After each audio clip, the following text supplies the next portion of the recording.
3 years ago, I secretly used my connections and resources to save my wife's family from bankruptcy. Not only did we clear their enormous debts, but we also turned their company into a success. However, as the business grew, my relationship with my wife began to deteriorate. Today, she threw $5 million at me, called me a freeloader, and demanded that I leave. Initially, I just wanted to spend the evening with her, to help her relax after work. When I got home, I approached Mu Wanqing, placed my hands on her shoulders, and offered her a massage. "Dear, you must be tired, let me help you relax," I said. But she immediately shrugged my hands off and coldly stepped away. "Yi Chen, I'm not in the mood, don't touch me, you're sleeping on the couch tonight," she said. "On the couch? We're husband and wife. You won't even let me into the bedroom now?" I asked bitterly. She looked at me with a cold, distant gaze. Without saying a word, she turned and walked to the bedroom. A few moments later, she returned with some documents and a bank card, which she placed in front of me. "We're no longer people from the same world. This is a divorce agreement. Sign it. There's $5 million on the card, it's all yours," she said, in an icy tone. I couldn't believe my ears. I managed to ask, with difficulty, "Divorce? We're no longer people from the same world?" Her words cut through me like a knife. I looked at her. She was stunningly beautiful, her long black hair, elegant business suit, and shapely legs and black stockings, all of it was perfect. But the bright, kind woman I had fallen in love with was gone. In her place stood a cold and arrogant stranger. "Are you serious about this? Is divorce the only way?" I asked. "Yes," she replied confidently. "Yi Chen, you don't do anything, you just play games and sleep all day. I've worked hard to get to where I am. We're too different now." I didn't argue further. Her disdain and coldness left me feeling empty inside. I picked up the pen and signed the documents. Before I left, she tried to convince me. "There's $5 million on the card, for an ordinary person, that's a fortune, be grateful." I looked at her and calmly replied, "$5 million, that's far too little to buy my pride. Keep it for yourself." Her face twisted with anger. She yelled that I was nothing without her, but I didn't listen. I walked away without looking back. Outside, the cold wind howled. But it couldn't compare to the icy chill in my heart. 3 years of marriage. 3 years of love and effort. All gone. After wandering for a while, I made my way to the Hoyun residential complex. Climbing the stairs, I knocked on one of the doors. The door opened, and standing before me was a young woman with features that resembled Mu Wanqing's. It was Mu Qingshe, her younger sister. Seeing me, she froze in surprise for a moment, but then a warm smile spread across her face. "Brother-in-law," she said softly. Standing before him was Yi Chen's sister-in-law, Mu Qingshu. She had long, flowing hair like a waterfall, wore an elegant dress, and had delicate features, skin as smooth as cream and bright, pearly teeth. Her clear eyes exuded innocence and cuteness. Her beauty was in no way inferior to Mu Wanqing's. Yi Chen gave an awkward smile and said, "Qingshu, I have nowhere to stay. Can I stay here for a few days?" Mu Qingshu gave him a sweet smile. While others might not know, she was fully aware that it was Yi Chen who secretly helped the Mu family out of their financial troubles when they were buried in debt. It was also Yi Chen who helped her sister Mu Wanqing become Yun City's top entrepreneur. Yet this brother-in-law remained low-key.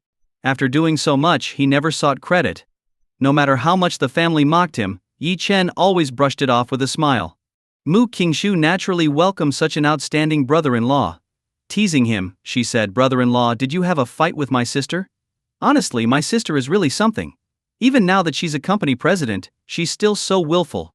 As she tidied up the room, Mu Qingshu invited Yi Chen inside. Yi Chen sat on the sofa, sighed lightly, and said, "We didn't fight. She wants a divorce. I've already signed the divorce papers. Starting today, I guess I'm no longer your brother-in-law." Ugh. A fight at the head of the bed should end at the foot. Mu Qingshu instinctively started to say, but then she froze, turned around abruptly, and exclaimed, "Brother-in-law, did I hear you right? My sister wants a divorce? Is she crazy? Why would she do that?" Yi Chen gave a bitter smile and said, "Your sister's different now. She's Yun City's rising business star, and I, someone who just sponges off her, am no longer worthy in her eyes." Mu Qingshu immediately became agitated and shouted, "Brother-in-law, what are you talking about? She might not know, but I do. Without your secret support, how could the Mu family have achieved what it has today? Without you, my sister would still be drowning in debt. And all those big companies that collaborate with her now, aren't they doing it because of you? As she spoke, Mu Qingshu prepared to rush to her sister to demand an explanation. The Mu family had only just risen from its troubles. How could Mu Wangqing suddenly act so arrogantly? Divorcing Yi Chen at this time would be like pushing the entire Mu family back into the abyss. Did Mu Wangqing really think the Mu family's current success was all due to her own efforts? Ridiculous. No way.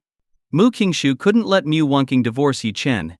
If they divorced, the companies working with Mu Wangqing because of Yi Chen's influence would likely abandon the Mu family entirely. Mu Qingshu grabbed Yi Chen's hand and said, "Brother-in-law, come with me." Yi Chen asked doubtfully, "Where are we going?" Mu Qingshu replied angrily, "To demand an explanation from my sister. Why should she divorce you? Someone must have influenced her." Yi Chen sighed and said, "Forget it. She's no longer the Mu Wangqing she used to be." Mu Qingshu insisted, "I don't care. I need an explanation." Unable to refuse her, Yi Chen was dragged by Mu Qingshu to Mu Wangqing's villa. Knock, knock, knock. Mu Qingshu knocked on the door with anger. "Who is it?" A male voice quickly responded. The door was opened by Mu Fei, a younger brother in the Mu family. "Second sister? Why are you here?"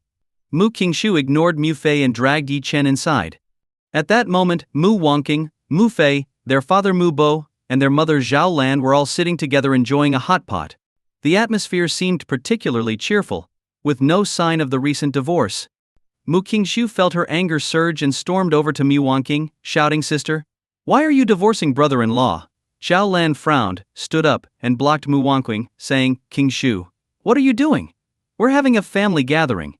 Why did you bring this good-for-nothing Yi Chen here?" Mu Qingshu shouted, "Mom, my sister wants a divorce. Aren't you going to try to stop her?" Zhao Lan pursed her lips, as if she had long known about it, and wasn't surprised at all. She said, "A divorce? Isn't that a good thing? Do you think someone like Yi Chen is worthy of your sister?" "I think this divorce is for the best." Mu Fei laughed as well. "Exactly. Second sister, why are you always siding with outsiders? Our Mu family is considered one of the big families in Yun City now. We're not running a charity. We've supported Yi Chen for 3 years. Do we have to keep supporting him?" Mu Bo waved dismissively and said, "Get him out of here. Don't disturb our family gathering. Qingshu, if you still consider US family, stop siding with outsiders." Faced with the family's overwhelming hostility, Mu Qingshu was in disbelief. Although she knew Yi Chen wasn't treated well in the family, she never expected him to be bullied to this extent. Did they forget that everything the Mu family had today was all thanks to Yi Chen? What was this? Burning bridges? Were they insane? Mu Qingshu shook her head in disbelief and said, "Are you serious? Don't you know who brother-in-law really is?"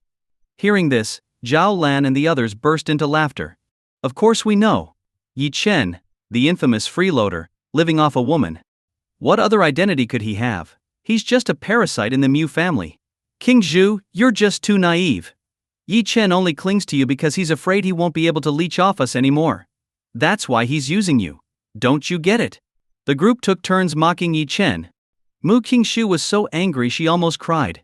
How could she have such foolish family members? Turning to her sister Mu Wangqing, she asked seriously, "Sister, are you really going to divorce brother-in-law? Can't you reconsider?" Mu Wangqing sighed but said firmly, "Second sister, there's no room for negotiation. Marriage will only hinder my progress. And my business is none of your concern." "You!" Mu Qingshu yelled in anger. "Mu Wangqing, have you lost your mind? Without brother-in-law, would you be where you are today?" Mu Wangqing frowned. Slap. A hard slap landed on Mu Qingshu's face, instantly leaving it red and swollen. Mu Wangqing coldly said, "Everything I have, I earned through my own efforts. If you still care about this family, stay out of this. If you don't, then get out." Mu Qingshu looked at her sister in disbelief. She suddenly realized that her sister had become a complete stranger. Holding her face, Mu Qingshu said coldly, "Mu Wangqing, you'll regret this." Watching Mu Qingshu run out in tears, Mu Wangqing stared blankly at her hand, feeling an inexplicable frustration. Why did everyone say she would regret this? What did she do wrong? She just wanted to work hard and achieve her dreams. Even if she were to marry, she wanted her husband to be someone who could support her, not someone like Yi Chen, who relied on a woman. Regret? No. She would never regret this. Zhao Lan glared at Yi Chen and stepped forward, pointing at his nose and angrily scolding Yi Chen. You shameless piece of trash. 3 years of freeloading in my house wasn't enough for you. Do you think that by dragging King Shu here, we'll take you in again? Dream on. Mu Fei also mocked. Exactly. Freeloading off our eldest sister before, and now that you're divorced, trying to cling to our second sister? Come on, you're a grown man. How can you love freeloading so much? Zhao Lan shouted, You'd better get lost. If I see you again, you won't walk away unscathed. Yi Chen took a deep breath, ignoring Zhao Lan's hysterics, and instead looked at Mu Wanqing. Is that how you see me too? Mu Wanqing turned her head away and said coldly, I offered you 5 million before, but you refused. I thought you had some backbone, but now you're resorting to cheap tricks. You've really disappointed me. Hey! Yi Chen let out a bitter laugh as he looked at the ridiculous faces of Mu Wanqing's family. Knowing that words were useless, he said coldly, Remember your disgusting faces today. I hope you can always be this proud. Just don't come begging me later. Hearing Yi Chen's words, Zhao Lan burst into laughter, the sound harsh and grating. Ha ha ha, did I hear that right? US, the Mu family, needing to beg you? You really think too highly of yourself. Exactly. Aside from freeloading, what else have you done for my sister? Young Master Li merely had dinner with my sister, and is already planning to help her secure a 10 billion yuan deal with Yunhai Group. A 10 billion yuan deal. You've probably never seen that much money in your life. As long as she closes this deal, my sister will instantly become the most sought-after business star in Yun City. And you think we'd beg you? Ridiculous. Hearing this, Yi Chen turned to look at Mu Wanqing, only to see her averting her gaze. Yi Chen sneered and said, So that's why you suddenly wanted a divorce? Turns out you've hooked up with some rich heir. Mu Wanqing angrily snapped, Yi Chen, watch your words. Yi Chen replied coldly, Am I wrong? Your brother said it himself. Feeling irritated, Mu Wanqing let out a light snort and said, Think whatever you want. Besides, we're already divorced. What I do is none of your business. Mom, get him out of here. I don't want to see him. Zhao Lan immediately stepped forward and gave Yi Chen a hard shove. Get out. Get out. Yeah, get lost. Stop being an eyesore. After forcing Yi Chen out, Zhao Lan turned to Mu Wanqing and said, Wanqing, don't let this upset you. It's not worth ruining your health over. Rest early. Tomorrow you're meeting young Master Li to discuss the deal with Yunhai Group. You must secure that 10 billion yuan contract. Yi Chen's face was cold. He had given Mu Wanqing plenty of chances, but unfortunately, she never appreciated them. Over the years, he had deliberately hidden his identity to highlight Mu Wanqing's business talent. Yet Mu Wanqing not only failed to appreciate it, but she also despised him as a burden. Fine. If that's the case, let the past be the past. Yi Chen turned decisively and left. As he exited the neighborhood, he saw Mu Qingshu squatting by the roadside, crying. Yi Chen walked over, gently patted her back and said, Don't cry. You'll ruin your pretty face. Brother-in-law. Sob. Why are they like this? When did they become so snobbish? Mu Qingshu cried. Without you, the Mu family would probably still be buried in debt. This is so ungrateful. Yi Chen said, Let bygones be bygones. I'm no longer your brother-in-law anyway. Mu Qingshu wiped her tears and said, Okay, brother-in-law. Let's go back. From now on you can stay with me as long as you like. That night Yi Chen didn't sleep well. Early the next morning his phone suddenly rang, waking him up. Half asleep, Yi Chen picked up the phone and glanced at the screen. It was Yunhai Group's chairman, Zhao Yunhai. He put the phone to his ear and lazily said one word, Hello? Hello, young Master Yi, it's Xiao Hai. A hoarse voice came from the other end of the line. Yi Chen impatiently asked, Oh, it's you. What's up? Zhao Yunhai's tone was incredibly respectful. Young Master Yi, here's the thing. Recently Luo Mingcheng, the head of the Luo family in Yun City, is celebrating his birthday. He'd like to invite you to attend. But he's worried about disturbing you, so he asked me to mention it to you. Oh, I see. I'll think about it, Yi Chen said casually. By the way, how's Yunhai Group doing lately? Zhao Yunhai laughed. Thanks to your blessings we've been doing quite well. If you have time, could you visit our group to take a look? Yi Chen said lightly. Hashim. I'm still sleeping. I'll come over when I wake up. Zhao Yunhai was overjoyed. He knew that since Yi Chen's marriage, he had been living in seclusion and rarely appeared in public. Many people in Yun City had tried to meet Yi Chen, but none had succeeded. Now that Yi Chen agreed to visit Yunhai Group, Zhao Yunhai was ecstatic and repeatedly said, I'll be eagerly awaiting your arrival, young Master Yi. After hanging up, Yi Chen got up from bed, freshened up a bit, and headed out. At the same time, Mu Wanqing also woke up early. Today was a significant day for her because she was preparing to secure the 10 billion yuan contract with Yunhai Group. She was so excited that she hadn't slept all night. Early in the morning she dressed carefully and applied her makeup. Securing the Yunhai Group deal would be a qualitative leap for the Mu family. She had to seize this opportunity. Zhao Lan stood behind her, helping her fix her hair while saying, "Wanqing, you must make the most of this opportunity." Mo Wanqing replied, "Mom, I know what to do." Zhao Lan added, "And about young Master Li, don't be so stubborn. He's clearly interested in you, and you need to play your cards right. Look at him. With just one move, he's helping you secure a 10 billion yuan deal. That's something that useless Yi Chen could never achieve. Opportunities like this shouldn't be missed. Understand?" Hearing this, Mu Wanqing felt a wave of irritation. For some reason, after the divorce, she didn't feel the liberation or freedom she had expected.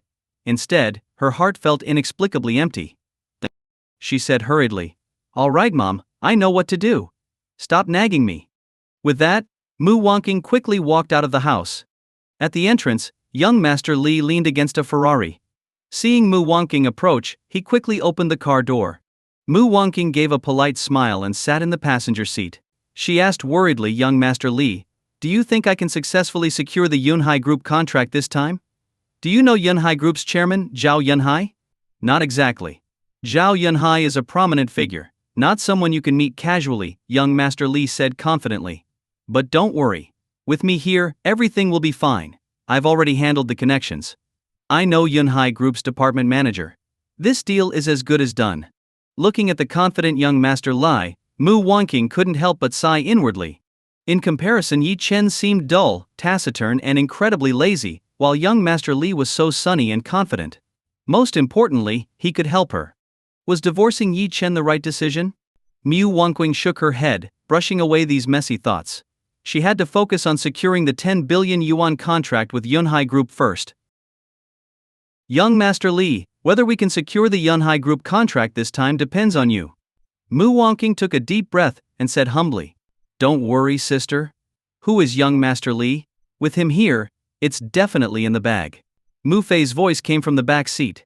Mu Wanqing was stunned and turned around to see him. She said angrily, "Xiao Fei, why are you here?" Mu Fei grinned and said, "Of course, I came with Brother Lai to broaden my horizons." Mu Wanqing said coldly, "Don't mess around. We're here to sign a contract for Qingyuan Industrial and Trades Development. Why are you tagging along?" Young Master Lai gave a charming smile and said, "It's fine. Xiao Fei is grown up now. It's time for him to see the world." Mu Fei immediately flattered, "Sister, did you hear that? Brother Li is so generous, not only handsome but also broad-minded and capable. He's 100 times better than that freeloader Yi Chen. Sister, you should cherish him." Mu Wanqing's face stiffened. She divorced Yi Chen to focus entirely on her career and never considered remarrying. Hearing Mu Fei's words, her face turned dark as she said, "Xiao Fei, watch your mouth." "It's okay," young Master Li said with a faint smile. "I've always respected Wanqing. As long as she doesn't want to, no one can force her to do anything." Mu Fei immediately gave him a thumbs up and praised, "Brother Li is a real gentleman." Soon, the car stopped in the Yunhai Group's parking lot. The three of them were about to head inside to sign the contract when young Master Li suddenly clutched his stomach in pain. He quickly said, "Wanqing, you two wait for me at the entrance of Yunhai Group. My stomach's upset, I'll be right back." Mu Wanqing was taken aback. Young Master Li said, "Don't worry. I've arranged everything. The contract will definitely go smoothly. Just wait for me." With that, young Master Li rushed off to the restroom. Mu Wanqing and Mu Fei could only wait at the entrance of Yunhai Group. As they walked over, they suddenly saw a middle-aged man in an Armani suit looking in their direction. When he saw Mu Wanqing, his eyes lit up. He quickly walked over and asked excitedly, "Are you President Mu of Qingyuan Company?" Mu Wanqing was surprised and nodded. "I'm Mu Wanqing. And you are?" The middle-aged man said respectfully, "I'm Zhao Yunhai of Yunhai Group.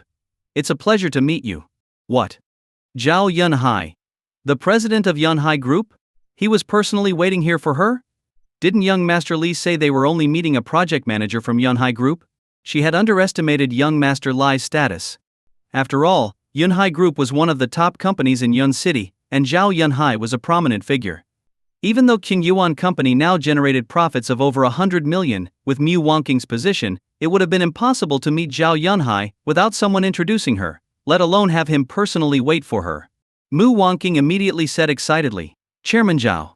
It's a pleasure to meet you." Zhao Yunhai smiled respectfully. "You're too kind. I've been waiting here for you since early morning. May I ask if he has arrived?" Zhao Yunhai was a shrewd person. He knew that Mu Wangqing was Yi Chen's wife because Yi Chen's status was far too high for him to address directly. However, Zhao Yunhai's respectful attitude made Mu Wangqing think he was referring to young Master Li. After all, only young Master Li knew about today's business discussions with Yunhai Group. Seeing Zhao Yunhai's humility, Mu Wangqing became even more excited and quickly said, He had an upset stomach and went to the restroom. He'll be back soon." Zhao Yunhai nodded knowingly and smiled. "Then I'll wait here for his esteemed arrival. It's truly an honor for us that you're here to visit our group." Hearing this, Mu Wangqing was utterly stunned. Who was Zhao Yunhai? A man of immense power and influence, the chairman of a billion-yuan group, and one of Yun City's most prominent figures. Not only was he personally waiting at the entrance, but he also repeatedly expressed how honored he was. This level of humility left Mu Wangqing feeling overwhelmed. After waiting for a while, Mu Wangqing awkwardly said, "Chairman Zhao, is the project manager of your group available? I want to sign a contract with him later." "What contract?" Zhao Yunhai asked. "Let me see." Mu Wangqing handed over the prepared documents and said, "It's a 10 billion yuan contract. Here's the project proposal." Zhao Yunhai laughed and said, "No need to look. I'll sign it myself. A 10 billion yuan contract doesn't match your status. How about this, let's start with 20 billion, and we'll consider additional investments later. How does that sound?" "What?" At that moment, Mu Wangqing felt as if a pie had fallen straight from the sky. She was completely stunned. Even though young Master Li had said everything was arranged, she never expected that the contract would not only be signed so smoothly, but that Zhao Yunhai would also offer to double the amount. A 10 billion yuan contract instantly became 20 billion. And it was only the initial contract. If things went well, there would be more opportunities for collaboration. This made Mu Wangqing's blood boil with excitement. So simple? Signing this contract was equivalent to the results of a year's effort by King Yuan Company. What generosity! What an extraordinary gesture! Seeing Mu Wangqing silent, Zhao Yunhai asked curiously, "Does President Mu feel it's not enough? I can increase it by another 10 billion. No. Mu Wangqing quickly snapped out of it. For a company the size of King Yuan, 20 billion was already the limit. Any more would risk overburdening the company. She quickly waved her hands and said, "It's enough, really enough." Zhao Yunhai smiled and nodded. Just then his phone rang. After taking the call, a hint of confusion flashed across his eyes. He said, "He's already upstairs. Would you like to come with me?" Mu Wangqing, her mind still reeling, instinctively shook her head and said, "We're waiting for someone else." Zhao Yunhai didn't press further and said, "Then I'll head to my office. See you later." After Zhao Yunhai left, Mu Wangqing and Mu Fei were still in shock. Mu Wangqing swallowed and asked, "Xiao Fei, am I dreaming? Did we really just secure a 20 billion yuan contract?" Mu Fei nodded and exclaimed excitedly, "Sister, we're going to be rich." Mu Wangqing was puzzled and muttered, "I feel like this is unbelievable. It went too smoothly." "Sister, isn't smooth sailing a good thing? This is the benefit of having connections. Without young Master Li, do you think this contract would have been signed? Without young Master Li, we probably wouldn't have even met Zhao Yunhai. Compared to someone like Yi Chen, young Master Li is miles ahead.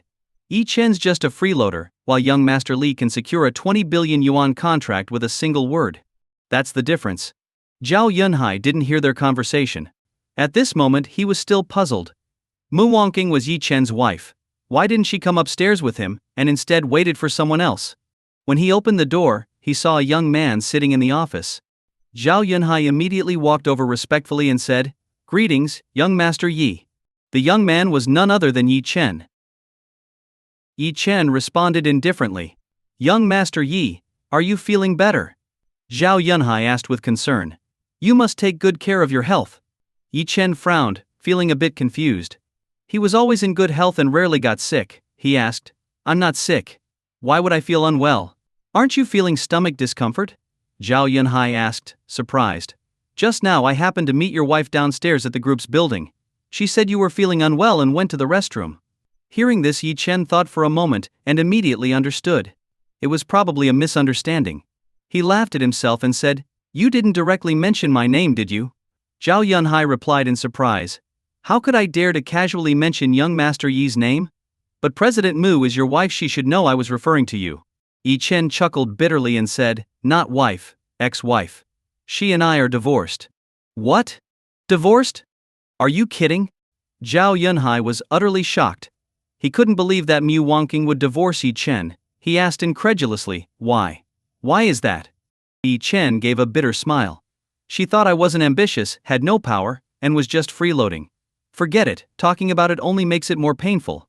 At this moment, Zhao Yunhai felt like he was going crazy. Not ambitious? No power? Freeloading? Were these really words used to describe Yi Chen? Zhao Yunhai felt his brain couldn't keep up. With Yi Chen's status, did he even need to be ambitious? If he were any more ambitious, he might as well tear the heavens apart. Yi Chen had no power. In Yun City, anyone who knew Yi Chen's identity would bow respectfully and address him as young Master Yi. Freeloading? That was even more ridiculous. If Yi Chen so much as said a word, Zhao Yunhai could hand over the entire Yunhai group to him without hesitation. And yet, Yi Chen wouldn't even bother looking at such a small asset. This Mu Wangqing was truly blind. There were countless daughters of prestigious families lining up for the chance to marry Yi Chen, yet she had actually divorced him.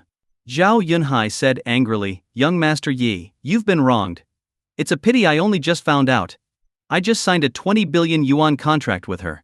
Let me cancel it right away." "No need," Yi Chen said with a faint sigh. "We were once husband and wife. The contract is already signed, so let it be." Hearing this, Zhao Yunhai had no choice but to drop the matter. He said, "All right, as you wish, young Master Yi. Enough about these unpleasant matters. Why did you call me here today?" Yi Chen yawned and asked. "It's about the birthday banquet of Luo Mingcheng, the head of the Luo family. He plans to host a grand event. Although he has heard of you, he has never met you. Knowing that I have a good relationship with you, he asked me to extend an invitation," Zhao Yunhai explained respectfully. "All right, I'll go," Yi Chen nodded. "Wonderful. I'll pass on this great news to Luo Mingcheng. He'll be overjoyed to hear that you'll attend his birthday banquet," Zhao Yunhai said. Yi Chen nodded lightly. Over the years in Yun City, he had received countless invitations to such events but had always declined to let Mu Wangqing showcase her business talent. Now that they were divorced, there was no need to hold back anymore. After chatting with Zhao Yunhai for a while, Yi Chen grew bored and decided to leave. Zhao Yunhai quickly stood up and said, "Young Master Yi, let me see you out." Yi Chen waved his hand and said, "No need. You can carry on with your work. I'll take a stroll." Zhao Yunhai respectfully replied, "As you wish, young Master Yi." As Yi Chen left Zhao Yunhai's office and was about to leave Yunhai Group, he suddenly saw a familiar figure. Wasn't that the young Master Li who had been pestering Mu Wangqing recently? What was he doing here? Young Master Li was on the phone and didn't notice Yi Chen. "Hey man, think of something for me. Is the project manager you found at Yunhai Group reliable? I promised Mu Wangqing I'd secure this contract." I know. But there's no other way. Mu Wangqing is divorced now. You don't get it. None of those other girls out there can compare to Mu Wangqing's charm. Anyway, I don't care, this woman is mine." "Marry her? A divorced woman? Of course not. I'm just playing around. I've got it under control. She's not that naive. I've been pursuing her for so long and haven't even held her hand yet. If I land this contract, I might finally get a taste." Hee. Young Master Li was deeply engrossed in his call, while Yi Chen, overhearing everything, grew increasingly furious. Although he was divorced from Mu Wangqing, 3 years of marriage wasn't something that could be easily erased. Young Master Li's words made Yi Chen's anger boil over. He strode forward, grabbed young Master Li by the collar, and growled, "Li Qiang, you shameless scoundrel." Young Master Li was startled. When he saw it was Yi Chen, he let out a sigh of relief and angrily said, "Oh, it's you, Yi Chen, you good for nothing. What are you doing? Trying to hit me?" Yi Chen narrowed his eyes and said coldly, "I heard everything you just said. I'm warning you to stay away from Mu Wangqing. Do you hear me?" Young Master Li smirked and said, "And what makes you think you can tell me what to do? Do you still think you're her husband? You're divorced. Both Mu Wangqing and I are single now. What we do is none of your business." Yi Chen's voice turned icy. "I don't care what schemes you have in mind, but I'm warning you, don't go near Mu Wangqing. If you so much as touch her, I'll end you. Young Master Li pushed Yi Chen's hand away and patted his chest mockingly. Oh, I'm so scared. You're warning me. Yi Chen, who do you think you are? You're just a piece of trash, a worthless loser abandoned by a woman. Compared to me, you're like a maggot easily crushed. Yi Chen's face darkened, his eyes cold as he glared at young Master Li. But young Master Li showed no fear and continued mocking. What's wrong? Feeling upset? Do you know who I am? Compared to me, you're nothing. Not only am I going to play with Mu Wanqing, but if I get the chance I'll also play with her sister, Mu Qingshu. Are you mad? Come on, hit me if you dare, you cowardly piece of garbage. Hearing young Master Li's words, Yi Chen couldn't suppress his fury any longer. A flash of killing intent appeared in his eyes. Smack. Yi Chen swung his hand, slapping young Master Li hard across the face.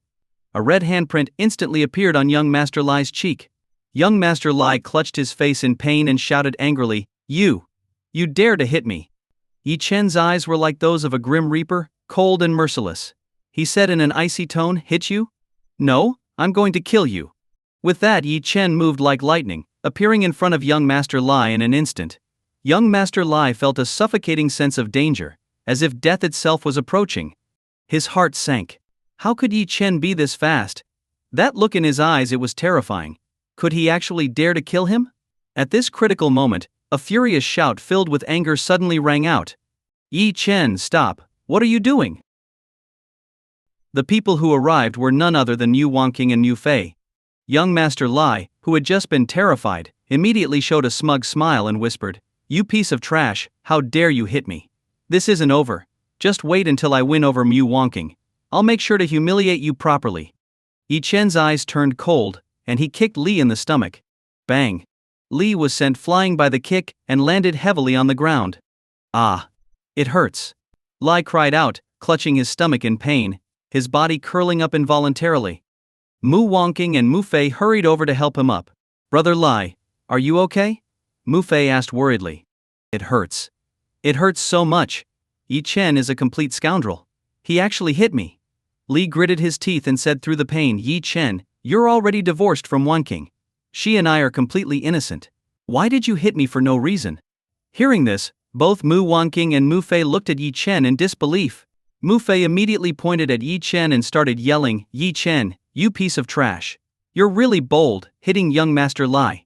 Do you think this will help you win my sister back? Let me tell you, my sister will never reconcile with garbage like you. Mu Wanqing also looked at Yi Chen in disappointment and said, Yi Chen, have you gone mad? Who gave you the right to hit people? Yi Chen said indifferently, he deserved it. Mu Wanqing felt a wave of anger and said, We've already divorced amicably, and your behavior is extremely childish. You've really let me down. Hearing this, Yi Chen replied coldly, disappointed? It seems you've always been disappointed in me. And yes, I know we're divorced, you don't need to keep reminding me. Mu Wanqing snapped angrily, since you know that, you shouldn't be doing such despicable and shameful things. Yi Chen was furious as well. He looked at Mu Wanqing and said, You came here and started accusing me without understanding what happened. Did you even ask why I hit him? We just got divorced and you're already siding with him this quickly? Mu Wanqing was momentarily speechless, but she gritted her teeth and said, Does hitting someone make you right? Yi Chen sneered and said, Why don't you ask him what he just said about wanting to play with you, and how he discussed turning you into his dog with others? Mu Wanqing, when did you become so lowly? Mu Wanqing's face froze, and she looked at young Master Li with suspicion. She knew he liked her, but she had never entertained any thoughts about other men and had always maintained boundaries with him. Seeing Mu Wanqing's gaze, Li quickly put on an aggrieved expression and said, Wanqing, I swear I've never said anything like that. You have to believe me. Mu Wanqing's face darkened, unsure who to trust. At this moment, Mu Fei jumped in to mock Yi Chen. Sis, you absolutely can't believe this trash, Yi Chen. Who is young Master Li? He's a prominent figure among Yun City's elite. His manners and style are on a completely different level from someone like Yi Chen. From the day we met him, young Master Li has always been polite and never overstepped any boundaries. If he had any ill intentions, he would have acted long ago. Why would he go to such lengths to help us secure a cooperation deal with Yunhai Group? Yi Chen looked at his foolish former brother-in-law, realizing he had been completely brainwashed by young Master Li. Besides calling him stupid, Yi Chen couldn't think of any other way to describe Mu Fei's behavior. Young Master Li had regained his composure. He slowly stood up and looked at Yi Chen, saying, Trash? I've always let things slide out of respect for wonking. But now that you've hit me, I can't let this go. You! Really? Yi Chen said coldly, showing no fear. Li sneered. It seems you don't know who I really am. My name is Li Qiong. Li Fuhai, the owner of Yun City's Fuhai Group, is my father. Let me tell you, with my family's power, crushing you is as easy as crushing an ant. Do you believe me? Fuhai Group? Yi Chen's lips curled into a mocking smile. He hadn't even heard of this so-called Fuhai Group. At best, it was a second-rate enterprise in Yun City. Compared to Yunhai Group, Fuhai Group was utterly insignificant. Yi Chen's voice turned icy as he said, "A spoiled brat relying on his father dares to brag in front of me?" Li raged. "All right, kid, you're arrogant. Today I'll show you what happens when you cross me, Li Qiong." Yi Chen glanced at Li with disdain and said, "What happens?" "Hey, what happens is that Fuhai Group disappears from Yun City." Everyone was stunned by Yi Chen's words. Make Fuhai Group disappear? What kind of joke was that? Fuhai Group was a publicly listed company worth billions, and Li Qiong's father, Li Fuhai, was a well-known figure in Yun City. How delusional would someone have to be to claim they could make Fuhai Group disappear? Yi Chen was about to say more when Mu Wanqing suddenly snapped, "Yi Chen, shut up." Yi Chen said coldly, "Why should I?" Mu Wanqing yelled, "Are you crazy? Do you know what consequences your words could bring? Do you think you can go against Fuhai Group? Let me tell you, Yun City is a complicated place. Power and influence are everything here. People with power control the lives of most people. What can you do besides vent your anger? Can't you grow up?" Yi Chen looked at Mu Wanqing and took a deep breath before saying, "What I said is the truth. Forget making Fuhai Group disappear. Destroying it would be as easy as snapping my fingers." As Yi Chen spoke more and more outrageously, Mu Wanqing's face grew even more disappointed. She suddenly felt Yi Chen might have gone insane. Perhaps the divorce had hit him too hard, pushing him into a state of madness. This made Mu Wanqing feel a twinge of guilt. She quickly turned to Lai and said, "Young Master Lai, I'm really sorry." Yi Chen just spoke without thinking. "Could you let it go for my sake? He's still my ex-husband, and I don't want things to get ugly." Seeing Mu Wanqing humble herself, Li showed a smug smile and pretended to be magnanimous. "All right, for Wanqing's sake, I'll let it slide." Yi Chen said coldly, "I don't need anyone's pity." Seeing Yi Chen refuse to listen, Mu Fei grew furious and said, "Yi Chen, you're hopeless. My sister pleaded for you, and young Master Lai forgave you. But you're still ungrateful." Yi Chen sneered, "Do you not get it? Why would I need his forgiveness?" Mu Fei took a deep breath and shouted angrily, "Why? You really don't know why? You married my sister for 3 years, and all you did was freeload. What have you brought to the Mu family? Look at young Master Li. His influence is so great that a single word from him made Yunhai Group's chairman, Zhao Yunhai, personally receive us and sign a 20 billion yuan contract. For you, that would be harder than reaching the heavens. But for young Master Lai, it's as simple as speaking a word. That's the difference between you two. He's like a god, and you're just mud." Hearing this, Yi Chen froze. Zhao Yunhai signed the contract with Mu Wanqing because of him. If not for his sentimentality, that contract would have already been voided. What did this have to do with Li Qiong? Expect Zhao Yunhai to look up to Li Qiong? As if. Yi Chen burst into laughter, as if he had just heard the funniest joke in the world. "This is absolutely hilarious." Li Qiong was stunned.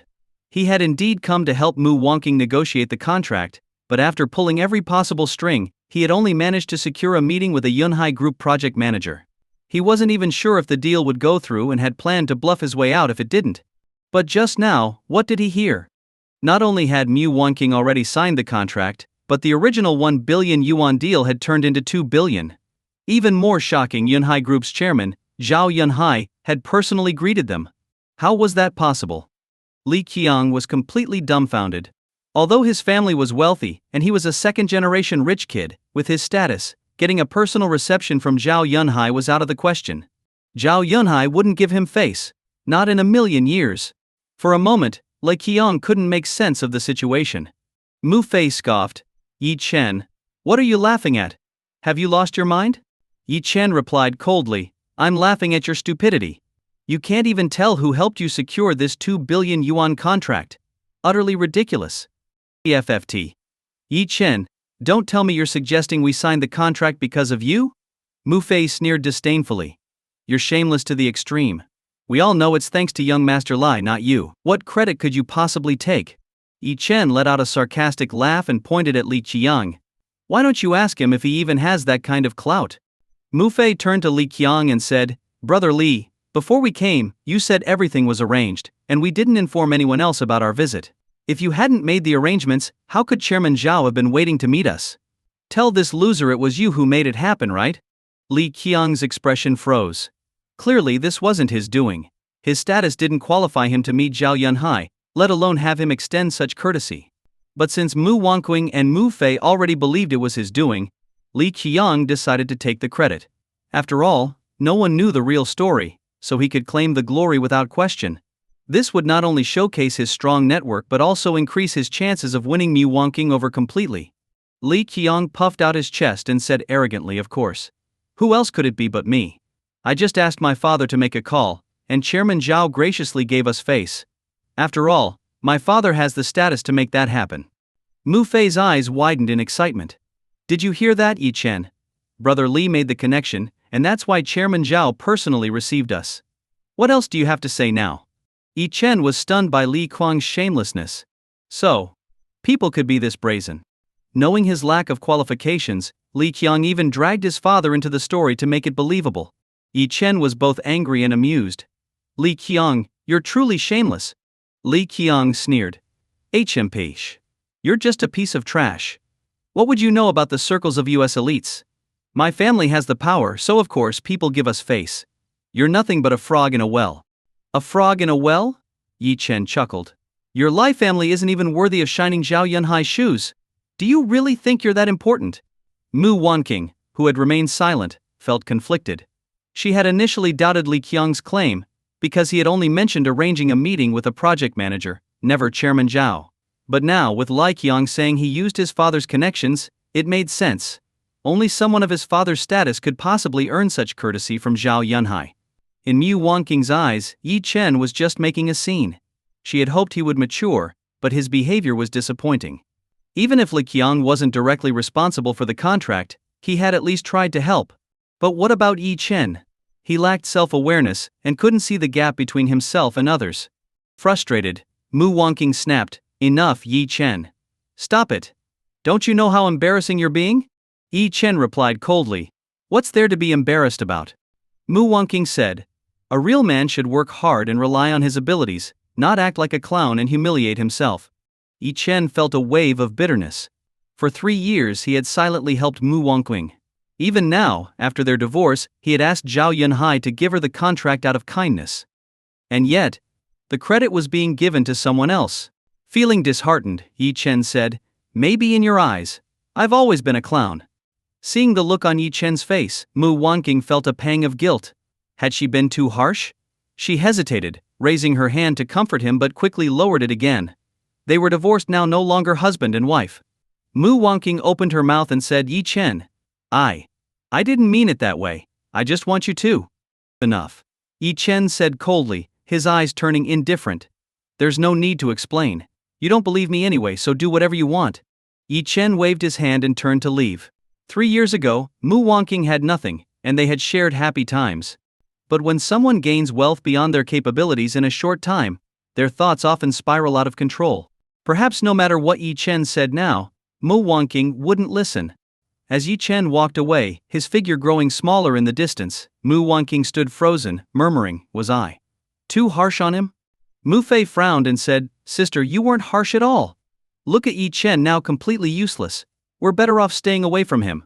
Li Qiang smirked and added, Exactly, Wangqing. They say you're influenced by the company you keep. You're a rising star in Yun City's business world.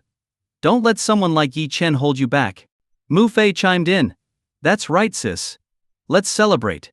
We signed a 2 billion yuan contract thanks to Brother Li. We should throw a banquet to thank him. Mu Wangqing sighed deeply. Since the divorce she had felt unsettled and couldn't feel truly happy. She waved her hand and said, Let's go home first. Yi Chen walked out of Yunhai Group, intending to head home and rest. Just a few steps later, a Maybach suddenly pulled up in front of him. It was the most luxurious model, with an expensive license plate consisting of 5/8, drawing everyone's attention. Owning a Maybach wasn't unusual, but obtaining such a plate signified extraordinary status. Yi Chen frowned slightly, stepping aside to make way. At that moment, a stunning woman stepped out of the car. She smiled gracefully, her beauty like a celestial being. She walked directly to Yi Chen, bowed respectfully, and asked softly, "Are you Mr. Yi Chen?" "Who are you?" Yi Chen frowned slightly and asked. The woman in front of him was stunningly beautiful, exuding an air of elegance and sophistication. Her delicate features and graceful figure made her beauty almost suffocating. However, Yi Chen didn't recognize her. How did she know him? "Hello, Mr. Yi. My name is Luo Qingqiyu, and Luo Mingqing is my grandfather," Luo Qingqiyu said politely. Yi Chen responded indifferently, "How do you know about me? Did Zhao Yunhai tell you?" Luo Qingqiyu quickly waved her hands and explained, "No, Mr. Yi, please don't misunderstand. I once heard Uncle Zhao mention that you're an incredible doctor. But no matter how much I asked, Uncle Zhao wouldn't reveal your identity. This time I saw him hosting you, so I took the liberty of coming to disturb you."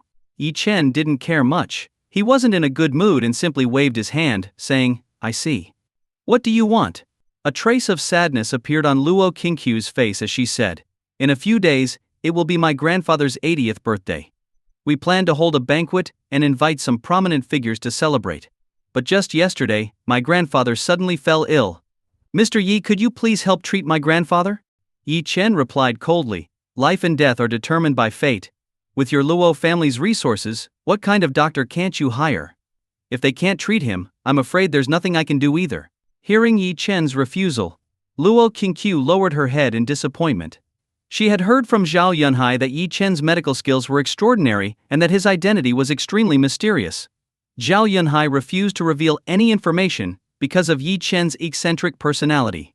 Without special circumstances, Yi Chen wouldn't take action.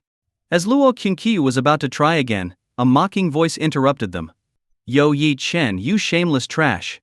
It's only been a few days since you divorced my sister, and you're already hooking up with another woman?" Yi Chen frowned and said coldly, "What I do has nothing to do with you." Mu Fei quickly said, "Sister, listen to him. I've said it before, Yi Chen is an ungrateful leech. He spawned off our family for 3 years, and now he's latching onto someone else. Was he a gigolo in his past life?" Mu Wangqing looked at Luo Qingqiu, a hint of sadness flashing in her eyes. For a moment, she didn't know how to handle the situation. Mu Wangqing was beautiful, but Luo Qingqiu's elegance made even her feel envious. With a bitter smile, Mu Wangqing said, "Yi Chen, even if I hadn't brought up the divorce, you would have soon, wouldn't you?" Yi Chen chuckled and said, "Mu Wangqing, you're really something. Didn't you bring up the divorce?" Mu Wangqing grew angry and said, "Yes, I brought it up. But are you completely faultless? Sure, with such a beautiful girl by your side, divorce must feel like freedom for you." Yi Chen laughed in disbelief. For 3 years he had willingly stood behind Mu Wangqing, helping her in the shadows. When Mu Wangqing asked for a divorce, he left without taking a cent, essentially walking away with nothing. And now, Mu Wangqing wanted to pin the blame for the divorce on him? Yi Chen said coldly, "Mu Wangqing, stop pretending to be the victim. Who are you putting on this act for? Besides, I don't even know this woman." Mu Wangqing said angrily, "Hey, you're being intimate with her in public and claim you don't know her. Who would believe that?" Yi Chen replied, "Then what about you? Hanging around with someone like Li Qiang, doesn't that make you feel ashamed?" Mu Wangqing shouted, "Li Qiang and I are completely innocent. I have a clear conscience. Can you say the same about you and this woman?" Just as Yi Chen was about to respond, Luo Qingqiu suddenly linked her arm with Yi Chen's and gave a sweet smile. "Oh, so you're his ex-wife? You guessed right. I'm Yi Chen's girlfriend. I love Yi Chen very much. What's the matter? Are you upset seeing us so close?" Critical hit. Mu Wangqing felt like her head had been struck by lightning, leaving her in a daze. A surge of anger welled up in her heart, as if something that belonged to her had been snatched away. Mu Wangqing glared at Luo Qingqiu and said angrily, "Upset? Why would I be? The man you like is nothing but the trash I threw away. Picking up garbage, is that something to be proud of?"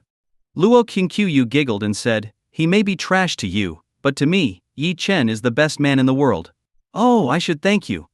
If you hadn't been so blind as to divorce him, I wouldn't have had the chance to find such an amazing man." "You." Mu Wangqing was so furious her face turned red, and she stammered, You, shameless." Luo Qingqiu laughed and said, "How am I shameless? You two are already divorced. I'm single, and so is Yi Chen. We're in love. How is that shameless?" Oh, don't tell me you're jealous. Mu Wonking gritted her teeth and said angrily, jealous? Don't make me laugh. Why would I be jealous of you? You're not worthy. Luo Qingqiu smiled triumphantly and stopped paying attention to Mu Wonking. Instead, she shyly said, honey, let's go. There's no point arguing with them. Let's go home and cuddle. With that, Luo Qingqiu pulled Yi Chen into the car. He didn't resist, and the driver started the car, speeding away. Mu Wonking and her group were left behind, furious. Truthfully, Mu Wonking didn't understand why seeing Yi Chen with another woman made her so angry. She had divorced Yi Chen. So why was she upset? Why did it feel like her favorite toy had been snatched away? Seeing Mu Wonqing's sour expression, Mu Fei quickly said, sis, don't be mad. Only blind women would fall for trash like Yi Chen. I think that woman must be someone he hired to act. If you believe them, you're falling into their trap. Li Qiang, who had been silent, also chimed in, exactly, Wonking. There's no need to get upset over that pair of clowns. Mu Wonking's thoughts were jumbled, and she said irritably, enough. Don't say any more. I'm tired. I'm going home to rest. Inside the luxury car, Luo Qingqiu was still holding Yi Chen's arm, her hand not letting go. The atmosphere felt a bit awkward. Breaking the silence, Yi Chen said, ah, your hand. Luo Qingqiu quickly retracted her hand, as if she had been shocked, her face turning red. Mr. Yi, you're not angry, are you? Yi Chen said, why would I be angry? Luo Qingqiu replied awkwardly, it's just that. I couldn't stand how they were talking about you, Mr. Yi, so I couldn't help but pretend to be your girlfriend. Yi Chen gave a faint smile and said, don't worry, I'm not angry. Luo Qingqiu breathed a sigh of relief, patted her chest and said, that's good to hear. Yi Chen nodded and smiled. All right then, let's go. Mr. Yi, where are you going? Luo Qingqiu asked expectantly. You wanted me to treat your grandfather's illness earlier, didn't you? Since I'm already in your car, let's go take a look, Yi Chen said with a light smile. Hearing his words, Luo Qingqiu was overjoyed. She had given up hope earlier after Yi Chen refused, but unexpectedly, Mu Wonking and the others' presence seemed to change his mind. Luo Qingqiu exclaimed excitedly, that's great. Thank you so much. Soon Yi Chen and Luo Qingqiu arrived at the Luo family estate. The Luo family was one of the top aristocratic families in Yun City, with their villa located in the lush hills on the outskirts of the city. The estate had its own wide, specially constructed road, and security guards patrolled every few steps. But upon entering, the grand and luxurious hall came into view. The vintage lighting reflected off the walls, exuding a sense of romance and solemnity. Following Luo Qingqiu through an antique, narrow corridor lined with black marble floors polished to a mirror finish, they arrived at a bedroom. Inside, an elderly man lay unconscious on the bed, surrounded by 7 or 8 doctors in white coats who were busy working. It was clear that the Luo family status allowed them to summon doctors to their home instead of going to a hospital. These doctors were unfamiliar to Yi Chen, but anyone familiar with Yun City's medical community would have been shocked. Among these doctors were some of the most renowned specialists in the city, whose appointments were almost impossible to book. Especially notable was the leading doctor, a man in his 50s or 60s named Zhou Runyuan. Zhou Runyuan was no ordinary figure. As one of Yun City's top physicians, he was considered a legend at the first hospital of Yun City. With decades of experience, he had successfully treated countless patients. Moreover, he was a rare dual expert in both traditional Chinese and Western medicine. Whenever members of Yun City's wealthy families fell ill, they would go to great lengths to invite Zhou Runyuan. Luo Qingqiu led Yi Chen into the room. Dr. Zhou, how is my grandfather? Luo Qingqiu asked worriedly. Ah, the illness came on very suddenly. The current situation is not good. Although it has been temporarily stabilized, further treatment is urgently needed. Additionally, Mr. Luo remains in a coma and has a high likelihood of becoming a vegetative state, Zhou Runyuan said with a sigh. Luo Qingqiu panicked and said, how could this be? My grandfather was fine before, and his 80th birthday celebration is coming up. How could he become a vegetative state? Zhou Runyuan replied, Ms. Luo, forget attending the birthday banquet. Given his condition, it's hard to say if he will wake up within a year. What? Hearing this, Luo Qingqiu was utterly stunned. Her grandfather had always been in good health. The news that he might become a vegetative state completely shocked her. She said anxiously, that's impossible. My grandfather has always been healthy. Dr. Zhou, could you have made a mistake? At these words, Zhou Ruanyuan's expression darkened with a hint of anger. He was a highly respected physician in Yun City, sought after by dozens of wealthy families. His confidence in his medical skills was unwavering. Hearing Luo Qingqiu's doubt, Zhou Ruanyun snorted and said, "Miss Luo, are you questioning my medical expertise? Do you think I would deliberately exaggerate your grandfather's condition?" Realizing she had been overly anxious, Luo Qingqiu quickly apologized, saying, "Dr. Zhou, that's not what I meant. I was just HMPF. There's no need to explain." Zhou Ruanyun said with a displeased expression, "If you don't trust my skills, you're welcome to consult other doctors." His remark carried the weight of his reputation. In Yun City, Zhou Ruanyun's skills were considered unparalleled. If even he couldn't treat a condition, other doctors would refuse to even attempt it upon hearing his name. However, upon hearing his words, Luo Qingqiu remembered Yi Chen. She had been so flustered earlier that she had almost forgotten about him. She immediately turned around and walked toward Yi Chen. Zhou Ruanyun didn't take Yi Chen seriously at all, assuming he was a junior member of the Luo family. But when Luo Qingqiu approached Yi Chen, she respectfully said, "Mr. Yi, could you take a look at my grandfather? I can't lose him. Please, I beg you to save him." The scene immediately fell silent. Even the busy doctors stopped in astonishment. What was going on? Had Luo Qingqiu gone mad? Zhou Ruanyun, Yun City's top physician, was right there, yet she was turning to a young man for help? Was she deliberately undermining Zhou Ruanyun's authority? Just moments ago, Zhou Ruanyun had declared that Mr. Luo would likely become a vegetative state. Now, she was asking a young man to treat him. Could he even manage such a case? Zhou Ruanyun's face darkened further, his anger growing. Feeling humiliated, he coldly snorted and said, "Miss Luo, what is the meaning of this? If you don't respect my skills, you could have said so outright. There's no need to insult me like this." Luo Qingqiu was taken aback and said, "Dr. Zhou, didn't you just suggest I consult other doctors for their opinions?" Zhou Ruanyun angrily retorted, "Yes, I did say that, but I meant consulting established experts in the medical field. Asking this young man to treat your grandfather, isn't that implying that my skills are inferior to his?" Luo Qingqiu hadn't considered this perspective. She only knew from Zhao Yunhai that Yi Chen's medical skills were exceptional, so she had gone to great lengths to invite him. Frowning, Luo Qingqiu replied, "Knowledge has no boundaries, and those who excel are teachers. Mr. Yi is highly skilled in medicine. Why can't he treat my grandfather?" Hearing this, Zhou Ruanyun let out a mocking laugh. "Him? He looks like a fresh medical school graduate. What skills could he possibly have? I've already diagnosed Mr. Luo's condition. He will become a vegetative state and won't wake up for at least a year. Go ahead and ask him, where is my diagnosis wrong?" Faced with Zhou Ruanyun's anger, Luo Qingqiu was momentarily speechless. Just as everyone thought Yi Chen would remain silent, he suddenly spoke. "Not only is your diagnosis wrong, but it's completely off the mark. In my opinion, Mr. Luo won't become a vegetative state." The room erupted in gasps of disbelief. What? This young man had the audacity to openly challenge Zhou Ruanyun's diagnosis? Before anyone could react further, Yi Chen added, "Because he won't live long enough to become a vegetative state. If nothing changes, Mr. Luo will die within an hour." What? Everyone was stunned by Yi Chen's words, staring at him in disbelief. Where did this guy come from? His audacity was beyond imagination. Not only did he overturn Zhou Ruanyun's diagnosis, but he also boldly claimed that old Master Luo would die within an hour. This was outright nonsense. Ha ha ha. Zhou Ruanyun laughed angrily and pointed at Yi Chen. "Miss Luo, is this the miracle doctor you invited? You must have been deceived. Such a clown is utterly laughable." Luo Qingqiu, equally shocked, muttered in disbelief, "My grandfather will die? This is simply ridiculous." Zhou Ruanyun sneered. "This kid probably can't even understand medical instruments. Although old Master Luo is in a coma, the instruments show that his vital signs are stable, with no immediate danger. Even if you don't trust my medical skills, can you distrust the machines?" The surrounding doctors also became indignant, voicing their criticism of Yi Chen. "Exactly. Kid, if you're going to cheat people, at least be convincing.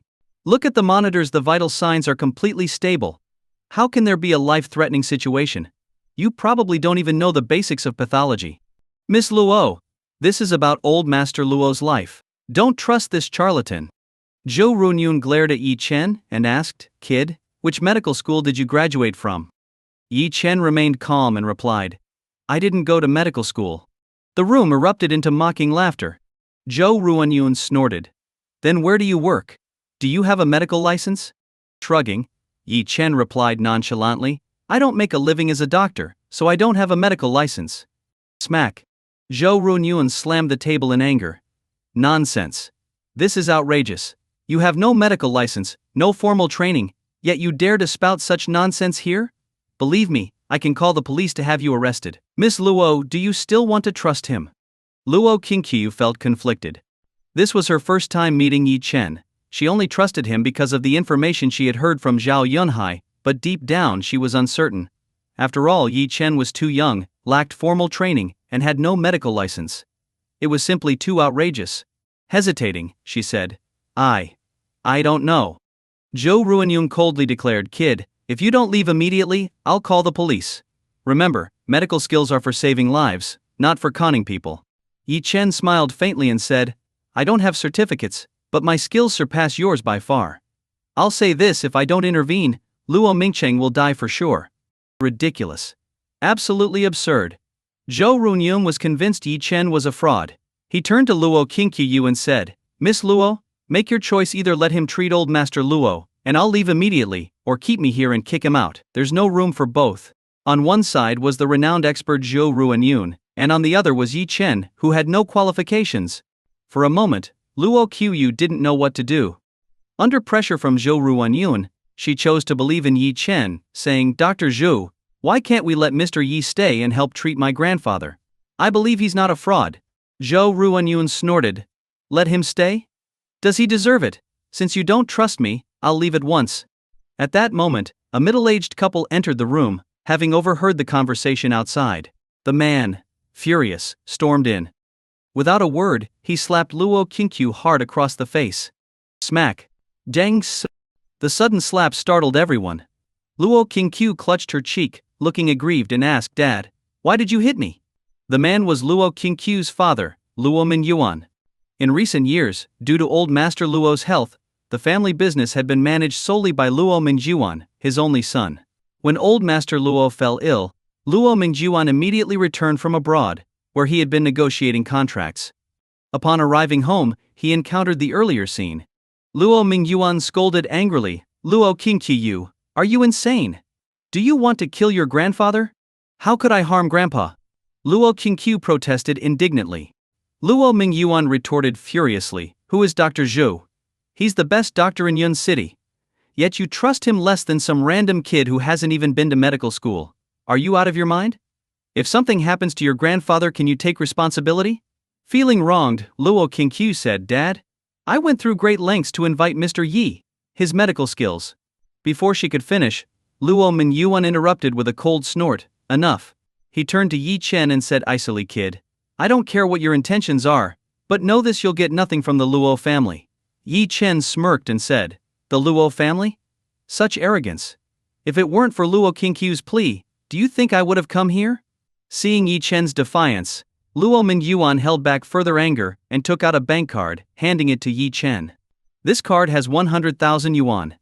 Take the money and leave immediately. Also, stay away from Qingqiu. Do you understand? 100,000 yuan? Yi Chen chuckled. Originally, Luo Mingcheng's condition had nothing to do with him. Had it not been for Luo Qingqiu's request, the Luo family wouldn't even qualify to seek his help. With a dark expression, Yi Chen said, I don't want your money. But mark my words, soon you'll be kneeling before me, begging for help. With that, Yi Chen turned and walked out.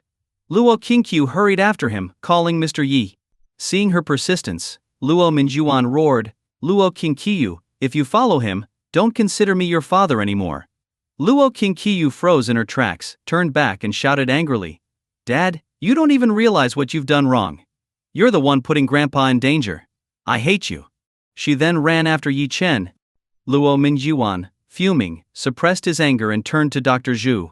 Dr. Zhu, I apologize for the scene. My daughter has been spoiled. My father's condition is now entirely in your hands. Zhou Ruanyun smiled faintly. Don't worry, Mr. Luo. I know old Master Luo's condition well. I'll do my best to ensure his recovery.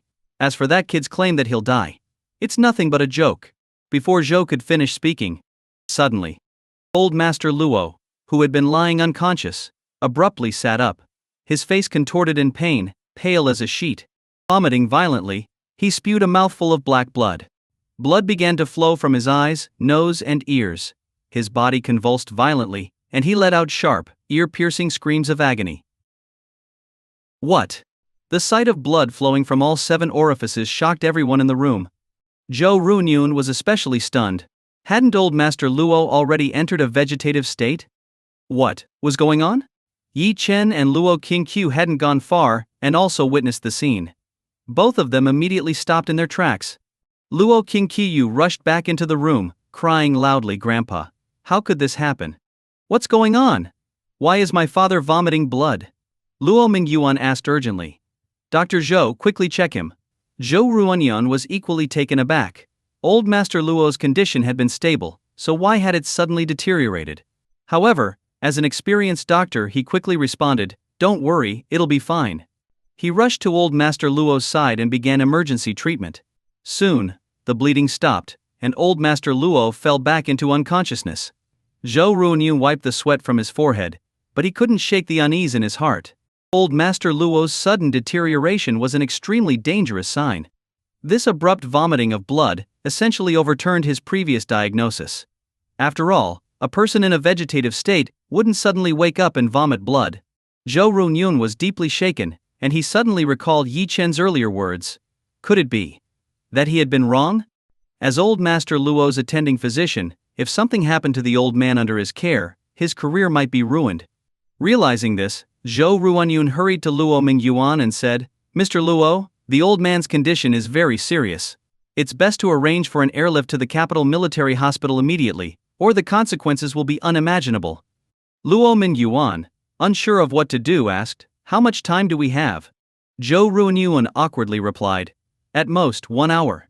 At that moment, everyone in the room gasped. Just moments ago, Zhou Ruanyun had confidently stated that old Master Luo wouldn't face any life-threatening conditions for at least a year. In contrast, Yi Chen had boldly declared that old Master Luo wouldn't survive the hour. Suddenly, Luo Qingqiu erupted in fury, screaming, "Dad, what are you still hesitating for? It's obvious that Dr. Zhou's diagnosis was wrong. Yi Chen was right all along. Let Yi Chen treat Grandpa, or it'll be too late." At that moment, Luo Mingyuan also began to reconsider. Indeed, Zhou Ruanyun, as the attending physician, had misdiagnosed the condition, leaving them without a treatment plan. In contrast, Yi Chen had predicted this outcome from the start. The answer to who was more capable was obvious.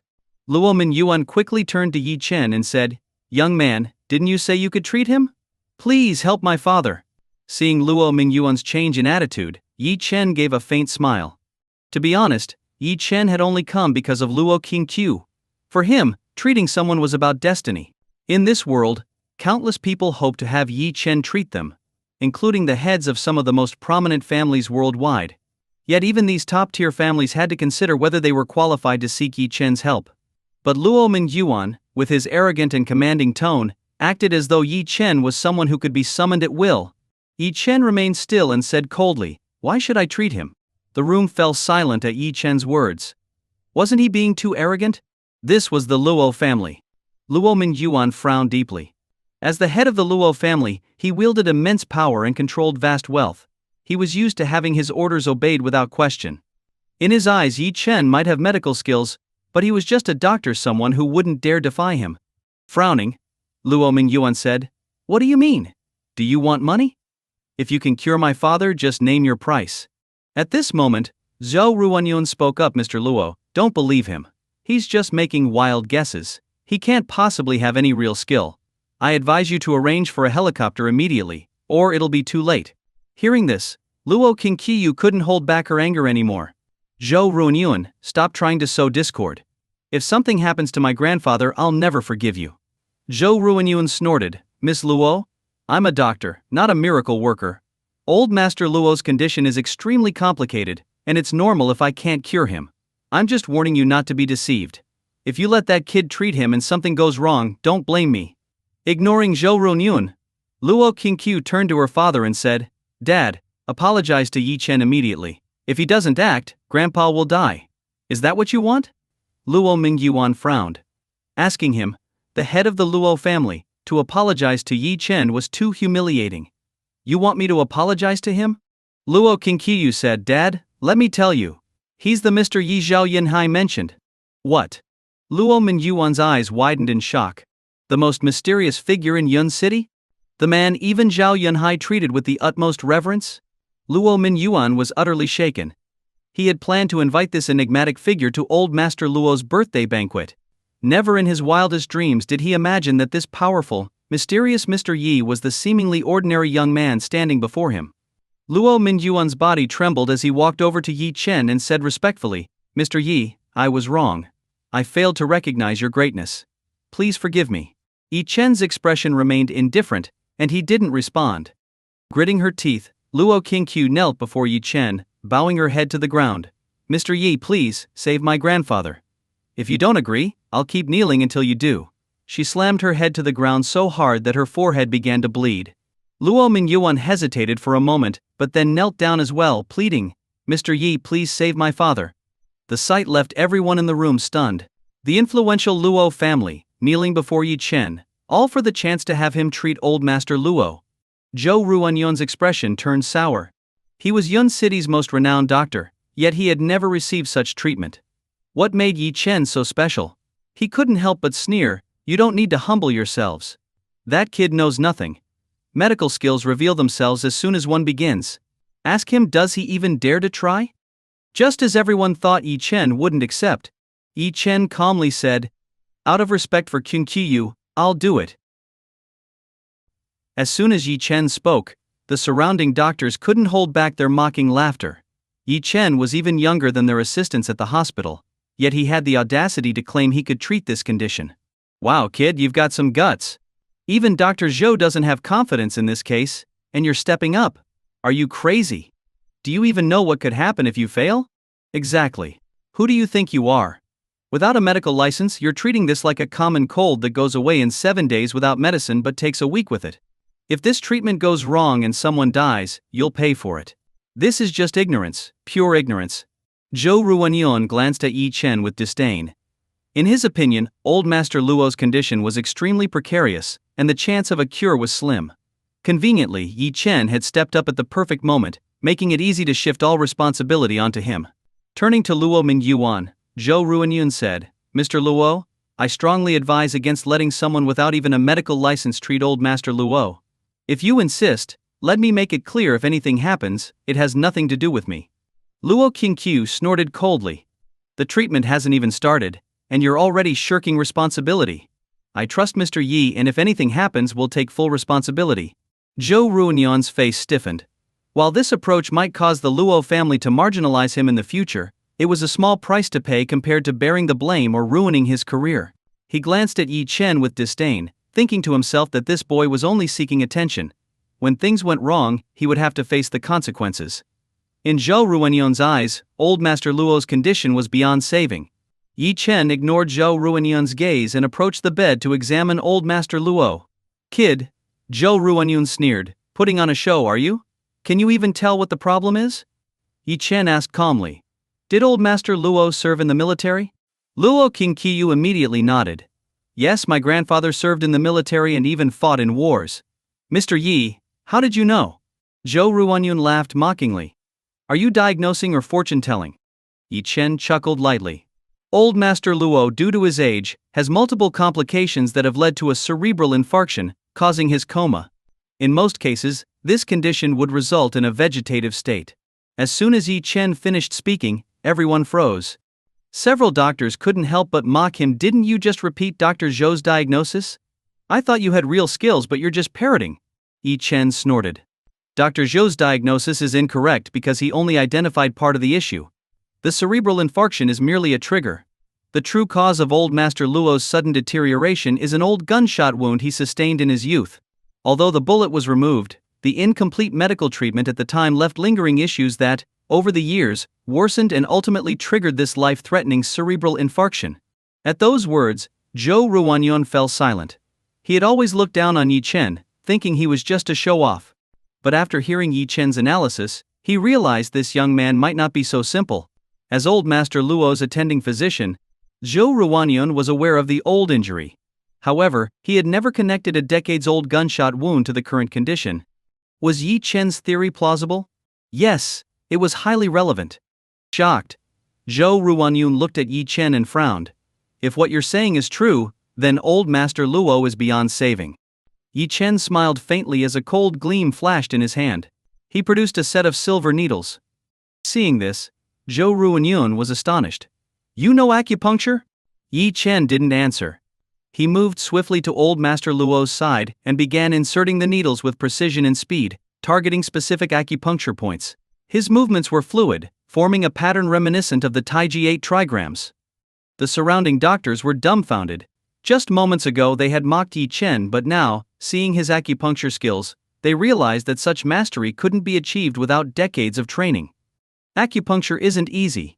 It requires identifying precise acupuncture points, a task that defeats many. But Yi Chen didn't need to double-check. A single glance was enough for him to locate the points accurately. This stunned the entire room. Among them, no one was more shocked than Zhou Ruanyun. As a dual-trained doctor in both Western and traditional Chinese medicine, he had grown up in a family of traditional Chinese medicine practitioners. He had studied acupuncture for decades, yet Yi Chen's technique was on another level, perfect, refined to its very essence. Even more astonishing was that Zhou Ruanyun recognized the method Yi Chen was using. It was an ancient technique he had only read about in old texts. 2. Yi Divine Needle. Zhou Ruanyun stammered in disbelief. Yi Chen glanced at him briefly and said indifferently, "Oh, you've got some knowledge. You actually recognize the Tai Divine Needle." Hearing this confirmation, Zhou Ruanyun's entire body trembled. This legendary lost technique was said to have miraculous abilities, capable of reviving the dead and healing mortal injuries.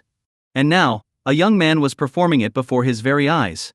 If this were to spread, it would shake the entire traditional Chinese medicine community and cause an uproar across the country. Meanwhile, Yi Chen continued his treatment without pause. Each needle was perfectly aligned with the principles of Taiji and the natural order, striking the precise acupuncture points at lightning speed. Finally, after placing the 9th needle, Yi Chen's eyes flashed sharply. He exhaled a breath of turbid air, waved his hand and said, "It's done." As his words fell, old Master Luo, who had been unconscious, slowly opened his eyes, looking around in confusion. The room fell silent. He had woken up. Old Master Luo was awake. The sight left everyone dumbfounded. Even Zhou Ruanyun felt goosebumps all over. In his eyes, old Master Luo had been one step into the grave. Even with the best facilities at the capital military hospital, a cure seemed impossible. But in less than 10 minutes, Yi Chen had brought old Master Luo back from the brink of death. What kind of skill was this? Could Yi Chen truly be a god? Cough, cough. The frail sound of old Master Luo coughing caught everyone's attention. Luo Mingyuan and Luo Qingqiu immediately rushed to his bedside. Luo Qingqiu asked anxiously, "Grandfather, are you okay?" Old Master Luo glanced at her, seemingly wanting to speak. However, his body was too weak. He struggled but failed to utter a single word. Luo Qingqiu turned to Yi Chen in concern. "Mr. Yi, how is my grandfather?" Yi Chen replied, "Don't worry. I used silver needles to stimulate old Master Luo and wake him temporarily. However, his body is still very weak and needs rest. After following the prescription I'll provide, he should recover in a few days." Hearing this, Luo Qingqiu finally breathed a sigh of relief. "Mr. Yi, thank you so much. I don't know what we would have done without you." Luo Minyuan also expressed his gratitude respectfully. "Indeed, Mr. Ye, you've saved my father. You are the benefactor of the Luo family. I deeply regret my earlier behavior. Please forgive me for any offense I caused." Yi Chen waved his hand dismissively. "I'm not that petty. I won't hold it against you." At this moment, the father and daughter of the Luo family were full of gratitude toward Yi Chen. On the other hand, Zhou Ruanyun, old Master Luo's attending physician, stood awkwardly on the side. He had always taken great pride in his medical skills, believing that no one in Yun City could surpass him. But now, after witnessing Yi Chen's miraculous medical abilities, he felt as if his worldview had been completely shattered. The arrogance he once held had vanished entirely. He felt too ashamed to speak, and the mocking remarks he had made earlier now filled him with a burning embarrassment. He just wanted to find a hole to crawl into. Yi Chen glanced at Zhou Ruanyun and said calmly, "Dr. Zhou." Startled, Zhou Ruanyun quickly looked up, forcing a guilty smile. "Ah. Mr. Yi, do you need something?" Yi Chen smiled faintly. "I'll prepare a prescription shortly. Since you're well versed in traditional Chinese medicine, you'll be responsible for sourcing the herbs. Old Master Luo is still very weak, so you must be meticulous in your care. Zhou Ruanyun was stunned, unable to believe what he had just heard. Moments ago he had mocked Yi Chen, saying all sorts of harsh words. By all accounts Yi Chen could have humiliated him in return. Instead, Yi Chen entrusted him with further treatment for old Master Luo. Feeling utterly humbled, Zhou Ruanyun asked, "Mr. Yi, after everything I said to you, aren't you angry? Why would you still let me stay and assist?"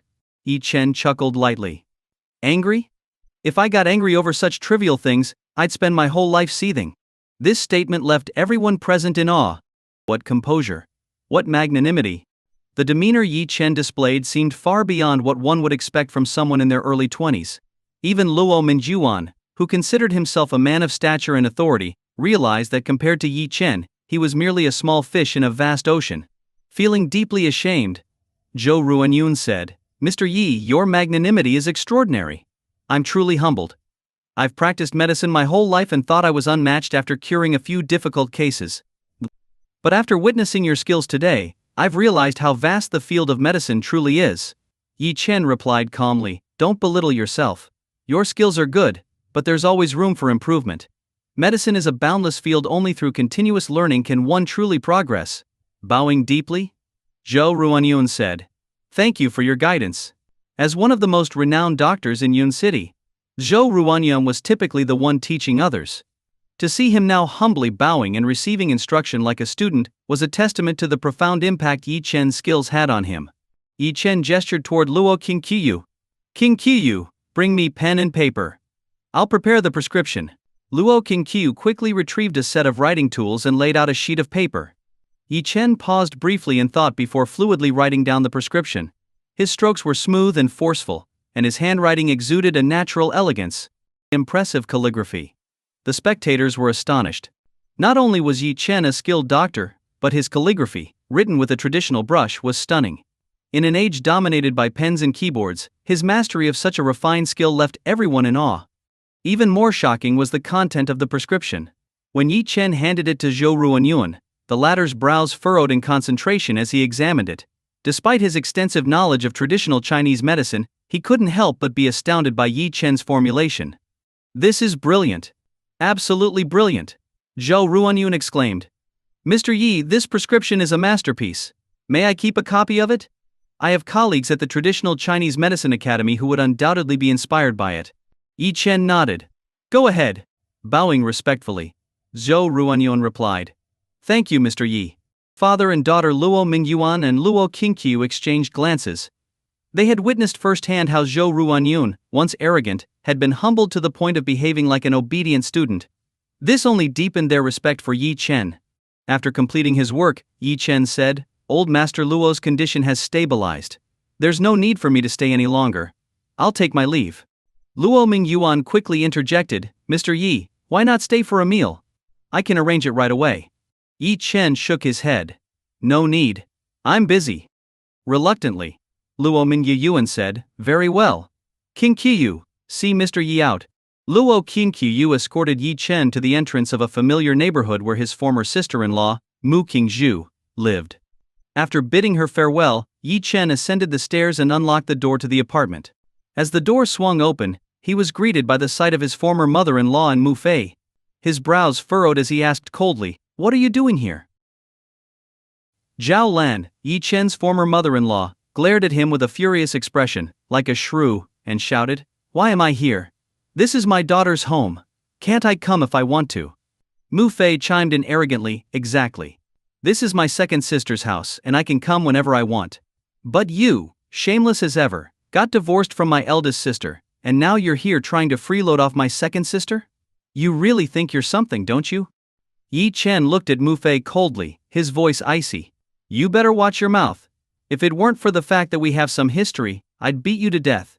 Mu Fei showed no fear and sneered. "Oh, look at you, you useless piece of trash. Now you're even daring to threaten me? If you're so tough, go ahead, hit me. What a joke." Yi Chen's eyes turned frosty, his piercing gaze radiating an aura that sent chills down Mu Fei's spine. For a moment, Mu Fei felt a pang of fear in his heart. Yi Chen's gaze was terrifying, as if he truly intended to kill someone.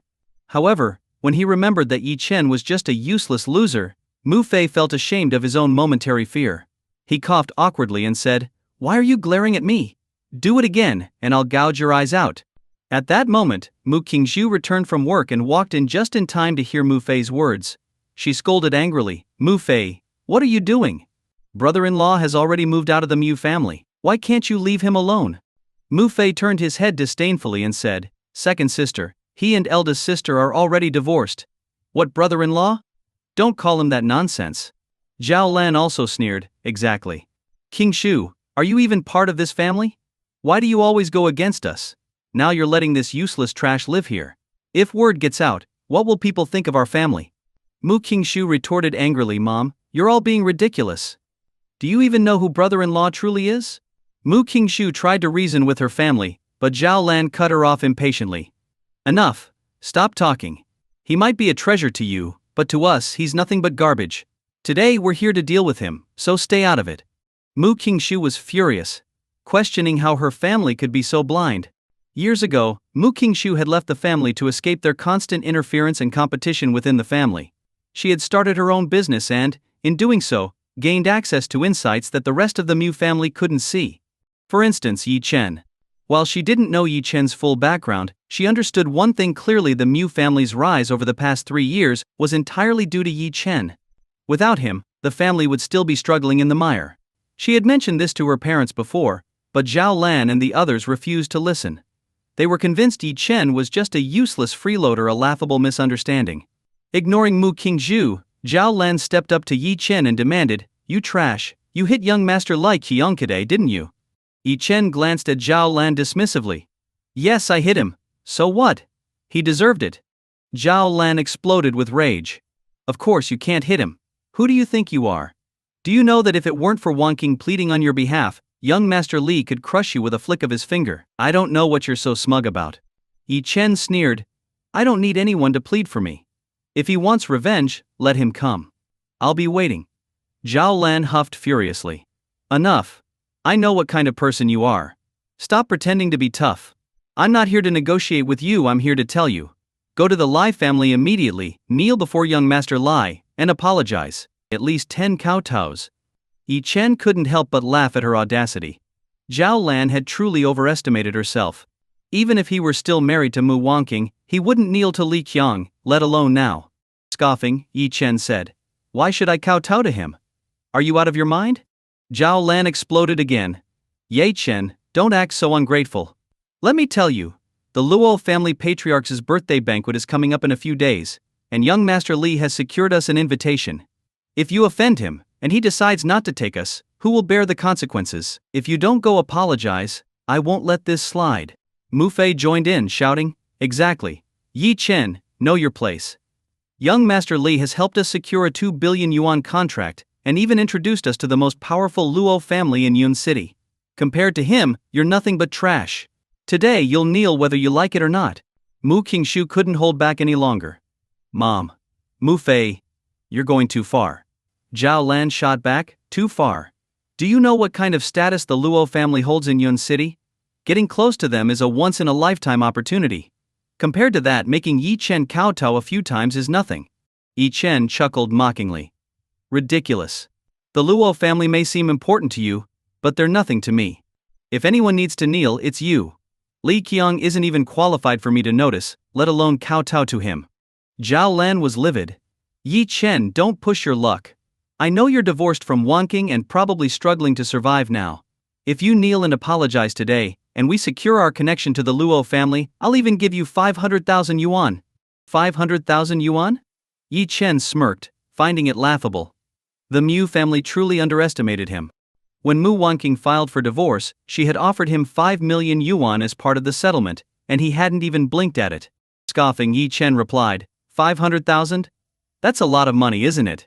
Do you know that with just one word from me, every wealthy family in Yun City would line up to hand me money? The Luo family begged me to attend their banquet. And as for your so-called young Master Lei, he's not even worth a second glance. Hearing Yi Chen's words, Zhao Lan and Mu Fei froze momentarily before bursting into laughter. Ha ha ha. Did you hear that, Mom? This trash is completely delusional. All the wealthy families in Yun City lining up to give you money. You probably can't even scrape together 1,000 yuan. The Luo family begging you to attend their banquet? Why not say Luo Mingyuan himself is kneeling and kowtowing to you? Their mocking laughter filled the room. Yi Chen frowned slightly and said calmly, "You're right. Luo Mingyuan did kneel before me." Yi Chen was merely stating a fact. Earlier today, the father and daughter of the Luo family had indeed knelt to beg him to treat old Master Luo. To him, this was nothing out of the ordinary. After all, while the Luo family held significant power in Yun City, they were nothing in Yi Chen's eyes. However, his composed response left everyone in the room stunned. After a brief silence, the room erupted with laughter, so loud it seemed to shake the roof. "Are you serious, Yi Chen? I was joking, but you actually believed it. Luo Mingyuan knelt to you? Do you even know who Luo Mingyuan is? You're not even qualified to shine his shoes." Madness. Absolute madness. If the Luo family heard this, you'd be dead 10 times over. Yi Chen looked at Zhao Lan and Yu Fei as if they were fools. Waving his hand dismissively, he said, "Forget it. I can't be bothered to waste my breath on you." Mu Fei sneered. "What? Exposed and now you're chickening out? Truly shameless."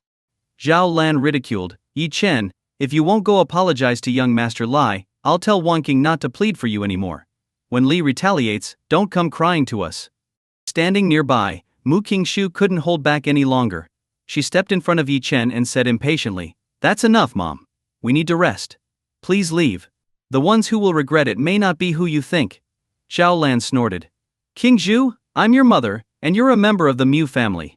Whose side are you on?" Mu Qingshu replied, "Of course, I'm on brother-in-law's side. He's the one you've wronged." Zhao Lan snorted again. "Fine. If you want to side with outsiders, don't bother coming back to the Mu family. Let me tell you, soon, our family will rise to prominence and enter Yun City's elite circles. If you keep supporting this loser Yi Chen, it's only a matter of time before you regret it." Mu Fei chimed in, "Second sister, we've received an invitation to old Master Luo's birthday banquet.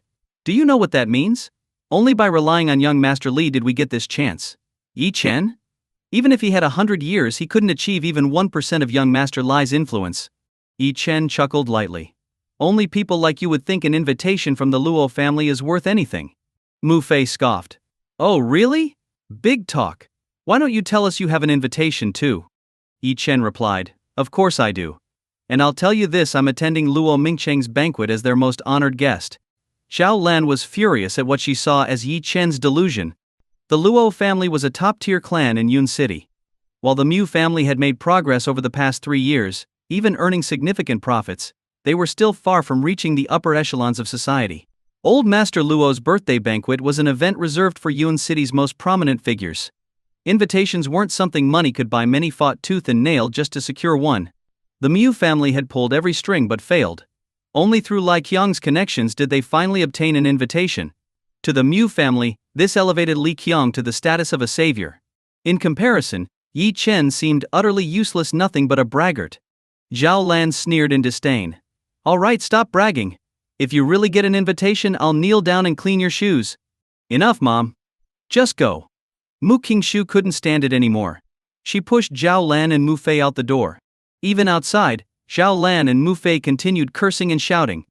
Mu Qingshu slammed the door shut and turned to Yi Chen with an apologetic smile. "Brother-in-law, don't mind them. My mom and brother are just too much." Yi Chen smiled faintly. "I'm no longer your brother-in-law. My ties with the Mu family are over. I might move out in the next couple of days." Hearing that Yi Chen planned to leave, Mu Qingshu panicked. She had never supported his divorce from Mu Wanking and hoped that if Yi Chen stayed, she could mend the relationship between him and her sister. Perhaps they might reconcile. But if Yi Chen left, it would be a disaster for the Mu family. Her family was blinded by their newfound prosperity, mistakenly believing that Li Qiang was their savior. Yet Mu Qingshu knew the truth. Without Yi Chen, the Mu family would have gone bankrupt years ago. Desperately, she said, "Brother-in-law, please don't leave. Stay here as long as you like." Yi Chen smiled faintly. "We'll see. Rest early, Qingshu." With that, Yi Chen returned to his room. Mu Qingshu slumped onto the couch in disappointment. She opened a drawer, taking out a photo of Yi Chen, Mu Wanking and herself. Sighing, she murmured, "Sister, you've always been so smart and beautiful. How could you be so foolish now? Divorcing Yi Chen was the dumbest thing you've ever done. When will you wake up? If I had known things would turn out like this back then." Tears rolled down her cheeks. Back then she had feelings for Yi Chen but silently stepped aside when he got together with her sister. Moving out of the Mu family had been her way of avoiding family conflicts. In truth, she had always envied Mu Wangqing. As the eldest, Mu Wangqing was showered with love and privilege. Whatever she wanted, she got. Perhaps that indulgence had shaped her self-centered personality. Mu Qingshu firmly believed her sister would regret her decision one day. Lost in thought, Mu Qingshu eventually fell asleep on the couch. In the following days, Yi Chen kept a low profile, only making a trip to the Luo family. Old Master Luo's health had significantly improved. Though still somewhat weak, he was now able to walk and would be able to attend his birthday banquet without issue. The banquet was scheduled for 6 p.m. that evening. As the patriarch of a prominent family, Old Master Luo's birthday was a grand affair, attracting Yun City's most influential figures. The banquet would undoubtedly be a gathering of wealth and power. Anyone fortunate enough to attend would have plenty to boast about. After examining Old Master Luo, Yi Chen prepared to leave when Luo Qingqiu approached him with a smile. "Mr. Yi, my grandfather's banquet is starting soon. Why don't you ride with me to the venue?" Yi Chen nodded and got into Luo Qingqiu's car. The Luo family banquet was being held at Yunlong Villa. Although Yunlong Villa was located on the outskirts of the city, it encompassed the entire mountain scenery within its premises. The facilities inside were complete in every way, and the security measures were classified as S-level. The luxury of its decor was undoubtedly befitting of a top-tier family in Yun City. The car soon stopped in the parking lot. As Yi Chen and Luo Qingqiu stepped out of the car, before Yi Chen could even take a proper look at the villa, an unfriendly voice rang out, "Well, Yi Chen, you shameless piece of trash, you really dared to come to the Luo family banquet, huh?" Zhao Lan glanced at Luo Qingqiu and then at the fiery red Ferrari Yi Chen had stepped out of. Recognizing the car's luxury, she let out a mocking laugh and said, "Now I get it, so that's why you were so confident yesterday. Turns out you've latched onto another rich woman. Looks like you've truly perfected the art of freeloading." Both Yi Chen and Luo Qingqiu frowned simultaneously. Looking over, they saw Mu Wangqing, Li Qiang, Zhao Lan, and Mu Fei. It seemed enemies really did cross paths easily. Mu Wangqing didn't say anything, but her gaze toward Luo Qingqiu was filled with anger and disdain. If seeing Yi Chen with Luo Qingqiu last time had left her indifferent, this time the nature of their relationship was unmistakable. Mu Wangqing took a deep breath and exhaled heavily. Looking at Yi Chen, she said coldly, "Looks like you've truly found a better choice." Yi Chen shrugged nonchalantly and said, "Why? President Mu, we're divorced. Am I not allowed to make better choices?" Mu Wangqing's tone turned icy. "Don't be sarcastic. I'm just saying this for your own good. Try to be more ambitious, or you'll just be abandoned again. That would be embarrassing." Yi Chen retorted, "You think everyone is like you, always abandoning the old for the new?" Mu Wangqing snapped, "When have I ever done that? You're the one who fits that description." Yi Chen pointed at Li Qiang and mocked, "You're no different from me. Haven't you also clung to someone like Li Qiang?" Mu Wangqing was momentarily speechless. Although she had no relationship with Li Qiang, their frequent interactions due to business deals made her proximity to him undeniable. Anger and frustration surged within her. Li Qiang stepped forward, sneering, "Yi Chen, I really underestimated you. Your ability to leech off wealthy women is truly impressive. It's a shame you're not a gigolo." Yi Chen replied coldly, "Shut your mouth, dog. Judging by your sallow complexion, you've been overindulging yourself lately. I'd recommend you get your kidneys checked. At this rate, lasting 3 seconds might be a challenge." Li Qiang's face turned crimson with fury, and his anger boiled over. For a moment he was at a loss for words. Yi Chen's remark had hit a nerve. Lately he had been feeling increasingly fatigued.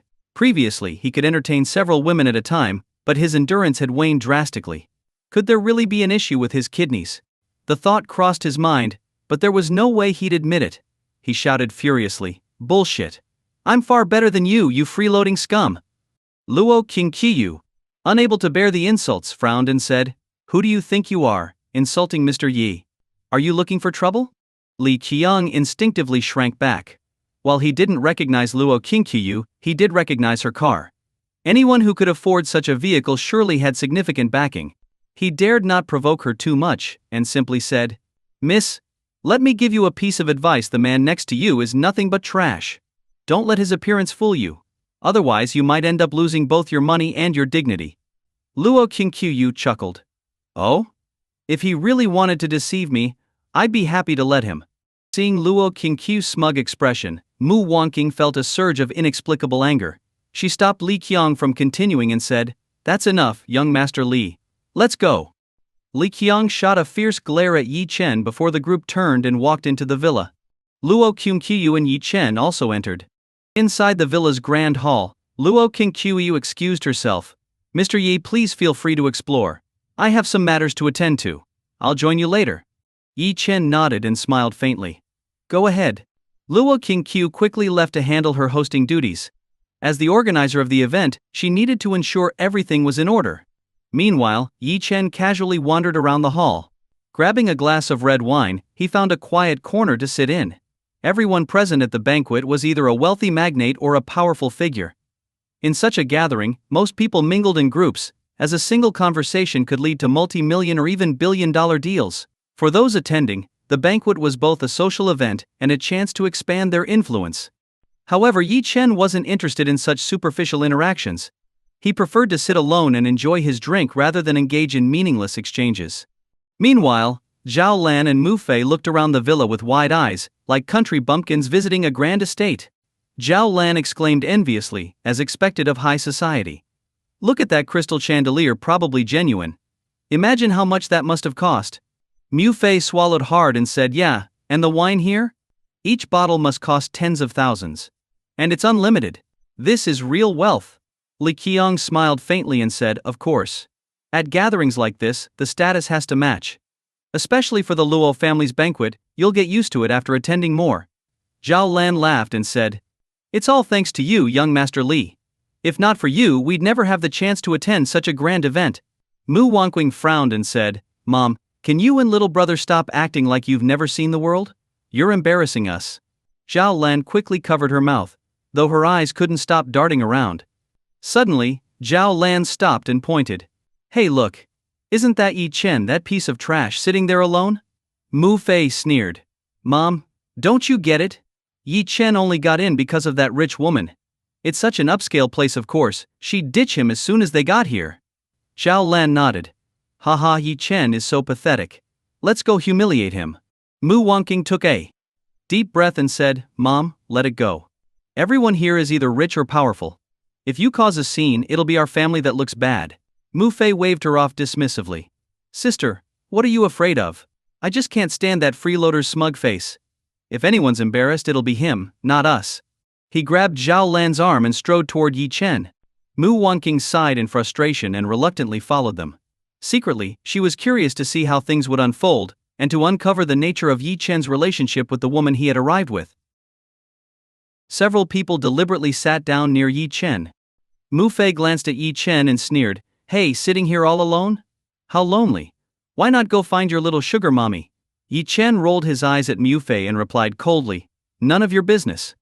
Li Qiang furrowed his brow and mocked, "Yi Chen, don't act so smug. Do you think leeching off a rich woman to get in here makes you part of high society? Ha ha ha, as if he could latch onto the elite. He's nothing but a plaything to that sugar mommy. Look, the moment they're in a social gathering, his true colors are exposed." Zhao Lan added with a mocking laugh. The group, who had come happily to the banquet, couldn't stand seeing Yi Chen there. To them, his presence lowered the event's status. They ridiculed him without restraint. Yi Chen chuckled disdainfully and said, "Why would I need to cling to the rich and powerful? It's they who need to cling to me." Ridiculous. Mu Fei burst into laughter. "Yi Chen, do you really think you're someone important? I know you're just trying to impress my sister, but all you're doing is making yourself a joke. Stop pretending. We all know what you're really like. What do you have that anyone would want to cling to?" Zhao Lan scoffed. Yi Chen ignored the two and looked directly at Mu Wanqing. "President Mu, we're divorced. Why do you and your family keep pestering me?" Mu Wanqing sighed. In her eyes, Yi Chen was just trying to show off. Clearly incapable of anything, he had gone to great lengths to attend this banquet, all to win her attention. But to her, his actions were nothing but embarrassing. "Yi Chen," she said, exasperated, "this isn't your circle. Stop forcing yourself in. You won't earn respect through shortcuts. You really should learn from Li Qiang. A man needs strength, ability and status to be taken seriously." Yi Chen gave her a look of disbelief and said mockingly, "You want me to learn from him? That's laughable. Is he even worthy?" Mu Wanqing snapped back, "Can't you stop being so self-centered? I'm saying this for your own good. Don't you get that? Yi Chen chuckled coldly. You make it sound so nice saying it's for my good. When did you become so shameless, Mu Wonking? Her face flushed with anger, and she pointed at Yi Chen, momentarily speechless. Li Qiang stepped forward, looking down at Yi Chen, and said, Yi Chen, everyone at this banquet is someone important in Yun City. I may not be the best, but I know plenty of influential people. And you? Who here would even bother with you? Yi Chen replied indifferently. I'm not interested in knowing any of them. Mu Wonking exploded in frustration. You're just being stubborn. So self-righteous. You're infuriating. Li Qiang quickly interjected, calm down, Wonking. Let him wallow in his own downfall. Let me introduce you to some of the big shots here. These are people you'll want to know if we're talking business deals. Suppressing her anger, Mu Wonking nodded. Li Qiang began pointing out notable figures. See that man over there? Don't be fooled by his size. That's Zhao Feng, the CEO of Xifen Group, specializing in robotics. His net worth is at least 8 billion. And that one, he's Zhou Wangquan, head of the Zhou family, a top-tier family. Over there. As Li Qiang continued his introductions, Mu Wonking mentally noted each name and face, preparing herself for potential conversations later. At that moment, a middle-aged man walked in. Seeing him, Li Qiang prepared to make another introduction. But Mu Fei interrupted, no need to introduce him. We know him, that's Zhao Yunhai, the CEO of Yunhai Group. We met him last time. Mu Wonking added, yes, he even signed a 2 billion yuan contract with us. That was thanks to you, young Master Li. You must know him well, right? Li Qiang's face twitched awkwardly. No, Zhao Yunhai. What a joke. Someone of Zhao Yunhai's status wouldn't even glance at him. But since he had already claimed last time that Zhao Yunhai had signed the deal because of him, denying it now would ruin his image. With a forced smile, Li Qiang said, yes, we're acquainted. Hearing this, Yi Chen couldn't help but laugh. Li Qiang's shamelessness was truly impressive. The 2 billion yuan contract had nothing to do with him. Zhao Yunhai had signed it solely out of respect for Yi Chen, unaware at the time of his divorce from Mu Wonking. Mu Fei glared at Yi Chen and barked, what are you laughing at? Yi Chen replied calmly, I'm laughing at some people's shamelessness. Do you really think Zhao Yunhai gave you that contract because of him? Without me, you wouldn't have gotten a single cent. Mu Fei burst out laughing. Ha ha ha. That's the funniest thing I've ever heard. Who do you think you are? Do you even know who young Master Lai is? Comparing yourself to him is a joke, Yi Chen said calmly. Believe what you want. As they argued, Zhao Yunhai's gaze swept over the crowd and landed on Yi Chen. His eyes lit up, and he waved in Yi Chen's direction before walking over. Seeing this, Mu Wonquan grew excited. Look! Chairman Zhao is coming to greet us. Young Master Lai, it must be because of you. Please thank him for the contract on our behalf. Mu Fei sneered. That's right, young Master Li. Show him what true power looks like, and let certain trash see the difference. The Mu family was overjoyed, but Li Qiang's heart was racing with panic. What could he possibly say to Zhao Yunhai? They didn't even know each other. As Zhao Yunhai approached, Li Qiang's mind raced. Maybe he could mention his father's name? Surely that would earn him some face. Under the eager gazes of Mu Wonking and the others, Zhao Yunhai finally stopped in front of Li Qiang. Mu Fei nudged him forward. Forcing a smile, Li Qiang stepped up, extended his hand, and said ingratiatingly, Chairman Zhao, it's an honor to meet you. I'm Li Qiang, son of the chairman of Fuhai Group. Zhao Yunhai frowned slightly and said indifferently, Fuhai Group? What's that? Do you think you're qualified to shake my hand? The room fell into stunned silence. Everyone was dumbfounded. Zhao Yunhai's words were brutally dismissive. Li Qiang's hand froze midair, his face burning with humiliation. He wished he could disappear into the ground. But before the shock subsided, Zhao Yunhai brushed past Li Qiang and stopped in front of Yi Chen. With a slight bow and a warm smile, he said, Mr. Yi, you're here. Boom! Everyone present was completely stunned by this scene, their mouths agape, seemingly at a loss for words. It felt like a thunderclap in their minds, leaving their bodies numb and frozen in place. Did they see it right? Zhao Yunhai actually took the initiative to speak to Yi Chen and, more shockingly, displayed a humble demeanor with not a hint of arrogance. Compared to the dismissive and disdainful attitude he had shown toward Li Qiang moments earlier, the difference was like night and day. How could this be possible? No matter how much they thought about it, they couldn't figure it out. Yi Chen was supposed to be a good-for-nothing man who relied on women. How could he possibly know someone like Zhao Yunhai? Mu Wangking looked at Yi Chen in disbelief, her heart overwhelmed by shock. She had lived with Yi Chen for 3 years, during which she only saw his lack of ambition and progress. But in the short time since their divorce, Yi Chen had somehow made the acquaintance of a figure like Zhao Yunhai. Could it be? Could it be that the reason Zhao Yunhai signed the 2 billion yuan contract with her wasn't because of Li Qiang, but because of Yi Chen? But how was that possible? What on earth could Yi Chen have that would make Zhao Yunhai lower himself for him?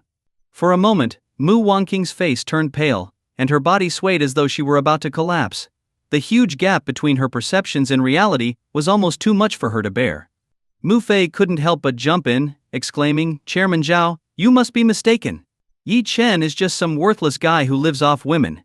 Isn't young Master Lai the one you should be talking to?"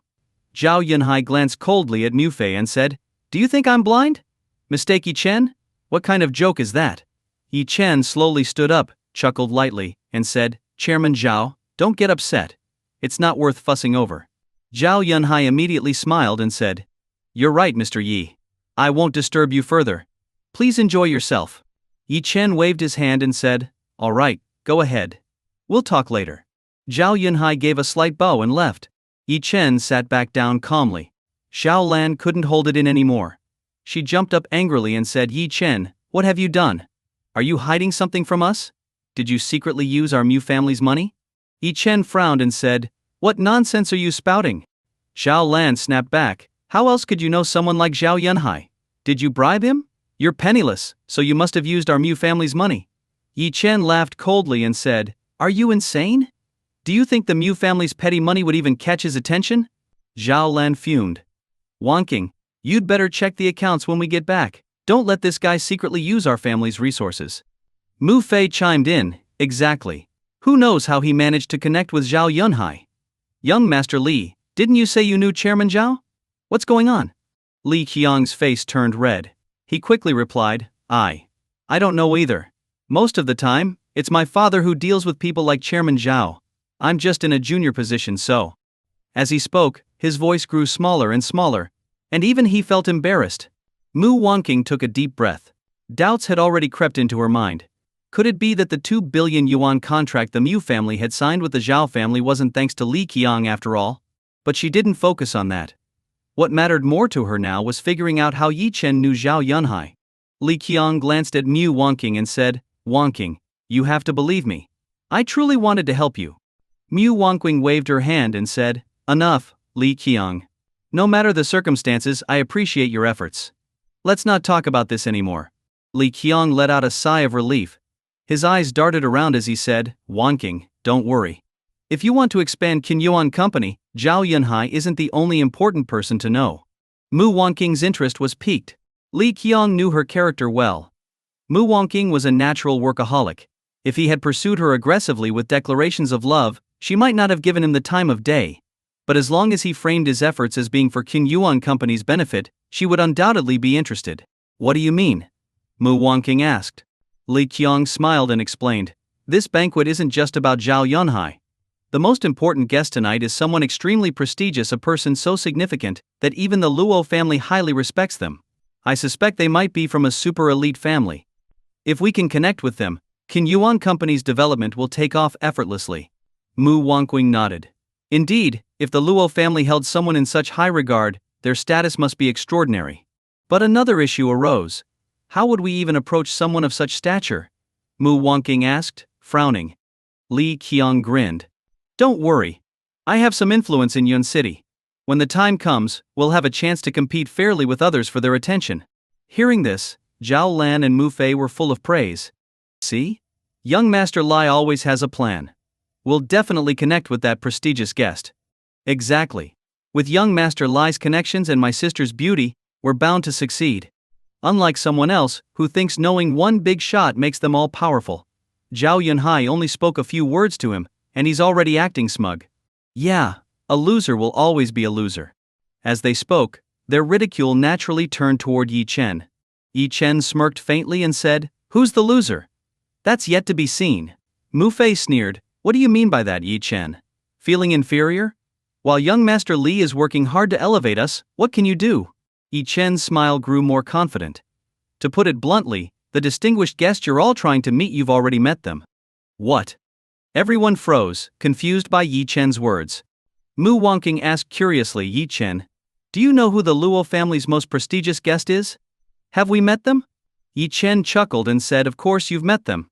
In fact, you're very familiar with them. Impossible. Everyone shook their heads. While they knew many wealthy individuals, none of them had the kind of status to be considered the Luo family's most prestigious guest. Li Qiang furrowed his brow and asked, who is it?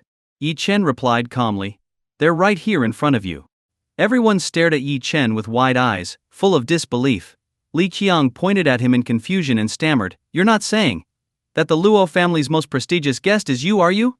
Yi Chen raised his head proudly, a confident smile playing on his lips, and said, that's right. It's me. Hearing Yi Chen's words, everyone widened their eyes in disbelief, staring at him. Was this guy insane? He had no self-awareness at all. The most distinguished guest. What a joke. Yi Chen, are you out of your mind? You're only here because of some woman's connections. Mu Fei said disdainfully. And you dare claim to be the Luo family's most distinguished guest? Dream on. Believe it or not, that's your business. I'm just stating the truth. Yi Chen shrugged nonchalantly. Huh. And you think you're qualified? Zhao Lan sneered at Yi Chen with utter contempt. Keep lying to yourself. Once the banquet begins, your face will be slapped so hard you won't know what hit you. Li Qiang scoffed. Mu Wangqing took a deep breath and shook her head helplessly. She had once hoped that Yi Chen might change for the better, but now she realized he hadn't just remained the same, he had become even more vain. Although Mu Wangqing was surprised by Zhao Yunhai's attitude toward Yi Chen, she knew him too well. With his status, there was no way he could have any connection with the Luo family. In her mind, Yi Chen's vanity would only harm himself in the end. Looking at Yi Chen, Mu Wangqing said, can't you stop being so self-important? Is it that hard to admit you're an ordinary person? Do you know how ridiculous you sound saying things like this? Yi Chen chuckled lightly and said, sorry, but I'm not an ordinary person. Mu Wangqing's eyes widened with anger. She pointed at Yi Chen, so furious that she couldn't even form words. You're driving me mad. Yi Chen said coldly, in your mind, I have to be ordinary for you to feel justified in divorcing me, right? Mu Wangqing replied, that's not what I meant. Yi Chen continued, then what do you mean? I know Zhao Yunhai. I've become the Luo family's most distinguished guest. Does that make me guilty? Does it upset you? In your eyes, I'm only worthy of being the lowest of the low, so you can keep looking down on me, isn't that right?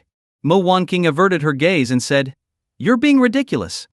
Li Qiang quickly interjected, Wangqing, don't bother with him. People like him are bound to suffer sooner or later. It's like an owl spotting a dead mouse, thinking a phoenix flying by might be there to steal it. Mu Fei nodded in agreement. Yeah sis, ignore him. Look, the banquet's starting. At that moment, the spotlight turned to the stage. The head of the Luo family, Luo Mingcheng, was wheeled out onto the stage. Luo Mingcheng scanned the crowd, coughed lightly, and began, thank you all for attending my birthday banquet. I can't believe I've already reached 80 years old. Hosting this event brings me great joy, and I also hope it provides an excellent platform for everyone in Yun City to exchange ideas. As soon as he finished speaking, the room erupted in applause. Luo Mingcheng continued, originally, my health wasn't great, and I didn't plan to say much. However, today, our Luo family has invited a most distinguished guest, and I must personally introduce them to everyone. The most distinguished guest. This news had already spread yesterday. Everyone was speculating about the identity of this honored individual. After all, the Luo family wielded significant power in Yun City, with deep roots and extensive connections. To be deemed their most distinguished guest was the highest honor imaginable.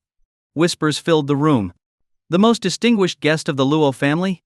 Who could it be? I haven't heard of any such remarkable figure in Yun City recently. Could it be a young master from a powerful family outside the province? Who knows? But for the Luo family to hold them in such high regard, they must have an extraordinary background. We'd better get ready. We might need to curry favor with them. Exactly.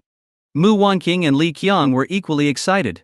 Li Qiang said enthusiastically, Wangqing, I think the guest is probably a young master from a prestigious family. If we can establish a connection, it'll be a tremendous boon for King Jiwan Group. Mu Wangqing nodded. Yes, I'd love to know who this guest is. I hope they have a good temperament. If there's an opportunity, I'll make sure to introduce myself. Everyone continued their animated discussions. On stage, Luo Mingcheng's gaze swept across the room before locking onto Yi Chen. Amid the eager anticipation of the crowd, Luo Mingcheng said with excitement. Now, let's welcome our most distinguished guest of the Luo family, Mr. Yi Chen. As soon as these words left his mouth, everyone looked around, trying to catch a glimpse of this extraordinary individual.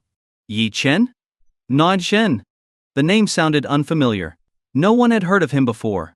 The attendees included some of the most prominent figures in Yun City, and even some influential people from outside the province.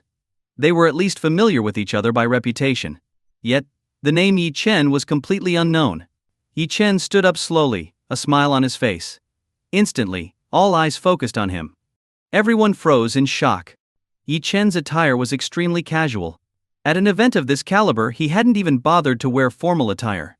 He looked completely out of place and overly relaxed. This was the most distinguished guest of the Luo family? What made him so distinguished? Yi Chen remained calm and indifferent to the stares. Smiling faintly, he said, "Mr. Luo, it's an honor to attend your birthday banquet. I wish you many happy returns." Luo Mingcheng laughed heartily and said, "Thank you, Mr. Yi, for your kind wishes. It's my honor to have you here. I hope you enjoy the banquet." The exchange was brief. For Luo Mingcheng, there was no need to elaborate on Yi Chen's identity. It was too mysterious for even him to fully understand. But he knew one thing: Yi Chen was undoubtedly an extremely distinguished figure. Just having Yi Chen attend his banquet, even without saying much, elevated the entire event to a new level. Everyone's gaze remained fixed on Yi Chen, their hearts filled with shock. For someone to be held in such high regard by the Luo family, their status had to be extraordinary. Many people had noticed Yi Chen sitting alone earlier but had dismissed him because of his unremarkable appearance and casual attire. Now, they regretted their assumptions. If only they had approached him earlier, they might have established a connection. It was too late now. Many in the room resolved to make an impression on Yi Chen later in the evening, perhaps even exchange contact information. While most were strategizing ways to approach Yi Chen, Mu Wangqing and her group were utterly stunned. They were like statues, their minds blank, their bodies rigid. When they heard Yi Chen's name, they were completely dumbfounded. The most distinguished guest invited by the Luo family turned out to be Yi Chen. How was this possible? Mu Wangqing stared blankly at Yi Chen, watching his confident and radiant demeanor. For a moment, she couldn't reconcile this Yi Chen with the dejected man she once knew. Her mind was in turmoil. No matter how hard she tried, she couldn't make sense of it.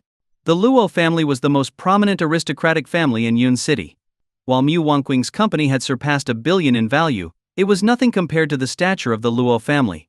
With her status, not only was it impossible for her to become the Luo family's most esteemed guest, but even attending Luo Mingcheng's birthday banquet had required leveraging Li Liqiang's connections. The gap between them was crystal clear. She had been married to Yi Chen for 3 years. In those 3 years, Yi Chen had always been the ideal stay-at-home husband. Truthfully, Mu Wangqing had loved Yi Chen, but her ambition often clashed with his lifestyle. She couldn't stand how he spent his days cooking and taking care of the house. Although Yi Chen had always cared for her attentively, she believed that a gentleman stays away from the kitchen.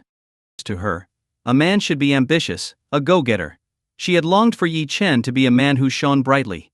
But now, at this moment, Mu Wangqing realized that she might not have truly known Yi Chen at all. Seeing the confident smile on Yi Chen's face, his radiance among the crowd stirred a faint sense of regret within her. Had she made a mistake by divorcing him? Zhao Lan and Mu Fei were equally shocked. Zhao Lan exclaimed in disbelief, "How is this possible? Yi Chen is the Luo family's most esteemed guest. Have they lost their minds? He's just the trash our Mu family discarded. How can he be considered distinguished?" Mu Fei slapped himself in disbelief, muttering, "This must be a mistake. If Yi Chen can be the Luo family's most esteemed guest, I might as well be a god." As the crowd buzzed with astonishment, a stunning and elegant Luo Qingqiu stepped onto the stage. She smiled at everyone and said, "Ladies and gentlemen, I apologize on behalf of my grandfather. Due to his health, he won't be able to personally host you. From here on, my father, Luo Mingyuan, will entertain everyone. I hope you enjoy the evening." Upon seeing Luo Qingqiu, Li Qiang's eyes nearly popped out of his head. He exclaimed, "Wangqing, isn't that the woman we saw earlier with Yi Chen?" Mu Wangqing froze. "It's her, I couldn't have mistaken." Li Qiang gasped. "Oh my god, I didn't expect her to be the Luo family's eldest daughter. But why was she with Yi Chen? What's their relationship?" Mu Wangqing found herself at a loss for words. She couldn't help but laugh bitterly at herself. She had always thought of herself as exceptional and believed Yi Chen wasn't worthy of her. But now, shortly after their divorce, the woman by Yi Chen's side was far more impressive than her. In terms of family background, Luo Qingqiu, as the Luo family's eldest daughter, was undoubtedly a star among the elite, owning far more wealth than Mu Wanqing could dream of. In terms of beauty, Luo Qingqiu was her equal. Though Mu Wanqing was also beautiful, her charm seemed to pale in comparison to the overwhelming influence and status Luo Qingqiu carried. For a moment, Mu Wanqing felt an inexplicable wave of heartache. She couldn't discern whether it stemmed from Yi Chen being with another woman, or from the fact that this woman was superior to her in every way. She lowered her head, her face filled with sorrow. Mu Fei noticed her dejection and made an excuse to wander off, taking the opportunity to explore the luxurious banquet. This was his first time at such an extravagant event, and he intended to savor every moment. He even took pictures to boast about later. As Mu Fei strolled through a magnificent golden corridor with few people around, he noticed a partially open door. A sound caught his attention, and curiosity got the better of him. He leaned in to listen. Inside, the voices of Luo Qingqiu and Luo Mingcheng could be heard. "Grandpa, are you feeling any better?" Luo Qingqiu asked. "I told you not to come, but you wouldn't listen." "Don't worry, granddaughter. I'm fine," Luo Mingcheng chuckled. "But about that matter I think you should reconsider. You and Yi Chen may not be a good match." Hearing this, Mu Fei's eyes lit up. As he suspected, Yi Chen had only gotten into this banquet and become the most distinguished guest because of Luo Qingqiu. Narrowing his eyes, he listened more intently. "It's true, we're not a good match," Luo Qingqiu sighed. "I never considered being with Yi Chen." "Good. One must recognize their place. I can't stand people who don't know their position, those without ability, who only cling to the powerful. That's the behavior of lesser men." Luo Mingcheng's voice came through clearly. "Grandpa, I understand. I'll keep my distance from Yi Chen. Even if I feel something, I'll nip it in the bud," Luo Qingqiu said firmly. Hearing this, Mu Fei could barely contain his excitement. "Yi Chen. Mi Chen. How much longer can you act so smug? Even the Luo family patriarchs thinks you're just a lowly hanger-on. Luo Qingqiu is only toying with you. Do you really think you can rise to the top just by clinging to others?" In Mu Fei's mind, Yi Chen was nothing more than trash the Luo family would soon discard. He wanted to hear more, but a hand suddenly tapped him on the shoulder. Startled, he turned to see a security guard standing behind him. The guard politely said, "Sir, this is not part of the banquet area. Please don't wander around." Embarrassed, Mu Fei nodded quickly. "Sorry, I'll leave right away." Feeling like he had uncovered Yi Chen's facade, Mu Fei rushed back to Mu Wanqing, eager to expose the truth. Little did he know, he had completely misunderstood, because he hadn't heard the rest of Luo Qingqiu and Luo Mingcheng's conversation. Back in the room, tears welled up in Luo Qingqiu's eyes. Seeing his granddaughter's expression, Luo Mingcheng sighed. "My dear, don't blame your grandpa. Yi Chen's status is far too noble for our Luo family to match. Do you understand?" Luo Qingqiu replied, "Of course, grandpa. But who can resist the charm of someone like Yi Chen?" Luo Mingcheng said, "Ah, my dear. I just fear you'll get hurt.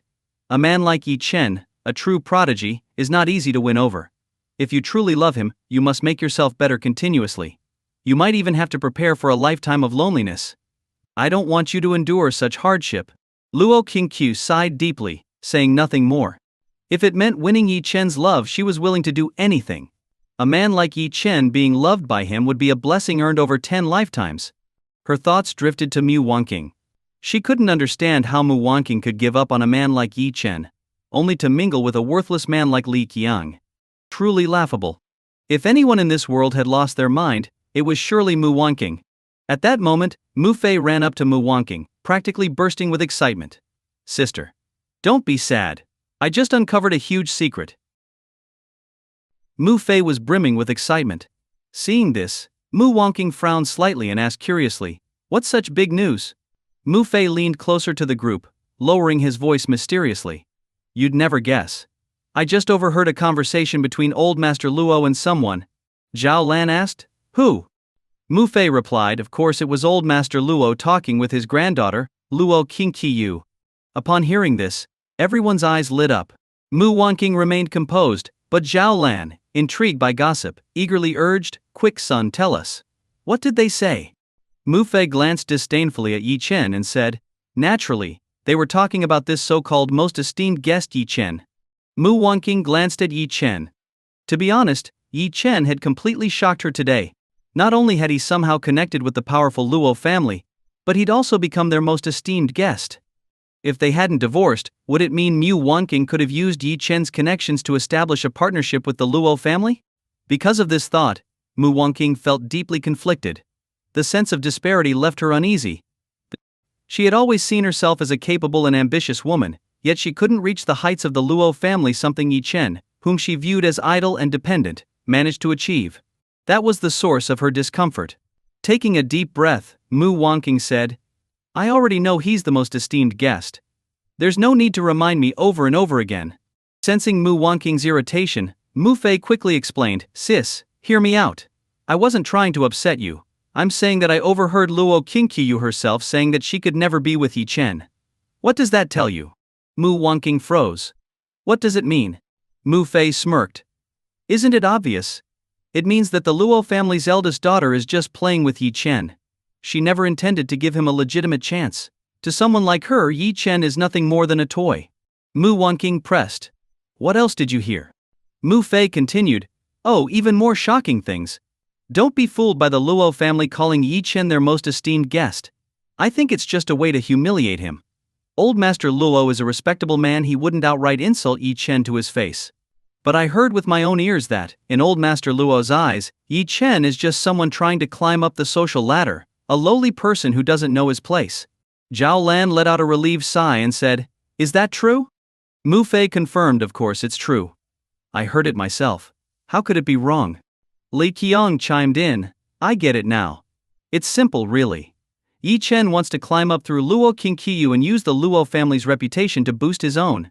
Being called the most esteemed guest is probably just the Luo family testing him, hoping he'd know his place and back off. But instead, Yi Chen shamelessly accepted the flattery, not realizing it only proves Old Master Luo's point about him not knowing his place." Hearing Li Qiang's explanation, the group nodded in unison, as if enlightened. Mu Wanqing chuckled bitterly. Earlier, she thought Yi Chen had truly achieved something remarkable. But in reality, it was still just the same pattern of relying on women and mooching off others. Did he not have any desire to strive for his own success? Before, she couldn't understand how Yi Chen, who seemed so unimpressive, could suddenly become the Luo family's most esteemed guest. But after hearing Mu Fei's words and Li Qiang's analysis, she finally understood. The Luo family didn't genuinely regard Yi Chen as their most esteemed guest. This was merely their way of testing him, expecting him to realize his own inadequacy. Yet, it was evident. Yi Chen's thick-skinned arrogance had reached new heights. Mu Fei squinted and sneered, "Sis, Yi Chen is like a dog that can't stop eating filth. He thinks he can latch onto Luo Qingqiu, but he doesn't realize he's just her plaything. A woman like Luo Qingqiu would never genuinely have feelings for someone like Yi Chen." Zhao Lan's disdain was unmistakable. "Exactly. Trash will always be trash. I've always hated how he puts on airs. Does he really think he's worthy of clinging to the powerful?" Mu Wanqing remained silent, but inwardly she was also disappointed by Yi Chen's actions. When she divorced Yi Chen, it was partly because she couldn't stand his lazy and unambitious behavior, and partly because she genuinely hoped the divorce would push him to grow and mature. But now it seemed Yi Chen hadn't grown at all. Instead, he'd sunk even deeper into a life of pandering to the rich and powerful. What was the point of a man's life if all he did was rely on women? Mu Fei had been genuinely scared earlier, thinking Yi Chen had really become the Luo family's most esteemed guest. If that were true, wouldn't Yi Chen end up stepping all over him? Fortunately, it was all a facade. Mu Fei walked up to Yi Chen. Frowning, Yi Chen looked at him indifferently and said, "What? Have you come to flatter me now that you know my status? Let me tell you, it's too late." Hearing Yi Chen's words, Mu Fei burst out laughing. "Ha ha ha. Did I hear you right? Yi Chen, why would I need to flatter you? Who do you think you are?" Yi Chen raised an eyebrow and said coolly, "Oh? So your standards are high now? With the Luo family, a top-tier clan in Yun City supporting me, I could crush you all without breaking a sweat. And that's just the tip of the iceberg of my power." EFT. Mu Fei laughed even harder. Wow, wow, wow. I've met shameless people before, but none as shameless as you. Tip of the iceberg. Do you even know what you are? Yi Chen said coldly, "Laugh all you want. In terms of power, you, your sister, and even that so-called Li Qiang are no better than ants before me." Zhao Lan couldn't hold back anymore. putting her hands on her hips and snapping, "Yi Chen, can you stop bragging? Do you think we don't know what you are?" Yi Chen retorted, "Bragging? I, Yi Chen, have no need to brag. Enough." Mu Wangqing, unable to listen any longer, scolded him sharply. "Yi Chen, can't you stop being so full of yourself?" Hearing Mu Wanqing's words, a surge of anger shot through Yi Chen. If their divorce had been due to his hidden abilities, leading Mu Wanqing to believe he was incapable, then now he had already shown his strength. Even if it was just the tip of the iceberg, the Luo family of Yun City was leagues above Li Qiang's Fu Hai group. Why did Mu Wanqing still accuse him of being arrogant? Feeling aggrieved, Yi Chen said, "Mu Wanqing, who's being arrogant? I think you're just jealous, just regretting it now that you see my strength.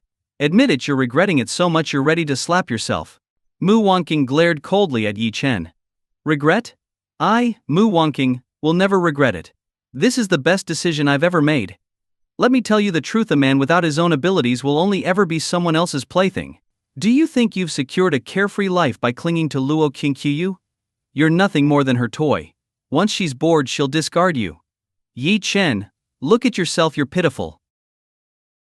Yi Chen's face turned cold as he looked at Mu Wanqing. Inwardly, he sighed. Pitiful. It was laughable. Where exactly did Mu Wanqing get such an idea? Let's not even talk about anything else. Just at today's banquet, Zhao Yunhai from Yunhai Group personally came over to greet him with the utmost respect. Yet when it came to Li Qiang, Zhao Yunhai didn't even spare him a glance. The stark contrast was Mu Wanqing blind to it? And then there was the Luo family. The eldest daughter, Luo Qingqiu, personally accompanied him. Even old Master Luo, despite his injury, had made an appearance just to introduce Yi Chen as the most esteemed guest. Everyone present was eyeing Yi Chen, eager to forge a connection with him. And yet Mu Wanqing called him pitiful. There was no need to think too deeply about it. Mu Wanqing had probably been brainwashed again by her mother and brother. Yi Chen truly couldn't understand how such foolish people could exist in this world. Yet Mu Wanqing trusted them unconditionally. Yi Chen was tired of explaining. Pitiful. Then so be it. He sighed inwardly. If not for the 3 years of feelings he still had for Mu Wanqing, he wouldn't even spare her another glance. Yi Chen said coldly, "Fine. Think whatever you want. I can't change your mind." Mu Wanqing was startled by the coldness in Yi Chen's tone. Her voice softened as she said, "Yi Chen, I'm only hoping you'll work hard and stop relying on women to get by. That's not what a respectable man does. You have to understand that." Zhao Lan, full of disdain, glared at Yi Chen and pulled Mu Wanqing aside. "Wanqing, stop wasting your breath on him. If he understood, you wouldn't have divorced him in the first place. A dog will always eat filth that can't change its nature." Zhao Lan knew her daughter very well. Even though Mu Wanqing had listened to her and divorced Yi Chen, her heart still leaned toward him. Even with someone as capable as Li Qiang by her side, Mu Wanqing hadn't fully accepted him. This left Zhao Lan feeling constantly threatened. She wanted to push her daughter and Li Qiang together, so they could leverage the Li family's power to gain more wealth and status. The last thing she wanted was for Mu Wanqing and Yi Chen to reconcile. So, she constantly intervened. Mu Fei chimed in, "Exactly. A man should be like Li Qiang, open and dignified. Trash like Yi Chen doesn't even deserve to be recycled." Yi Chen scoffed, turned his head, and said nothing more. Having reassured themselves that Yi Chen was still the same useless person they thought he was, the group seemed much happier. Zhao Lan smiled and said, "It's my first time at such a luxurious banquet. I feel a bit out of place. Xiao Fei, I'm hungry. Go get some food and bring me a drink too." Mu Fei nodded. "Mom, why just a drink? I saw some 1982 Lafite over there. I'll get you a glass. In a place like this, red wine suits our status better." Zhao Lan chuckled. "All right, let's indulge a bit today. Bring me 2 glasses." Mu Fei walked to the bar with a spring in his step. A waiter carrying a tray of wine approached him and politely asked, "Sir, may I offer you a drink?" Mu Fei glanced at the wine on the tray but couldn't tell what it was. He quickly shook his head and said, "No need. I'll pour it myself. Don't bother." The waiter hesitated, feeling a bit disdainful inside but said nothing. He nodded and left. Mu Fei found 4 glasses and began pouring the 1982 Lafite until each glass was full, as if afraid of not getting his money's worth. After filling the glasses, he found a tray, arranged the wine on it, and carefully carried it back toward Mu Wanqing and the others. However, after taking just 2 steps, Mu Fei stumbled slightly, nearly falling over. The wine, being overfilled, spilled out. Damn it. A man in his 20s named Xing Feng had wine spilled all over him. Already in a foul mood, he erupted in anger. Mistaking Mu Fei for a waiter, he slapped him hard across the face. Are you blind? Spilling wine on me? Do you have a death wish? Mu Fei clutched his face in pain, tears welling up as he retorted, I didn't do it on purpose. Why are you hitting me? Xing Feng sneered, so what if I hit you? You ruin my clothes. Can you even afford to pay for them? Mu Fei, feeling wronged, covered his face and said, why couldn't I afford it? You hit me, and I'll have my sister deal with you. Xing Feng smirked coldly. Deal with me? Ha! You're pretty bold. Let's see if I don't beat you to death. With that, Xing Feng slapped Mu Fei again. Frightened, Mu Fei turned and fled. Xing Feng, not willing to let it go, chased after him. Mu Fei ran to Mu Wanqing and shouted, Sis, help me. Someone's hitting me. Hearing this, Mu Wanqing and Li Qiang both frowned. Who would dare to hit someone at a place like this? At that moment, Xing Feng caught up. Mu Wanqing quickly stepped in front of Mu Fei and glared at Xing Feng. What are you doing? Who gave you the right to hit my brother? Hiding behind Mu Wanqing, Mu Fei pointed at Xing Feng and said, Sis, it's him. He slapped me twice. You have to stand up for me. When Xing Feng saw Mu Wanqing, his eyes lit up. He couldn't deny that she was stunning. With her carefully chosen outfit, she was even more captivating. Xing Feng smirked coldly and said, why did I hit him? Because he deserved it. Look at my clothes, he spilled wine all over them. How am I supposed to wear this now? Mu Wanqing replied coldly, if your clothes are dirty, we'll compensate you. But there's no need to resort to violence. Compensate? Xing Feng laughed and said, fine. This suit is Italian handmade and costs about 5 million. Plus my emotional distress, it's worth at least 100 million. Pay up. 100 million? For a suit that cost 5 million? An emotional distress compensation of 100 million? It was absurd. Mu Wanqing's face darkened as she snapped, you're being unreasonable. Are you picking a fight on purpose? Xing Feng sneered shamelessly, that's right. I'm picking a fight. If you can't pay, it's fine. How about this, you spend the night with me, and I'll let it slide. What do you think? Mu Wanqing's anger flared. Shameless. Disgusting. Dream on. Xing Feng, undeterred, looked at Mu Wanqing with arrogance and said, listen, because you're beautiful, I'm giving you this chance. Here are your two choices, either spend the night with me, and maybe I'll even make you my personal plaything, or I'll break your brother's legs. Remember, my patience is limited. Yi Chen sighed helplessly as he watched the scene unfold. Glancing at the terrified Mu Wanqing, he couldn't help but think back to similar incidents in the past. After Mu Wanqing entered the business world, her striking looks often attracted the attention of unscrupulous individuals. Yet, thanks to Yi Chen secretly handling everything behind the scenes, Mu Wanqing's business ventures always went smoothly. She never stopped to think, why was it that other businesswomen had to grovel and drink excessively to secure deals, with some even forced to compromise their dignity? Yet, for her, every negotiation seemed effortless, and even the instances of drinking were few and far between. Who would dare ask Yi Chen's woman to drink with them? Something so obvious was attributed by Mu Wanqing to her own exceptional talent in business. Now, without Yi Chen's protection, how could she avoid running into trouble? Yi Chen slowly stood up and looked at Mu Wanqing. Do you need my help? Mu Wanqing turned to Yi Chen, their eyes meeting. In that moment of danger, emotions from the past surged within her. For reasons she couldn't explain, the first person she thought of for help was still Yi Chen. But before she could say anything, her mother Zhao Lan interjected with a scornful tone. What help can you provide? Are you going to call on your sugar mama to come solve it for you? Even young Master Li hasn't spoken up yet, and here you are, pretending to be capable. Hearing Zhao Lan's words, Mu Wanqing's expression changed. That's right, what could Yi Chen possibly do to help? Rely on another woman? Mu Wanqing would rather die than let some other woman tied to Yi Chen intervene to help her. She turned her head away and said nothing. Li Qiang, on the other hand, saw this as the perfect opportunity. He had long been pursuing Mu Wanqing but had made little progress. This was his chance to shine hero, saving the damsel in distress. It was the perfect opportunity to win her over. Li Qiang immediately stood up and positioned himself in front of Mu Wanqing.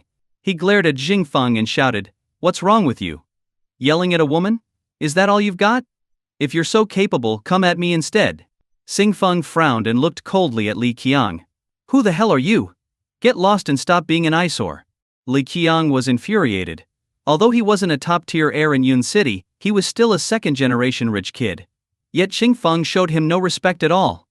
Narrowing his eyes, Li Qiang said, "Apologize to her immediately, or don't blame me for being rude." Xingfeng scoffed. "You? Rude? You think you're worthy?" Li Qiang sneered. "Listen up. My name is Li Qiang. My family owns Fu-Hai Group. We have plenty of money, enough to bury you under it. Got it?" Xingfeng gave Li Qiang a meaningful look and said mockingly, "Oh, Fu-Hai Group? I'm so scared, terrifying." Li Qiang smirked. "If you're scared, then scram." Seeing this, Zhao Lan and Mu Fei felt emboldened. "Damn it, you dared to hit me earlier. Now that young Master Li is here, try touching me again. Let's see if I don't crush you." Mu Fei shouted angrily. "Exactly. You hit my son? I'll make sure you regret it. Do you really think we're afraid of you? With young Master Li here, how dare you act tough? Ever heard of Fu-Hai Group? Crushing you is as easy as squashing an ant," Zhao Lan added mockingly. Li Qiang puffed out his chest proudly and said, "Kid, scram now, or I'll make sure you regret staying." Xingfeng glanced at the enraged group, took a few steps back, and a cold glint flashed in his eyes. He sneered and said, "Fine. Fu-Hai Group young Master Li, right? I'll remember you." With that, Xingfeng turned and left. For now, he was at a disadvantage and didn't want a direct confrontation. Seeing him leave, Zhao Lan and Mu Fei became even more smug. "Hey! Look at him scurrying away like a beaten dog. I told you, young Master Li is reliable." Just a few words, and that brat ran off with his tail between his legs. Yeah, if he hadn't run, he might have gotten a good beating. "Young Master Li, you're the best. You've got the power in Yun City." The two laughed excitedly. Previously, at such high-profile events, they were always the ones getting picked on. But with Li Qiang by their side, they felt triumphant. Li Qiang chuckled and said, "Of course. I wouldn't just stand by and let anyone bully Wanking. Whoever dares to touch her, I'll crush them. In Yun City, I have the influence to protect her." Zhao Lan nodded repeatedly, clearly impressed. She sneered at Yi Chen and said, "See that, you good for nothing? Do you think Wanking still needs you? Young Master Li solves problems with a single word. And you? What can you do?" Mu Fei chimed in, "That loser can't do anything. All he knows is how to sponge off others." Yi Chen narrowed his eyes and said coldly, "How do you know I couldn't have solved it?"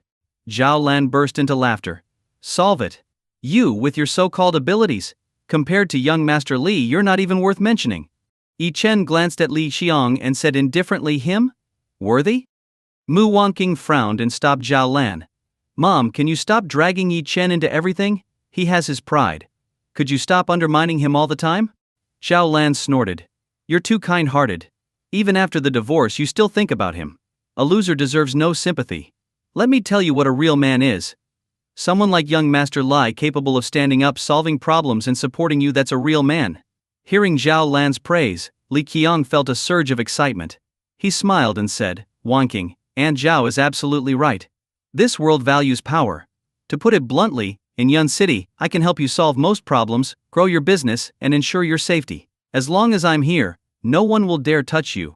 Just as Li Qiang finished speaking, a furious voice echoed, "Damn it. There they are. The ones who insulted me. How dare they stay here? They must have a death wish." Leading the charge was Zheng Xingfeng, now flanked by several burly men in suits, clearly professional bodyguards. They surrounded Mu Wanqing and her group, exuding an intimidating aura. Seeing this, Mu Wanqing and the others instinctively backed away in fear. Despite his earlier boasting, Li Qiang felt a wave of panic. But he couldn't back down now. He stepped forward and said, "What do you think you're doing? Do you know where you are? Do you think you're the only one with bodyguards?" Li Qiang waved his hand, and immediately several bodyguards rushed over. These were bodyguards Li Qiang had hired for a hefty price from a professional agency. Seeing this scene, Zhao Lan and Mu Fei were even more in awe of him. A man like young Master Li is truly reliable. The two sides faced off. The atmosphere instantly became tense. Li Qiang, not afraid in the slightest, sneered at Xingfeng, determined to showcase his power in front of Mu Wanqing. He said, "Kid, today I'll show you what real power looks like." Xingfeng chuckled lightly and replied, "Oh, then I'm curious to see just how impressive you are." Li Qiang pulled out his phone and said, "I can call a few friends at random, and they'll have you begging for mercy." Hearing this, Zhao Lan's eyes lit up as she asked, "Young Master Li, are you about to use your connections?" Li Qiang nodded arrogantly, dialing a number. Young Master Wang, are you at the Luo family banquet? I've been cornered by someone here, come and help me out. After hanging up, Li Qiang declared smugly, kid, fights aren't pretty, but you can call your people too. Let's see who's better connected. Xing Feng shrugged, sneering, I don't need to call anyone. However, I can give you a chance to die knowing why. Li Qiang sneered in response, keep bluffing. The more you act tough now, the harder you'll be slapped later. Zhao Lan, seeing Li Qiang's confidence, asked, Young Master Li, who did you call to be so confident? Casting a glance at Mu Wanqing, who was also curious, Li Qiang said proudly, in Cloud City, who doesn't have a few friends? The one coming is my good buddy, Wang Yelin, heir to a billion-dollar corporation. Hearing this name, even Mu Wanqing gasped. Wang Yilin was a famous young master in Cloud City. His family's billion-dollar corporation was not just a name, it truly had a market value of billions. It was a real, powerful company. Unexpectedly, Li Qiang had such connections. For a moment, Zhao Lan and Nu Fei's admiration for Li Qiang grew even stronger. At that moment, a casual voice came from behind. Young Master Li, someone dares to bully you in Cloud City? Who is it? Let me see. A young man approached. It was none other than Wang Yilin. His appearance made everyone, including Zhao Lan, breathe a sigh of relief. With Wang Yilin here, the young man across from them was surely doomed.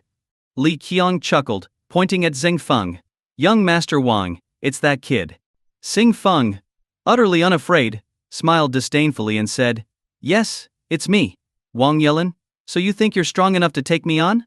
The once proud Wang Yilin froze upon seeing Xing Feng, his expression changing to one of fear. Bowing slightly, he stammered, Why, young Master Xing, it's you! Everyone gasped at Wang Yilin's attitude. Li Qiang felt chills run down his spine, goosebumps covering his entire body. He had invited Wang Yilin to help him, yet the man was terrified upon seeing Xing Feng. Instantly, Li Qiang realized Xing Feng's identity must be extraordinary. His face turned pale as a sheet. Xing Feng spoke coldly, Why can't it be me? Are you here to back this fool? Wang Yilin smiled awkwardly. How could I dare interfere with your affairs, young Master Xing? I'll leave immediately. Wang Yilin turned to leave. Panicking, Li Qiang grabbed his arm and said, Young Master Wang, we're brothers. How can you not help me? Wang Yilin snapped angrily, Damn it. I treated you like a brother, and now you're trying to get me killed. Do you know who he is? That's Xing Feng, the big shot of Cloud City's underworld. Do you know who his father is? Hearing his name alone will scare you to death. He's none other than the legendary Xing Yi. What? Li Qiang felt his head spin. Xing Yi? He was a figure like Qiang could only dream of avoiding at all costs. Legend had it that in Cloud City's underworld, 8 major enforcers answered directly to Xing Yi. Each was immensely powerful, holding significant influence in the underworld. And Xing Yi ruled over all of them, making almost the entire underground world of Cloud City his domain. No one dared to offend him. Never in his wildest dreams did Li Qiang imagine he had provoked Xing Yi's son. Watching Wang Yilin flee in terror, Li Qiang felt an overwhelming wave of fear. He was doomed. Zhao Lan and Nu Fei were also dumbfounded. They had heard of Xing Yi's infamous reputation. Normally they'd step aside for a minor thug. Now, they had offended the heir of the underworld kingpin of Cloud City. What to do? They were petrified.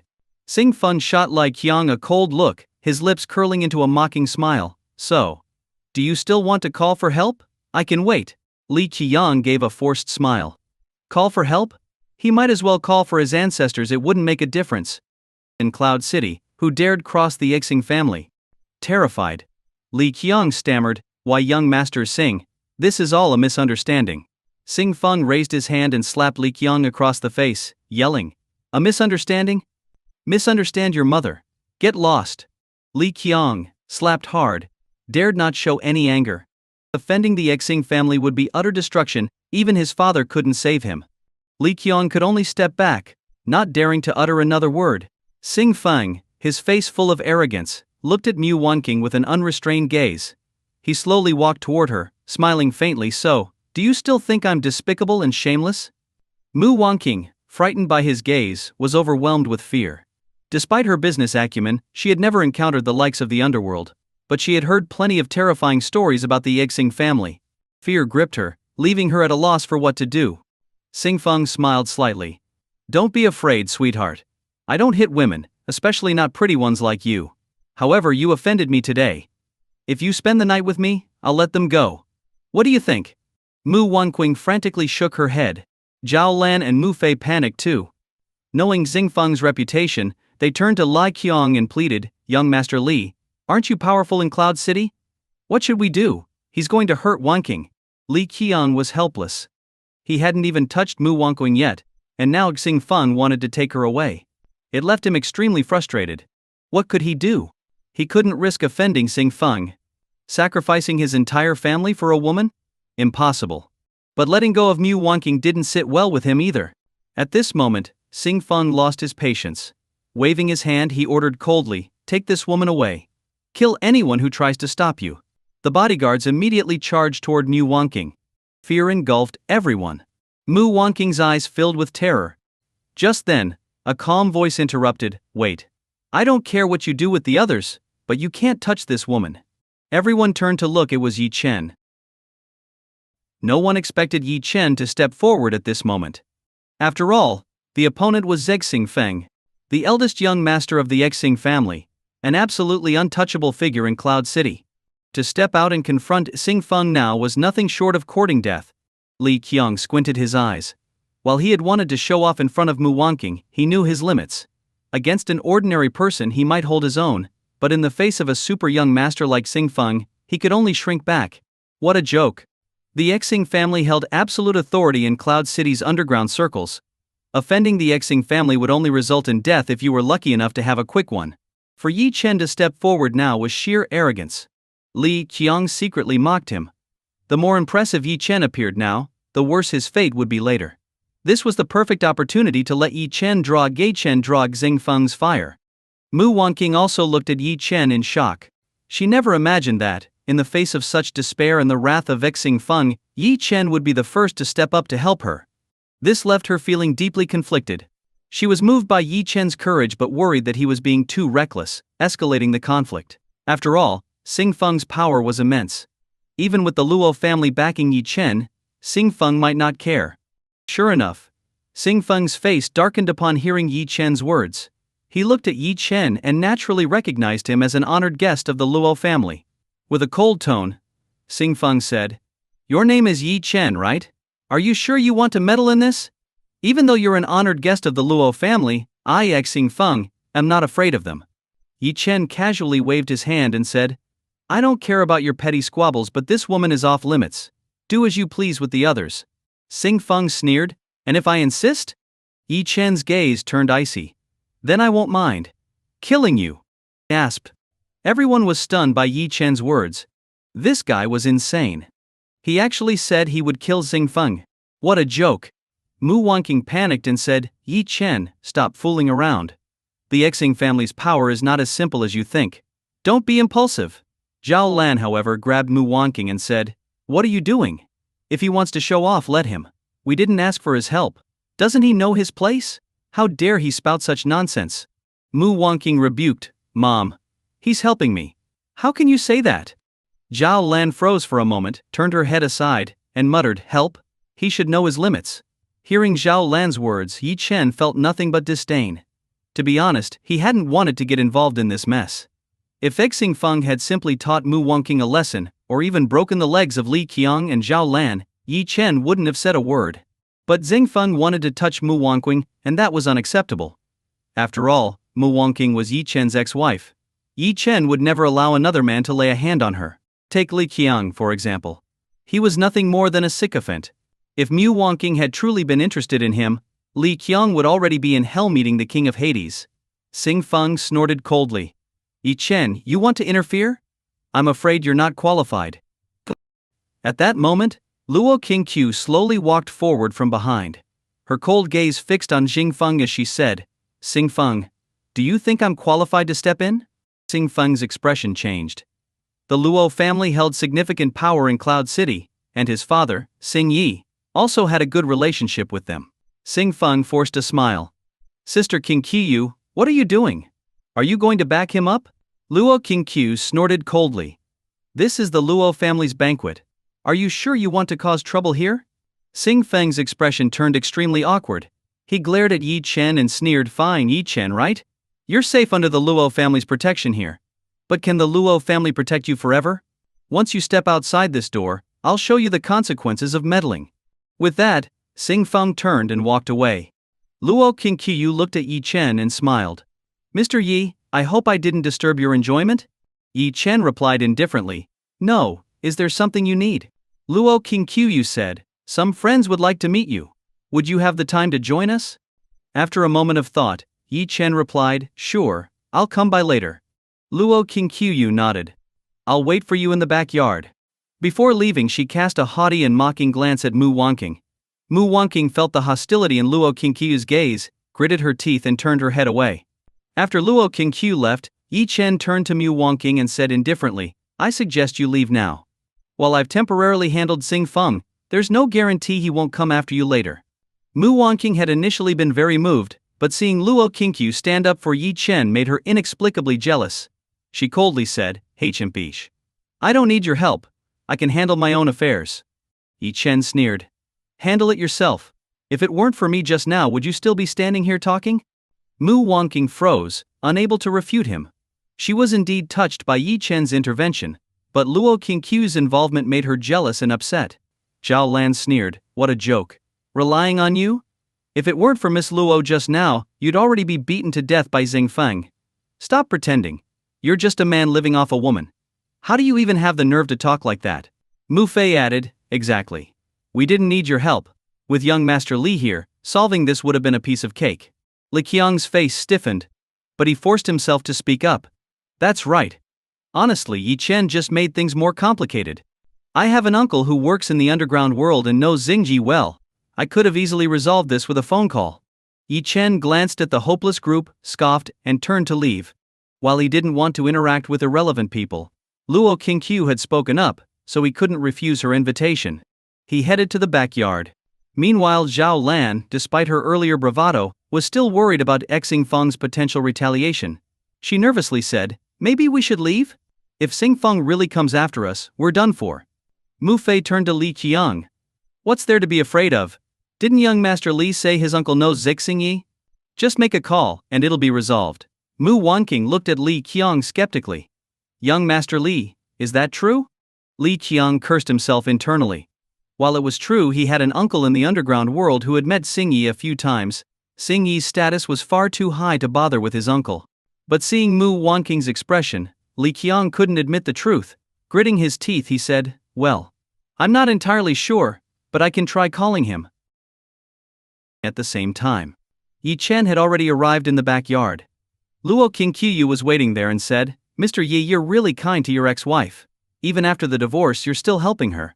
Yi Chen smiled faintly and said, after all, 3 years of marriage, if I talk about it, it'll only bring tears. Luo Qingqiu laughed. Mu Wanqing is really ungrateful. She doesn't even appreciate a man like you. I can't understand what's going on in her head. Yi Chen waved his hand. Forget it. Let's not talk about this. Who wants to see me?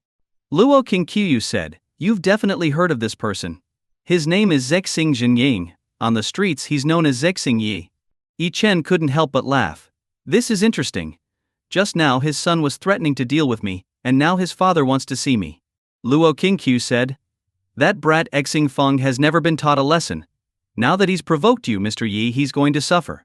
Yi Chen smiled nonchalantly. Let's go. Lead the way. Luo Qingqiu led Yi Chen into the hall in the backyard.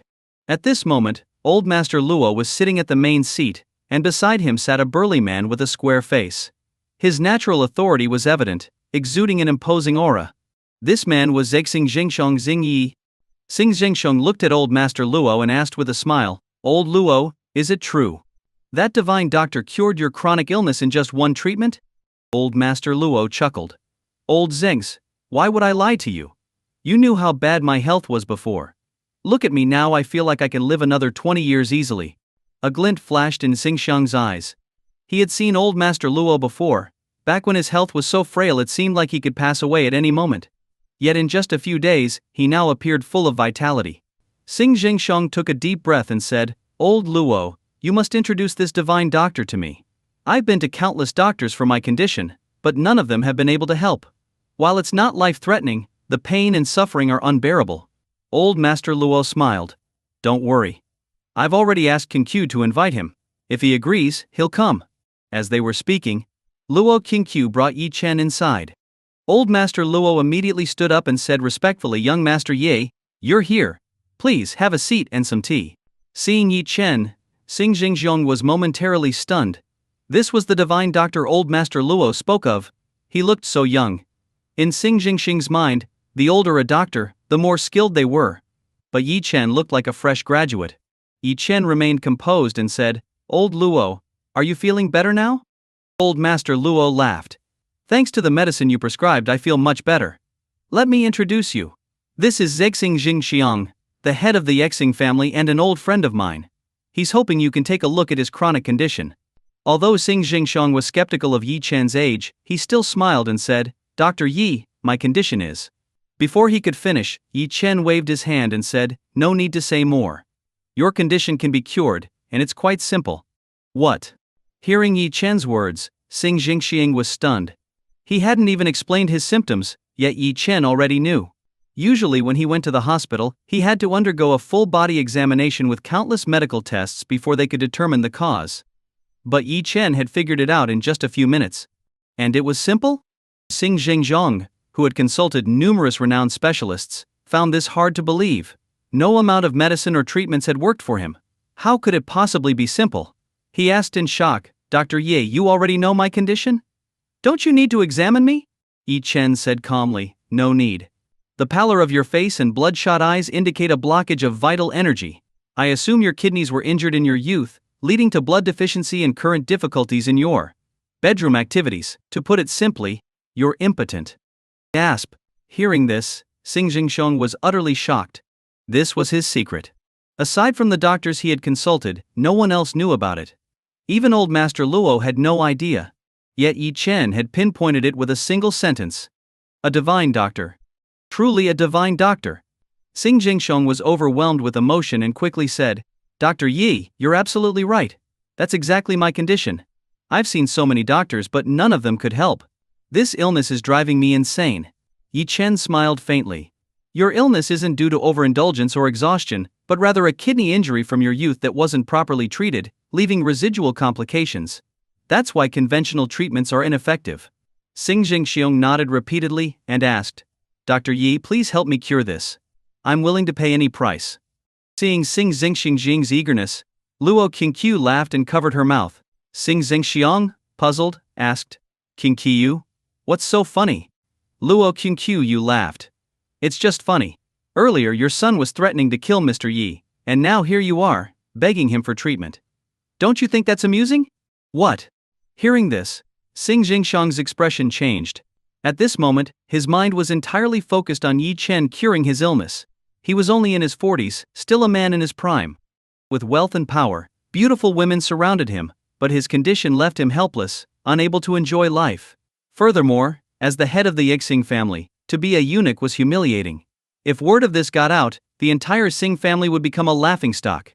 Xing Jingxiang quickly said, That ungrateful brat is out of control. How dare he offend Mr. Ye? Don't worry, I'll deal with this personally and give Mr. Yi a satisfactory explanation. Yi Chen smiled indifferently. It doesn't matter. As long as he doesn't provoke me, it's fine. Now, sit down. Xing Jingxiang immediately sat in the chair. Yi Chen took out a silver needle and said, I'll use acupuncture on you. It will hurt a bit, but don't worry. Don't worry, Mr. Ye. I'm not afraid of pain. Xing Jingxiang said, I'm ready. Just as Yi Chen was about to start, he suddenly paused and asked, By the way, did you bring your wife? Xing Jingxiang was startled. My wife passed away many years ago. Yi Chen asked, Then did you bring a companion? Xing Jingxiang nodded. Yes, I did. Yi Chen said, Qingqiu, prepare a room and bring Xing Jingxing's companion there. Xing Jingxiang was confused. Why? Yi Chen's eyes sharpened. You'll understand soon. With that, Yi Chen inserted the silver needle into specific points. A sharp pain surged through Xing Jingxiang's body, and his eyes turned bloodshot as he gasped for air. Tai needle technique. Fire needle. Xing Jingxiang felt a burning sensation spreading through his body, as if a raging fire had been ignited inside him. A long-lost surge of vitality rose to his head. At this moment, his body felt like a balloon swelling up. Seeing this, Yi Chen patted him on the back and smiled. Go now. Sing Jingxiong, sensing the power within him, wasted no time and dashed toward the room Luo Qingqiu had prepared. Luo Qingqiu had just escorted Xing Jingxiong's companion into the room. Turning around, she saw Xing Jingxiong rushing in like a madman. Luo Qingqiu quickly walked over to Yi Chen, asking in shock, "What's wrong with Uncle Xing? Has he gone mad?" Yi Chen smiled faintly and said, "He's indeed mad, but he's been holding it in for too long." Soon, miserable screams echoed from the room.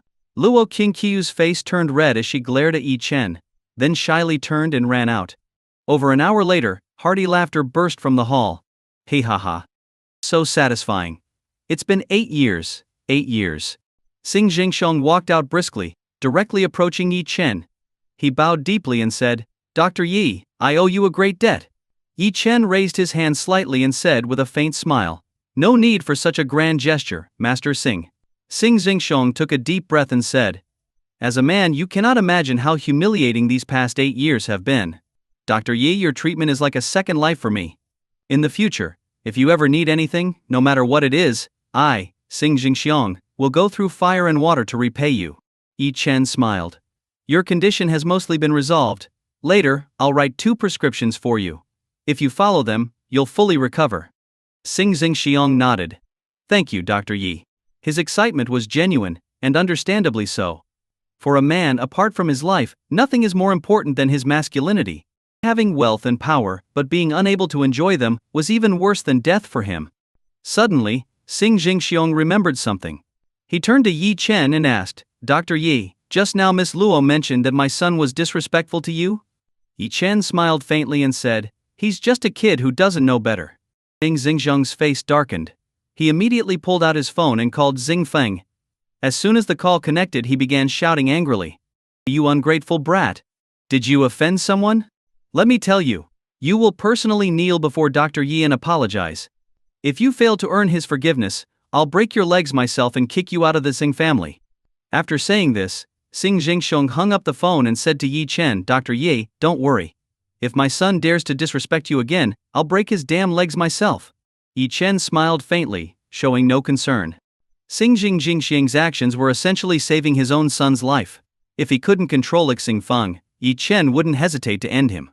Old Master Luo laughed heartily and said to Xing Jingxiong, "Little Xing, congratulations on regaining your manhood." Xing Jingxiong blushed and replied with a laugh, "All thanks to Dr. Yi's unparalleled skill." Yi Chen, feeling bored with the conversation, waved his hand and said, "If there's nothing else, I'll take my leave." Old Master Luo nodded. "Young Master Yi, you're free to go." Old Master Luo and Xing Jingxiong likely had other matters to discuss, and Yi Chen wasn't interested in getting involved.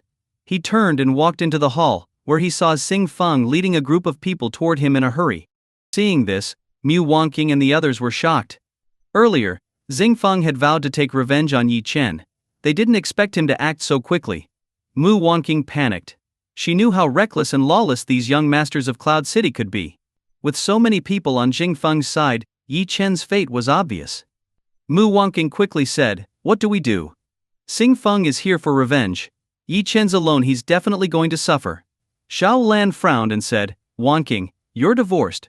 Why do you still care whether he lives or dies?" Mu Fei added, "Exactly. Wasn't Yi Chen acting all high and mighty earlier? Anyway, he's just a bootlicker for Miss Luo. Maybe she'll step in and make sure the punishment isn't too severe." Mu Wangqing frowned and said, "Mom, I don't like how Yi Chen relies on women and lacks ambition, but we lived together for 3 years. Feelings don't just disappear. Plus, he stood up for me earlier. We can't just ignore him now." Mu Fei snorted. "Sister, you're too soft-hearted. That's why Yi Chen could take advantage of you for 3 years. Anyway, didn't young Master Li say he called his uncle? His uncle knows Xing Yi, so maybe he can help." Mu Wangqing turned to Li Qiang and asked, "Young Master Li, can you help? For my sake, can you help Yi Chen?" Li Qiang felt annoyed. He had only been bluffing earlier. His uncle did have some involvement in Cloud City's underground world, but he wasn't particularly influential. While he had met Xing Jingxiong a few times, their relationship wasn't close. More importantly, Li Qiang wanted to see Yi Chen suffer at Xing Feng's hands. Why would he help Yi Chen? The truth was, Li Qiang had pursued Mu Wangqing for so long without making any progress. He believed it was because of Yi Chen. This made him hate Yi Chen deeply. If Xing Feng could cripple Yi Chen, it would be perfect. Still, seeing Mu Wanking's pleading expression, Li Qiang couldn't voice his true thoughts. Instead, he said perfunctorily, "Don't worry. I've already called my uncle. He said he'd try to mediate. Don't you trust me?" Although Li Qiang spoke confidently, he was already imagining Yi Chen's miserable fate at Xing Feng's hands. He figured he could make up an excuse later, saying his uncle's efforts didn't work. By then, it would be too late, and no one would care about a cripple. He could already picture Mu Wanking turning to him for comfort after Yi Chen's downfall. Clenching his fists, Li Qiang felt a surge of satisfaction. Meanwhile, Mu Wanking naively believed Li Qiang's uncle could help. She said gratefully, "Thank you, young Master Lai. If your uncle can help, I'll owe you so much."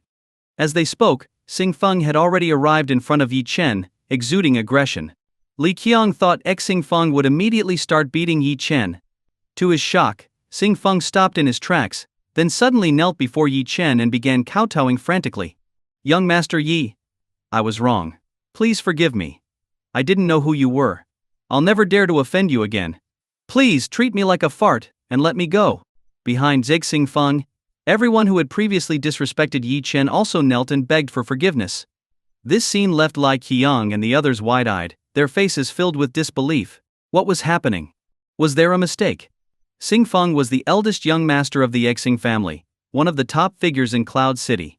Yet here he was, kneeling before Yi Chen and begging for mercy? It was unbelievable.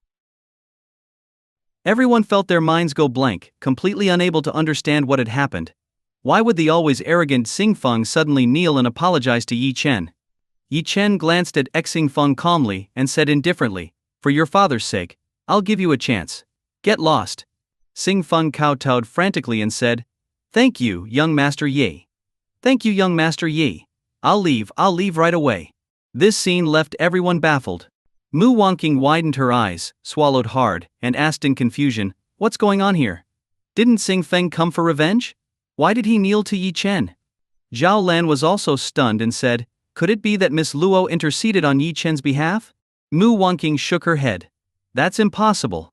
Based on Xing Feng's attitude earlier, while he wouldn't dare act rashly in front of Luo Qingqiu, he wouldn't go so far as to kneel to Yi Chen just because of her." Mu Fei suddenly seemed to realize something and said, "I know. It must be that young Master Lai's uncle called Xing Feng's father, which made Xing Feng back down." Mu Wanking looked at Li Qiang and asked suspiciously, "Really?" Li Qiang felt awkward. He knew better than anyone that his uncle didn't have the power to make the Xing family disregard their pride just to give him face. But in front of Mu Wanking, he couldn't outright deny it. He vaguely said, "I did call my uncle, so maybe it had some effect?" As they were speaking, the disheveled Xing Feng and his followers walked past hurriedly. The conversation between Xing Feng and his subordinates drifted over. "Boss, why did we have to kneel to that Yi Chen? Weren't we going to take him out?" "Damn it, don't bring it up. My father called me and told me to kneel and apologize to Yi Chen, or he'd break my legs. Damn, who did this Yi Chen call to get my father personally involved? This is so humiliating. Today's a total disgrace. Let's go. From now on, I'm going to be the laughingstock of all of Cloud City." Hearing Xing Feng's conversation, Mu Fei jumped up as if he'd discovered a new continent. "Did you hear that? Someone called Xing Feng's father, and that's why he gave in." Zhao Lan nodded. "That's right. Young Master Lai, you're amazing. I didn't expect your uncle to know even the head of the Xing family. What incredible connections. The Mu family will definitely rely on you in the future." Mu Fei agreed, saying, "Exactly. Brother Lai, I'll follow you from now on. You're so much better than that Yi Chen." The group showered Li Qiang with praise. Li Qiang himself started to believe it might have been his uncle's influence, even though he was initially unsure. The timing was just too coincidental. Puffing out his chest with pride, he said, "It's no big deal, Wanking. Just a phone call, that's all." Zhao Lan gave him a thumbs up. "Wow, young Master Li, your connections are incredible. Even the Xing family gives you face. That's a big deal. From now on, the Mu family will count on you." Mu Fei also chimed in, "Exactly, Brother Lai. You're way better than Yi Chen." The praise inflated Li Qiang's ego. He decided to ask his uncle later if his influence in the underground world had grown. If his uncle truly had such sway, then Li Qiang could dominate Cloud City in the future. Yi Chen, meanwhile, paid no attention to their delusions. After lingering for a while, he found the banquet boring and decided to leave. Just as he reached the door, Zhao Lan's mocking voice came from behind him. "Oh, leaving already? Has Miss Luo abandoned her little boy toy? Didn't you rely on her to get by?" Mu Fei laughed and added, "What kind of person is Miss Luo? Did you really think she'd be interested in him? Look at him. What part of him is worthy of Miss Luo?" Yi Chen frowned and said coldly, "You people are so annoying. Whether or not I'm worthy of Luo Qingqiu has nothing to do with you." Mu Fei immediately shouted angrily, "Nothing to do with us? Yi Chen, you're so shameless. Don't you know that if it weren't for us you'd already be beaten like a dog?" Yi Chen paused, unsure what Mu Fei meant. He replied icily, "Beaten? You're so full of yourselves." Mu Fei said, "You really don't get it, do you? Do you think Yang Xingfeng knelt to you because he was afraid of you?" Yi Chen sneered. "Of course he was afraid of me. What else?" "Ha ha ha." Mu Fei laughed loudly. "Afraid of you? That's hilarious. Let me tell you, your real savior is Brother Lai. If it weren't for him, you wouldn't have made it out of here alive." "Savior? What nonsense is this?" Yi Chen glanced disdainfully at the smug Li Qiang. "What kind of savior? Li Qiang? Him. Not even close. You're insane." Yi Chen scoffed, ready to leave. This enraged Mu Fei and the others. To them, Yi Chen's safe departure was entirely due to Li Qiang's connections. Without them, Yi Chen would have been doomed. His lack of gratitude and his insults were unacceptable. Even Mu Wangqing became angry. She stopped Yi Chen and said, "Yi Chen, shouldn't you at least thank young Master Lai?" Yi Chen, frustrated, retorted, "What a joke. Why should I thank him?" Mu Wangqing, infuriated by Yi Chen's attitude, said, "Why? Don't you know why Xingfeng, who came to take revenge, suddenly knelt and apologized? It's because young Master Li called his uncle and used his connections to protect you. Isn't that worth a thank you?" Yi Chen was stunned. He stared at Mu Wangqing in disbelief. Xingfeng knelt and apologized because his father, Xing Jingxiong, would bow to Yi Chen himself. What kind of influence could Li Qiang's uncle possibly have? Li Qiang's shamelessness was astounding. To claim credit for something like this? Yi Chen chuckled and said, "Li Qiang? His uncle? What a joke. They're not even worthy to carry my shoes, let alone protect me. This is the funniest thing I've ever heard." Hearing this, Zhao Lan almost jumped up, pointing at Yi Chen and cursing, "Ungrateful. You're so heartless. Young Master Li saved you, and yet you're this ungrateful. If I had known you were such a jerk, I would have let them beat you to death." Mu Fei also sneered, "Exactly. Even a dog knows how to wag its tail when saved. You're worse than a dog. Shameless." Yi Chen narrowed his eyes and coldly mocked, "Who's truly shameless here? Xingfeng knelt to me because his father has to show me respect and even calls me young Master Yi. Do you even realize what kind of person Li Qiang is?" Li Qiang, unwilling to back down, retorted angrily, "What are you trying to say, Yi Chen? This is ridiculous. Respect you. Do you even know who Xingfeng's father is? That's Xing Jingxiong, a powerful figure. Your arrogance is unbelievable. I, at least, am your savior. Instead of gratitude, you're accusing me like this." Yi Chen replied coldly, "Oh? You saved me. What makes you think you have that kind of ability?" Li Qiang hesitated briefly before forcing himself to respond. "I called my uncle, of course. He must have contacted Xing Jingxiong, which is why Xingfeng apologized to you." Yi Chen laughed loudly. "Ha ha ha. What a joke. Your uncle must be incredibly influential to make Xing Jingxiong disregard his family's pride and kneel to me. If that's the case, why is your family still in such a sorry state?" Li Qiang's face turned red with anger and embarrassment. Even he had doubts because he knew his uncle didn't have that kind of power. But wasn't this too much of a coincidence? Mu Fei interjected, "Maybe Xing Jingxiong owes young Master Lai's uncle a favor?" Li Qiang immediately seized the opportunity and said, "Exactly. Xingfeng wouldn't even give Miss Luo face, so how could he possibly care about this waste Yi Chen? It must have been my uncle's connections." Yi Chen sneered, "How shameless." Mu Wangqing frowned and said, "Yi Chen, I can confirm that young Master Li did call his uncle for help, and Xingfeng's attitude changed immediately after. It's easy to prove young Master Li. Why don't you call your uncle again and confirm it?" Li Qiang was stunned. "Confirm it? This was no joke." He hesitated. Yi Chen chuckled and mocked, "He probably doesn't dare to make that call. The Lai family isn't even qualified to shine Xing Jingxing's shoes, yet you have the audacity to take credit for this? Laughable." Zhao Lan, Furious, said young Master Li, just make the call. Yi Chen refuses to believe it. Let's show him the truth. Mu Fei added, exactly. Call now. Besides young Master Li, who else could have the power to do this? Absolutely no one. Li Qiang was pushed to the edge. Reluctantly, he took out his phone, gritting his teeth. Fine, I'll prove it to you. He dialed his uncle's number. The phone rang a few times before connecting. 80,000. White Dragon. Pong. Hello? Qiangzi? Why are you calling me? I'm playing mahjong. On the other end, Li Qiang's uncle sounded distracted.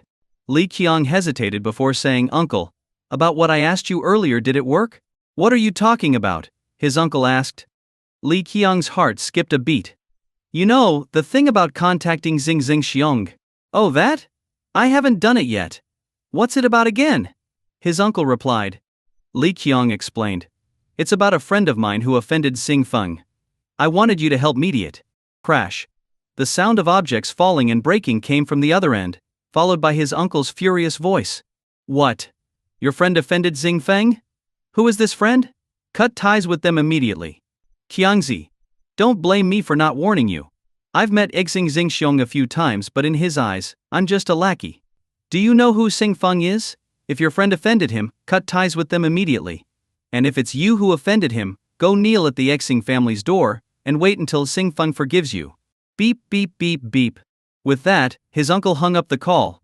Li Qiang was left standing there, his face full of shame and embarrassment. Because the call had been on speaker, everyone heard his uncle's words. Zhao Lan and the others turned pale. Earlier they had been so sure it was young Master Li's connections that helped Yi Chen. They had even wanted to force Yi Chen to thank him. But now, it was clear his uncle hadn't even considered the matter. Based on his tone, Li Qiang's uncle was nothing more than a fringe figure in Xing Jingxing's eyes. Yi Chen laughed lightly, looking at Li Qiang with mocking eyes. Did you hear that? You should hurry up and go kneel before Xing Feng. Otherwise you might not even be able to return to the Li family. Li Qiang's face turned ghostly pale. Yi Chen's scathing remarks made him feel deeply humiliated, but he had no retort. Yi Chen glanced coldly at Li Qiang, and then turned to Mu Wanqing. In a chilling tone he said, Do you see now? This is the man you favor? Compared to me, he's nothing but an ant. Crushing him wouldn't even take any effort. Mu Wanqing, when did your judgment become so short-sighted? With that, Yi Chen turned and left the estate, leaving the Mu family members in awkward silence. Mu Wanqing was left speechless by Yi Chen's words. Short-sighted? Her eyes reddened, tears welling up as she felt deeply wronged. For years she had worked hard in Cloud City's business world, taking the Mu family from nothing to where they were today. What right did Yi Chen have to call her short-sighted? She wanted to argue back, but today's events left her with no grounds to refute him. Moreover, she couldn't shake the question in her heart. She had initially believed it was Li Qiang's connections that resolved the matter, but now she realized it was someone else. Who could have such influence to control the Xing family? Could Yi Chen truly have a mysterious identity she didn't know about? Was that even possible? Li Qiang's face was flushed with embarrassment. He looked at Mu Wanqing awkwardly and said, Wanqing, I'm really sorry. My uncle couldn't help. Mu Wanqing gave a bitter smile. She couldn't blame Li Qiang. At least he had tried. She shook her head and said nothing more. Zhao Lan waved dismissively. All right, it doesn't matter. Yi Chen's fine now, isn't he? Mu Fei added, Exactly. He didn't even care about our help. He's probably found another rich woman to rely on. The group could only console themselves. Meanwhile, Yi Chen had already returned home. He noticed that Mu Qingshu wasn't there. Checking the time, it was already 10 p.m., long past when she usually got off work. Wondering why she hadn't come back yet, Yi Chen took out his phone and called her. Hello? Mu Qingshu's voice came through the phone. Brother-in-law, what's up? Where are you? Why aren't you home yet? Yi Chen asked, puzzled. I'm out with some friends, Mu Qingshu said with a laugh. What? Do you want to come pick me up? Send me the address. I'll come get you. It's not safe for a girl to be out this late, Yi Chen replied before hanging up. He grabbed a jacket and left the house. Before long, Mu Qingshu sent over the address Cloud City Supreme Club. Yi Chen frowned slightly. Why would Mu Qingshu, a young girl, be at a place like this for a gathering? He hailed a cab and headed to the Supreme Club. Meanwhile, inside a private room at the Supreme Club, a group of people was drinking. Mu Qingshu seemed a bit distracted. She hadn't really wanted to come to this gathering. However, after leaving the Miu family, she had started her own small company in the beauty industry. While her company wasn't as big as her sister Mu Wangqing's Kinjiwan group, she knew that socializing was an unavoidable part of growing her business. Truthfully, Mu Qingshu often envied her sister. Mu Wangqing didn't need to work as hard. Under the protection of her brother-in-law Yi Chen, her company quickly grew from nothing to a billion-dollar enterprise. Mu Wangqing only had to bury herself in work and didn't need to entertain clients. Deals seemed to fall into place effortlessly. It was clear to anyone paying attention. Business doesn't thrive without networking. Mu Wangqing could avoid it because Yi Chen had dealt with anyone with ulterior motives behind the scenes. Yet Mu Wangqing believed it was her own merit. Just then, a man about 25 or 26 approached with a glass of red wine. Smiling, he said, "Qingzhu, here's to your first drink. I hope we can work together in the future." Mu Qingshu nodded politely. "Thank you, young Master Zhu. I should be the one to toast you first." With that, she downed the wine in one gulp. Afterward, she felt slightly tipsy but forced a smile at the man. Young Master Zhu laughed heartily. "Impressive. Bold and straightforward. A beauty like you, Qingshu, is truly rare." This man was Zhou Yukun, the eldest son of the Zhou family in Cloud City. The Zhou family was wealthy and well connected in the investment sector. Many in the business world wanted to curry favor with Zhou Yukun. After all, in this day and age, any company looking to grow couldn't do without financing. Zhou Yukun, leveraging his family's network and power, frequently attended gatherings like this to meet women under the guise of business investment. And it worked. With money and power, Zhou Yukun rarely failed. Most women couldn't resist the allure of wealth. To Zhou Yukun, winning over a woman was simple: spend money. If it didn't work, it just meant he hadn't spent enough. This time, Zhou Yukun's target was Mu Qingshu. She was not only stunningly beautiful but also carried a unique air of grace and purity, vastly different from the typical women he encountered. Zhou Yukun didn't push further. He knew that being too aggressive could backfire. After complimenting her, he walked away, but not before exchanging glances with a few other men in the group. Soon, these men approached Mu Qingshu one by one. "Miss Mu, I've heard so much about you. I'm the general manager of Omalai. We're in the same industry, so I hope we can collaborate more in the future. Cheers. Miss Mu, here's to you.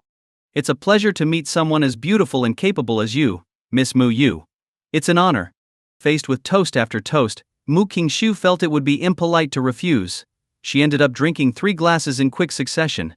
The men, seemingly courteous and well-mannered, didn't linger or converse much, making it all appear like a normal round of toasts.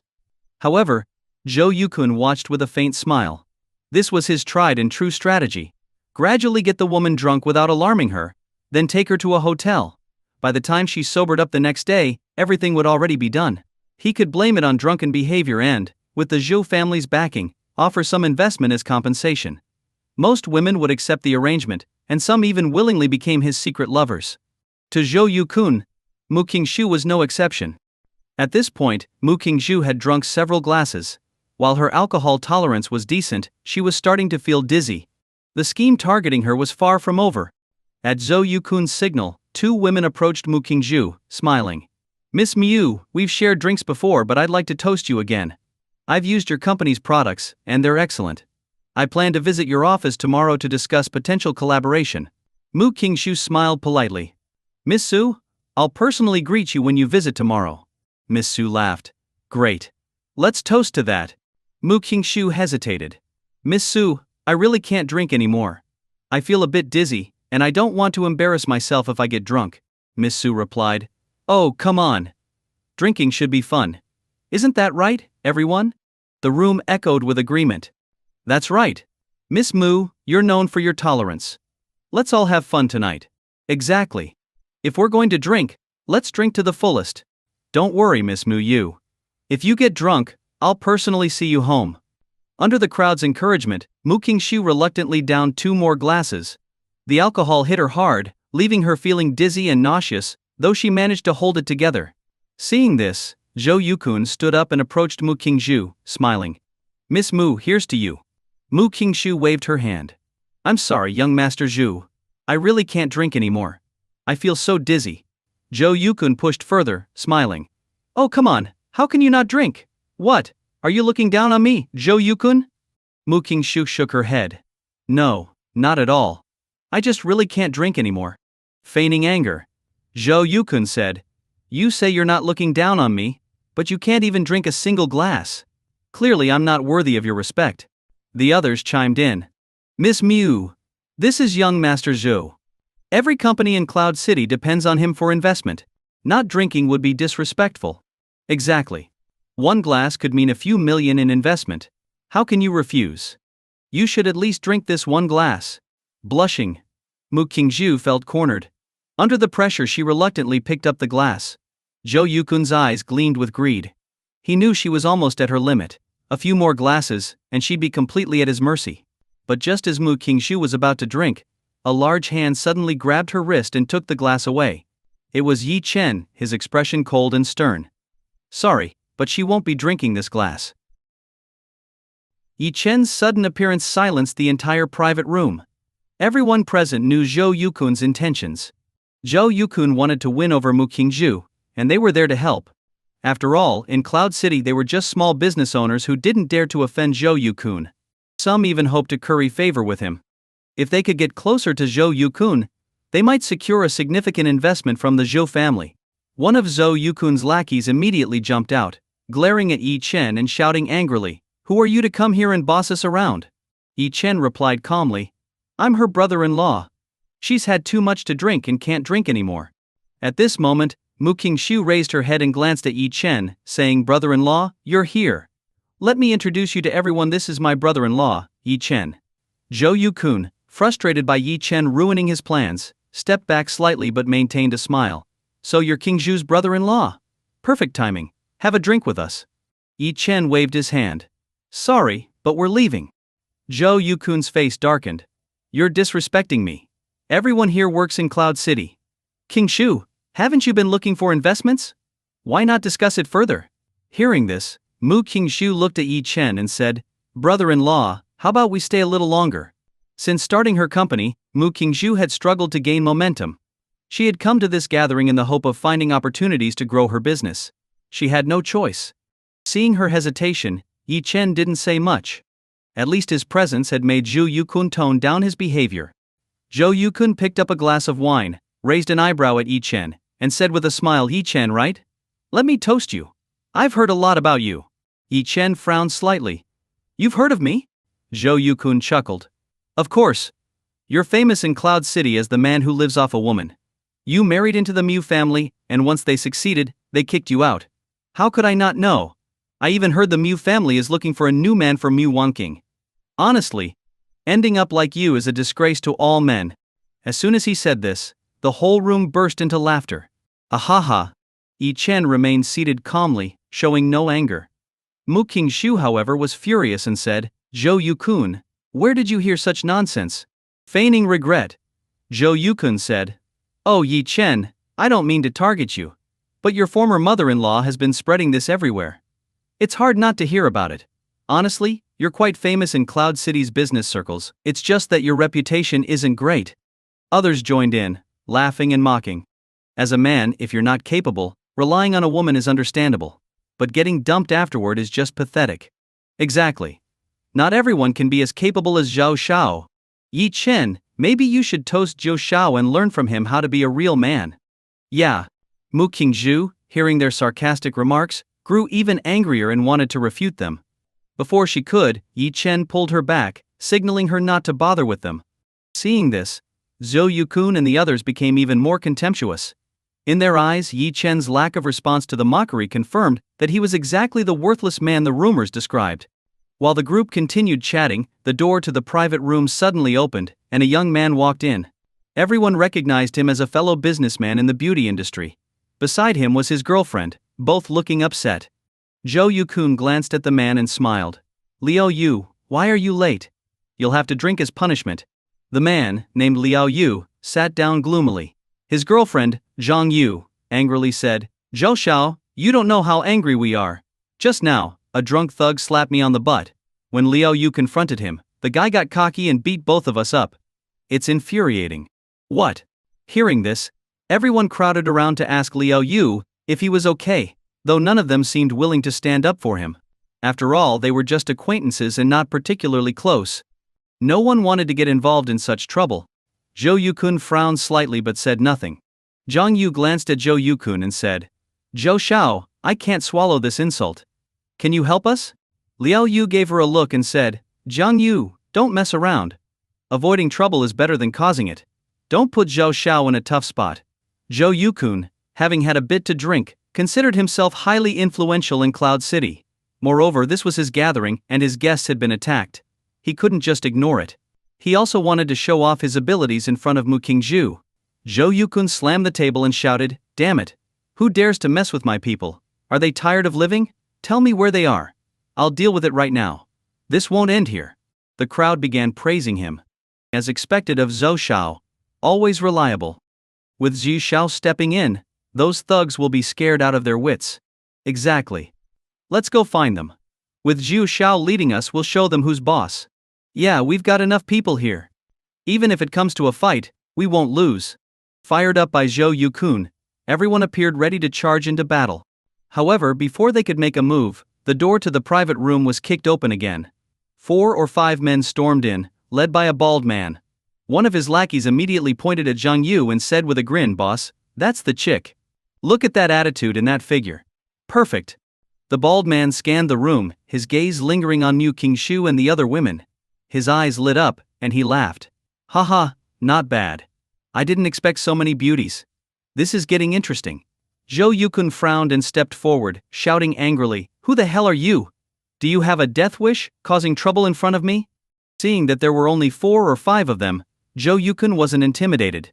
There were 7 or 8 men in their group, so they wouldn't be at a disadvantage in a fight. Besides, Zhou Yukun had some influence in Cloud City, and wasn't afraid of a few thugs.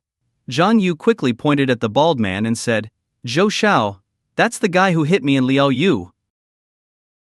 Zhou Yukun glared at the thugs in front of him and shouted, "Damn it, was it you who hit my friend?" The group of thugs, clearly drunk, swayed unsteadily and laughed. "Yeah, we hit them. So what? Get out of my way. I want to have drinks with the beauties inside. Move." The bald-headed leader directly pushed Zhou Yukun. Zhou Yukun, unable to tolerate the humiliation, furiously kicked the bald man in the chest, sending him stumbling backward and falling to the ground.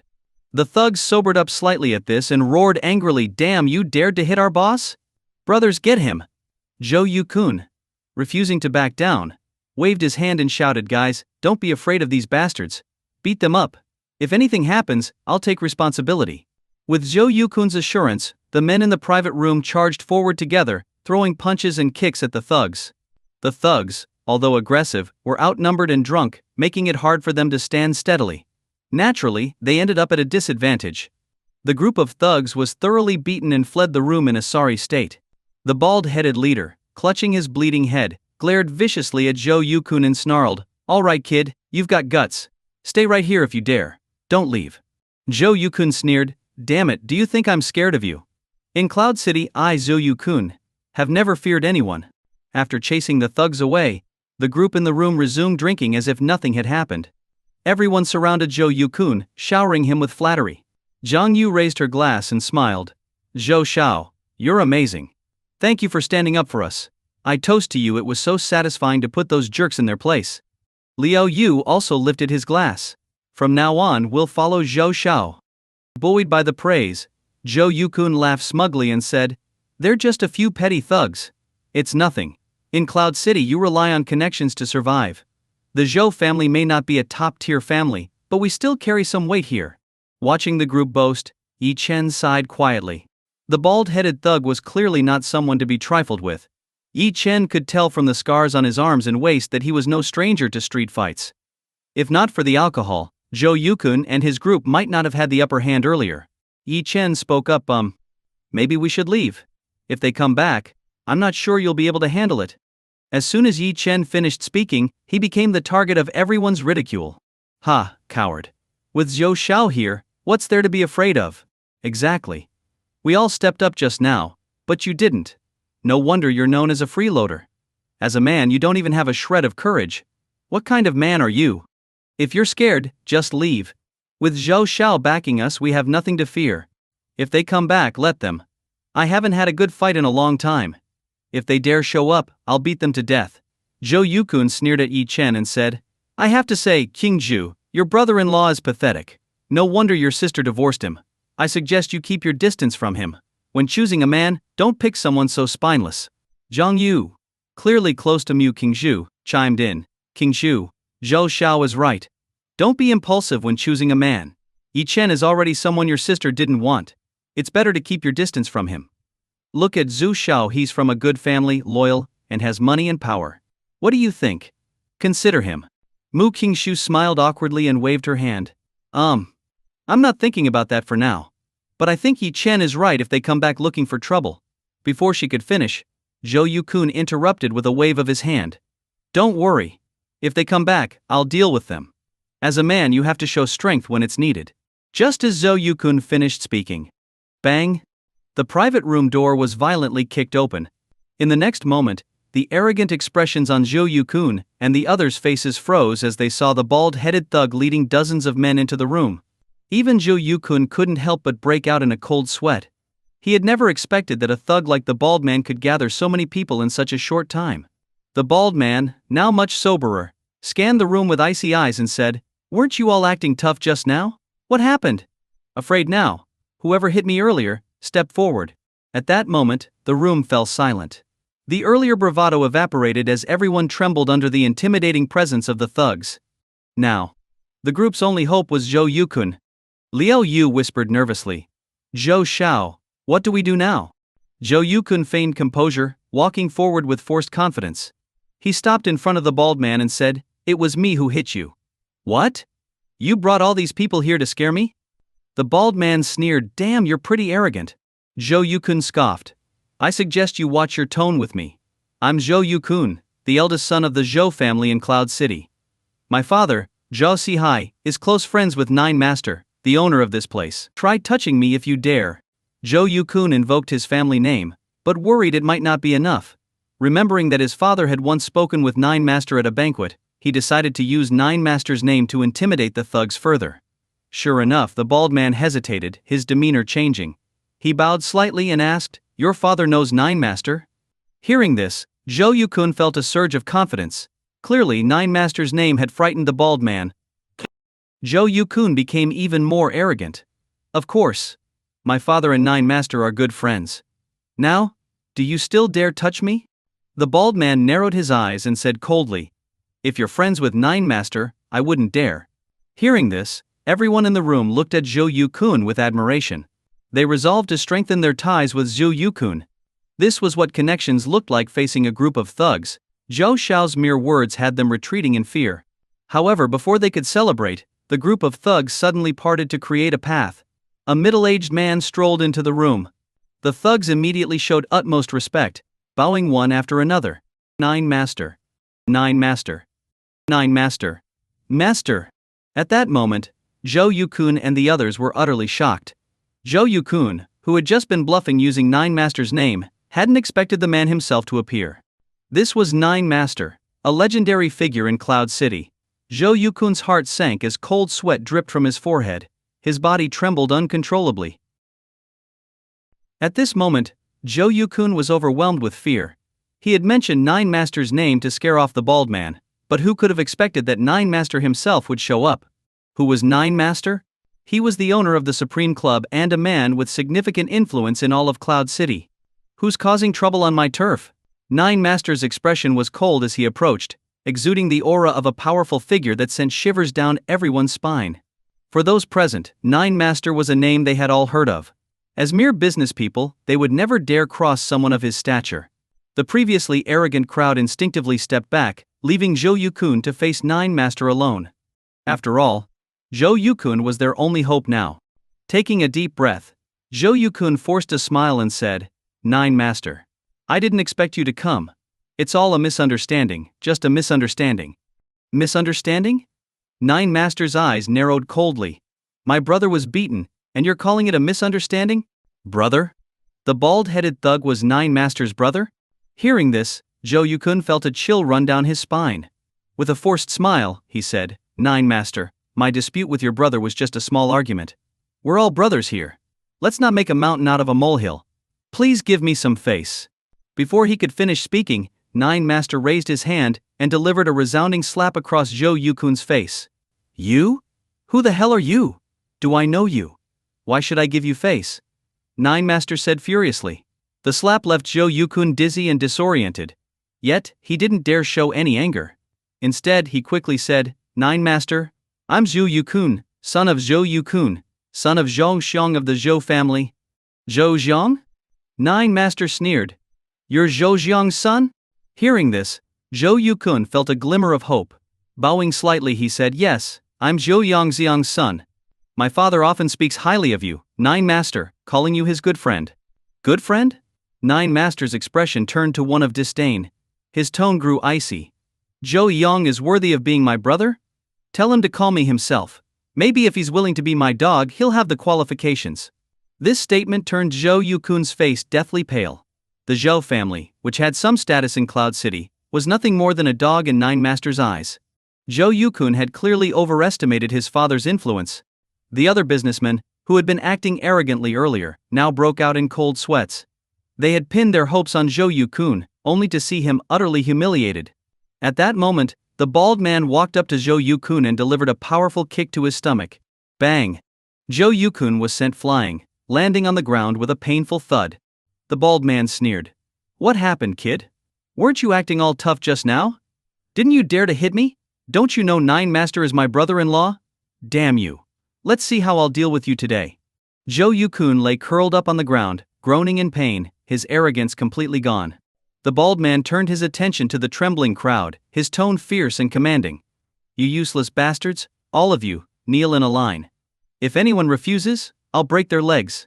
Immediately, several of the bald man's thugs charged forward. Get down! Didn't you hear what Baldy said? Kneel now. Don't make me use force. Okay, I'll kneel. Nine Master, please spare us. It was all Zhou Yukun's idea. If we'd known you were Nine Master's men, we wouldn't have dared to lift a finger. Ah, don't hit me. I'll kneel. Under the thugs' threats, everyone in the room obediently knelt in a line except for Yi Chen and Nu Qingzhu, who remained seated in a corner without saying a word. Mu Qingzhu, trembling in fear, clung tightly to Yi Chen's hand, not daring to make a sound. The bald man soon noticed them. Pointing at Yi Chen, he roared, Damn it, are you too deaf? I told everyone to kneel, and you're still sitting there. Do you think my words mean nothing? Despite his shouting, Yi Chen remained unmoved. This infuriated the bald man even more. He stormed over to Yi Chen and bellowed, Are you looking for death? Yi Chen replied calmly, You can do whatever you want to them, but don't bother me. Remember, don't mess with me. Hearing Yi Chen's words, the kneeling crowd thought he was just putting on airs. In their eyes, he was only provoking the bald man further, someone who was a subordinate of Nine Master. These selfish individuals couldn't care less about Yi Chen's fate, they only worried about being implicated. Yi Chen, are you crazy? Nine Master is here, and you still dare to talk like that? Get over here and kneel. Exactly. If you want to act tough, don't drag us into it. If we kneel and apologize, they might let us go. Don't be stupid. If you anger Nine Master, none of us will get out of here alive. Mu Qingzhu, tell your brother-in-law to stop this nonsense. Looking at the people kneeling, Mu Qingzhu's face turned pale. Though she was also scared, she refused to kneel. Turning away, she stood firmly by Yi Chen's side. The bald man was now utterly enraged. He couldn't believe someone dared to defy him. All right, kid. You've got guts. Your name's Yi Chen, right? Today I'll make an example out of you. And that pretty woman next to you? After I finish you off, I'll have some fun with her. The bald man waved his hand, signaling his men to move in. Brothers, this kid thinks he's tough. Let's show him. Beat him to death. If he walks out of this room alive, I'll shave my head clean. Nine Master, standing by the door, had initially planned to let the bald man handle the situation. From his position, he hadn't seen Yi Chen's face clearly. But the mention of the name Yi Chen made Nine Master frown. Where had he heard that name before? He thought for a moment, and suddenly, realization struck him like a bolt of lightning. Cold sweat broke out on his back. Was this Yi Chen the same person that Xingyi had warned them about? The one who must never be provoked? Could it be a coincidence? Nine Master's success in Cloud City was largely due to his long-standing association with Xing Zhengxiang. Over time, he had become one of Xing Zhengxiang's trusted lieutenants. Just today, Xing Zhengxiang had hosted a celebratory banquet, where he had shown everyone a photo of Yi Chen and repeatedly emphasized that this man must never be disrespected. At the time, Nine Master hadn't taken it too seriously. After all, someone like Yi Chen was unlikely to cross paths with him. But now, he clearly heard the name Yi Chen. Seeing the bald man's group about to attack, Nine Master shouted angrily, "Baldy, stop right there." As the room was dimly lit, Nine Master couldn't see Yi Chen's face clearly. Trembling with fear, he walked toward Yi Chen. No one in the room noticed Nine Master's expression. They assumed that Yi Chen's arrogance had prompted Nine Master to personally deal with him. Zhou Yukun and the others, kneeling on the ground with their heads lowered, felt secretly pleased. They thought Yi Chen was doomed now that Nine Master himself was stepping in. To be honest, Zhou Yukun understood the situation. Even though they had beaten Baldy, as long as they didn't directly challenge Nine Master, they could kneel and apologize. At worst, they'd let Baldy hit them back and pay some money to resolve the matter. But going against Nine Master? Kneeling wouldn't be enough. No amount of money could salvage that. Baldy, meanwhile, sneered at Yi Chen, saying, "Hm, kid, keep acting tough. With Nine Master personally stepping in, you're as good as dead. Nobody in Cloud City has ever survived defending Nine Master." At this moment, Nine Master was utterly terrified, his mind blank. He moved cautiously toward Yi Chen's face, trying to get a better look. Just then, a beam of light illuminated Yi Chen's face. The moment Nine Master saw Yi Chen's faint smile, it was as if he had been struck by lightning. His entire body froze in place. While everyone thought Nine Master was about to attack Yi Chen personally, he suddenly dropped to his knees. What was going on? The entire room was stunned. Nine Master knelt? What was happening? Nine Master, a prominent figure in Cloud City, knelt before Yi Chen. Who in the world was Yi Chen to warrant such treatment? Baldy thought Nine Master had accidentally fallen and rushed to help him up, saying, "Nine Master, are you okay? Why are you kneeling? That kid isn't worthy of it. Don't worry, I'll take care of him for you." Hearing this, Nine Master broke into a cold sweat. He forcefully shook Baldy's hand away and roared, "Get lost. Kneel at the back, all of you. Without young Master Yi's permission, no one is allowed to stand." What? Young Master Yi? Was he referring to Yi Chen? Baldy was dumbfounded. He stared at Yi Chen in disbelief, unable to comprehend how someone could terrify Nine Master this much. Not daring to question or resist, Baldy quickly knelt at the back. Zhou Yukun and the others were equally shocked. In their eyes, Yi Chen had been nothing more than a useless freeloader, someone they could easily crush. But now it was clear Yi Chen had an identity beyond their imagination. The entire room fell silent. Apart from Yi Chen and Mu Qingzhu, everyone knelt on the ground, trembling with fear. Yi Chen glanced indifferently at Nine Master and asked, "You've seen me before?" Nine Master, panicking, kowtowed and replied, "Young Master Yi, I've never met you personally, but my boss showed me your photo. I never expected to meet you here. My subordinates offended you. I deserve to die for this. Please punish me however you see fit." Yi Chen asked coldly, "Your boss? Who is that?" Nine Master quickly answered, "My boss is Master Sing." Yi Chen nodded in understanding. So this man worked for Sing Jingxiong. It made sense now. Ever since Sing Feng knelt and apologized to Yi Chen, Sing Jingxiong must have made sure his men memorized Yi Chen's face, warning them to avoid offending him at all costs. Sing Jingxiong certainly had foresight. Though Yi Chen didn't think much of Sing Jingxiong, the name left Zhou Yukun and the others utterly terrified. They had already overestimated Yi Chen's status, but to find out he was connected to Master Sing was beyond their comprehension. For them, Nine Master was already an untouchable figure. Master Sing, the ruler of Cloud City's underworld, was akin to a deity, and even he gave Yi Chen his respect. What kind of person was Yi Chen? Yi Chen's gaze shifted to Baldy. While the night's events didn't matter to him, Baldy's disrespect toward Mu Qingzhu crossed the line. Yi Chen said calmly, "Baldy, do you know what you did wrong?" Terrified, Baldy kowtowed repeatedly, slapping his own face. "I was wrong. Everything I did was wrong. I shouldn't have offended young Master Yi. I deserve to die. I truly deserve to die." Standing up slowly, Yi Chen took Mu Qingzhu's hand and said, "Let's go." Mu Qingzhu nodded, following Yi Chen out of the room. As they passed Baldy, Yi Chen stopped, placed a hand lightly on Baldy's head, and said indifferently, "It seems you still don't understand your mistake. Remember, in your next life, be more cautious." With that, Yi Chen lightly patted Baldy's head and left the room. Once Yi Chen was gone, everyone breathed a sigh of relief. It seemed Yi Chen had a forgiving nature.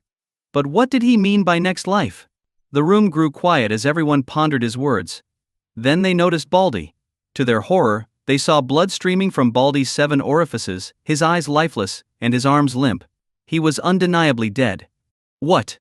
Seeing this, Jo Yukun and the others gasped in terror.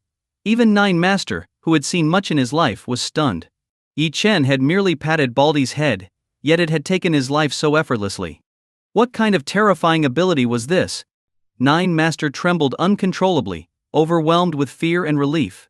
Thankfully he had recognized Yi Chen in time, otherwise, he would have been the one to die tonight. But Jo Yukun was even more terrified. His mind went blank, and a foul smell filled the air as he lost control of his bladder. He was utterly petrified. Baldy had been killed simply for making crude remarks about Mu Qingshu.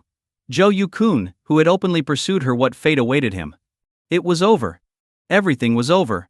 Overwhelmed by fear, Jo Yukun fainted on the spot. The entire room was gripped by an eerie silence. Meanwhile, Yi Chen and Mu Qingshu had left the Supreme Club. Seeing Mu Qingshu still in shock, Yi Chen said calmly, "In the future, avoid gatherings like this. If you must attend, make sure to bring me along." Blushing, Mu Qingshu nodded. What defined a true man? This was a real man. She couldn't fathom how her sister, Mu Wanqing, could have been so blind as to let Yi Chen go. Losing a man like him was surely a decision she would regret for the rest of her life. Yi Chen laughed and said, "I understand, sister-in-law. All right, let's go home." Yi Chen smiled and replied. However, Mu Qingshu didn't want to go home. She didn't know why, but she felt very comforted by the sense of security Yi Chen brought her. Unfortunately, in her heart, even though Yi Chen had divorced Mu Wanqing, he was still her brother-in-law. Mu Qingshu glanced at Yi Chen and said, "Brother-in-law, I don't want to go home." Yi Chen asked, "You don't want to go home? What else can you do at this hour?" Mu Qingshu smiled and said, "I want to buy some clothes. Can you come with me?" Yi Chen laughed and said, "Sure, I don't have anything else to do, and I'm not sleepy." Hearing this, Mu Qingshu jumped with joy and said, "Great. For a woman, nothing alleviates tension or anxiety better than shopping, especially for clothes. Many women love browsing for hours. Even if they don't buy anything, it still makes them happy." Instead of going home, the two went to a nearby shopping mall. The mall was nicely decorated and had many high-end brands. Mu Qingshu took Yi Chen into a boutique store. "Yi Chen, does this outfit look good on me?" Mu Qingshu asked as she stepped out of the fitting room. There was no denying that Mu Qingshu was incredibly beautiful, with a curvaceous figure. Though she bore a strong resemblance to her sister, Mu Wanqing, who was also an exceptional beauty, their temperaments were entirely different.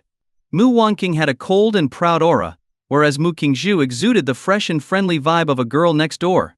Yi Chen looked her up and down and smiled, saying, "With your figure, you're like a clothes rack. Everything looks good on you." Hearing Yi Chen's compliment, Mu Qingshu beamed with happiness. She quickly turned to the sales assistant and said, "I'll take this one, and the other two I tried earlier as well." After leaving the store, Mu Qingshu said with a smile, "Brother-in-law, I still need a bag. How about you buy me one?" Yi Chen laughed and said, "Sure, pick whichever one you like." Mu Qingshu was surprised. "Anything I like? Well, then I'll pick a designer bag." Yi Chen nodded without hesitation. They entered a luxury handbag store. There weren't many people in the store, just a man and a woman browsing. The man, about 40 years old, was overweight and slicked his hair back, while the woman beside him appeared to be in her 20s, dressed provocatively, with an overpowering perfume that was hard to ignore. Mu Qingshu approached the counter and pointed to a red bag. "How much is this bag?" The sales assistant smiled and said, "Miss, you have great taste. This is a new limited edition bag released this year. There's only one in all of Yun City. It costs 78,000 yuan." Mu Qingshu froze for a moment. That was a steep price, nearly 80,000 for a bag. For Mu Qingshu, this price was beyond her budget. Since leaving the Mu family, she had started her own business. While her company was profitable, growing it required significant investment. Thus she lived frugally and rarely splurged on luxury items. Yi Chen noticed her hesitation and smiled. "If you like it, have them wrap it up." Just as Mu Qingshu was about to respond, the man and woman from earlier approached. The provocative woman saw the bag Mu Qingshu was holding and said, "Wow, honey, that bag is so pretty. I love it. Can you buy it for me?" The overweight man smiled indulgently. "Of course, honey. I'll get it for you." Then, the man turned to Mu Qingshu and said, "Miss, my wife likes that bag. If you're not buying it, just put it down. I'll take it. Hey, you there, wrap this bag up for me, I'll pay for it. Mu Qingshu frowned. What do you mean? I never said I wasn't buying it. The provocative woman snorted and said, You've been looking at it for so long without paying. Clearly you can't afford it. If you don't have money, don't shop at high-end stores. Go buy some knockoffs, they're more suitable for you. Hearing this, Mu Qingshu was furious. The overweight man ogled Mu Qingshu with a lecherous gaze. Compared to the woman beside him, who was at most an average beauty, Mu Qingshu's elegance and allure were worlds apart. The man chuckled and said, Miss, if you can't afford it, just let me know. Come have a drink with me tonight, and I'll buy the bag for you. Hearing this, the provocative woman immediately protested. Honey, how can you say that? Am I not enough for you? The man smiled and said, Don't worry, you won't be neglected. I've always enjoyed a threesome. Instead of being angry, the woman pouted flirtatiously. Fine, but you better not forget about me. Listening to their shameless exchange, Mu Qingshu felt a wave of disgust. She turned to the sales assistant and said, Please wrap up this bag for me.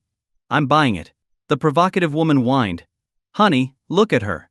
She won't give it to me. The overweight man snorted and glared at the sales assistant. I said I want this bag. Don't you understand? The sales assistant froze, too intimidated to respond. Mu Qingshu said angrily, Why should it go to you just because you said so? I saw it first. Don't you understand the concept of first come, first served? The man sneered. In my world, there's no such thing as first come, first served. Only money matters. Then he threatened the sales assistant. Sell this bag to her, and I'll cancel the 7 bags I ordered here today. Hearing this, the sales assistant's eyes lit up. As an experienced saleswoman, she could tell Mu Qingshu was hesitant earlier, indicating she wasn't a wealthy customer.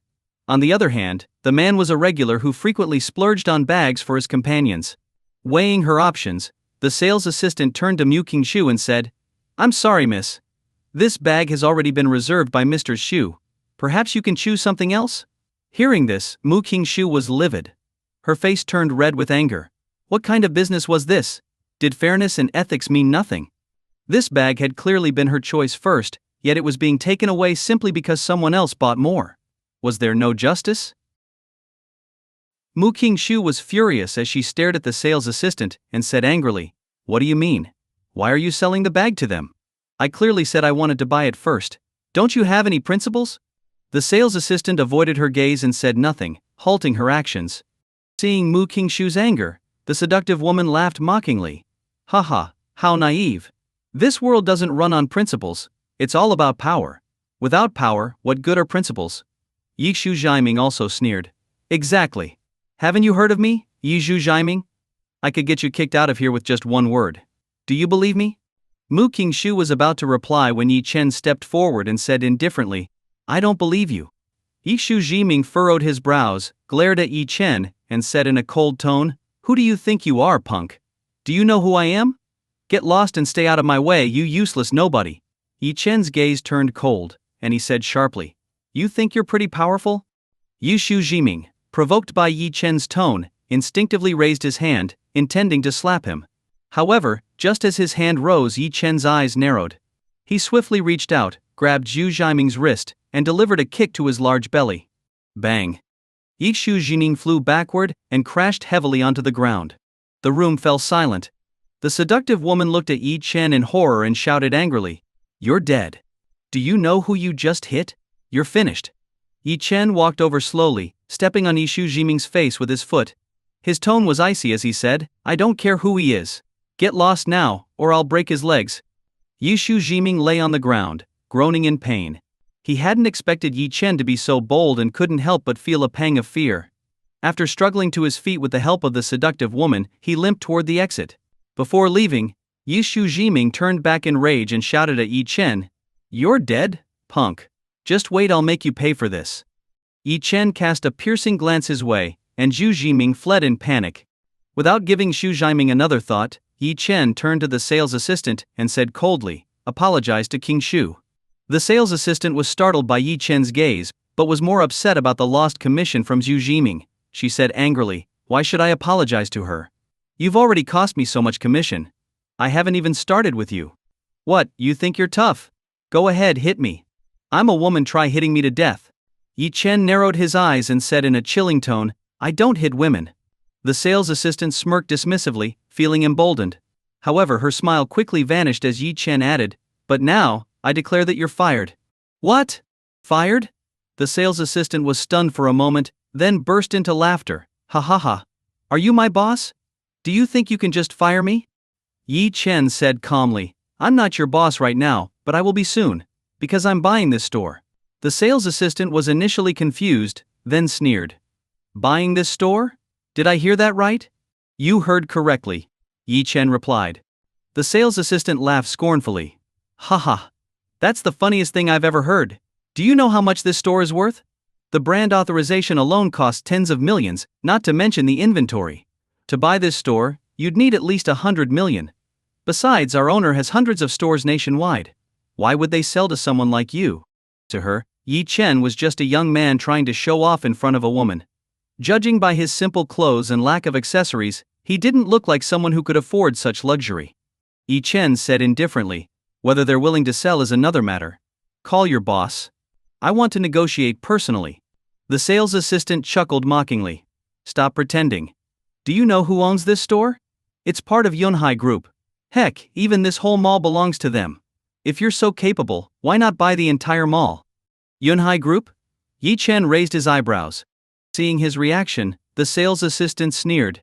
"Yes, Yunhai Group. Scared now? And you wanted to fire me? Look at yourself." Yi Chen said coldly, "You'll regret this soon." He then pulled out his phone and called Zhao Yunhai.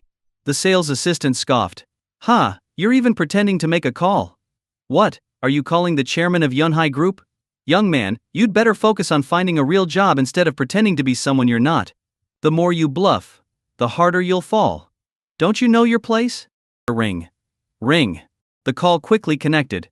Yi Chen ignored her and said calmly, "Zhao Yunhai, does this mall belong to you? Name your price, I want to buy it." Zhao Yunhai, who was in a meeting, was startled by the call. He quickly replied, "Young Master Yi? Yes, the mall is mine. But if you want it, I'll give it to you. There's no need to buy it. Just wait, I'll make arrangements and come to you right away." After hanging up, Yi Chen turned to Mu Qingzhu and said, "Let's sit for a bit. Someone will be here soon to handle this." Mu Qingzhu asked nervously, "Brother-in-law, isn't this getting out of hand? Also, buying this store would cost at least 100 million. Yi Chen smiled. "Don't worry. Not just the store, this whole mall will be mine by the end of the day. And it won't cost a cent, they'll give it to me for free." Hearing this, the sales assistant was convinced Yi Chen was bluffing. "The whole mall? Do you know how much that's worth? Tens of billions. And you think they'll just give it to you? Who do you think you are?" At that moment, a commotion broke out outside the mall. A group of people stormed in. Seeing them, the sales assistant sneered. "Looks like your bluffing's caught up to you. You won't even last until Zhao Yunhai gets here. They'll break your legs first." Before her words had fully settled, Yi Shu Jiming and the seductive woman entered with a gang behind them. The woman pointed at Yi Chen and shouted, "That's him. He's the one who hit Ming Ji."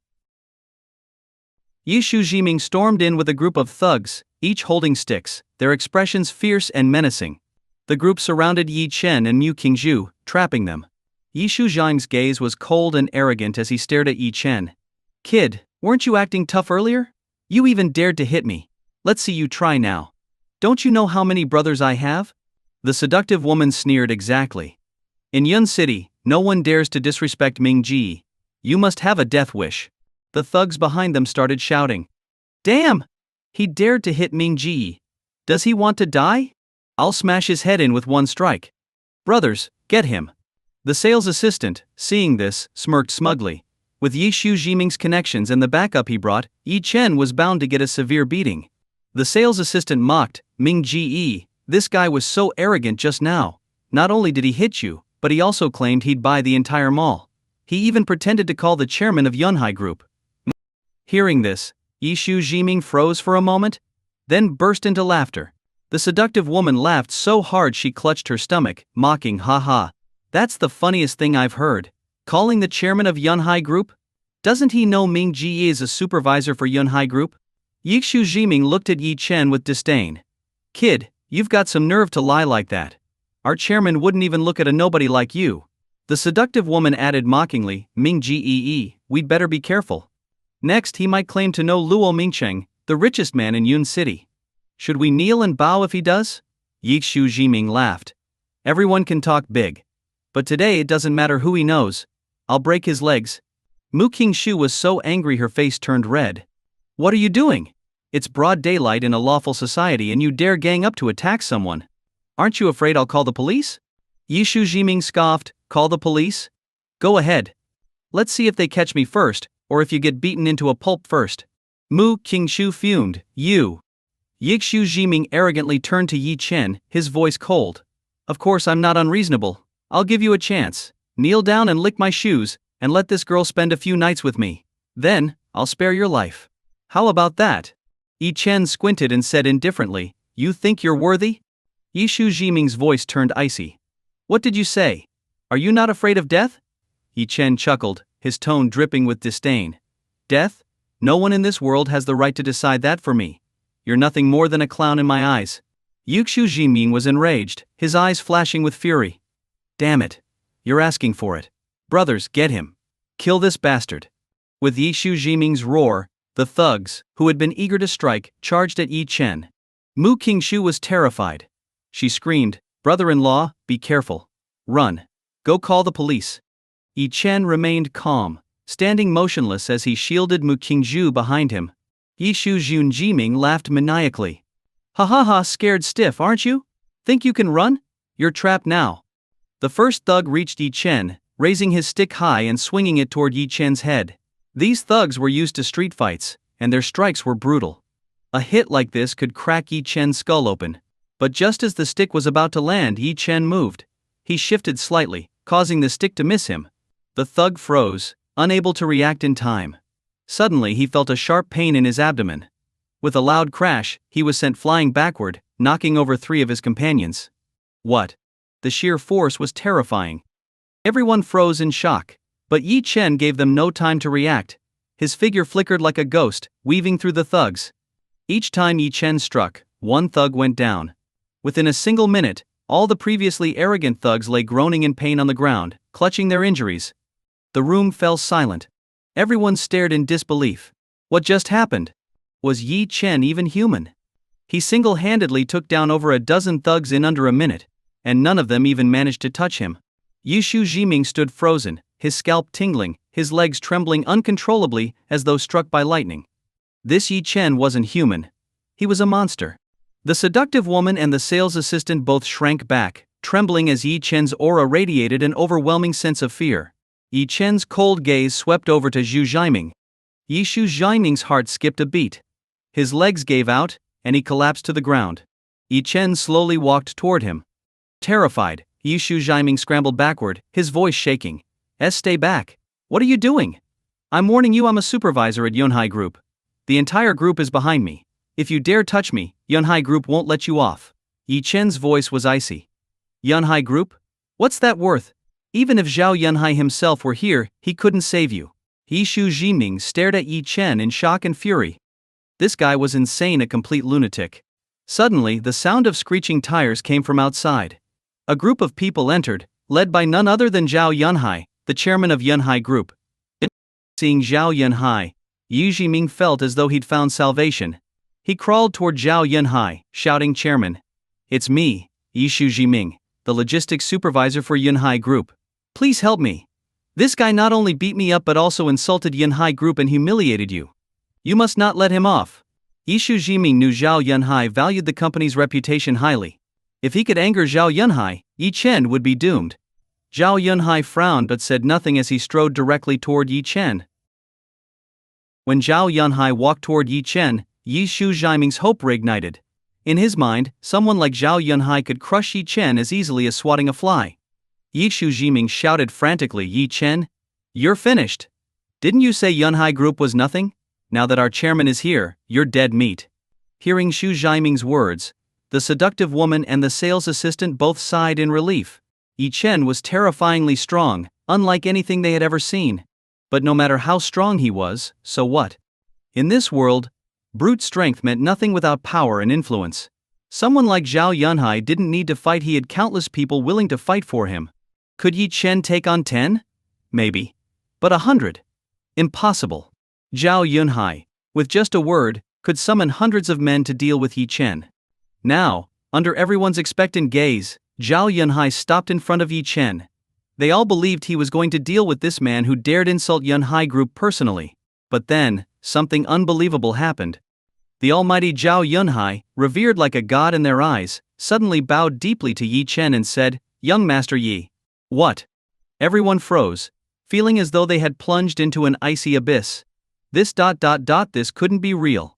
Were they seeing things? Zhao Yunhai, the chairman of Yunhai Group, bowed to Yi Chen and even addressed him as Young Master Yi. That was impossible. Who was Zhao Yunhai? He was the chairman of Yunhai Group, a leading company in Yun City. Even when dealing with the Luo family, one of the 4 major families in Yunhai, Zhao Yunhai could speak as an equal. How could he bow so humbly to Yi Chen? And his expression showed absolute respect, like a servant greeting his master. Yi Chen looked at Zhao Yunhai calmly and said coldly, "Yunhai Group really accepts anyone, huh? Just a mere supervisor, and he's already so lawless." Zhao Yunhai broke into a cold sweat, wishing he could strangle Zhu Jiming on the spot. He wasn't even aware of Zhu Jiming's position in the company. Someone at Zhu Jiming's level wasn't worth Zhao Yunhai's attention. But now, this insignificant employee had offended young Master Yi, and the blame ultimately fell on Zhao Yunhai. Clenching his teeth, Zhao Yunhai growled, "You Zhu Jiming." Yi Zhu Jiming was in complete shock. He had never imagined that Yi Chen not only knew Zhao Yunhai but was seemingly of higher status. Hearing Zhao Yunhai call his name, Yi Zhu Jiming dropped to his knees, crawling toward Yi Chen in terror. He kowtowed repeatedly, begging, "Young Master Yi, I was wrong. I didn't recognize you. Please forgive me. Just treat me as nothing, as a fart, and let me go. I was wrong."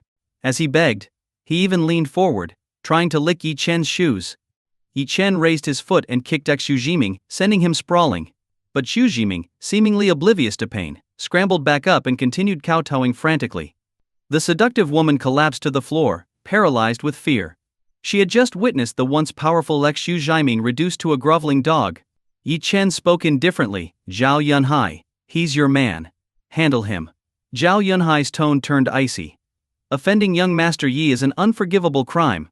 He waved his hand, and a few bodyguards in suits stepped forward. Taking a deep breath, Zhao Yunhai ordered, "Throw this trash and that filthy woman into the Yun River to feed the fish. I don't want to see them again." What? Those words made Zhu Jiming faint from fear. The seductive woman, however, found some strength and crawled to Yi Chen, begging like a dog, "Young Master Yi, it's not my fault. Please, I was wrong. Give me another chance. I can be your woman. I'll do anything you want if you spare me." But no one paid her any attention. The bodyguards quickly dragged her and Xu Jiming away like discarded trash. Their fate was clear. With Zhao Yunhai's power in Yun City, making people disappear was as easy as snapping his fingers. The scene left everyone stunned, even Mu Qingshu. She stared at Zhao Yunhai, a man she wouldn't even dream of meeting under normal circumstances. In the Yun City business world, Zhao Yunhai was almost godlike, admired and revered by countless people. But now, he stood humbly before Yi Chen. Mu Qingshu had always suspected that Yi Chen was powerful. She knew the Mu family's rise was largely thanks to his help. But even with all her guesses, she had underestimated him. If someone like Zhao Yunhai was so subservient to Yi Chen, just how terrifying was Yi Chen's true identity? Mu Qingshu was dazed, thinking about how her sister Mu Wangqing and their family had treated Yi Chen. She couldn't help but think they were all fools. A man of such incredible power, dismissed as a useless freeloader? Mu Qingshu had long believed Mu Wangqing would regret the divorce. Now, she was certain. If her sister ever learned Yi Chen's true identity, she would be consumed by endless regret. Zhao Yunhai smiled at Yi Chen and said, "Young Master Yi, I've brought the contract. From today onward, this mall is yours." Yi Chen nodded. "I'm not particularly interested in running malls, but she can't stay." He pointed at the sales assistant. The sales assistant froze in fear. She had mocked Yi Chen, thinking he was just a useless nobody.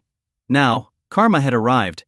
Desperately, she pleaded, "Chairman Zhao, please don't fire me. I can't lose this job. I beg you." Yi Chen's tone was icy. "This mall is mine now. I want you out immediately. If you delay, face the consequences." The sales assistant regretted her actions deeply but dared not argue under Yi Chen's cold gaze. She fled the mall in humiliation. With everything resolved, Yi Chen turned to Mu Qingshu and smiled. "Qingshu, your company hasn't been doing well, has it? Mu Qingshu smiled bitterly. Yes. Maybe I'm not cut out for business. I just don't have the talent my sister does. Yi Chen chuckled. I wouldn't say that. Starting tomorrow, you'll run this mall. I'm appointing you as its CEO. Mu Qingshu's eyes widened in shock. This mall was one of Yun City's top luxury shopping centers, worth billions. And he wanted her to manage it? Was he serious? Yi Chen smirked subtly. He had no interest in running businesses. When Mu Wangqing rose to prominence in the business world, it was all thanks to his help. Now, he would help Mu Qingshu rise, just to prove a point. He wanted Mu Wangqing to see that anyone with his support could succeed. And when she realized her once inferior sister had surpassed her, she would know regret like never before. Mu Qingshu hadn't yet recovered from the surprise. She and her sister Mu Wangqing were both part of the Mu family, but their family had always favored Mu Wangqing more. To be honest, Mu Qingshu had always envied her sister. That's why she started her own business. But in comparison, Mu Wangqing had Yi Chen's help in the past, making her career smooth sailing, allowing her to become a celebrated business elite. No matter how hard Mu Qingshu worked, she could never catch up to her sister. But now, happiness had come too suddenly. Yi Chen had entrusted her with such a large mall to manage. Nervously, Mu Qingshu asked, "Brother-in-law, are you serious?" Yi Chen smiled and said, "Of course, why wouldn't I be?"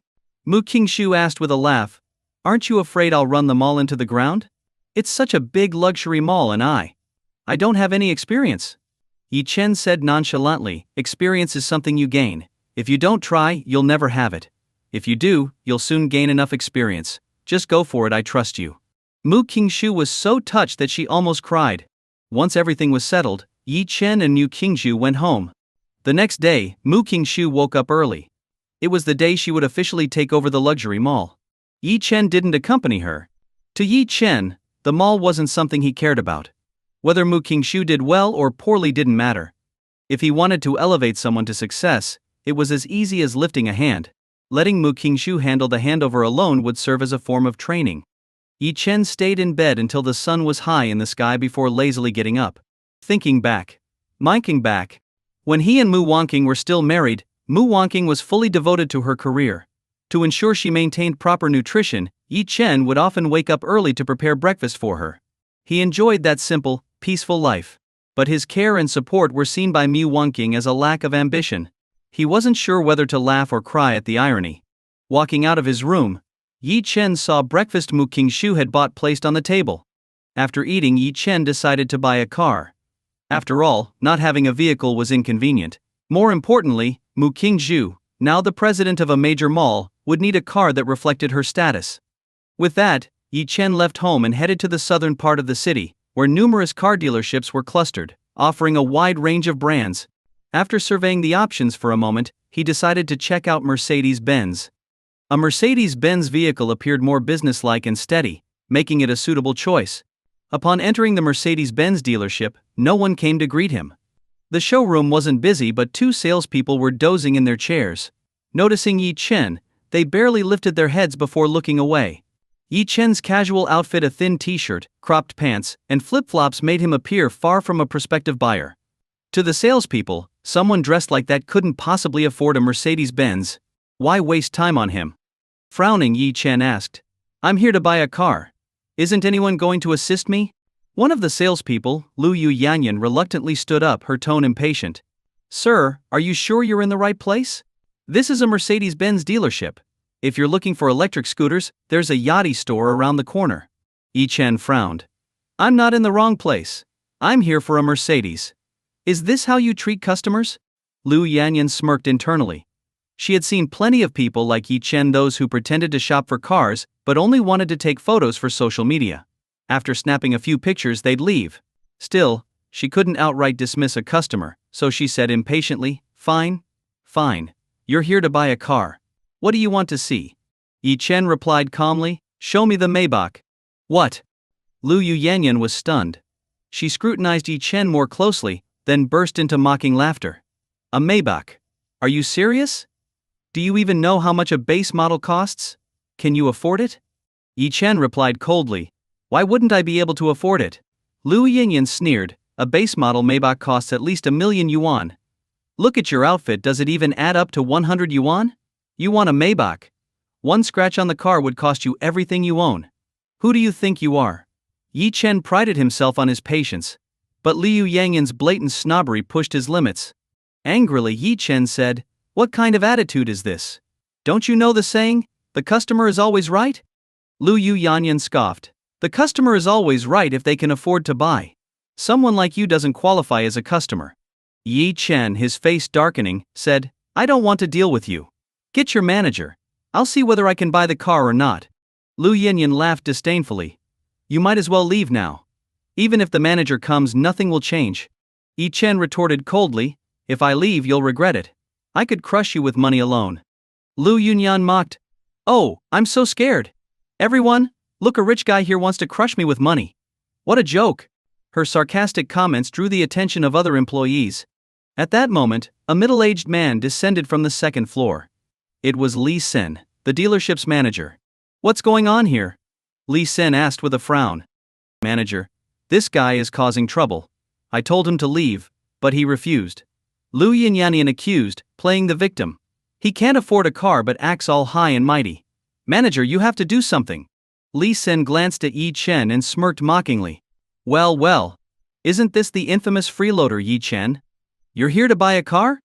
Yi Chen frowned. "Who are you?" "I don't know you." Li Sen laughed. "Of course you don't know me, but I've heard all about you. Li Qiang is my cousin, understand? You're the guy who got kicked out of the Mu family, right? Divorced, wife taken away, and still daring to cause trouble here? You think I don't know your background? Buying a car? Can you even afford it?"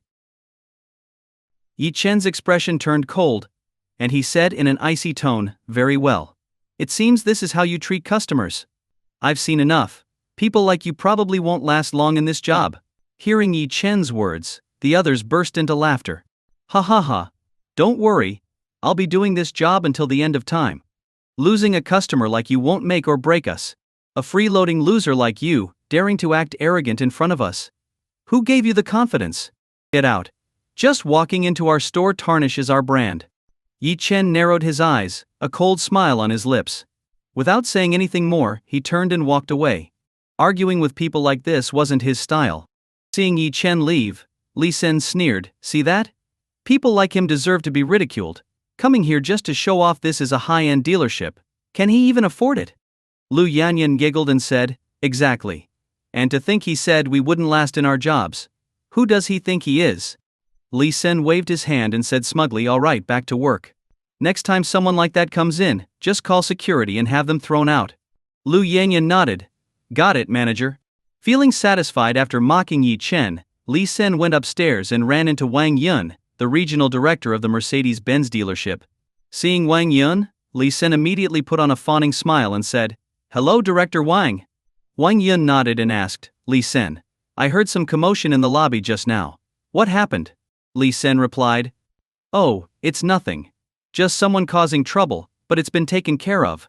Wang Yun frowned slightly and said, "I've always emphasized that anyone who walks into the store is a customer. Whether they're here to browse or buy, they're potential clients. As the manager, you need to ensure your staff is providing good service. Understand?" Li Sen quickly smiled and said, "I understand. Don't worry, I'll strictly follow your instructions." Satisfied, Wang Yun left without saying more. Meanwhile, after leaving the Mercedes-Benz dealership, Yi Chen turned and walked into the neighboring Rolls-Royce dealership. Upon entering, he noticed the sales staff acted similarly to those at the Mercedes dealership. They gave him a cursory glance but didn't bother approaching him. Yi Chen frowned slightly. Was everyone in sales this superficial? He walked up to one of the salespeople and was about to speak when the salesperson waved him off and called out, "Xiao Meng, you've got a customer."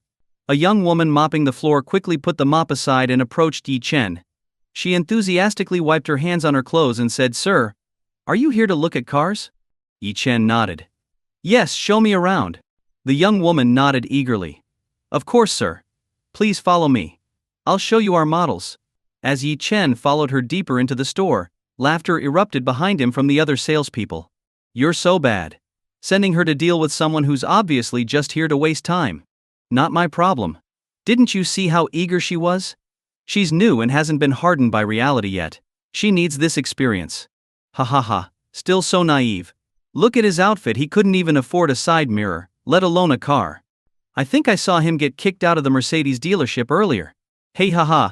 Yi Chen ignored their laughter, but the young woman seemed embarrassed. She quickly apologized, saying, I'm so sorry, sir. My colleagues weren't targeting you. Every customer who enters is our guest, and it's our duty to provide the best service possible. Take your time looking around. Even if you don't buy anything, it's fine. Cars are expensive, and you should compare options to find the right one. Yi Chen wasn't angry. At his level, few things could truly upset him. You've got a point. The young woman, clearly a recent graduate, was brimming with enthusiasm. She smiled and introduced herself. I'm Lu Meng, a salesperson here. If you have any questions, feel free to ask. Yi Chen nodded and stopped in front of a car. How much is this one? Lu Meng smiled and explained, this is the new Rolls-Royce Ghost. The base model starts at around 5.3 million yuan. At this price point, the features are already excellent. The base model is the most cost-effective option. Yi Chen nodded and moved to another car. How about this one? Lu Meng replied, this is the Dawn, and it's priced similarly to the Ghost. However, this one is a convertible. A convertible? Yi Chen frowned. He wasn't a fan of convertibles and found this model too sporty. Shaking his head, he said, I'm not interested in convertibles. Lu Meng smiled and said, yes, many people feel the same way. Given its high price, the Dawn isn't a popular choice, Yi Chen said. Got it. The two continued browsing, their interactions drawing the attention of the other salespeople. One salesperson couldn't help but laugh. Xiao Meng showing him 2 cars is enough. Do you really think he's going to buy? Lu Meng frowned but politely replied, Sister Wang, if a customer wants to see more, it's our duty to show them. Whether they buy or not is up to them, but providing a thorough introduction is our job as salespeople. Wang sneered, fine, keep wasting your time. You'll learn after a few hard knocks in life. Yi Chen ignored the chatter and stopped in front of another car. This one looks nice. How much is it? Lu Meng quickly responded, Sir, you have excellent taste. This is the Rolls-Royce Phantom. The base model starts at 8 million yuan, and the fully equipped version can go up to 10 million yuan. Yi Chen seemed satisfied with this car. Looking at Lu Meng, he said, all right, call your manager. Lu Meng was momentarily stunned, unsure of his intentions. Sister Wang, however, was furious and mocked, you've looked at enough cars for free. What do you want with our manager? Stop showing off, it's getting ridiculous. Even Lu Meng gave Yi Chen a slightly skeptical look, wondering if he was just there to waste time. Yi Chen smiled faintly and said, you should call your manager. I'm buying the Rolls-Royce Phantom, and you can't make that decision. Lu Meng hesitated. Sir, if you want to buy, I can handle the paperwork myself. There's no need to involve the manager. I can also offer you the best discount. Wang sneered, exactly. You're just showing off. We salespeople can handle transactions, you don't need the manager. Yi Chen shrugged nonchalantly and said, young lady, I'm not just buying one. I'm buying 10 Rolls-Royce Phantoms. Are you sure you can handle that? What? The entire room fell into stunned silence. Hearing Yi Chen's words, everyone was stunned, their eyes wide open as they stared at him in disbelief. Did they hear that right? 10 cars at once? What kind of joke was this? It was common knowledge that even in a city like Cloud City, selling just one Rolls-Royce Phantom in a few months was already rare. Yet this man was asking for 10 in one go? Lu Meng's eyes widened as she looked at Yi Chen and asked, Mr. Yi, are you serious? Yi Chen smiled faintly and said, of course, I'm serious. Lu Meng quickly responded, Mr. Yi, please have a seat. I'll go and get our manager right away to ensure you get the best price. After saying this, Lu Meng ran toward the manager's office. A few minutes later, a professional-looking woman wearing a small suit and high heels walked down.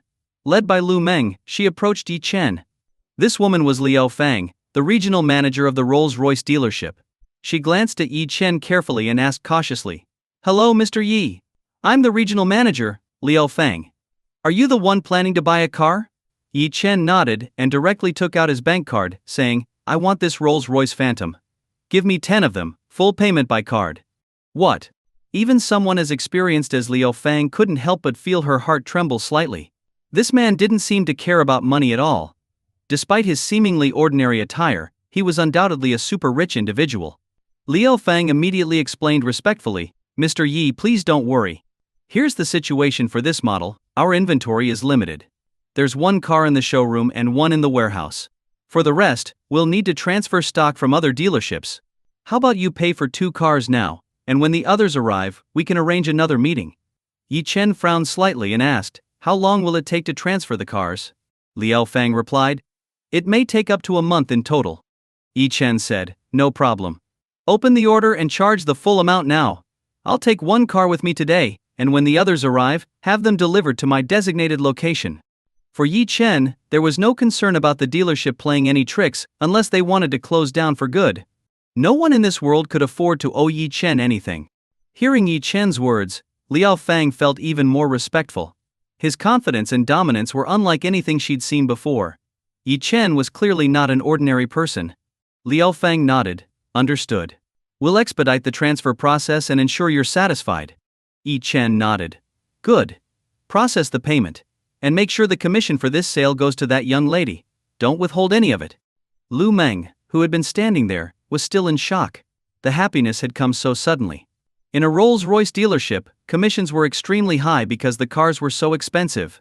Selling even one vehicle was incredibly challenging. Many salespeople were known to use all kinds of methods, including their charm, to close deals. For most salespeople, selling 2 cars in a year was enough to make them the top salesperson. Now, Lu Meng had just secured a commission for 10 cars by simply assisting Yi Chen. It was as if a pie had fallen from the sky. The other salespeople around couldn't help but slap their thighs in regret, especially Wang Ji, who had ignored Yi Chen earlier and instead handed him off to Lu Meng. At this moment, Wang Ji was almost fainting. 10 car commissions. Her snobbish attitude had cost her a massive paycheck. If she hadn't judged Yi Chen by his appearance and had instead served him sincerely, those 10 car commissions would have been hers. Liao Fang smiled and said, rest assured, Mr. Yi. We'll take good care of our employees. Although Lu Meng is new, she's very dedicated and hardworking. She'll surely be promoted soon. Yi Chen nodded faintly, not commenting further. Liao Fang said with a smile, Lu Meng, please assist Mr. Yi with the procedures. I'll contact our other dealerships to arrange for the additional cars. Lu Meng quickly responded, Mr. Yi, please follow me. As Lu Meng led Yi Chen to complete the paperwork, word spread quickly that a wealthy customer had come in and purchased 10 Rolls-Royce Phantoms in one go. Over at the Mercedes-Benz dealership, the salespeople also caught wind of the news and started gossiping. Wow! Did you hear? A big spender bought 10 Rolls-Royce Phantoms at once. That's insane. Rich people, huh? I'm so jealous. Why can't I have such luck? The salesperson who closed that deal must be swimming in commissions. Do you know who this big spender is? I heard it's a young man wearing flip-flops. Very low-key. Flip-flops? Could it be that guy who was kicked out of our dealership earlier? Now that you mention it, it does sound like him. At that moment, Li Sen and Lu Youyanyan, who had just finished their discussion upstairs, walked down and noticed the salespeople chatting. Li Sen scolded them with a stern face. What are you all doing, gossiping during work hours? One salesperson hesitated and said, Manager Li, there's huge news. A wealthy customer just bought 10 Rolls-Royce Phantoms. Rolls-Royce is going to make a killing this time. Li Sen frowned. Even though they sold different car brands, there was still competition between dealerships. Hearing this news, Li Sen's face darkened, and he scolded, Look at them, then look at yourselves. When will you let me relax? Lazy and careless. I've told you time and again to show enthusiasm to every customer. The salespeople inwardly rolled their eyes but outwardly showed reluctant agreement. One of them said, Manager Lai, there's something else. And it might not be good news. Li Sen asked, What is it? The salesperson said, That big spender might be the young man who came to our store earlier and got kicked out. What? Hearing this, Li Sen froze and asked in shock, You mean Yi Chen? His throat tightened, and he shook his head repeatedly, muttering, Impossible. Absolutely impossible. That Yi Chen is just a useless freeloader who got dumped by his wife. How could he have that much money? The salesperson shrugged awkwardly. I just heard rumors. Maybe it's someone else. Li Sen felt a little relieved but couldn't shake his anxiety. If it really was Yi Chen, and he had visited their Mercedes-Benz dealership first only to be kicked out, it could cost him his job. He felt increasingly uneasy. Lu Youyanyan tried to comfort him, saying, Manager Li, don't listen to their nonsense. That Yi Chen is a good-for-nothing. He probably can't even afford the cheapest car, let alone 10 Rolls-Royce Phantoms. It's ridiculous. Li Sen tried to reassure himself, You're right. All of you, get back to work. Stop spreading rumors, or there will be consequences. While Lee Sen felt slightly calmer, he didn't realize that their general manager, Wang Yun, had coincidentally run into Rolls-Royce's regional manager, Liao Fang, in the parking lot.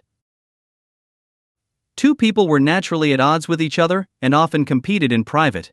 To be honest, Rolls-Royce is generally expensive, and sales can't be great because not many people can afford it. However, Mercedes-Benz is not only a well-known brand but also considered a luxury brand in the eyes of car owners, with prices covering a wide range from low to high. As a result, Wang Yun had always overshadowed Liao Fang. Now that Liao Fang saw Wang Yun, she happily walked over, greeted him enthusiastically, and smiled. "Director Wang, you truly are my lucky star." "Thank you, truly. Are you free sometime soon? I'd like to treat such a selfless person like you to a drink." Wang Yun frowned slightly and said indifferently, "Liao Fang, what's wrong with you? What do you mean?" Liao Fang smiled happily and said, "Thanks to your blessing, we just sold 10 Rolls-Royce Phantoms at once. We've already exceeded our sales target for this year. Thank you so much, Director Wang." When Wang Yun heard this, his brows furrowed even deeper. Seeing Liao Fang's expression made him feel extremely uncomfortable. Moreover, he was deeply shocked. Selling 10 Phantoms at once? That's simply incredible. Wang Yun thought Liao Fang was deliberately trying to provoke him. With a cold snort, he said, "Congratulations, Director Liao. After being suppressed by US Mercedes for so many years, you've finally had your moment to shine." Liao Fang laughed loudly and said, "That's why I have to thank Director Wang even more. If it weren't for you, we wouldn't have had such luck. If I didn't know how upright you always are, I might have thought you were our undercover agent." Upon hearing this, Wang Yun was furious and said, "Director Liao, what do you mean by that?" Feigning surprise, Liao Fang said, "What? Director Wang doesn't know? The wealthy man who bought the cars went to your store first but was driven away by your staff's rude attitude. He had no choice but to come to us. Didn't you know that?" "What?" Upon hearing this, Wang Yun felt as if his soul had left his body for a moment. A wealthy client with such spending power went to their store first but was driven away? This reminded Wang Yun of what Lee Sen had mentioned earlier. He knew someone had caused trouble and was chased out. Could it be that this wealthy man was the one who was chased away? Wang Yun suddenly felt a surge of anger. You have to understand. A client capable of spending over 100 million yuan on cars is an extraordinary and rare super VIP. Every store dreams of holding on to such a client and wouldn't dare let go. And yet, such an opportunity was ruined by their own staff? Grinding his teeth and suppressing his anger, Wang Yun said, "That's impossible. I've always required my employees to prioritize customer service. How could this happen?" At that moment, Yi Chen, who had just finished the paperwork, walked out. When Liao Fang saw him, she immediately left Wang Yun and approached Yi Chen with utmost respect. "Mr. Yi, have you completed the paperwork?" Yi Chen nodded and said, "Yes, it's done. I'll drive one car away first, and you can deliver the others later." Liao Fang quickly nodded and said, "Rest assured, our service is always customer first." Wang Yun, watching Yi Chen, hurriedly stepped forward and said, "Hello, Mr. Yi. I'm Wang Yun, the regional director of Mercedes-Benz." Hearing this, Yi Chen's expression turned slightly cold, and he sneered, "Your staff's attitude is really something else." Wang Yun's face changed immediately upon hearing this. He was now certain that what Liao Fang said was absolutely true. He hurriedly apologized, saying, "Mr. Yi, this is my fault for failing to manage my staff properly. I'm deeply sorry for the disrespect you experienced. I will ensure this matter is addressed." Even though Yi Chen didn't buy a car from him, a client of this caliber must never be offended. Meanwhile, Li Sen and Lu Yu Yanyan, standing outside the store, noticed this scene and turned pale. "It's over. It's over." The rumored wealthy client turned out to be Yi Chen, the very person they had just driven away. They were doomed. Sure enough, the next moment, Wang Yun turned around, his expression dark as he stared at Li Sen and Lu Yanyan. He roared, "Li Sen, Lu Yanyan, get over here now."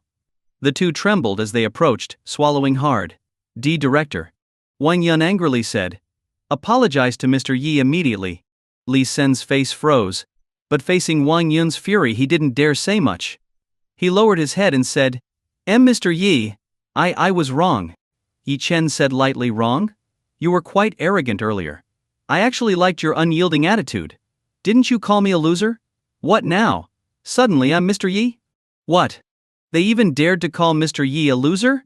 Wang Yun was completely enraged. He shouted, "Li Sen, is this how you treat clients? From this moment you and Lu Yanyan are fired. Don't bother coming to work anymore." Li Sen's legs gave out, and he stood there like he'd been struck by lightning. He had worked hard and used connections to secure his manager position. The salary was high, allowing him to live a luxurious lifestyle and even exploit his authority to develop relationships with female sales staff. Losing this job would send him back to square one. Lu Yuyanyan, on the other hand, regretted her actions so much that she wanted to slap herself. She suddenly dropped to her knees, crying and pleading, "No, don't fire me. I was wrong, I can't lose this job. Mr. Yi, I'll do anything for you. Please, help me, plead for mercy. I really can't lose this job." Yi Chen coldly watched them. The saying goes, pitiful people often have their hateful side. The downfall of Li Sen and Lu Yuyanyan was entirely their own doing. At this point, a phantom car was brought up. Yi Chen said coldly, "This is your issue to resolve, not mine. But remember, stay humble, because some people are not to be offended." After saying that, Yi Chen got into the driver's seat and drove away. Li Sen and Lu Yuyanyan continued to plead desperately, "Director, we were wrong. Please don't fire us." Wang Yun, consumed by rage, wanted to strangle the two of them. He furiously roared, "Not fire you? Damn it! You two are just salespeople, and yet you dare offend anyone? Do you realize how much money your stupidity cost us? Get out, leave now." Wang Yun roared in fury. No one sympathized with Li Sen and Lu Yuyanyan, while the other salespeople were filled with fear, silently vowing never to judge customers by their appearances again. As for what happened next, Yi Chen didn't care. He figured Li Sen and Lu Yuyanyan's fates would undoubtedly be tragic. As Yi Chen drove away, intending to check on Mu Qingshu's progress at the luxury mall, inside the mall, Mu Wanqing and her family were shopping, followed closely by Li Qiang. At this moment, "Congratulations, Miss Mu, on becoming the president of Star Group," a voice rang out. Mu Wanqing thought it was directed at her, and the group turned their heads, only to see Mu Qingshu shaking hands with a young man. Everyone was stunned. What? Mu Qingshu became the president of Star Group? How was that possible? Zhao Lan, Mu Fei, and Mu Wanqing were all shocked. They knew very well that Mu Qingshu, although running a small company, had only invested a few million yuan and was still unprofitable after a year. How did she suddenly become the president of a group? And this upgrade was terrifyingly fast. Star Group was a super mall alliance worth billions. This leap of Mu Qingshu's brought her closer to catching up with Mu Wanqing by more than half, leaving Mu Wanqing dumbfounded. She had worked hard for several years to develop Chunjiwan Company to its current state. Recently she had been in a terrible mood. Ever since her divorce, it seemed her good luck had run out. Apart from the previous contract signed with Yunhai Group, she had approached several former clients, only to be rejected each time. This left her, who had always enjoyed smooth sailing, deeply frustrated. She couldn't understand what was wrong. And now, suddenly seeing Mu Qingshu become the president of Star Group made her feel even more like she was cursed. Zhao Lan, however, wasn't thinking so much. She pulled Mu Fei over and asked in surprise, "Qingshu?" Mu Qingshu turned her head, saw Zhao Lan, and quickly said, "Mom, little brother, sister, what are you doing here?" Zhao Lan said, "We're shopping here." How? How did you suddenly become the president of Star Group?" Mu Qingshu glanced awkwardly at her sister Mu Wanqing, then smiled and said, "It was brother-in-law who made me the president of Star Group." "Brother-in-law?" Zhao Lan frowned and asked, "You mean Yi Chen?" Mu Qingshu said, "Yes." Zhao Lan snorted coldly and said, "Qingshu, when will you start being honest with us? We are your family. Your sister has already divorced Yi Chen, yet you keep tying everything to him. Are you deliberately trying to upset us?" Mu Qingshu, laughing helplessly, said, "Mom, didn't you ask me? I'm just answering honestly." "Nonsense." Zhao Lan shouted angrily. "Yi Chen is just a freeloading piece of trash. He made you the president of Star Group? Does Star Group belong to him?" Mu Fei chimed in, "Exactly, second sister. I think you've been brainwashed by Yi Chen." Seeing how deeply Zhao Lan and Mu Fei were prejudiced against Yi Chen, Mu Qingshu could only shake her head helplessly and said, "Forget it, believe what you want. I just took over here and have a lot to do, so I'll leave now." After speaking, Mu Qingshu turned and left. Zhao Lan and Mu Fei naturally refused to believe her. They both thought Mu Qingshu was just trying to provoke them. Mu Fei looked at Li Qiang and asked, "Young Master Lai, do you know what's going on with Star Group?" Li Qiang frowned and said, "I remember Star Group is a subsidiary of Yunhai Group. And the person who was talking to Qingshu earlier seems to be Zhao Yunhai's youngest son." Mu Wanqing nodded and said, Yes, Star Group does belong to Yunhai Group. How did King Shu get involved with them? Li Qiang pondered and said, could it be that the young master of the Zhao family is pursuing King Shu? As soon as he said this, everyone felt it made sense and nodded in agreement. Indeed. For someone like Mu Qingshu to suddenly become the president of Star Group, it couldn't have been due to some nobody. And among the people they knew, the only one capable of such a thing was Zhao Yunhai's youngest son. If that were the case, then King Shu's future would surely be limitless. Zhao Lan's eyes widened as she said, in the past, King Shu was immature, quarreling with your father and leaving the Mu family, always saying she wanted to rely on herself. But now she's really become the president of Star Group. I think you all should persuade your father to let King Shu return home sooner rather than later. Mu Fei said. We don't have any issues with second sister, it's that stubborn old man who drove her out of the house. Mu Wangqing said. That's not entirely fair. King Shu was indeed a bit too headstrong before. But we're family, and there's no grudge that lasts overnight. I'll talk to Dad about it. As they were chatting suddenly, Li Qiang pointed to the side and said, look, isn't that the Zhao family's young master who was just talking to King Shu? Zhao Lan turned to look and immediately smiled. Quick, let's go find out what's going on. If the Zhao family's young master is indeed pursuing King Shu, and we help them succeed, won't we have a connection to Yunhai Group? Mu Wangqing frowned slightly. She was a very proud person. Of course she would be happy if Mu Qingshu found a good match. But Zhao Lan's talk of climbing the Zhao family made her uncomfortable. However, she didn't say much. Zhao Lan and Mu Fei quickly walked over, stopping the Zhao family's youngest son, Zhao Feng. Hello, young Master Zhao. Zhao Lan greeted with a smile.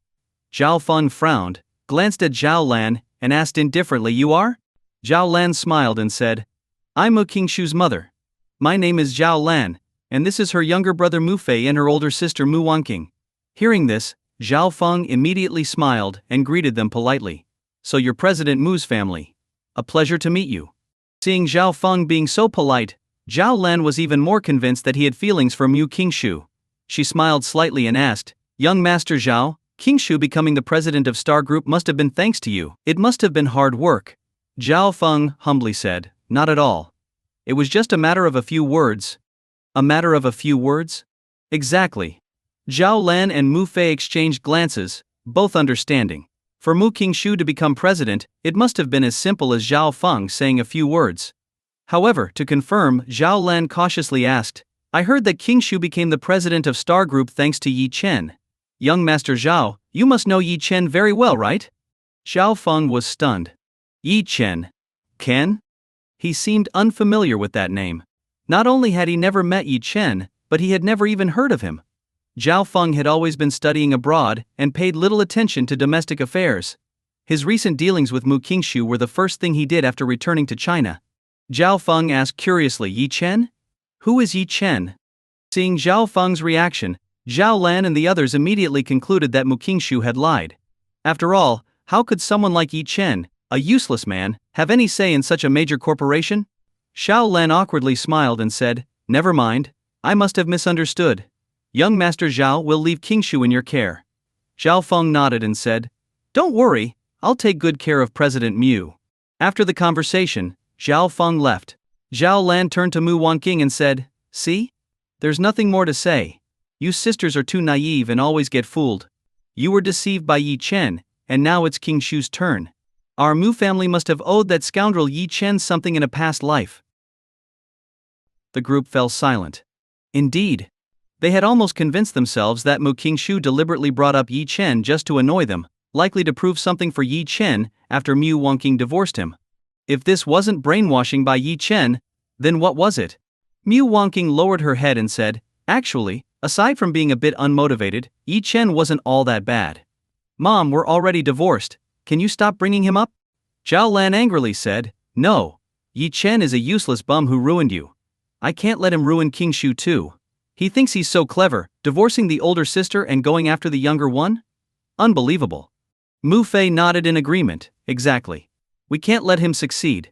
Mu Wangqing sighed and said, all right, young Master Li is still here. Stop embarrassing yourselves. Let's go. The group headed toward the exit. Just as they reached the door, a Rolls-Royce Phantom pulled up outside the mall. This car was stunning and eye-catching. After all, it was a luxury car. Anyone passing by would stop to take a closer look. Mu Fei, a car enthusiast, couldn't help but exclaim, "Wow, what an amazing car. A Rolls-Royce Phantom. It's worth over 10 million yuan. Who's this incredible person driving such a luxurious car?" Mu Fei was obviously envious. A car worth over 10 million yuan was no joke. Even though Mu Wangqing's Qingyuan company had a market value of 1 billion yuan, its cash flow rarely exceeded 200 million. And with all the funds invested in development, there was no money for such luxury cars.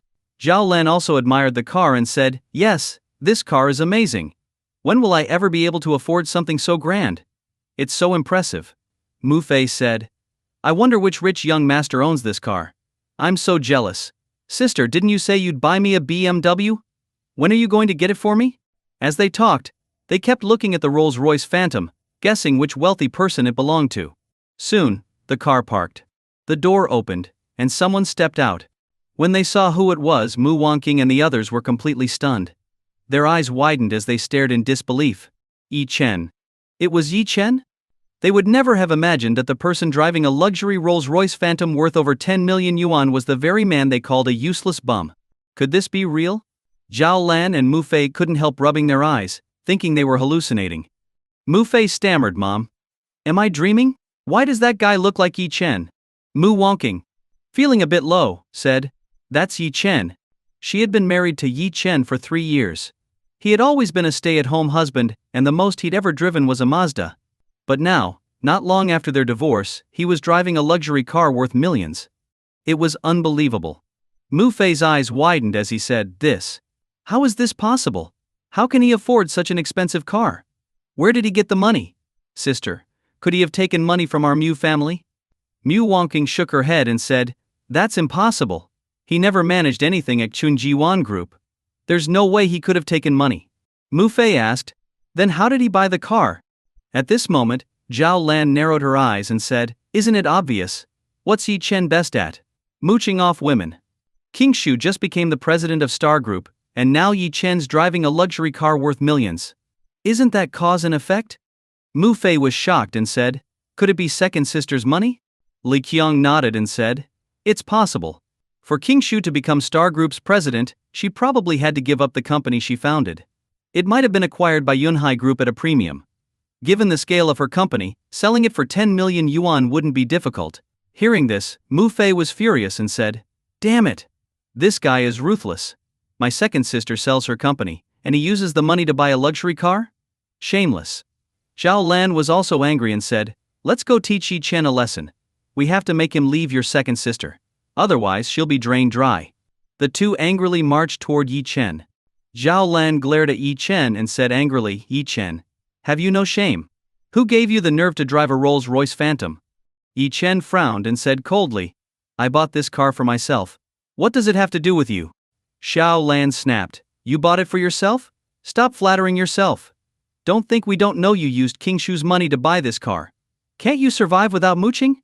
You ruined Wangqing, and now you're after King Shu. Does our Mu family owe you something?"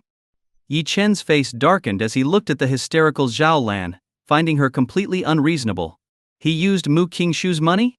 Even if he didn't explain, didn't they know Mu King Shu didn't even have that much money? Yi Chen's tone turned icy as he said, "You're too full of yourselves. Even King Shu's job was arranged by me. Do you think I need her money to buy a car?" Mu Fei burst out laughing, "Ha ha ha, this is hilarious. Do you think we're that gullible? You arranged her job? Do you have that kind of power? Without young Master Zhao pursuing my second sister, how could she have become president? What could a bum like you possibly do?" Yi Chen snorted and said, "I'm not interested in talking to you." But Mu Fei ignored Yi Chen and went straight to the Rolls-Royce Phantom. He opened the door, got in, and touching the luxurious steering wheel and soft leather seats, felt a surge of vanity.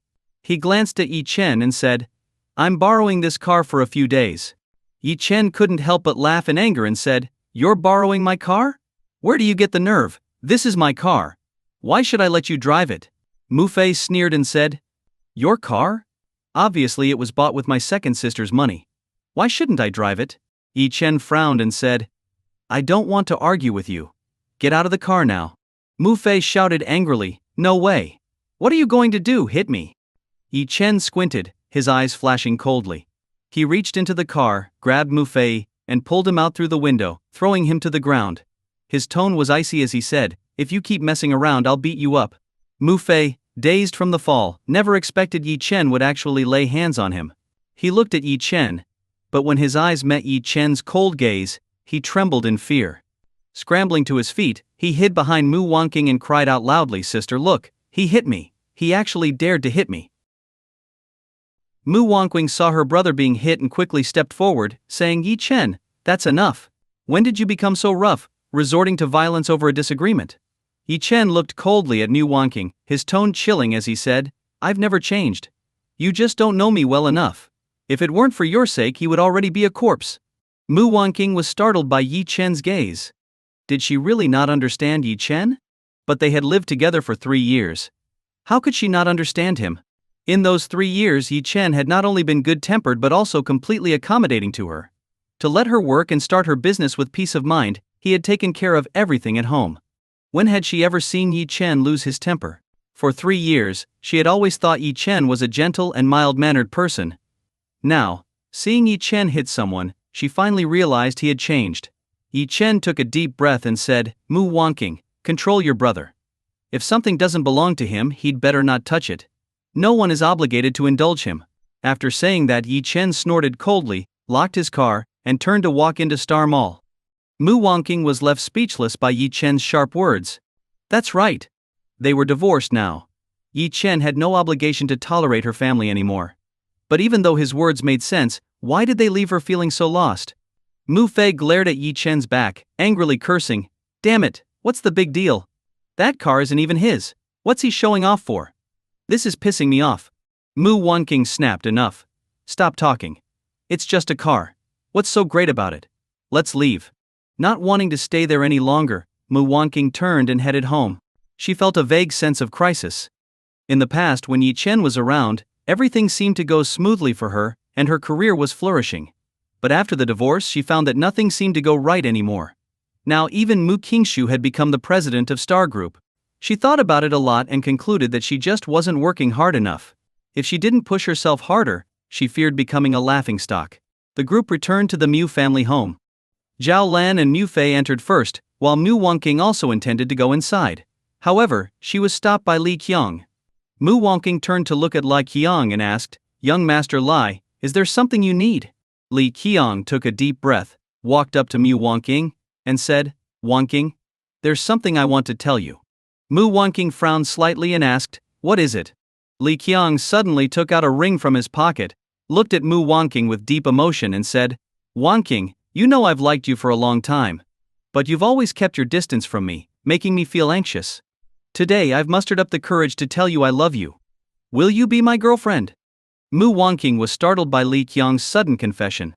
To be honest, she had never had feelings for Li Qiang and had always been careful to maintain her distance. Looking at Li Yang, for some reason, a memory from 3 years ago suddenly surfaced in her mind when a man with a handsome smile knelt in front of her with a ring and proposed. Yi Chen. Compared to the panic and unease she felt at Li Qiang's confession now, the happiness she had felt when Yi Chen proposed to her 3 years ago was incomparable. The contrast made Mu Wanqing feel even more uncomfortable.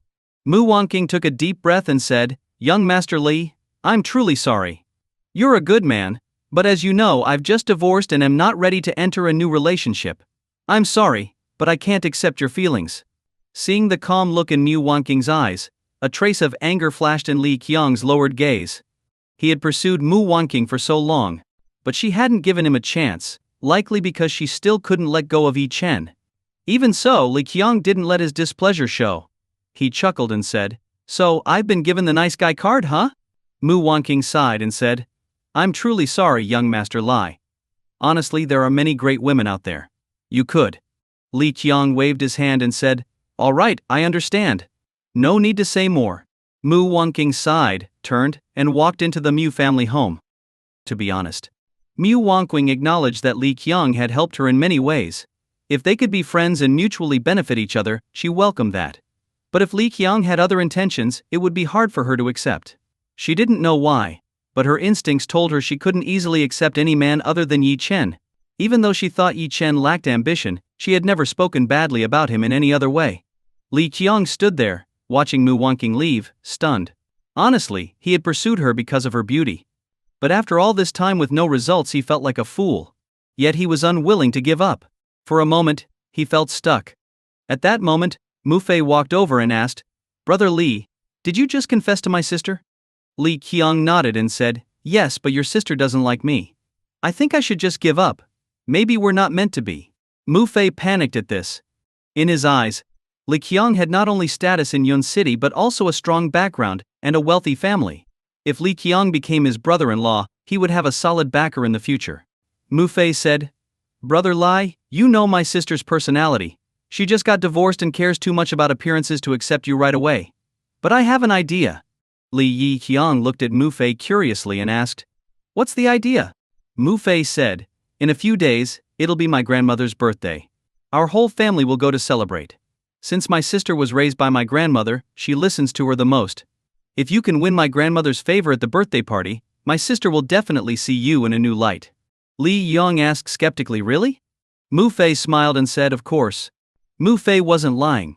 3 years ago, Yi Chen and Mu Wanqing hadn't been that close. But at the time, Mu Wanqing was of marriageable age, and her family was urging her to settle down. Plus, the family was in heavy debt. They hoped Mu Wanqing could marry soon and bring in some dowry money. But Mu Wanqing kept rejecting suitors until she met Yi Chen. When Yi Chen visited the Mu family for the first time, he made their grandmother incredibly happy. Their grandmother grew very fond of Yi Chen. That's how Yi Chen and Mu Wanqing's marriage came about. So in Mu Fei's opinion, if Li Qiang could win over their grandmother, he'd have a big chance of gaining Mu Wanqing's favor. After that, everything would naturally fall into place. Mu Wanqing, of course, had no idea her brother was giving Li Qiang advice. If she knew, she'd probably be furious with her dim-witted brother. Sure enough, Li Qiang's eyes lit up upon hearing this and said, "All right, I'll definitely prepare a generous gift for the old lady to win her over." Mu Fei and Li Qiang, with their shared scheming nature, plotted together. Yi Chen and Mu Qingshu walked out of the mall and approached the Rolls-Royce Phantom. Yi Chen smiled and said, "President Mu, please get in." Mu Qingshu was stunned when she saw the car and said, "Yi Chen, whose car is this? Where did you borrow it from?" Yi Chen smiled faintly and said, "It's not borrowed. I bought it. Besides, this car is yours." "Mine." Mu Qingshu looked at Yi Chen in shock and said, "Are you saying this car is for me?" Although Mu Qingshu didn't know much about cars, she recognized the brand. A Rolls-Royce, no matter the model, cost millions, sometimes tens of millions. Now Yi Chen was saying this car was for her, leaving her utterly shocked. Yi Chen smiled faintly and said, "You're working for me now, and you're the president of a group. You can't keep driving a second-hand car, can you?" "But this car is too expensive," Mu Qingshu said hesitantly. "Enough, no rejecting it. I'm your boss now. What I say goes. Got it?" Yi Chen said, throwing the keys to Mu Qingshu. "Drive home." Mu Qingshu hesitated. "You want me to drive?" Yi Chen asked. "Don't you have a driver's license?" Mu Qingshu nodded. "I do, but..." Yi Chen laughed. "No buts. If you have a license, then you drive. Or do you expect your boss to drive?" Unable to argue, Mu Qingshu had no choice but to act as a chauffeur. Sitting in the luxurious interior of the car, Mu Qingshu felt as if she were dreaming. A luxury car worth over 10 million was casually gifted to her. Such a perfect man, and yet Mu Wanqing divorced him. What a waste. Since becoming the president of Star Group, Mu Qingshu had been incredibly busy. She understood that although this job was arranged for her by Yi Chen, it only made her feel more compelled to work hard. Otherwise, she'd be letting down Yi Chen's trust. As for Yi Chen, he remained leisurely.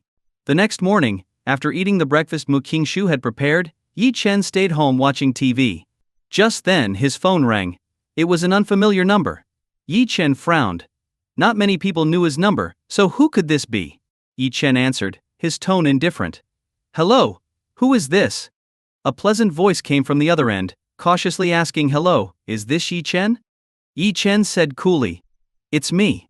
Who's this?" The caller audibly sighed in relief. "Ah, it's really you, Yi Chen. I thought I had the wrong person. Guess who I am?" Hearing the voice, Yi Chen found it somewhat familiar but couldn't immediately place it. He said, "I don't like guessing games. Either tell me who you are, or I'll hang up." The person on the line sounded annoyed. "You're still so serious. All right, it's Zhou Ye?" Don't tell me you've forgotten me? Zhou Ya? Yi Chen finally remembered. Zhou Ya was a high school classmate of his. However, after graduating, Yi Chen had lost touch with all his high school classmates. Moreover, he had changed his phone number, so even if any classmates remembered him, they wouldn't know how to contact him.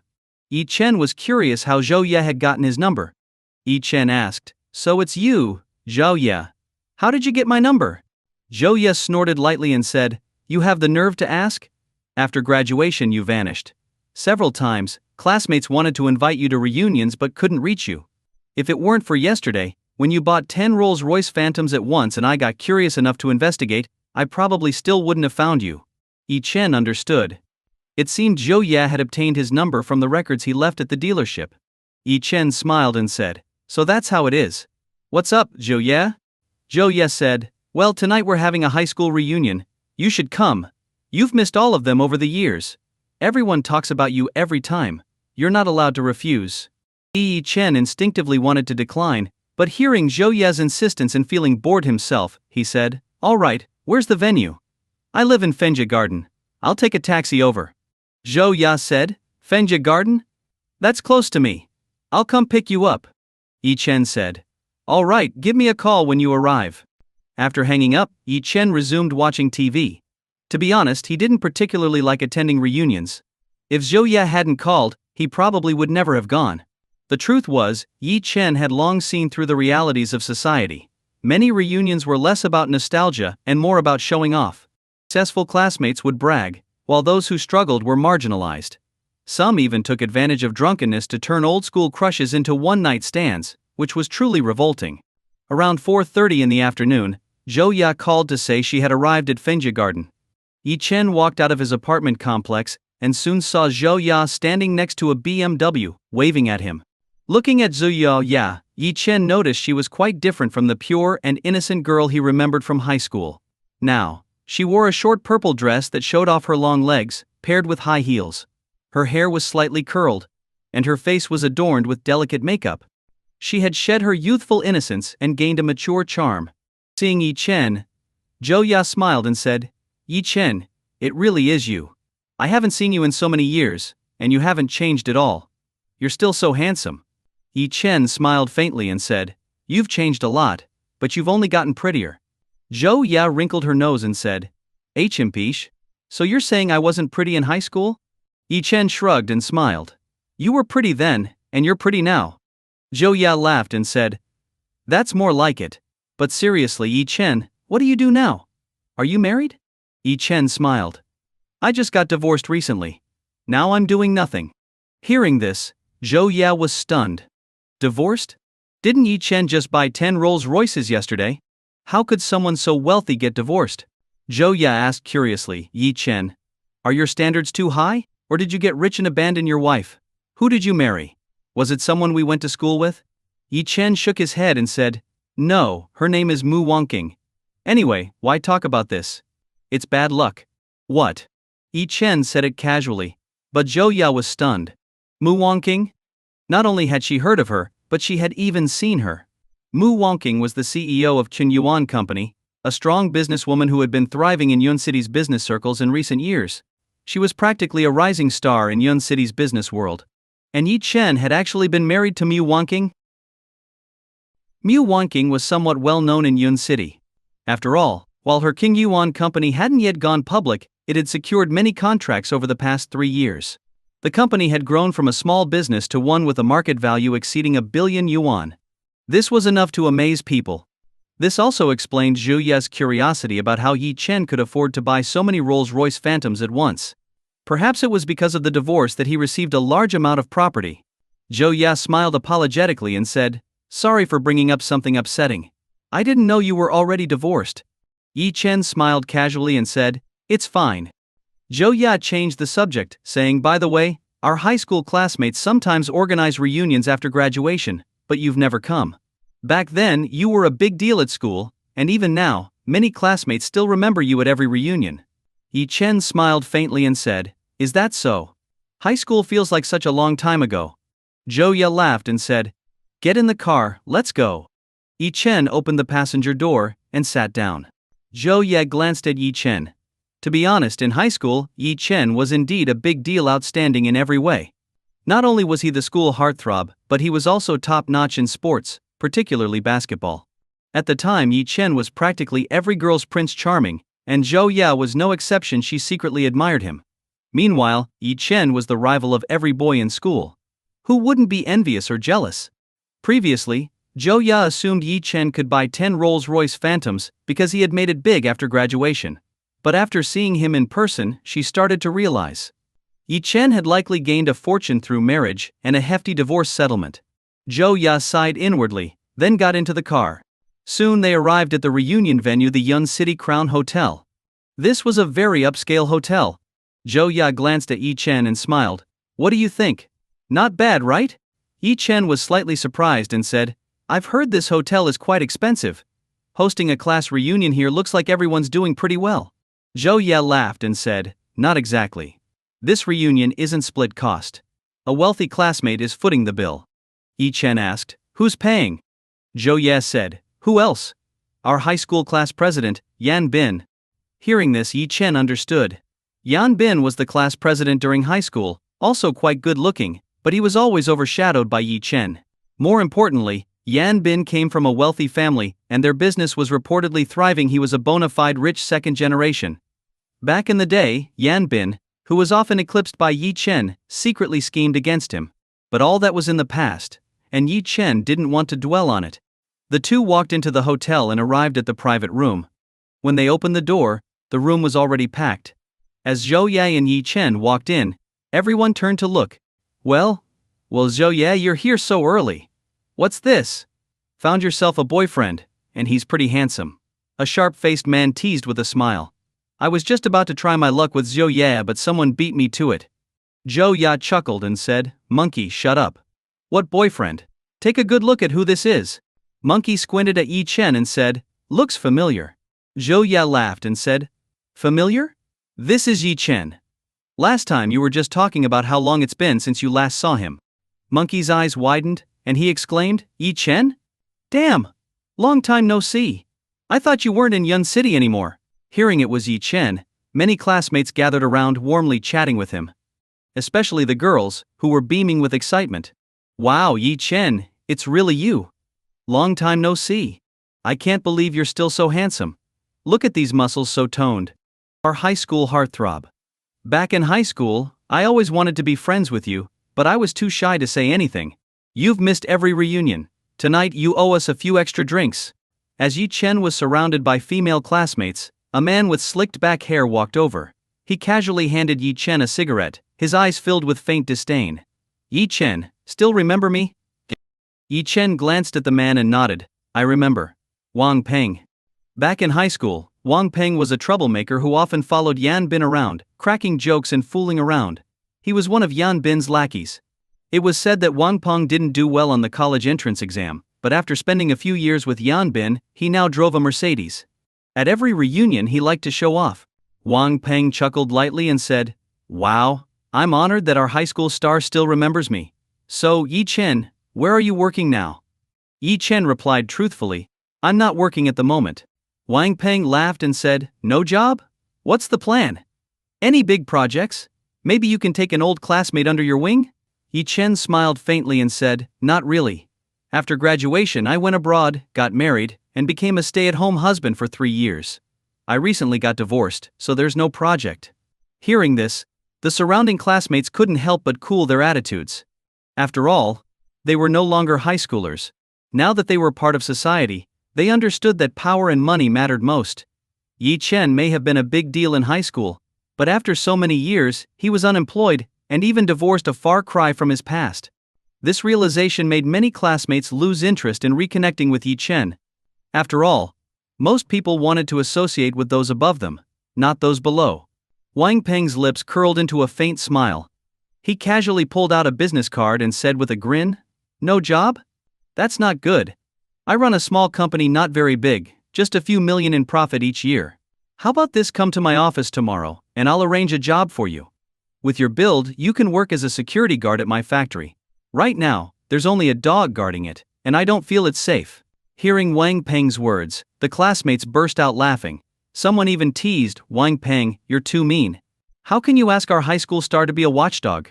Wang Peng feigned an apologetic tone and said, Ah, my bad.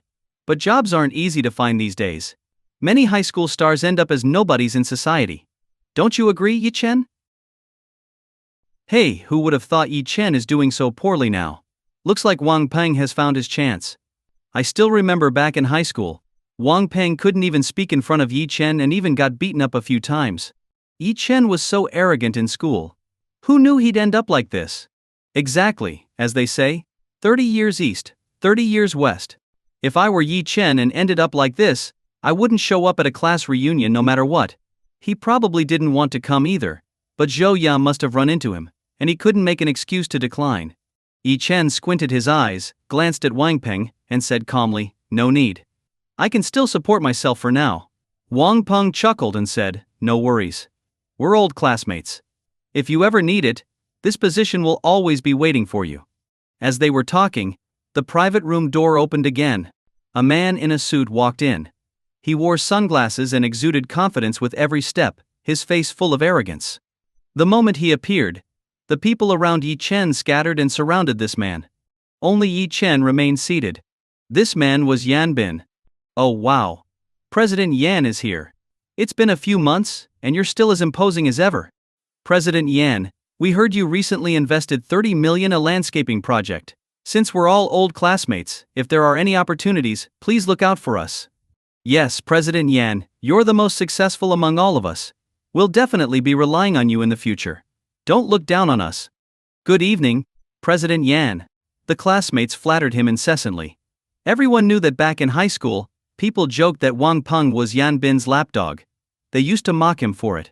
But now, the classmates who had gone to college and started working were still struggling, while Wang Peng, who followed Yan Bin, was making millions a year. At least Wang Peng, through Yan Bin's connections, was earning a solid income. To them, it didn't matter as long as they could benefit from Yan Bin. Swallowing their pride was a small price to pay.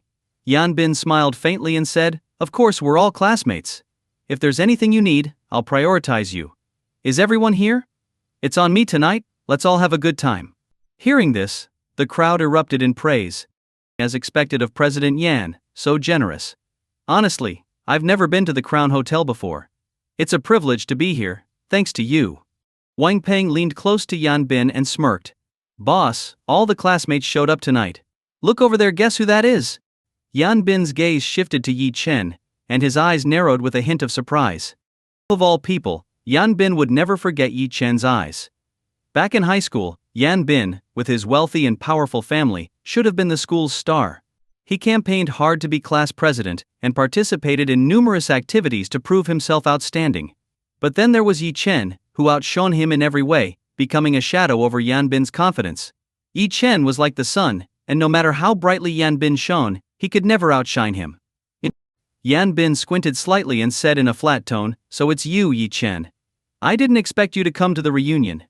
Yi Chen smiled faintly and said, Long time no see, Class President Yan. Yan Bin chuckled and said, Indeed, it's been a while. Our high school star Yi Chen, please take a seat.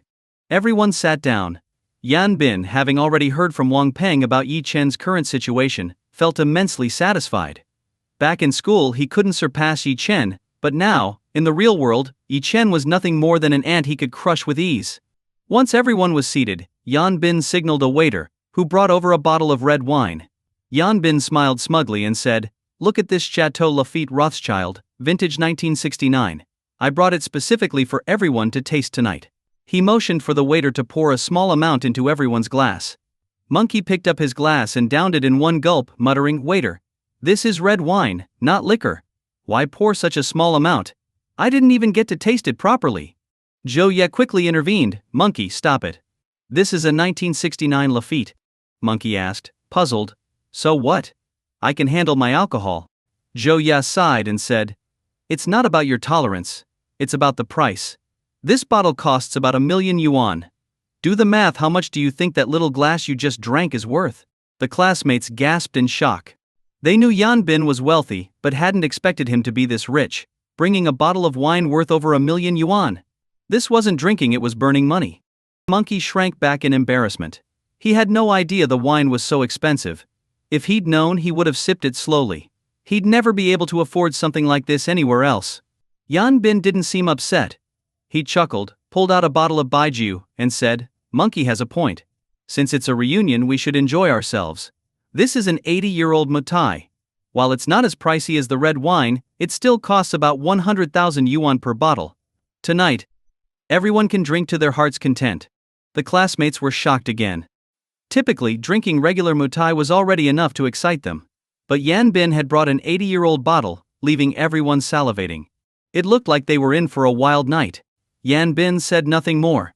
He opened a bottle of baijiu and poured it into 3 large glasses, completely emptying the bottle. Looking at Yi Chen, Yan Bin said casually, "Yi Chen, I bet you've never had such good liquor. 3 glasses, 1 bottle, worth about 100,000 yuan. Each glass is over 30,000 yuan. You've missed every reunion these past years, so drink these 3 glasses to make up for it." Hearing Yan Bin's words, the classmates didn't dare say anything. However, they couldn't help but pity Yi Chen. After all, drinking baijiu like this, even if it was good liquor, was enough to cause serious harm. Zhou Ye quickly stood up and said, "Yan Bin, that's enough. This is baijiu, and these 3 glasses total a liter. Drinking this much could cause a stomach ulcer." Yan Bin smiled faintly and said, "Oh, come on. We're all classmates. What's a little drinking?" Everyone turned to look at Yi Chen, only to see him sitting motionless, clearly not planning to drink. Seeing this, Wang Peng couldn't hold back.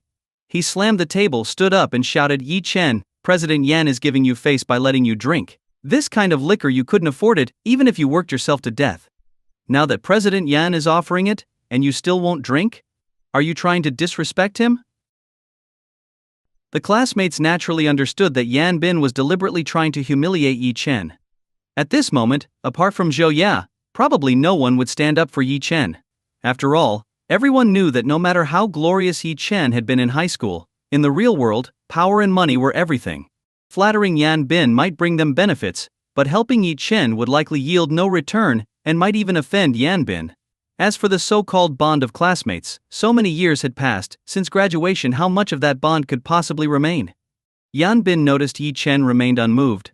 A cold smile appeared at the corner of his mouth, and he said, "I heard you've had a tough time since graduation? No job? Well, lucky for you. If there's one thing I have, it's plenty of money." With that, Yan Bin pulled out a stack of cash from his bag, at least 100,000 yuan, and slammed it onto the table. "Here, I've got money to spare. Drink a glass, and I'll give you 10,000 yuan per glass. Drink as many as you want and take the cash. This is the kind of chance to get rich that you won't see in your lifetime." Wang Peng sneered mockingly and said, "Wow, President Yan is so generous. Yi Chen, your big break is here. Why don't you hurry up and kowtow to thank President Yan?" Hearing 10,000 yuan per glass, some classmates were visibly tempted. What a joke. Most of them earned, at best, 10,000 yuan a month after graduating. Drinking 1 glass for 10,000 yuan? Even if it meant drinking until they bled, they'd still gulp it down. The classmates began urging Yi Chen. "Yi Chen, stop caring about your pride. Pride won't pay the bills." "Yeah, I'm jealous of you. If President Yan gave me this chance, I'd down 3 liters right away. Just drink it. The money isn't the issue. If you upset President Yan, the consequences will be much worse. You still think it's high school? Out here in the real world, you need to follow its rules." Seeing Yi Chen being humiliated, Zhou Ya's face turned dark. After all, she was the one who had invited Yi Chen. She had just wanted to reconnect with an old classmate, but she hadn't expected Yan Bin to treat Yi Chen like this. If she had known, she wouldn't have brought Yi Chen here. Feeling guilty and angry, Zhou Ye said, "Yan Bin, it's true you're rich, but that doesn't mean you can insult others like this." Yan Bin chuckled and said, "Insult? How is this an insult? I'm offering real money, 10,000 yuan per glass. Classmates, tell me, does this count as an insult?" The classmates burst into laughter, led by Wang Peng, who shouted along with the crowd, "This isn't an insult, it's generosity. Yeah, 10,000 yuan per glass. Where else can you find such a good deal? Don't get me started. Last time I had to drink until I bled to land a contract, and the bonus was only 5,000 yuan. If someone offered me 10,000 per glass, I'd drink every day." Yan Bin squinted at Yi Chen, feeling certain he had Yi Chen cornered. In this society, power and wealth commanded flattery and obedience. Back in high school, Yan Bin had always been overshadowed by Yi Chen. Now, he was determined to regain his dignity. Humiliating Yi Chen and stepping on him would be the sweetest revenge. Yan Bin sneered and said, "Yi Chen, I'll give you one last chance. Drink or don't. If you refuse, don't blame me for being unkind. I'm generous to my classmates, but to those who disrespect me, the consequences are always dire. Do you understand?" Zhou Ya saw Yi Chen staying silent and thought he might be scared. Originally, Zhou Ya had thought Yi Chen was doing well and brought him to the reunion to relive old memories. But now it seemed Yi Chen's recent wealth was likely just a divorce settlement. Meanwhile, Yan Bin came from a wealthy and powerful family. Zhou Ya could only try to persuade him, "Yi Chen, stop being stubborn. Just drink a glass, and we'll leave. If they don't welcome you, we don't need to stay." Everyone was watching Yi Chen. In their eyes, Yi Chen's defiance was just a facade. Deep down, he was likely scared out of his wits. It wouldn't be long before he gave in, drank the wine, and might even end up licking Yan Bin's boots for money. As everyone waited for Yi Chen to make a fool of himself, Yi Chen touched his nose and spoke calmly. "Actually, as classmates, I didn't want to sour our relationship. But since President Yan insists on hearing from me, fine. Drink the wine on the table, kneel and apologize to me. Then I'll let this go." "What?" Hearing Yi Chen's words, everyone was stunned. They stared at Yi Chen with wide eyes. Did they hear that right? Not only did Yi Chen want Yan Bin to drink, but he also wanted him to kneel and apologize? No one could believe it. Yi Chen was just as audacious as he had been in high school. But why? Did he still think it was high school, where no one dared to challenge him? Did he not know Yan Bin's current status? Yan Bin was no longer someone ordinary classmates could mess with. For a moment, the room fell into stunned silence. "Yi Chen, are you crazy? How dare you talk to President Yan like that? Yeah, do you have a death wish? Apologize to President Yan right now, or you'll regret it. We're all classmates. We don't want to see you get hurt, Yi Chen. Stop being stubborn." At this moment, Yan Bin's face had darkened to an extreme. With his current wealth and status, very few people dared to demand he kneel and apologize, let alone someone like Yi Chen. His anger flared, and his face twisted with rage. He took a step toward Yi Chen and growled. "Kneel and apologize? Who gave you the guts to say that? Do you know who I am now? Do you still think you're the star from high school? I'm the eldest son of the Yan family. Our family controls a business empire worth tens of billions, and my uncle is a top official in the Yun City military district. And you? You dare ask me to kneel and apologize? Are you tired of living?" Gasp. The classmates were shocked.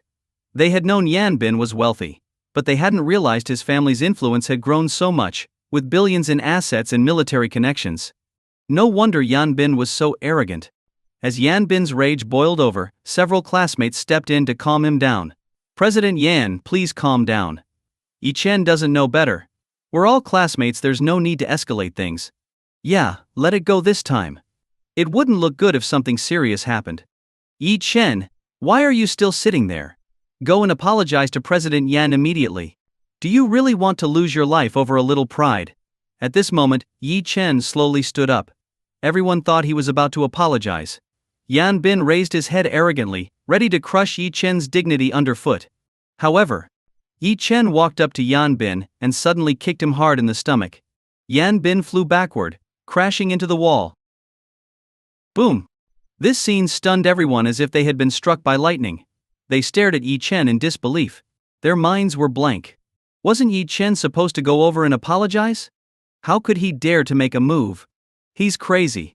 Yi Chen must be insane. If he had merely offended Yan Bin, all he had to do was apologize, beg for forgiveness, and say a few nice words, and the matter would have been resolved. But now Yi Chen had actually resorted to violence. This was equivalent to completely offending Yan Bin beyond redemption. Everyone was trembling in fear. Yi Chen was finished. Completely doomed. At this moment, Yan Bin felt a surge of uncontrollable fury. He never imagined Yi Chen would dare to hit him. For so many years, no one had ever humiliated him like this. Yan Bin struggled to his feet, glaring at Yi Chen with a ferocious expression, and roared in a cold tone, "Yi Chen, you're dead. I'm telling you, the consequences of hitting me are beyond what you can bear." Wang Peng, Yan Bin's lackey, couldn't hold back anymore. He jumped up and roared, throwing a punch directly at Yi Chen. Back in school, Wang Peng had been a troublemaker. After graduation, he even trained in martial arts for a few years to gain Yan Bin's favor. Seeing Yan Bin being hit, Wang Peng naturally couldn't just stand by. He roared, "Damn it, you've got some guts to hit Brother Bin. I'll kill you." This punch, full of force, aimed straight at Yi Chen's head. Yi Chen, however, didn't move an inch. As the fist got closer, a faint smirk appeared on his lips. Suddenly, with one hand, he reached out and caught Wang Peng's wrist with precision. Wang Peng froze. After all, he had trained in martial arts and could handle multiple opponents with ease. Yet Yi Chen's speed was astonishing, and his strength was so overwhelming that Wang Peng couldn't budge an inch. Yi Chen's cold voice rang out, "If you're going to be a dog, stay in your place. Don't go around biting people, or you'll get beaten. Understand?" As soon as Yi Chen finished speaking, he flipped Wang Peng with one hand and delivered a powerful kick, sending him crashing into the wall. Blood instantly streamed from Wang Peng's head. Yan Bin was both shocked and furious. Watching Yi Chen, he clearly realized Wang Peng's strength. Normally when they went out, Wang Peng handled any trouble, and few could stand up to him.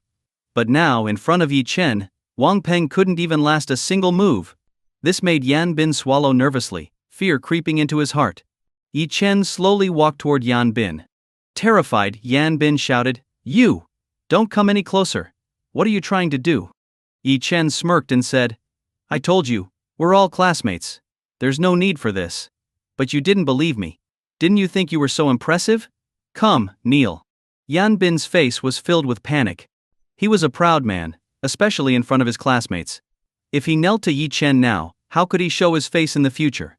Gritting his teeth, Yan Bin said, "Yi Chen, who do you think you are? Asking me to kneel? Dream on? You think just because you hit me you can walk away from this?" Yi Chen chuckled. With a swift kick, he knocked Yan Bin to the ground and stepped on his head without mercy. In a cold tone he said, "When did I ever say I was going to leave?" At this moment, Yan Bin felt endless humiliation. He had planned to humiliate Yi Chen, but instead Yi Chen had overpowered him and was now stepping on him. The shame was unbearable, and Yan Bin wished he could find a hole to crawl into. Meanwhile, the classmates around them were all dumbfounded by Yi Chen's actions. That was Yan Bin, someone very influential in Yun City. Yet he was being stepped on by Yi Chen just like that. Zhou Yao was equally stunned. She had thought Yi Chen was the weaker party in his confrontation with Yan Bin. But now it seemed Yi Chen was still the same Yi Chen. No matter how many years had passed, his character hadn't changed one bit.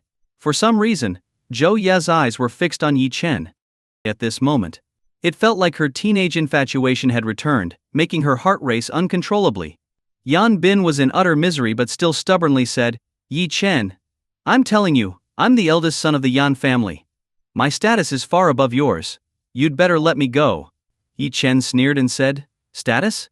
Yan Bin, back in high school, I could suppress you. Now, I can still easily crush you. Do you really think you're somebody?" Yan Bin, full of rage, said, "Yi Chen, you can fight, but this isn't school anymore. Plenty of people can fight. In this society, power and money rule, understand? You've hit me now, but once you leave this room you'll face retaliation that will make you wish you were dead." Yi Chen scratched his ear and laughed. "Oh? It seems you're not convinced." Yan Bin said, "Not convinced? Of course I'm not convinced. If you've got the guts, let me go, and I'll show you what real power looks like." None of the classmates doubted Yan Bin's words. After all, Yan Bin indeed had the capability. While Yi Chen's fighting skills were unexpected, what could that achieve? Without power, once he left this room, Yan Bin could easily summon dozens, even hundreds, of bodyguards. But by then, how many people could Yi Chen possibly fight? More importantly, with the Yan family's connections, if Yan Bin wanted to deal with Yi Chen, he could not only make Yi Chen unable to survive in Yun City, but also make him disappear entirely without any consequences. So, while Yi Chen seemed to have the upper hand, in reality he had cut off his own escape route. Yi Chen said, "I'd like to see what you're capable of." A cold smile appeared on Yi Chen's lips. He pressed down harder with his foot, making Yan Bin cry out in pain. However, Yan Bin stubbornly said, "Yi Chen, if you've got the guts, kill me. Otherwise I won't let you go." Yi Chen snorted. He suddenly crouched down and pulled Yan Bin's phone from his pocket. Seeing this, everyone somewhat understood Yi Chen's intent. Hitting Yan Bin was one thing, but not letting Yan Bin call for help was crucial. Otherwise Yi Chen's fate would indeed be grim. Yan Bin's face changed. What he wanted most now was to contact someone to deal with Yi Chen. But Yi Chen had taken his phone, cutting off any communication. While everyone thought Yi Chen was going to destroy Yan Bin's phone, Yi Chen unexpectedly handed it back to Yan Bin. In a calm tone, Yi Chen said, "Yan Bin, I'd really like to see what you mean by real power. Go ahead, make a call. Call anyone you think can save you. Remember, I'll give you 20 minutes. If no one comes, I'll break your legs and make you a cripple for life." Has Yi Chen gone mad? Not only did he beat Yan Bin, but he also dared to call for Yan Bin to summon reinforcements. If people from the Yan family came, Yi Chen would likely end up dead without even a burial site. Yan Bin was stunned by Yi Chen's audacity. He stared at Yi Chen in disbelief and coldly said, "Are you sure? Aren't you afraid of dying?" Yi Chen let out a light laugh and replied, "I'm absolutely sure. You should worry about yourself first." A flash of anger appeared in Yan Bin's eyes. He picked up his phone and made 5 or 6 consecutive calls. After finishing the calls, Yan Bin felt a bit more confident. Once his people arrived, Yi Chen would undoubtedly meet a miserable end. Yi Chen seemed entirely unconcerned by Yan Bin's glare and calmly said, "Remember, you only have 20 minutes. The surrounding students were all shocked. In less than 5 minutes. Suddenly, Toi! The door to the private room was pushed open. A young man dressed in luxurious attire walked in slowly. His entire demeanor exuded nobility and arrogance, as if he didn't regard anything in the world as worth his attention. Behind him followed a burly man as tall as a mountain, standing at nearly 1.9 meters, with muscles so well defined they seemed ready to burst. One look at him was enough to know he was not someone to be messed with. This young man was the first person Yan Bin had called for help. As soon as he entered, he glanced at Yan Bin, whose face was bruised and swollen, and said in an icy tone, "I'm Chen Feiyu. The Yun City Crown Hotel is my turf. Who dares to cause trouble here? Step out now." "Chen Feiyu?" Hiss. The moment this name was mentioned, everyone around couldn't help but gasp. This was the eldest young master of the Chen family in Yun City. The Crown Hotel itself was owned by the Chen family. Unexpectedly, Yan Bin had connections with the Chen family's eldest young master. Being able to call him out meant Yi Chen was truly doomed this time. It was well known that the Chen family specialized in the hotel industry, owning dozens of 5-star hotels not only in Yun City but across numerous other cities. In Yun City, the Chen family held significant influence, making Chen Feiyu even more domineering. In this city, who wouldn't give Chen Feiyu face? Yan Bin quickly scrambled to his feet and said to Chen Feiyu, "Young Master Chen, it was that guy who hit me. Please, you must avenge me." Chen Feiyu glanced at Yan Bin indifferently. To him, Yan Bin wasn't particularly important, just another person trying to curry favor with him in Yun City. What angered Chen Feiyu wasn't that Yan Bin got beaten up but that someone dared to cause trouble on his turf. Chen Feiyu's icy gaze landed on Yi Chen, and he said in an indifferent tone, "Did you hit him?" Yi Chen responded calmly, "I did."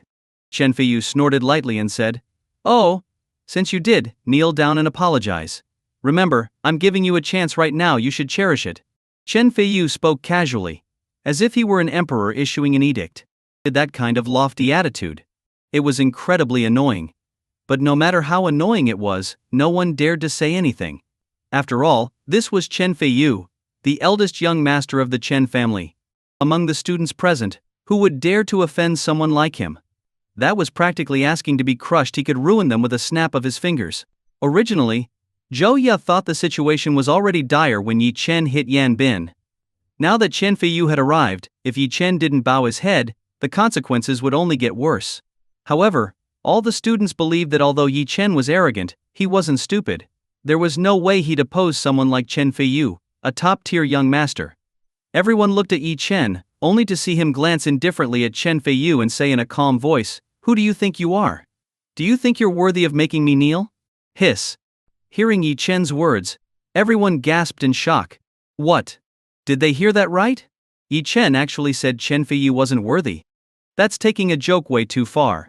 The surrounding students knew Yi Chen was arrogant after all. He dared to hit Yan Bin.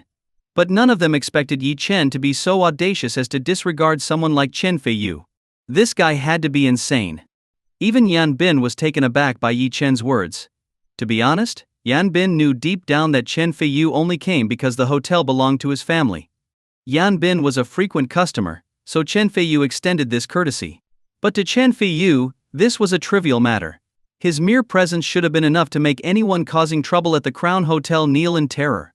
Yet now, not only was Yi Chen unafraid, but he was outright challenging Chen Feiyu. A trace of delight appeared in Yan Bin's heart as his gaze grew colder. He thought to himself, arrogant. Arrogant. Keep being arrogant. You even dare to say Chen Feiyu is nothing? Ha ha ha, Yi Chen, you're really dead this time. Anyone who dares provoke Chen Feiyu won't meet a good end. Zhou Ye was so frightened by Yi Chen's words that her legs almost gave out. To be honest, offending Yan Bin might leave some hope for survival. But offending Chen Feiyu? Not just Yi Chen, but anyone associated with him might face retaliation from Chen Feiyu. The students were trembling with fear. One by one, they distanced themselves from Yi Chen, afraid of being dragged into his mess. Yi Chen, are you crazy? That's young Master Chen. How dare you insult him? Are you tired of living? Young Master Chen, we have nothing to do with Yi Chen. Please don't take your anger out on us.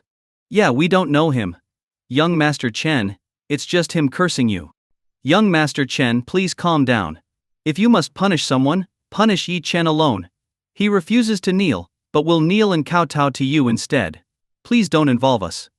At this moment, all the students thought Yi Chen was doomed. Back in high school, Yi Chen was the school's star. But this wasn't high school anymore. What did his past glory mean now?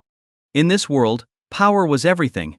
And Chen Feiyu, as the eldest young master of the Chen family, wielded endless wealth and influence.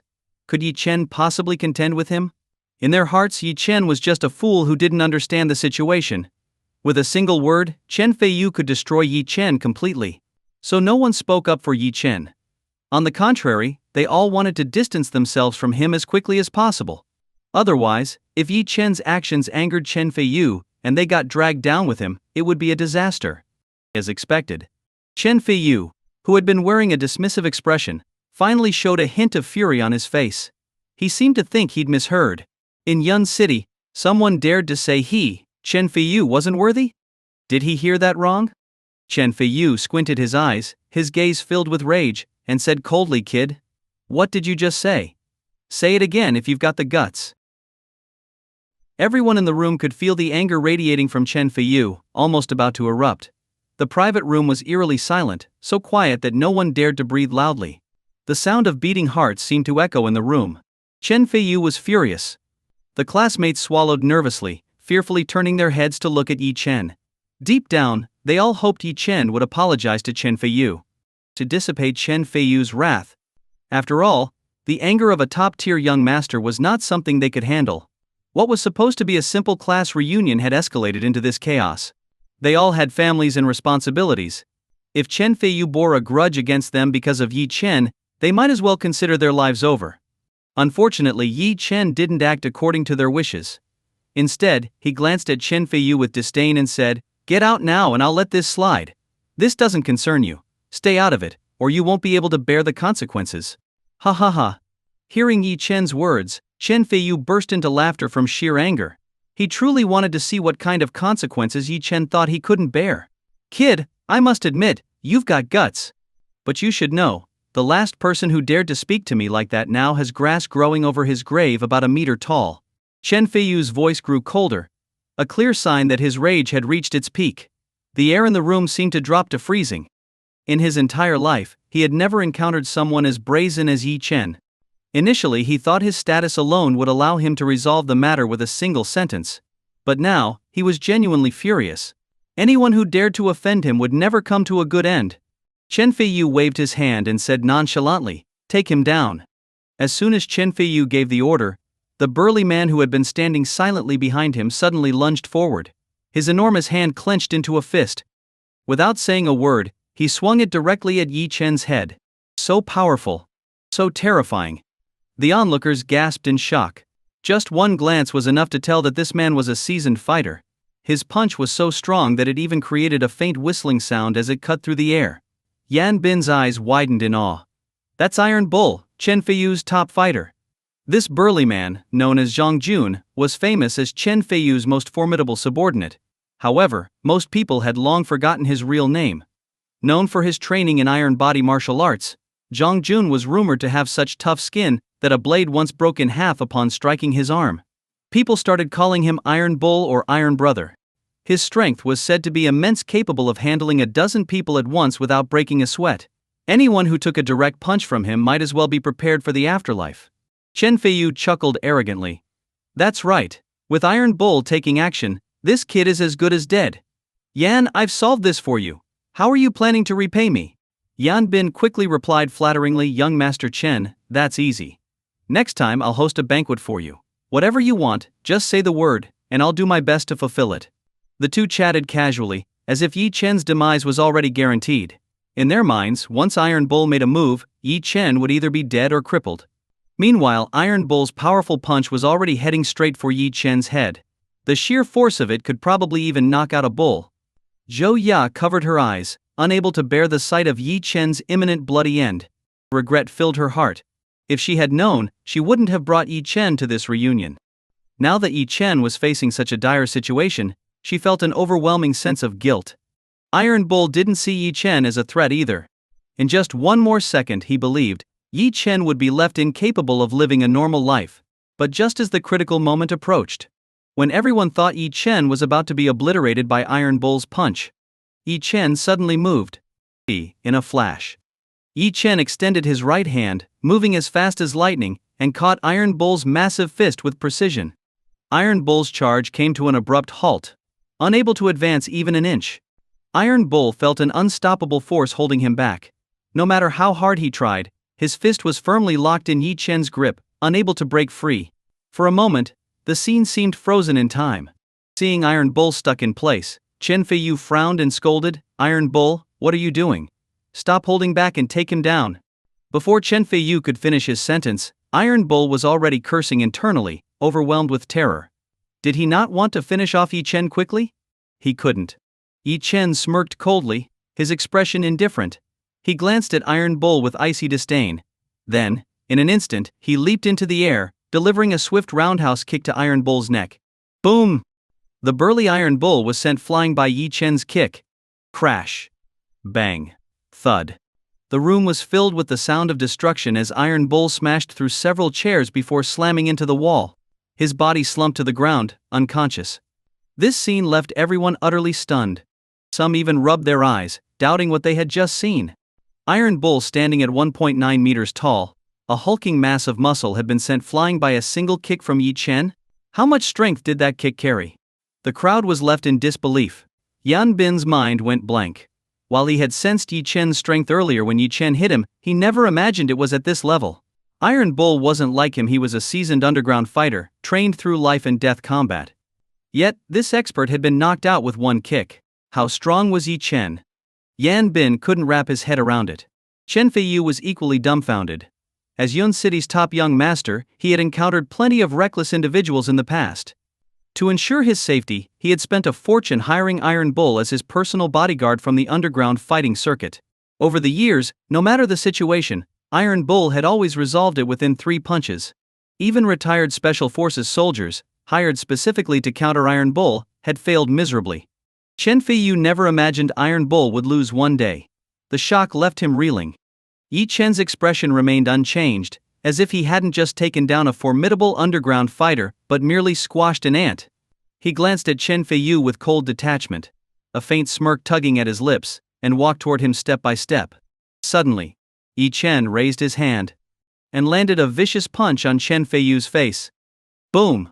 The blow sent Chen Feiyu flying backward, blood spurting from his mouth, his teeth scattering across the floor.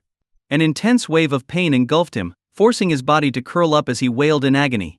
In his ears, Yi Chen's icy voice echoed mercilessly. Are you still feeling arrogant now? What? Witnessing this scene, everyone in the private room couldn't help but shiver uncontrollably, their eyes wide open in disbelief at what they were seeing. This was the eldest young master of the Chen family, and yet, he had been beaten to the point of spitting blood. If hitting Yan Bin could be excused as impulsive, striking Chen Feiyu was an entirely different matter. This wasn't something that could be resolved so easily. If the Chen family's wrath were to be unleashed, who could withstand their fury? Some classmates who were familiar with Yun City's power dynamics were already feeling their scalps tingle. Zhou Ya, this time Yi Chen is done for. Striking Chen Feiyu is the same as going up against the entire Chen family. That's a true juggernaut. Yi Chen is finished. Zhou Ya, I suggest you stay away from Yi Chen. You don't want to get dragged down with him. At this moment, no one dared to stand close to Yi Chen. It was as if he had turned into a ticking time bomb, ready to explode at any moment. Whoever got near him would be blown to smithereens. However, Yi Chen appeared utterly unbothered.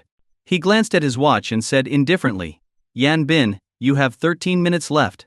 A trace of fear crept into Yan Bin's heart. He hadn't expected Yi Chen to be this brazen. Why? Sure, Yi Chen might have some skills, but there were plenty of skilled people in this world who dared to act as recklessly as him. Take Iron Bull, for instance. Even though he lost to Yi Chen, he was still far stronger than an average person. And yet, even someone as strong as Iron Bull had no choice but to work as Chen Feiyu's bodyguard. As Yan Bin's thoughts raced in terror, the tension in the room seemed to solidify. 10 minutes later, a group of over 10 burly men stormed in from outside, cursing loudly and exuding a menacing aura. Even before they arrived, their shouts could be heard echoing through the hallway. "Who the hell dares touch our young master? Which blind fool laid hands on young Master Yan? Brothers, find him and take him down. Let's see who's so bold." Seeing this group of muscular men burst in, the classmates couldn't help but feel their hearts pounding wildly. Only Yan Bin had a smirk on his face. He knew. These were his men. Over the years, Yan Bin had built a wide network of connections. While he had made friends with many young masters, he had also inevitably offended some in the process. So, he had spent a significant amount of money recruiting skilled fighters, hiring them as bodyguards for the Yan family. When there was no trouble, they served as his entourage, adding to his intimidating presence. After all, these fighters were no ordinary thugs. Each was someone who lived on the edge, including retired special forces and even international hitmen, all well versed in the art of killing. If any of them were to fight Iron Bull one-on-one, they might not stand a chance. But they had the numbers. And sometimes, even the strongest fighters couldn't fend off a swarm of attackers. Seeing his men arrive, Yan Bin's confidence returned. He glared coldly at Yi Chen and sneered, "Kid, you're really arrogant. But it's a pity you're too overconfident. Now that my brothers are here, let's see how cocky you can be. I'll not only break your legs, but I'll make sure you live a life worse than death." Yi Chen glanced at Yan Bin with contempt and let out a mocking laugh. "With those useless thugs you called? Useless?" Hearing Yi Chen's words, everyone gasped audibly. These men exuded an aura of danger, their presence alone enough to make one's hair stand on end. Clearly, they were not to be trifled with. And yet, in Yi Chen's eyes, they were nothing more than useless. Yan Bin burst into laughter and said, "Brothers, did you hear that? This kid just called you useless. So, what are you going to do about it? Take him down. Get him. Finish him." The shouts from the group of thugs were deafening, almost shaking the roof of the private room. Any ordinary person facing these men would be trembling uncontrollably. Yan Bin narrowed his eyes and said coldly, "Brothers, well said. Today give him the beating of his life. Break all 4 of his limbs. I want to see how cocky he'll be then." As soon as Yan Bin gave the order, the burly men charged at Yi Chen, wielding sticks and exuding murderous intent. However, what shocked everyone was that Yi Chen didn't run or even flinch. He just stood there, as if he had been petrified by fear. Yan Bin's lips curled into a smug grin. To him, Yi Chen's defiance was nothing but empty bravado. "Keep pretending," Yan Bin sneered. "Soon I'll show you what it means to live a life worse than death."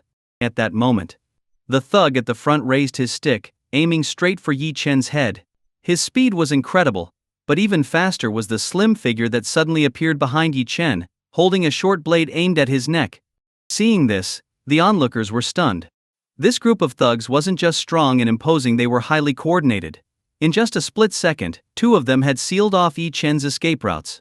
Within moments, the stick and blade would undoubtedly leave Yi Chen severely injured. Yan Bin's eyes glimmered with excitement. In his mind, Yi Chen was already cornered, with no way to escape. Die. Just die already. Yan Bin roared internally with glee. But just as everyone thought Yi Chen was doomed, something astonishing happened.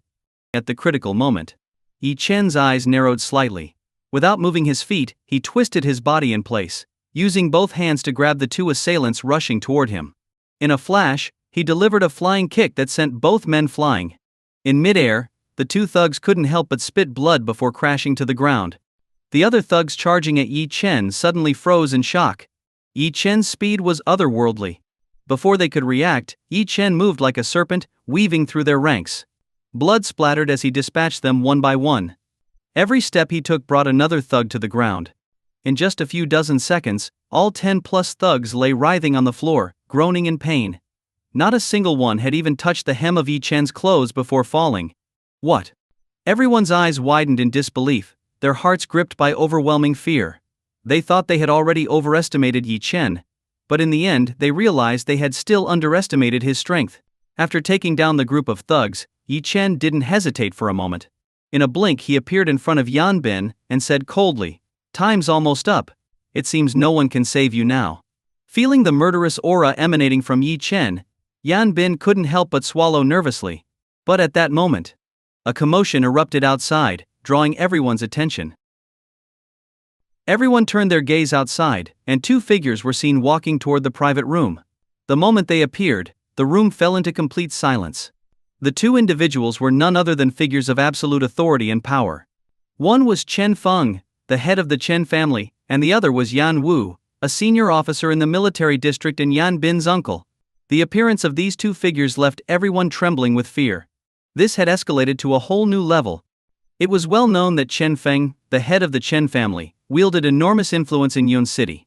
The Chen family controlled nearly all high-end hotel businesses in the city, with assets worth close to 10 billion yuan. As for Yan Wu, he was a formidable figure in the city's military district, rumored to be the commander of a secret special forces unit. In this day and age, what use was being skilled at fighting? Power was everything. Everyone believed that with the arrival of these two titans, Yi Chen was destined for a tragic end. At this moment, both Chen Feiyu and Yan Bin regained their confidence. A moment ago fear had silenced them, but now, despite their injuries, they endured the pain and stood up. The two walked over to Yi Chen, pointing at him and declaring, "Kid, soon you'll see what real power in Yun City looks like." Yi Chen let out a light laugh and replied, "Will you die if you stop boasting?" "Boasting?" Chen Feiyu's gaze turned icy. "Do you even know who my father is? Sure, you can fight, but can you fight 10 people, 100, 1,000? Can you dodge bullets?" Yan Bin sneered and added, "Exactly. And my uncle is here too. Do you know what my uncle does? He could bring an entire squad of soldiers and turn you into Swiss cheese. Do you get it?" The surrounding onlookers all thought Yi Chen was merely putting up a front. Chen Feiyu and Yan Bin had a point. While Yi Chen's combat skills were undeniably impressive, he had picked the wrong fight. No matter how strong he was, a single bullet would end him. Could he be faster than a gun? At this stage the situation seemed irreversible. Zhou Ye, unable to bear the thought of seeing Yi Chen's demise, approached him worriedly and pleaded, "Yi Chen, let it go. You can't win against them. Bow your head, at least save your life." Hearing Zhou Ye's words, Yan Bin arrogantly interjected, "Zhou Ye, are you seriously speaking up for him? After what he did to me and young Master Chen, do you think bowing will solve anything?" The other classmates chimed in, "Yeah, Zhou Ye, are you crazy? Come back here. The more you speak for Yi Chen now, the worse it'll be for him and you. He's a lunatic, but are you as insane as he is?" Zhou Ye bit her lip and, with a determined look, turned to Yan Bin and said, "Yan Bin, we're all classmates. Let me apologize on Yi Chen's behalf. Can't you?" Before she could finish her sentence, Yi Chen grabbed her arm and interrupted, "Zhou Ye, there's no need for you to apologize to them. If anyone should apologize, it's them." Hearing Yi Chen's words, Zhou Ye felt a surge of frustration. Did Yi Chen still not understand the gravity of the situation? This was a matter of life and death. Yan Bin chuckled coldly and said, "See that, Zhou Ye? Your concern is wasted on him. And let me tell you, even if he gets on his knees and apologizes, it won't matter. I'm going to break his legs and make sure he's a cripple for the rest of his life." Meanwhile, Chen Feng and Yan Wu, the two powerful figures, entered the private room. Their faces were dark with anger, and it was clear they were furious. The crowd could understand, after all, their family members had been assaulted. It was tantamount to a slap in their faces. How could they not be enraged? As the two approached, Yan Bin's excitement grew. He jumped up shouting, "Ha ha ha! Yi Chen, are you scared now? Weren't you so arrogant just now? Keep it up. I want to see what makes you think you can act this way in front of me. You're good at fighting, aren't you? Come on, hit me again." Just as Yan Bin finished speaking, Yi Chen suddenly raised his hand and slapped him hard across the face. Smack. Yan Do. The crisp sound of the slap echoed throughout the room. Everyone was dumbfounded. What was going on? In this situation, Yi Chen dared to strike Yan Bin again. Did he have a death wish? A faint smirk appeared on Yi Chen's lips as he said coldly, I've never heard a more shameless request in my life. You really have a filthy mouth. At that moment, Tay!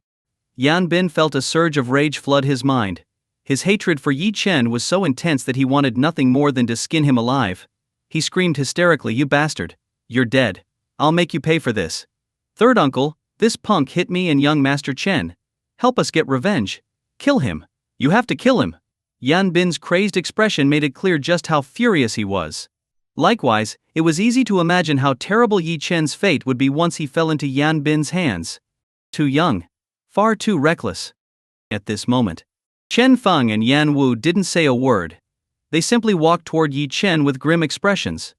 Seeing this, everyone shook their heads. With these two heavyweights closing in, could Yi Chen possibly stand a chance? Even if he didn't care about his own life, what about his family? Would he drag them into this as well? Yan Bin's lips curled into a sinister grin. Knowing Yi Chen's combat prowess, he turned to someone nearby and asked, "Did my uncle bring reinforcements?" The person quickly replied, "Yes, he brought them. The Chen family head came with over 50 bodyguards, and your uncle Yan Wu brought more than 30 fully armed special forces soldiers. They're all assembled outside the hotel." Hearing this, Yan Bin felt a wave of relief. 50 bodyguards and 30 armed soldiers. Under these circumstances, not even a god could save Yi Chen. The other classmates sighed in resignation. They had anticipated this outcome. After all, the Chen family's influence was immense, and Yan Bin's uncle was a military heavyweight. With their combined power, crushing Yi Chen would be as easy as squashing an ant. Just as everyone assumed Yi Chen would finally surrender, Chen Feng and Yan Wu stopped in front of Yi Chen. What everyone expected, a brutal takedown of Yi Chen, did not happen. Instead, under the shocked gazes of the crowd, Chen Feng and Yan Wu both knelt down before Yi Chen with a loud thud. In an instant, the private room fell into absolute silence. Everyone's eyes widened, their jaws dropping as if they could swallow an egg. Some even rubbed their eyes, doubting what they were seeing. A titan of Yun City's business world and a senior figure in its military district. Both kneeling before Yi Chen? What was going on? What had just happened? Weren't they supposed to take action against Yi Chen? Why were they kneeling to him? Why? Why on earth is this happening? Chen Feiyu and Yan Bin were utterly stunned, their minds blank and their bodies frozen in place. No matter how hard they tried, they couldn't comprehend it. Why would Chen Feng, the head of the Chen family, and Yan Wu, a military district powerhouse, kneel before Yi Chen? To them, Yi Chen was nothing more than a worthless nobody, a freeloader without a job. The contrast was simply too overwhelming. After all, Chen Feng was the head of the Chen family, a man whose kneeling was almost unheard of in Yun City.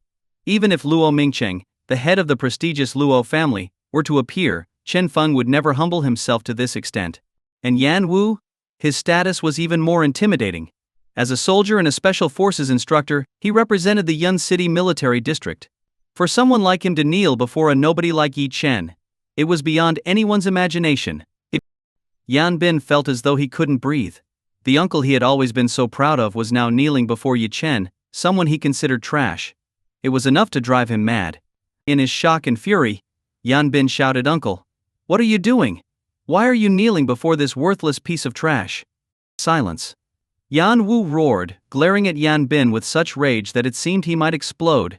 At that moment, Yan Wu truly wished he could skin this nephew of his alive. This was no trivial matter. Of all the people to offend, why did Yan Bin have to provoke Yi Chen? Yi Chen's identity was shrouded in mystery, his power immeasurable. And now, this damned nephew of his had not only offended Yi Chen but risked dragging the entire Yan family into ruin. For years, the Yan family's foothold in Yun City had depended entirely on Yan Wu's position in the military. In truth, the Yan family lacked any deep foundation. One misstep, and the entire family could crumble. Yet Yan Bin, drunk on his family's status, spent his days stirring up trouble. Most of the time, Yan Wu's influence was enough to smooth things over. But who would have thought Yan Bin would go so far as to provoke someone of Yi Chen's level? Did he have a death wish? And did he intend to take the entire Yan family down with him? Chen Feng and Yan Wu ignored Chen Feiyu and Yan Bin entirely. Both of them bowed respectfully to Yi Chen and said in unison, "Greetings, young Master Yi. Greetings, Commander Yi. Young Master Yi. Commander Yi." Hearing these titles, everyone present felt their very souls tremble. For Chen Feng, the head of the Chen family, To address someone as young Master Yi indicated a status so terrifying it was hard to imagine. And for Yan Wu to refer to him as Commander Yi? That sent chills down everyone's spines. What did that title mean? Everyone knew exactly what it signified. But how could it be possible? How old was Yi Chen? How could he be a young master or a commander? The surrounding classmates stared at Yi Chen in utter disbelief. Earlier they had thought Yan Bin, with his prestigious family background, was the one they should curry favor with. But now they realized the man they had belittled, Yi Chen, was a figure they could only look up to in awe. At that moment. Many of them were filled with deep regret. Why, when Yi Chen was being mocked earlier, had they not stood up for him? Worse still, why had they sided with Yan Bin? Their regret was so intense they wanted to slap themselves. Though they didn't know the specifics of Yi Chen's identity, anyone who could make Chen Feng and Yan Wu kneel must have an identity of unparalleled terror. If they could even gain a fraction of Yi Chen's favor, their futures would be limitless. Meanwhile, Zhou Ya stood frozen in place. She realized that she couldn't see through Yi Chen at all. At first she thought Yi Chen was merely a wealthy man after he bought a luxury car worth over 100 million yuan. Later she discovered that Yi Chen had divorced Mu Wanqing and assumed his money had come from their divorce settlement. And now? She realized Yi Chen's status was something she could only dream of comprehending. No matter how hard she tried, she couldn't figure out just how terrifying Yi Chen's true identity was.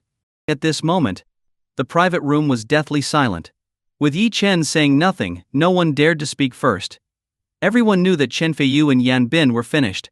Yi Chen's calm gaze fell on Chen Feng, and he said indifferently, "Chen Feng, your Chen family seems quite powerful. In Yun City I suppose you call the shots, don't you?" Hearing Yi Chen's words, Chen Feng began trembling uncontrollably. His entire body seemed to age a decade in an instant, as he hunched over and prostrated himself on the floor, exuding utter humility. Seeing this, Chen Feiyu felt a terror that seemed to seep into his very soul. As the eldest young master of the Chen family, he had always been treated with deference in Yun City. Why had he been able to live so arrogantly? Wasn't it because the Chen family was powerful enough to back him up? Chen Feiyu had witnessed countless occasions where people groveled before his father. He had always believed his father was invincible, a figure of unmatched prestige. But now, he realized how wrong he was. Chen Feng, though quaking with fear, tried to maintain a facade of composure. He said shakily, "Young Master Yi, I was wrong. I failed to discipline my son. He offended you, and I leave his punishment entirely to your discretion." Yi Chen's tone turned icy as he replied, "Good. At least your attitude is decent. Then break one of his arms as a lesson." What? Had they heard that right? Yi Chen wanted Chen Feng to personally break his son's arm? How could that be possible? That was his own son. Chen Feiyu was dumbfounded. He stammered, "Dad, I'm your own flesh and blood. Surely you won't listen to him, will you? Our Chen family is strong in Yun City. Why should we fear him?" It was as though Chen Feng hadn't heard a word. Rising from his kneeling position, he motioned for a bodyguard, who immediately handed him a wooden stick.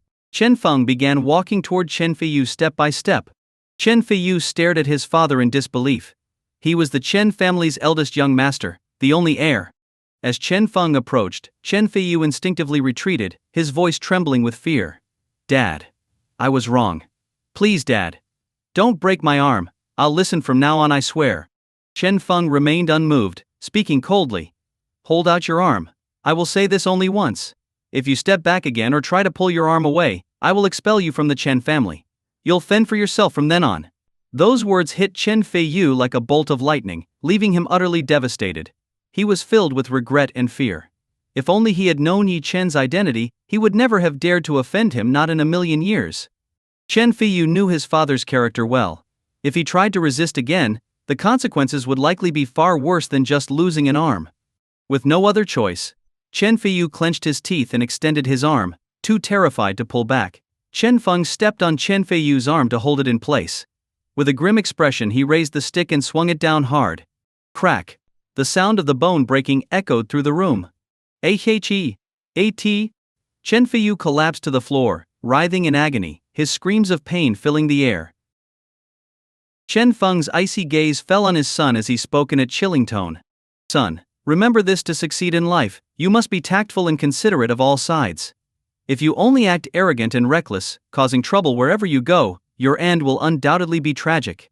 Today young Master Yi has shown mercy by only taking one of your arms. Now kneel and thank him for his kindness. Chen Feiyu, gritting his teeth against the pain, knelt before Yi Chen and bowed repeatedly, shouting, "Thank you, young Master Yi, for your great kindness. Thank you for sparing my life." This scene. It was like a thunderclap to everyone in the room, leaving them utterly dumbfounded.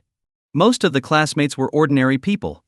To them, power meant someone like Yan Bin, who could summon help to solve problems at a moment's notice. But seeing a top-tier young master like Chen Feiyu, his arm broken, bowing in gratitude to Yi Chen, it shattered their understanding of power. This was true power, being like Yi Chen, holding boundless authority, where a single word could determine someone's fate.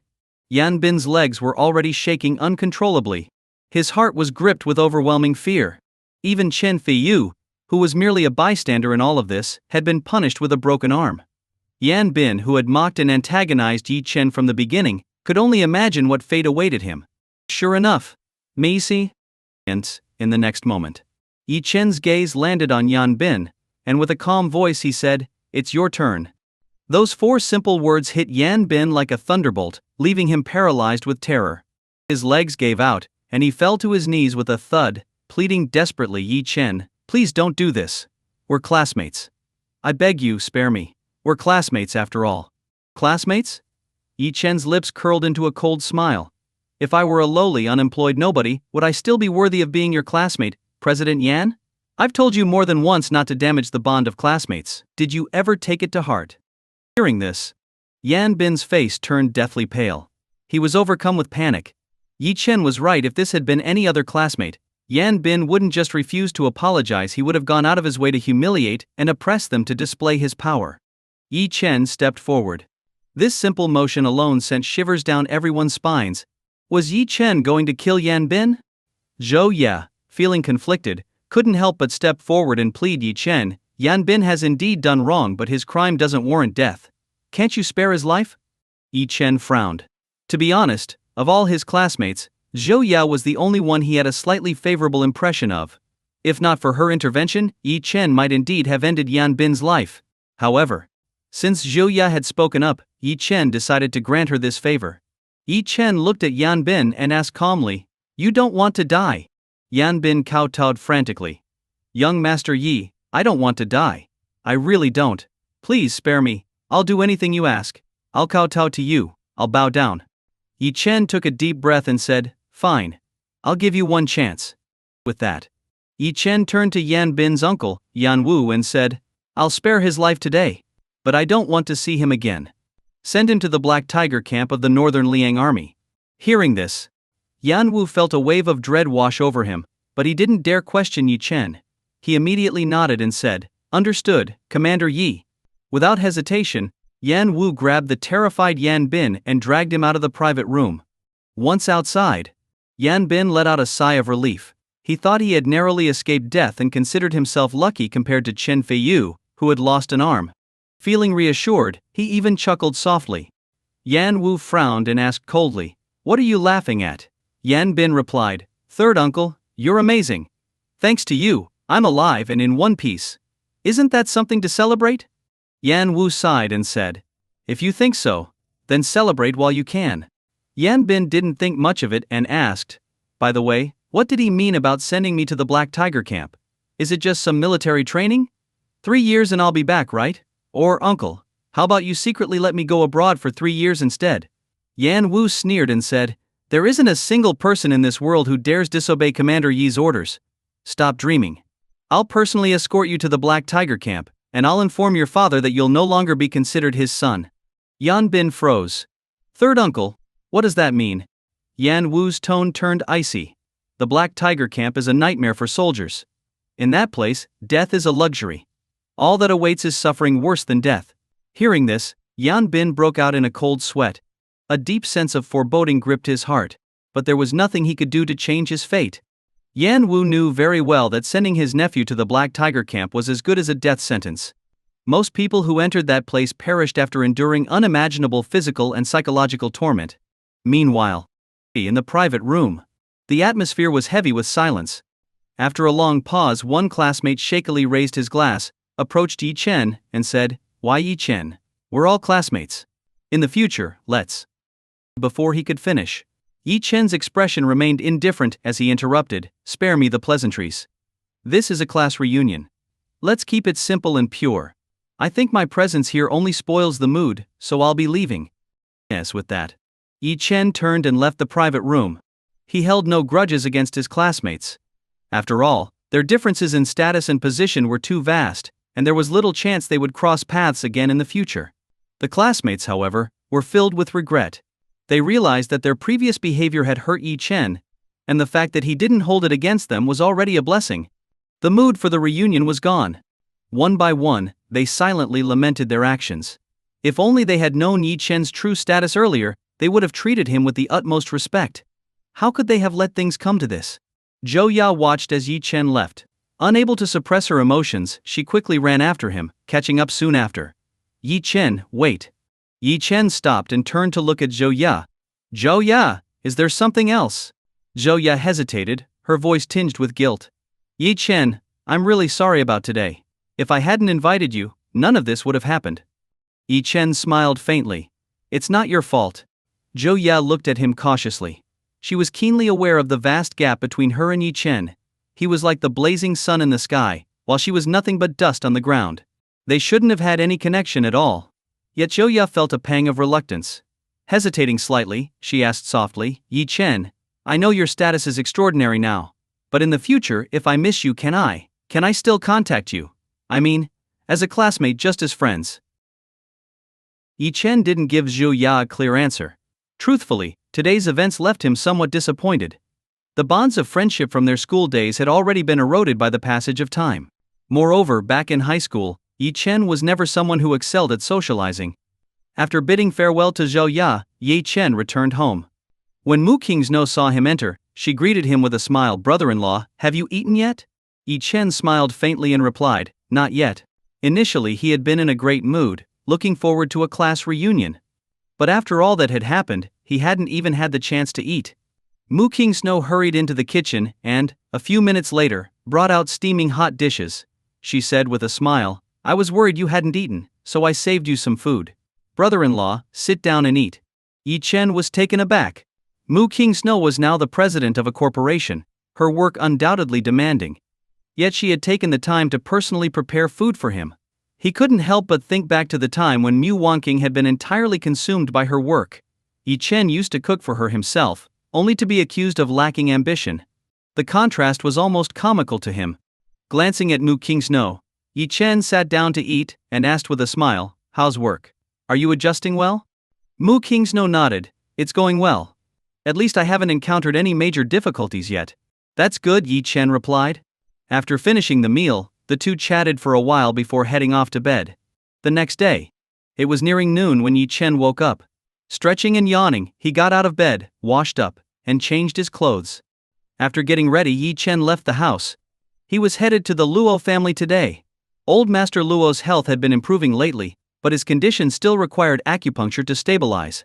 Today was the scheduled day for his treatment. When Yi Chen went downstairs, he noticed that the Rolls-Royce Phantom he had given to Mu Kingsno had been taken, presumably for her commute to work. The other Rolls-Royce Phantom he ordered had not yet arrived. With no other options, Yi Chen had to settle for Mu Kingsno's old second-hand Mazda. As Yi Chen drove toward the Luo family estate, a loud and piercing horn suddenly blared nearby. A Ferrari sped past him, almost colliding with his car. Yi Chen frowned and honked in response. These days, some people, just because they had a bit of money, seem to forget their own names. Driving recklessly like that, were they in a hurry to meet death? After honking, Yi Chen didn't think much of it and continued driving. But unexpectedly, not long after, the Ferrari slowed down and blocked Yi Chen's path. A man wearing Armani stepped out of the Ferrari, walked up to Yi Chen's car, and knocked on the window. Yi Chen rolled it down and asked, "What do you want?" The man, looking arrogant, sneered at Yi Chen. "Hey punk, was it you who just honked?" Yi Chen replied calmly. "Yeah, it was me. The way you were driving was dangerous. Don't you know that?" The man scoffed, glancing disdainfully at Yi Chen. "Dangerous my ass. I'll drive however I damn well please. Who do you think you are? Look at that crappy car you're driving. You dare lecture me? Do you believe I won't smash your car to pieces?" Yi Chen's expression hardened, and he responded coldly, "Try it. I'd like to see you try." The man laughed dismissively. You'd better believe it. Remember this, I'm Zhu Lai, the young master of the Zhou family from the provincial capital. Crushing you would be as easy as squashing an ant. If I weren't in a hurry, I'd make you regret ever being born. Next time, if I see you again, I'll not only wreck your car but break your legs too, you lowly commoner. With that, Zhou Li got back into his Ferrari and sped away. Yi Chen's lips curled into a faint smile, completely unfazed. People like Zhou Li weren't even worth his anger. Before long, Yi Chen arrived at the Luo family's estate and parked his car in the lot. As he stepped out of the car, he saw Zhu Li emerging from another spot, holding a bouquet of roses. Each real rose was paired with one crafted from pure gold. When Zhu Li spotted Yi Chen, he froze for a moment before sneering, "Punk, do you even know where you are? How dare you show up here?" Yi Chen shrugged and replied, "This is the Luo family's estate, isn't it? Why wouldn't I dare come here?" Zhou Li laughed mockingly. "You know this is the Luo family's place, yet you dare park your junk car here? Look around, do you see any car worth less than $1 million? Aren't you embarrassed? You should leave right now before you pollute the air." Yi Chen chuckled, amused by Zhu Li's arrogance. "And who do you think you are, to be telling me what to do?" Zhou Li smirked and raised his bouquet. "See this? It's for the eldest daughter of the Luo family, Luo Qingqiyu. Once I become her man and marry into the Luo family, I'll have every right to tell you to get lost." Yi Chen smiled. "Hey, I don't think she'll accept your flowers." Zhou Li scoffed, giving Yi Chen a condescending look. "What would a lowlife like you know about my charm? Now scram. Don't get in my way." At that moment, Luo Qingqiyu walked out of the courtyard. Seeing her, Zhou Li's face lit up with excitement. He turned to Yi Chen with a smug grin. "See that? The eldest daughter of the Luo family personally came to the entrance to welcome me. This is something people like you could never comprehend." With that, Zhou Li strode confidently toward Luo Qingqiyu. Yi Chen, unfazed, looked around and casually plucked a wildflower from a nearby bush before making his way toward Luo Qingqiyu as well. At this point, Zhou Li was brimming with enthusiasm. Standing before Luo Qingqiyu, he eagerly said, "Qingqiyu, it's been so long. I came to visit Grandpa Luo, and I didn't expect you to personally come to greet me. Here, these flowers are for you. I hope you'll always stay as beautiful as you are now." He extended the bouquet toward Luo Qingqiyu, certain she would accept it. As the young master of the Zhou family, Zhou Li knew their family had long been on good terms with the Luo family. He and Luo Qingqiyu had known each other since childhood, though it had been years since they'd last met. There was no denying that Luo Qingqiyu was stunningly beautiful, and Zhu Li had his sights set on her. In his mind, a marriage between the Zhou and Luo families would be a perfect match, benefiting both sides greatly. However, before Zhu Li could bask in his excitement, Yi Chen approached with the wildflower he had just picked. He handed it to Luo Qingqiyu and, with a faint smile, said, "Qingqiyu, I saw this wildflower and thought it was beautiful, so I picked it for you. Do you like it?" Hearing Yi Chen's words, Zhou Li was momentarily stunned. Then he burst into loud laughter, mocking, "Ha ha ha, did I hear you right? Kid, are you insane? Who do you think you are giving flowers to Qingqiyu?" Yi Chen shrugged and smiled. "Who said only you can give her flowers?" Zhou Li sneered, "You're killing me with laughter. Look at yourself, so shabby, picking wildflowers from the roadside. Did you even notice my bouquet? Real roses paired with gold ones. You really don't know your place." Yi Chen replied with a calm smile, "Well, who knows? Maybe Qingqiyu prefers wildflowers." Zhou Li scoffed, giving Yi Chen a contemptuous glance, and chose not to engage further. In his mind, Yi Chen was simply here to be a joke.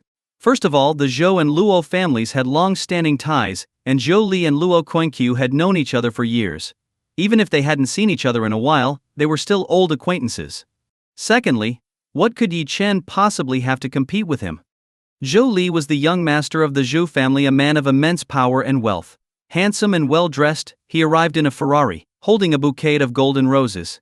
And Yi Chen? Driving a second-hand, beat-up car, holding a roadside wildflower, and to top it off wearing cheap flip-flops. His entire outfit probably didn't cost more than 200 yuan. Any woman would know who to choose. Haitian Yongs. Just as Zhu Lai thought his victory was certain, Luo Qingqiu reached out, took the wildflower from Yi Chen, and smiled shyly. "Young Master Yi, thank you for the flower. I love it." "What?" Zhou Li was dumbstruck, staring in disbelief. The golden roses in his hands suddenly felt like a joke.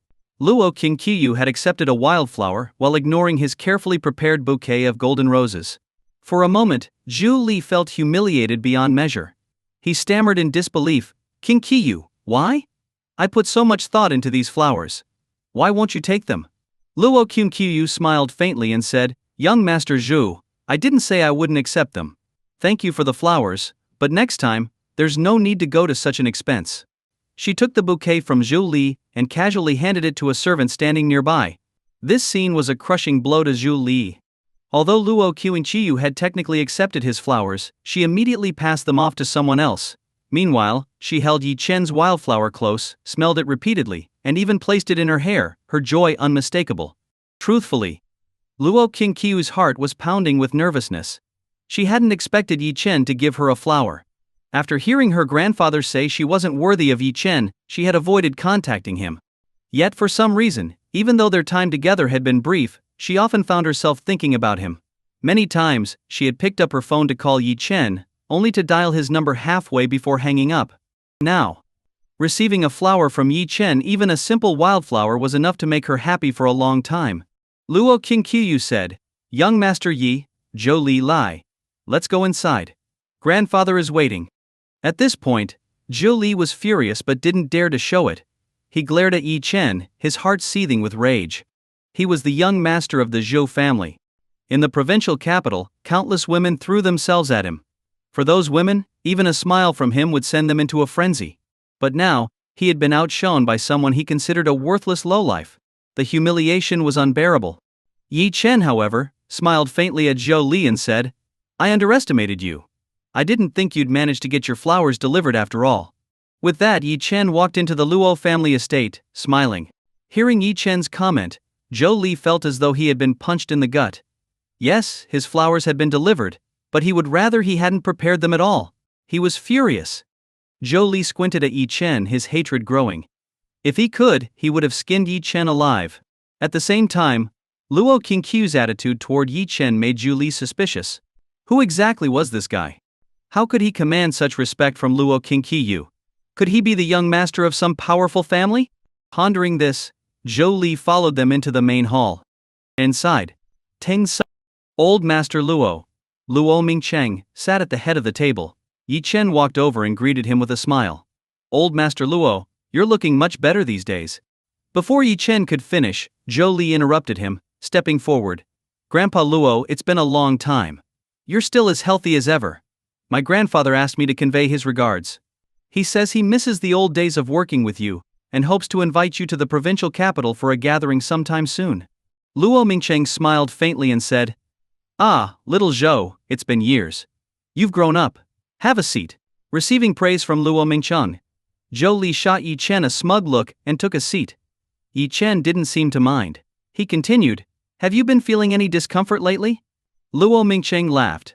"Dr. Yi, ever since I started taking the medicine you prescribed, I've been feeling much better. I haven't needed the wheelchair at all recently." Yi Chen smiled. "Good. After today's final acupuncture session, your old ailments shouldn't trouble you anymore." Luo Mingcheng beamed. "Excellent, excellent. Dr. Yi, please, let's get started." As Luo Mingcheng and Yi Chen headed to another room, he turned to Luo Qingqiu and said, "Qingqiu, once the acupuncture is finished, I may need to rest. Please entertain little Zhou and Dr. Yi in the meantime. You're all young, so you'll have more to talk about. This old man will leave you to it." Luo Qingqiu nodded. "Understood, grandfather." After Luo Mingcheng and Yi Chen left, Zhou Li's lips curled into a disdainful sneer. Moments ago, he had been wondering about Yi Chen's background. He had assumed Yi Chen might be a young master from some prominent family. But now, it turned out Yi Chen was nothing more than a barefoot doctor. While his medical skills might be decent, what did it matter? In this world, power was everything. What good were medical skills? Top-tier hospitals were filled with expert doctors. With enough power and influence, anyone could hire the best physicians.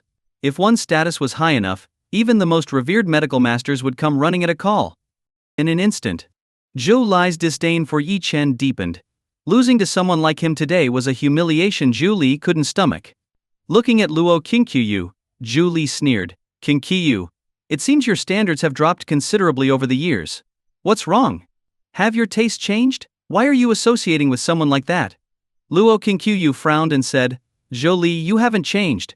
Your words are as unpleasant as ever. Young Master Yi's medical skills are exceptional, and you should at least show him some respect. Jolie scoffed. Respect him? He's just a barefoot doctor. Someone like that isn't worthy of my respect. Luo Qingqiu frowned deeply upon hearing Zhou Li's words. If not for the long-standing ties between the Zhou and Luo families, she might have already stopped talking to him entirely. Considering the relationship between their families, Luo Qingqiu's expression turned cold as she snapped. Enough. Yi Chen is not as simple as you think. From now on you are not allowed to slander him. Show him some respect, do you understand? Hearing Luo Qingqiu speak up for Yi Chen, Zhu Li felt a wave of anger surge within him. He had always thought that, as the young master of the Zhou family, and with the connection between their families, pursuing Luo Qingqiu would be an easy task. After all, in high society, marriages often weren't matters of personal choice.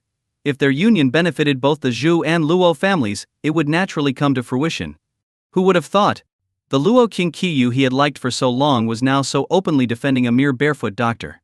Zhou Li had only ever humbled himself before Luo Qingqiu because he liked her. In terms of family power, the Zhou family was far stronger than the Luo family. And in truth, it was Luo Qingqiu who was climbing up to their level. Zhou Li's expression darkened. He snorted coldly and said, Qingqiu, you know how I've treated you. Now, standing up for an outsider in front of me, aren't you afraid of hurting my feelings? Luo Qingqiu responded earnestly, Zhou Li, our families may have a good relationship, but I've always seen you as a brother. If you have other intentions, let me make it clear now there is no possibility between us. Zhou Li stared at her in disbelief, gritting his teeth as he said, we're a perfect match. Our union would greatly benefit your family. And now, just because of that Yi Chen, you're rejecting me? Luo Qingqiu said firmly, it has nothing to do with Yi Chen. Even without him I would never like you. Zhou Li couldn't believe what he was hearing, and his hatred for Yi Chen deepened immeasurably. Not long after, Yi Chen finished administering acupuncture to old Master Luo, and stepped out. Seeing him, Luo Qingqiu's face lit up with a sweet smile.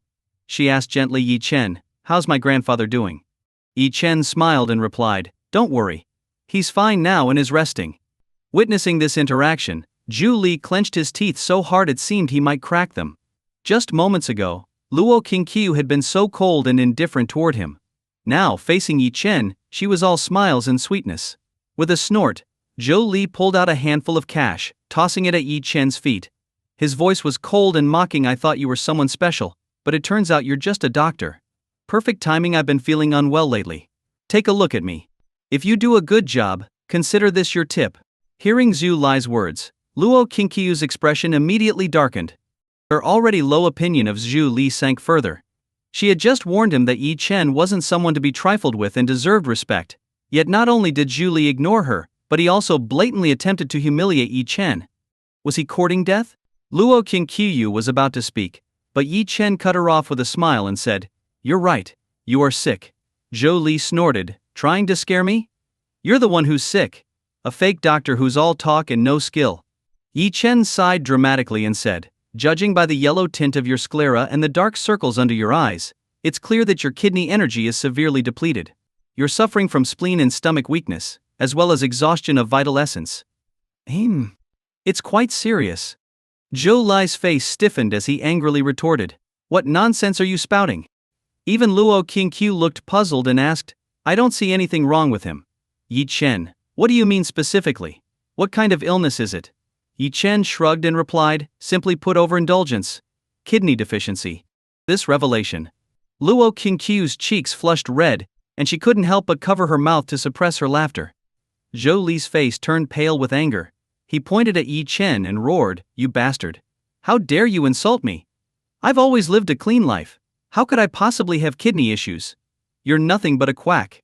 Yi Chen narrowed his eyes slightly and said calmly, you know deep down if you're unwell. Lately, haven't you been feeling weak in those moments? Finishing in 1 or 2 minutes perhaps? Zhou Li's expression twisted in fury, but his heart skipped a beat. Yi Chen had struck a nerve. He had been struggling with such issues recently, and even relied on medication to cope. Yi Chen chuckled and said, actually, it's an easy fix. Apologize to me, and I'll write you a prescription. You'll be back to your best self in no time. Zhou Li's rage boiled over. And in truth, if they were somewhere private, he might have knelt down and begged for the prescription. Such matters were deeply humiliating for any man. But with Luo Qingqiu present, there was no way he could admit to it even if it killed him. His shame and frustration morphed into seething anger. Pointing at Yi Chen, he roared, "You're spouting nonsense. I don't have any of those problems. Say another word, and I'll beat you to death." Yi Chen's gaze turned icy. "Beat me to death? You think you're capable of that?" At this, Zhou Li completely lost control.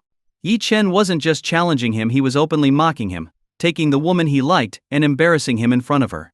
Furious, Zhou Li glared at Yi Chen, his voice dripping with venom. "Today I'll give you one chance because of King Qiyu. Kneel down and apologize to me, and I'll consider letting this go. Remember, this is your only chance." Yi Chen looked at Zhou Li's arrogance with utter disdain.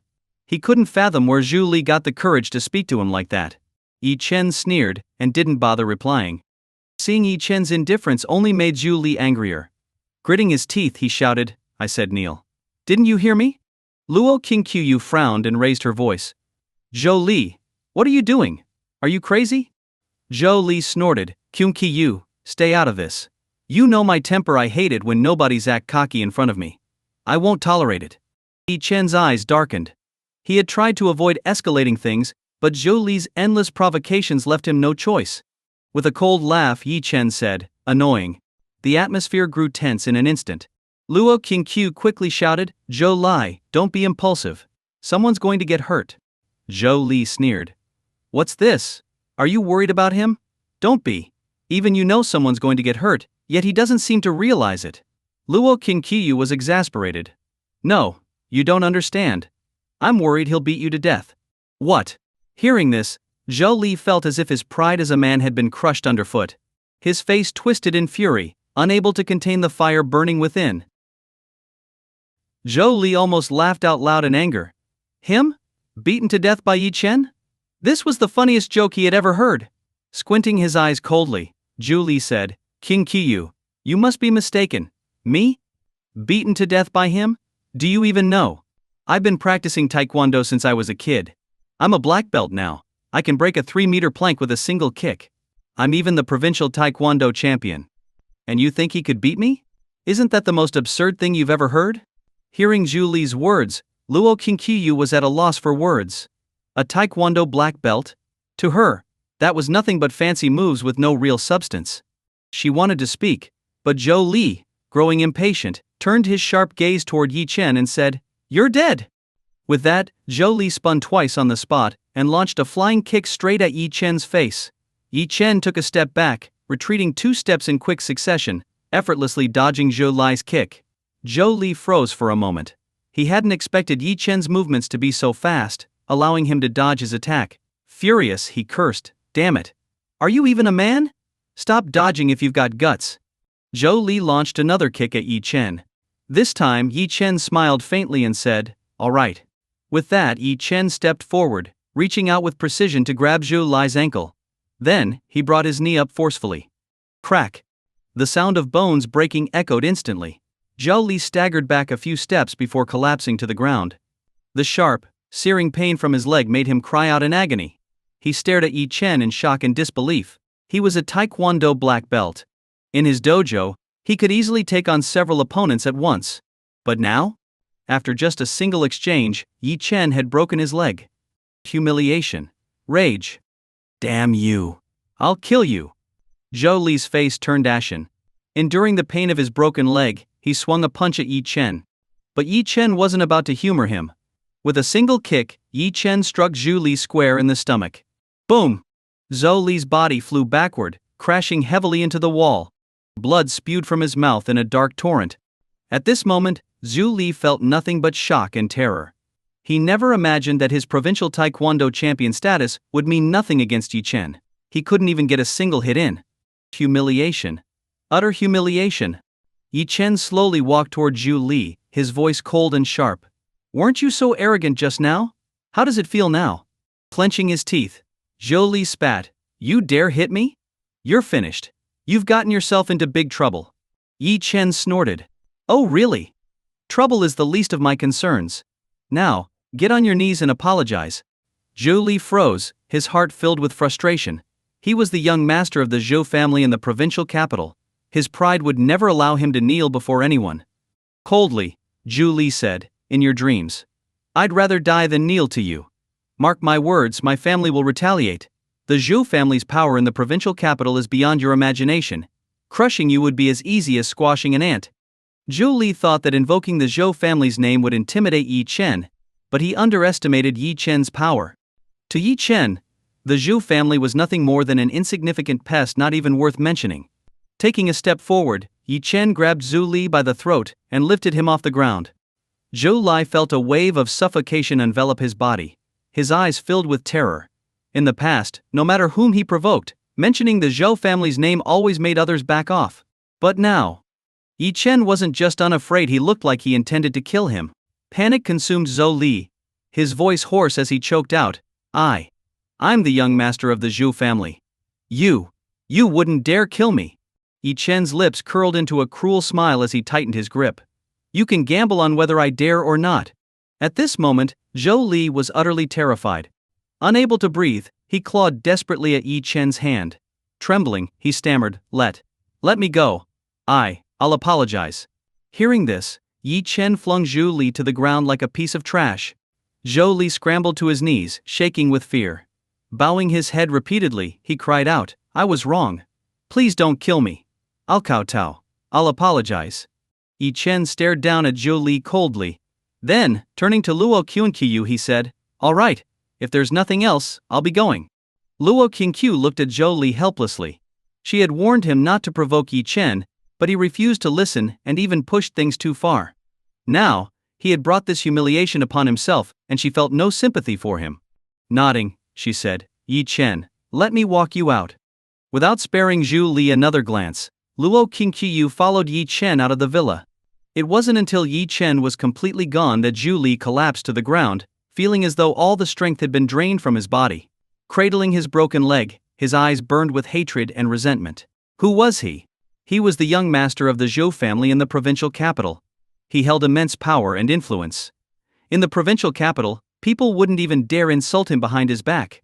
But now, his pride, his dignity, everything had been trampled underfoot by Yi Chen. This was something Zhu Li couldn't bear. Gritting his teeth, he raised his head, his eyes filled with murderous intent. Today's humiliation would remain seared in his memory. He growled through clenched teeth, "Yi Chen, the shame you've caused me today, I'll repay it 100-fold, 1,000-fold.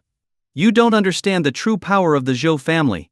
This grudge will not go unanswered." Meanwhile, outside the villa, Luo Qianqiu looked at Yi Chen with concern and said, "Mr. Yi, today's events might cause trouble. Zhou Li is the young master of the Zhou family in the provincial capital, and their only heir. You broke his leg, he's bound to seek revenge." Yi Chen smiled faintly. "Don't worry. If he has any brains, he'll stay out of my way.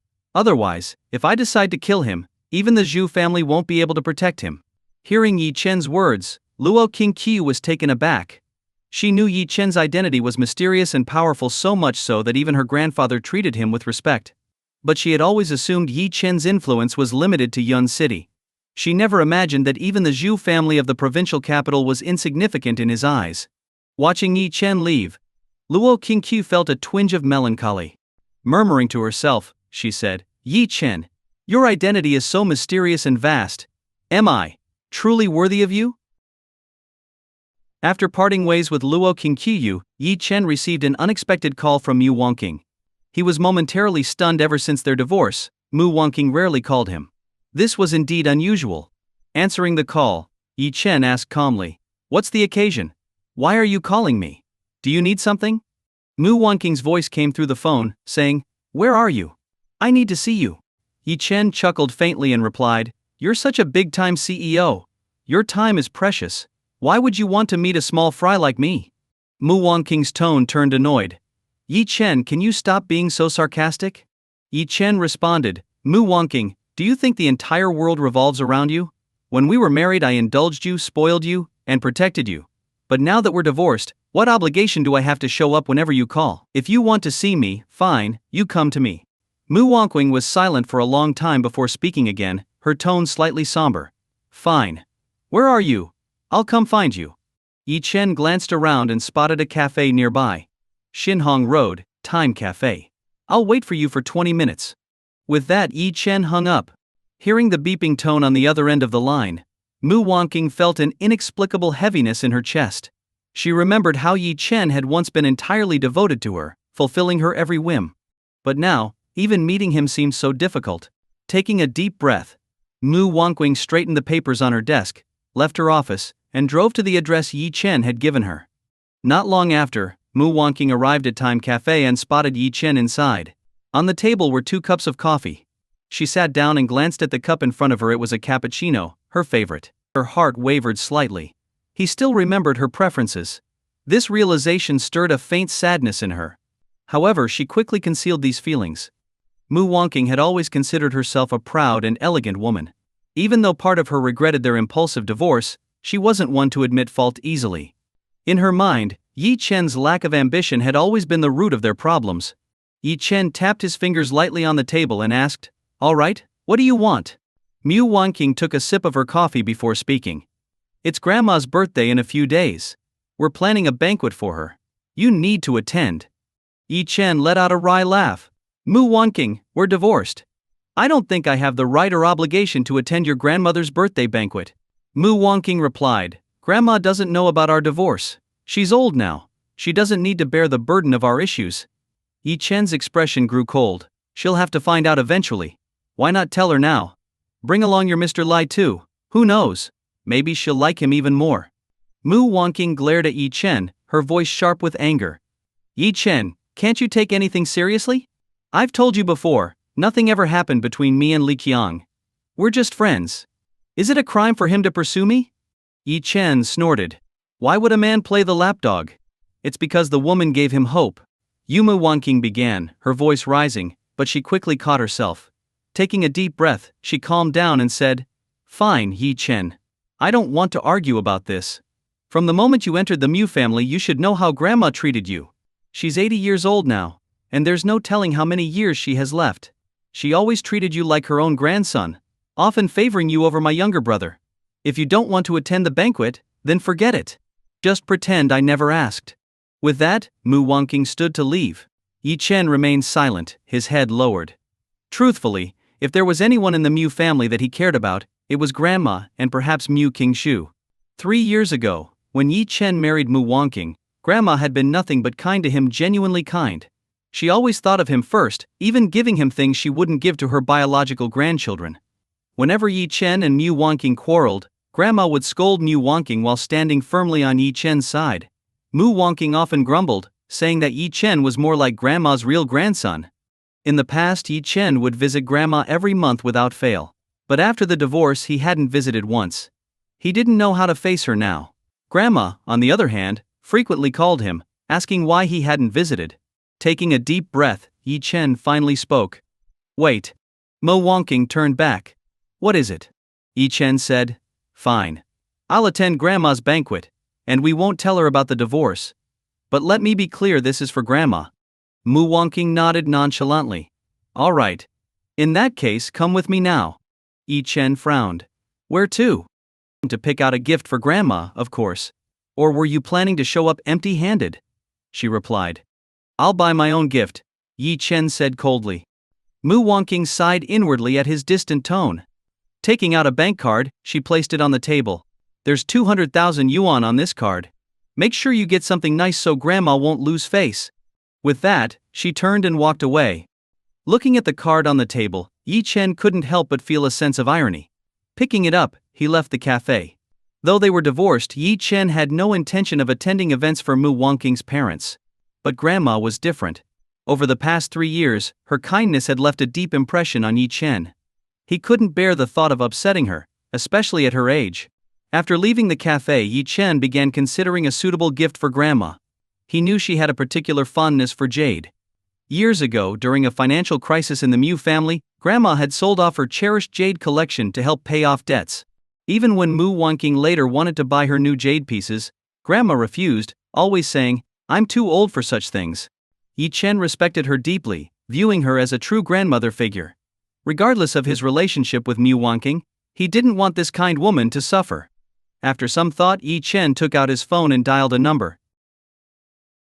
The phone call was for Mu Qingshu. Originally, Yi Chen wanted to invite her to choose a gift together, but it turned out that she was out negotiating a business deal with someone else.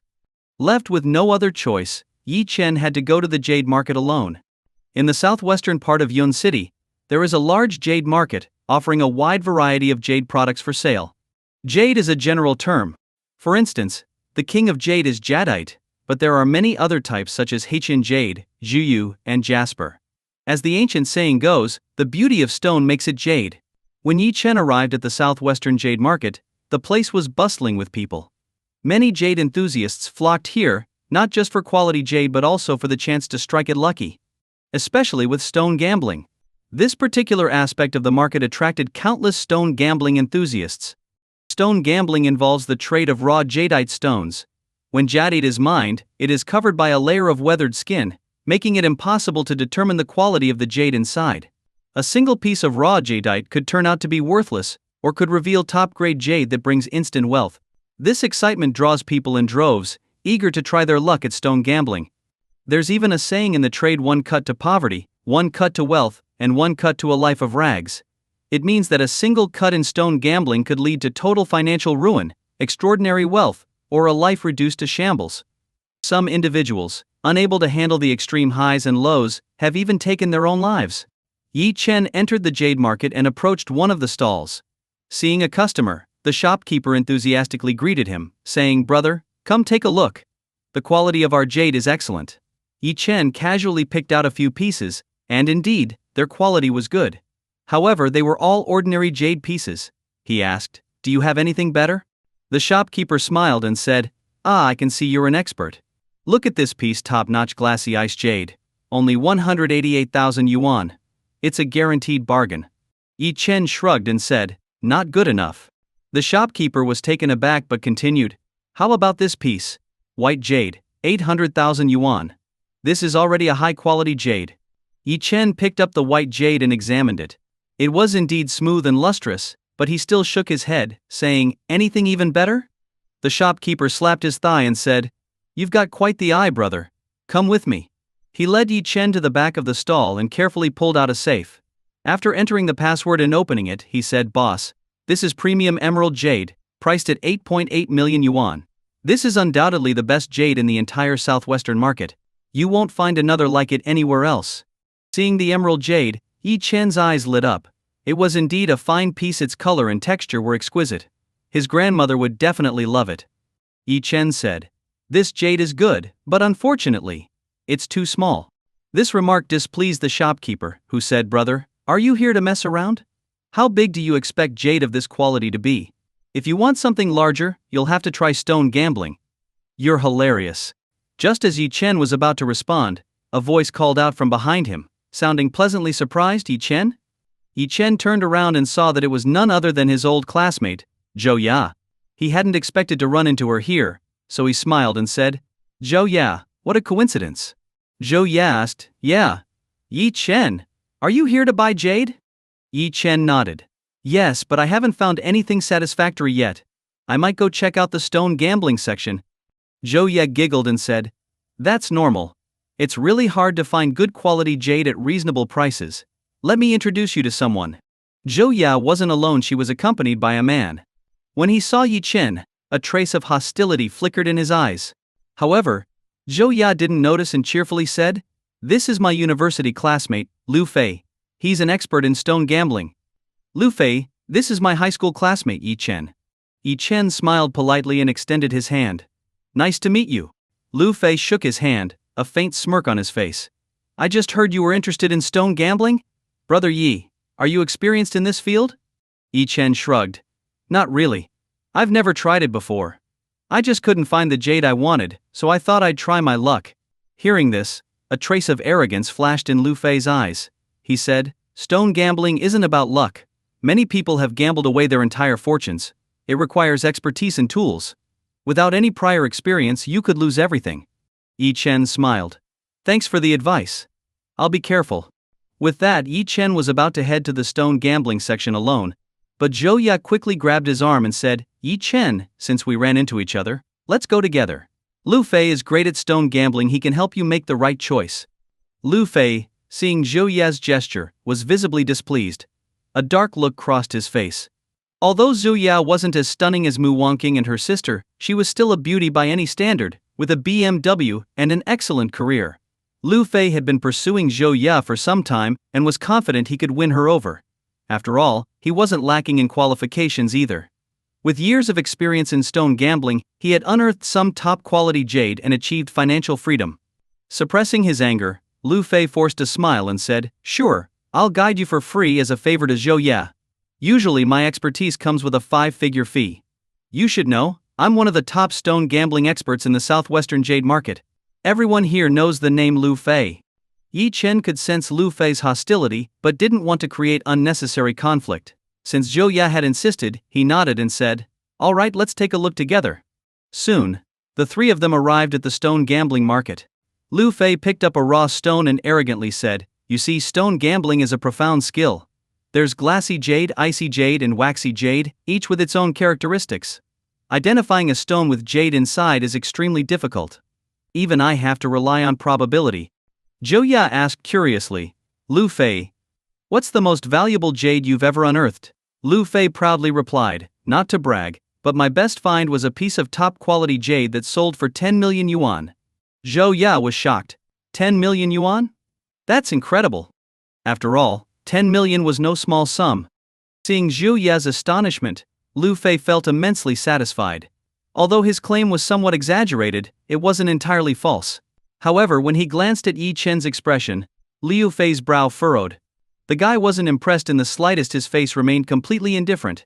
A trace of malice flickered in Lu Fei's eyes. He thought to himself, "Just wait. I'll make sure you regret this." Zhou Ya didn't notice Lu Fei's grim expression and pulled Yi Chen along, saying, "Let's go to the largest stone gambling stall. It's Wanbao Pavilion just ahead." Lu Fei suppressed his anger, concealing it behind a broad smile. He continued putting on an air of expertise and said, "That's right, when it comes to stone gambling, you must go to the bigger stalls. If you go to smaller ones, you'll likely get scammed. At Wanbao Pavilion, they have a larger selection of raw stones, and the chances of finding high-quality jade are much higher." Before long, the three of them arrived in front of Wanbao Pavilion. One couldn't help but notice the difference. Compared to the small, cramped stalls, Wanbao Pavilion was enormous. It appeared to have combined several shops into one spacious venue. Inside, the setup was simple, with various raw stones displayed everywhere, each marked with a price. Yi Chen was a bit amazed and said, "I didn't expect so many people to be into stone gambling." Upon hearing this, a hint of disdain flashed in Lu Fei's eyes as he chuckled lightly. "Of course. But most of these people are just here for the excitement. Truly mastering stone gambling isn't easy. The first and most crucial thing is financial strength. To put it bluntly, just buying raw stones already filters out most people with shallow pockets. For those who can only afford leftovers, their chances of striking gold are slim. The raw stones that have even a slight chance of yielding top-quality jade are very expensive." Zhou Ya nodded in agreement. "That's true. But for Yi Chen, this should be a small matter." Zhou Ya admired Yi Chen immensely, having witnessed his capabilities before. Although she didn't know his true identity, she believed that for him, buying raw stones was as effortless as playing a game. She was simply stating her honest thoughts. However, Lu Fei heard it differently. Originally, he had gone through great lengths to invite Zhou Ya out, hoping to impress her. Yet with Yi Chen's arrival, all of Zhou Ya's attention seemed focused solely on him. Lu Fei, on the other hand, felt like a complete third wheel. He snorted lightly and said, "Having money is just the bare minimum.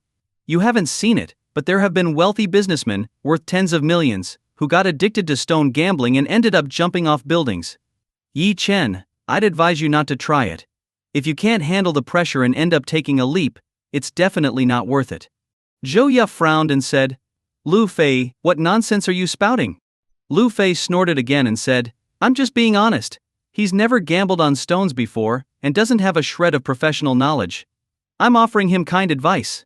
Is that wrong?" Yi Chen shot a cold glance at Lu Fei and said icily, "I don't need your advice. Stone gambling is a piece of cake for me. If you don't want to be here, you can leave. If you want to stay, then keep your mouth shut." Hearing this, Lu Fei's face darkened in anger. He sneered, "Hey kid, let me tell you something. Without my help you won't get anything worthwhile. Do you believe that?" Yi Chen was speechless. If not for running into Zhou Ya, Lu Fei wouldn't even qualify to talk to him. With a faint smile, Yi Chen said, "Is that so? The only reason I'm even acknowledging you is because you're Zhou Ye's friend. As for your so-called stone gambling skills, in my eyes they're nothing special. Not only will I gamble on stones, but I'll also uncover the best jade possible. So, can you shut up now? Hearing this, Lu Fei burst out laughing. He looked at Yi Chen as if he were a fool, his arrogance tinged with undisguised contempt. Over the years, Lu Fei had achieved financial freedom through his expertise in stone gambling. In this circle, people addressed him as Brother Fei with utmost respect. Many even knelt before him, begging for his guidance. But now Yi Chen had the audacity to call him nothing special. It was utterly ridiculous. Lu Fei had never encountered someone as clueless as Yi Chen. He had been deliberately picking a fight, irritated by Zhou Ye's closeness with Yi Chen. Naturally, he saw Yi Chen as an enemy.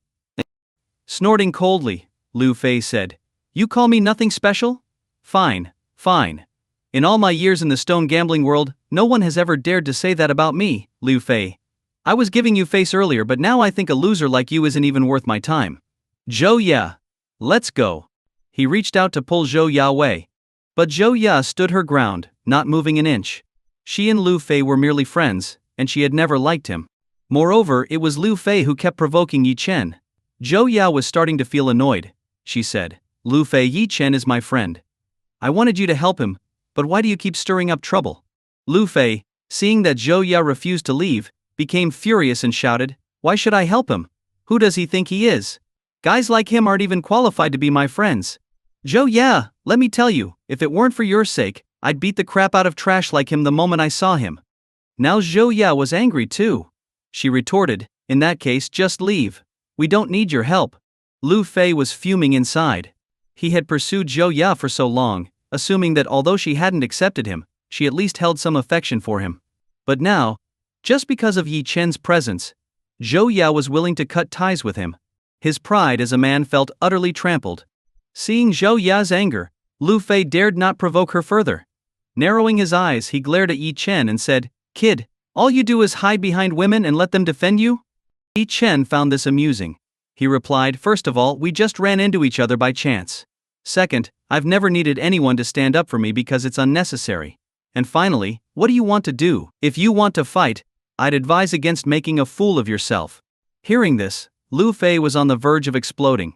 He really wanted to punch Yi Chen right then and there. However, Lu Fei also knew that if he did, he'd completely lose any chance with Zhou Ye. The only way to win her back now was to thoroughly humiliate Yi Chen in every possible way. Yi Chen wasn't very arrogant, was he? Didn't he think Lu Fei's stone gambling skills were subpar? Perfect. He'd just beat Yi Chen at his own game, show him who was boss, and crush him with public humiliation. That way Yi Chen's image would crumble in Zhou Ye's eyes. With this plan in mind, Lu Fei suppressed his anger and said, "Kid, aren't you full of yourself? Think my stone gambling skills are inferior? Fine, let's compete. Do you dare?" Yi Chen replied indifferently, "Not interested." Lu Fei froze. He hadn't expected such a direct rejection. Frustrated, he blurted out, "What the hell? Are you even a man? Are you scared? If you're afraid, just kneel down and beg me. Maybe I'll teach you a thing or two about stone gambling. A coward like you." Yi Chen's eyebrows furrowed slightly, and a faint sneer appeared on his lips. "Are you trying to provoke me?" "That's right, I'm provoking you. So what?" Lu Fei snorted coldly and added, "If you're a real man, compete with me. I can put down 10 million as a bet, can you? Do you even have that much money, you worthless piece of trash?" Zhou Ye became anxious immediately. She knew Lu Fei was highly skilled in stone gambling, while Yi Chen had never even touched this field before. Such a match would be completely unfair. She quickly tried to persuade Yi Chen, saying, "Yi Chen, don't fall for it. Stone gambling isn't that easy. If you agree, you'll just be walking into his trap." Hearing this, Lu Fei sneered and mocked Yi Chen, "Are you telling me you, as a man, can't even make decisions for yourself? Do you have to listen to a woman for everything?" Zhou Ye was furious and snapped, "Lu Fei, what's that supposed to mean? I didn't expect you to be this kind of person. Even if you win, so what? Bullying a beginner like Yi Chen is hardly honorable, don't you get that?" Lu Fei, full of disdain, replied, "Don't kid yourself. He just called me second-rate, didn't he? Let's be real, this guy is just a freeloader with no real ability. I've stepped all over him, and he doesn't even have the guts to fight back. Zhou Ye, is this the kind of coward you're into?" Zhou Ye was so angry she pointed a trembling finger at Liu Fei, but no words came out. Yi Chen's brows furrowed slightly. Initially he had no intention of paying Lu Fei any mind, but the man's relentless provocations had exhausted his patience. Fine. If that's the case, it's time to teach him a lesson he won't forget. Yi Chen calmly asked, "All right, you've successfully provoked me. What are we betting on?" Lu Fei smirked and said, "Of course we'll bet on stone gambling. We'll each choose 10 raw stones worth a total of no more than 1 million yuan. Once they're cut open, whoever stones gain the most value wins. The loser pays the winner 10 million yuan. How about it?" Yi Chen shook his head. "Not interested." Lu Fei looked at Yi Chen with contempt and sneered, "Why? Don't have the money, you loser?" Yi Chen's eyes narrowed as he replied, 10 million? That's too little. Let's make it 1 billion yuan and throw in a leg. The loser pays 1 billion yuan and gets one leg broken. How about that? Do you dare? What? Lu Fei was utterly stunned. 1 billion yuan? And a leg on top of that? The stakes were insanely high. Although Lu Fei had made a lot of money through stone gambling over the years, his total assets barely exceeded 1 billion yuan. But soon, an overwhelming sense of excitement surged through Lu Fei. After all, he was a stone gambling expert. In the entire jade market, the only people who could beat him were seasoned veterans. And who was Yi Chen? A complete novice. He'd never gambled on stones before. Even if he picked 100 raw stones, he'd be lucky to find a single piece of green jade. In this market, with its thousands of raw stones priced from high to low, most were worthless rocks. Finding a valuable piece of jade was like finding a needle in a haystack. Pure luck wouldn't cut it. Almost everyone who relied on it ended up losing miserably. This was a hard lesson learned by countless gamblers. To Lu Fei, Yi Chen was practically handing him money, not just money, but a chance to break his leg and humiliate him thoroughly. Winning would net him 1 billion yuan and a sense of satisfaction. How could he possibly refuse such an offer? Zhou Ya, however, was growing more and more anxious. She knew Yi Chen was wealthy, but 1 billion yuan was no small amount. She tried to dissuade him, saying, "Yi Chen, please let it go. It's not worth it." Yi Chen smiled faintly and said, "You should be trying to talk him out of it. After all, life as a cripple won't be easy for him." Hearing this, Lu Fei burst out laughing mockingly. "Ha ha ha, I'll return those words to you. It's rare for someone to hand me money on a silver platter. I accept your terms. Let's begin, shall we?" Yi Chen shrugged indifferently. "Sure." Fearing Yi Chen might back out, Lu Fei quickly said, "The owner of Wanbao Pavilion is a billionaire and a well-known figure around here. Let's have him act as the mediator. We'll each transfer 1 billion yuan to him for verification and as a guarantee." Yi Chen nodded. "Works for me." Lu Fei, squinting his eyes, turned to fetch the owner of Wanbao Pavilion. Such high-stakes bets in stone gambling weren't uncommon, so the owner readily agreed. The owner, Zhang Yu, was a tall, thin man wearing gold-rimmed glasses. He exuded an air of cultured elegance. After sizing up both Lu Fei and Yi Chen, he said, "The rules are clear to both of you, so I won't repeat them. Now, each of you needs to transfer 1 billion yuan to the account I specify." Lu Fei immediately began making calls to gather the money. His total assets were only around 70 million yuan, but with his reputation in the jade market and the high interest rates he promised, he managed to borrow an additional 20 million yuan quickly. For the last 10 million yuan, he resorted to a high-interest loan. Finally, he scraped together 1 billion yuan and transferred it to Zhang Yu. Seeing Yi Chen still standing idly by, Lu Fei snapped, "Why aren't you getting your funds together?" Yi Chen nonchalantly pulled out a card and said with a smile, "Get funds? No need. I'll transfer it directly." Yes. Both Lu Fei and Zhang Yu involuntarily drew a sharp breath. Watching Yi Chen's calm demeanor, they couldn't help but think, this guy is seriously rich. But the wealthier Yi Chen appeared, the more excited Lu Fei became. He never doubted he'd win. He was already imagining the billion yuan as his. In fact, Lu Fei even regretted not raising the stakes higher earlier. Meanwhile, the commotion quickly attracted the attention of nearby onlookers, who gathered to watch the spectacle. "Did you hear? There's a huge bet going down over there. Big money's involved. 1 billion yuan. Damn, these guys are loaded. Stone gambling really is a game for the rich. Who's competing? Must be some big shots. It's Lu Fei, the famous stone gambling expert. He's up against someone new. Rumor has it the guy insulted Lu Fei's skills and even tried to steal his girl. No way. Challenging Lu Fei in stone gambling? That's just suicide. Even if Lu Fei picked stones blindfolded, he wouldn't lose to some rookie like Yi Chen." The crowd buzzed with speculation. Lu Fei's reputation as a stone gambling expert was well known, with many high-value finds under his belt. In contrast, Yi Chen was a complete newcomer, and no one believed he stood a chance. Lu Fei, seeing that the stakes were set, pulled out his professional equipment and shot Yi Chen a contemptuous look. "Kid, there's a set of tools for selecting raw stones over there at the counter. Go pick your stones, I'll cover the cost. But whether you know how to use them is up to you." Lu Fei sneered at Yi Chen before picking up his tools and starting to select raw stones. Lu Fei's equipment was top-notch. A high-intensity flashlight, the most essential tool for stone appraisal, was used first to check the color and detect impurities under the light. Other tools, such as stone cleaning tools, were also meticulously prepared. Selecting raw stones that could yield high-value jade wasn't easy. The onlookers naturally turned their attention to Lu Fei. As a well-known figure in the stone gambling world, many hoped to pick up a few tricks from him. Impressive. That gear alone must have cost a fortune, right? No doubt about it. Lu Fei is bound to win. Of course. In this industry, apart from a few old masters, no one can surpass Lu Fei. $1 billion yuan. I'm so envious. Someone's just handing money to Lu Fei. I feel like becoming his disciple. The crowd's admiration for Lu Fei was palpable. In this world, real skill did indeed make earning money look easy, especially with foolish people around every year. But then they turned their eyes to Yi Chen, curious to see what the challenger of Lu Fei's caliber was capable of. And what they saw left them utterly stunned. Instead of selecting stones like Lu Fei, Yi Chen had casually found a place to sit and was chatting leisurely with Zhou Ya. For a moment, everyone was dumbfounded. What the hell? What is this guy doing? Stone selection has a time limit, yet this guy isn't choosing stones, he's flirting instead? Are my eyes deceiving me? Crazy. This is a $1 billion yuan bet. Even if you're rich, you can't just throw money away like this. He probably knows he's going to lose, so he's just giving up. The crowd watched Yi Chen with a mixture of disbelief and pity, lamenting how they'd never come across such an easy mark themselves. At this point, anyone could beat Yi Chen, let alone Lu Fei. This was shaping up to be a crushing defeat. Zhou Ya was equally anxious. She knew Yi Chen's identity was no ordinary one, and he likely had plenty of money. But throwing it away like this was entirely different. What's more, if Yi Chen lost, it wasn't just $1 billion yuan, he'd lose a leg too. She hurriedly tried to reason with him.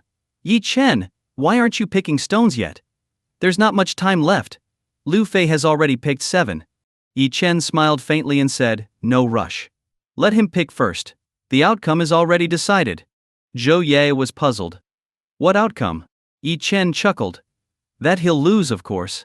Hearing this, the onlookers nearly burst out laughing.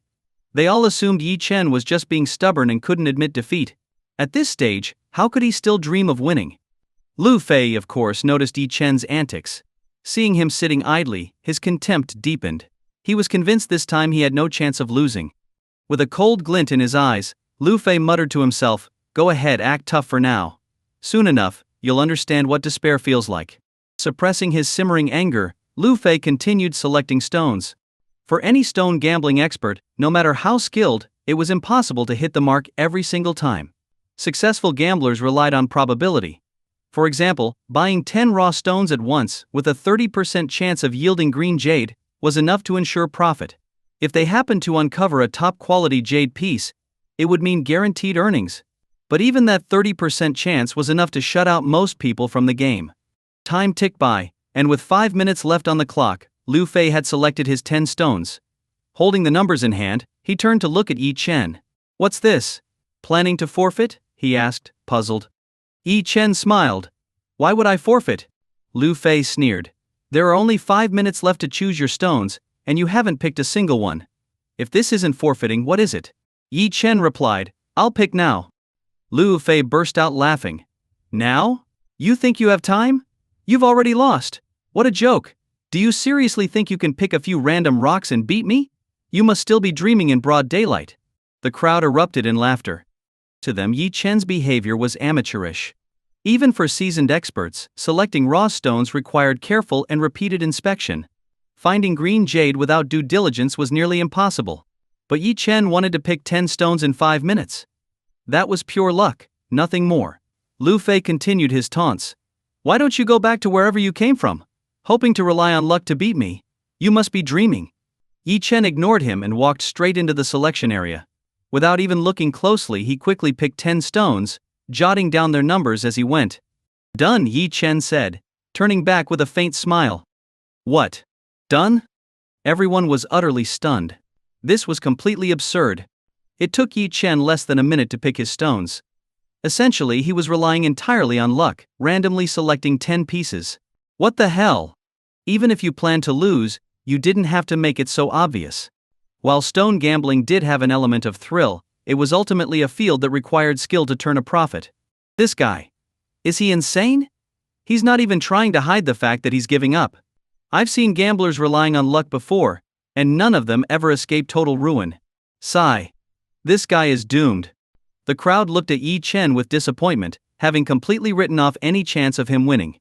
Even Zhou Yao was at a loss, unable to understand his actions. She was growing increasingly anxious. Liu Fei was, technically speaking, someone she had brought along. If Yi Chen lost and ended up with a broken leg, there'd be no way to salvage the situation. Unfortunately, no matter how worried Zhou Yao was, she couldn't change Yi Chen's mind. She could only sit there helplessly, waiting for the outcome.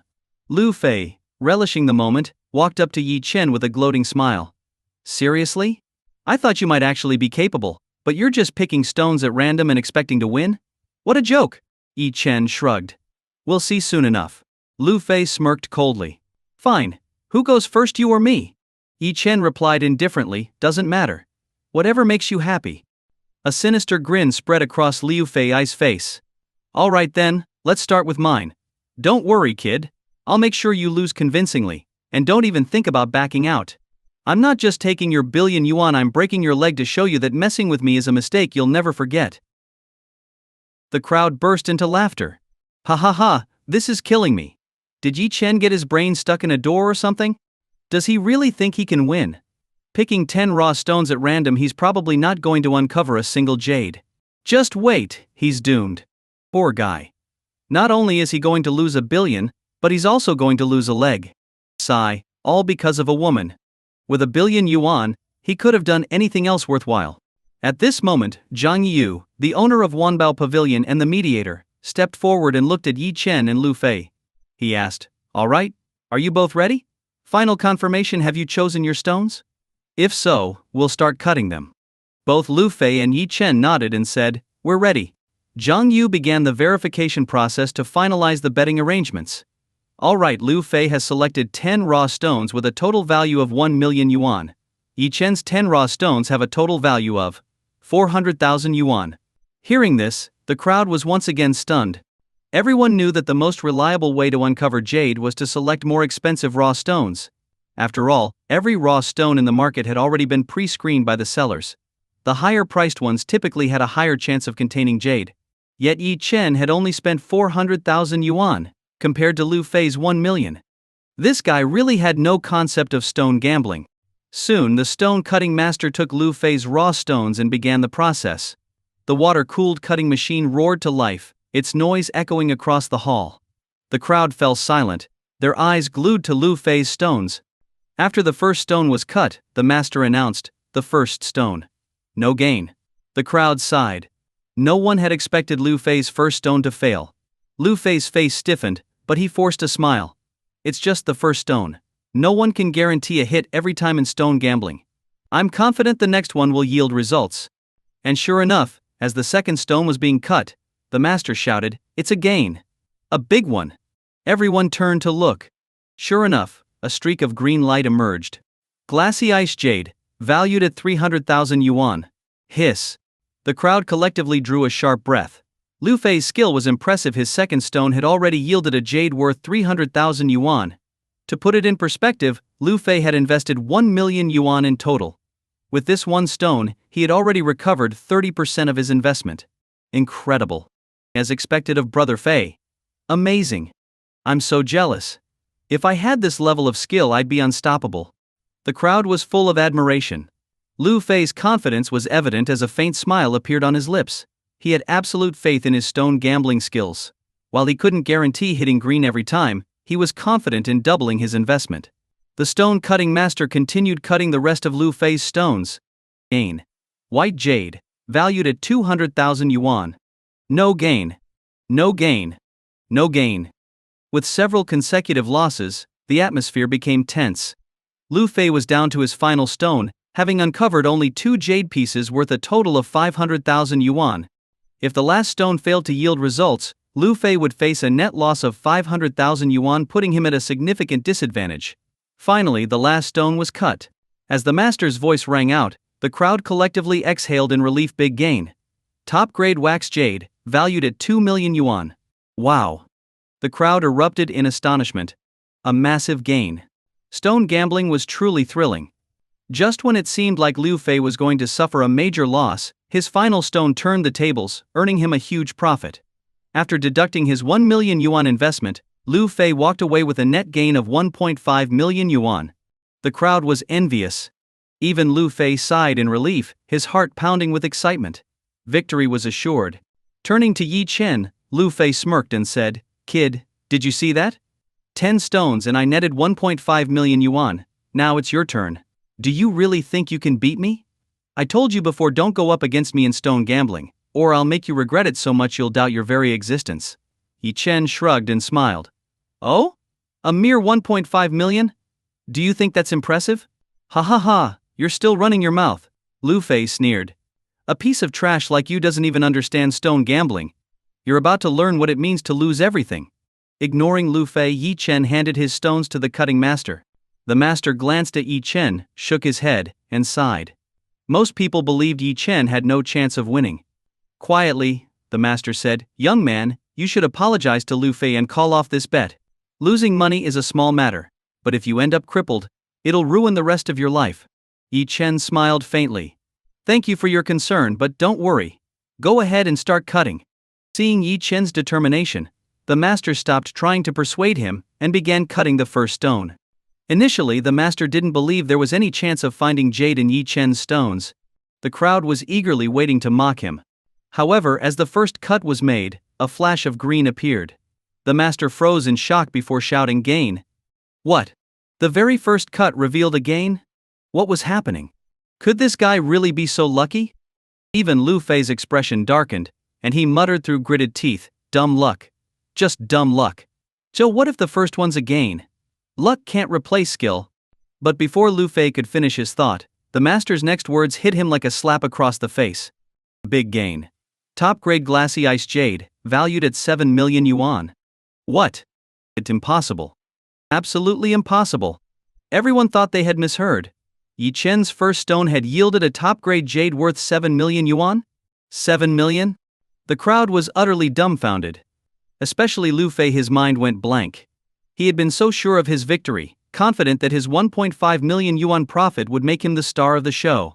But now, Yi Chen, a so-called novice who had picked his stones randomly, had uncovered a jade worth 7 million yuan from his very first stone. In other words, even if Yi Chen didn't cut the rest of his stones, he had already completely crushed Lu Fei. For a moment, Lu Fei's legs gave out, and he collapsed to the floor, his mind blank. How could this happen? 1 billion yuan. He was about to lose 1 billion yuan? And his leg as well. Even worse, out of that billion, 30 million yuan was borrowed money, including high-interest loans. If he lost this money, the loan sharks wouldn't just cripple him, they'd take his life. How could this happen? No matter how hard Lu Fei tried, he couldn't make sense of it. His face was blank, and an overwhelming fear consumed him. At this moment, the entire hall fell silent. Initially, everyone was certain that Lu Fei was destined to win. With just 10 raw stones, he had already earned a net profit of 1.5 million yuan, a remarkable result that all but secured his victory. But who could have expected that Yi Chen's very first raw stone would yield a massive 7 million yuan profit, completely crushing Lu Fei? What was even more astonishing was that the raw stones Yi Chen had chosen weren't expensive, costing less than 30,000 yuan each. A 30,000 yuan investment yielding a 7 million yuan return, hundreds of times in profit. This was enough to drive anyone mad with envy. For a moment, everyone's minds were reeling. Wasn't Yi Chen supposed to be a stone gambling novice? They had seen him randomly select 10 stones without any apparent thought or strategy. How could his luck be this extraordinary? At this point, Zhou Ya was just as stunned. She had been genuinely worried about Yi Chen losing, knowing Lu Fei's prowess in stone gambling. but she could never have imagined that Yi Chen wouldn't just win, he would win so decisively. Yi Chen walked slowly over to Lu Fei and said in a calm tone, "So? Do you still want to continue?" Lu Fei's eyes were filled with fear as he stared at Yi Chen. "You? How could you win? You're just relying on luck. How could someone like you beat me?" Yi Chen scoffed and said indifferently, "Facts speak louder than words. Since you gambled, you should honor the terms. Transfer 1 billion yuan to me, and don't forget break one of your legs as well." Lu Fei swallowed hard. At this point, if he had sincerely admitted defeat and begged Yi Chen for mercy, perhaps Yi Chen might have spared him. Even Zhou Ya, feeling some pity, walked over and said, "Lu Fei, why don't you apologize to Yi Chen? I'll speak to him on your behalf and ask him to let you go. He should give me that much respect." She truly wanted to help Lu Fei out of this situation. However, Lu Fei took her words as a humiliation. Suppressing his fear, he let his anger consume him. To him, Zhou Ya's suggestion was a slap in the face. Completely blinded by rage, Lu Fei gritted his teeth, glared at Yi Chen, and said, "I refuse to accept this. You only won because of sheer luck. Let's gamble again. I don't believe your luck will hold out." Yi Chen glanced at him disdainfully and said, "You've already lost everything. That 1 billion yuan is mine. What do you have left to wager?" Lu Fei, consumed by thoughts of reclaiming his losses, stared darkly at Yi Chen. "I still have my house and car. I can borrow more money. I can raise 50 million yuan and I'll add my hand to the wager. I'll bet you won't hit green again." With a twisted expression, Lu Fei growled, "If I lose, the 50 million yuan in my hand are yours. But if you lose, you return my 1 billion yuan. Hearing this, Zhou Ya realized Lu Fei had completely lost his mind. She tried to dissuade him. "Lu Fei, stop this madness. Haven't you lost enough? If you keep this up, you'll lose your life too." But Lu Fei was beyond reason. He glared at Zhou Ya with bloodshot eyes and screamed, "Zhou Ya, you're nothing but a filthy whore. Even now you're siding with that bastard Yi Chen. I've chased after you for so long and you choose this trash over me? Let me tell you, nobody can beat me in the stone gambling world. I'm Lu Fei. I'll take back everything I've lost." Zhou Ya's face went pale at his outburst. She had tried to warn him out of kindness, but she hadn't expected such humiliation in return. Tears welled up in her eyes and streamed down her face. It's impossible to save someone who's determined to destroy themselves. Ignoring Zhou Ya entirely, Lu Fei turned his attention back to Yi Chen. His voice was cold and filled with malice. "What's wrong, Yi Chen? Are you scared? I despise trash like you who rely purely on luck. Do you think you can keep winning just by being lucky?" Yi Chen stared at him coldly and said, "Do you realize you're courting death?" Lu Fei burst into manic laughter. "Courting death? Me?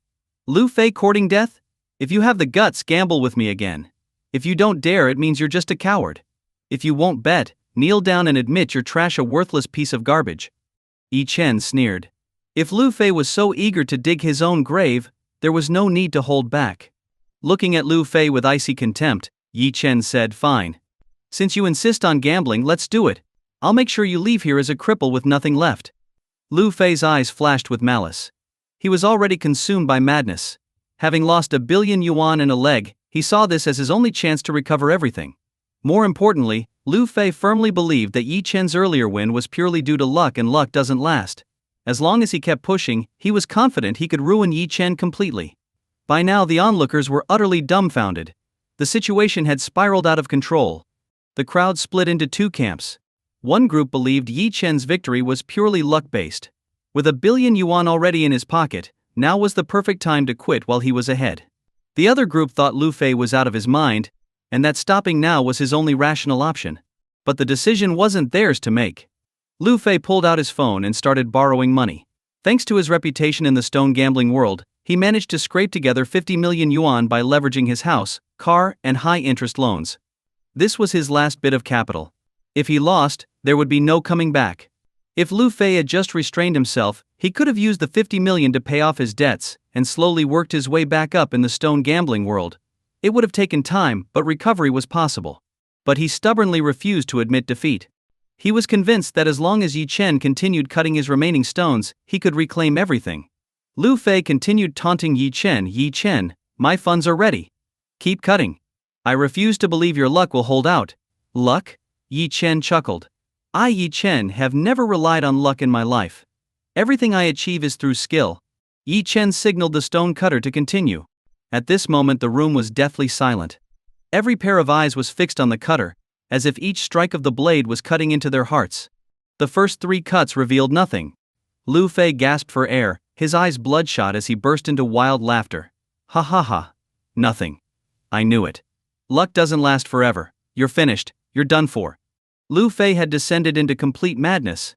Just as everyone thought Yi Chen's stone was a dud, the cutter made one final cut. Suddenly, his expression changed drastically, as if he had seen something unbelievable. With a trembling voice he shouted, "It's green. It's a massive hit." What? A big win? How was that possible? How much did it increase in value? Everyone thought Yi Chen's second raw stone would come up empty, but at the very last moment, it yielded a massive gain. And not just any gain, a huge one. The excitement was overwhelming. As all eyes turned to the cutting master, he swallowed hard, his hands trembling as he shouted excitedly, "Top-grade emerald." This time, the cutting master didn't even bother announcing a price it was beyond his ability to estimate. Flawless, top-grade emeralds were unimaginably valuable. Madness. Everyone went crazy. A flawless, top-grade emerald? Within moments, several people pushed their way out of the crowd. Oh my god, a flawless top-grade emerald, it's stunning. Brother, I'm the chairman of Chow Tai Fook. Is this emerald for sale? I'll pay 13 million. Chairman Zhou, are you trying to lowball him? This emerald is extraordinary. I'll pay 20 million. Wait, I'll offer 23 million. Seeing these bidders emerge, the crowd was stunned. They recognized these people. They were well-known CEOs of high-end jewelry brands. No one expected them to be drawn here. And it made sense. Even in the largest jade markets, it was rare to see such a flawless emerald of this caliber. Jackpot. Overnight wealth. The crowd looked at Yi Chen with envy. They had thought his earlier 7 million yuan gain was his limit, but his second stone alone had just skyrocketed by more than 20 million. Was this luck? Who could have such godlike luck? But Yi Chen merely waved his hand and said, "No rush. There are still 8 stones left. Let's open them all." Hearing this, everyone gasped audibly. Did he really think he could keep uncovering jade? Was it truly luck? As one stone after another was cut, the entire hall erupted. Top-grade glassy ice jade. Top-grade wax jade. Top-grade imperial jade. One after another. All 10 of Yi Chen's raw stones yielded jade, and the least valuable one still brought in a profit of 5 million yuan. Among them was a piece of top-grade imperial jade that none of the onlookers had ever seen before. Shock. Endless shock. Everyone present felt their minds go blank. It was as if their souls had left their bodies, and they stood there in a daze, unable to think. Oh my god! If uncovering jade from 2 out of 10 stones was luck, then uncovering jade from all 10 couldn't be explained by luck. That was divine-level skill. Holy crap. I've never seen anything this terrifying. That's not a man, that's a god. He just emptied Wanbao Pavilion's stock of top-grade jade in one go. The owner of Wanbao Pavilion must want to die right now. He made billions in one shot? Terrifying. Even Zhang Yu, the owner of Wanbao Pavilion, couldn't help but swallow hard. To say he wasn't heartbroken would be a lie. The jade Yi Chen had just uncovered was worth billions. It was as if someone had stabbed him in the chest with a knife. However, as the owner of a major establishment, Zhang Yu had substantial resources and didn't go back on his word. He knew that today's events, once publicized, would attract an endless stream of stone gambling enthusiasts to Wanbao Pavilion. After all, a place where flawless emeralds and imperial jade could be found would instantly become the top choice for every gambler. Meanwhile, the most excited people in the hall were the jewelry store CEOs. If they could purchase even one of Yi Chen's top-grade jade pieces, they could resell it at a massive profit. Of course, Yi Chen had no time to pay attention to these CEOs. He turned and looked at Lu Fei, who was already paralyzed with fear. At this moment, Lu Fei was completely numb. He had already lost 1 billion yuan to Yi Chen earlier. Hoping for a comeback, he had staked everything, only to watch Yi Chen uncover piece after piece of top-grade jade. This meant he had now lost another 50 million yuan to Yi Chen. This was all he had left. Lu Fei knew that if he handed over the money to Yi Chen, his life would be over. Even if the loan sharks didn't kill him, his life would be ruined. And so, though filled with fear, Lu Fei began considering other plans. Yi Chen, however, looked at him coldly and said, "Lu Fei, you've lost." Lu Fei shrank back, too scared to respond. Yi Chen smiled faintly and said, "Including the previous bet, you now owe me 1.5 billion yuan, plus 2 legs. You transferred 1 billion to the Wangbao Pavilion owner earlier. Where's the remaining 500 million? Lu Fei's lips twitched. Bowing his head, he pleaded, brother, I was blind. Please let me go. I won't dare to challenge you again. Yi Chen's voice turned icy. A gambler must honor their bets, haven't you heard that saying? Lu Fei knelt on the ground, his head banging against the floor. A flicker of malice flashed in his eyes but was quickly hidden. He said hurriedly, yes, I'll honor my bet. But please give me some time. I'll call someone to bring the money. Yi Chen glanced at his watch and said, You have 30 minutes. Yes. Liu Fei nodded repeatedly, pulling out his phone and walking away. As he turned, his face darkened, and his eyes glinted with venom. Yi Chen walked over to the group of jewelry store CEOs. Seeing him approach, they immediately began speaking up. Mr. Yi, I'd like to buy the Imperial Jade. We can offer the best price, please. Would you consider selling it? Mr. Yi, I'm interested in the emerald. Name your price, and I promise you'll be satisfied. Our store might not be the largest, but we guarantee the best service if you choose us.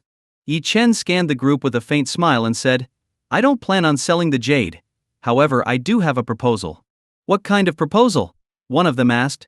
Yi Chen replied, I want these flawless jade pieces crafted into a sculpture of the god of longevity. Which one of you can do it? The CEOs were shocked. They knew well that Yi Chen's jade was not only large but also flawless. Using it to craft a sculpture of the god of longevity would be an enormous waste. Sculpting would inevitably lead to material loss, and the finished product would be challenging to sell. If they could acquire the jade intact, its resale price would be significantly higher. Mr. Yi, please reconsider. Turning it into a sculpture will lower its value significantly. They pleaded. Yi Chen chuckled. I don't need the money. Carve the sculpture. The leftover fragments can be your payment. If you're interested, step forward. If not, I'll find someone else. What? The CEOs thought they had misheard. The leftover fragments as payment? Are you kidding? Even the scraps from top-grade Imperial Jade were incredibly valuable. What generosity! In an instant, the CEOs began competing fiercely. We'll do it.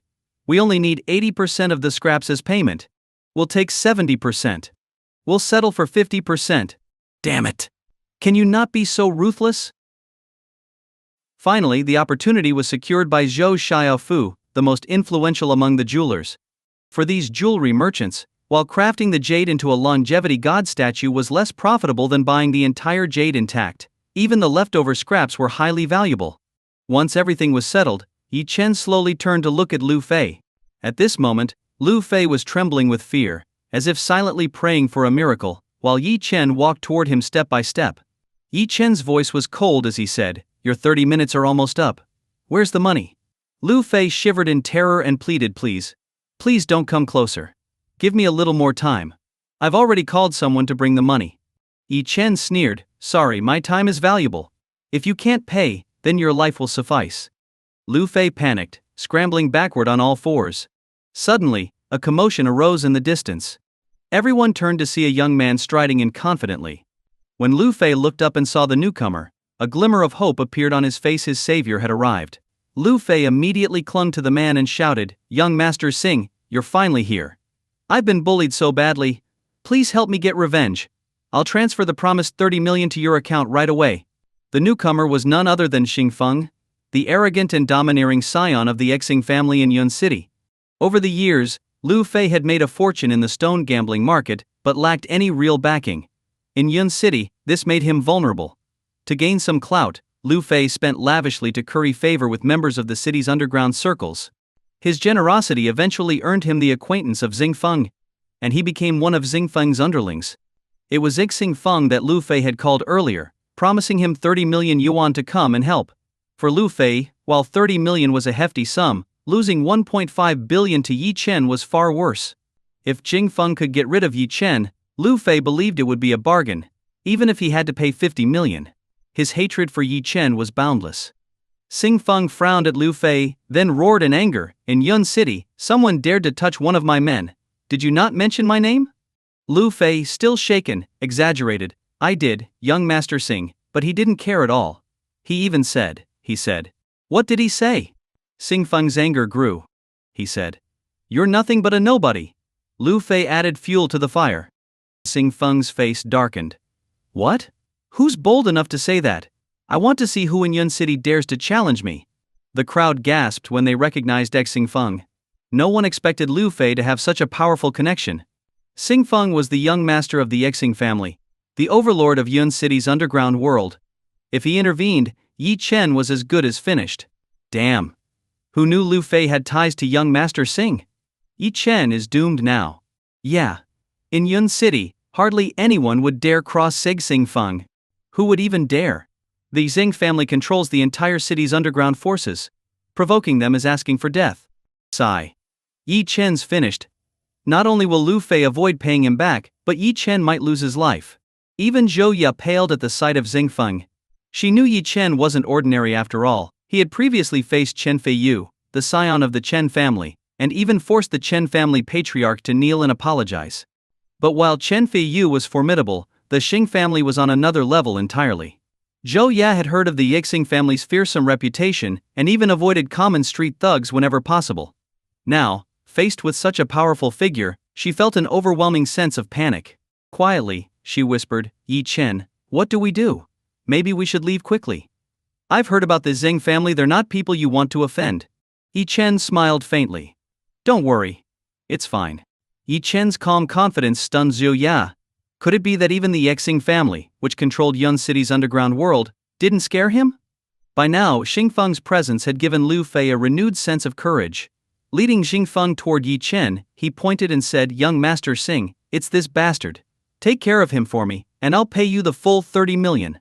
Xingfeng lifted his gaze and looked at Yi Chen. That single glance nearly made his soul leave his body. As the young master of the Yixing family, there were very few people in Yun City he feared. Even the heirs of the city's top families wouldn't dare openly challenge him. He could curse and insult them without hesitation. But if there was one person in Yun City he dared not offend, it was undoubtedly Yi Chen. Xingfeng's mind flashed back to the last time he had faced Yi Chen. He could still remember the humiliation of kneeling before him, begging for forgiveness. How long had it been? And now he had encountered this terrifying man again. Xingfeng's expression twisted with fear. But Lu Yufei, oblivious to Xingfeng's reaction, continued to boast. In his mind, there was nothing Xingfeng couldn't handle. Yi Chen was nothing more than an ant for Xingfeng to crush. Fueled by Xingfeng's presence, Lu Fei began shouting, Yi Chen, are you seriously still putting up a front? Do you know who this is? This is young Master Xing from the Xing family? Surely you've heard of him. Yi Chen smiled faintly. I've met him. Lu Fei snorted.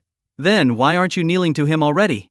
Are you waiting for young Master Xing to take action himself?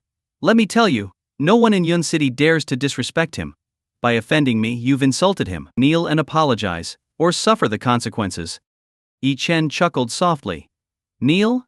Do you think you're worthy? If anyone should be kneeling, it's you two. What? The crowd was stunned. If Yi Chen had directed his words solely at Liu Fei, they wouldn't have been so shocked. But it was clear that Yi Chen's words included Xingfeng.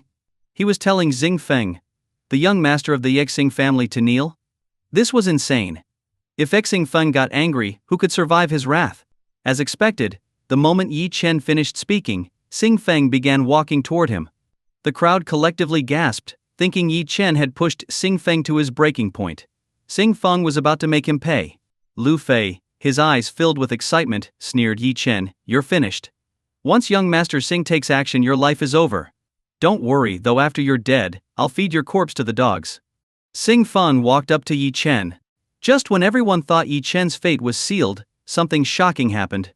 In front of everyone's stunned eyes, Xingfeng, the high and mighty young master of the Yixing family, ruler of Yun City's underground world, suddenly dropped to his knees with a loud thud in front of Yi Chen.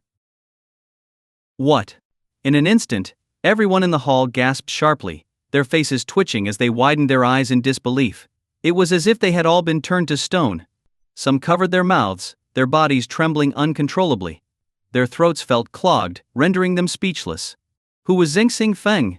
He was the eldest young master of the Yixing family.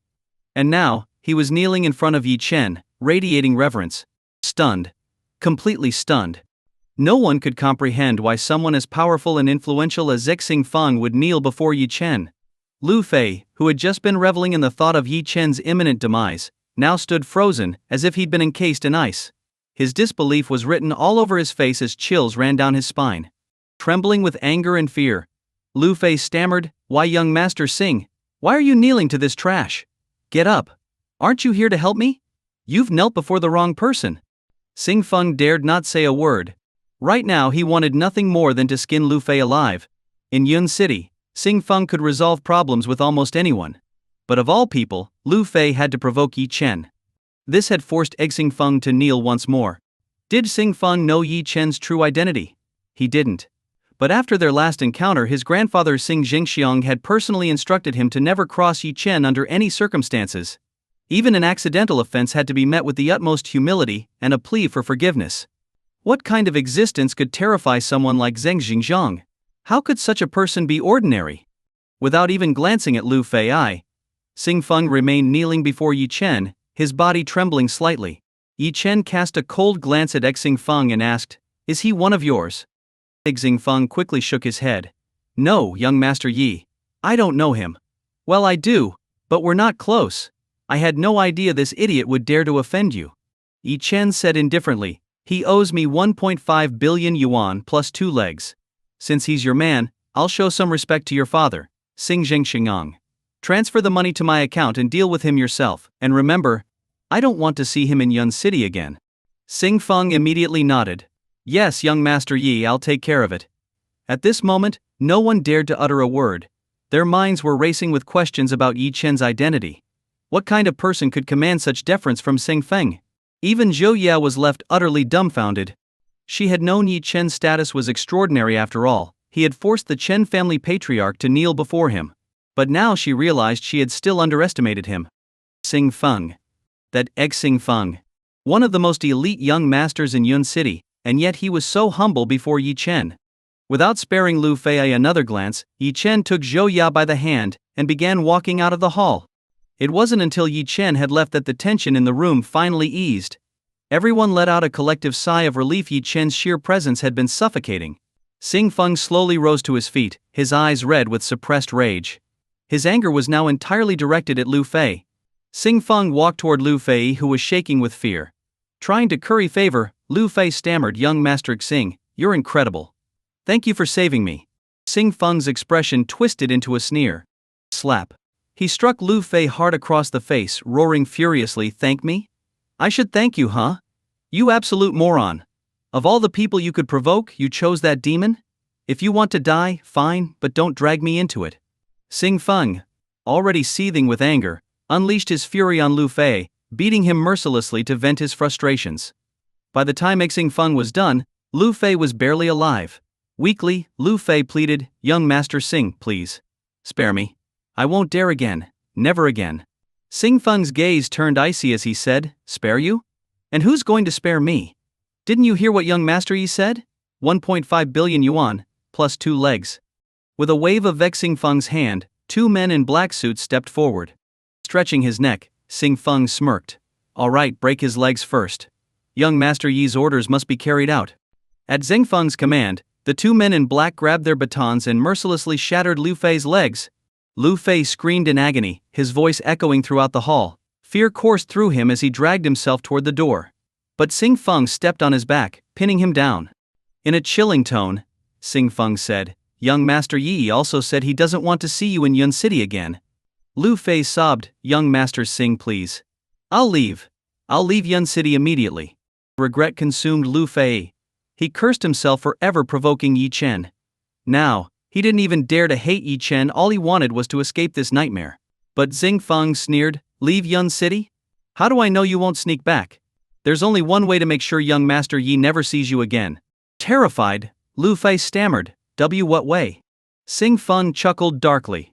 "By throwing you into the river to feed the fish." With that, Sing Feng gestured, and his men dragged Lu Fei out of the hall. It was clear Lu Fei's fate was sealed. With Sing Feng's influence, making someone disappear in Yun City was effortless. The remaining onlookers lowered their heads, none daring to interfere. To do so would be suicidal. Sing Feng cracked his neck, finally feeling some relief after dealing with Lu Fei. Meanwhile, Yi Chen had already escorted Zhou Ya back to her apartment. Standing outside, Zhou Ya hesitated before asking Yi Chen, "Do you want to come up? There's no one else at home." Yi Chen understood the implication of her words but had never viewed Zhou Ya as anything more than a classmate. he had no intention of taking things further. With a faint smile he replied, "No, I have something else to do." Zhou Ya's face fell slightly. She knew she wasn't worthy of Yi Chen, but spending time with him had left her utterly captivated by his commanding aura. As she watched Yi Chen walk away, her emotions were a whirlwind of admiration and heartbreak. After meeting someone as dominant and powerful as Yi Chen, how could she ever look at another man? But Yi Chen was oblivious to Zhou Ya's feelings. And even if he knew, he wouldn't care. As Yi Chen made his way home, a black van suddenly pulled up in front of him. Yi Chen frowned as two burly men stepped out of the vehicle, their expressions cold and menacing. One of them approached and asked, "Are you Yi Chen?" Yi Chen replied calmly, "I am." The man's tone was icy. "Good, you're coming with us." Yi Chen's frown deepened. These men had blocked his path with such arrogance, and now they wanted to take him away. Squinting slightly, Yi Chen sneered. "You think I'll go with you just because you say so? Who do you think you are?" Two burly men froze in place, their expressions stiffening instantly. It was the first time they had encountered someone so arrogant. One of them, with a cold tone, said, "We're from the Zhou family in the provincial capital. Our patriarch has invited you for a meeting." They revealed their identity directly. Not to mention here in Yun City. Even in the provincial capital, mentioning the name of the Zhou family was usually enough to make anyone back down immediately. However, Yi Chen squinted his eyes. Just earlier, he had broken the leg of Zhou Li, the eldest son of the Zhou family. And now, the Zhou patriarch was already coming after him? So, you beat the younger one, and the older one shows up? Yi Chen chuckled lightly and said, "Is this your attitude when inviting someone? Go back and tell your patriarch I'm busy." "What?" The two burly men froze again, their faces stiffening further as anger surged within them. They had already mentioned the Zhou family's name, yet Yi Chen still dared to refuse? Absolutely preposterous. "Kid, don't refuse a toast only to be forced to drink a forfeit." One of the burly men stepped forward, exuding an intimidating aura. Yi Chen narrowed his eyes and sneered, "Oh? Are you thinking of making a move?" The two sides confronted each other. If the men dared to act, Yi Chen would deal with them decisively on the spot. Just as the tension in the air reached its peak, a captivating woman stepped down from the car. Her long, smooth hair cascaded naturally, with slightly curled tips that added an extra touch of femininity and elegance. Her face was beautifully sculpted, her features delicate, and her large, bright, and expressive eyes radiated charm and intelligence. When she smiled, her cheeks slightly lifted, exuding an air of thoughtfulness mixed with a hint of allure. She embodied sophistication with a subtle grace that perfectly defined the essence of a mature beauty. Her figure was beautifully curvaceous, full yet slender, and even in simple attire, she exuded an undeniable allure that drew eyes toward her. Overall, her elegant and enchanting presence conveyed a sense of warmth, wisdom, and intellect. She walked up to Yi Chen, bowed slightly, and said softly, "Mr. Yi, must you turn everyone away? Although you've had some disagreements with our young master, today's invitation isn't about seeking trouble. In addition to you, we've invited many prominent figures from Yun City. Please, Mr. Yi, give us some face." Her voice was gentle, giving off a soothing and pleasant feeling. It was immediately clear that this woman was no ordinary person. Yi Chen replied indifferently, "Now this is how you invite someone. Since the Zhou patriarch has invited me, I won't refuse." The woman bowed slightly again, extending her hand, and said, "Mr. Yi, please."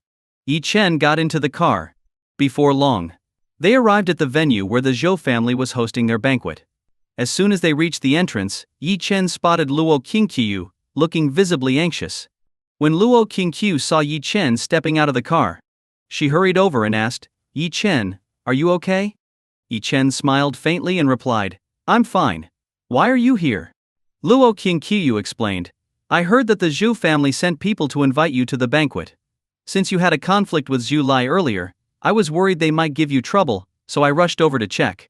Yi Chen laughed, "Don't worry, they didn't trouble me." At that moment, the woman from the car also spoke up, smiling, "Miss Luo, you're overthinking. We're all civilized people. Since Mr. Yi has arrived, I'll leave you to enjoy yourselves while I tend to other matters."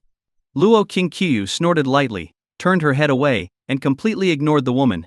After she left, Yi Chen glanced curiously at Luo Qingqiu and asked, "Who is that woman?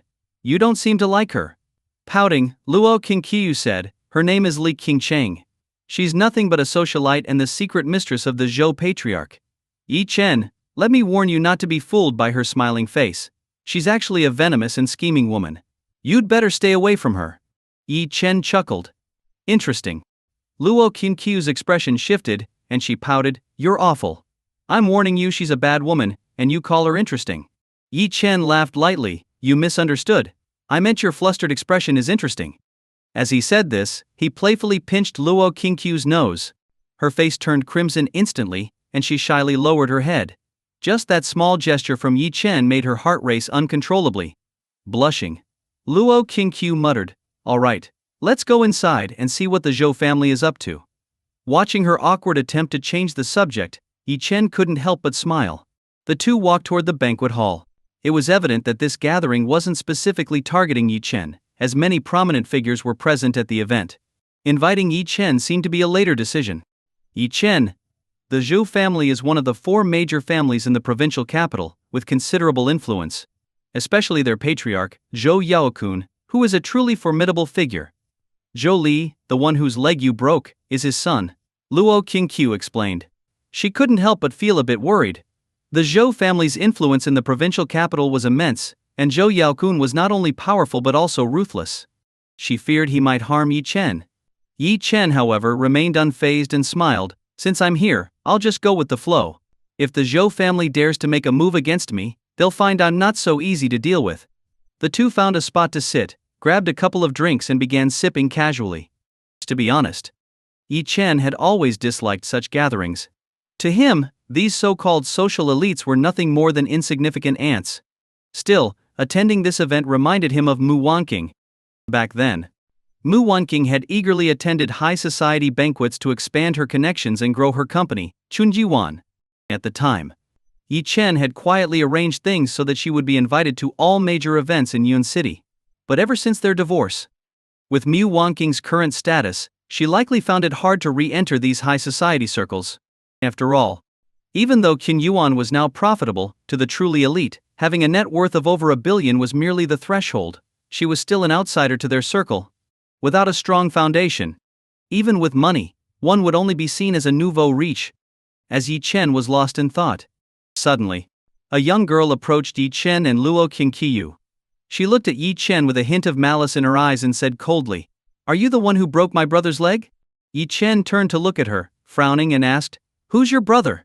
The girl smirked and replied, "My brother is Zhu Li. I'm Zhu Yuhan." "You've got guts, kid. Not only did you dare to beat my brother, but you also dared to show up at my Zhou family's banquet. Aren't you afraid this might turn into a trap?" Yi Chen looked at Zhou Yuhan, noting that her name exuded a certain elegance, but her outfit was undeniably bold and avant-garde. She was wearing a short t-shirt adorned with exaggerated and vibrant designs, paired with a high-waisted skirt that revealed her navel and showcased her devilishly curvaceous figure. She accessorized with a wide-brimmed hat, silver necklaces, bracelets and earrings, all of which highlighted her individuality. To put it plainly, most of the men attending this banquet were dressed in black suits, and the women in evening gowns, each vying to outshine the others. Zhou Yuhan's rebellious, bad girl style stood out shockingly. Before Yi Chen could say a word, Luo Qinqiu, standing beside him, softly admonished her, "Yuhan, be respectful. Don't act so rudely. You're behaving like a child who hasn't grown up." Hearing Luo Qinqiu speak, Zhou Yuhan instantly ignored Yi Chen, throwing her arms around Luo Qinqiu and pouting coquettishly, "Oh my dear sister, I've missed you so much."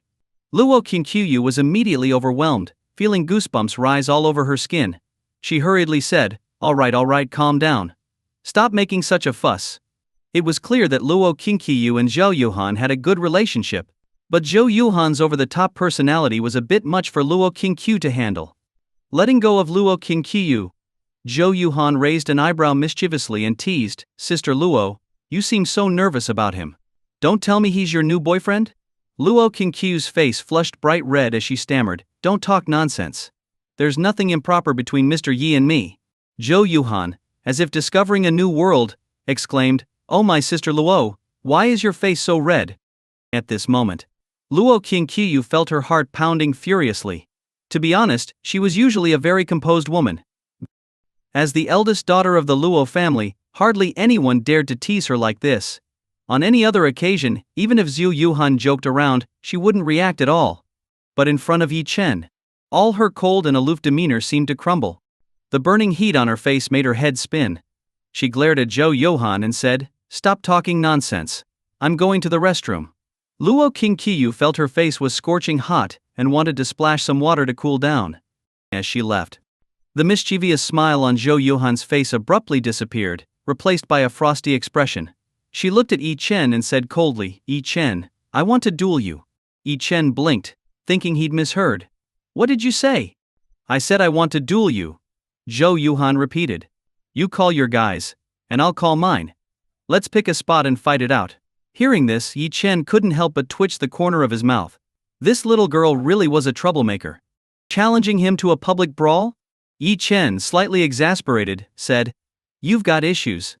Zhou Yuhan snorted. "You're the one with issues. I think you're just a coward.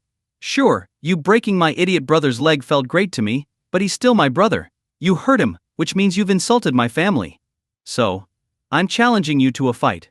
Yi Chen squinted his eyes, a faint smile forming at the corner of his mouth. "Sure, anytime. Bring whoever you want, and I'll crush them with one hand." Zhou Yuhan's expression darkened. "Are you looking down on me?"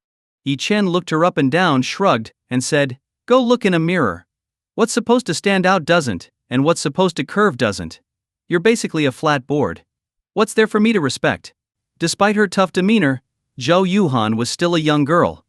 Yi Chen's words instantly struck a nerve, and her face turned bright red. She glared at him and retorted, "You're awful. Just wait, I'll make you regret this." Yi Chen chuckled. "Anytime." Pointing angrily at him, Zhou Yuhan shouted, You're so full of yourself. Fine, I'll remember this. Ashe, you're infuriating." She screamed in frustration like a mad woman before storming off. Just as she turned, she bumped into Luo Qingqiu, who was returning from the restroom. At that moment, Luo Qingqiu, after splashing her face with water, no longer felt as flushed. Seeing Zhou Yuhan's furious expression, she asked, "Yuhan, what's wrong?" Huffing, Zhou Yuhan replied, "He pissed me off." "Don't ask me what, go ask your stupid boyfriend. If it weren't for your sake I would have punched him." Watching her storm off, Luo Qingqiu looked at Yi Chen curiously and asked, "What did you do?" Caught off guard by her questioning gaze, Yi Chen quickly replied, "Nothing." "Nothing? How could nothing make that little girl so upset? You didn't take advantage of her, did you?" Luo Qingqiu asked suspiciously. Yi Chen let out a bitter laugh. With her undeveloped figure?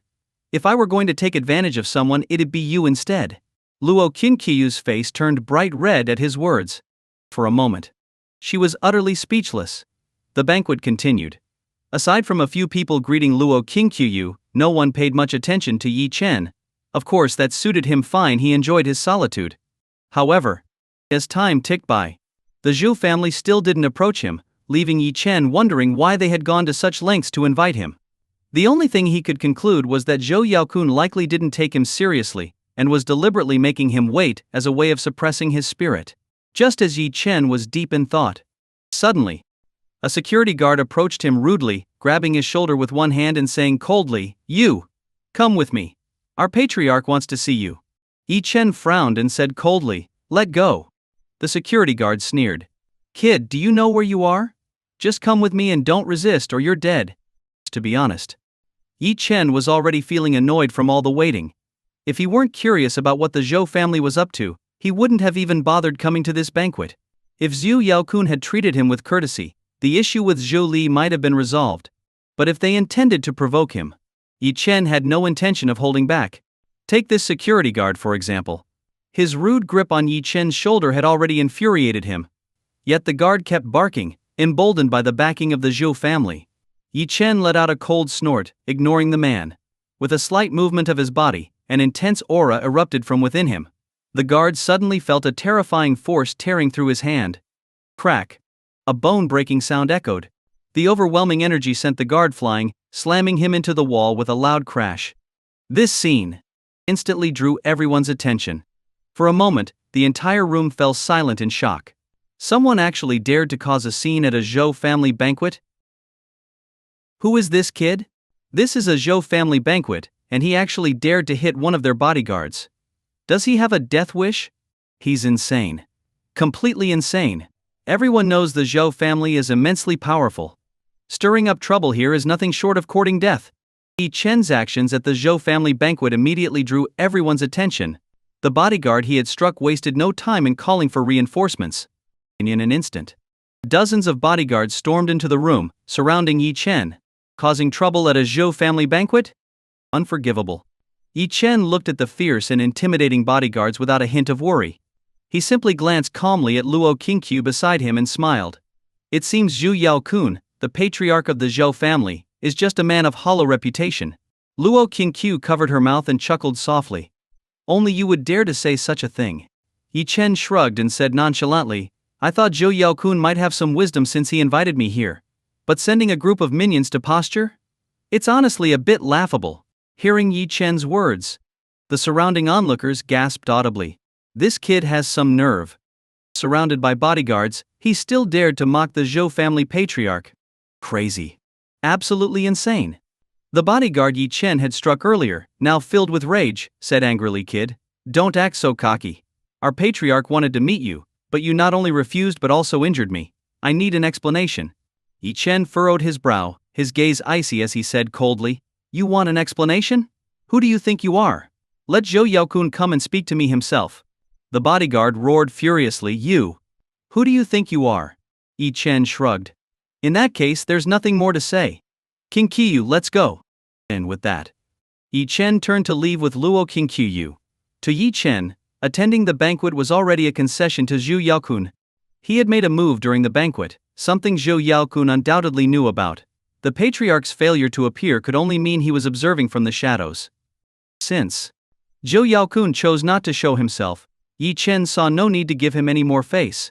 As Yi Chen prepared to leave, the bodyguard's expression turned cold as he shouted, Kid, do you think you can just walk out of here? A chilling smile appeared at the corner of Yi Chen's mouth. Want to fight? You're welcome to try. As the tension in the hall grew thicker, on the second floor of the hall, Zhou Yaokun stood with a cold expression, watching the scene unfold. Beside him was the stunningly beautiful woman, Li Qingchang, who had earlier invited Yi Chen to the banquet. Zhou Yaokun asked in a calm tone, Qingchang, what's your impression of Yi Chen? Li Qingchang smiled seductively and said, Hard to read. But I'd advise you not to make an enemy of him lightly. He's shrouded in mystery. Zhou Yaokun was slightly taken aback. That's rare. You hold him in such high regard? Li Qingchang's smile blossomed. Just a gut feeling. Zhou Yaokun didn't say much more. He began descending the stairs slowly, knowing that if he didn't intervene soon, the banquet might devolve into a brawl. Before long, Zhou Yaokun appeared, prompting the bodyguards to retreat to the side. The surrounding onlookers gasped in astonishment. Wow! The patriarch of the Zhou family himself has shown up. That kid must have some serious weight to his name if Zhou Yaokun personally came out. Hey, you think that's a good thing? That kid is probably doomed now. The Zhou family is a major power in the provincial capital. Challenging them is practically a death sentence. As they stared at Yi Chen, the onlookers were convinced he was finished. The Zhou family's power was too immense in their eyes, and no one dared to provoke them. Zhou Yaokun approached Yi Chen at a measured pace. Luo Qingqiu, well aware of the long-standing ties between the Luo and Zhou families and of the Zhou family's superior influence, stepped forward and greeted. Uncle Zhou. Zhou Yaokun nodded briefly before turning his gaze to Yi Chen. I heard you wanted me to come and invite you personally? Yi Chen smiled faintly. That's correct. Zhou Yaokun's expression hardened. You've got some nerve. But you're too young to understand the consequences of offending the Zhou family. The crowd collectively inhaled sharply. Zhou Yaokun lived up to his reputation. His mere presence was enough to instill fear in others. Yet Yi Chen remained unshaken and even smiled. I wouldn't call it offending. After all, I only broke your son's leg. If anything, that makes us enemies. What? The moment Yi Chen's words fell, a collective chill ran through the room. Who is this guy? He actually broke the leg of Zhou Yaokun's son? Zhou Yaokun's son must be Zhou Li, the eldest son of the Zhou family. No wonder Zhou Li was absent from today's banquet. It turns out he was hospitalized after Yi Chen broke his leg. Everyone was stunned. This guy is crazy.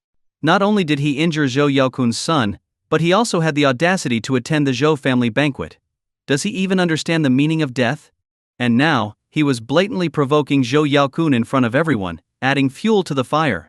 With so many eyes watching, if Zhou Yaokun didn't avenge his son, the Zhou family's reputation would be utterly tarnished.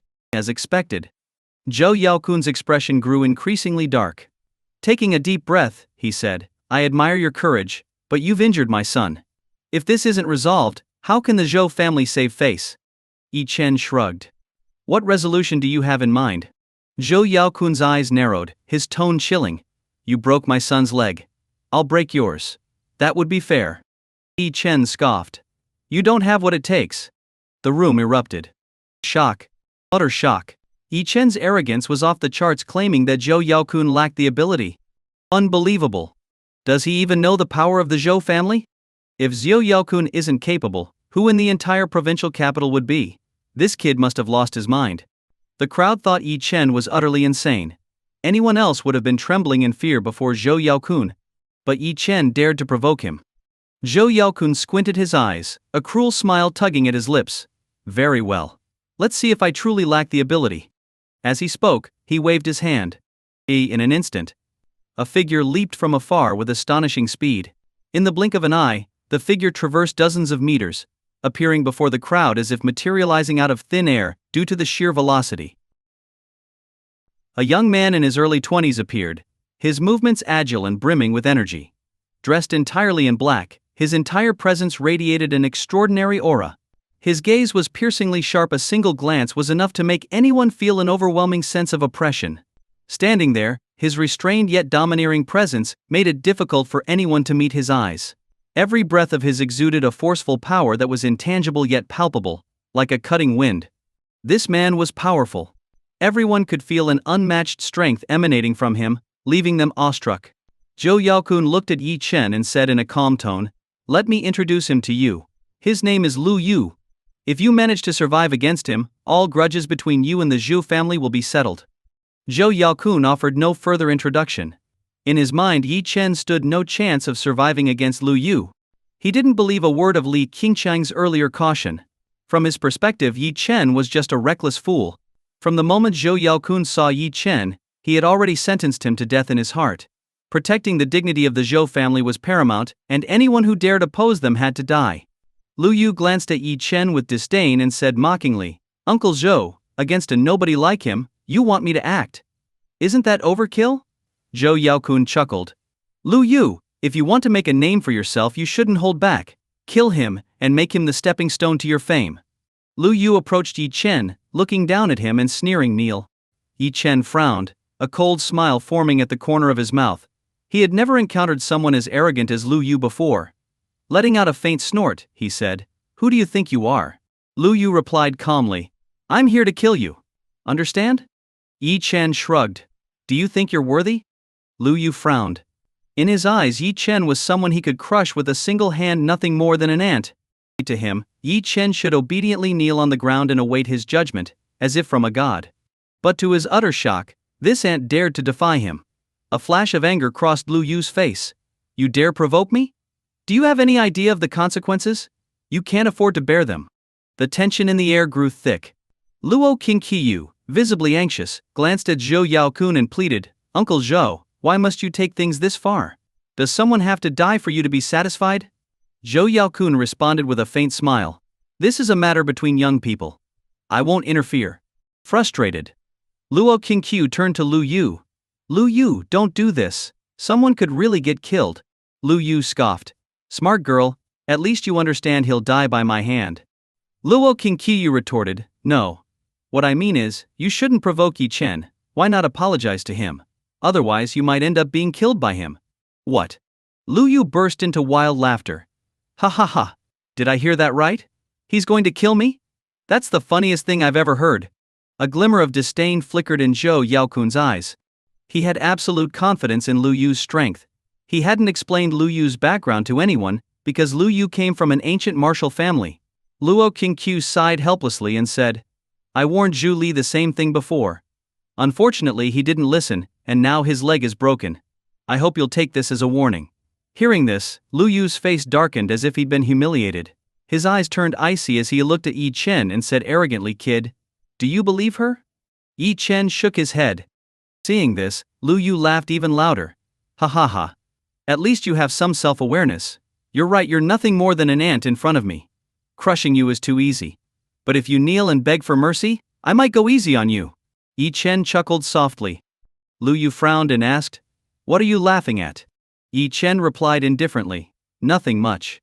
I just find you ridiculous. Honestly, someone like you isn't even worth my attention." "What?"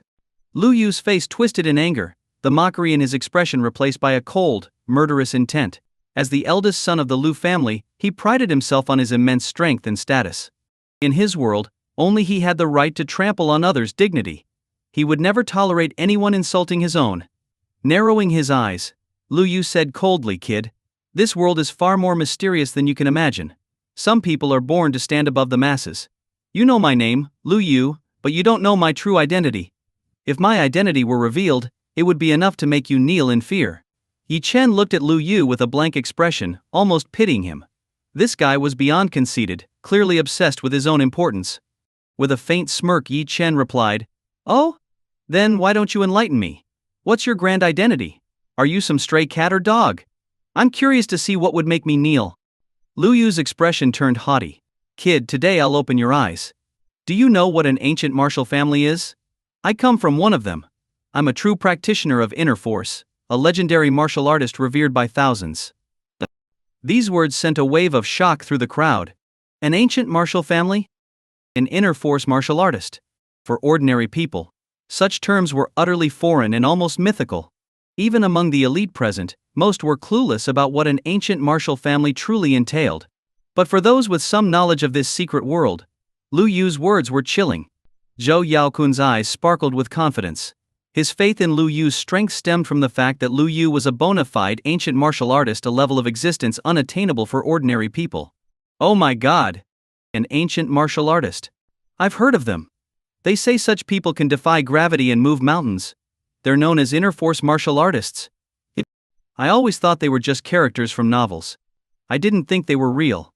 Lu Yu looked down at Yi Chen with overwhelming arrogance and said, "So? Are you scared now? Are your legs trembling, ready to kneel and worship me?" Lu Yu had encountered this countless times before. No matter how arrogant someone was, they all ended up begging for mercy once they learned his identity. He believed Yi Chen would be no different. However, Lu Yu's confidence was misplaced. Yi Chen's expression didn't change in the slightest. Instead, he said lightly, "An inner force martial artist. The identity you hold in such high regard is nothing but trash in my eyes." This. Hearing Yi Chen's words, everyone around was completely stunned. Arrogant. Arrogant. Utterly arrogant. Lu Yu was a genuine ancient martial arts expert. Anyone else, upon hearing such a fact, would have scrambled to curry favor with Lu Yu, hoping to leave a favorable impression. But Yi Chen, he still treated Lu Yu like trash. Zhou Yaokun let out a sigh. Earlier, he had thought Yi Chen might truly be someone remarkable. But now it seemed he was just an ignorant fool, completely unaware of the gravity of the situation. As the eldest son of the Lu family, Lu Yu already carried himself with extreme pride. To be humiliated like this by Yi Chen? How could he not be furious? Once Lu Yu was enraged, Yi Chen's fate was as good as sealed. And indeed, the very next moment, hearing Yi Chen's mockery, Lu Yu's expression turned ice cold, his entire being seething with rage. The inner force within him began to surge wildly, creating a sudden gust of wind that swept through the area, forcing people to lower their heads under the oppressive atmosphere. Boom! A loud bang echoed as Lu Yu casually slapped a nearby solid wood tea table, shattering it into pieces. Witnessing this, everyone around gasped sharply, their eyes widening in disbelief. Most of those present didn't truly understand what an ancient martial arts expert was. Even those who had heard of them had never seen one in action. But now, fear filled their hearts. A single slap had completely destroyed a solid wood table? What kind of power was that? Could such strength even belong to a human? Terrifying. Absolutely terrifying. This was no ordinary table, it was solid wood, renowned for its hardness. Normally, even with a sledgehammer, one could only manage to dent it slightly. Breaking it entirely? Unthinkable. And smashing it with a single slap? Impossible. Impossible. Holy crap, that's terrifying strength. If that slap landed on a person, they'd probably have every bone in their body shattered instantly. So this is the power of an ancient martial arts expert. I used to think people trained in boxing, sanda, or MMA were real masters. But in front of someone like Lu Yu, even Mike Tyson wouldn't last a single punch. At this moment, The surrounding atmosphere grew so silent it was suffocating. No one dared to breathe loudly. Lu Yu stood still, his expression cold, and looked at Yi Chen with a sinister gaze. In all my years I've never encountered someone as arrogant as you. Today you'll be the first. Have you thought about how you want to die? Yi Chen frowned slightly and said, "You talk too much." Hearing this, Lu Yu was utterly infuriated. His eyes narrowed sharply, and with a sudden burst of speed he shouted, "Die, you brat." Lu Yu moved like lightning, appearing in front of Yi Chen in the blink of an eye, his violent inner force tearing through the air with a deafening sound. The immense pressure made the crowd instinctively retreat. Everyone was certain that Lu Yu's punch would leave Yi Chen either crippled or dead. But to their astonishment, Yi Chen remained perfectly calm, standing still as if completely unbothered. As Lu Yu's fist came flying toward him, at the last moment, Yi Chen finally moved. He extended his hand slowly, yet with pinpoint precision, catching Lu Yu's fist effortlessly. Snap! Yishan Shane!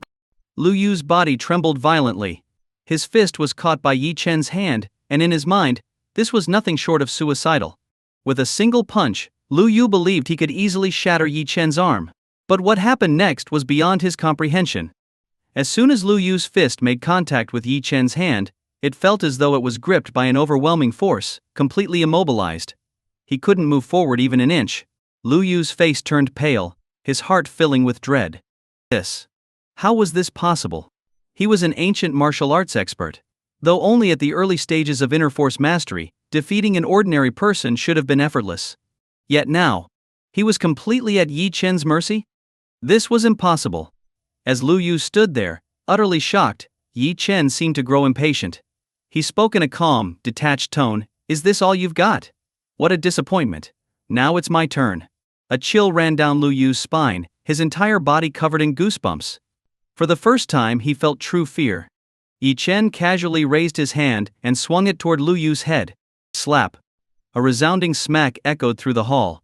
Under the stunned gazes of everyone present, Lu Yu spat out a mouthful of blood, his entire body sent flying backward like a kite with a broken string. He crashed heavily into a wall after flying more than 10 meters. Crack! The sound of bones breaking reverberated. Yi Chen glanced at Lu Yu indifferently and said, "Not even worth the effort." In an instant, the entire hall fell silent. Everyone's expressions froze, their faces pale as they stared at Yi Chen with wide, vacant eyes. They couldn't believe what they had just witnessed. That was an ancient martial arts expert. In their minds, such a person was supposed to be an almost godlike existence. Yet now, he had been knocked out with a single slap from Yi Chen. How was this possible? This couldn't be real. Luo Qingqiuyu's face was filled with a mix of shock and disbelief. As the eldest daughter of the Luo family, she had heard of ancient martial artists before. She had been genuinely worried for Yi Chen when she learned that Lu Yu was one of them. But now, she was utterly stunned. Yi Chen's mysterious identity had already intrigued her, but his strength was beyond anything she could have imagined. As she looked at Yi Chen, her eyes were filled with nothing but admiration and an almost fanatical reverence. Meanwhile, Zhou Yaokun felt a chill run down his spine. He couldn't believe that Lu Yu, someone he had considered exceptionally powerful, was completely outmatched by Yi Chen. For a moment, he didn't know what to say. Recalling Li Qingcheng's earlier assessment of Yi Chen, Zhou Yaokun couldn't help but feel an ominous sense of foreboding. Yet, he still chose to place more faith in Lu Yu. Even if Lu Yu had been defeated, he wasn't alone. Behind him stood the entire Lu family. The Lu family. A true ancient martial clan, filled with countless experts. Though they lived in seclusion, no one dared to provoke them. Now that Lu Yu had been beaten, if the Lu family were angered, it wouldn't just be Yi Chen in trouble. The entire Yun city might not survive the wrath of an ancient martial clan. With this in mind, Zhou Yaokun quickly stepped forward, pointing at Yi Chen and shouting angrily, "Yi Chen, are you insane? He's the eldest son of the Lu family. If something serious happens to him, can you bear the consequences?" Yi Chen smirked coldly and looked at Zhou Yaokun. "Oh? So, he can attack me, but I can't fight back. If you want to blame someone, blame him for being too weak. He couldn't even withstand a single slap from me. An ancient martial artist? What a joke." Zhou Yaokun's face turned alternately pale and red. Gritting his teeth, he said in a sinister tone, "Yi Chen, I don't care about the rest. I demand that you immediately apologize to young Master Lu." Hearing Zhou Yaokun's words, Luo Qingqiu couldn't help but think how shameless he was. It was Zhou Yaokun who invited Yi Chen here, it was Zhou Yaokun who instigated Lu Yu to fight Yi Chen, and now that Lu Yu had been beaten, Zhou Yaokun was demanding Yi Chen apologize. What kind of logic was this? Luo Qingqiu said angrily, Uncle Zhou, you can't be so shameless. If Lu Yu's skills weren't up to par, then even if he got beaten to death he deserved it. Zhou Yaokun let out a cold snort, ignoring Luo Qingqiu entirely. Instead, he turned to Yi Chen and said, I'll give you 1 minute. Apologize immediately. Yi Chen chuckled lightly. And what if I don't? Zhou Yaokun's tone turned icy. Yi Chen, don't think that just because you can fight you're invincible. In this world what matters is power and influence. Do you believe that with just 1 word from me, I can make it so that Yun City can no longer tolerate you? Hiss. Hearing these words, the crowd couldn't help but gasp inwardly. It was clear that Zhou Yaokun intended to use his power to suppress Yi Chen. And indeed, although the Zhou family's base was in the provincial capital, their influence was immense, and they had many business partnerships in Yun City. A single word from Zhou Yaokun could make 90% of the city's influential families bend to his will. Zhou Yaokun had every reason to make such a bold claim. Yi Chen might be able to fight, but the world of capital and influence wasn't about physical strength. It was about relationships, power, and financial dominance. Zhou Yaokun wore an expression of smug superiority. To him, influence was a man's greatest armor. Although he couldn't beat Yi Chen in a fight, he could use his power to crush him, humiliate him, and leave him no room to resist. After all, no one could exist in isolation. Surely Yi Chen had family, had friends? Zhou Yaokun could leverage his power to ensure that anyone connected to Yi Chen wouldn't be able to survive in Yun City, until Yi Chen bowed his head. Yi Chen squinted his eyes and sighed. Are you threatening me? Confident in his power, Zhou Yaokun wasn't afraid of Yi Chen. He snorted coldly. You've got 30 seconds left. If you think I'm threatening you, then yes, I am. The crowd looked at Yi Chen with pity. At this moment, the wisest choice for Yi Chen would be to lower his head and apologize. At worst, it was just admitting fault. There was no need to go up against a behemoth like the Zhou family. Submitting was the smartest move. Just as everyone thought Yi Chen would buckle under pressure and apologize to Lu Yu, Yi Chen spoke calmly. The thing I hate most is being threatened. Very well, let me make an announcement. Starting today, all Zhou family businesses and partnerships in Yun City are to be eliminated. The Zhou family is to get out of Yun City. Hardline response. Bold move. Yi Chen's words left everyone utterly stunned. There was no denying it, Yi Chen's declaration was outrageously arrogant. But his unyielding stance against the Zhou family stirred a fire in everyone's hearts. Zhou Yaokun looked at Yi Chen in disbelief, then burst into loud laughter. Ha ha ha ha. You're telling the Zhou family to get out of Yun City? Do you think Yun City belongs to you? Do you even know how much the Zhou family has invested here? This wasn't just empty boasting from Zhou Yaokun. Over the years, he had meticulously laid out his business empire in Yun City, building relationships with the city's powerful families. Almost every influential household in the city had some partnership with the Zhou family. That was why Zhou Yaokun could confidently declare that Yi Chen wouldn't be able to survive in Yun City. But Yi Chen seemed indifferent. He replied flatly, I don't care how much you've invested in Yun City. Starting today, none of it will belong to you. Arrogant. Zhou Yaokun, seeing Yi Chen's defiance, angrily took out his phone. Very well, I'll call every major family in Yun City. I'll make sure your reputation is ruined and that everyone connected to you is driven out of Yun City. With that, Zhou Yaokun began making calls. This banquet had been arranged as part of his strategy to expand the Zhou family's influence in Yun City, and only second-tier families were invited. He now started contacting the city's top-tier families, determined to crush Yi Chen completely while showcasing the Zhou family's overwhelming power. Quickly finishing his calls, Zhou Yaokun glared at Yi Chen with venomous eyes. Just wait. Today you'll see what it feels like to be sanctioned by all of Yun City's most powerful families. Hiss. Zhou Yaokun's words sent shivers down everyone's spines. This was the true meaning of power. A single phone call could mobilize the city's entire upper echelon. The Zhou family's capabilities were undeniably terrifying. Everyone waited anxiously, knowing that today would likely shake Yun City to its core. Many couldn't help but glance at Yi Chen, letting out silent sighs of regret. Indeed. In this world, power was the ultimate truth. Everything people pursued, status, wealth, security, revolved around power. While Yi Chen was young and undeniably strong, with the courage to challenge power, it was ultimately futile.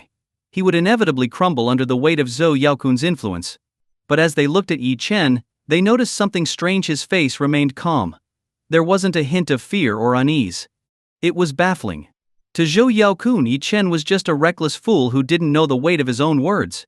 Once Yun City's elite arrived, it would mark the beginning of Yi Chen's downfall. And in truth, Zhou Yaokun's actions were carefully calculated. If it were just about dealing with Yi Chen, he wouldn't have gone to such lengths. But he wanted to make an example of Yi Chen to send a message to the Lu family behind Lu Yu.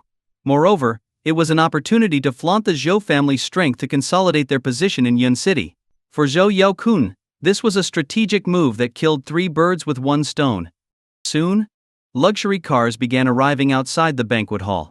Everyone craned their necks to catch a glimpse, eager to see just how much power Zhou Yaokun wielded in Yun City. However, and with just one glance, everyone was struck by an intense shock. Hiss! The arrivals were far beyond anyone's expectations. Nearly every guest stepping out of those cars was one of Yun City's most prominent and powerful figures. The gathering of so many elite individuals in one place was akin to a seismic event. If these people so much as stomped their feet, Yun City would tremble.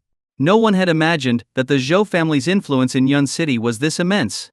A single phone call, and so many major players showed up to support them. At this point, it seemed like Yi Chen's fate was sealed. The patriarch of the Luo family in Yun City, Luo Mingcheng. The president of Yunhai Group, Zhao Yunhai. The emperor of Yun City's underground world, Xing Jingxiang. The patriarch of the Qi family in Yun City, Qi Meng. As one after another of Yun City's top elites walked in, everyone's eyes widened in shock. These were the people they could only dream of becoming. Was this the true foundation of the Zhou family? Even though the Zhou family was based in the provincial capital, they still held unrivaled influence in Yun City. Zhou Yaokun looked at Yi Chen with smug satisfaction. In his eyes, Yi Chen was no more than an ant he could crush with one hand. Assembling such a grand display might even seem like overkill against someone like Yi Chen. But so what? Today, Zhou Yaokun wanted to demonstrate the full might of the Zhou family, not just to target Yi Chen, who wasn't even worthy of being the primary focus, but to intimidate certain forces in Yun City that were resistant to the Zhou family's development plans. Zhou Yaokun glanced at Yi Chen indifferently and said, "Do you see this? This is the pinnacle of power and influence, something someone like you could never hope to achieve in your lifetime." Hearing Zhou Yaokun's words, the surrounding crowd nodded in agreement. The longer one lived in Yun City, the clearer the importance of circles became. Every social circle had its own rules, and most people were confined to their own level. No matter how hard they tried to climb, breaking into a higher circle often proved impossible. In their eyes, Yi Chen didn't belong at this banquet at all. The gap between him and Zhou Yaokun was as vast as the heavens and the earth. Just as Zhou Yaokun was about to greet Yun City's elites, Zhao Yunhai, leading the group, spoke first. "Zhou Yaokun, this is the project contract between the Zhou family and Yunhai Group. As of today, the contract is void. Within 3 days, all Zhou family businesses within Yunhai Group's jurisdiction must withdraw, or they will be confiscated." Zhou Yaokun's smile froze on his face. He stared at Zhao Yunhai in disbelief, opening his mouth to say something, but before he could respond, the other elites stepped forward one by one. "Zhou Yaokun, all our collaborations are terminated as of today. The Qi family will never work with the Zhou family again. You have 3 days to get the Zhou family out of Yun City. Otherwise, don't blame me, Xing Jingxiang, for not showing mercy. The Luo family is cutting all ties with the Zhou family." Crash. Shock. Unbelievable shock. Everyone around was left speechless. What was going on? This couldn't be real, could it? Weren't these elites invited by Zhou Yaokun to support him? Why were they all suddenly cutting ties with the Zhou family? These elites represented half the power in Yun City. If they severed ties, the Zhou family would have no room to develop in the city. Zhou Yaokun was dumbfounded. He hadn't expected this turn of events and stood frozen in place. His scalp tingled as dread washed over him. For years he had poured his heart and soul into building a foothold in Yun City. If all these collaborations were severed, his efforts would be completely wasted. With a grim expression, Zhou Yaokun turned to Luo Mingcheng. What baffled him most was the Luo family's stance. The Zhou and Luo families had been allies for generations. When the Zhou family began developing in Yun City, it was the Luo family that had offered significant support. Why had the Luo family turned against him now? In disbelief, Zhou Yaokun asked, Old Luo, our families have been allies for generations. Why are you doing this? Luo Mingcheng sighed and replied. Zhou Yaokun, the bond between our families ends today. You've offended someone you should never have crossed. Offended someone he shouldn't have? Zhu Yaokun was stunned. When had he ever offended such a person? Moreover, the Zhu family was one of the top families in the provincial capital. If anyone had been offended, it was others who should fear offending him, Zhou Yaokun. In Yun City, was there anyone he couldn't afford to offend? His mind went blank as he tried to comprehend. Who could wield such power to make Yun City's top elites sever ties with him without hesitation? This had to be someone of unimaginable influence, perhaps a young master from Longdu or Madu? But that didn't make sense either. Zhou Yaokun hadn't made enemies with anyone recently. At most he had a conflict with Yi Chen. His gaze swept over Yi Chen. But he quickly dismissed the thought. It was impossible. He simply couldn't figure out who he had offended. Zhou Yaokun asked in confusion, Old Luo, who's behind this? Who have I offended? The crowd was equally curious. For these elites to sacrifice immense profits just to cut ties with Zhou Yaokun, this mysterious figure had to have an identity that could terrify anyone. Was there truly someone in Yun City with such overwhelming power? Just as everyone was lost in speculation, Yi Chen stepped forward and said calmly, Stop guessing. The person you offended is me. A flicker of disdain crossed Zhou Yaokun's eyes. He hadn't expected Yi Chen to step forward at this moment. Already in a foul mood, he was further irritated by what he saw as Yi Chen's mockery. Instantly, Zhou Yaokun was about to explode in anger. But before he could speak, Luo Mingcheng, Zhao Yunhai, Xing Zhengxiang, Qi Meng, and the other elites all bowed deeply toward Yi Chen and exclaimed loudly, Young Master Yi. What? Everyone in the room widened their eyes in shock. What was going on? Who was this Yi Chen? How could he command the allegiance of Yun City's top elites? Zhou Yaokun was dumbfounded. To him, Yi Chen was just a brash kid who had overstepped by injuring his son. He had planned to deal with Yi Chen after the banquet. But now, he realized he had gravely underestimated him. Young Master Yi? Surname Yi? There wasn't any prominent family in Yun City with the surname Yi. Could he be from another province? Zhou Yaokun narrowed his eyes and asked coldly, Who exactly are you? Yi Chen smiled faintly and replied, You don't need to know who I am. All you need to know is that the Zhou family has 3 days left in Yun City. After that, all your assets will be confiscated. With that, Yi Chen turned and walked away. Luo Mingcheng and the other elites immediately followed, looking every bit like his loyal entourage. The sight was utterly astonishing. These were the people who could shake Yun City with a mere stomp of their feet, yet they had become followers of a young man. Zhou Yaokun watched Yi Chen's departing figure, his eyes flashing with a sinister glint. Over the years, he had established extensive networks in Yun City. 3 days wouldn't be enough to withdraw all his assets. Yi Chen clearly intended to seize everything he had. Fury surged within Zhou Yaokun. He had never faced such humiliation, not even in the provincial capital. Investigate. Immediately find out everything about Yi Chen, he barked. Yi Chen walked along the road, followed closely by Luo Mingcheng and the others, while their bodyguards and drivers trailed behind in cars, maintaining a respectful distance. Unless Yi Chen spoke, none of them dared to utter a word. After some time, Yi Chen suddenly stopped, turned around, and swept his gaze over the group. Is there something you need? Luo Mingcheng, the eldest and most experienced among them, quickly smiled and said, No, nothing, Yi Xiao. Yi Chen nodded. If there's nothing, then disperse. Why are you following me? Are you all so idle? Luo Mingcheng opened his mouth to say something, but Qi Meng, who was standing next to him, quickly tugged at his sleeve. Qi Meng had something he wanted to ask Yi Chen, but, not being familiar with him, was worried Yi Chen might refuse. He hoped Luo Mingcheng could make the request on his behalf. Clearing his throat, Luo Mingcheng said, Well, Yi Xiao, this is Qi Meng. He has something he'd like to ask of you. Yi Chen frowned and looked at Qi Meng. What is it? Startled, Qi Meng, who wasn't entirely sure of Yi Chen's identity but had deduced from the other's behavior that he must be someone incredibly influential, became nervous. Yi Xiao, I'm Qi Meng from Yun City's Qi family. I'm almost 50 this year. Hearing this, Yi Chen rolled his eyes. Why are you rambling? Get to the point. Qi Meng hurriedly nodded and bowed. Yes, I've heard that Yi Xiao possesses miraculous medical skills. I suffered an injury when I was younger, and it never fully healed. For years, I've been tormented by this old wound. I was hoping Yi Xiao could take a look. Regardless of whether it can be cured, I'll prepare a gift for you as a token of gratitude. Yi Chen glanced at Qi Meng and replied indifferently, "Hme. You do have an injury. Whenever it's rainy or humid, your lower back hurts, doesn't it? The damper the weather, the harder it is for you to stand upright?" Qi Meng froze, his eyes filling with shock. How? Shouldn't diagnosing an illness require an examination? Even traditional Chinese medicine practitioners would at least observe, ask questions and take a pulse, right? But Yi Chen? Men? With just one glance, he identified the injury and pinpointed the exact symptoms. Shocking. Absolutely shocking. Qi Meng had indeed suffered a severe back injury in his youth. Although surgery had saved his life, it left him with chronic pain that flared up during humid weather, making it nearly impossible to straighten his back. This condition had plagued him for over 2 decades. Yi Xiao, your insight is astonishing. Is there any hope for me? Qi Meng asked, still in disbelief. Yi Chen waved a hand dismissively. Come here. Curious, Qi Meng approached. As soon as he stood in front of Yi Chen, suddenly, Yi Chen acted. With one hand, Yi Chen grabbed Qi Meng by the shoulder and lifted him into the air. Everyone gasped, stunned by Yi Chen's sudden action.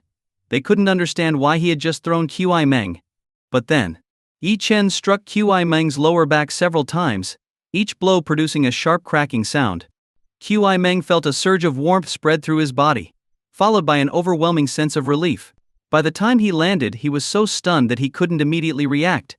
All done, Yi Chen said nonchalantly. If there's nothing else, leave. Stop following me. Done?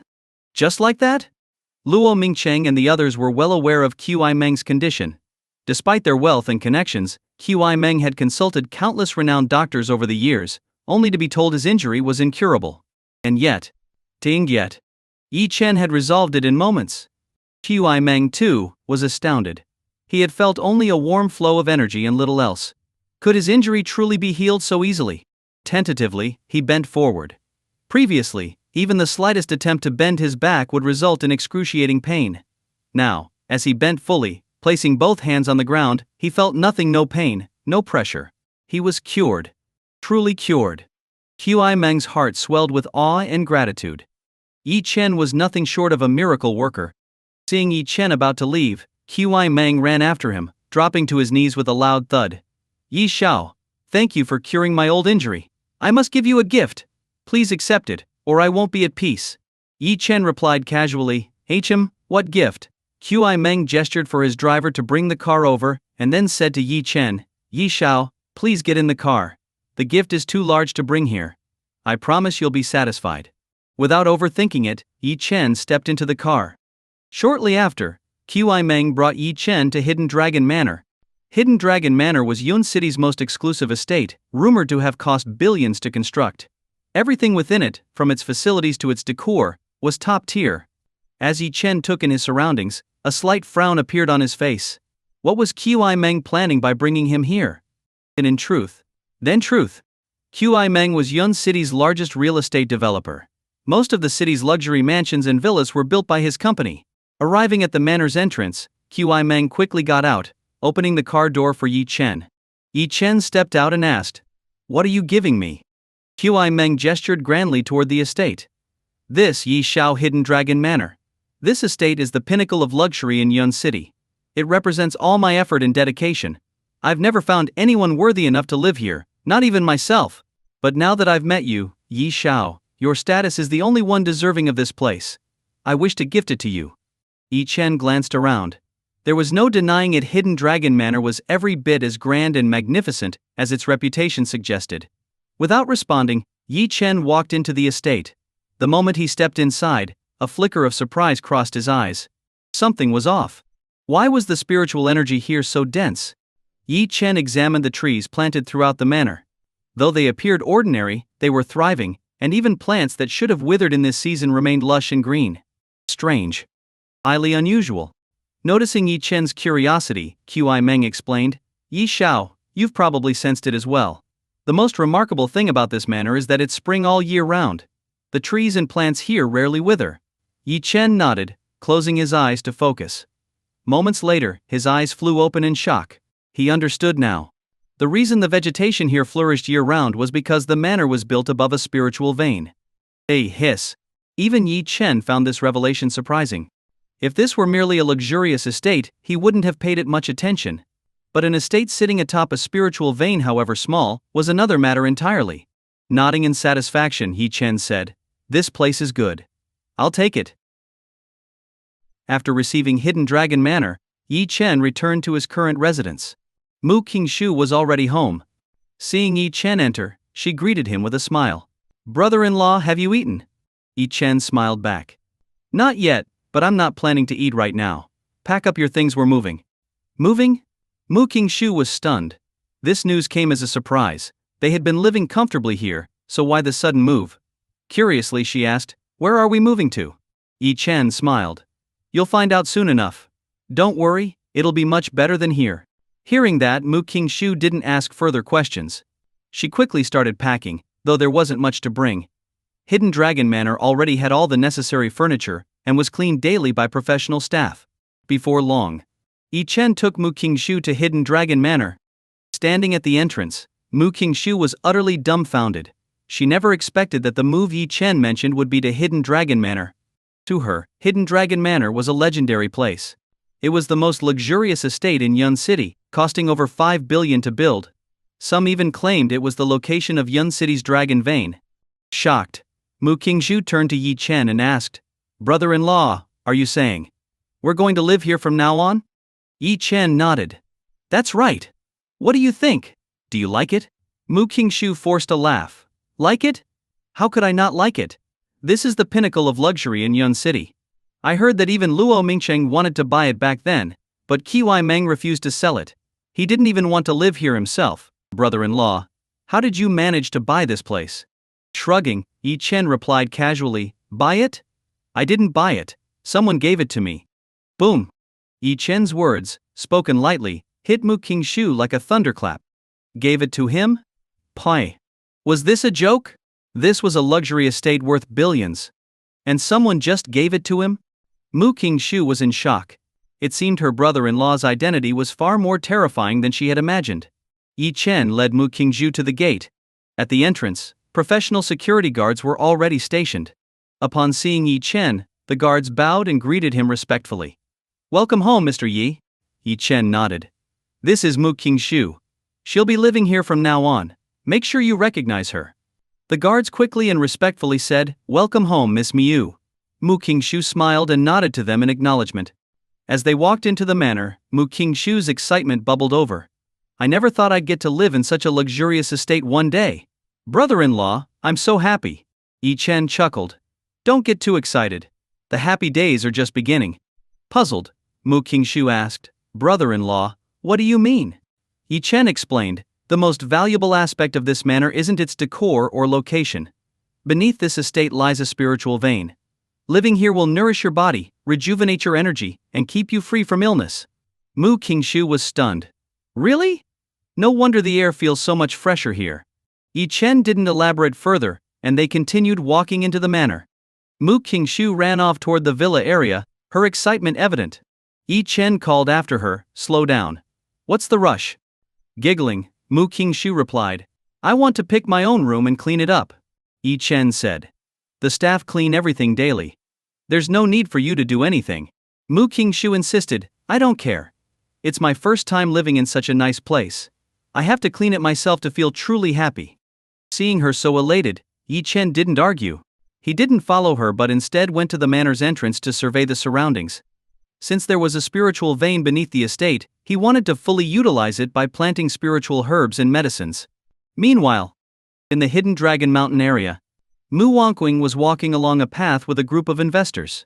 These investors had come from out of town, and Mu Wangqing had secured this opportunity to show them the land in Hidden Dragon Mountain, hoping to develop a vacation resort there. The chance came by luck. One of the investors happened to be a former university classmate of hers. Using this connection, she managed to secure the opportunity.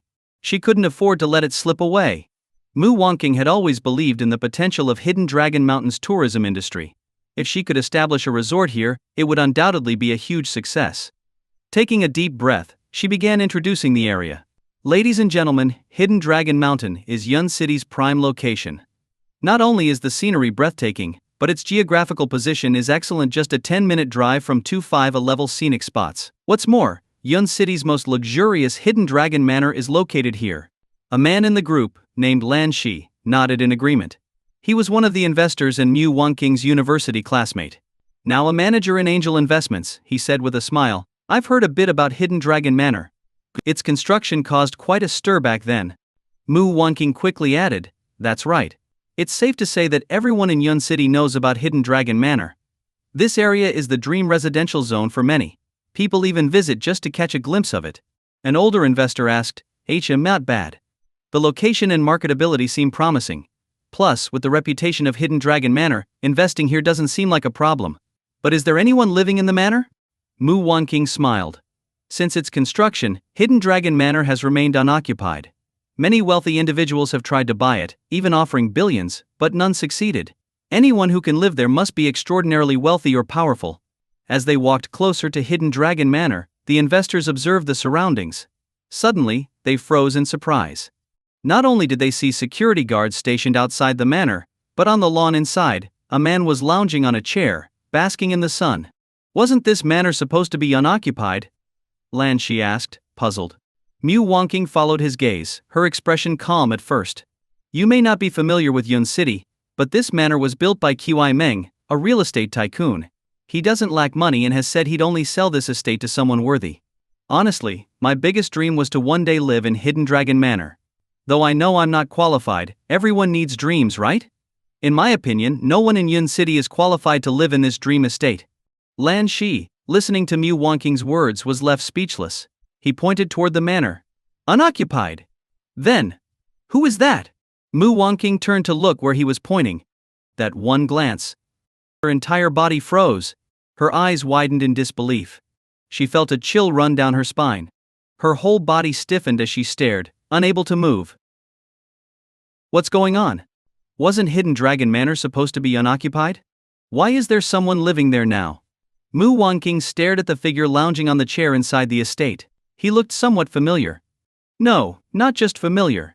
Very familiar. She looked more closely. Boom! It was as if her mind was struck by lightning. Her mouth fell open, and her hands began to tremble. That was Yi Chen. Her ex-husband of 3 years. There was no way she could mistake him. But still, it could be anyone living in Hidden Dragon Manor, but Yi Chen. That was absolutely impossible. How could he live there?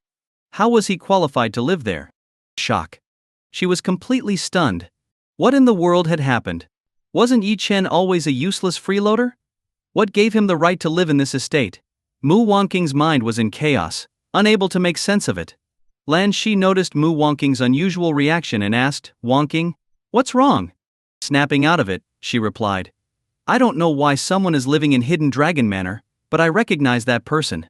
It's impossible for him to live there. Lan Shi asked curiously, you know him? Who is he? Mu Wangqing hesitated. Yi Chen was her ex-husband, and divorce wasn't something she wanted to publicize. She simply said, just a friend. Lan Shi smiled. Then why don't you go say hello? Mu Wangqing also wanted to figure out why Yi Chen was there. She quickly said, I'll go ask him. She walked up to the entrance of Hidden Dragon Manor. Immediately, the security guards stopped her. One of them said, sorry ma'am, this is private property. Please leave. Mu Wangqing said, let me in. I'm here to see someone inside. The guard replied coldly, apologies, but you need to leave. Annoyed, Mu Wangqing shouted, Yi Chen. Get out here and explain this to me. The guards, now irritated, warned her, if you keep causing trouble, don't blame us for taking action. Yi Chen heard her shouting and frowned. He had just moved in. How did Mu Wangqing already know about this? And why had she come here? Confused, Yi Chen walked over to the gate. Looking at Mu Wangqing, he asked, what are you doing here? Mu Wangqing chuckled sarcastically, I should be asking you that. What are you doing here? Yi Chen smirked. This is my home. Where else would I live? Boom. Hearing this, Mu Wangqing staggered back a few steps. Yi Chen was really living here. How could this be possible? It was absolutely impossible. Staring at him in disbelief, Mu Wangqing said, what a joke. You, living in Hidden Dragon Manor. Who do you think you are? Do you even deserve to live here? Yi Chen, can you say something truthful for once? Or are you just working here as a security guard? Yi Chen looked at her, unimpressed. He wasn't interested in explaining and said coldly, think whatever you want. I don't care. At that moment, another guard walked up to Yi Chen and said, Mr. Yi, Miss Mu is asking for you inside. Hearing this, Yi Chen turned and walked back into the estate. Mu Wangqing's eyes narrowed. Miss Mu? There was another woman inside with the last name Mu? Could it be her younger sister, Mu Qingzhu? As Yi Chen left, the guards escorted Mu Wangqing away. For the rest of the afternoon she couldn't calm down. She kept thinking about why Yi Chen and Mu Qingzhu were living in Hidden Dragon Manor. This was the kind of luxurious estate she had only dreamed of living in. She had never even set foot inside. So how did Yi Chen and Mu Qingzhu get to live there? After hastily wrapping up her duties with the investors, Mu Wangqing rushed home. Zhao Lan, her mother, noticed her troubled expression and asked, Wangqing, what's wrong? Mu Wangqing sighed. Mom, something strange happened today. Hearing this, Mu Bo and Mu Fei also came over. Strange? What happened? They asked. Mu Wangqing recounted how she had seen Yi Chen at Hidden Dragon Manor. The Mu family was instantly stunned. What? You're saying that trash Yi Chen is living in Hidden Dragon Manor? How is that possible? Exactly. What makes him qualified? I heard that the estate alone cost billions to build. What kind of status does Yi Chen have to live there? Mu Wangqing shook her head, equally puzzled. I don't understand either. But I saw it with my own eyes. And there was someone else inside a Miss Mu. I suspect it's Qingzhu. Zhao Lan glanced at Mu Fei and quickly said, Mu Fei, go check Qingzhu's house. See if she's still there. Mu Fei nodded and drove to Mu Qingzhu's house. Not long after, he returned. Zhao Lan immediately asked, Well, what did you find? Mu Fei replied, The house is empty. All her belongings have been packed up, and the furniture is covered with dust cloths. It looks like she's moved out. Mu Bo squinted his eyes and said, So it's true Qingzhu has moved into Hidden Dragon Manor with Yi Chen. Mu Wangqing was still in disbelief. But how? How could they possibly afford to live in such a luxurious estate? Even Yun City's wealthiest would struggle to get in. No one could figure it out. After a while, Zhao Lan spoke up. I get it now. Yi Chen is riding on Qingzhu's coattails. Qingzhu's status isn't what it used to be. She's now the CEO of Zixin Group, backed by Zhao Yunhai. Maybe Qingzhu performed exceptionally well and was rewarded. If anyone could make it possible for Qingzhu to live in Hidden Dragon Manor, it's someone like Zhao Yunhai. Hearing this, the family nodded in agreement. Mu Bo added, Exactly. Didn't you all say before that Zhao Zelda's son seemed particularly attentive to Qingzhu? Maybe he's spending extravagantly to pursue her. Mu Wangqing still felt skeptical. Would someone really spend billions just to pursue someone? It seemed unlikely. She asked, But why is Yi Chen living there too? Mu Fei laughed. Sis, don't you get it? Yi Chen's a parasite. He's been freeloading off Qingzhu ever since we kicked him out. It's no surprise he's latched onto her again. Mu Wangqing thought for a moment. You might be right. But giving someone access to such a valuable estate just to win them over? It seems over the top. Xiao Lan scoffed. You don't understand. The estate obviously doesn't belong to Qingzhu. It's just a temporary arrangement to impress her. As women, we know how these things work. Living there doesn't mean owning it, it's just a show of status. The family considered her reasoning and found it convincing. Anyone capable of letting Mu Qingzhu live in Hidden Dragon Manor had to be among Yun City's elite. Given that Xingqian Group was a subsidiary of Zhao Yunhai's Yunhai Group, it made sense. And they had personally seen how attentive Zhao Yunhai's son was to Qingzhu. Realizing this, Zhao Lan couldn't suppress a surge of jealousy and anger. So that's how it is. But why? None of us have ever lived in such a luxurious estate. How does that trash Yi Chen get to live there first?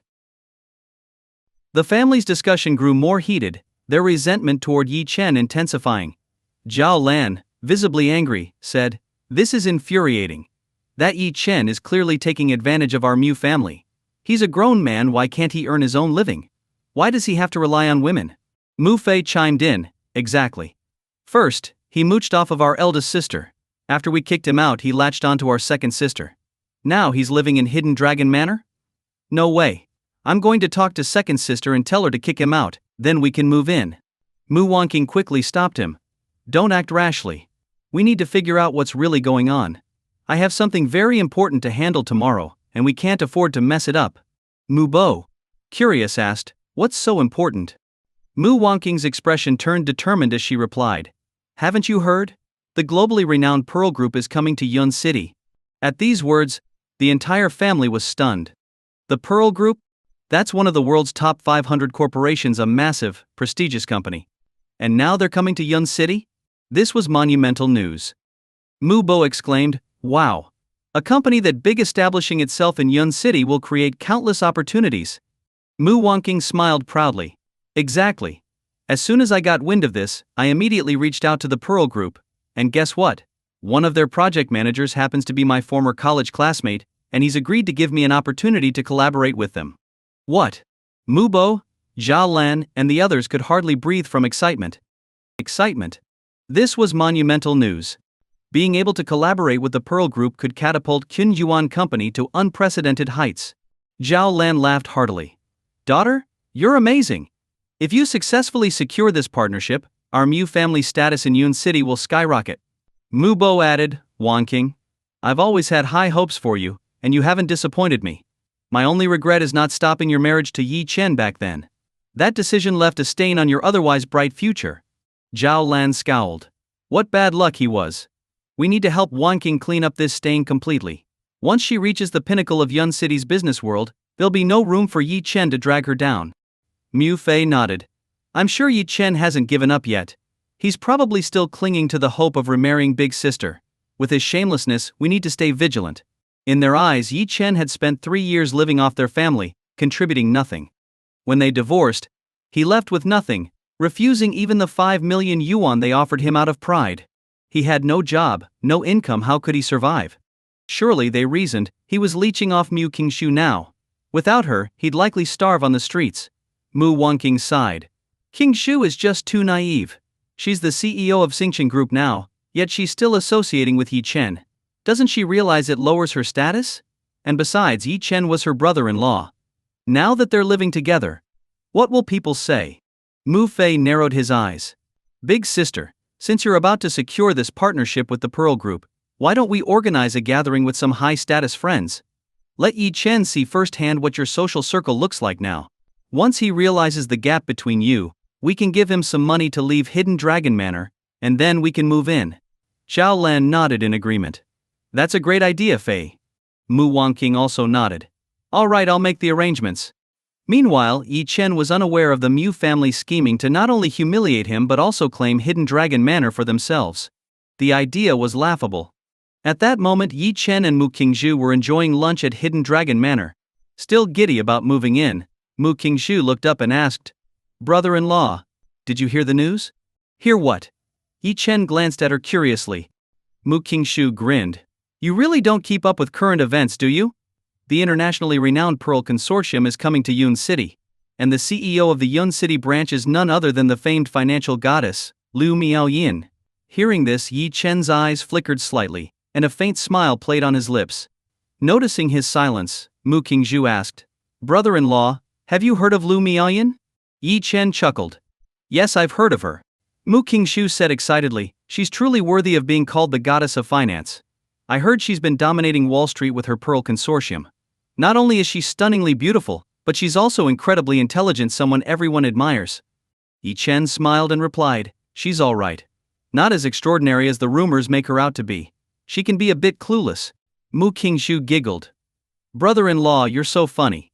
She's an internationally recognized financial genius. How could she be clueless? She's undoubtedly brilliant. Besides, my sister admires her more than anyone. If you said that in front of her, she'd probably scold you. Yi Chen shrugged nonchalantly. She can't scold me now we're divorced. Mu Qingshu stuck out her tongue, silently scolding herself for bringing up a sore topic. After lunch, Mu Qingshu left for work, and Yi Chen stepped out of Hidden Dragon Manor for a stroll.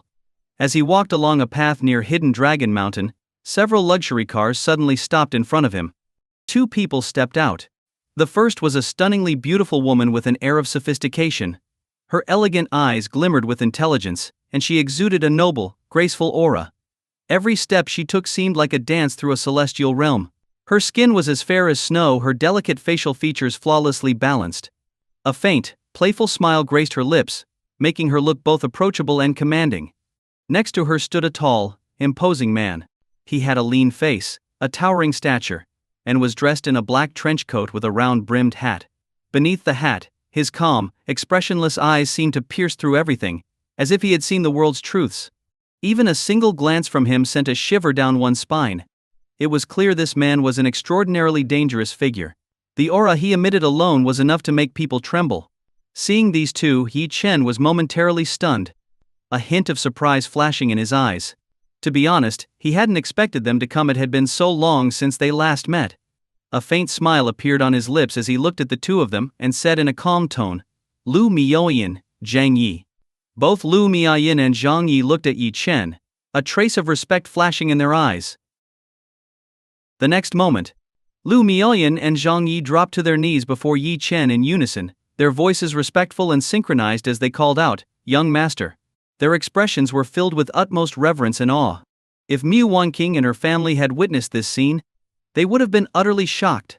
Lu Miaoyan, the financial goddess who dominated Wall Street and was hailed as a once-in-a-century talent. She controlled immeasurable wealth and had the financial means to destabilize an entire country if she so desired. Zhang Yi, on the other hand, was no ordinary figure. He was a globally renowned legend. The top-ranked assassin, known as the God of Death on the assassin leaderboard. The #1 mercenary, titled the God of War on the mercenary rankings. The pinnacle of overseas martial prowess, known as the Reaper on the global combat power leaderboard. Countless tales surrounded the Reaper abroad.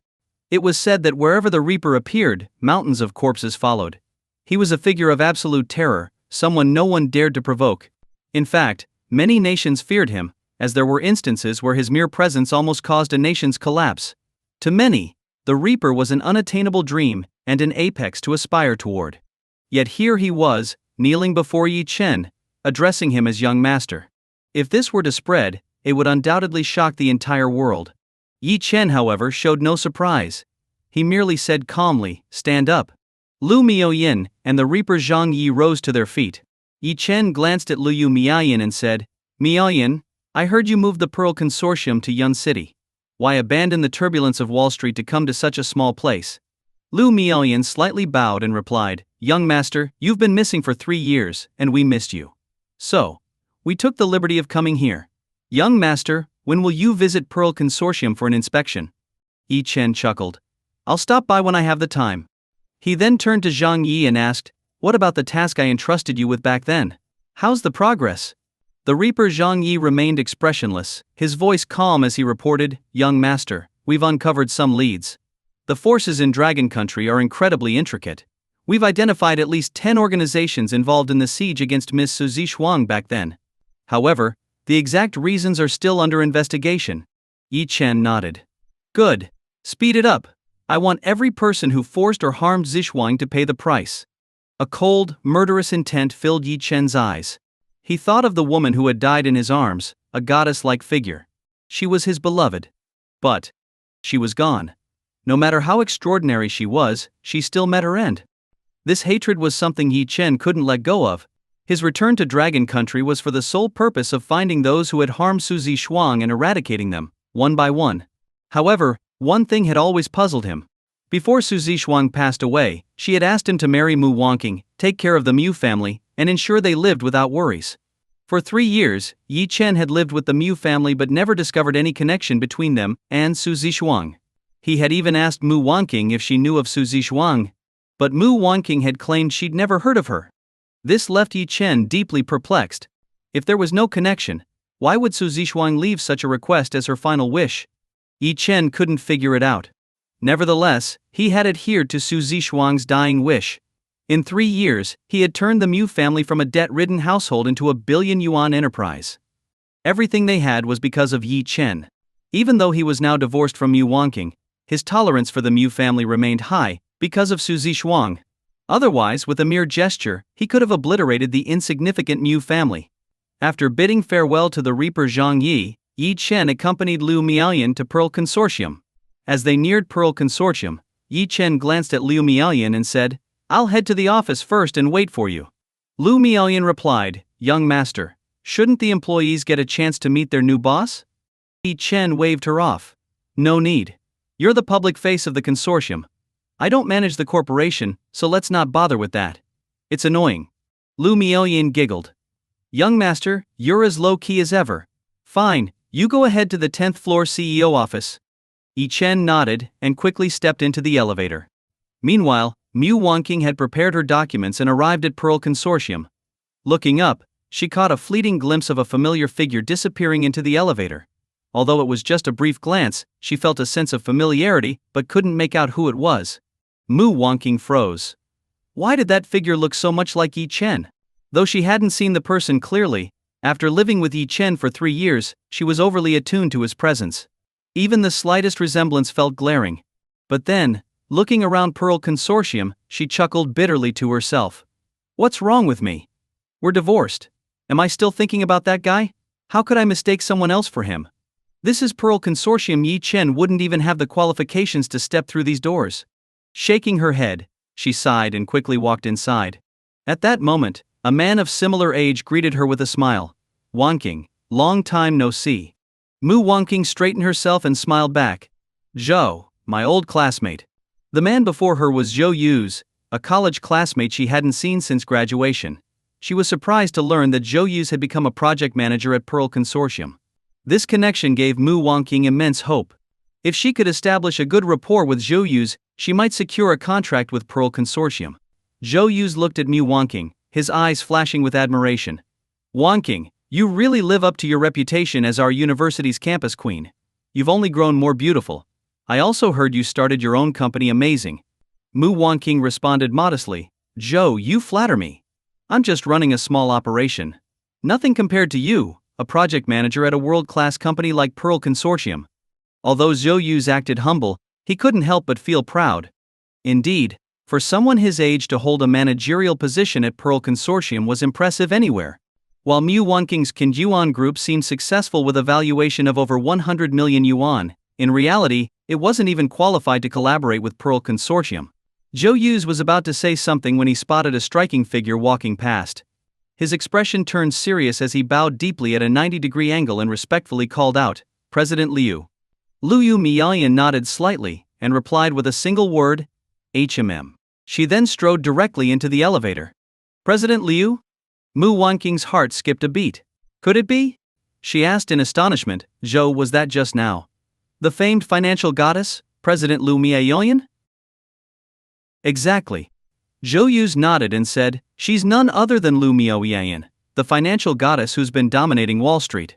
Actually, she should be the CEO of the Mingzhu Financial Group's headquarters, but for some reason she's come to Yuncheng. Mu Wanqing gazed enviously at Liu Miaoyan's retreating figure. This was the kind of person she had always dreamed of becoming. Mu Wanqing was a highly ambitious woman. She wasn't content with just making a little money. What she wanted was to stand at the pinnacle of the world, like Liu Miaoyan. To be someone admired by all. She wanted everyone who saw her to look at her with reverence. This was also why she had resolved to divorce Yi Chen. It wasn't because she had fallen out of love or had an affair. It was because she wanted to become a woman like Liu Miaoyan. Taking a deep breath, Mu Wanqing said with admiration, President Liu truly lives up to her legendary reputation. Her aura is unparalleled. It's probably impossible to find another woman in the world who can compare to her. Zhou Yu smiled and said, that's only natural. However, people like President Liu exist in a completely different world from us, one that we can't even begin to fathom. Mu Wanqing didn't respond. A different world? In her heart, she secretly vowed that one day she would step into the elite circles of someone like Liu Miaoyan.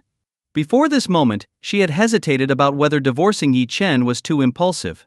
To be honest, her decision to divorce was more due to her parents' nagging and pressure, and she had felt reluctant deep down. But now, seeing Liu Miaoyan, she realized that divorcing Yi Chen might have been the right choice. If she wanted to enter circles like Liu Miaoyan's, Yi Chen would undoubtedly hold her back. How could she become a revered goddess in the business world with a lazy, unmotivated man as her husband? Zhou Yu's, unaware of Mu Wanqing's thoughts, smiled and said, I previously assessed your Qingyuan company. To be honest, it wasn't originally qualified to collaborate with the Mingzhu Financial Group. However, since Mingzhu Group has just set up in Yuncheng and I mediated the situation, I managed to secure a 5 million yuan project for you. Don't think it's too small. Although it was only a 5 million yuan project, not a particularly large one, Mu Wanqing was still thrilled. After all, this was a contract with the Mingzhu Financial Group, something every company in Yuncheng dreamed of. Given Qing Yuan Company's size, they wouldn't normally even have a chance. Now, they had secured a contract. Even if it didn't generate profits, just having this experience would enhance Qing Yuan's brand value in Yuncheng. Mu Wangqing expressed her gratitude sincerely. Zhou, you're too kind. Being able to collaborate with the Mingzhu Financial Group is my dream. Qing Yuan will put in 200% effort to ensure the project is done well. Zhou Yu smiled and said, I believe in you. Come with me to sign the contract. After signing the contract, Mu Wangqing smiled and invited him. Zhou, since it's your first time in Yuncheng, would I have the honor of hosting you at a gathering? I'll invite some of Yuncheng's entrepreneurs so we can have a lively time. Zhou Yu nodded and agreed. Firstly, Mu Wangqing was beautiful, and he had some interest in her, so this was a chance to get closer. Secondly, Zhou Yu's planned to establish himself in Yuncheng, so he needed to network with local entrepreneurs to lay the groundwork for his career. Meanwhile, in Luo Miaoyan's office, Yi Chen was sitting in the boss's chair, legs casually propped up on the desk. Lu Miaoyan was crouching obediently by his feet, gently massaging his legs. Lu Miaoyan was the CEO of the Mingzhu Financial Group. Even the titans of Wall Street treated her with utmost respect, calling her President Liu. This goddess who controlled untold wealth was now massaging Yi Chen's legs. If anyone else saw this, the entire world would likely go mad. While massaging his legs, Lu Miaoyan asked softly, Young master, I heard you've divorced? Yi Chen nodded and said, Yes, divorced. Lu Miaoyan asked in confusion, Why? Although I don't know what connection Sister Su has with the Mu family, she said to look after them. Why would you get a divorce? Yi Chen chuckled bitterly and said, Maybe the Mu family thinks I'm unambitious, powerless and poor, so I'm unworthy of being their son-in-law. What? Lu Miaoyan was stunned. What kind of nonsense was this? They looked down on Yi Chen? Were the Mu family's brains damaged? Yi Chen, poor? Let's not even mention Mingzhu Financial Group, which controlled wealth that could rival nations. Yi Chen was the owner of Mingzhu Group. Yi Chen, powerless? That was an international joke. With a single word, Yi Chen could destroy a country. People like Lu Miaoyan were merely his servants. Not to mention that Yi Chen could command millions with a single order. Saying he was infinitely powerful wouldn't even be an exaggeration. And yet, he was deemed unqualified? The Mu family clearly had no sense at all. Angrily, Lu Miaoyan said, Daring to slander the young master like this, should I wipe out the Mu family? Yi Chen waved his hand and said, No need. Let them be. I still don't know why Su Zixuan wanted me to help the Mu family. But since she asked, I can at least ensure they enjoy a prosperous life. 3 years of wealth and comfort are enough. As long as they don't overstep, they'll have a lifetime of peace and security. Lu Miaoyan nodded. So what's next for you, young master? Narrowing his eyes, Yi Chen said, I owe Zixuan my life. But she's dead now. I must find out who killed her. Given her capabilities, it's impossible for her to have been killed so easily. There must be more behind this. Once I find out who's responsible, no matter who it is, I'll destroy them. Lu Miaoyan nodded. She understood how important Su Zixuan was to Yi Chen. Her eyes narrowed as well. After 3 years of lying low in Dragon Country, Yi Chen was about to re-emerge. This time, the entire Dragon Country would undoubtedly be rocked by an earth-shaking storm. After chatting with Lu Miaoyan for a while, Yi Chen left Mingzhu Group. Not long after stepping outside, he saw Mu Wangqing standing by the roadside. The two were already divorced. Yi Chen didn't want to have anything more to do with her, so he turned to leave. But Mu Wangqing saw him and frowned, displeased. Yi Chen, so it is you. Are you stalking me? Earlier she had noticed a figure resembling Yi Chen but couldn't confirm it. Now, seeing him sneaking around behind her, she immediately assumed he was following her. Without thinking, she directly confronted him. Yi Chen was stunned. When had he ever followed Mu Wangqing? She was seriously overestimating herself. Yi Chen said coldly, Why would I follow you? Mu Wangqing retorted, If you weren't following me, then what are you doing here? Don't tell me you got lost and ended up here.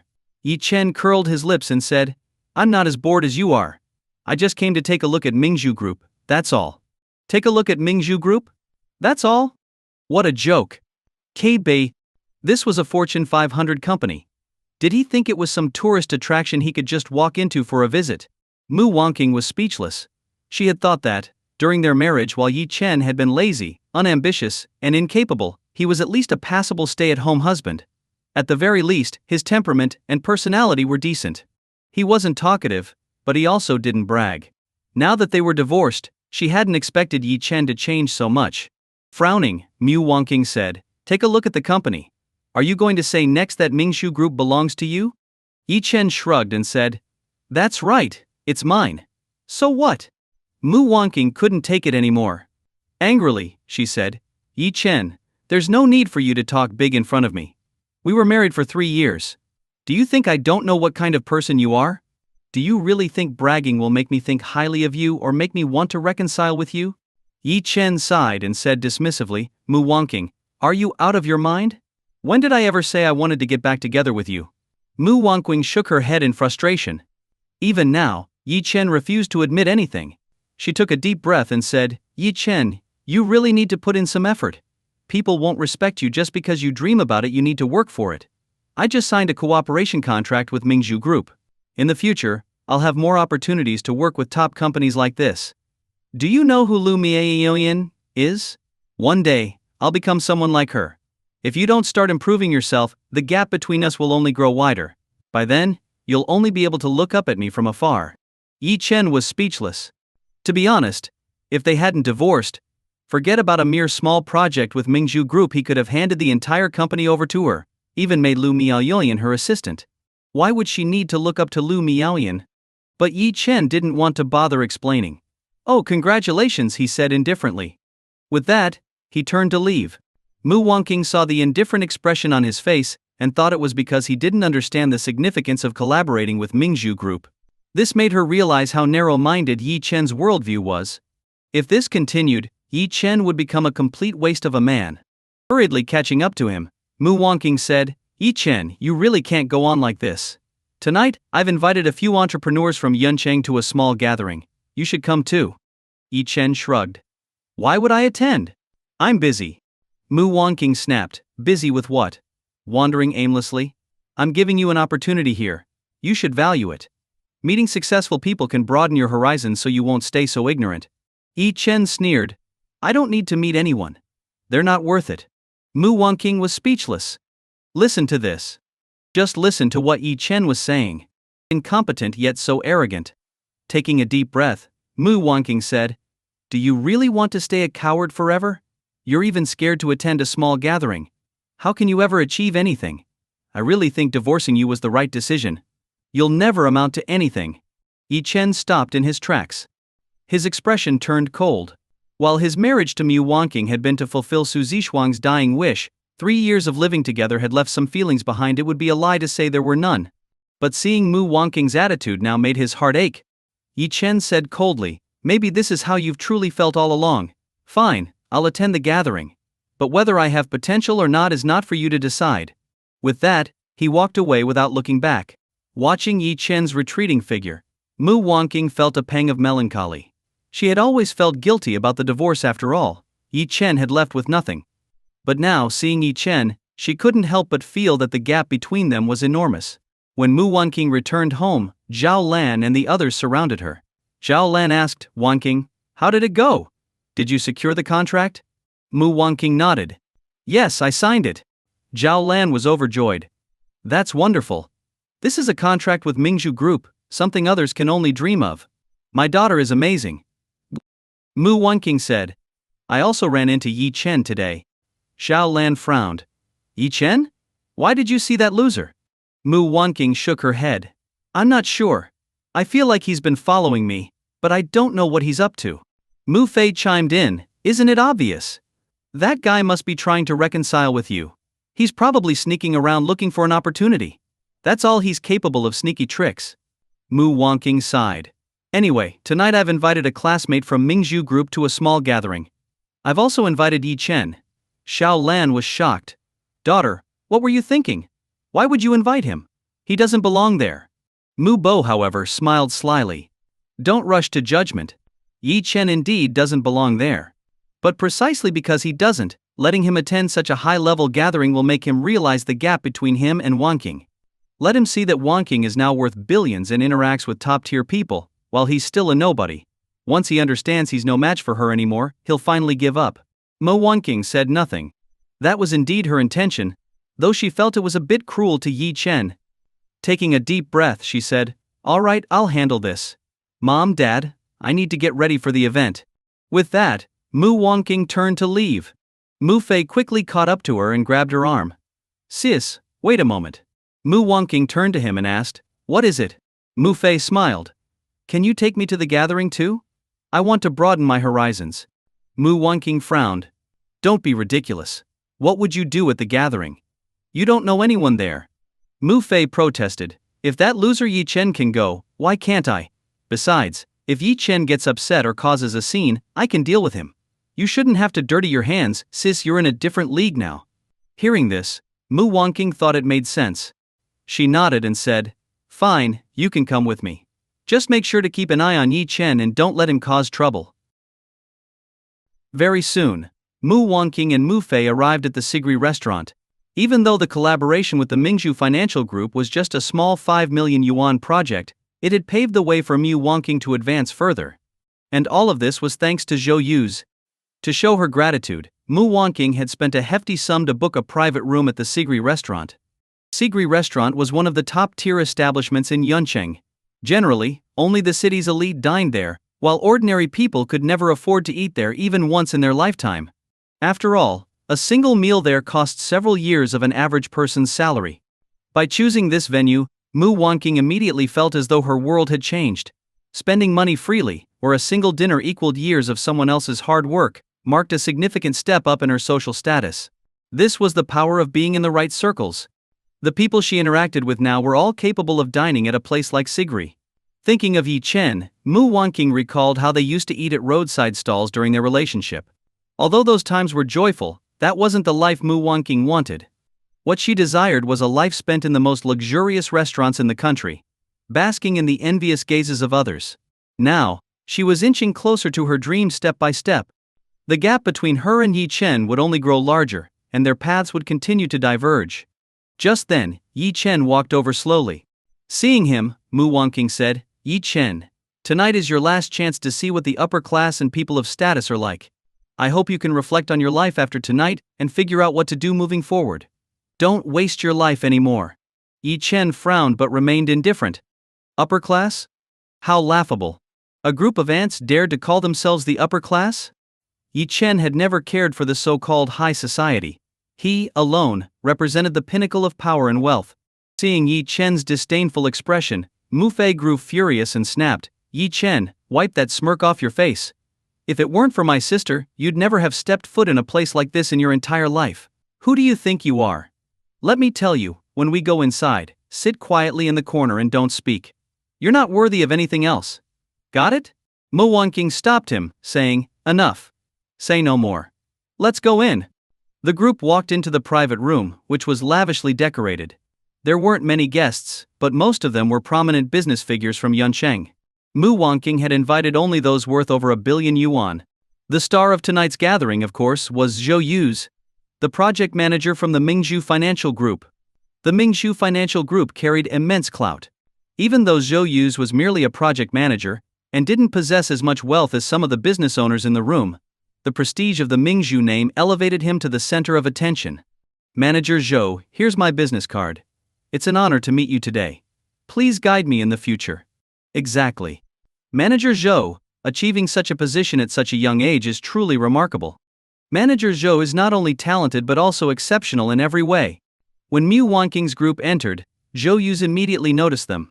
His gaze briefly landed on Yi Chen, and a faint look of disdain flashed across his face. However, he didn't make it obvious. He approached Mu Wangking and said with a smile, Wangking, you're here. Mu Wangking returned the smile. Sorry to keep you waiting, Zhou. Zhou Yu's chuckled. Waiting for someone as stunning as you is my pleasure. Isn't that right, everyone? The crowd eagerly agreed. President Mu, congratulations on becoming the first in Yuncheng to secure a project with the Mingzhu Financial Group. President Mu, you're bound to shine brightly in Yuncheng after this. Indeed. And to think you're personally acquainted with Manager Zhou, how envious we are. Mu Wangking looked at the wealthy business owners before her. These were people worth billions, and in the past, she would never have been able to invite them to an event like this. Although she was relatively wealthy herself, they had never taken her seriously. But now, thanks to her connection with Zhou Yu's, these very same people were now fawning over her. This was the power of circles. Mu Fei, watching his sister, felt a surge of pride. He shot a glare at Yi Chen and said, "See that? My sister is destined to be a prominent figure in Yanqing's business world. You probably regret divorcing her now, don't you? Let me tell you, don't even think about getting back together. You're not worthy, understand?" Even though Mu Fei didn't know these business moguls personally, he could tell from their demeanor that they were no ordinary people. They were all praising Mu Wanqing. He believed that soon the Mu family would rise to become one of Yanqing's elite families, and he himself would be a young master. What a satisfying thought. At that moment, Zhou Yuz glanced at Yi Chen and asked with a smile, "Wanqing, you brought 2 people today. Aren't you going to introduce them?" Mu Wanqing hesitated for a moment before smiling. "This is my younger brother, Mu Fei. I brought him along to broaden his horizons. As for this gentleman, he is my ex." Before she could finish, Mu Fei interjected with a grin, "Manager Zhou, you don't need to bother with this guy. He's just a loser trying to chase after my sister. Honestly, he's not good enough. But you and my sister, now that's a perfect match." Mu Wanqing frowned and scolded, "Xiao Fei, don't speak nonsense." Although Mu Wanqing was aware of Zhou Yuz's interest in her, she had no intention of being with him. After all, he was just a manager. However, Mu Fei thought differently. He knew Zhou Yuz was the project manager for the Mingshu Financial Group, and if he became his brother-in-law, it could bring more lucrative projects to their family. Mu Fei laughed and said, "How am I speaking nonsense? Manager Zhou is a million times better than Yi Chen. Isn't that right, everyone?" The crowd began chiming in. Exactly. Manager Zhou is such an outstanding individual, and President Mu is truly stunning, a match made in heaven. If they were together, it'd be a perfect pairing. I agree. Only someone like Manager Zhou deserves President Mu. As for certain others who don't know their place, they should stay away.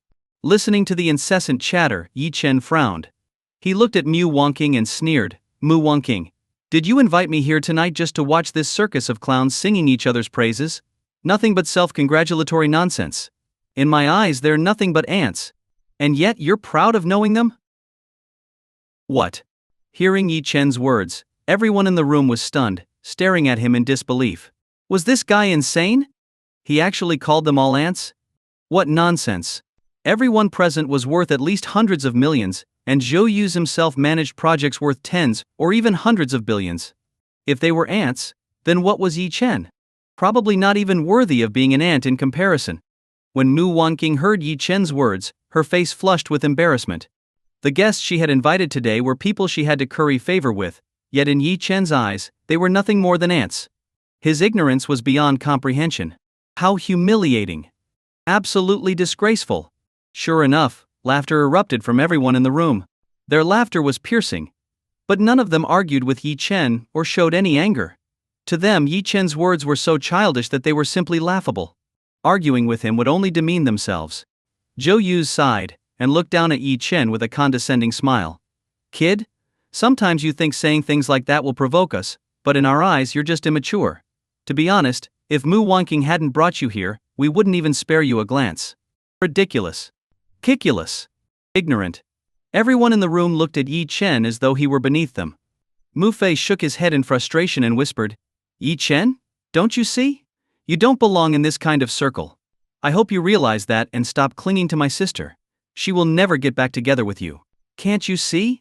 That's Zhou Yuz, a project manager from the Mingshu Financial Group. He might even become my brother-in-law one day. Compared to him, you're as insignificant as dirt beneath his feet." Yi Chen shrugged indifferently and said, "First of all, I've never thought about getting back together with your sister. Secondly, a mere project manager of the Mingshu Group? I could get him fired with just one word." His voice wasn't quiet, so everyone in the room heard it clearly. Especially Zhou Yuz. He had always taken pride in being a project manager at the Mingshu Financial Group. Wherever he went, his title commanded respect. Now, hearing Yi Chen claim he could fire him with a single word, Zhou Yuz's expression darkened. He glared at Yi Chen and said, "You! Get me fired. I usually don't bother with nobodies like you, but now I'm curious. Let's see how you plan to get me fired." Yi Chen glanced at Zhou Yuz calmly and said, "Very well. Starting tomorrow, you no longer work at the group. Consider this your official notification you're fired." As soon as those words were spoken, the room fell silent. Everyone stared at Yi Chen as though he were a clown. Then, laughter erupted even louder than before. "Ha ha ha, did I hear that right? he officially notified him. What a joke. Are you the CEO of the Mingzhu Group, or Lu Miaoyan's son or something? You think you can fire someone just like that? Wanking. Where did you find this weirdo? He's completely shattered my worldview. Even Zhou Yu's looked at Yi Chen with disdain and shook his head. If you had even a bit of common sense, you wouldn't say something so ignorant. The Mingzhu Financial Group is a Fortune 500 company. As a mid-level manager, I can only be fired if I commit a major violation, and that decision requires a written dismissal from my direct superior and approval from the board of directors. Other than Lu Miaoyan herself, not even senior executives have the authority to fire me. Do you understand that? A burst of mocking laughter filled the room again. Mu Wanqing sighed in frustration. She knew that the larger and more formal a corporation was, the more complicated its hiring and firing processes were. This was common knowledge. But Yi Chen, not only ignorant of basic facts, still dared to act arrogantly in front of so many people. It was beyond embarrassing. Mu Wanqing also knew that in their 3 years of marriage, Yi Chen had never worked, let alone started a business, so it wasn't surprising that he didn't understand corporate processes. Faced with the crowd's ridicule, Yi Chen acted as if he didn't hear it. What they didn't realize was that their so-called arrogance meant nothing to Yi Chen. To him, they were all just ants. At this point, everyone in the room had already dismissed Yi Chen as a braggart. Even Mu Wanqing was utterly disappointed in him. No one paid him any further attention. Mu Fei, not even sparing Yi Chen a glance, hovered around Zhou Yu's, tirelessly flattering him. The gathering soon came to an end. Mu Wanqing personally saw Zhou Yu's and the other guests out. When she returned to the private room, she looked at Yi Chen and sighed helplessly. Yi Chen, do you know how ridiculous and humiliating you were tonight? Yi Chen shrugged and said, humiliating? How? Mu Wanqing snapped, you're truly incorrigible. Tonight's gathering was an opportunity anyone else would have seized. Take Mu Fei for example. In just one evening, he got the contact information of Zhou Yu's and several other entrepreneurs. If he ever wants to start a business in the future, these people will be valuable resources. Entering this circle would be effortless for him. And you? Did you connect with anyone at all tonight? Yi Chen replied indifferently, they're not worth my time. They're not even qualified to meet me. You. Mu Wanqing was furious at his arrogance and felt like she was losing her mind. Mu Fei, on the other hand, looked smug and said, sis, don't waste your breath on him. You know exactly what kind of person Yi Chen is, don't you? Mu Wanqing shot Yi Chen a cold glance and said, you've really disappointed me. Yi Chen smirked dismissively and said, oh. Without another word he turned and left. Watching Yi Chen's inexplicable arrogance, Mu Wanqing and Mu Fei were both infuriated. He was a complete nobody, so where did he get such unwarranted pride? What a joke. Meanwhile, Zhou Yu was sitting in his car, heading home. Tonight had been a perfect opportunity for him to flaunt his status, especially in front of Mu Wanqing. Even though he knew she had been married before, Mu Wanqing's beauty was undeniable. If the chance arose, he wouldn't mind enjoying her for a while. It wasn't like he intended to marry her just some casual fun. As Zhou Yu indulged in his fantasies, his phone suddenly rang. He glanced at the screen. It was his direct superior, the project director. Quickly he picked up the call, just about to greet him, when a cold voice came through. Zhou Yu, I'm officially notifying you that you've been terminated by the Mingzhu Financial Group. Tomorrow, report to the office to hand over your work. Hearing this, Zhou Yu sobered up instantly. He was fired? Did he hear that correctly? Cold sweat immediately broke out on his forehead. Zhou Yu couldn't understand why he had been fired. While he wasn't the most exceptional employee at Mingzhu Group, he had always been diligent and achieved excellent results. Just a few days ago, Director Wang had even acknowledged his capabilities. And now, he was suddenly fired? He couldn't accept this reality. He had poured countless efforts into getting into Mingzhu Group, passed through multiple rounds of rigorous selection, and worked tirelessly to reach his current position. In fact, when he worked overseas, the title of project manager wasn't particularly impressive. He had actively requested a transfer back to Yuncheng so he could leverage his status as a Mingzhu Group project manager to thrive in the city's business circles and bask in the admiration of others. But before the dream had even begun, it was shattered. Director Wang. Why? Why am I being fired? I didn't make any mistakes. You even recognized my work just recently. Zhou Yu asked unwillingly. Enough, there's no point in saying more. This is a decision from above. There's nothing I can do about it. I'm just here to inform you, Director Wang sighed. But since we've worked together, I'll give you a piece of advice. Think carefully. Did you offend someone recently? With that, Director Wang hung up. Zhou Yuz was completely stunned. He had only been in Yuncheng for half a month and had spent most of his time familiarizing himself with the company's local operations. He had barely interacted with anyone. How could he have offended someone? Moreover, whoever had the power to fire him must be someone of immense influence. How could he have offended someone like that? It was impossible. Zhou Yuz slammed his fists on the steering wheel in despair. Suddenly, he froze. The image of Yi Chen surfaced in his mind, along with Yi Chen's words in the private room about firing him. At first he had dismissed it as a joke, but now, Yi Chen's prediction had come true. He was really fired. Thinking back, he hadn't interacted with many people in Yuncheng. If he had to pinpoint someone he might have offended, the only person that came to mind was Yi Chen from earlier that evening. Could it really have been Yi Chen? How could that be possible? Hadn't Mu Wanqing said that Yi Chen was just a lazy, good-for-nothing freeloader? The more Zhou Yuz thought about it, the more uneasy he felt. Apart from Yi Chen, he couldn't think of anyone else who might hold a grudge against him. No, it had to be Yi Chen. Earlier, Yi Chen had spoken with such confidence about firing him. Everyone had laughed, thinking it was just bluster. But now that he reflected on it, who would dare to be so brazen unless they truly had the capability? Cold sweat began to pour down Zhou Yuz's back. He had unknowingly offended someone of unimaginable power. Mu Wanqing. This is all your fault. Zhou Yuz screamed hysterically as the realization hit him. Meanwhile, Yi Chen had returned to Hidden Dragon Manor. Mu Qingshuang had already prepared dinner. Seeing Yi Chen enter, she quickly said, "Brother-in-law, come and eat." Yi Chen nodded. He hadn't eaten much at the gathering, so he sat down to fill his stomach. Looking at the table full of dishes, he smiled and said, "Not bad, looks great." Mu Qingshuang picked up some food and placed it on Yi Chen's plate. "Brother-in-law, my mom called me today. She asked if I was staying at Hidden Dragon Manor. I didn't know how to answer, so I just brushed it off. How did she find out we moved here?" Yi Chen chuckled. "Mu Wanqing brought a client to Hidden Dragon Manor earlier and ran into me. She probably told your mom about it." Mu Qingshuang nodded. "That explains it." Yi Chen smiled. "Don't worry about it. By the way, Grandma's birthday is coming up in a few days. I'll probably attend the celebration." Mu Qingshuang took a deep breath and said, "Brother-in-law, Grandma has always been good to you. She's getting old. Please don't let her find out about your divorce with my sister. I'm afraid she wouldn't be able to handle it." Yi Chen nodded. "Wanqing mentioned this too." I agreed. Yi Chen wasn't a heartless person. In truth, if it hadn't been for Su Zixuang's dying wish, he wouldn't have allowed the Mu family to develop the way they had. Apart from Grandma and Mu Qingshuang, there wasn't a single grateful person in the entire Mu family. For Yi Chen, those who treated him well would receive his kindness 100-fold. If it weren't for Grandma, he wouldn't set foot in the Mu family's home ever again. Mu Qingshuang nodded knowingly and asked, "Brother-in-law, have you prepared a gift for Grandma's birthday?" Yi Chen replied, "I almost forgot until you mentioned it. Has anything been delivered here in the past 2 days?" Mu Qingshuang nodded. "Yes, I put it on the shelf." "What is it?" Yi Chen said. "It's Grandma's birthday gift, but it still needs some work. You should rest early. I'll go to my room."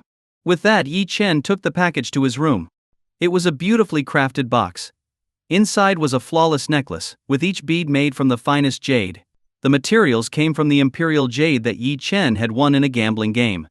This necklace alone, if sold on the market, could easily fetch billions. Initially, Yi Chen had considered commissioning a peach-shaped ornament or a longevity statue from Zhuoshao Xiaofu. But thinking of Grandma's age, he decided against those since they couldn't be carried around. A necklace, however, could be worn daily. Currently, the necklace was only half finished. Yi Chen's next task was to infuse it with energy, making it a top-tier piece capable of promoting longevity and warding off evil. Holding the necklace in his hand, Yi Chen focused his gaze. The air around him seemed to freeze. Soon, the once lustrous necklace in Yi Chen's hand gradually lost its shine until it appeared completely dull. Yi Chen smiled faintly. "Finally done. Although it doesn't look as beautiful as before, with my spiritual energy infused, whoever wears this necklace will enjoy prolonged life and immunity from illness. This is perfect for Grandma." Meanwhile, Mu Fei, having just finished the gathering, was on his way home when he received a phone call. Turning to Mu Wanqing, he said, "Sis, you head back first. I have something to take care of." Mu Wanqing nodded. "All right, don't stay out too late. Come back soon." Mu Fei grinned. Got it. After saying goodbye to Mu Wonking, Mu Fei headed to a bar. Spotting Li Qiang in a booth, a look of disdain flashed in his eyes. Previously, he had thought of Li Qiang as a suitable match for Mu Wonking. But after tonight's gathering, Mu Fei's standards had skyrocketed. His sister's status was rising, and she was now associating with people of significant influence. A mere Li Qiang was no longer worthy of her. While Li Qiang was undoubtedly 100 times better than that useless Yi Chen, Mu Wonqing's abilities would surely land her an even better husband in the future. Despite his disdain, Mu Fei still decided to show some respect and showed up. Seeing Mu Fei, Li Qiang quickly stood up and said with a smile, "Brother, you're here. Have a seat." Mu Fei walked over and noticed 3 beautiful women sitting in the booth. With a smirk that didn't quite reach his eyes, he said, "Brother Li, how do you have the time to hang out at the bar tonight? Enjoying the company of such beauties looks like you're in high spirits." Li Qiang pulled Mu Fei closer and laughed. "Little brother, you've got it wrong. I only have eyes for your sister, Wonking. I'd never fool around. These girls? I brought them here just for you." As Mu Fei sat down, the 3 women leaned toward him enthusiastically. Mu Fei blushed. He'd never encountered such bold women before. Awkwardly he coughed and said, "Oh, so that's how it is, Brother Li, this is a bit much." Li Qiang waved dismissively and said, "You 3, go have fun for now. I need to discuss something with my brother here." The 3 women promptly left. Li Qiang chuckled. "Don't worry, brother. If you like them, you can take all 3 home later." "All 3? Mu Fei asked, his voice tinged with disbelief. Li Qiang nodded. "If you're into them, all 3 are yours." Mu Fei felt a rush of excitement, but he quickly calmed himself and asked with a smile, "Brother Li, you didn't call me here just for this, did you? What's going on?" Li Qiang leaned in slightly. "The past few days I haven't visited Wonking. You know why? I've been preparing a gift. You mentioned your grandmother's birthday last time." Mu Fei's heart sank. Last time, in an attempt to keep Li Qiang interested, he'd mentioned their grandmother's upcoming birthday, hoping that Li Qiang would curry favor with her and win Wonking's heart.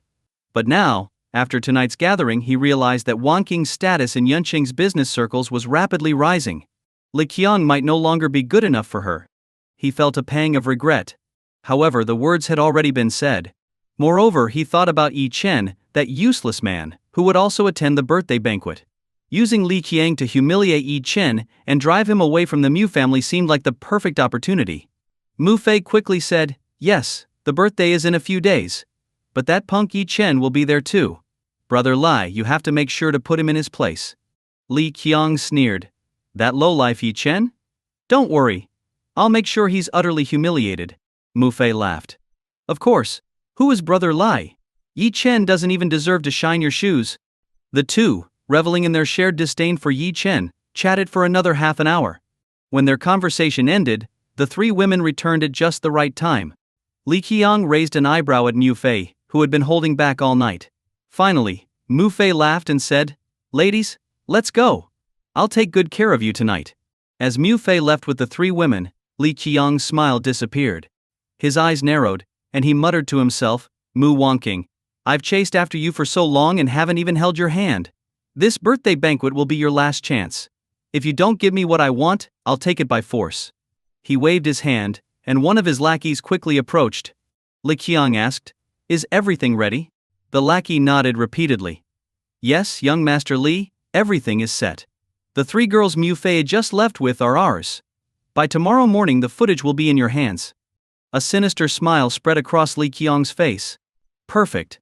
For Li Qiang, his patience with pursuing Mu Wonking was wearing thin. If he really had to take drastic measures, then Mu Fei's performance tonight would serve as leverage to keep the Mu family under his control. The Mu family's matriarch held a high position within the family. Everyone treated her with respect, and because of her advanced age, Mu Wonking had even kept her divorce with Yi Chen a secret to avoid upsetting her. To this day, the Mu matriarch still believed they were married. Recently she had often asked why Yi Chen hadn't visited her. Mu Wonking and the others could only come up with excuses, claiming that Yi Chen was on a business trip or busy and couldn't return. In the past, when the Mu family was burdened with debt, the grandmother's birthday celebrations were simple family affairs. But ever since the Mu family became wealthy, they started hosting grand parties every year, inviting prominent figures to celebrate her birthday. Today was the Mu matriarch's birthday banquet. Mu Wonking paced back and forth, looking uneasy. Mu Fei noticed and asked, "Sister, today is Grandma's birthday. Why do you seem so worried?" Mu Wangking sighed. "A few days ago I invited Zhou Yuz to attend Grandma's birthday banquet, and he agreed. But for some reason I haven't been able to contact him these past few days." Every year, Mu Wangking invited prominent figures to the birthday banquet. If Zhou Yuz, representing the Mingzhu Financial Group, attended this year, it would undoubtedly enhance the Mu family's influence in Yunqing. But despite his initial agreement, Zhou Yuz had become unreachable since the last gathering. This filled Mu Wangking with a sense of foreboding. Mu Fei frowned. "What's going on with Zhou? Did you try visiting him at the Mingzhu group?" Mu Wangking shook her head. "No, we're just classmates. There's no project-related reason for me to visit him." Mu Fei hesitated. "Do you think he was really fired?" Mu Wangking was taken aback. "Fired?" Mu Fei nodded. "That night, didn't Yi Chen keep boasting that he'd get Zhou Yuz fired? If Zhou wasn't fired, why would he suddenly disappear?" Mu Wangking was startled, but then shook her head. "That's impossible. Yi Chen doesn't have that kind of power." Mu Fei laughed bitterly. "Exactly. If he were that capable, he wouldn't have ended up divorced." As the banquet began, Zhou Yuz was nowhere to be seen. The hall was filled with Yuncheng's wealthy businessmen and talented individuals from various fields. The Mu matriarch, supported by Mu Wangking, entered the room, beaming with joy. She glanced around and asked, "Where's Yi Chen? He hasn't visited this old woman in so long. Is he not coming today either?" Mu Wangking's expression changed. Her grandmother still didn't know about the divorce. Just as she was about to speak, Yi Chen walked in with a smile and said, "Grandma, I'm here to see you." The Mu matriarch immediately grabbed Yi Chen's hand and smiled. "Yi Chen, you haven't been fair to this old woman. You haven't visited in so long. Did I do something to upset you?" Yi Chen glanced awkwardly at Mu Wangking but still smiled. "Of course not, Grandma. I wouldn't dare. I've just been busy lately, but I promise to visit more often in the future." The Mu matriarch chuckled and pulled Yi Chen and Mu Wangking's hands together, saying, "You two need to stay harmonious and loving, alright?" The scene made the entire room feel awkward. Especially Li Qiang, whose eyes were filled with jealousy as he stared at Yi Chen. The enthusiasm of the Mu family's matriarch left Yi Chen and Mu Wangking feeling awkward. However, out of concern that the elderly woman wouldn't be able to handle the shock, they tacitly chose to conceal the fact of their divorce. Fortunately, the birthday banquet soon began, and the guests commenced giving their gifts. At this point, Mu Fei and Li Qiang exchanged a glance. Clearly, Li Qiang had planned to use this segment to humiliate Yi Chen thoroughly. Over the years, Mu Wangking had built a decent network of connections in Yun City, and the people attending the banquet were all there to show respect. "Madam, I wish you endless joy and health. On behalf of Mining Enterprises, I present this gift, a box of premium wild antler velvet. I represent Ishiyan Corporation, and knowing your fondness for tea, we've specially procured some ancient tree tea aged over 1,000 years as your birthday gift." "Madam." One by one, the guests offered their gifts. Most of them were renowned entrepreneurs in Yun City, and the value of their presents all exceeded 1,000,000 yuan. On such occasions, many aimed to gain favor and foster good relations with Qingyuan Corporation, especially upon hearing that Mu Wangking had secured the project with Mingzhu Group. Naturally, they were meticulous in their gift preparations. At this moment, Li Qiang strode forward confidently, taking out the gift he had carefully prepared. It was an exquisitely crafted box, and when opened, it revealed a medicinal pill inside. The sight of the pill left everyone stunned. Li Qiang announced loudly, "Madam, this is a nourishing pill that I personally procured from the Yun City branch of the National Medicine Hall. It's said that consuming this pill can prolong life and promote good health." "What?" Hearing Li Qiang's words, the crowd was astounded. A nourishing pill. Most of them had heard of it. The pill was notoriously expensive, with a single one costing about 5,000,000 yuan. Moreover, as a product of the National Medicine Hall, its quality was guaranteed. More importantly, these pills weren't sold in unlimited quantities. In fact, obtaining the opportunity to purchase one was often more valuable than the pill itself. It was said that the rights to buy a single pill were sometimes traded for nearly 10,000,000 yuan. No one had expected Li Qiang to spare no expense, as obtaining a pill from the National Medicine Hall was no small feat. The matriarch was shocked and exclaimed, This is too extravagant, too extravagant." Even Mu Wangking was overwhelmed, saying, "Young Master Lai, this gift is far too precious. A pill from the National Medicine Hall is worth a fortune." Though pained by the expense, Li Qiang gritted his teeth and maintained a composed smile. It's nothing. I happen to have connections at the National Medicine Hall. This is just a pill, not a big deal.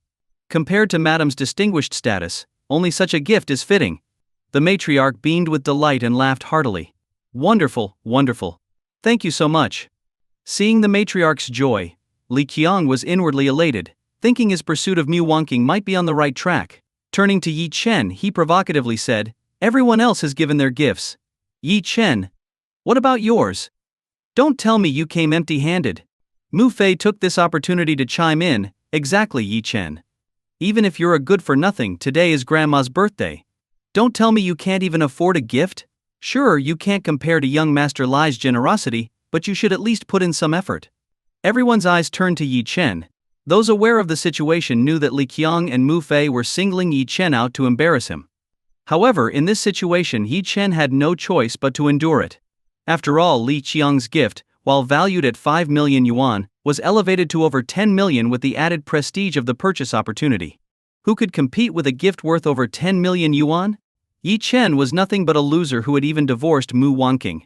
Rumor had it that he was barely scraping by and was living off Mu Wonking's younger sister. What kind of gift could such a man possibly offer? Many eagerly awaited Yi Chen's humiliation. But Yi Chen stepped forward confidently, approaching the matriarch. With a smile he said, "Grandma, I wish you boundless longevity, prosperity as vast as the seas, and a life as enduring as the southern mountains." The matriarch laughed heartily at his words, clearly pleased. "My dear grandson, what a sweet blessing. You've made Grandma so happy." Of everyone in the Mu family, aside from Mu Wonking, the matriarch treated Yi Chen the best. For 3 years she had truly regarded him as her own grandson. Whenever Mu Bo and Zhao Lan mocked Yi Chen, it was the matriarch who stood up for him. Mu Fei sneered from the side, "Sweet words are easy. Where's the gift?" Without sparing Mu Fei a glance, Yi Chen took a necklace out of his pocket and presented it to the matriarch. "Grandma, this necklace is my gift to you. You should wear it at all times, as it will protect you from illness." The moment Yi Chen's gift appeared, the room fell silent. The necklace lacked any luster. While its design was passable, it was clearly a cheap trinket. Especially compared to Li Yong's nourishing pill, Yi Chen's gift was like heaven and earth in contrast. Li Qiang and Mu Fei seized the opportunity to mock Yi Chen. "Ha ha ha. Yi Chen, is this the best you could do? Did you buy this at a street stall for 10 yuan? This is hilarious.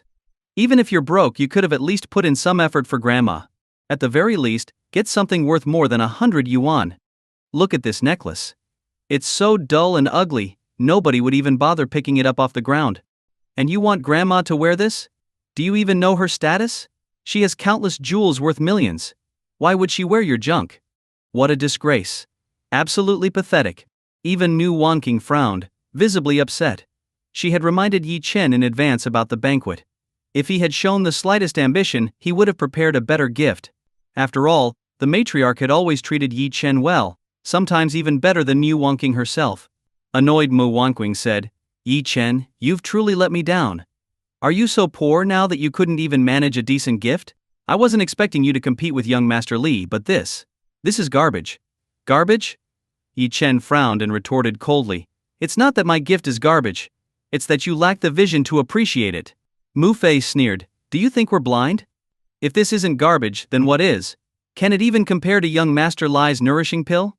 Yi Chen smirked disdainfully and declared proudly, "A nourishing pill. That piece of junk doesn't even hold a candle to the gift I prepared." What? Did they hear it wrong? Everyone doubted their own ears. Shock. Disbelief. They couldn't believe Yi Chen dared to say such a thing. The nourishing pill is garbage? After a moment of silence, laughter erupted from the room. "Ha ha ha. This is killing me. This guy's boasting really knows no limits. The nourishing pill, something so rare that money can't even buy it, and he's calling it garbage. That necklace of his is obviously some trinket from a street stall. Maybe he bought it at a 2 yuan shop. What ignorance. This is hands down the funniest thing I've heard all year." Amid the ridicule, Mu Wonking and the others felt utterly humiliated. However, the matriarch of the Mu family, as always, stood by Yi Chen's side. Smiling warmly, she said, "A gift is a gesture of goodwill. As long as it's a gift from Chen Er, I'll love it. Chen Er, put it on for me." Yi Chen paid no attention to the opinions of others. As long as his grandmother liked it, that was all that mattered. As for the rest, they weren't even worth his notice. To him, they were just a bunch of ignorant fools. Smiling, Yi Chen carefully placed the necklace around the old lady's neck. She paused for a moment, visibly surprised. As soon as she wore the necklace, she seemed to feel a wave of comfort emanating from it. The matriarch couldn't help but exclaim, "Oh, this necklace feels different. It's so comfortable to wear." Hearing her words, Mubo and the others sneered. "Mom, you're spoiling Yi Chen too much. That piece of junk couldn't possibly make you feel good." The matriarch frowned and snapped, "Enough. Shut your mouths. Yi Chen is far more considerate than any of you." Li Qiang was a bit displeased, but he was confident that he had already defeated Yi Chen in terms of gifts. The matriarch's words, he thought, were merely to save Yi Chen's pride. With a sly smile, he said, "Matriarch, in addition to the nourishing pill I just presented, I've prepared another grand gift for you." "Another gift?" Everyone looked at Li Qiang curiously. The matriarch, intrigued, asked, "Young Master Li, the gift you've already given is extravagant enough. I can't possibly accept more from you." Li Qiang chuckled. "Please don't say that, matriarch. The next gift isn't an object but a person." "A person?" Everyone was dumbfounded.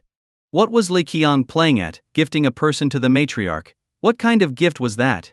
Smiling, Li Qiang explained, "Today is the matriarch's birthday, and someone of her status deserves to make an impression. Although the guests here are all distinguished individuals, I felt it wasn't enough. So, I specifically invited an important figure to attend and add to the prestige of this event." The room fell silent, and curiosity filled the air. Li Qiang had invited an important figure? Many of the guests present were billionaires, and hearing Li Qiang suggest their presence wasn't prestigious enough left some of them feeling slightly offended. However, no one openly expressed their discontent. Mu Wangqing couldn't help but ask, "Young Master Lai, who is this important figure you've invited?" With an air of arrogance, Li Qiang announced, "The steward of Tianwu Pavilion." "What?" The entire room shot to their feet. Someone from Tianwu Pavilion?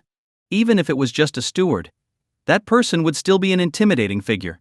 It was well known that in Yun City, figures like Luo Mingcheng of the Luo family or Zhao Yunhai of the Yunhai group were influential in the business world, commanding respect. However, outside the business sphere, Yun City had even more powerful forces, such as Tianwu Pavilion, a name that struck fear into the hearts of ordinary people. Rumor had it that the pavilion's master was a grandmaster-level martial artist, and the pavilion itself was full of martial arts experts. Even a steward from Tianwu Pavilion would be an elite martial artist of terrifying skill. These martial artists were far beyond the scope of ordinary people, revered and feared. In comparison, most of the billionaires present were insignificant. Hiss! At that moment, even the matriarch, Mu Wangqing, and the others couldn't help but gasp. Mu Bo was visibly thrilled. He looked at Li Qiang in excitement and asked, "Young Master Lai, is it true? The steward of Tianwu Pavilion is coming to the Mu family?" Li Qiang smirked. "Uncle, of course it's true. My Lai family has some connections with Tianwu Pavilion, so I just happened to mention it." Mu Bo was so excited he nearly jumped up. This was incredible. If the Mu family could use this opportunity to establish a relationship with Tianwu Pavilion, their family status would soar overnight. Mu Bo couldn't help but glance admiringly at Li Qiang. No one had expected Li Qiang to have such connections with a martial arts powerhouse. "Impressive, young Master Li. Your influence is truly remarkable," Mu Bo praised. Mu Fei chimed in, "Brother Lai, you're incredible. Absolutely domineering." In the ordinary world, this was how things worked. Even having a tenuous connection to someone from Tianwu Pavilion would elevate a person's status. Many people couldn't resist fawning over Li Qiang, hoping to use him as a bridge to Tianwu Pavilion. At this moment, Mu Fei turned to Yi Chen and mocked, "Yi Chen, look at this. Someone like Brother Li is a true dragon among men. His connections are something you could never hope to achieve in your lifetime. Brother Li even knows the steward of Tianwu Pavilion, while you're nothing but a speck of dust." Hearing this, Yi Chen chuckled and said, "Getting worked up over knowing a mere steward? You'd think he was the master of Tianwu Pavilion or something." His words shocked the entire room. Yi Chen's audacity was unbelievable. He dared to speak so arrogantly, even belittling the steward of Tianwu Pavilion. Li Qiang's face turned red with anger. "Yi Chen, you can spout nonsense about other things, but you better watch your words about Steward Hong. If he hears you, you'll die, and the Mu family will suffer for it. A martial arts expert's power is beyond your comprehension. Mu Bo and the others turned pale. Yi Chen was unbelievably ignorant, daring to speak ill of a martial arts expert. Yi Chen, shut up. Don't you see what kind of person you are? How dare you say such reckless things? You must have a death wish. Exactly. If you want to die, do it yourself. Don't drag the Mu family down with you. You have no skills or achievements, yet you dare to spout nonsense here. Anyone associated with you is doomed. Keep quiet, or I'll throw you out. Just then, a thunderous voice boomed from outside, rolling through the room like a crashing wave. Steward Hong of Tianwu Pavilion, here to celebrate the matriarch's birthday. Everyone was stunned.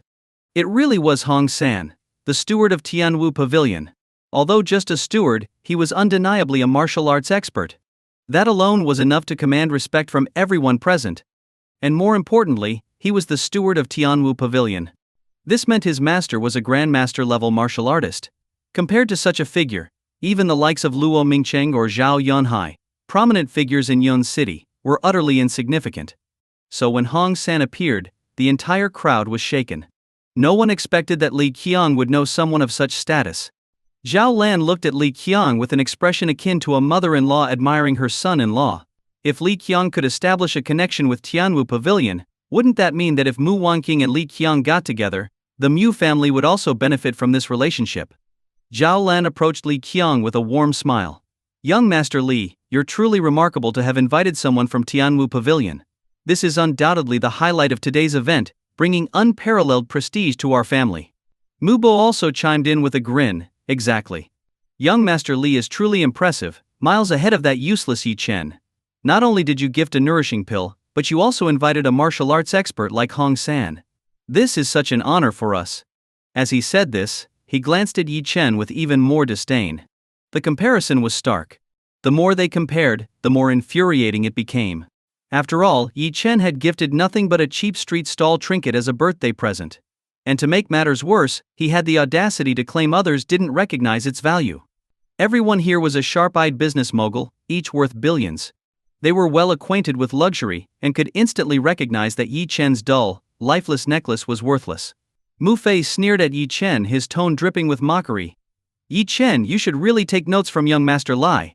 Stop acting so arrogant when you're completely useless. Honestly, if I were you, I'd bash my head against a wall out of shame. You have no money, no connections, and you still cling to our family like we owe you something.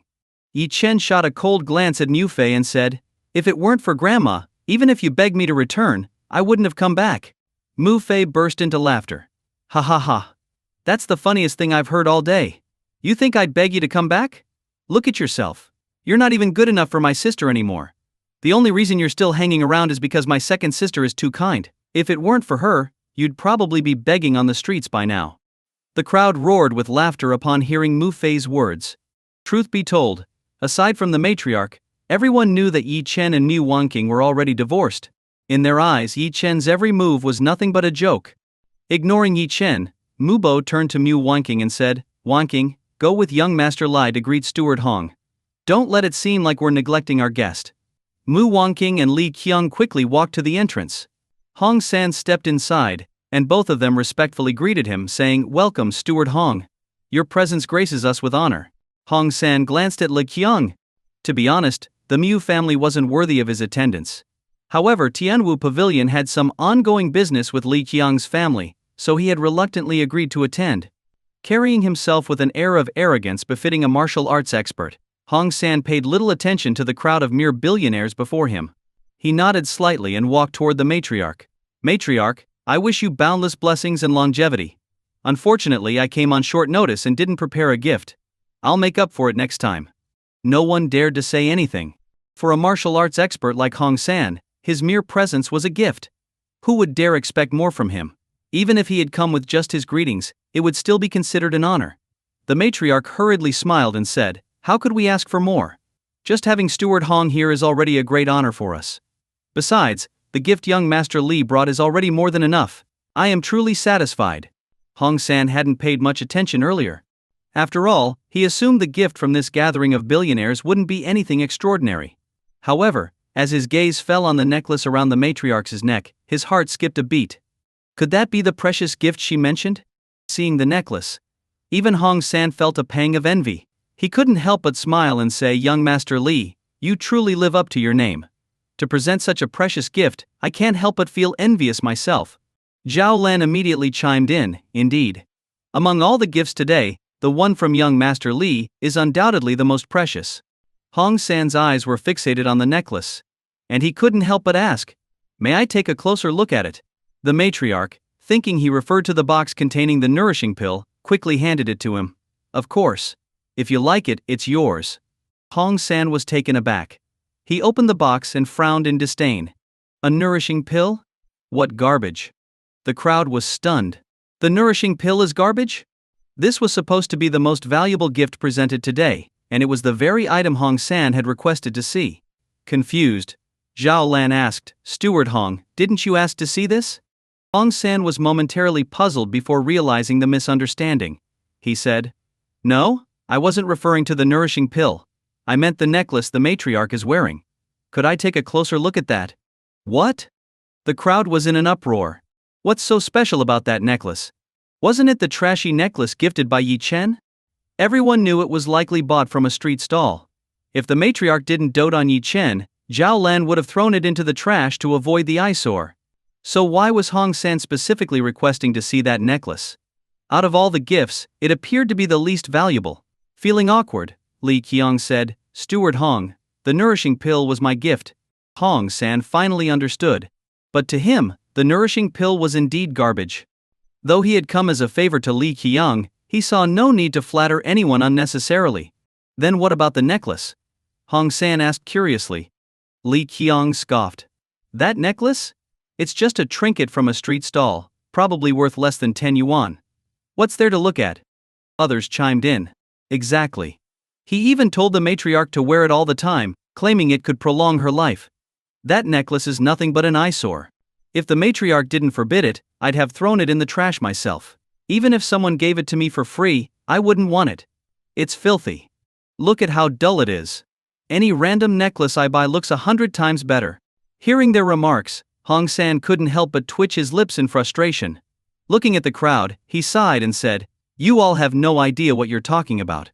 That necklace might be priceless." What? Did they hear it wrong? Could this worthless necklace really be priceless? What kind of joke is this? The matriarch, seeing that Hong San didn't appear to be joking, took off the necklace and handed it to him. She asked, "Is this necklace truly valuable?" Hong San shook his head. Everyone let out a sigh of relief, thinking Hong San was only joking, possibly instructed by Li Qiang to deliberately humiliate Yi Chen. Zhao Lan chuckled and said, "Steward Hong, you're quite the joker. I knew it. Someone as useless as Yi Chen couldn't possibly afford anything valuable. Even if there was a chance to pick something decent out of a trash heap, it wouldn't be for him." But no one noticed. As soon as Hong San touched the necklace, his hands began trembling uncontrollably, and his eyes widened in utter shock. It was as though all the surrounding sounds had vanished. His entire focus was fixed on the necklace. Seeing Hong San's expression, everyone was stunned. How could a mere worthless necklace cause such an intense reaction from him? It must be noted, Hong San wasn't just the steward of Tianwu Pavilion, he was also a formidable martial artist. His vision and judgment were leagues above anyone else in the room. Could it be? Was this necklace truly a treasure? All eyes turned to Hong San. Even Mu Wanqing glanced at Yi Chen in confusion, a trace of doubt flickering in her mind. But she quickly shook her head with a bitter smile. She had been married to Yi Chen for 3 years. Now that they were divorced, she thought she understood him well enough. With Yi Chen's capabilities, there was no way he could give a gift that would astonish a martial arts expert. As everyone speculated, Hong San slowly lifted his head and said, "This thing isn't just priceless." Phew. Mies. Hearing this, everyone let out a breath of relief. It was far easier to believe that the necklace was garbage than to think it was a treasure. After all, it was a gift from Yi Chen. How could it be anything but worthless? Mu Fei smirked with disdain, ready to deliver a sarcastic remark. But Hong San continued, "Priceless doesn't even begin to describe it. This is a one-of-a-kind treasure, an unparalleled artifact. Even in the martial arts world, this would be considered an extremely rare and invaluable object." What? Hong San's words left everyone dumbfounded. A rare treasure? If Hong San, of all people, called it a rare treasure, Just how valuable was it? At that moment, Li Qiang felt his face burning with embarrassment. He had invited Hong San to celebrate the matriarch's birthday in an attempt to suppress Yi Chen. But instead, his plan had backfired spectacularly. Not only did Hong San dismiss the nourishing pill as garbage, but he also began praising the gift from Yi Chen. It was like shooting himself in the foot. Li Qiang wished he could find a hole to crawl into. Mu Fei was equally stunned. He stepped forward and asked, "This thing, a cheap necklace, is truly worth so much?"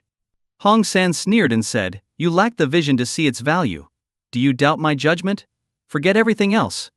Let's start with the material. This necklace is made of flawless imperial jade. A piece of this size, carved into a necklace, is already worth billions." Everyone exchanged stunned looks. Billions? That was insane. Yi Chen's finances couldn't possibly stretch to billions. He probably couldn't even manage tens of thousands. How could he afford to give such a valuable gift? Mu Wanqing frowned and said, "That's impossible. I've seen imperial jade before. It's completely translucent, flawless, and incredibly beautiful.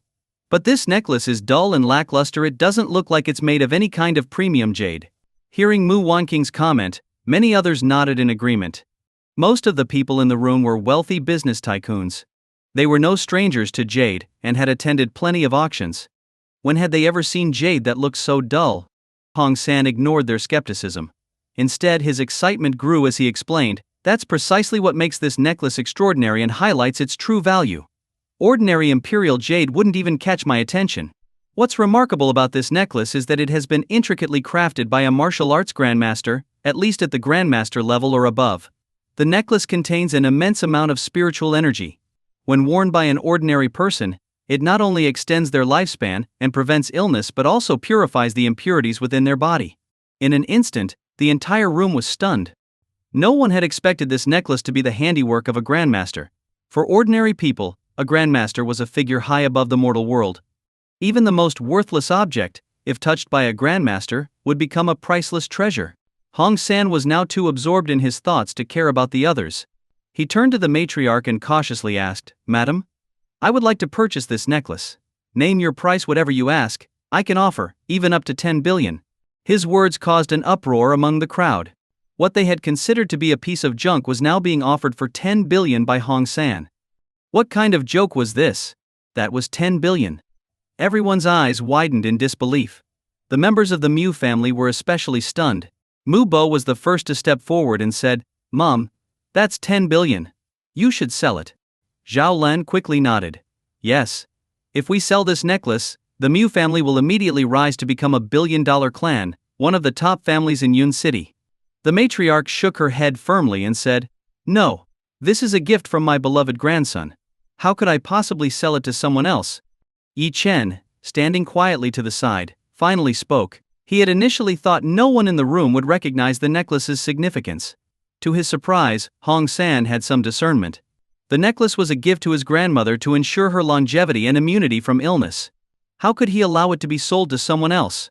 Moreover, the necklace he had crafted with his own hands couldn't be bought, not even for 10 billion. Yi Chen stepped forward and said, "Grandma, I gave you this necklace. You absolutely mustn't sell it to anyone." Hearing this, Mu Bo and Zhao Lan became furious. To them, the necklace's supposed abilities were worthless. The 10 billion offer, on the other hand, was very real. Mu Fei interjected, "Yi Chen, did you pick this necklace out of some random street stall? Are you stopping Grandma from selling it because you realized its value and want to take it back and sell it yourself?" Zhao Lan's expression hardened, and she glared at Yi Chen suspiciously. "Exactly. This necklace now belongs to Grandma, so don't think you can take it back. If you were too blind to see its value when you gave it away, that's your own fault. Now that it's hers, how we handle it is none of your business." Mu Bo walked directly up to Hong San and said, "Steward Hong, don't mind that useless trash. We'll sell the necklace for 10 billion. Hong San frowned and looked at Yi Chen. Suddenly, an overwhelming, terrifying aura burst forth from the necklace, filling the room. The sheer intensity of the energy felt like a warning. If Hong San dared to buy the necklace, this power alone could destroy him. Hong San's expression changed instantly. He realized that the master who had crafted this necklace was likely present in the room, and they were using the necklace to issue a silent warning. This kind of power and skill. It was unheard of, unimaginable. Who could it be? Such strength could only belong to someone truly godlike. Hong San turned his gaze back to Yi Chen, studying him intently. Yet, he sensed no martial energy from Yi Chen. It wasn't him. But then, who was it? Hong San was filled with suspicion. The necklace was gifted by Yi Chen, yet he couldn't sense any martial energy from Yi Chen. This indicated that Yi Chen was not the true owner of the necklace. However, the overwhelming sense of threat emanating from the necklace was undeniable. That feeling of menace was so intense it made his heart tremble. With this in mind, it seemed likely that someone powerful in the martial arts world was supporting the Mu family from the shadows. Initially, Hong San had planned to purchase the necklace. But now, not even death would compel him to do so. He was absolutely certain that if he dared to buy the necklace, he would be immediately punished. Mu Bo and the others looked at Hong San expectantly. It was 100 billion yuan. If they could sell the necklace, the Mu family would instantly rise to become one of Yun City's most prominent families. But Hong San gave an awkward smile and said, well. He hesitated, trying to think of a way to refuse without offending the Mu family. Turning to Yi Chen, he quickly pointed at him and said, since he doesn't want you to sell it, let's leave it at that. I won't be buying the necklace. I have urgent matters to attend to, so I'll take my leave. With that, Hong San, clearly apprehensive of the mysterious figure behind the Mu family, turned and left hastily, almost fleeing. Seeing this, the Mu family was furious. Everyone's gaze turned to Yi Chen, filled with resentment. 100 billion yuan. Gone. Just like that? Mu Bo and Zhao Lan felt as though their heads were about to explode. They were on the verge of losing their minds. Unable to control herself, Zhao Lan lunged at Yi Chen, shouting angrily, it's all your fault. You cursed bringer of bad luck. That was 100 billion yuan, and because of you, our Mu family has lost it. Mu Bo too was beside himself with rage. Losing 100 billion yuan was enough to drive anyone mad. If it weren't for Yi Chen's meddling, Hong San would definitely have bought the necklace. He roared at Yi Chen, you've freeloaded off our Mu family for 3 years, and now you've cost us 100 billion yuan. Don't you feel the slightest bit of guilt? Why do you keep harming us? Meeting you has been the greatest misfortune of our lives. Yi Chen paid no attention to them. At this moment, even Mu Wanqing seemed to lose her composure. She frowned and looked at Yi Chen, saying, Yi Chen, you shouldn't have interfered. Don't you know you no longer have the right to speak in matters like this? Originally, Yi Chen had no intention of arguing with the Mu family. But Mu Wanqing's words made him laugh. He replied coldly, Mu Wanqing, don't be ridiculous. This necklace was my gift. If I don't have the right to speak, then who does? Mu Wanqing froze, her face turning stiff. The thought of losing 100 billion yuan had left her mind in chaos. She had completely forgotten that the necklace originally belonged to Yi Chen.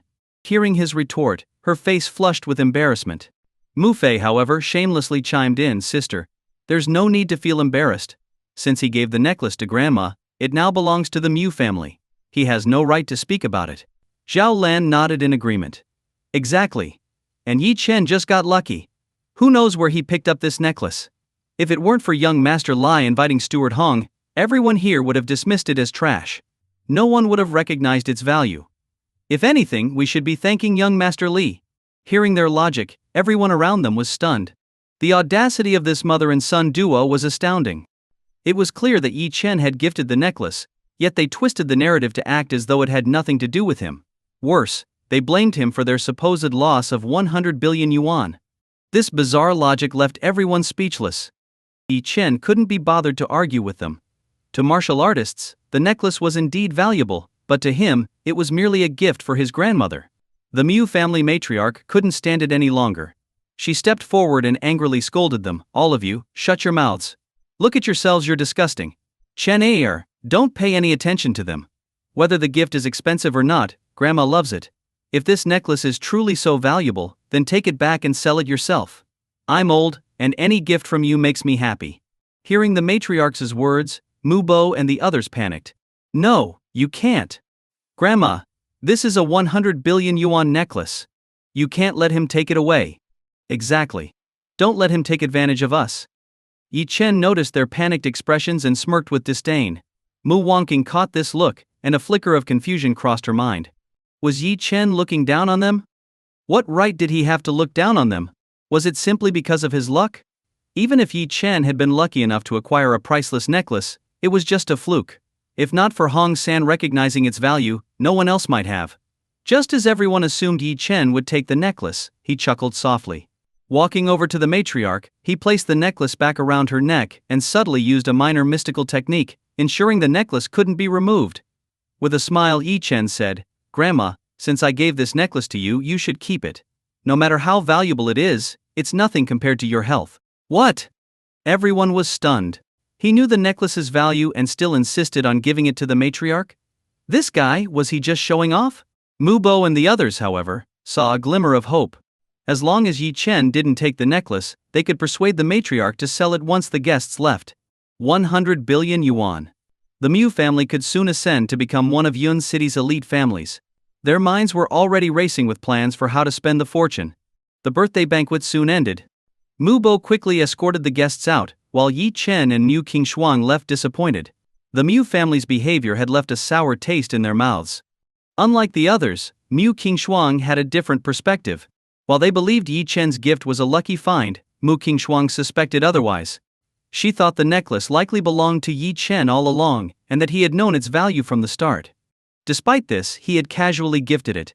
Yi Chen's background was likely far more terrifying than anyone imagined. Mu Qingshuang sighed inwardly, frustrated by her parents' and sister Mu Wanqing's short-sightedness. All for the sake of 100 billion yuan, they had completely lost their dignity. And yet they had driven away Yi Chen, someone who could bring the Mu family endless fortune. It was like throwing away a watermelon to pick up a sesame seed. Taking a deep breath, Mu Qingshuang asked, "Brother-in-law, are we just going to leave like this? Aren't you worried my parents will force Grandma to sell the necklace?" Yi Chen, unconcerned, replied with a smile, "Don't worry. They won't be able to sell it." At this moment, the Mu family had already sent all the guests away. Several members of the Mu family immediately gathered around the old lady. Mubo said, "Mom, take off the necklace." The old lady clutched her necklace protectively and asked vigilantly, "What are you trying to do? This is a gift from Chenier. Are you trying to get your hands on it again?" Zhao Lan quickly said, "Mom, this necklace is worth 10 billion. If we sell it, the Mu family will instantly become one of Yun City's top-tier families. This is a glorious opportunity to bring honor to our ancestors and benefit future generations." Mu Fei chimed in coquettishly, "That's right, Grandma. Look at how hard my sister works every day to run the company. How much does she earn each year? If we sell this necklace, everyone in Yun City will have to respect the Mu family." Mu Wanqing said nothing, maintaining an air of restraint, but inwardly, she too hoped the necklace could be sold for 10 billion. The old lady seemed a bit tempted but still shook her head, saying, "No, Chenier said this necklace cannot be sold." Mu Bo said angrily, "Mom, why are you always siding with that brat? We're your real family. Do you think we'd ever harm you?" Saying this, Mu Bo reached out, trying to forcibly remove the necklace. After all, it was 10 billion. Almost no one could resist the allure of such a sum. However, the moment Mu Bo's hand touched the necklace, he suddenly felt a tremendous force strike him. Bang! In an instant, Mu Bo was thrown backward by an invisible force. Mu Fei was stunned and said, "Let me try." Bang! The moment Mu Fei touched the necklace, he was also blasted away with a loud crash. The father and son duo lay on the ground, groaning in pain. Everyone was shocked. Zhao Lan and Mu Wanqing quickly rushed over to help them. Zhao Lan cried out, "Mom, look. Because of this necklace, your son and grandson are hurt like this. Is it really worth it?" Seeing this, the old lady couldn't help but feel conflicted. A trace of hesitation appeared on her face. Noticing the old lady's wavering resolve, the group exchanged glances and began acting out their pain. "Ah, Mom. It hurts so much. I think my hand is broken. Grandma, my head is spinning. Am I going to die?" Heartbroken, the old lady walked over, crying, "Oh, my dear grandson, all right. Grandma will give you the necklace. You mustn't let anything happen to you." Saying this, the old lady attempted to remove the necklace. Mu Bo and the others were overjoyed. However, in the next moment, they were disappointed because, no matter how hard the old lady tried, the necklace seemed fused to her neck and wouldn't come off. The old lady said in confusion, "How strange. What's wrong with this necklace? Why can't I take it off?" Mu Bo, Zhao Lan, and the others frowned. After some investigation, they discovered that the necklace couldn't be removed at all, and no one other than the old lady could even touch it. Mu Wonking exclaimed in surprise, "This necklace truly isn't ordinary. It seems selling it is hopeless." Zhao Lan slapped her thigh in frustration. That was 10 billion. To see it but not be able to take it. How infuriating. Zhao Lan said angrily, "It's all that brat Yi Chen's fault. If he hadn't said anything, we'd already have the 10 billion by now." Mu Bo nodded. "He's nothing but a jinx. I'm so mad I want to slap him." They kept at it until late into the night. Yet they still couldn't remove the necklace from the old lady's neck and eventually had to give up. At this moment, Mu Bo was filled with hatred for Yi Chen. Grinding his teeth, he swore he would teach Yi Chen a lesson. Mu Fei leaned over and said, "Dad, we can't let Yi Chen off easily. That kid not only ruined our big plan but now lives in the Hidden Dragon Manor. We've never even set foot in such a luxurious place." Mu Bo nodded. "Exactly. That brat must have shamelessly latched onto your second sister. We need to find a way to kick him out." Mu Fei frowned. "But second sister always sides with outsiders now. She doesn't care about us anymore. What can we do?" Zhao Lan said angrily, "Has she forgotten her place? Tomorrow we'll move in directly." I don't believe Mu Wonking would take in an outsider but refuse her own family. Everyone immediately agreed with Zhao Lan's idea. Although they couldn't sell the necklace, the thought of moving into Yun City's most expensive Hidden Dragon Manor filled them with anticipation. At that time, they were determined to drive Yi Chen out of the Hidden Dragon Manor. The next day, Mu Wonking went to work early, and Yi Chen was strolling leisurely down the street. For the past 3 years, ever since marrying Mu Wonking, he had outwardly lived as a house husband, while secretly investigating the connection between the Mu family and Su Zixuang. But he had found nothing. He had even asked Mu Wonking if she knew Su Zixuang, and she had always denied it. With Yi Chen's sharp instincts, he knew Mu Wonking wasn't lying. Yet if the Mu family didn't know Su Zixuang, why had Su Zixuang, on her deathbed, asked him to take care of the Mu family? This was something Yi Chen couldn't figure out no matter how hard he tried. At that moment, Death God Zhang Yi sent a message. He had uncovered Su Zixuang's background. It turned out Su Zixuang wasn't an orphan, her parents were alive. She was born into the Su family, which owned a logistics company and had modest wealth. This revelation surprised Yi Chen even more. Because, ever since he had known Su Zixuang, she had always claimed to be an orphan and had never mentioned having any relatives in Yun City. Logically speaking, if Su Zixuang wanted to entrust someone with her last wishes, she would have asked Yi Chen to take care of the Su family, given that her biological parents were still alive. Yet Su Zixuang had never mentioned the Su family, instead asking Yi Chen to look after the unrelated Mu family. This was very strange. Clearly, there was some crucial detail Yi Chen didn't yet know. He instructed Death God Zhang Yi to keep investigating. Then, Yi Chen squinted his eyes. Since he now knew Su Zixuang was part of the Su family, visiting them might help clarify the situation. Soon, Yi Chen arrived at the logistics company run by the Su family. The company wasn't very large, with only 5 or 6 employees. As Yi Chen walked in, a curious employee stopped him and asked, "Hello, how can I help you?" Yi Chen said, "I'd like to meet your boss." The employee asked suspiciously, "What do you want with our boss?" Yi Chen chuckled lightly and said, "I want to discuss a big business deal. Could you let him know?" The employee didn't dare delay and quickly went inside. Before long, the employee returned, followed by a pot-bellied middle-aged man. The man paused when he saw Yi Chen, surprised by how young he was. However, thinking of the big business deal, he smiled and said, "My apologies for not welcoming you sooner. I'm Su Wood, the owner of Hongyun Logistics. May I ask your name?" "Su Wood?" According to the information from Death God Zhang Yi, Su Zixuang's father was named Su Wood. It seemed he had found the right place. "My name is Yi Chen." Yi Chen glanced at Su Wood and said, "Are you Su Zixuang's father?" Su Wood, who had been full of smiles, immediately turned pale upon hearing Yi Chen's words. His expression darkened, and he said coldly, "I don't know what you're talking about. You've got the wrong person. Leave now. Don't disturb my business, such bad luck." Yi Chen was slightly taken aback. He hadn't expected Su Wood to react so strongly. After all, with the capabilities of Death God Zhang Yi, there was no way he could have gotten the wrong person. Any information that reached Yi Chen's ears was always verified without a doubt. Therefore, the man in front of him was undoubtedly Su Zixuang's father. But why was he denying it? Yi Chen said calmly, "I'm not mistaken. You are Su Zixuang's father. Why won't you admit it? At these words, a trace of panic flickered across Su Wu's face. Lowering his voice and gritting his teeth, he said, I told you, you've got the wrong person. I don't know you, and I don't know any Su Zixuang. If you don't leave now, I'll call someone. Naturally, Yi Chen wasn't going to leave. Over the years, he had been suppressing a deep anger in his heart. After graduating from high school, Yi Chen had gone overseas and endured a long period of darkness. During that time, the only person who stayed by his side was Su Zixuang. To Yi Chen, Su Zixuang was an extremely important friend. More than that, back then Su Zixuang had always followed Yi Chen. Although her talent wasn't as monstrous as his, her abilities had already reached the realm of a grandmaster. But after returning to Long Country, she died. Yi Chen was determined to find all those responsible for her death and kill them all to avenge her. It was clear that Su Wu in front of him knew some inside information. Yi Chen took a deep breath. He wasn't in a hurry.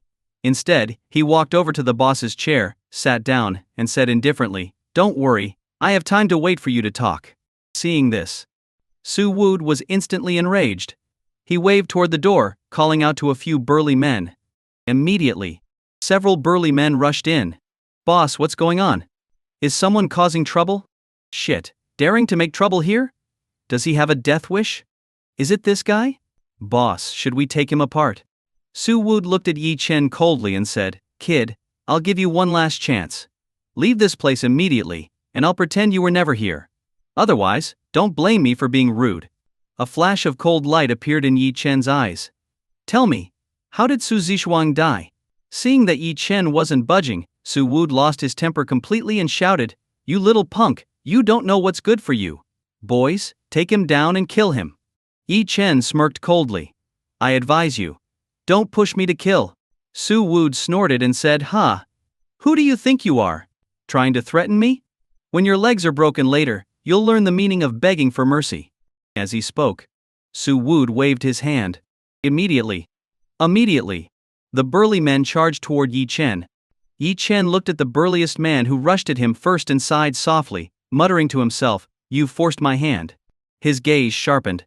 He raised one hand and slapped. Boom! The burly man charging at the front suddenly stopped in his tracks. He was still nearly a meter away from Yi Chen, and Yi Chen's palm hadn't even touched him. But the sheer force of Yi Chen's slap instantly caused the man's head to explode into a mist of blood. The man's body froze and collapsed backward. In an instant, the office fell into dead silence. The remaining burly men were utterly dumbfounded by what they saw. Their bodies trembled uncontrollably. What the hell? What kind of monster was this? A single slap, executed from a distance, had blown a man's head apart? Terrifying. Utterly terrifying. As for Su Wu, his earlier arrogance had completely vanished. He was now frozen in place, his face pale with fear, and a dark stain appeared on his pants. A martial arts master? This Yi Chen was actually a martial arts master. Although Su Wu was just an ordinary man, his past experiences had made him witness the power of martial arts masters. To him, martial arts masters were untouchable beings. In fact, years ago, when Su Zixuang had offended a martial arts master, Su Wu had abandoned his daughter and, to this day, dared not acknowledge her existence. All because he feared retribution from martial arts masters. But he never imagined. Today, he would once again be confronted by a terrifying martial arts master. Yi Chen's icy gaze swept over him as he said, Now, are you ready to talk? Thud. Dud. Su Wu didn't dare utter a single word of refusal. He immediately dropped to his knees, pleading, I was wrong. I was so wrong. I didn't know you were a martial arts master. Please don't kill me. Yi Chen glanced at the terrified burly men and barked, Get out and close the door behind you. The men, feeling as if they had been granted a reprieve from death, fled the room in a panic. Only Su Wu was left, trembling uncontrollably. Why? Why won't you acknowledge your daughter, Su Zixuang? Yi Chen asked coldly. Su Wu, shaking like a leaf, stammered, It's not that I won't acknowledge her, it's that I can't. Years ago, Zixuang's biological mother, my first wife, died in an accident. Later, I remarried. Zixuang thought I had betrayed her mother and, in a fit of anger, went overseas. We hadn't seen each other for years. Then, 4 years ago, Zixuang suddenly came home for a visit. I thought our family could reunite, but I didn't expect. She offended someone. Who did she offend? Yi Chen asked coldly. That. Su Wood lowered his head, sweat dripping from his forehead. After a moment of hesitation he said, "You'd better not ask. Those people. They're not people we can afford to provoke. If they find out I talked, I'll die." Yi Chen squinted his eyes and said sharply, "Fine. Choose now, talk, or die." Terrified, Su Wood began trembling violently. He shouted in desperation, "Are you forcing me? Yes, you're a martial arts master, but their strength is beyond anything you can imagine. Among them, even a grandmaster is the weakest. Back then, Zishuang brought endless trouble to me. And now you're here? I regret ever having such a troublesome daughter." Hearing this, Yi Chen's expression darkened. In a flash, he moved, grabbing Su Wood by the neck. From the way he acted, it was clear he never truly cared for his daughter. Their father-daughter relationship was nowhere near as he claimed. No wonder. Su Zishuang had never once mentioned Su Wood, even on her deathbed.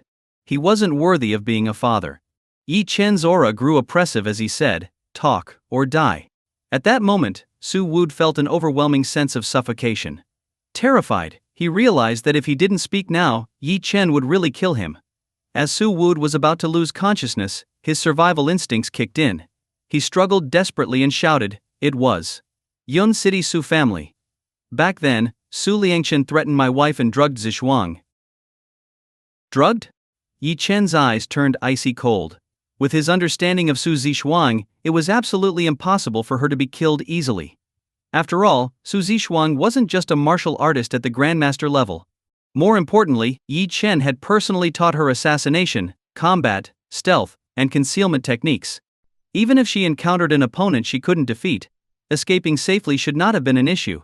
If she hadn't been drugged, Su Zishuang probably wouldn't have died.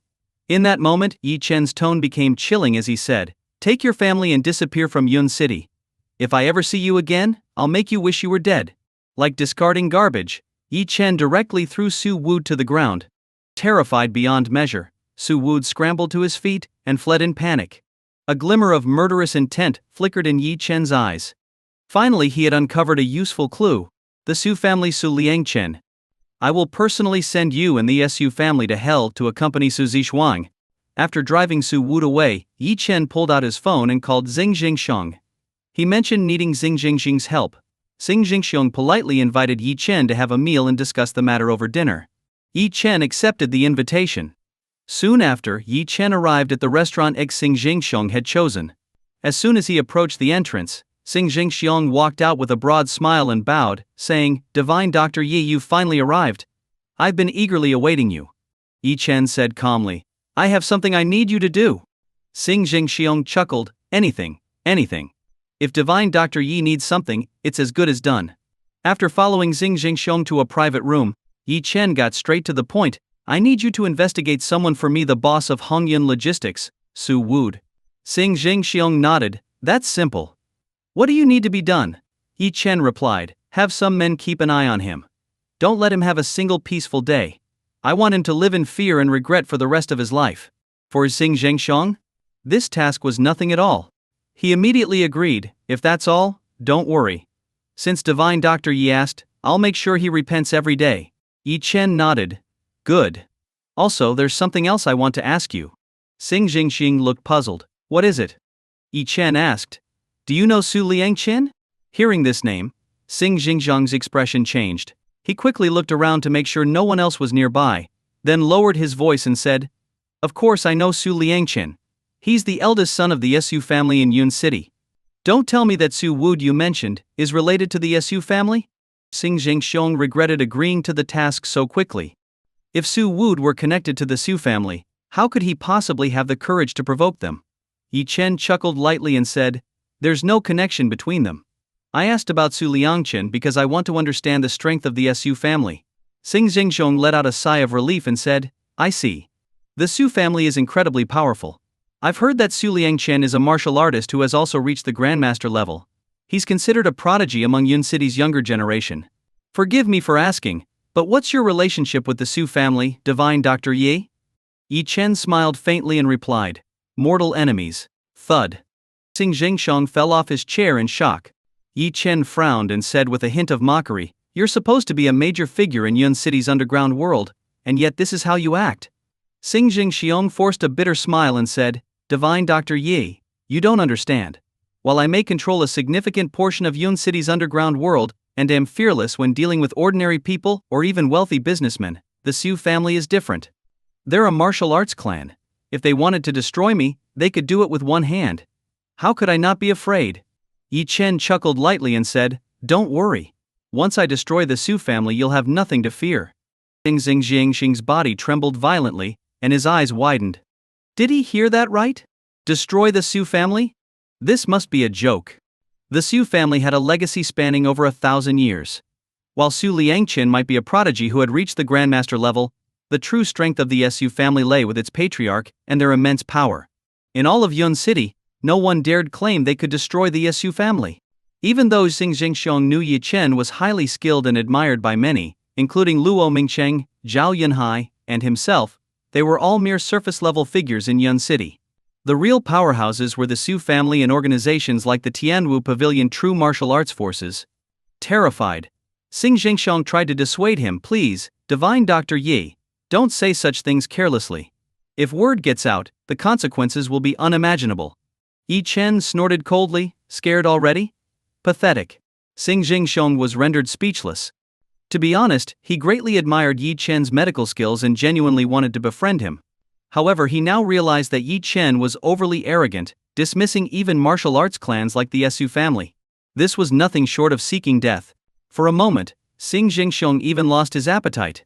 If Yi Chen and the Su family were truly mortal enemies, what should he do? He had no means to help Yi Chen and might even get dragged down with him.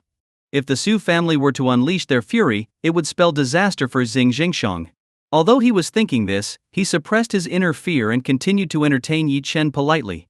At that moment, commotion erupted outside the private room. Tianwu Pavilion is handling business here. Everyone not involved, leave immediately.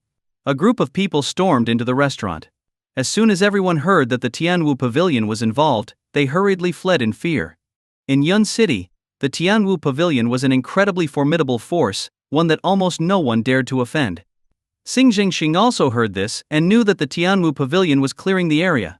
As a martial arts force, they rarely targeted ordinary people. Thus, whenever they acted, they would clear the area first. If anyone remained after the clearing, their life or death would be left to fate. Xing Jingxiong looked at Yi Chen and said, "Divine Dr. Yi, it seems the Tianwu Pavilion is clearing the area. We should leave too, just in case we get caught up in this." Yi Chen remained seated and said indifferently, "No need.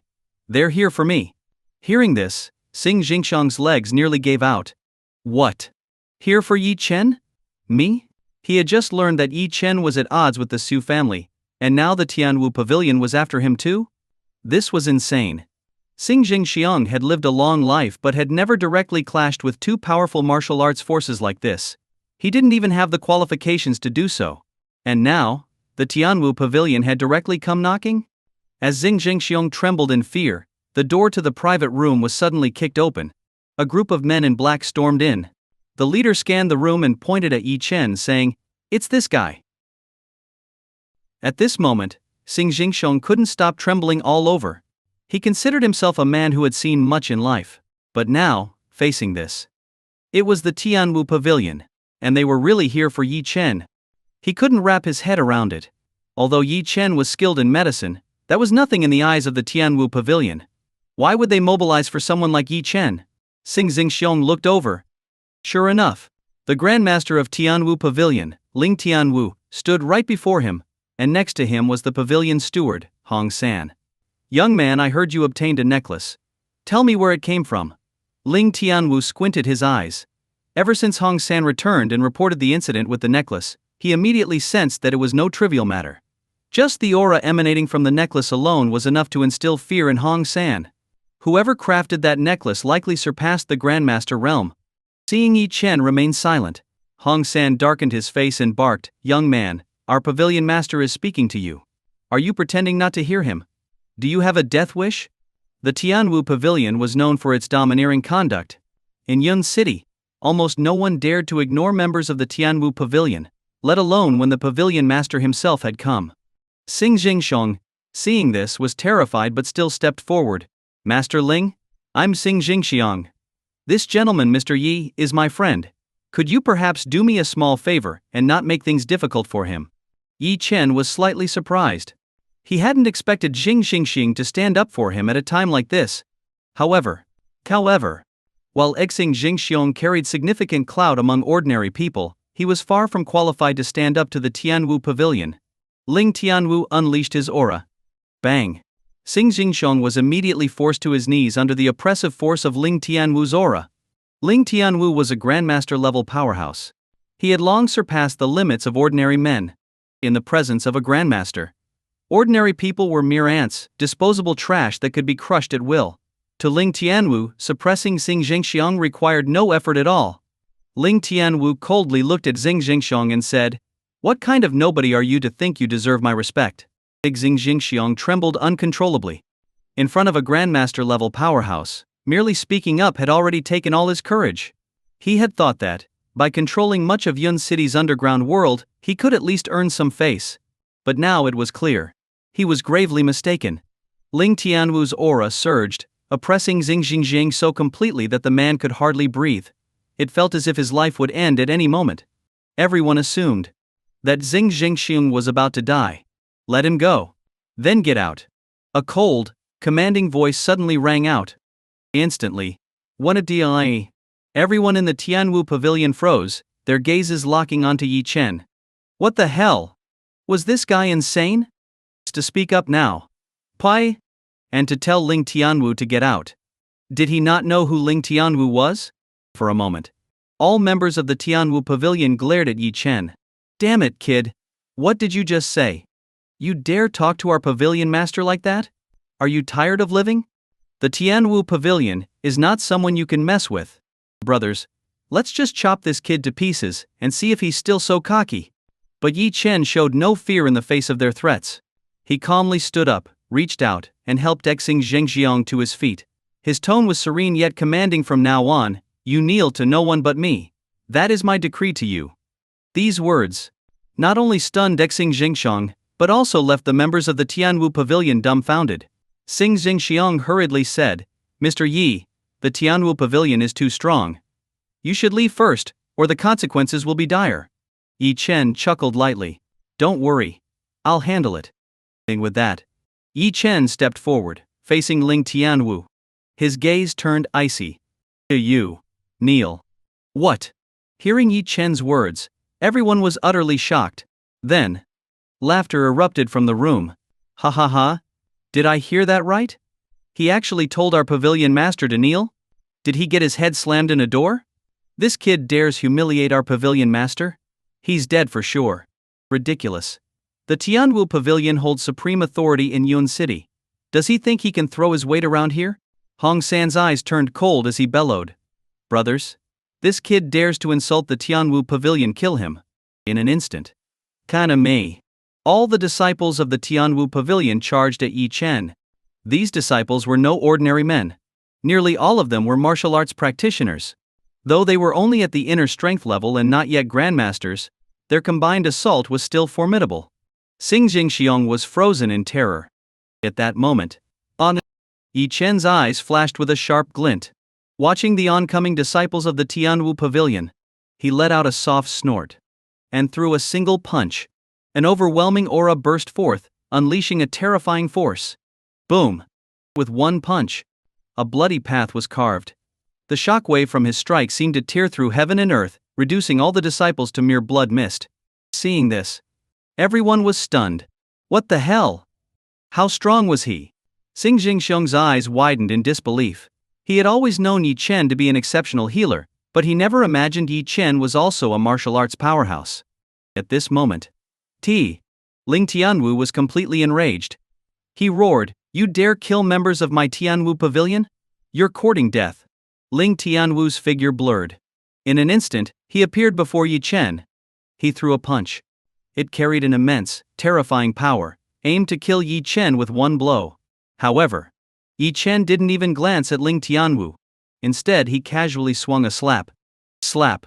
In that instant, Ling Tianwu, the grandmaster of the Tianwu pavilion, was sent flying as if struck by an irresistible force. He crashed heavily into the wall. At this moment, the room fell into complete silence. Everyone's eyes widened. In utter disbelief. This had to be a joke. Ling Tianwu, the revered pavilion master of the Tianwu Pavilion, and a grandmaster-level powerhouse, someone no one dared provoke in Yun City, had been slapped away by Yi Chen? Was this real? Xing Jingxiang, more than anyone, felt his worldview shatter. Yi Chen's strength had far surpassed his expectations. For the first time, Xing Jingxiang felt immensely fortunate.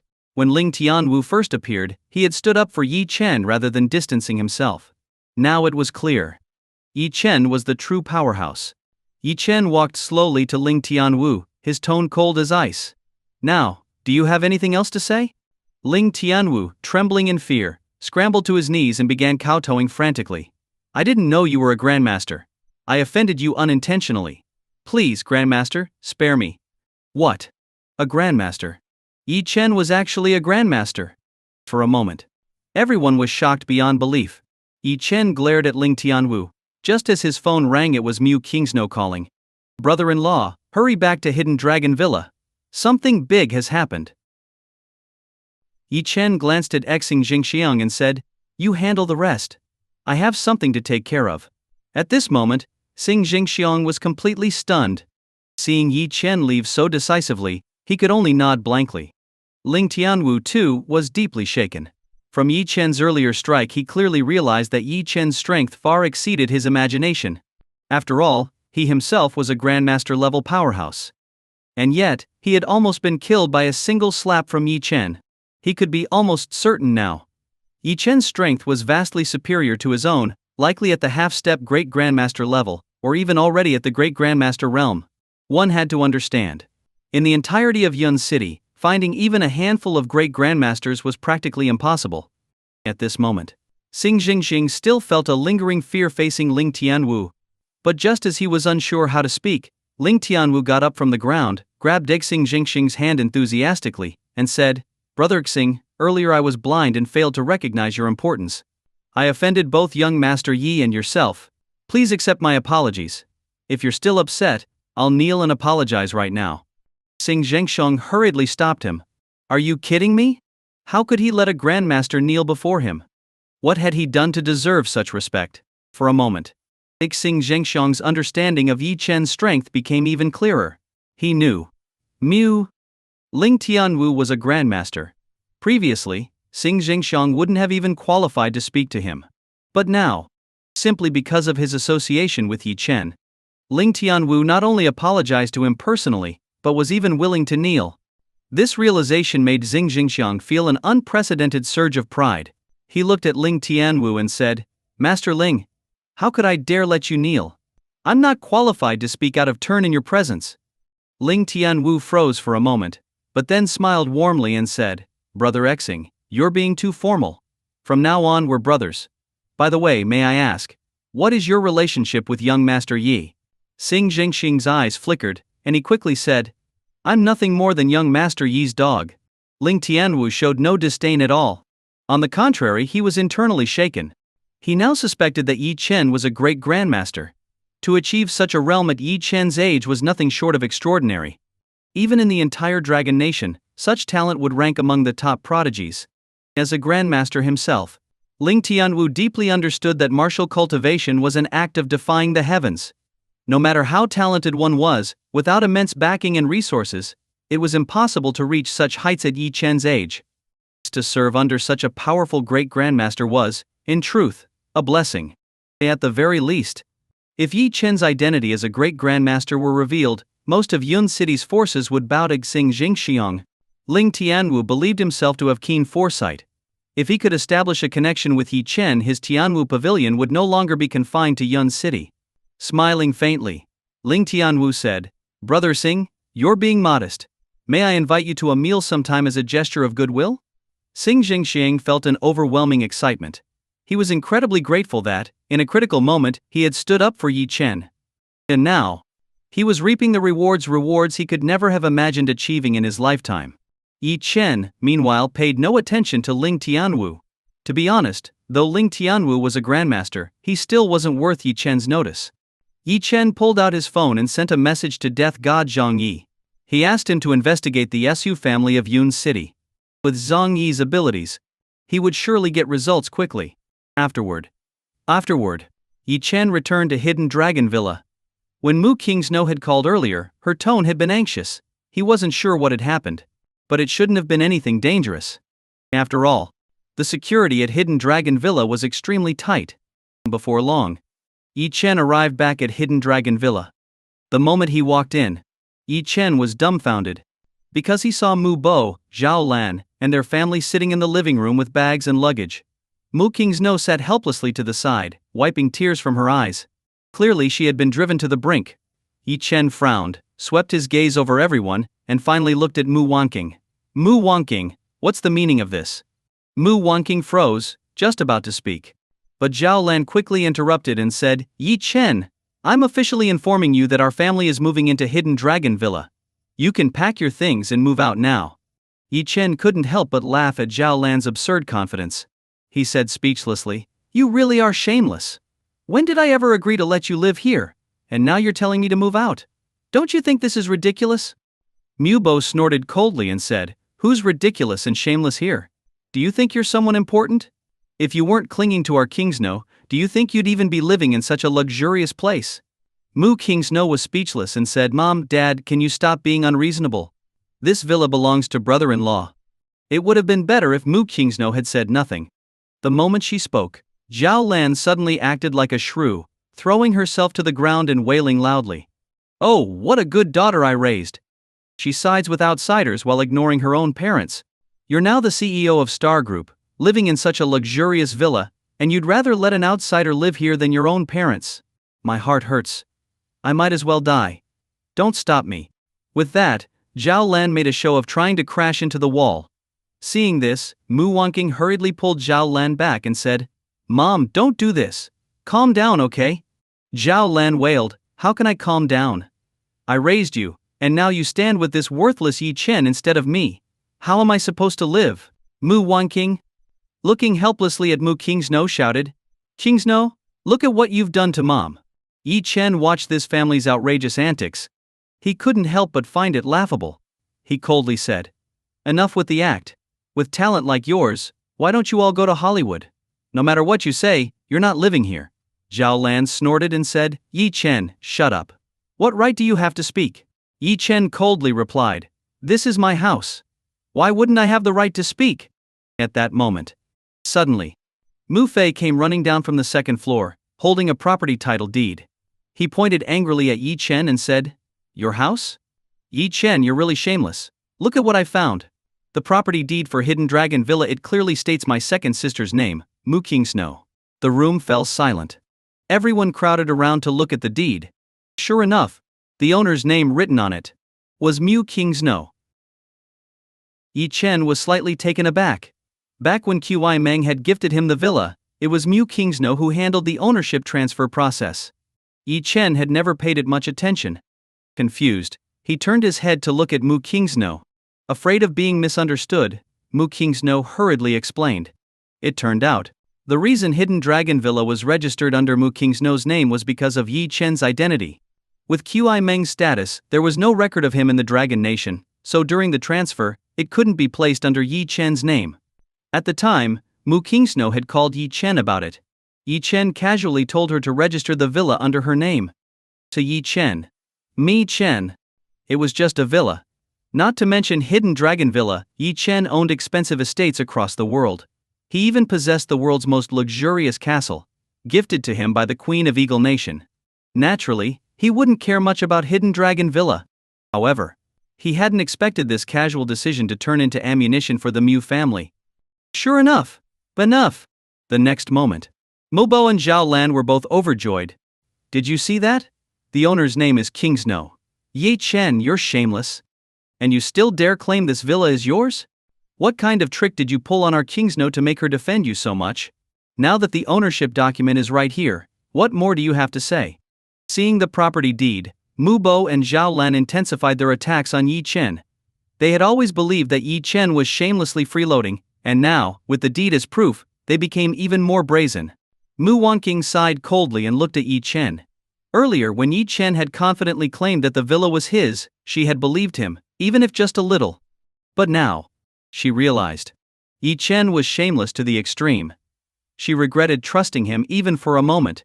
Disappointed. She was utterly disappointed. The more Yi Chen tried to use others' kindness as his own capital for boasting, the more ridiculous Mu Wanqing found him. Mu Fei stepped forward with a sneer. Sis, look at this. Yi Chen will never change. A dog can't stop eating a shay. Thankfully you divorced him. It's rare to find someone as shameless as him. Just as Yi Chen was about to retort.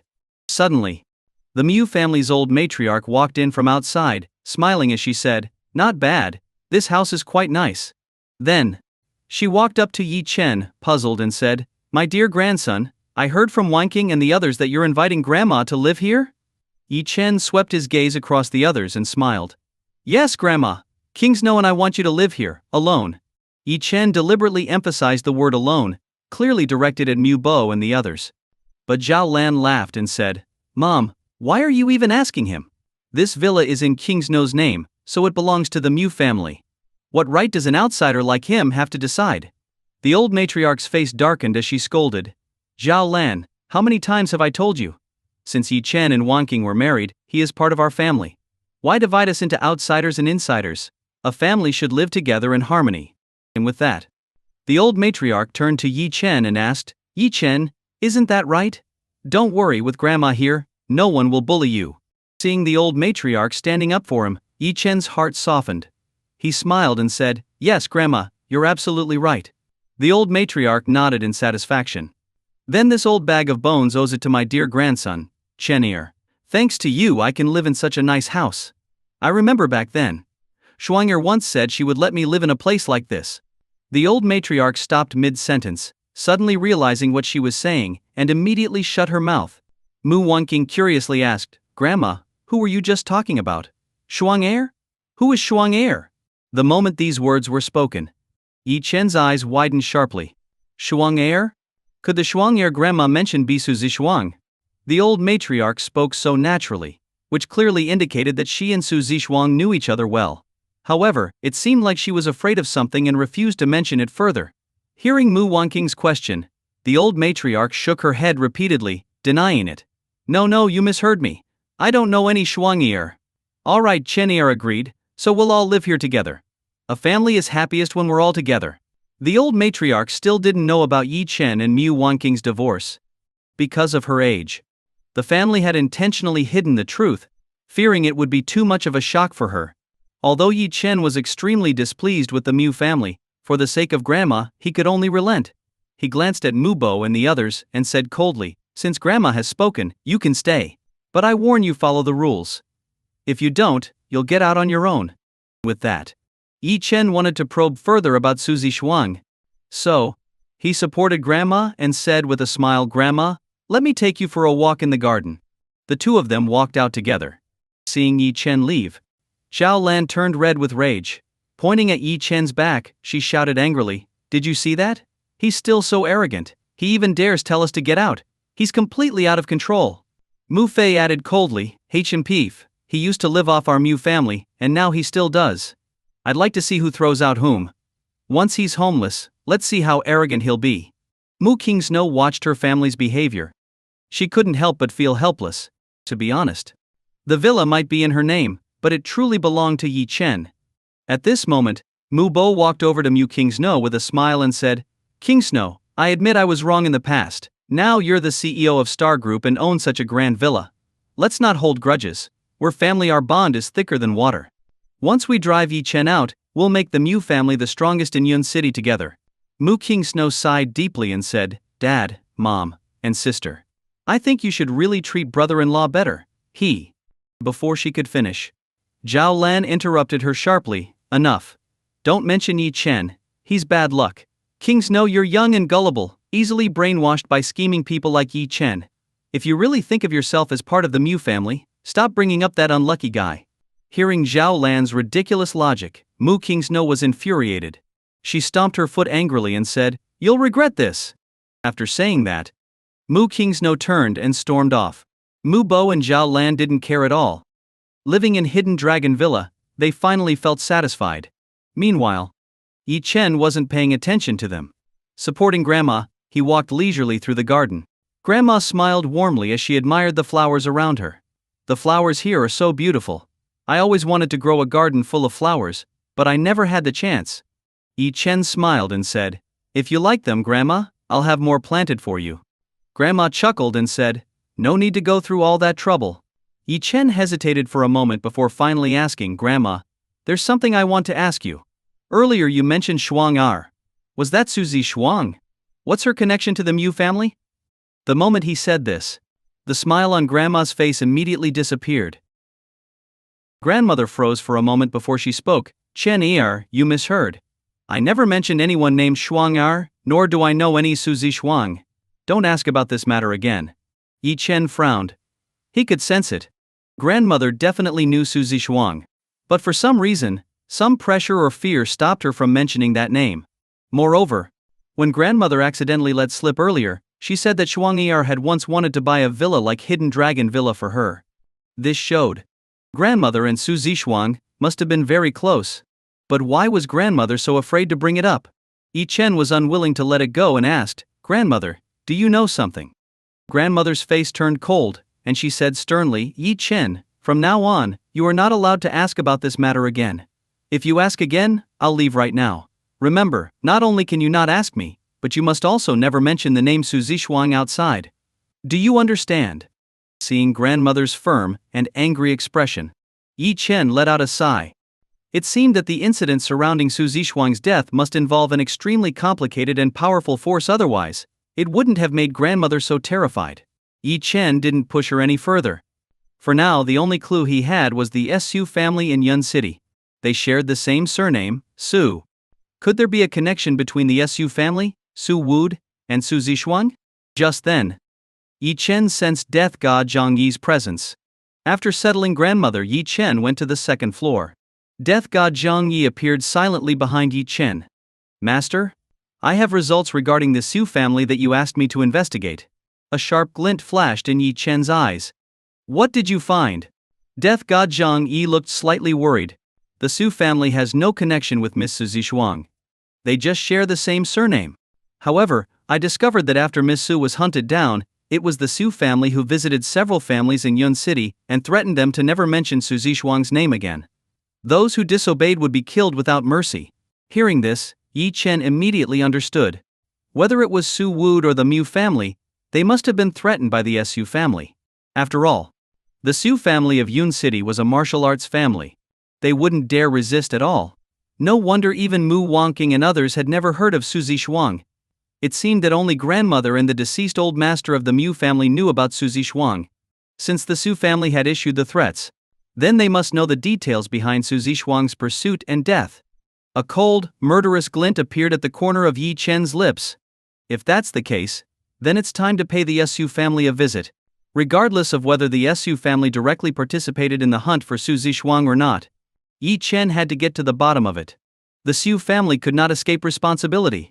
The Su family, as one of the four great martial arts families of Yun City, was far more powerful than Tianwu Pavilion. Tianwu Pavilion had been founded by Ling Tianwu after reaching the Grandmaster level. But the Su family was different. The Su family was a legitimate martial arts family with a history stretching back hundreds of years. Especially the head of the Su family, Su Tianhua. Not only was he a martial arts powerhouse, but his influence in Yun City was deeply entrenched. As one of the four great families, the Su family was universally regarded as untouchable. People were divided into ranks. Families like the Mu family, with individuals like Mu Wangqing who had earned a bit of money, and whose net worth reached into the hundreds of millions, were nothing more than small fry in Yun City. One level higher were people like Xing Xingxiong, Luo Mingqiang, and Zhao Yunhai. These individuals stood at the peak of ordinary people, controlling their fates and amassing immense wealth. Above them were martial arts powers like Tianwu Pavilion. They possessed immense strength, vast wealth, and unparalleled networks. Even the wealthiest elites had to bow to them. Strength was everything. And the Su family was a force even stronger than Tianwu Pavilion. They controlled the fate of everyone in Yun City. With just one word, they could make people like Luo Mingqiang or Zhao Yunhai vanish without a trace. Before long, Yi Chen arrived at the Su family estate. The scenery here was stunning, and the villa was guarded heavily. Most notably, these guards were not ordinary bodyguards. Each one of them was a genuine martial artist. Martial artists who were revered elsewhere were mere guards in the Su family estate. This spoke volumes about the Su family's power. When Yi Chen reached the entrance of the estate, a guard stepped forward and stopped him, shouting angrily, "Who are you? What do you want? Do you know where you are? How dare you trespass here? Do you have a death wish?" Yi Chen said calmly, "I'm here to see someone." The guard snapped, "See someone? You're in the wrong place. No one here wants to see you. Get lost now, or you'll regret it." Yi Chen's expression turned cold, and a surge of power erupted from him. The violent force instantly blasted the guard into the air. Then, Yi Chen roared furiously, "Su Tianhua, come out here and kneel to greet me. Otherwise I will destroy the Su family today." Yi Chen's furious voice echoed like rolling thunder across the Su family estate. In an instant, the entire Su family estate was in an uproar. Everyone was stunned. This was the Su family. For countless years, no one had ever dared to cause trouble at the Su family estate. But now, someone had not only come to stir up trouble but even demanded that the head of the Su family, Su Tianhua, kneel to greet him. How dare he? Before long, all the Su family guards assembled, and the eldest young master of the Su family, Su Liangchen, stormed out with a face full of fury. When he saw Yi Chen at the gate, he was momentarily stunned. Who was this lunatic? So bold.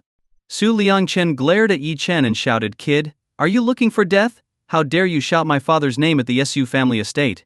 You're like a lantern in a toilet courting death." To Su Liangchen, Yi Chen was nothing but an ant. What a joke!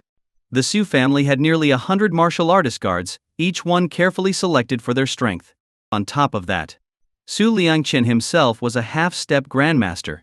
In his eyes, Yi Chen coming here to cause trouble was nothing but suicide. Even if Yun City's other 3 great families combined, they might not dare provoke the Su family alone. Yi Chen narrowed his eyes slightly. "I said, tell Su Tianhua to come out and kneel to greet me. Didn't you hear?" Su Liangchen sneered. "Who do you think you are? What right do you have to demand my father kneel before you? Are you out of your mind? I think it's you who should kneel and beg for forgiveness." "What right?" Yi Chen's gaze turned sharp and deadly as he stared at Su Liangchen. "You want to know what gives me the right? Fine, I'll tell you my fists. I wonder if Su Tianhua's old bones can withstand a single punch from me." As he finished speaking, Yi Chen's figure suddenly flashed, charging directly toward the Su family's gates. Hearing Yi Chen's words, all the members of the Su family were shocked. This kid was simply too arrogant. How dare he spout such madness? Seeing Yi Chen approaching, Su Liangchen roared loudly, "Everyone get him! Kill him and let him know what happens when you mess with the Su family." Su Liangchen squinted his eyes and arrogantly looked at Yi Chen. He seemed to already envision the scene where Yi Chen would be annihilated by dozens of martial arts experts. What a joke. These Su family guards were all elites. The power they could unleash together was terrifying. Even a master-level practitioner wouldn't dare to face so many martial arts experts head-on.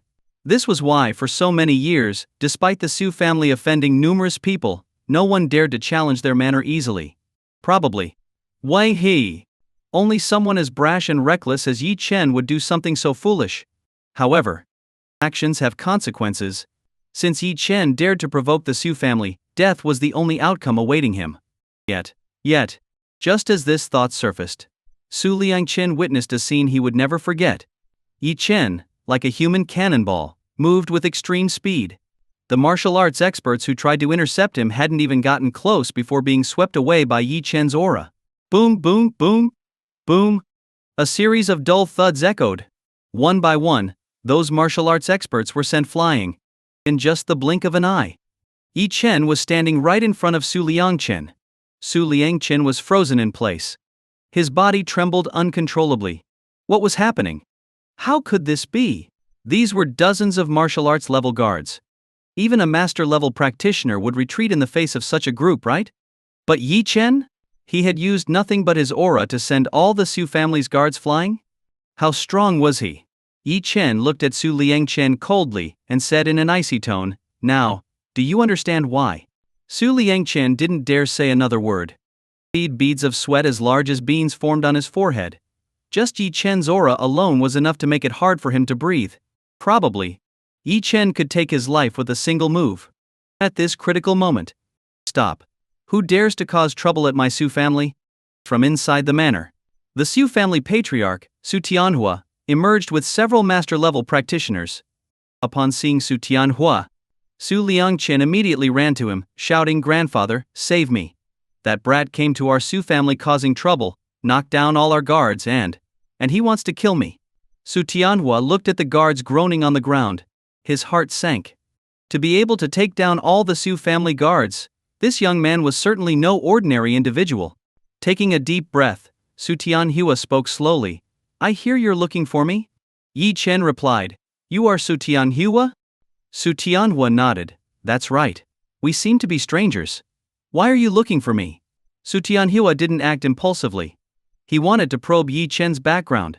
If Yi Chen had no significant backing, he would certainly kill him for causing trouble in the Su family. But Yi Chen coldly said, "I told you before to come out and kneel to greet me. Did you not hear me?" "What?" Upon hearing Yi Chen's words, everyone was shocked. Yi Chen had indeed said those words earlier, but everyone thought he was merely being arrogant, trying to force Su Tianhua to come out. Unexpectedly, he now directly demanded, in front of Su Tianhua, that he kneel to greet him. How audacious! In an instant, the Su family members were utterly enraged. Su Tianhua represented the face of the Su family. For Yi Chen to demand he kneel was akin to trampling the Su family's pride underfoot. Impudent brat. Where did you come from to spew such nonsense? I think you're courting death. How dare you insult our patriarch? I'll take your life. Two furious voices rang out. The Su family members immediately rejoiced. These two stood beside Su Tianhua and were his left and right guardians, figures of high status within the Su family. More importantly, both of them were genuine master-level practitioners. When the guardians heard Yi Chen demanding Su Tianhua kneel, they were instantly enraged. In unison, the two flashed forward, charging toward Yi Chen, determined to make the arrogant youth pay the price. Su Tianhua didn't stop them.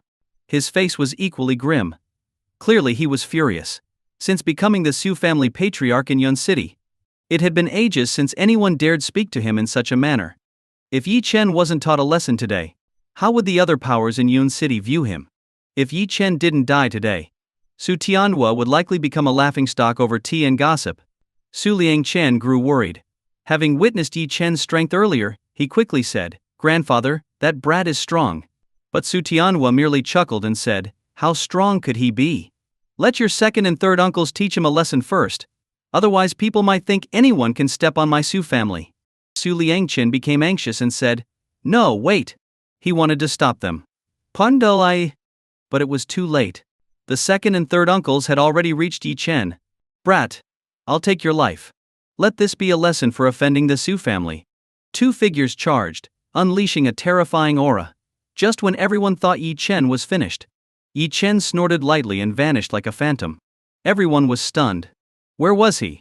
How had he disappeared from where he stood? And before they could react, suddenly, the second and third uncles felt a chilling pressure engulf them.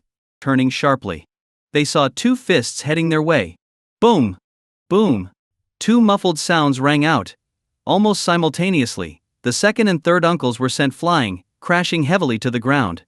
On closer inspection, the chests of the two master-level practitioners had caved in, letting out faint groans. Both collapsed, blood streaming from their orifices. What? This scene completely stunned everyone present in the Su family. What was going on? Those were two master-level practitioners. Masters. In Yun City, they were considered untouchable. For example, Ling Tianwu of the Tianwu Pavilion was a master-level practitioner who had built a powerful faction on his own. It was said that any family fortunate enough to have a single master-level practitioner could rise to the top echelon of Yun City's elite families. Yet now, two masters had attacked together, only to be defeated by two punches from Yi Chen? Terrifying. Absolutely terrifying. Everyone stared wide-eyed at Yi Chen. Who was this youth, and why was he so powerful? For a moment, no one in the Su family dared to speak, including Su Tianhua. They all understood they had messed with someone untouchable, someone akin to an invincible meteorite from the heavens. The silence was deafening. Everyone felt as if the very air around them had turned icy cold. Since when had masters become so weak? Su Liangchen couldn't meet Yi Chen's gaze. He had wanted to stop his uncles earlier but had been too late. Now this two master-level practitioners had been crippled. The Su family's strength had plummeted.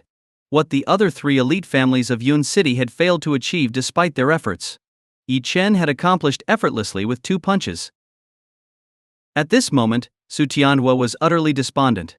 He would have never imagined that someone as young as Yi Chen had already reached the level of a grandmaster. Forget a small place like Yun City. Even looking across the entire Dragon Kingdom, anyone who could attain the grandmaster level at this age was undoubtedly a peerless genius. If he had known earlier that Yi Chen was a grandmaster, he would have knelt down to greet him without hesitation. How could he have dared to provoke him at this moment? Bo! As Yi Chen's gaze swept over him, Su Tianhua's entire body trembled. With a loud thud, he knelt on the ground and respectfully said, "I didn't know the Grandmaster had graced us with his presence." Su humbly apologizes for any offense and begs the Grandmaster's forgiveness. Seeing Su Tianhua kneeling, Su Liangchen and the other Su family members also hastily knelt. "Please forgive us, Grandmaster. Please forgive us, Grandmaster." Everyone was consumed by intense fear, especially Su Liangchen. As the eldest son of the Su family, he had reached the level of a half-step master at his age, and was already hailed as one of Yun City's rare geniuses. But who could have imagined? Yi Chen, who was about the same age, had already become a grandmaster. A grandmaster. That was a realm countless people yearned for. Yi Chen cast a cold glance at Su Tianhua, and said indifferently, "Take me inside. I have some questions for you." Su Tianhua hurriedly and respectfully led Yi Chen to the main hall. "Please, Grandmaster, take the seat of honor." Yi Chen directly sat at the head of the table, while Su Tianhua and Su Liangchen stood respectfully before him. Su Tianhua asked, "What would the Grandmaster like to ask?" Yi Chen said plainly, 3 years ago. Su Zishuang. Hearing this name, Su Tianhua's expression changed drastically. He quickly waved his hands and said, That matter has nothing to do with me or the Su family." Yi Chen snorted coldly and said, "Nothing to do with you? Then why did you, Su Tianhua, personally threaten others to keep silent about Su Zishuang's affair?" Su Tianhua trembled all over in fear. Yi Chen said coldly, "I'm giving you a chance now. Tell me everything without omitting a single detail. If I find even the slightest concealment, I will make sure the Su family is wiped out." Su Tianhua didn't dare to hide anything. He said bitterly, "Grandmaster, the matter with Su Zishuang really has nothing to do with me. I haven't even met Su Zishuang. Back then, the reason I threatened Su Wood and the Mu family was because I was acting under someone else's orders." Yi Chen barked, "Who gave the orders?" Su Tianhua stammered, I. He was in agony. He was terrified. Because the person who had ordered him to do this was someone he couldn't afford to offend either. Yi Chen squinted his eyes, and a sharp glint flashed in them. A terrifying aura erupted from his body. Su Tianhua felt an apocalyptic pressure bearing down on him and blurted out in fear, "It was the Yun family of Shengjing who gave the order." Shengjing? How had this drawn in the forces of Shengjing? The Yun family of Shengjing was undoubtedly a superpower in the Dragon Kingdom. Not only were they filled with experts, but they were also involved in many complex matters across the Dragon Kingdom. Yi Chen said coldly, "Are you saying that it was the Yun family of Shengjing who killed Su Zishuang?" Su Tianhua shook his head and replied, "It shouldn't be. With the Yun family's power, they wouldn't need to act personally. Moreover, I've heard that those hunting Su Zishuang weren't just from one group but that she was being pursued on multiple fronts. As I recall, the old patriarch of the Mu family was killed trying to protect Su Zishuang." Yi Chen's heart trembled. The Mu family patriarch had passed away before Yi Chen married Mu Wanqing. The cause of the old patriarch's death. The Mu family had always avoided discussing it. Who would have thought that there was such a connection? No wonder. Su Zishuang's final words were for Yi Chen to repay the Mu family's kindness. Yi Chen had always found this strange. Now, it finally made sense. Although Su Tianhua didn't know who exactly had ordered the death of Su Zishuang, or why she had been targeted by so many forces. At least Yi Chen now had a direction. This matter could not be separated from the Yun family of Shengjing. Seeing Yi Chen remain silent, Su Tianhua hurriedly swore, "Grandmaster, I swear, our Su family never participated in the hunt for Su Zishuang. I can stake my life on it. I've told you everything I know." "Please, Grandmaster, quell your anger." Yi Chen's expression remained calm. He knew Su Tianhua was telling the truth. Su Tianhua wouldn't dare hide anything in front of him, not even if given 10 lives.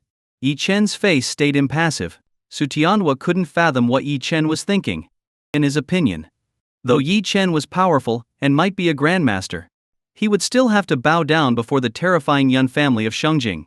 The Yun family's influence was simply too immense. The Su family might be one of Yun City's 4 great families, but compared to the Yun family, they were nothing more than ants.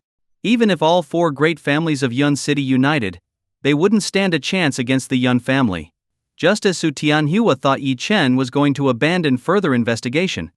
Suddenly, a group of people entered from outside. Luo Mingcheng, Zhao Yunhai, and Jingjing Shang. Su Tianhua recognized these 3, but in the past, they hadn't been significant enough to warrant his attention. The 3 walked up to Yi Chen and respectfully said, "Young Master Yi, we've gathered the information you requested. Su Zixuang only stayed in Yun City for 7 days. From what we've uncovered, her previous whereabouts lead to Heicheng. As for what she did in Haicheng, we haven't been able to find out yet." Yi Chen nodded slightly. Su Tianhua hadn't expected Yi Chen to involve others in investigating this matter. However, Ichi has a Feiya. Even though Luo Mingcheng and his group had some influence in Yun City, they weren't qualified to meddle in martial arts affairs. For a moment, Su Tianhua's view of Yi Chen lowered, but before this feeling could settle, suddenly, another figure entered the hall. When Su Tianhua saw who it was, he froze. It was none other than Ling Tianwu, the pavilion master of Tianwu Pavilion, another master-level practitioner. As soon as Ling Tianwu entered, he immediately knelt down with a loud thud and said, "Young Master Yi, I offended you last time. After discussing with Brother Singh, we wish to follow you. Please grant us this opportunity." Yi Chen cast a cold glance at Ling Tianwu. Truthfully, with Ling Tianwu's abilities, he wasn't qualified to follow Yi Chen. However, since Yi Chen was currently in the Dragon Kingdom, and didn't want to mobilize too many external forces, it was indeed necessary to cultivate some subordinates within the kingdom to carry out his commands. Yi Chen said indifferently, "Let's see how you perform." Ling Tianwu was overjoyed and quickly said, "Thank you, young Master Yi." Su Tianhua was utterly baffled. While Yi Chen was undoubtedly powerful, Ling Tianwu was still the master of a pavilion. Why would he have to prove himself just to follow Yi Chen? Su Tianhua couldn't understand. Yet, at that moment, 2 more figures entered the hall. When Su Tianhua saw them, his heart, which had barely calmed, surged with tumultuous waves. These 2 were none other than Lu Miaoyin, the president of the Mingzhu group, and standing beside her was a man whose presence exuded an overwhelming, deathly oppression, as if the Grim Reaper himself had descended. Could it be that these 2 also knew Yi Chen? The 2 approached Yi Chen with utmost respect. Miao Yin greets the master. Zhang Yi greets the master. What? At that moment, Su Tianhua's eyes widened in disbelief as he stared at the scene before him. What was going on? They actually called Yi Chen their master? They were Yi Chen's servants? What kind of joke was this? Who was Liu Miaoyin? She was the president of the Mingzhu Consortium, a woman who held Wall Street in the palm of her hand. And such an outstanding, high-ranking financial goddess was merely Yi Chen's servant? Heavens. Kevins. Su Tianhua was at a complete loss for words. Just a moment ago he thought that when Yi Chen learned the Yun family of Shengjing was behind Su Zixuang's persecution, he would surely be afraid. But he couldn't have been more wrong. He had completely underestimated Yi Chen. Even Lu Miaoyin was Yi Chen's servant. How noble must Yi Chen's identity be? Wait a minute. Suddenly, Su Tianhua thought of something. He glanced at the man standing beside Lu Miaoyin. Zhang Yi? Why did this name sound familiar? Su Tianhua was sure he had heard it before, but he couldn't immediately recall where. Then it hit him. Su Tianhua's body shook violently. Zhang Yi? The Grim Reaper Zhang Yi? Boom! Su Tianhua felt as if a thunderclap had exploded in his mind. He went blank. He was losing it. He finally remembered Zhang Yi was none other than the top-ranked Grim Reaper on the international leaderboard. Heavens! At this moment, Su Tianhua lowered his head, completely subdued by Yi Chen's status. Yi Chen, however, paid no attention to Su Tianhua. He looked at Zhang Yi and said, "Starting tomorrow, you will investigate all the forces of the Yun family in Shengjing. Anyone connected to the Su Zixuang incident, no matter how minor, must be identified.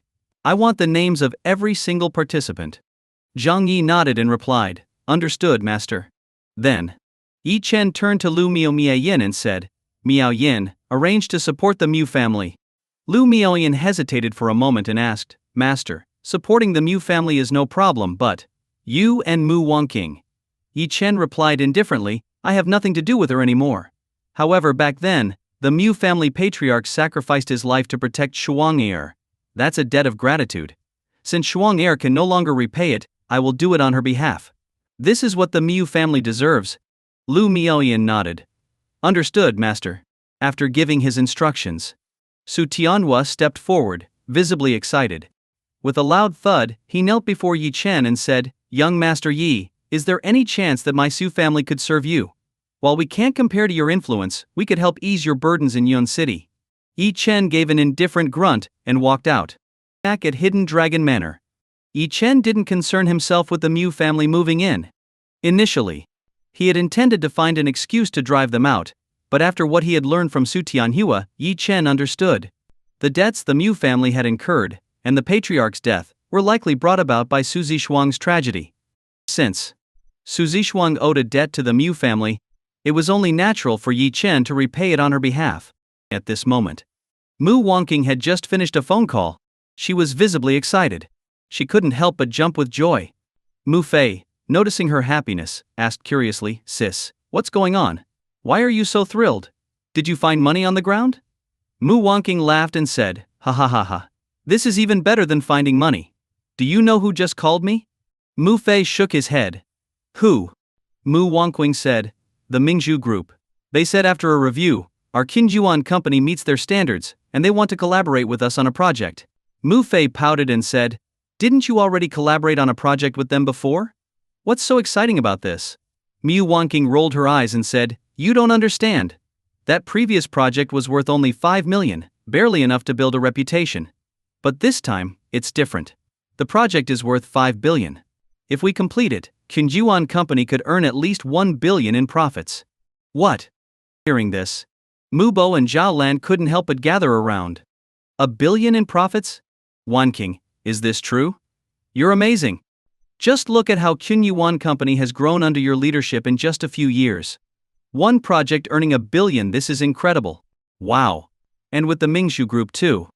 I've always said my daughter is a business genius. Mu Wangqing clenched her fists tightly.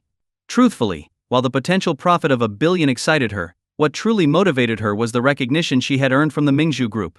This meant, if she executed the project well, Qinjuan company could become a long-term partner of the Mingzhu Group. This would significantly elevate her status and position. She could rise to become a first-tier elite in Yun City. Earning money was secondary. What Mu Wangqing sought was influence and standing. Now, the Mingzhu Group was her stepping stone to greater heights. The Mu family members were all beaming with excitement. Just then, Yi Chen walked in. Mu Wangqing glanced at Yi Chen, and for a moment, she felt an increasing disparity between their statuses.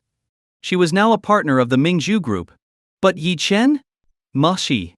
From what she knew, Yi Chen was still unemployed. Perhaps he had grown accustomed to freeloading at the Mu family for the past 3 years, and had become too lazy to even work. Mu Wangqing sighed. For her, the partnership with the Mingzhu Group was just the beginning. Her identity and status would only continue to rise. She might even rival figures like Luo Mingcheng and Zhao Yunhai. Of course, Yi Chen had no idea what she was thinking. Even if he did, he would only sneer. The status Mu Wangqing aspired to, and figures like Luo Mingcheng and Zhao Yunhai whom she admired, weren't even qualified to serve as Yi Chen's subordinates. Mu Fei glanced disdainfully at Yi Chen and said, Hey Yi Chen, did you hear? My sister is about to collaborate with the Mingzhu Group. One project will earn her 1 billion. How about that? Feeling envious? Yi Chen paused, and let out a faint laugh. Envy? What was there to envy? The only reason Lu Miaoyan supported the Mu family was to repay the debt owed by the Mu patriarch's sacrifice. Mu Wangqing was merely enjoying the benefits of that legacy. If not for Yi Chen's intervention, would Qinjuan company have ever gotten a project from the Mingzhu Group? Seeing Yi Chen remain silent, Zhao Lan smirked and said, What would he know? He's just an unemployed loafer. How could he understand how remarkable the Mingzhu Group is? Honestly, it's good that you divorced him. Otherwise, all your hard work would have gone to waste supporting a parasite like him. Yi Chen ignored them. He simply cast a calm glance at Mu Wangqing and said, Since you've secured the contract, make sure you do a good job. Mu Wangqing froze for a moment. When Yi Chen said those words, his gaze carried an unmistakable hint of disdain. She was instantly displeased. This was a partnership with the Mingzhu Group. A commercial deal worth over 5 billion. Why was Yi Chen so dismissive? What did he have to be proud of? Zhao Lan snorted and said, "Sweet daughter, don't pay him any mind. Look at him acting all smug, as if he was the one who secured your collaboration with the Mingzhu Group." Mu Fei sneered as well. "Exactly, sis. We should celebrate properly. Collaborating with the Mingzhu Group is a huge leap forward for our family." Mu Wanqing replied, "There's no need to celebrate. I have to get up early tomorrow to sign the contract with the Mingzhu Group." Mu Fei said excitedly, "Really? Sis, can I come with you?" Mu Wanqing frowned and asked, "Why would you go?" Mu Fei responded, "To show my face." "Sis, do you think, if your collaboration with the Mingzhu Group goes well, you could recommend me for a job there?" Mu Wanqing gave him a sharp look. A job at the Mingzhu Group? He was really daring to dream. Though Mu Fei was a college graduate, it was only from a second-tier university, not a prestigious institution. Wanting to work at the Mingzhu Group? His qualifications would disqualify him immediately. Mu Wanqing dismissed the idea, but Zhao Lan seemed to be struck by inspiration and said, "Wanqing, your brother has a point. If he could get a job at the Mingzhu Group, wouldn't that bring glory to our family?" Mu Wanqing gave a bitter smile and said, "Mom, do you think the Mingzhu Group is just some second-rate company? To work there, you'd at least need a degree from a top-tier university. Just look at how unserious Yao Fei is." Mu Bo laughed and said, "Nowadays, it's all about connections. If you've got the right connections, who cares about qualifications?" Mu Wanqing shook her head. "I think it's very unlikely." Zhao Lan countered, "Unlikely doesn't mean impossible. Once you get to know the Mingzhu Group's executives better, isn't it just a matter of saying the word?" Mu Wanqing couldn't help but smile wryly. She realized her family was somewhat naive. Yi Chen, listening to their conversation on the side, couldn't help but laugh. Mu Fei glared at Yi Chen and scolded, "What are you laughing at? What's so funny?" Yi Chen shrugged and said, "I'm laughing because you're being too naive. He wants to work at the Mingzhu Group?" Mu Fei was furious. "Why can't I? Is the Mingzhu Group yours? Do you think just because you say I can't, I won't be able to?" Yi Chen chuckled. "Actually, you're right. If I say you can't, then you really won't." Hearing this, Mu Wanqing frowned and said slowly, "Yi Chen, you've lived comfortably in the Mu family for the past 3 years. It seems you've forgotten how the world works." Yi Chen smirked and asked, "And how does the world work?" Mu Wanqing replied, "This world runs on relationships and connections. Don't be so quick to dismiss it. With my current status and position, which you can't even imagine, it's not impossible for me to get Mu Fei into the Mingzhu Group." Yi Chen sneered and said, "Mu Wanqing, you really don't understand your place. Do you truly think King Yuan Company's current success is all due to your own abilities?" Mu Wanqing assumed Yi Chen was referring to her friends who had helped her along the way. She snorted and said, "Why isn't it? Building relationships is also a skill. Yi Chen, you're becoming more and more disappointing. The gap between us is growing wider. This time, I'll show you just how capable I am. I will get Mu Fei into the Mingzhu Group." Seeing her confidence, Yi Chen didn't argue further. For Mu Wanqing, getting Mu Fei into the Mingzhu Group was a major challenge, and succeeding would make her proud for a long time. But for Yi Chen, it didn't matter if it was Mu Fei or a beggar. Whether they could get into the Mingzhu Group was entirely up to him. This one-sided argument wasn't worth continuing. Yi Chen gave Mu Wanqing a dismissive look and said indifferently, "Go ahead and try. If he gets into the Mingzhu Group, I'll be impressed." Mu Wanqing raised her head arrogantly and said, "Fine. Since you want to challenge me, I accept. Soon, you'll see that my current status is something you can't even dream of reaching." The next day, station at the Mingzhu Group headquarters. Mu Wanqing arrived with Mu Fei to sign the contract. Mu Wanqing looked at Mu Fei and said, "Xiao Fei, once we're inside, don't say a word. Let me handle everything. Today is very important for our family, so don't mess it up. Understand?" Mu Fei grinned and said, "Got it, sis." As they entered the Mingzhu Group building, both were awestruck by its grandeur. In comparison, although King Yuan Company had its own office building, it couldn't hold a candle to the Mingzhu Group's opulent and luxurious decor. As soon as they stepped inside, they felt an overwhelming sense of cold authority. Turning around, they saw a woman exuding an air of nobility striding in from outside. Her presence was extraordinary. Even Mu Wanqing, who considered herself quite attractive, couldn't help but feel a pang of envy. Mu Fei nudged a nearby Mingzhu Group employee and asked, "Hey bro, who's that stunning woman?" The employee frowned and scolded, Where did you come from, being so disrespectful? That's our Mingzhu Group's president, Lu Miaoyin. What? She was the president of the Mingzhu Group, Lu Miaoyin? Mu Wanqing's admiration deepened. It was her first time seeing her idol in person. In Mu Wanqing's eyes, a woman should aspire to be like Lu Miaoyin, who could dominate the financial world with ease. Mu Wanqing often dreamed of becoming a woman like Lu Miaoyin. In fact, her decision to divorce Yi Chen, aside from her parents' urging, was largely because she believed Yi Chen would hinder her success. Take Lu Miaoyin for instance. Such a successful and noble woman, and there had never been any rumors of her having a man. After all, for someone as exceptional as Lu Miaoyin, how many men could possibly be worthy of her? As Mu Wanqing watched Lu Miaoyin walk by, her eyes were filled with fervent admiration. With just one look, she was captivated by Lu Miaoyin's aura. A woman should be like this. At that moment, Mu Wanqing set her goal to become a woman like Lu Miaoyin. Meanwhile, Lu Miaoyin quickly entered the building. As she approached, when she reached Mu Wanqing became extremely nervous, as if she were meeting a celebrity she idolized. She wanted to speak but was unsure if she was worthy. Unexpectedly, Lu Miaoyin suddenly stopped. She glanced at Mu Wanqing, then smiled and said, "Hello, we finally meet, Miss Mu Wanqing." At that moment, Mu Wanqing's entire body trembled violently, and her mind went completely blank. She couldn't find the right words to describe the excitement surging in her heart. At this moment, Mingmo, she had only one thought.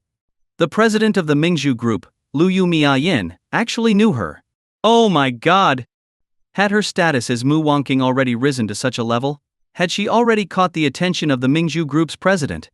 After her initial shock, Mu Wanqing quickly recovered and, overwhelmed by the honor, said, "President Lu, you know me?" Lu Miaoyin revealed a meaningful smile and said, "Of course I know you, and I know you quite well. Your company is doing a great job. The qualifications have all been met. Do a good job with this project and don't let me down." Mu Wanqing hurriedly smiled and said, "Don't worry, President Lu. I'll do my very best to make it perfect." Lu Miaoyin nodded and left. But Mu Wanqing remained immersed in endless joy. She had never expected today would turn out to be her happiest day yet. Because she had been praised by the president of the Mingzhu Group, her idol, and had even been personally greeted. Mu Wanqing could already feel the envious gazes of the surrounding Mingzhu Group employees. Out of all these Mingzhu Group employees, Lu Miaoyin hadn't even acknowledged anyone else but had personally spoken to Mu Wanqing. Didn't this mean that, in Lu Miaoyin's eyes, Mu Wanqing was more important than anyone else here? Mu Fei, overwhelmed with excitement, said, "Sis, did I see that right? The president of the Mingzhu Group just praised you." Mu Wanqing straightened her posture, a trace of pride emanating from her, and said, "That's right. Honestly, I didn't expect my status to have reached this level already. It seems our Mu family will soon truly rise." Both were overjoyed. Lu Miaoyin, of course, hadn't anticipated that a few casual words to Mu Wanqing would make her think so much. As Lu Miaoyin entered her office, immediately, her cold and noble demeanor quietly dissipated. A soft and affectionate expression appeared on her face. She walked gracefully to the desk, knelt gently, and naturally extended her hands to massage the legs in front of her. "Master, is the pressure all right?" Lu Miaoyin's sweet voice was filled with tenderness and devotion. This scene, if Mu Wanqing and the others had seen it, their worldview would have completely shattered. Lu Miaoyin was the president of the Mingzhu Group. She was a financial goddess renowned even on Wall Street. Anyone who saw Lu Miaoyin would instinctively feel a deep sense of inferiority. And yet, such a goddess-level figure now was kneeling on the ground, massaging a man's legs and calling him master. This man was none other than Yi Chen. Yi Chen let out a faint hum and said, "Not bad, very comfortable." Lu Miaoyin smiled and said, "Earlier outside, I ran into Mu Wanqing. It seems she came to sign a contract. As per your instructions, I gave the Mu family a project contract." Yi Chen nodded and said, "All right, don't pay too much attention to the Mu family. Once Shuang'er's debt to them is repaid, there will be no further connections." Lu Miaoyin smiled and said, "Master, Grim Reaper Zhang Yi has sent word that he's discovered Su Zishuang had established her own company in Yun City, though she used someone else's name as the legal representative. That company is now controlled by the Zhou family of Yun City." Yi Chen asked with curiosity, Oh? What company is it? Lu Miaoyan replied, it's currently the largest pharmaceutical company in Yun City, called Kukai Pharmaceuticals. Their main industry is in beauty products. It's confirmed that their best-selling product, the beauty pill, was made using a formula you once gifted to Suzy Shuang. However, for some reason, the pill's effectiveness seems significantly diminished, as if they're using an incomplete formula. Yi Chen nodded and said, Kukai Pharmaceuticals. Look into it and see what's going on. Lu Miaoyan replied. Understood, I'll arrange it immediately. Yi Chen stretched lazily, preparing to leave. Lu Miaoyan escorted Yi Chen out of the building. At the same time, Mu Wangqing and Mu Fei had successfully signed the project contract. Around a corner, Mu Wangqing suddenly noticed a familiar silhouette. Upon closer inspection, she was startled because, for a moment, she thought she saw Lu Miaoyan bowing to someone. What was going on? Mu Wangqing thought she must have been mistaken. What shocked her most was that, while she hadn't seen the man's face clearly, his silhouette looked almost identical to Yi Chen's. How was that possible? Mu Fei, puzzled, asked Sis, what's wrong? Mu Wangqing, still shocked, asked Xiao Fei. Did you see President Liu bowing to someone just now? Mu Fei chuckled bitterly and said, Sis, what are you talking about? President Liu's status, how could she possibly bow to someone else? Mu Wangqing replied, but I really saw it just now. And it was a man who looked very familiar. Mu Fei thought she was joking and said, ha ha ha sis, you're probably too excited today and seeing things. What kind of man could deserve Lu Miaoyan bowing to him? And looking familiar? Don't tell me you think it's Yi Chen? Mu Wangqing nodded slightly and said, it really looked a bit like Yi Chen. Ha ha ha. Mu Fei burst out laughing. The idea was so absurd it felt like the biggest joke in the world. Yi Chen was just a useless freeloader. Lu Miaoyan, on the other hand, controlled billions in wealth and was a goddess in the financial world. The thought of Lu Miaoyan bowing to Yi Chen was utterly ridiculous. Mu Fei reached out and touched Mu Wangqing's forehead, saying, Sis, let me check if you're running a fever. If you're sick, go see a doctor. Don't say things that could offend President Liu. Mu Wangqing stayed silent, though she herself thought it was unlikely. Perhaps it was just someone who looked similar to Yi Chen. However, the scene she had just witnessed left a deep impression. She was almost convinced the man Lu Miaoyan had bowed to was indeed Yi Chen. Mu Wangqing pulled out her phone and called Yi Chen. The call connected quickly. Yi Chen's lazy voice came from the other end. What do you want? Mu Wangqing's hands trembled as she asked, did you come to the Mingzhu group? Yi Chen paused for a moment, then replied casually, yeah, why? Mu Wangqing's heart skipped a beat. Could that silhouette really have been Yi Chen? She swallowed nervously and asked, what were you doing at the Mingzhu group? Yi Chen frowned and said, what's it to you? Can't I visit my own company? Boom! Mu Wangqing's mind felt like it had been struck by lightning, as she stood there in utter shock. Suddenly, a burst of angry shouting came from the phone. Yi Chen, how many times have I told you? That's my vegetable garden. Stop stepping on it. If you crush my vegetables again, I'll kick you out. I, Zhao Lan, mean what I say. Mu Wangqing froze. Wasn't that her mother Zhao Lan's voice? She asked in confusion. Yi Chen, didn't you say you were at the Mingzhu group? Didn't you say the Mingzhu group is yours? You're clearly at home. Yi Chen was momentarily speechless. He replied with exasperation, I am at Hidden Dragon Manor. This is so annoying. My estate is being used to grow vegetables. You mother and daughter duo are going to drive me insane. Beep. Beep. The call ended. Mu Wangqing was left in a daze. Mu Fei immediately jumped into Moxius. Did you hear that? That guy never tells the truth. He's clearly at home but claims to be at the Mingzhu group. You must have been mistaken. Him? Worthy? Mu Wangqing sighed in relief. She was now almost certain she had indeed been mistaken. The man who could make Lu Miaoyan bow was absolutely not Yi Chen. Mu Wangqing was sulking. She had just naively thought that maybe Yi Chen had some extraordinary identity, but it turned out she was overthinking it. Yi Chen was truly something else. Even though he was clearly at Hidden Dragon Manor, he still claimed to be at the Mingzhu group, and even went as far as to say it belonged to him. Did he really think anyone would believe such blatant lies? This was exactly what Mu Wangqing found most disdainful. A man, if he wants to earn respect and be looked up to, he should rely on his hard work and determination, not on boasting and empty talk. Mu Wangqing sighed and said, I know he's not qualified. Forget it. Let's not talk about him anymore. Mu Fei laughed, sis. Let's head back. When they returned to Hidden Dragon Manor, Mu Wanqing immediately saw Yi Chen lounging in the courtyard, basking in the sun. Seeing his lazy and carefree demeanor, Mu Wanqing couldn't help but sigh, her eyes betraying her disappointment. Zhao Lan and Mu Bo came over. Wanqing, you're back. How did it go? Did you sign the contract? Zhao Lan asked excitedly. Mu Wanqing couldn't hide her excitement as she replied, I signed it, and it went very smoothly. Mom, Dad, you wouldn't believe who we met today. Zhao Lan asked curiously, who did you meet? Mu Wanqing said, we met Lu Miaoyan, the president of the Mingzhu group, and she even took the initiative to speak to me. Mu Bo was stunned and said, heavens, Lu Miaoyan? You mean the financial goddess of Wall Street? She's incredibly famous in the financial world, and is the president of the Mingzhu group, managing trillions in assets. Forget Little Yun City, she's a top figure in the entire capital market of the Dragon Kingdom. Mu Wanqing nodded, yes, her. She's the person I aspire to be. Mu Fei chimed in, Mom, Dad, you might not know, but Liu Miaoyan not only took the initiative to talk to my sister but also praised her, as if she really saw great potential in her. Hearing this, everyone was stunned. That's amazing. My precious daughter is incredible. If Lu Miaoyan recognizes you, your future will be limitless. Darling, you must seize this opportunity. Try to interact with Liu Miaoyan more. A single lift of her finger could elevate our Mu family to new heights. I wonder what Liu Miaoyan likes. We should find out and cater to her preferences. Yes, no matter the cost, we must secure this relationship. But Liu Miaoyan's status is so high that it would be like climbing to the heavens to figure out her preferences.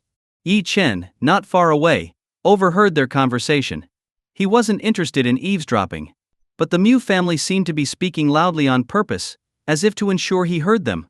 As they bragged, Yi Chen spoke up impatiently, what's so hard about that? She loves Barbie dolls the most, just give her a Barbie doll. Hearing Yi Chen's words, the Mu family cast disdainful looks his way. What kind of joke was this? Who was Lu Miaoyan? She was a trillionaire president and a leading figure on Wall Street. Cold and aloof in demeanor. Liking Barbie dolls? Did he think she was a little girl next door? Zhao Lan snapped, Yi Chen, if you don't know, just keep quiet. Suggesting Barbie dolls, how childish can you be? You probably don't even know who Lu Miaoyan is, so why are you interrupting? Mu Fei sneered, exactly. You're just a useless freeloader. Just stay lying down and let my second sister support you with her job. We're talking about the highest echelons of Yun City. You're in no position to join the conversation. None of them took Yi Chen seriously. To them, Yi Chen was simply beneath notice. In their minds, if they were to gift something to Lu Miaoyan, it couldn't be anything ordinary like money or gold jewelry. For someone of Lu Miaoyan's status, those would be too trivial. Though they didn't know what she would like. It definitely wouldn't be something as ridiculous as a Barbie doll. Something only little girls would like. How could someone of Lu Miaoyan's status possibly enjoy that? Yi Chen couldn't be bothered to argue with them. Ignorant people could never be reasoned with.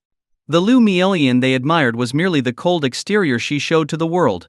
If they ever entered her private room, they'd see it filled with an exquisite collection of limited edition Barbie dolls. No one paid Yi Chen any attention.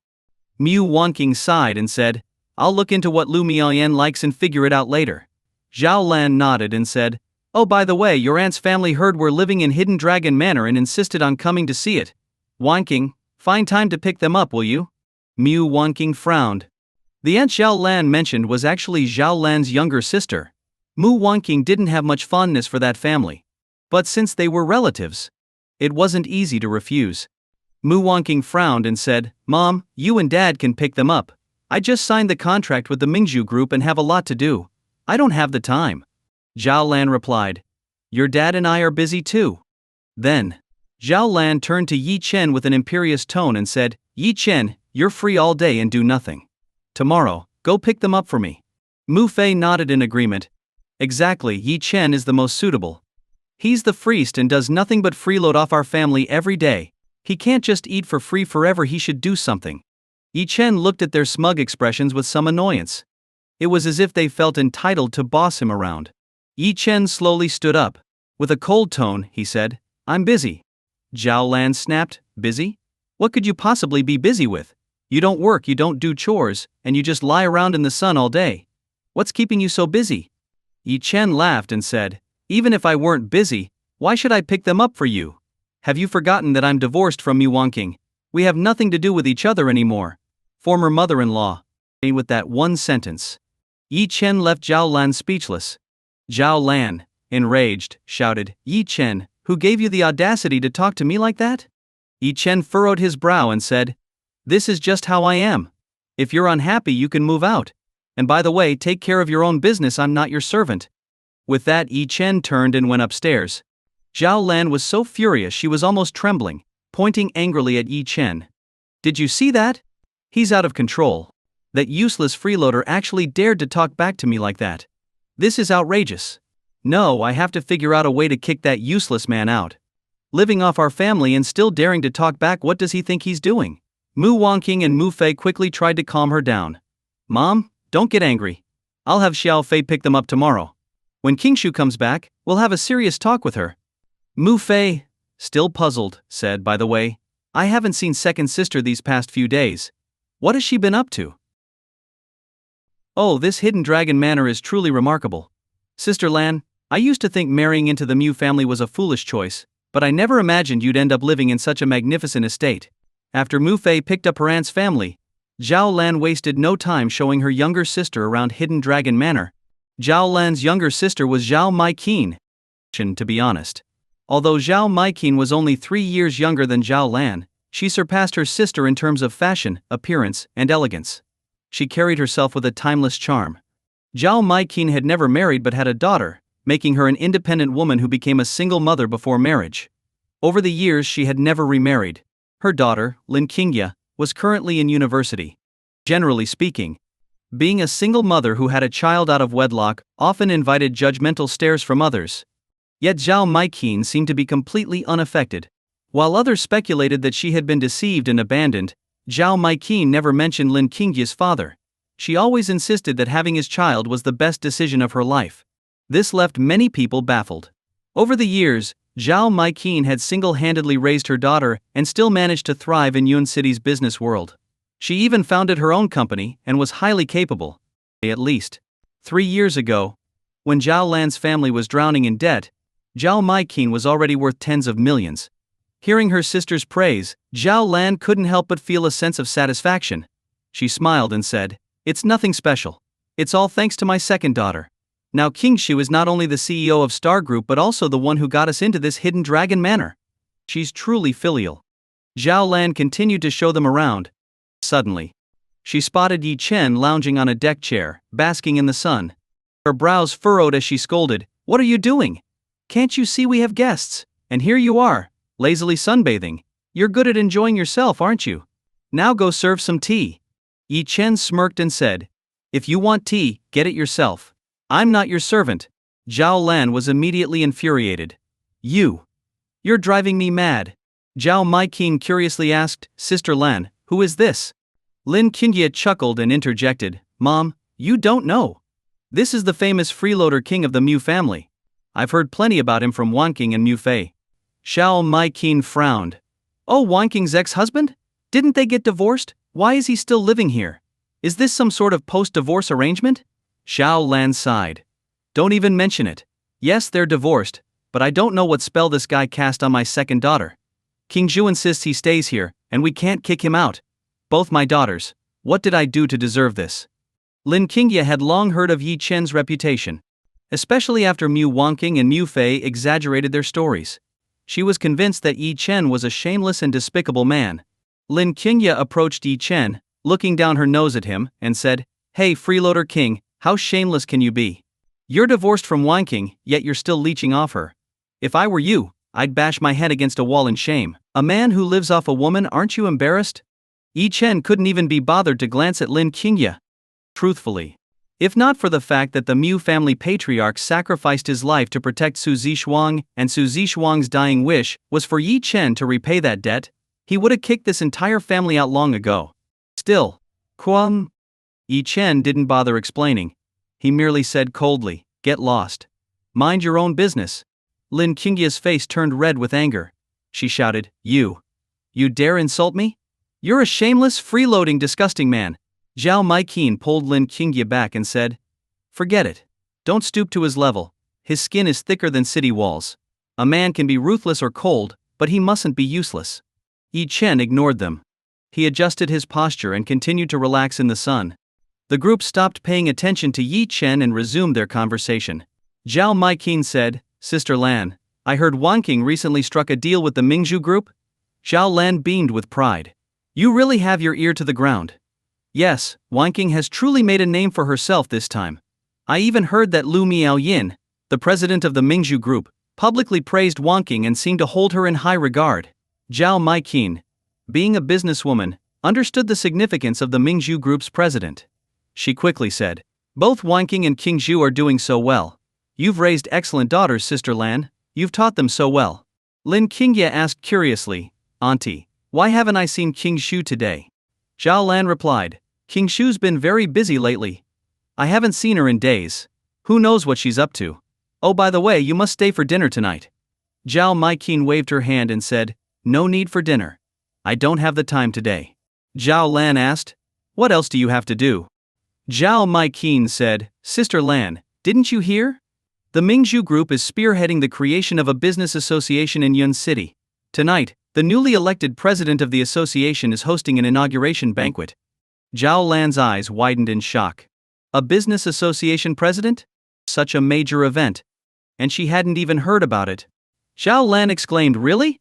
Well, then I suppose dinner's out of the question. But if Yun City is electing a business association president with such a grand banquet, I wonder if Wanqing received an invitation. I'll have to ask her. The group chatted for a while longer. To prepare for the banquet, Zhao Maiqin and Lin Qingye soon left. At this point, Zhao Lan could hardly wait to gather everyone for a meeting. What? A banquet for the business association president? Everyone turned to Mu Wanqing. Over the past few weeks, her collaboration with the Mingzhu group had elevated her status in Yun City's business circles. Mu Wanqing awkwardly smiled and said, Well, I really don't know. I've been busy with the Mingzhu group project and haven't paid attention to this.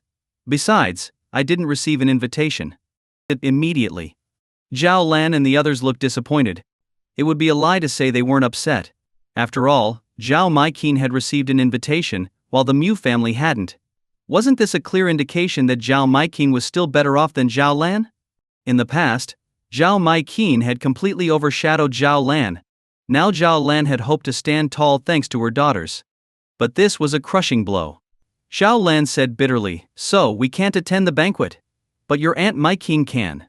What should we do? Seeing Zhao Lan's distress, everyone felt helpless. Without an invitation, there was no way to attend the banquet. At that moment, Yi Chen came downstairs after resting. He glanced at the group, smiled faintly, and said, It's just a banquet. If you want to attend, I can take you there. The group froze in disbelief. It was as if they had just heard the most ridiculous joke. They couldn't help but burst into mocking laughter. Did they hear that correctly? Was that Yi Chen who said those words? What a joke! Mubo furrowed his brow and barked, Shut up. Do you even know what we're talking about? Why are you butting in? Yi Chen smirked and said, Isn't it the inauguration banquet for the business association president? It's not exactly a secret. What? Everyone was stunned. Yi Chen actually knew about it, and he seemed dismissive of it, as if he didn't think much of the business association. Even Mu Wanqing was surprised. After all, Kasun, the establishment of the business association and the inauguration of its president were not something the average person knew about. Only those involved in Yun City's business circles were invited. Especially during the selection of the president, most of the details were kept confidential. For instance, Mu Wanqing herself, even though she was part of the business world, wasn't aware of it until Zhao Lan mentioned it. So how did Yi Chen know? Could it be that he had started paying attention to Yun City's business affairs lately? Zhao Lan scoffed and said, Yi Chen, who are you trying to fool? You probably overheard me and Maiqin talking about this banquet. And now you're claiming you can take us there? Do you even have the capability? Yi Chen shrugged and said, Why wouldn't I? I'm going to the banquet myself. What? Yi Chen was going to the banquet? Now the group really couldn't sit still. What was going on? Could anyone in Yun City attend this banquet? Except for their family? Mu Wanqing's eyes widened as she asked, Are you really going to the banquet? Yi Chen replied indifferently, Absolutely. What's the matter? Do you want me to take you in? Without me, you probably won't even get in. Hearing Yi Chen's slightly mocking tone, everyone instantly became furious. Mu Fei snorted, What nonsense. Do you think the banquet belongs to you? Do you have an invitation? Let's see it. Yi Chen shrugged again and said, I don't have an invitation. I don't need one to attend the banquet. What? The group was finally relieved, laughing derisively. No invitation? So he was just bluffing. Mu Wanqing thought Yi Chen's ability to exaggerate had reached new heights. He could spout nonsense without even blinking. She sighed and shook her head. Forget it. I'll go pull some strings. Don't worry, Mom, I'll make sure we get the invitations. With that, Mu Wanqing made a few calls. Soon after, Pony. A smile appeared on her lips. She turned to Zhao Lan and said, Mom, I got them. I asked some friends for a few invitations, so not only can I go, but you all can come too. Hearing this, everyone was overjoyed. Zhao Lan immediately smiled and looked at Yi Chen with disdain. See that, Yi Chen? This is what connections look like. A few phone calls and everything is sorted out. Unlike you, who can't even get an invitation and still dares to boast. Shame on you. Mu Bo nodded in agreement. That guy probably didn't expect Wanqing's status in Yun City's business circles to be so high. Mu Fei sneered, Yi Chen, once we all go to the banquet tonight, I bet we won't see you there. Why don't you beg my sister? Maybe she'll be kind enough to give you an invitation. Yi Chen glanced at them calmly, shrugged, and said indifferently, I've already said, without me, you won't get in even with invitations. Believe it or not, that's up to you.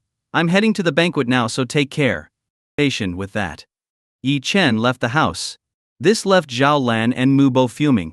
Mu Bo pointed at Yi Chen's retreating back and angrily said to Mu Wanqing, Look at him. Look at the way he talks. How can someone say such nonsense? He claims he can attend without an invitation, yet we supposedly can't get in even with invitations.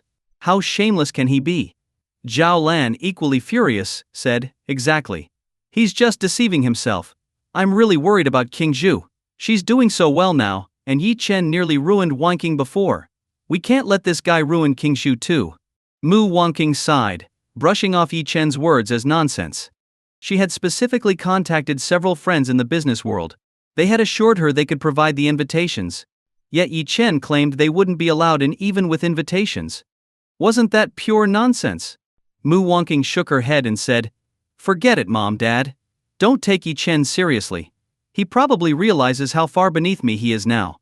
That's why he keeps boasting, trying to narrow the gap between us. But he doesn't understand that once a divide forms, it becomes an insurmountable barrier. Zhao Lan nodded. You're right. Listen to Wanqing. There's no need to bother with that waste. Let's go get ready. Your Aunt Maikin mentioned that tonight's banquet will be attended by the most influential figures in Yun City. We can't embarrass ourselves. Mu Fei exclaimed excitedly, This is my first time attending such a high-end banquet. I'm so thrilled. After happily preparing themselves, they set off. Before leaving, Mu Wanqing received the invitations her friend had sent over. Soon, the group arrived at the 5-star Crown Hotel. It was one of the most upscale hotels in Yun City. Looking at its grand decor, even Mu Bo couldn't help but marvel. I never thought I'd have the chance to attend such a high-end banquet in my lifetime. This is amazing. Zhao Lan said excitedly, Don't act like some countryside bumpkin, or we'll be laughed at. Mu Wanqing smiled. Let's go, Mom and Dad. Let's head inside. She led the group to the hotel entrance, where a security guard stopped them and asked, Do you have invitations? Mu Wanqing confidently handed over the invitations, saying, Yes, we do. She passed them over. The security guard took the invitations and examined them carefully, occasionally glancing at Mu Wanqing and her group. After a while, the security guard looked up and flatly said, I'm sorry. These invitations are invalid. Please leave. What? The group was stunned. Invalid? How could they be invalid? What kind of joke was this? Zhao Lan immediately panicked and shouted, We have invitations. Why can't we use them? Why won't you let us in? Mu Bo was also furious. Are these invitations fake? You blind fools.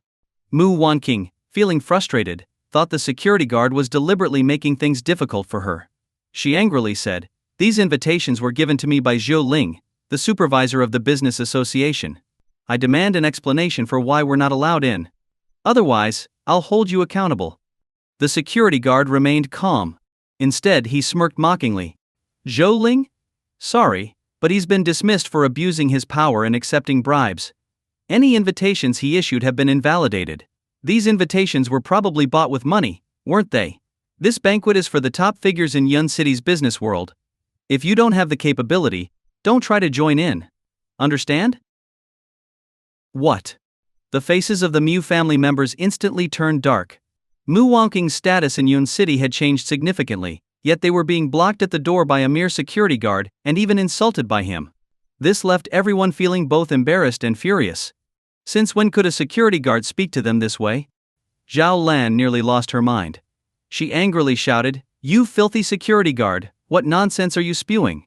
Watch your mouth, or I'll rip it apart." Mu Fei was also livid and said, "Exactly. Do you even know who my sister is? Do you know how much money our Mu family's Qinjuan company earns in a year? I could crush you with money." The security guard sneered. "I don't care how much money you have. As far as I'm concerned, your invitations are invalid, and you're not qualified to enter. Now move along and stop blocking the way. Let me tell you, anyone attending this banquet tonight is way out of your league. If you cause trouble, you'll regret it." The Mu family members were infuriated. But the guard's words were not entirely wrong. Anyone attending this business association banquet, spearheaded by the Mingzhu group, would undoubtedly be someone of wealth and influence. If they offended the Mingzhu group, causing them to terminate their collaboration, the losses would be unimaginable. Although angry, they had no choice but to remain outside the hotel. At this moment, Yi Chen walked over from a distance. Noticing the group awkwardly standing outside, he chuckled softly and walked straight towards the entrance. He couldn't even be bothered to exchange words with them. Mu Fei noticed Yi Chen and immediately mocked him. "Well, Yi Chen, I didn't expect you to actually come. Are you here to embarrass yourself?" Yi Chen glanced at Mu Fei and said calmly, "No matter how embarrassing I might be, it won't be worse than being stopped outside the hotel." Mu Bo was furious. Do you think you can get in while we can't? What a joke. Someone like you, a useless nobody, dares to step into such a high-class venue?" Zhao Lan snorted angrily. "A man without even an invitation, coming here to disgrace himself. You think you're so capable? Let's see how you plan to get in." Yi Chen smirked and replied, "How? Just by walking in." With that, he strode toward the banquet hall. Seeing this, Mu Bo squinted disdainfully and said, "We have invitations and still can't get in. This guy doesn't even have one and thinks he'll waltz in? Just wait, the security guards will beat him out with sticks any minute now." Zhao Lan nodded in agreement. "Let him act smug. Let's see how embarrassed he gets in a moment." Mu Fei fumed, "When they throw him out, I'll make sure to humiliate him properly. He really thinks he's something special." Mu Wangqing sighed, listening to the others. She remained relatively calm, speaking condescendingly, "Mom, Dad, Mu Fei, our status and position are no longer what they used to be. There's no need to stoop to Yi Chen's level. Dealing with someone like him lowers our dignity." Before she could finish her sentence, the group watched as a security guard approached Yi Chen. At that moment, something shocking happened that left everyone's jaws hanging. The same security guard who had stopped Mu Wangqing and the others not only didn't stop Yi Chen but also bowed respectfully to him and said, "Mr. Yi, welcome. Please come in." Yi Chen nodded indifferently and walked inside without hesitation. This scene left Mu Wangqing and the others dumbfounded. What was going on? Yi Chen didn't show any invitation, yet the guard bowed and fawned over him? How was this possible? This was the same guard who had acted so arrogant and dismissive towards them. But now he was groveling before Yi Chen? What made Yi Chen worthy of such treatment? Everyone was utterly shocked. It shattered their worldview. Mu Bo stammered, How? How is this possible? We couldn't get in, so how can Yi Chen, without even an invitation, walk in?" Zhao Lan was on the verge of tears. What's going on? Could Yi Chen have some hidden identity? No, that's impossible. He's just a useless freeloader who lives off others. How could he have any special identity? Mu Wangqing was equally stunned. She had always believed that with her partnership with the Mingzhu group, her status and position had skyrocketed. Compared to Yi Chen, she saw herself as a blazing sun, while Yi Chen was nothing more than an insignificant ant. There was no comparison. Yet now, she, the sun, was barred outside, while Yi Chen, the ant, walked right in. Her face burned with humiliation. What was happening? How was this possible? Mu Wangqing couldn't wrap her head around why Yi Chen was allowed to attend this banquet, while the group was still in a state of shock. Suddenly, Mu Fei's eyes widened as he pointed inside the hotel and exclaimed, "Look, that woman beside Yi Chen. Isn't that our second sister, Mu Qingzhu?" Everyone turned to look.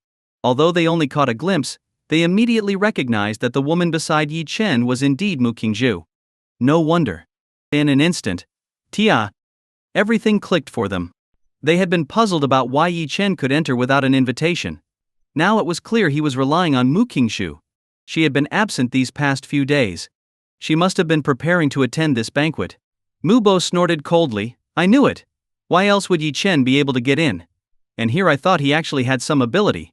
Turns out he's just clinging to my second daughter. Zhao Lan huffed, look at him, acting all high and mighty. It's infuriating. Call your sister right now and tell her to bring us inside. Mu Fei quickly pulled out his phone and called Mu Qingzhu. However, her phone was turned off. They couldn't reach her. The family was like ants on a hot pan, running around in circles. Meanwhile, Yi Chen and Mu Qingzhu entered the banquet hall. Mu Qingzhu looked a little nervous and said, Brother-in-law, are you really sure you want me to be the president of this association? I'm afraid I'm not capable. Yi Chen smiled. Don't worry. I'm here. You don't need to know how, you just need to do it. The truth was, Mu Qingzhu hadn't been home recently because she had already been elected as the president of the Yun City Business Association, with the Mingzhu group backing her. Although she was young, no one dared oppose her. Today, the banquet was to celebrate Mu Qingzhu's inauguration as president. Originally, Yi Chen had thought about inviting Mu Wangqing and the others to join the celebration. However, they didn't seem interested in his goodwill. Fine. Yi Chen decided not to bother anymore. To him, whether the Mu family attended or not didn't matter at all. At this moment, suddenly, a petite and beautiful girl dashed toward Mu Qingzhu with excitement and exclaimed, Second cousin. What are you doing here? After saying that, the girl noticed Yi Chen and immediately frowned with a trace of anger. Yi Chen, it's you. Mu Fei was right. After divorcing my eldest cousin, you've been clinging to my second cousin. You're really shameless. Yi Chen frowned and turned to look. The girl was none other than Lin Qingye. Lin Qingye despised men who lived off women more than anything in her life. Back when Yi Chen married Mu Wangqing, the marriage was met with opposition. At the time, Yi Chen had no stable job, but the Mu family was drowning in debt and struggling to survive. Mu Wangqing had reached marriageable age, so the family reluctantly agreed to the marriage. Even so, they looked down on Yi Chen, treating him as nothing more than a live-in son-in-law. After the wedding, Yi Chen didn't even bother to work. He spent his days idling away, doing nothing productive. Combined with Mu Wangqing and Mu Fei often sharing stories about him with Lin Qingye, she became convinced that Yi Chen was a hopeless case, incapable of achieving anything in life. Now that Mu Wangqing had divorced Yi Chen, it should have been a good thing. Who would have thought? Yi Chen shamelessly clung to Mu Qingzhu after divorcing Mu Wangqing. Did he think he could have both sisters? How despicable. Yi Chen said coldly, This is none of your business. Stay out of it. Lin Qingye furrowed her delicate brows and retorted, How can I not get involved? I won't let my second cousin fall into a pit of despair. Let me tell you, everyone here tonight is a person of significance. You better leave quickly and stop embarrassing my second cousin. Yi Chen glanced at her with disdain. Who, in your opinion, would qualify to attend this banquet without being an embarrassment? Lin Qingye replied proudly, At the very least, someone worth more than 1 billion yuan. She glanced at Yi Chen as she spoke, her expression full of arrogance. After all, her mother's net worth had long surpassed 1 billion. Yi Chen chuckled. To him, Lin Qingye's perspective was laughably narrow. 1 billion yuan? That wasn't even pocket change for him. The wealth he controlled was far beyond Lin Qingye's wildest imagination. Different classes. In Yi Chen's eyes, Lin Qingye's antics were nothing but a joke. Mu Qingzhu intervened gently. That's enough, Qingye. Yi Chen isn't what you think. Let it go. I'm very busy tonight, so I can't entertain you. Let's meet up later for dinner. Lin Qingye smiled sweetly. All right, Qingzhu. As she said this, she deliberately shot a warning glare at Yi Chen, her eyes full of contempt. Just then, Zhao Maiqin approached and asked, Qingye, where did you go? I've been looking for you. Lin Qingye pouted. Oh, I just ran into someone thick-skinned. Zhao Maiqin turned to Yi Chen, momentarily stunned. What's he doing here? Lin Qingye scoffed, he must have shamelessly begged my second cousin to bring him along. Her disdain for Yi Chen was evident, possibly because of preconceived notions. To her, high-end banquets like this were for the powerful and influential. People like Yi Chen, with no background, were out of their league here. One wrong move, and he could bring disaster upon the Mu family. Forget it. Ignore him. I just found out that Yun City's most powerful figures are here tonight. There are also many eligible bachelors. You're still young, and if you can find the right one. Zhao Maiqin began to strategize. The longer one worked in the business world, the more they understood the importance of relationships. If Lin Qingye could find a suitable match among the elite sons attending tonight's banquet, her future would be limitless. Lin Qingye's expression shifted awkwardly. Mom, stop it! Look, they're coming in. At the entrance, a group of people walked in. When the crowd saw them, they knew instantly that these were the heavyweight guests of the evening. Both Zhao Maiqin and Lin Qingye widened their eyes in awe. Wow! There's Luo Mingcheng from the Luo family, and Luo Qingqiyu, their eldest daughter. She's so beautiful. That's Xing Xingxiong, the big boss of Yun City's underground world. And Zhao Yunhai from Yunhai Group. Am I seeing things? Is that Ling Tianwu, the head of the Tianwu Pavilion? Unbelievable.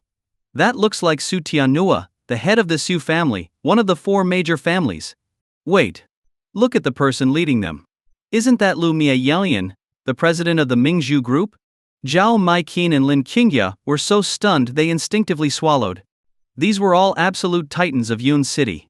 Each of them held the power to shake the city with a single word. And tonight, they were all here together. It was utterly mind-blowing. Mom. That's Lu Miaoyan, the financial goddess. She's my role model. One day I want to be like her. Lin Qingye stared at Lu Miaoyan with admiration and longing. Every woman wanted to live like Lu Miaoyan. You'll have to marry eventually. If you find the right man, you could become a woman like her. Zhao Maiqin appreciated her daughter's ambition but knew the reality. To reach Lu Miaoyan's level of power and influence, one needed backing from the highest echelons of society. Not everyone relies on men. Lu Miaoyan didn't. She doesn't even have any scandals. Lin Qingye insisted. As the two chatted, they suddenly noticed the group of elites heading toward them. What's going on? Mom, do you know these big shots? Lin Qingye took a nervous step back. I don't. How could I possibly know such people? Zhao Maiqin replied bitterly. Then, why are they coming this way? Lin Qingye felt overwhelmed by the aura of these titans. Countless thoughts raced through her mind. She was certain she had no connection to these people. However, the next moment, she froze completely.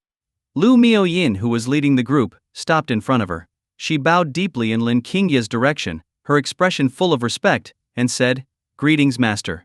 The group behind her followed suit, bowing in unison and shouting, "Greetings, young master." Lin Qingye was utterly stunned. From her perspective, it looked as though these people were bowing to her. Panic set in as she began trembling. Was this a dream? Why were these people calling her master? And young master? Could it be? Lin Qingye suddenly recalled her mother mentioning that her biological father was a powerful figure. Could these people be here because of her mysterious father? The situation was so overwhelming that Lin Qingye didn't know how to respond. She instinctively raised her hand, about to say something. "All right, let's start the banquet," a calm voice said from behind her. The voice sounded familiar. She turned to look. It was Yi Chen. For a moment, Zhao Maiqin and Lin Qingye were both stunned. Master? Young master? Yi Chen? These 3 terms didn't seem to connect. In an instant, Lin Qingye understood. These elites weren't bowing to her, they were bowing to Yi Chen. Her expression changed drastically. Was this not a mistake? Lin Qingye always thought that the only reason Yi Chen could attend the banquet was because of Mu Qingshu. But no matter how powerful Mu Qingshu was, she couldn't possibly make Lu Miaoyan bow and scrape before anyone. Now, it seemed, her assumptions were completely wrong. These influential figures, the ones commanding great power and authority, were all gathered around Yi Chen. Lin Qingye couldn't figure it out. Why? How could this be? Wasn't Yi Chen just a useless freeloader? How could he possibly hold such a high status? Yi Chen didn't even glance at Lin Qingye as he walked out first. Behind him, those powerful individuals all stepped back half a pace and followed him, walking with him toward the main seat. Lin Qingye's mind was completely blank at this moment. Especially when she saw her idol, Lu Miaoyan, someone she admired immensely, was nothing more than a servant to Yi Chen. She was stunned. This was Lu Miaoyan, the goddess of finance who controlled trillions in assets. And yet, she was merely a servant? Then who exactly was Yi Chen? In that instant, Lin Qingye was completely dumbfounded.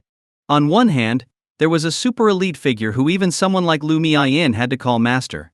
On the other hand, there was the so-called freeloader whom Mu Wanqing had divorced, and who was despised by the Mu family. The contrast between the two was shocking.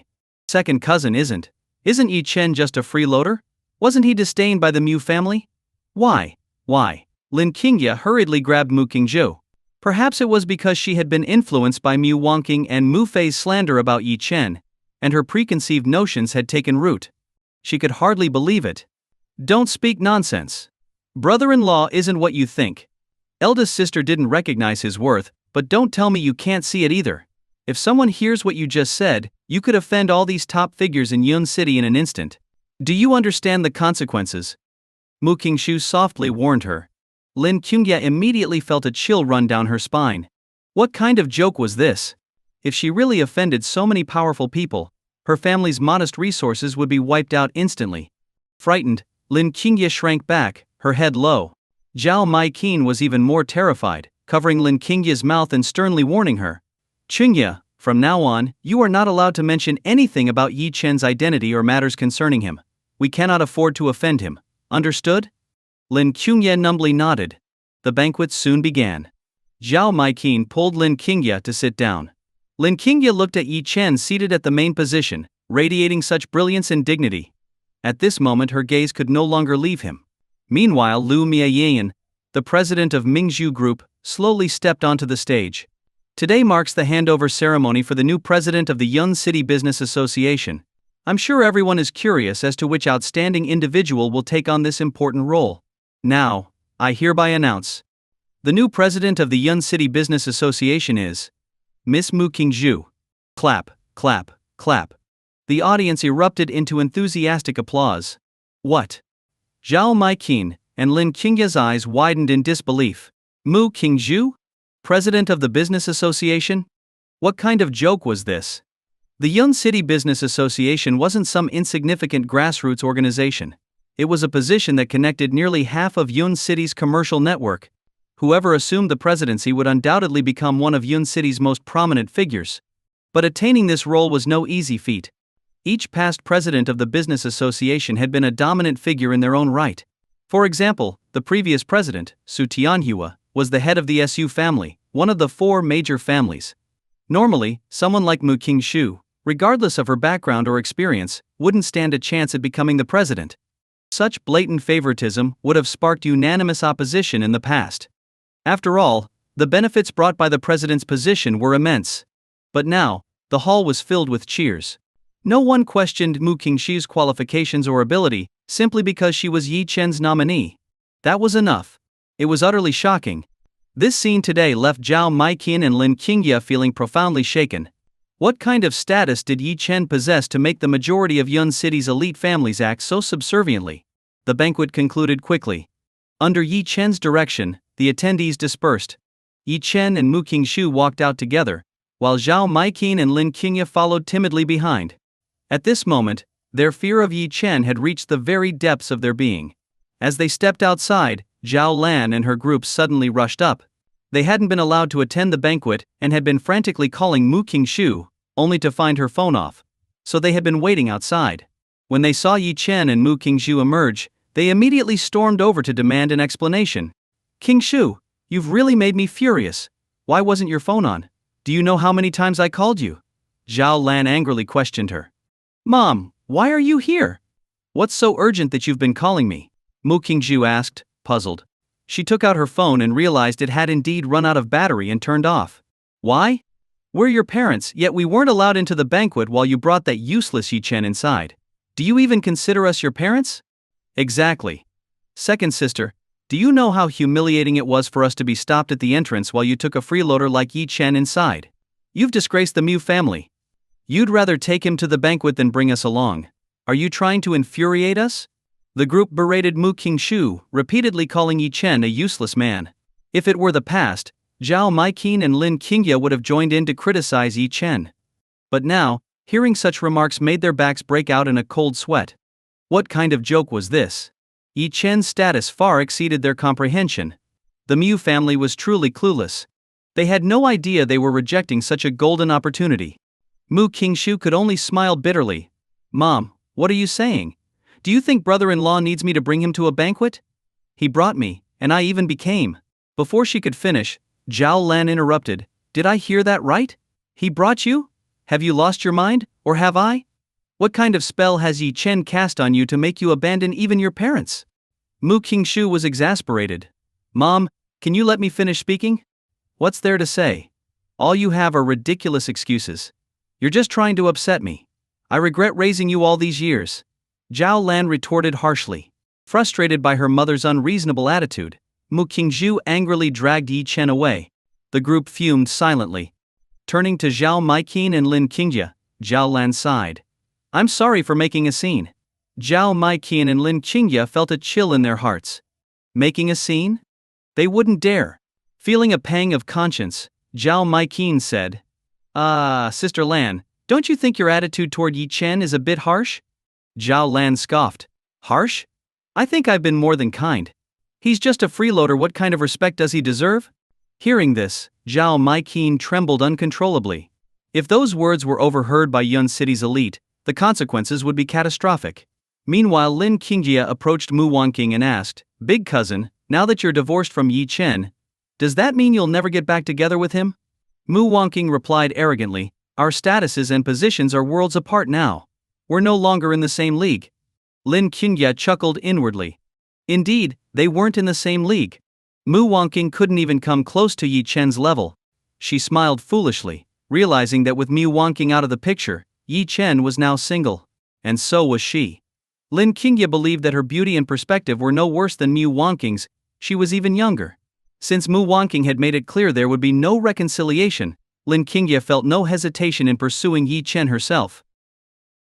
Big sister Wanqing, what does Yi Chen like to eat the most? Lin Qingye asked curiously, her small, darting eyes betraying her hesitation. He doesn't have much else going for him, but when it comes to food he's quite particular. At this point, Mu Wanqing paused, looking at Lin Qingye curiously, and asked with suspicion, Why are you suddenly interested in Yi Chen? Lin Qingye was startled, and hurriedly shook her head. No. Why would I care about him? Not at all. Really, I don't. Seeing Lin Qingye's strange expression, Mu Wanqing found it odd but didn't press further. By the way, the banquet you attended today, it was for the inauguration of the new president of the Yun City Business Association, right? Did you meet the new president? Mu Wanqing shifted the topic. She was more concerned about the happenings at the banquet. The new president of the Yun City Business Association was a crucial figure for any businessman in Yun City. If the Mu family could establish a connection with this new president, it would bring tremendous benefits. Of course. Not only did I meet the new president, but I know them quite well. Lin Qingye said with a smile. Know them well?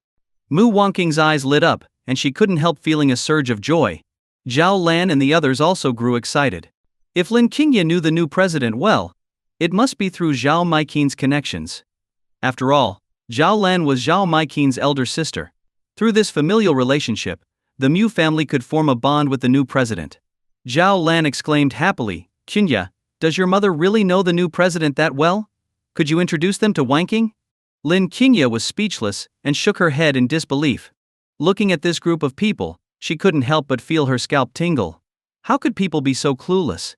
If it weren't for Yi Chen's overwhelming status, Lin Qingye wouldn't even dare mention his identity. She almost wanted to blurt out to Mu Wanqing that she hadn't just lost a husband, she'd lost the most powerful man in the world. Lin Qingye silently resolved to distance herself from Mu Wanqing's family in the future. Stupidity might just be contagious.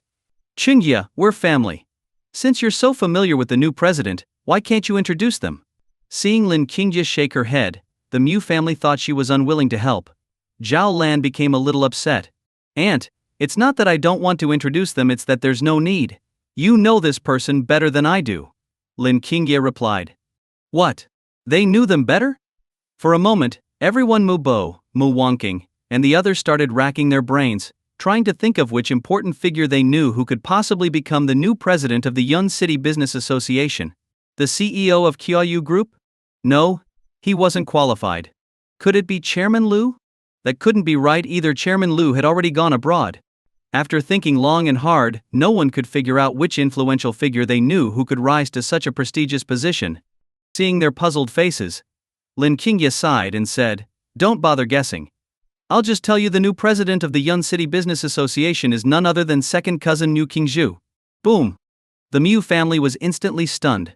Mu Qingzhu? The new president was Mu Qingzhu? This revelation was like a bolt of lightning out of the blue. Qingjia, you're not joking, are you? Mu Wanqing looked at Lin Qingjia in shock. She couldn't believe it. Ben? Although Mu Qingzhu had become the CEO of Xingqian Group, she was still working under Zhao Yunhai. Even Zhao Yunhai himself wasn't qualified to become the association's president. So how could Mu Qingzhu be qualified? This had to be a joke, a massive one. After all, Mu Wanqing had always been considered the pillar of the Mu family. In terms of achievements, Mu Qingzhu had always been leagues behind her. But ever since her divorce, Mu Wanqing's career had stagnated, only recently gaining momentum with a project from the Mingzhu Group. Meanwhile, Mu Qingzhu had gone from being a small-time businesswoman to the CEO of Xingqian Group. And now she'd become the new president of the business association, someone even Mu Wanqing had to look up to. It was like watching a sparrow transform into a phoenix overnight. How did she manage it? The previous president had been Su Tianhua, the head of the Su family, one of Yun City's 4 major families, a true titan of the city. I'm not joking. If you don't believe me, go ask second cousin Mu Qingzhu yourself. Lin Qingjia shrugged, waved them off, and turned to leave. She didn't want to waste any more time here. Instead, she wanted to find out more about Yi Chen's preferences. To be honest, witnessing Yun City's elite bowing before Yi Chen today had left Lin Qingjia so shaken she felt like her soul had almost left her body. This was what it meant to be a real man. This was what true power looked like. From now on, no other man could ever catch her eye. After all, once a woman had seen a true lion, how could she ever be interested in a wild dog? After Lin Qingjia left, the Mu family finally snapped out of their shock. Excitement surged through them. I think Qingjia wasn't lying. Qingzhu really has become the president of the business association. This is amazing. Our Mu family can finally hold our heads high. The president of the business association. Qingzhu has really brought honor to our family. From now on, who in Yun City would dare look down on us? No wonder that useless Yi Chen has been sticking to Qingzhu. He must have known her value would skyrocket. He's actually quite cunning. After being dumped by Wanqing, he latched onto Qingzhu. I bet it's Yi Chen who's been stirring up trouble and preventing us from reconciling with Qingzhou. That little bastard infuriates me. I'm going to make Yi Chen pay. The Mu family was abuzz with excitement. Only Mu Wanqing seemed dejected. She had always believed she was the most capable person in the family, but now, she felt completely overshadowed by Mu Qingzhu. However, she quickly regained her determination. She believed that Mu Qingzhu's rise to the position of president couldn't have been achieved through her own ability. Someone must have been helping her behind the scenes. Such connections were unsustainable in the long run. Only by relying on her own efforts to climb to the top could she secure lasting success. Mu Wanqing was confident that with her collaboration with the Mingzhu Group, her future was limitless. She would surpass Mu Qingzhu one day, and she would do it with her own capabilities. As for Yi Chen, Mu Wanqing didn't give him a second thought. The Mu family soon returned to the Hidden Dragon Manor. The moment they arrived, Zhao Lan and Mu Bo called Mu Qingzhu downstairs, eager to confirm the news. They exclaimed excitedly, "Qingzhu, we heard you've been appointed the new president of the Yun City Business Association. Is that true?" Mu Qingzhu didn't intend to hide it and smiled. "Yes, Mom and Dad, I was just about to tell you about it." Hearing Mu Qingzhu's confirmation, Mu Bo and Zhao Lan were so excited they nearly jumped for joy. Zhao Lan quickly said, "This is fantastic, Qingzhu. Now that you're the president of the business association, you hold great power, especially in terms of connections. They span across all of Yun City." Mu Bo nodded in agreement. "Exactly. From now on you can use your authority to allocate all profitable projects to Qingyang Corporation. The money will come straight to our Mu family. This is wonderful." Mu Qingzhu forced an awkward smile. "Mom, Dad, don't worry. I'll do what I can. But I've only just taken office, and there's still a lot I don't understand. Besides, I can't be too blatant about it." Mu Qingzhu wanted to clarify that, while she did hold some authority as the president, the truth was that everything she had now was thanks to Yi Chen. For any decisions, she still needed Yi Chen's approval. How could she possibly act on her own? However, Zhao Lan was displeased upon hearing this. She retorted, "Qingzhu, take your time if you need to, but we're family. If you don't help us, who will you help? Just make sure to secure a billion-yuan project within a month. That shouldn't be an issue. After all, as the president, most people will give you face." Yi Chen. Listening to this, felt his scalp tingle. Zhao Lan's appetite was truly astonishing. Starting off with a billion-yuan project? What an audacious sense of entitlement. Even if Mu Qingshu could decide on such projects, openly favoring the Mu family would undoubtedly draw public criticism. If not for Yi Chen's influence backing her, she might have been ousted from her position on the spot. The Mu family clearly had no regard for Mu Qingshu's reputation or well-being. All they cared about was their own benefit. Unable to tolerate it anymore, Yi Chen said coldly, "I think you shouldn't set your expectations too high. Don't be too greedy." At this, Zhao Lan and Mu Bo instantly became unhappy. They both glared at Yi Chen. "What do you know? This is our family's business. Who gave you the right to speak?" "Exactly. You're just a useless freeloader clinging to King Zhu. Do you really think you're somebody now? King Zhu is the president now.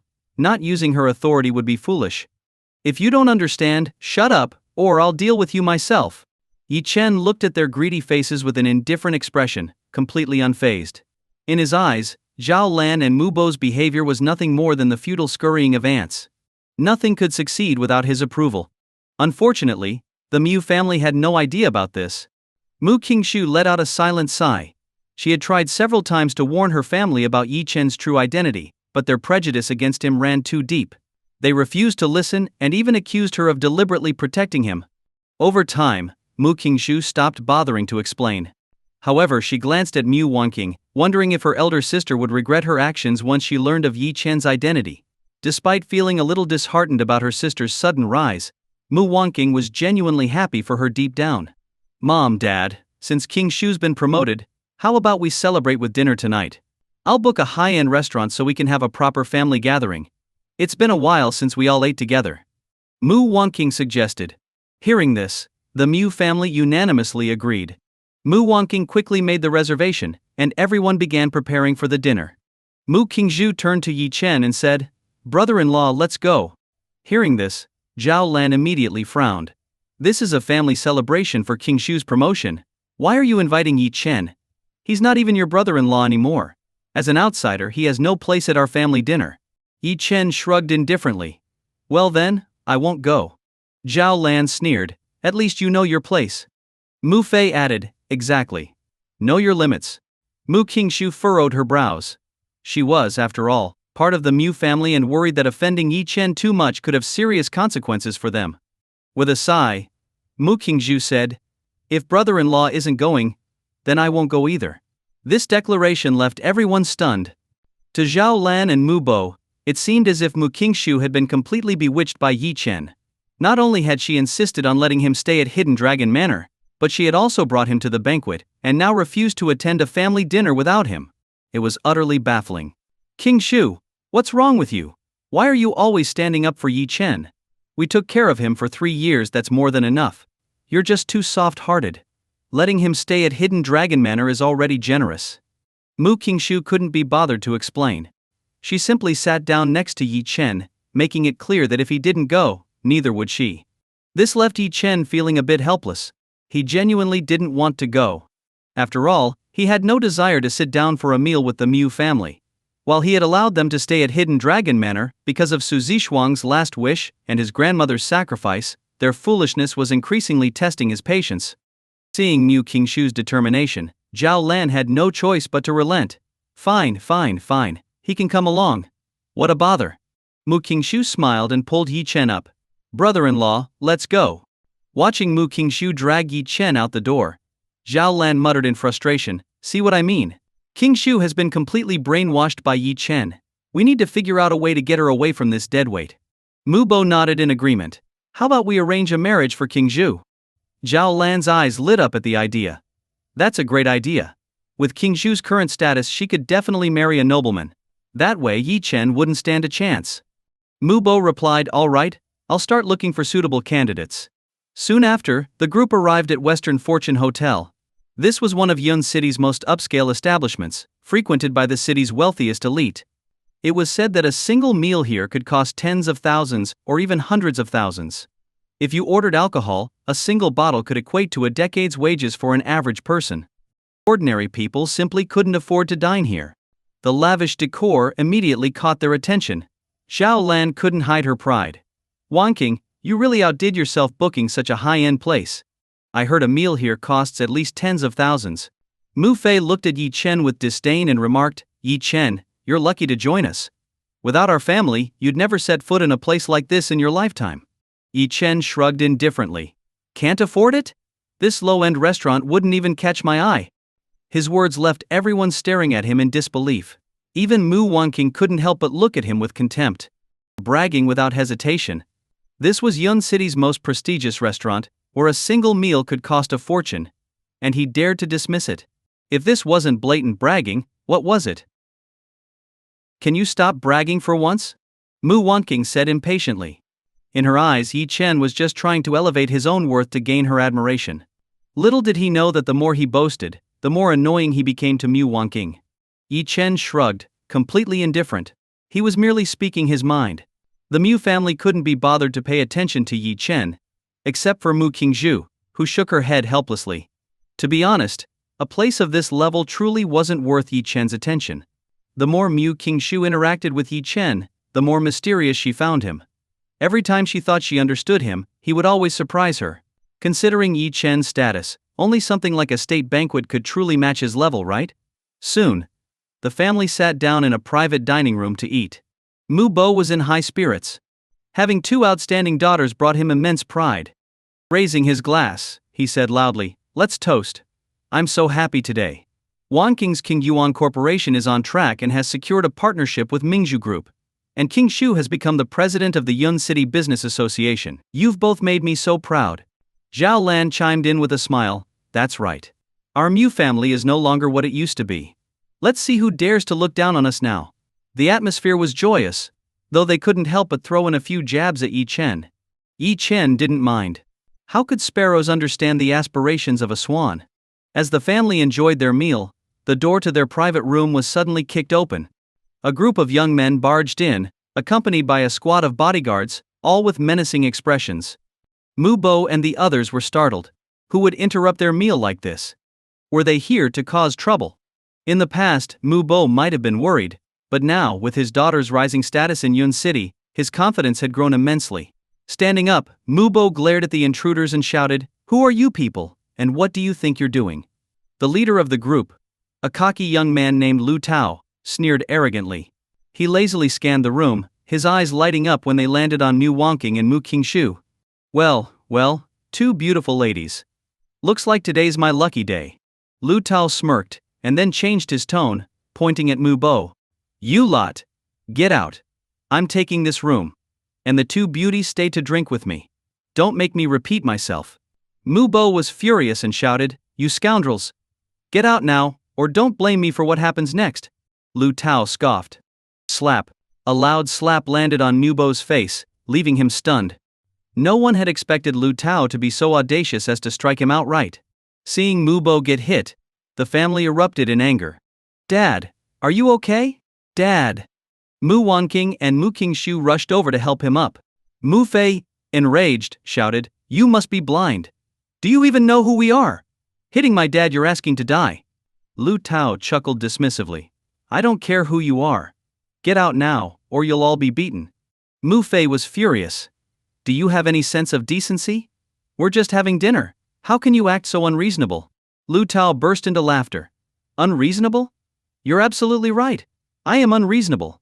In Yun City, I'm the law." With a wave of his hand, Lu Tao signaled his bodyguards. Immediately, a group of burly men stepped forward, clearly ready to escalate the situation. Mu Wanqing and Mu Qingzhu were also livid. Mu Fei shouted, "Big sister, second sister, call someone to deal with these thugs. This is infuriating." Mu Bo added, "Exactly. I just said no one would dare bully our family in Yun City anymore. If we don't handle this, how can we hold our heads high?" Both Mu Wanqing and Mu Qingzhu pulled out their phones, ready to call for help.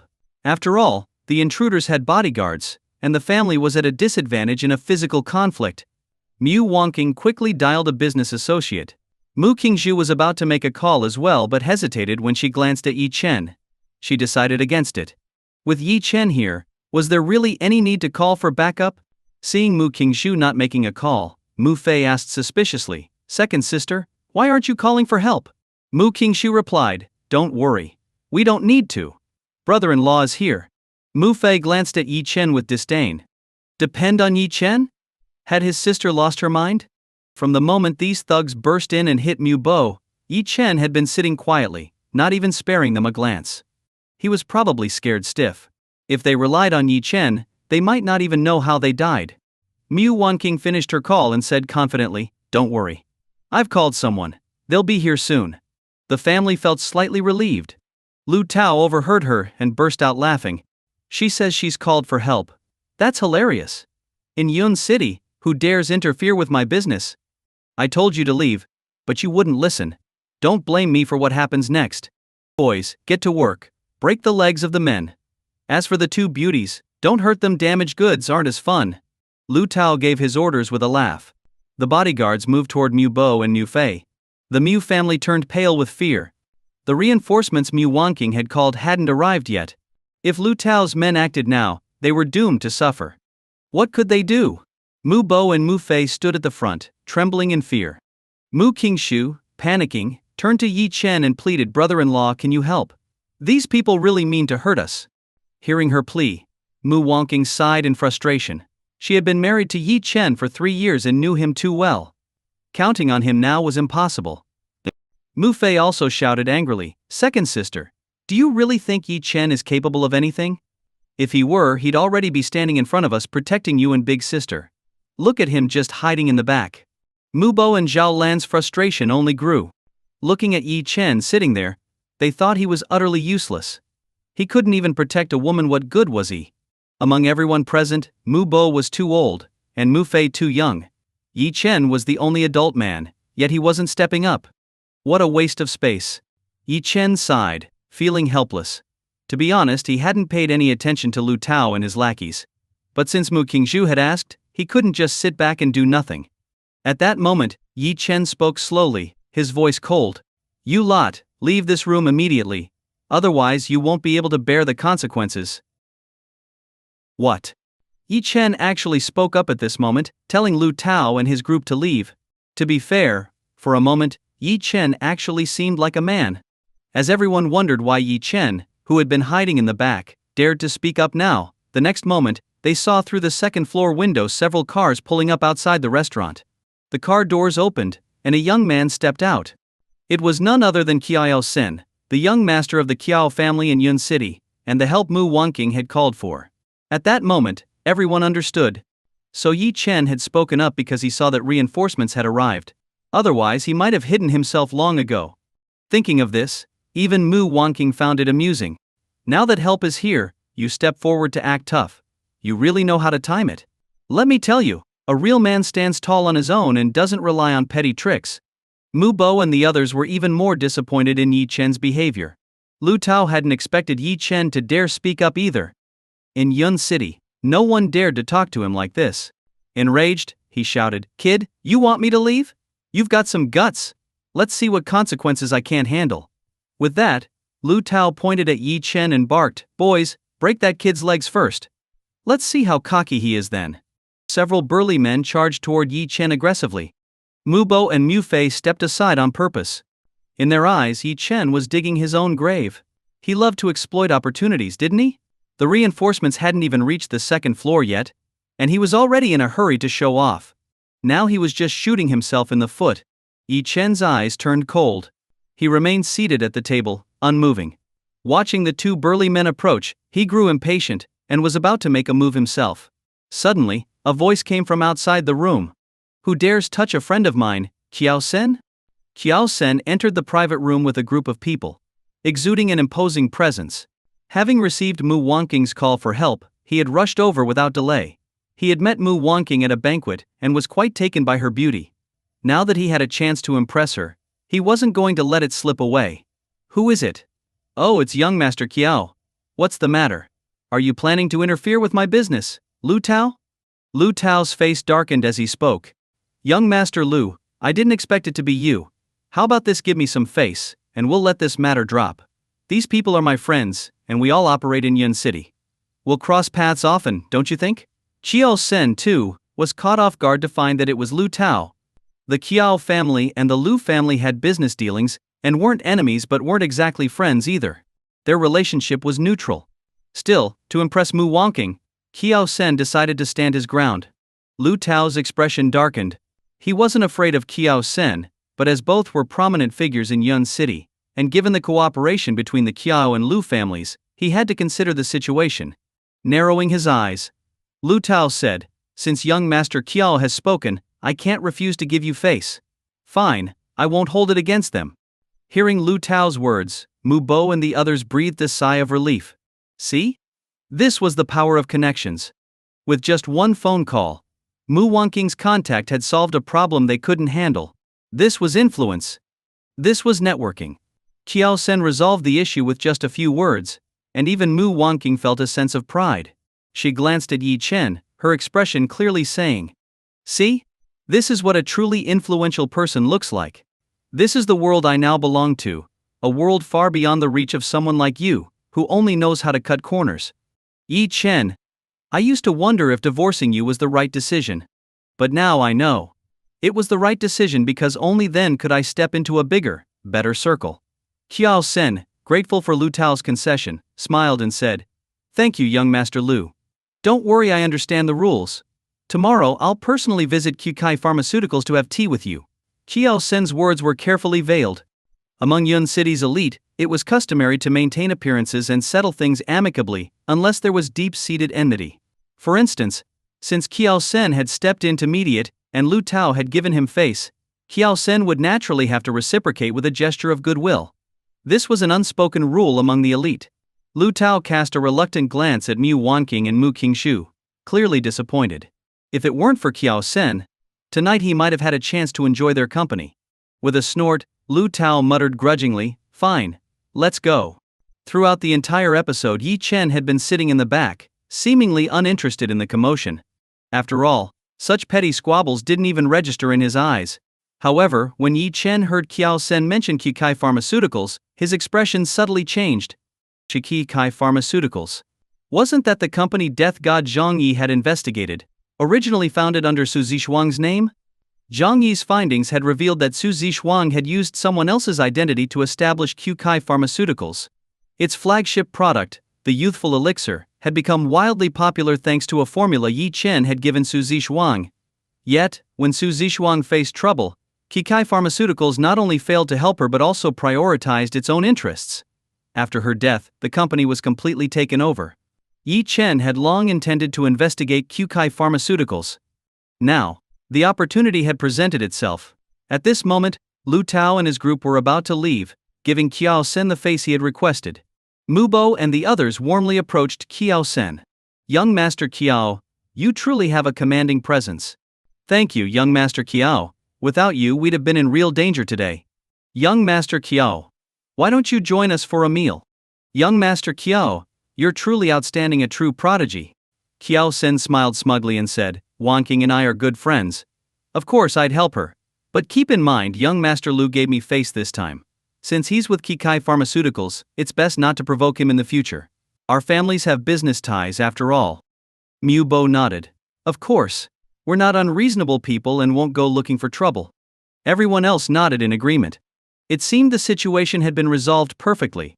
Lu Tao and his group were already at the door of the private room. Just as everyone thought the matter was over, suddenly, a figure moved like a ghost, blocking Lu Tao's path. Lu Tao frowned, his face immediately souring. Yi Chen squinted, his voice icy as he asked, "What's your relationship with Qkai Pharmaceuticals?" Lu Tao snapped, "What business is that of yours?" Yi Chen's expression turned cold. Suddenly, he kicked Lu Tao hard in the stomach. Bang! Lu Tao was sent flying by the kick, completely out of control. Yi Chen's cold voice echoed in the room. "I asked you, what's your relationship with Qkai Pharmaceuticals?" Seeing Yi Chen suddenly take action, everyone in the private room felt a chill down their spines. What was he doing? What on earth was Yi Chen thinking? Mu Wangqing was completely stunned. She had gone to great lengths to call Qiao Sen to resolve this issue, and now Yi Chen had interfered. Why didn't he step forward earlier, before Qiao Sen arrived, and now he wanted to draw attention to himself? Mu Bo felt his face burn with embarrassment. Just moments ago, he had confidently declared that they wouldn't provoke Lu Tao again. And now, in the very next second, Yi Chen had done exactly that. Not only had he provoked Lu Tao, but he had also hit him. They were doomed. Qiao Xin had managed to resolve this issue only because of his connections. But with Lu Tao beaten, those connections would now mean nothing. Yi Chen must have gone mad. Lu Tao glared at Yi Chen with a face full of rage, roaring furiously, "Bastard! How dare you hit me? My sister is Lu Qingqiu, the CEO of Kikai Pharmaceuticals. I'll make sure you die a miserable death." Lu Qingqiu? As expected. As expected. Back when Su Zixuang founded Kikai Pharmaceuticals, she had done so under the guise of a close friend's identity. But who would have thought that Lu Qingqiu would ultimately betray Su Zixuang? Not only had she remained indifferent to Su Zixuang's death, but she had also seized complete control of Kikai Pharmaceuticals, which rightfully belonged to Su Zixuang. The thought of this filled Yi Chen with rage. Without hesitation, Yi Chen began beating Lu Tao even more ruthlessly. Within moments, Lu Tao was left bruised and swollen, his face unrecognizable, a pitiful sight. This was madness. Absolute madness. The Mu family was utterly terrified. They had thought Lu Tao was just an employee of Kikai Pharmaceuticals. Who would have guessed that he was actually the brother of the company's CEO? Now they were truly doomed. It was well known that in Yun City, Kikai Pharmaceuticals was even more powerful than Yunhai Group. Lu Qingqiu, the CEO of Kikai Pharmaceuticals, was a formidable figure.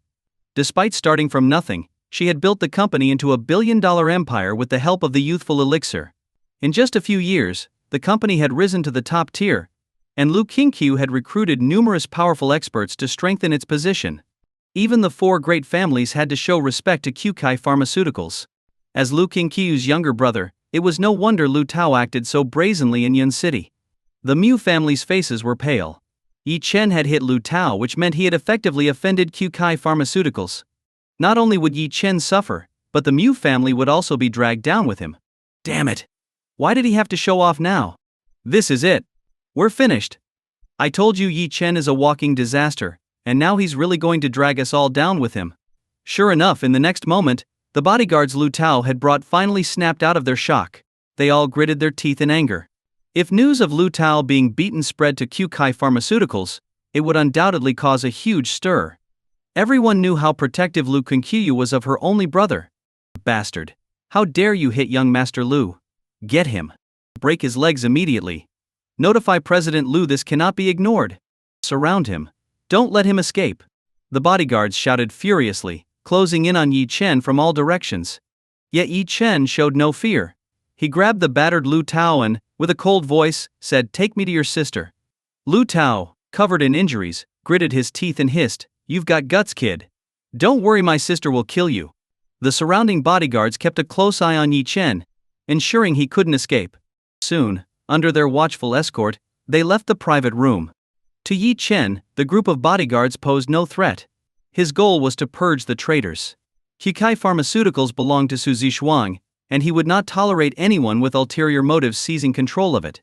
As Yi Chen dragged the nearly unconscious Lu Tao toward Kikai Pharmaceuticals, the news had already reached Lu Qingqiu at the company.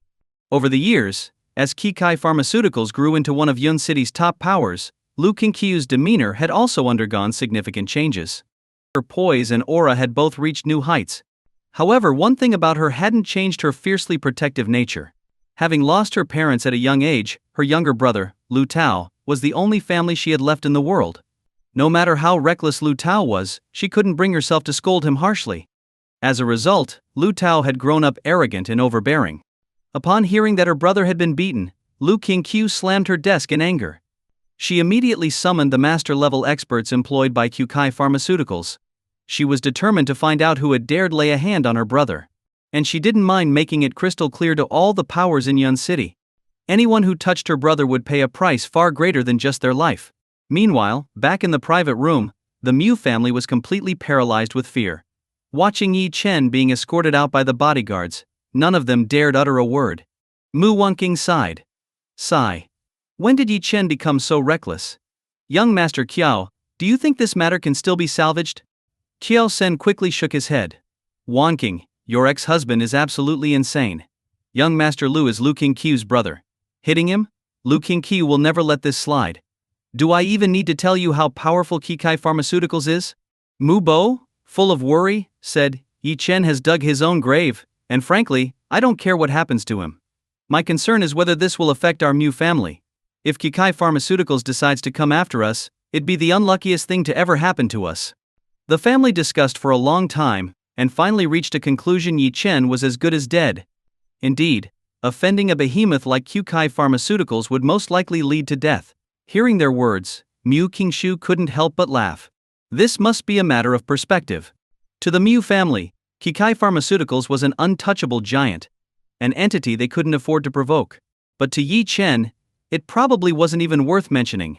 Mu Qingshu smiled and said, "Don't worry.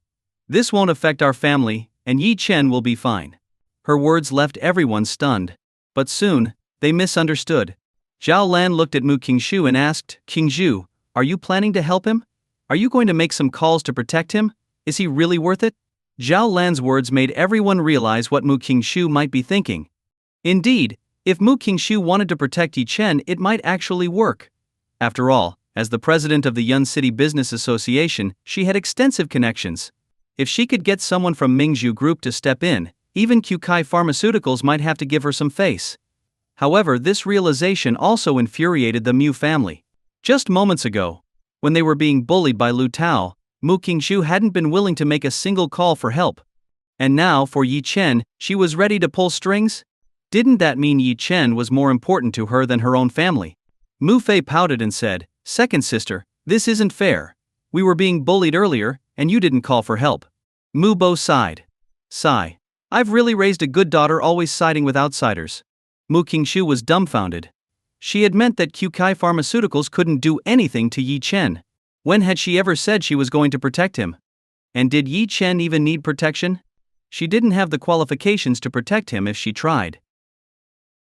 The Mu family had essentially convinced themselves that Mu Qingshu was definitely going to intervene to protect Yi Chen. Mu Qingshu looked helpless. However, she also understood her parents' thinking. Even if she tried to explain at this point, they wouldn't believe her. So, Mu Qingshu decided to remain silent instead of wasting her breath. Meanwhile, at Kikai Pharmaceuticals headquarters, Lu Quinqiu's face was frosty as she sat in the main hall, having already dismissed all her employees. Two middle-aged men exuding a sharp, oppressive aura stood by her side. These two were martial arts grandmasters whom she had hired at great cost. Surrounding her were numerous bodyguards employed by Kikai Pharmaceuticals, many of whom were martial arts experts themselves. Lu Qingqiu's gaze carried a tinge of murderous intent. At that moment, Yi Chen walked in, dragging the battered and unrecognizable Lu Tao behind him. When Lu Qingqiu saw the state her brother was in, her anger only intensified. Suppressing the fury in her heart, she looked at Yi Chen, curiosity flickering in her eyes. She couldn't help but wonder who Yi Chen was. Not only had he injured her brother, but he also dared to appear before her. Did this man have some hidden backing? After all, such behavior was brazen beyond belief. Lu Qingqiu had discreetly stationed many people around the area, not to mention the two martial arts grandmasters by her side. Was Yi Chen truly unafraid?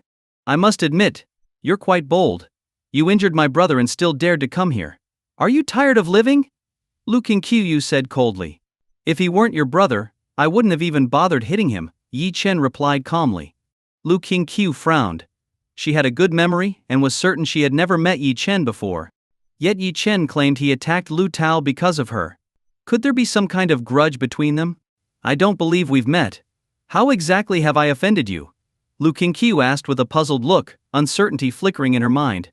After all, as Kikai Pharmaceuticals grew stronger over the years, she had inevitably made enemies and even destroyed some families. It wasn't out of the question that a surviving heir from one of those families had come seeking revenge. Lu Qingqiu didn't immediately attack Yi Chen because she wanted to uncover his background first. Only then could she ensure a clean sweep, eliminating all loose ends.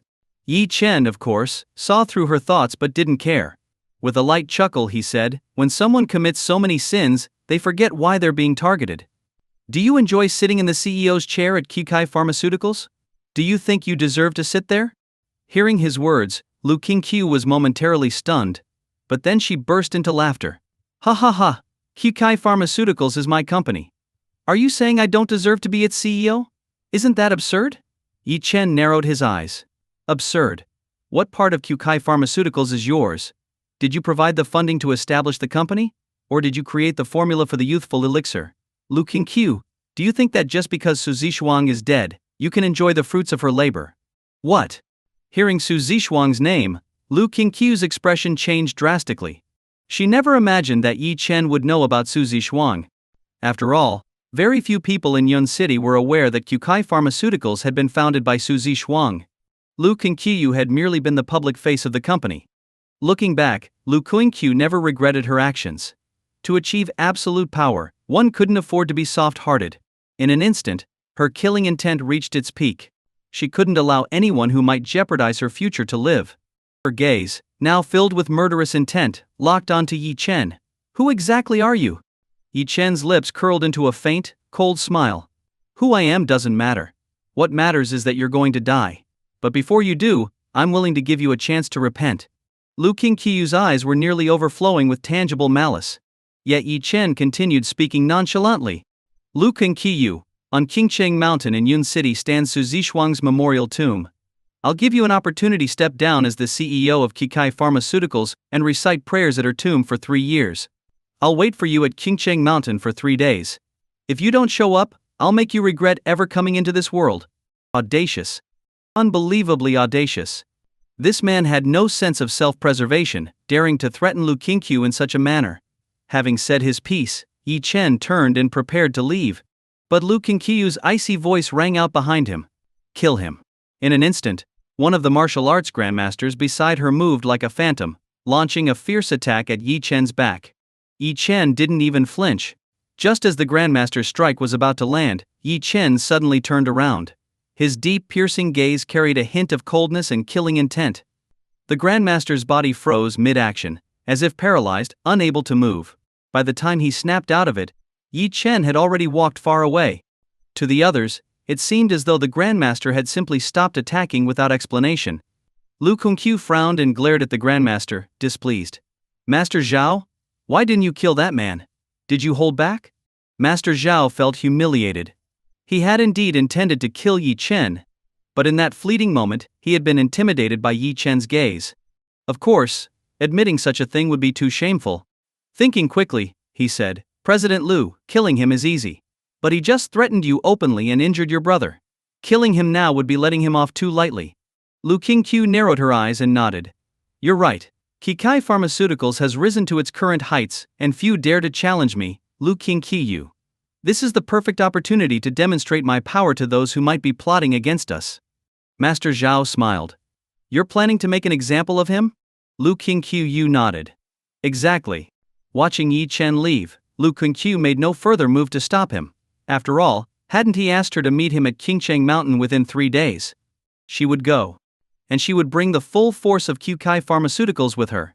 Not only would she kill Yi Chen publicly, but she would also desecrate Su Zixuang's memorial tomb. Repent? How laughable. She would never relinquish what she had fought so hard to claim. Yi Chen left Qkai Pharmaceuticals. The reason he had given Lu Qingqiu 3 days was to give her a chance to repent before Su Zixuang's memorial tomb. Back at Hidden Dragon Manor, Mu Bo and Zhao Lan saw Yi Chen return safely, showing no surprise at all. This piqued Yi Chen's curiosity. But before he could speak, Zhao Lan stormed up to him and snapped, Yi Chen, does the Mu family owe you something in this life? Yi Chen froze. What was going on? The Mu family all looked furious, as if Yi Chen owed them something. Zhao Lan, still enraged, shouted at him. Yi Chen, you were married to Wanking for 3 years. Did our Mu family ever treat you unfairly? We fed you, clothed you, and didn't make you work. Now you're divorced, yet you're pestering King Zhu. Was it not enough that you ruined Wanking? Why do you want to harm King Zhu too? King Zhu has shown you so much kindness that you'll never be able to repay her in this lifetime. Yi Chen stared at Zhao Lan, utterly baffled. He owed King Zhu? What a joke. Everything King Zhu had now was because of him. What do you mean? When have I ever harmed King Zhu? Why don't you ask her yourself, did I harm her? Yi Chen replied coldly. You're so shameless. From now on, you're not allowed to go near King Zhu. If you do, you'll ruin her for sure. Zhao Lan screamed hysterically. Yi Chen gave her an icy glance, his frown deepening. If you want me to stay away from King Zhu, it's simple. Discuss among yourselves and move out of here. And stop shouting in front of me. The only reason you have your current status is because my grandfather secured it for you. Know your place. His tone was frosty. Everything Yi Chen had done for the Mu family was because Su Zixuang had owed them in the past, and because of his 3-year marriage to Mu Wanqing. Otherwise, how could a minor family like the Mu family have risen to their current standing? But his words left the Mu family stunned. Had Yi Chen gone mad? He was telling them to move out. On what grounds? This was King Zhu's hidden dragon manor. If anyone should move out, it should be Yi Chen. What an ingrate! Living here, eating and drinking without contributing, and now demanding they leave. Not even a shred of gratitude. Did you hear that? Did you hear what he just said? This brat has grown completely out of control. He's infuriating me. Now he wants to take over the manor. If he's already thinking about taking the manor, he'll soon have his eyes on the entire Mu family's wealth. Mu Wanqing was equally furious. In her eyes, Yi Chen had already sealed his fate by offending Lu Qingqiu of Kikai Pharmaceuticals. With his abilities, there was no way he could resolve the situation. Yi Chen, you really need to reflect on yourself. Don't you find it strange that you came back safe and sound today? After offending Lu Qingqiu, aren't you curious why you didn't suffer a single scratch? Mu Wanqing's icy gaze was filled with disappointment as she looked at Yi Chen. Let me tell you. It's because King Zhu used her connections to save you. Otherwise you'd already be a corpse by now. Do you understand that? Mu Wanqing roared angrily. She never thought Yi Chen could be so ignorant. If she didn't tell him the truth, he might actually think he could act however he pleased in Yun City. Yi Chen was speechless. He needed King Zhu to protect him? What a ridiculous joke. The only reason he came back was because he chose not to kill Lu Qingqiu on the spot. Besides, King Zhu would never interfere in his affairs. She didn't have the standing for it. You're overthinking things. Kikai Pharmaceuticals? Lu Qingqiu? I could crush them with a flick of my finger. Never mind, why am I even explaining this to you? Stay out of my business from now on. Yi Chen snorted coldly and headed upstairs to his room. But the Mu family was stunned by his words. Kikai Pharmaceuticals? What a joke. That was one of Yun City's top corporations, a giant even Yunhai group had to respect. Even someone as powerful as Zhao Yunhai would tread carefully around Lu Qingqiu. And yet Yi Chen dared to boast. Mu Bo and Zhao Lan were livid. Did you hear what he just said? He claims Lu Qingqiu is nothing to him. He's boasting like there's no tomorrow. He's completely lost all sense of reality. Mu Fei nodded in agreement. Mom, Dad, I think we need to do something about this. Didn't you say earlier that you wanted to find a boyfriend for King Zhu? If King Zhu falls for someone else, she'll naturally distance herself from Yi Chen. Mu Bo nodded. That's right. With King Zhu's current status and position, she's sure to find an ideal husband. We can't let Yi Chen drag her down. Zhao Lan asked, do you have anyone in mind? After thinking for a moment, Mu Bo said, actually I do. Years ago, your grandfather had an old friend in the wrong family of Yun City. Their son had been developing his career abroad, but I recently heard he's returned to the country. Mu Wanqing asked, what's his background? What kind of person is he? Mu Bo replied, the wrong family isn't one of Yun City's top families, but they have assets worth several billion. More importantly, their youngest son is extremely accomplished. Not only does he hold dual doctorates from overseas, but he was also recently recruited by the Dragon Nation's military department. What? Recruited by the military department? The entire family gasped. That was a career path with unlimited potential, a source of immense pride for any family. While some heirs relied on their family's influence, such as the sons of Yun City's 4 major families, gaining respect through sheer familial power, entering the military department was an entirely different level. It required true, unmatched capability. Even Mu Wanqing was taken aback. The military department's elites were the dream partners of countless women. For a moment, Mu Wanqing couldn't help but feel a pang of regret. If she hadn't married Yi Chen back then, perhaps she might have had a chance with one of those military elites. But there was no use crying over spilled milk. Though she had achieved some success now, having been divorced, she could never match up to a military department elite. Zhao Lan, on the other hand, was thrilled. That's wonderful. When can you arrange a meeting with the wrong family? King Zhu should meet their son. Whether it works out or not, at least they should get to know each other. Mu Bo nodded. Leave it to me. After dinner, Mu Bo and Zhao Lan continued discussing how to set King Zhu up with wrong family's youngest son. Suddenly, Mu Wanqing hurried into the house, her face pale and filled with anxiety. Seeing her distressed expression, Zhao Lan asked, Wanqing, what's wrong? Why do you look so shaken? Did something happen? Mu Wanqing didn't reply immediately. Her trembling hands reached for a glass of water, which she gulped down. Mu Bo asked, What is it, my dear? What's going on? Taking a deep breath, Mu Wonking's eyes filled with fear as she spoke. This is bad. Something terrible has happened. When Mu Wonking's expression showed she wasn't joking, Zhao Lan and Mu Bo both felt a wave of unease. After all, Mu Wonking was now a CEO worth billions. She had seen and experienced a lot in Yun City's business world. For her to be this frightened, it had to be something major. Wonking, you're scaring me. What happened to make you so terrified? Mu Bo was visibly anxious. Mo Wonking took a deep breath. I've received news that Lu Qingqiu has spent the entire day mobilizing all her connections. Reportedly, within just one day she has gathered all the martial arts masters trained by Qkai Pharmaceuticals and rallied nearly half of Yun City's forces that support her company. The entire city is in an uproar. No one expected Lu Qingqiu to have such a deep foundation. Apparently she's called back 8 martial arts grandmasters, nearly 1,000 martial artists, and an army of 20,000 ordinary fighters. With such a terrifying force, I'm worried she's targeting Qingzhou. Hearing Mu Wonking's words, both Zhao Lan and Mu Bo were stunned. Could it be that Mu Qingzhou, in trying to protect Yi Chen, had provoked Lu Qingqiu? If this was just about dealing with Yi Chen, why would Lu Qingqiu need to make such a massive show of force? It seemed likely that Lu Qingqiu was indeed targeting Yi Chen, but Mu Qingzhou had intervened on his behalf, forcing Lu Qingqiu to escalate her response as a warning to Mu Qingzhou. The more they thought about it, the clearer the situation seemed. Yes, it was all Yi Chen's fault. Zhao Lan nearly burst into tears. I told you. Lu Qingqiu wouldn't let Yi Chen off so easily. Her brother was beaten so badly, how could she just let it slide? Mu Bo, filled with despair, added, we're doomed. Yi Chen is going to drag us all down. Qingzhou, how could you be so foolish? Are you really going to let the entire Mu family be buried because of Yi Chen? Mu Wonking felt equally troubled. Lu Qingqiu's actions alone were terrifying. Mu Qingzhou might be a Chamber of Commerce president, but even the 4 major families of Yun City wouldn't dare challenge such a force head-on.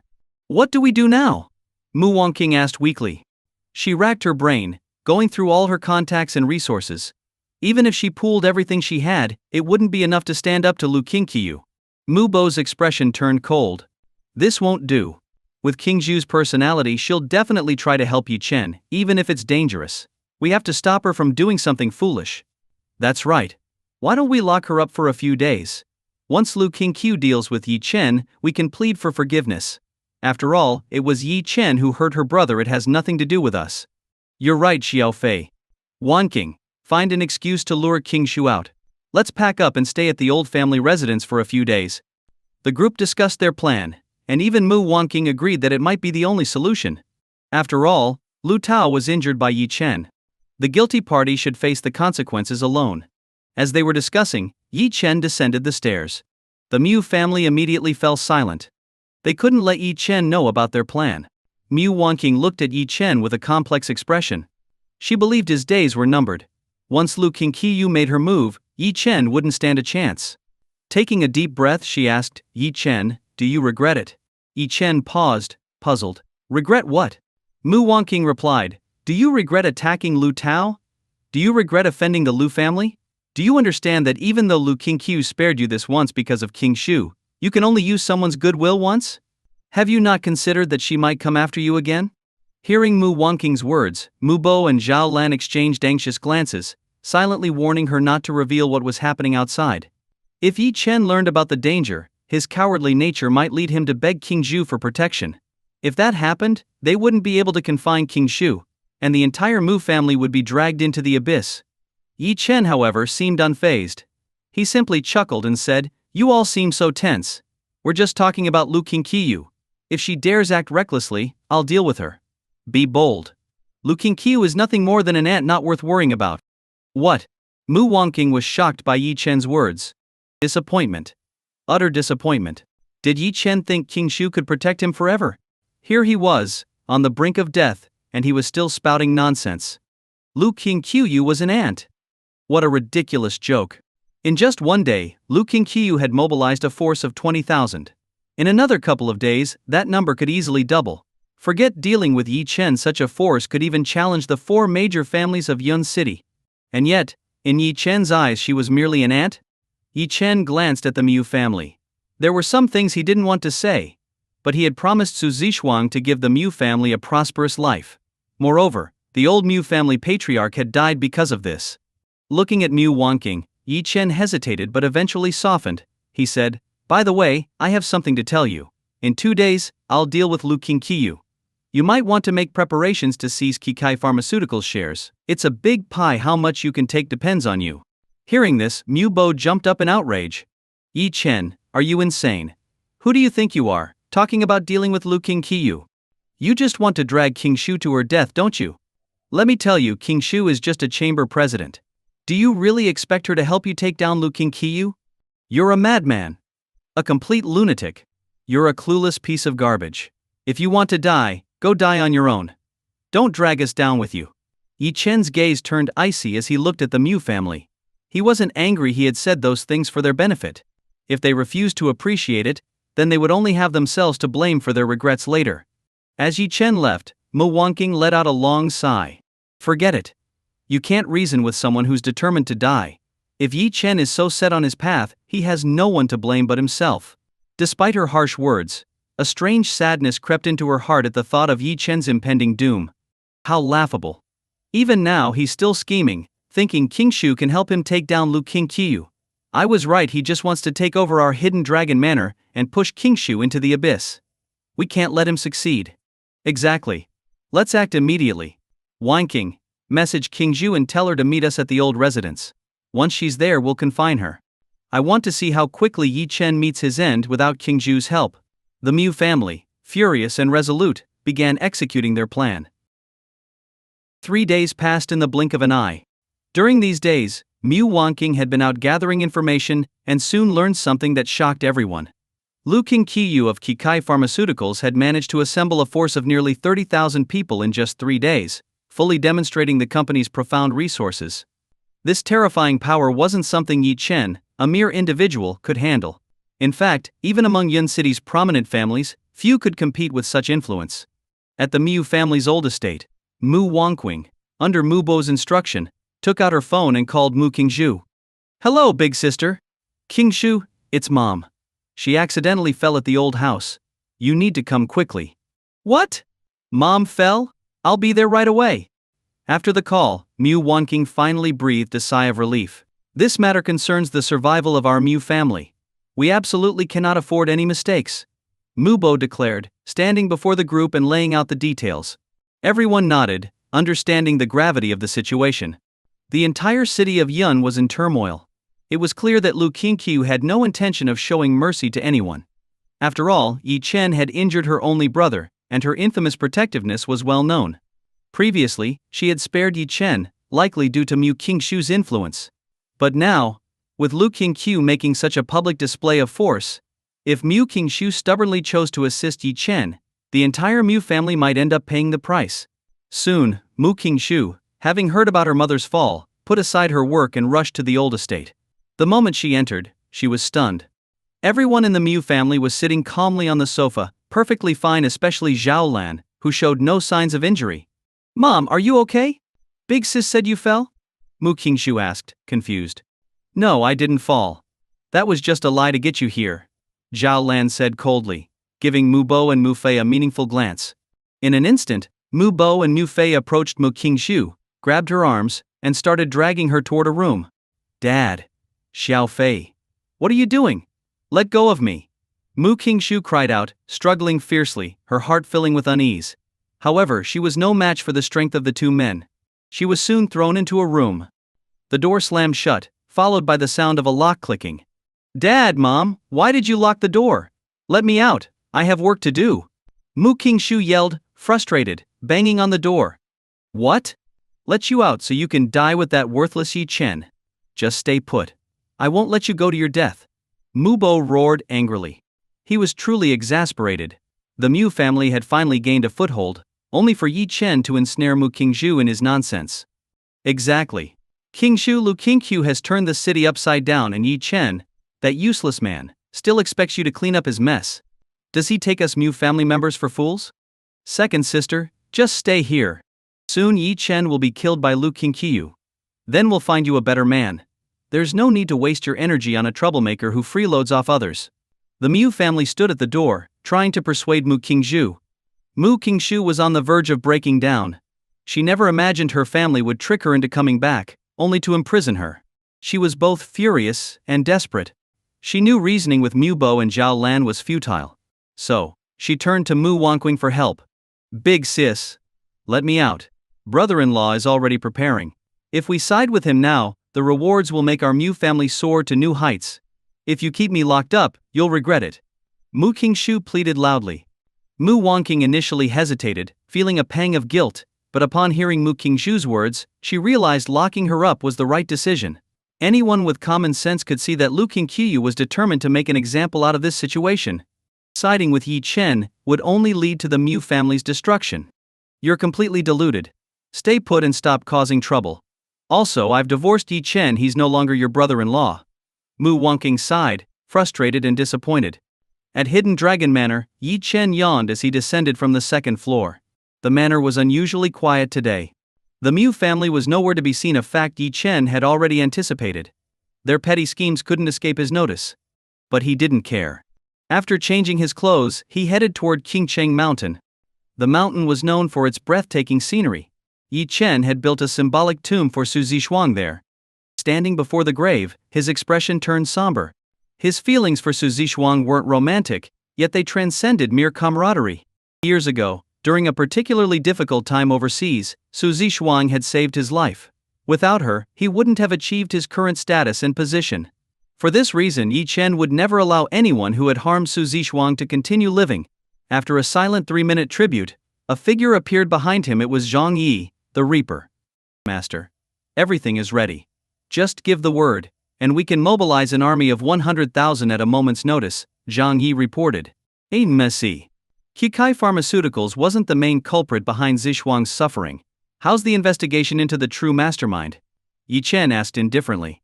He didn't see Qihai Pharmaceuticals as a threat, but was determined to uncover the forces behind Su Zixuang's demise. To his surprise, despite Zhang Yi's abilities, the investigation had yet to yield results, which greatly displeased him. Zhang Yi flinched, kneeling on one knee. Master, I must apologize for my incompetence. This matter involves the Yun family from the imperial capital. Their influence in the Dragon Kingdom runs deep, and our investigation has faced significant obstacles. Yi Chen nodded, not blaming him. After all, this was the Dragon Kingdom's territory, and the Yun family was a major power. Zhang Yi's investigation was bound by certain rules, so resistance was to be expected. Zhang Yi added, although we've yet to uncover the Yun family's role, I've identified a faction in Yun City with direct ties to Su Zixuang's case. Oh? Which faction? Yi Chen asked. The Hua family, one of Yun City's 4 major clans. I discovered that Su Zixuang was gravely injured by a palm strike from the Hua family's patriarch, which left her unable to escape her later fate, Zhang Yi revealed. Yi Chen's eyes narrowed. The Hua family? Whatever their motives, daring to harm Su Zixuang meant they were courting death. As the two conversed, Lu Qingqiu led her army of tens of thousands from Qihai Pharmaceuticals, advancing relentlessly toward Qingcheng Mountain. President Lu.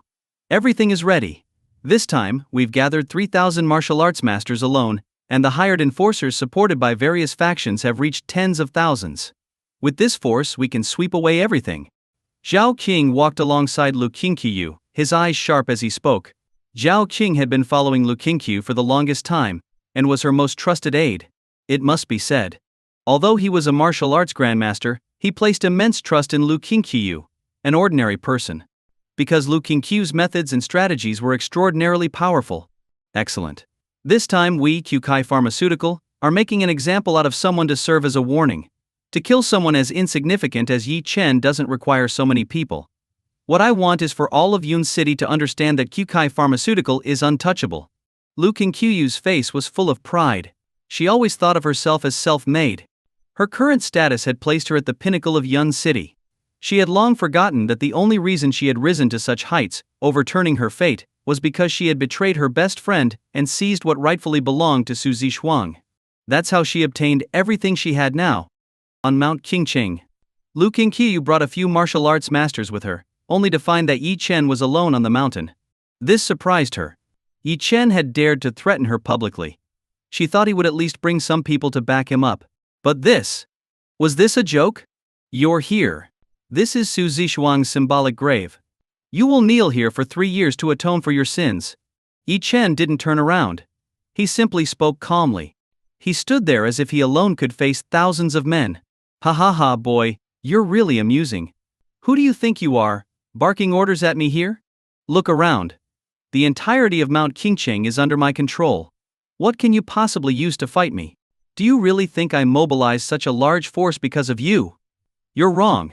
This is to show all of Yun City that while I, Lu Qingqiu, may be an ordinary person, I wield power that can shake the heavens. Lu Qingqiu's face was filled with madness. She was ready to show Yun City's upper society her fangs. Yi Chen remained calm, his eyes carrying a hint of disappointment. He had given Lu Qingqiu a chance, but it seemed she didn't want to cherish it. Back then, Su Zixuang founded Qkai Pharmaceutical, using a billion yuan investment, something you could never achieve in your lifetime. You've basked in the glory Qkai Pharmaceutical brought you. But why did you betray Zixuang when she needed help the most? Yi Chen's voice was calm as he asked. Lu Qingqiu's expression changed, becoming somewhat twisted. Clearly, even she didn't want to face that part of her past.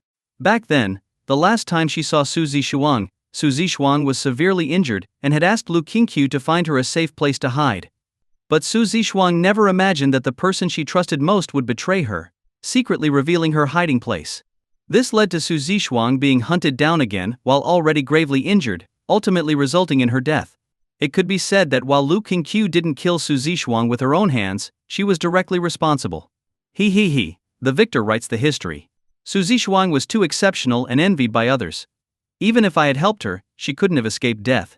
By betraying her, not only did I survive, but I also gained my current position. I have no regrets. If I were given the chance again, I'd betray her without hesitation. Lu Qingqiu's face was ferocious as she shouted. She believed in ruthless pragmatism. She was an extremely selfish and self-serving person. You're truly incorrigible, Yi Chen sighed deeply, shaking his head. Then, he stopped paying attention to Lu Qingqiu and instead gently touched Su Zixuang's symbolic grave. Shuang, I told you before that being too kind isn't good. Your judgment of people has never improved, has it? But don't worry. Everything you lost, I will take back for you. The debts you wanted to repay, I'll settle for you. The people you wanted to kill, I'll finish off for you. As Yi Chen whispered to the grave, Lu Qingqiu lost patience. In her view, someone like Yi Chen wasn't worth her time. What she wanted was to prove to everyone that Lu Qingqiu was unparalleled in Yun City. Zhao Qing, by now, all eyes in Yun City must be focused on Mount Qingcheng. Give the order. I want all of Yun City to witness my power. Lu Qingqiu squinted her eyes, a faint smile forming at the corner of her lips. It felt like the sky over Yun City was about to collapse. Dark clouds covered the sky, pressing down heavily. The streets were empty. At the Mu family's old residence, Mu Bo sat on the sofa, sensing that something unusual was happening in Yun City today. I wonder what's happening. That useless Yi Chen is probably dead by now, isn't he? Did Wanqing go to gather information? She hasn't returned yet. As soon as he finished speaking, Mu Wanqing rushed in from outside. All eyes turned to her. What's the situation outside? Zhao Lan asked nervously. It's worse than we imagined. It's terrifying. I never knew Yun City had such terrifying forces. Reportedly, just the martial arts masters number in the tens of thousands. Martial arts grandmasters, who are rare on ordinary days, are everywhere tonight. The entire Yun City is deserted. Hearing Mu Wanqing's words, the Mu family was utterly stunned. Qkai Pharmaceuticals' power was beyond anything they had expected. Fortunately, we locked up Wanqing. Otherwise, she'd have been dragged down by Yi Chen. That useless Yi Chen is so arrogant. He relies on Wanqing's influence and thinks he's capable. Now let's see how he dies. On Mount Qingcheng, Lu Qingqiu waved her hand, and figures appeared around her. Seeing these individuals would make anyone gasp. Lu Tao, who had been beaten by Yi Chen and should have been recovering in the hospital, had come to Mount Qingcheng despite his injuries. He wanted to witness Yi Chen's miserable end with his own eyes. Ha ha ha, Yi Chen, you never expected to end up like this, did you? You dared to hit me, and now you'll pay with your life. Look, 10 martial arts grandmasters stand before you. 3,000 martial arts masters, 30,000 enforcers. You should feel honored that someone as insignificant as you has garnered such attention. Lu Tao laughed maniacally, convinced that no one could survive such a lineup. Yi Chen took a deep breath. He calmly turned around. Facing the 10 martial arts grandmasters, he showed no panic. He glanced at Lu Qingqiu and Lu Tao, a cold smile forming on his lips. Not everyone's here yet, are they? Yi Chen's voice was soft and slow, yet unsettling. What do you mean? Lu Qingqiu squinted her eyes. I mean, this isn't enough people, Yi Chen said, just as a figure slowly ascended Mount Qingcheng. As soon as he appeared, everyone gasped. It was Luo Mingcheng, the head of the Luo family. Lu Qingqiu frowned. She hadn't invited Luo Mingcheng, the patriarch of the Luo family. Why was he here? Could it be that he had seen the power of Qukai Pharmaceutical Group and had come to curry favor with her? Before her thoughts could settle, several more figures arrived. Hiss. Su Tianhua, patriarch of the Su family. Lu Miaoyin of Mingzhu Group. Xing Zengxiong, patriarch of the Xing family. Ling Tianwu, master of Tianwu Pavilion. Zhao Yunhai of Yunhai Group.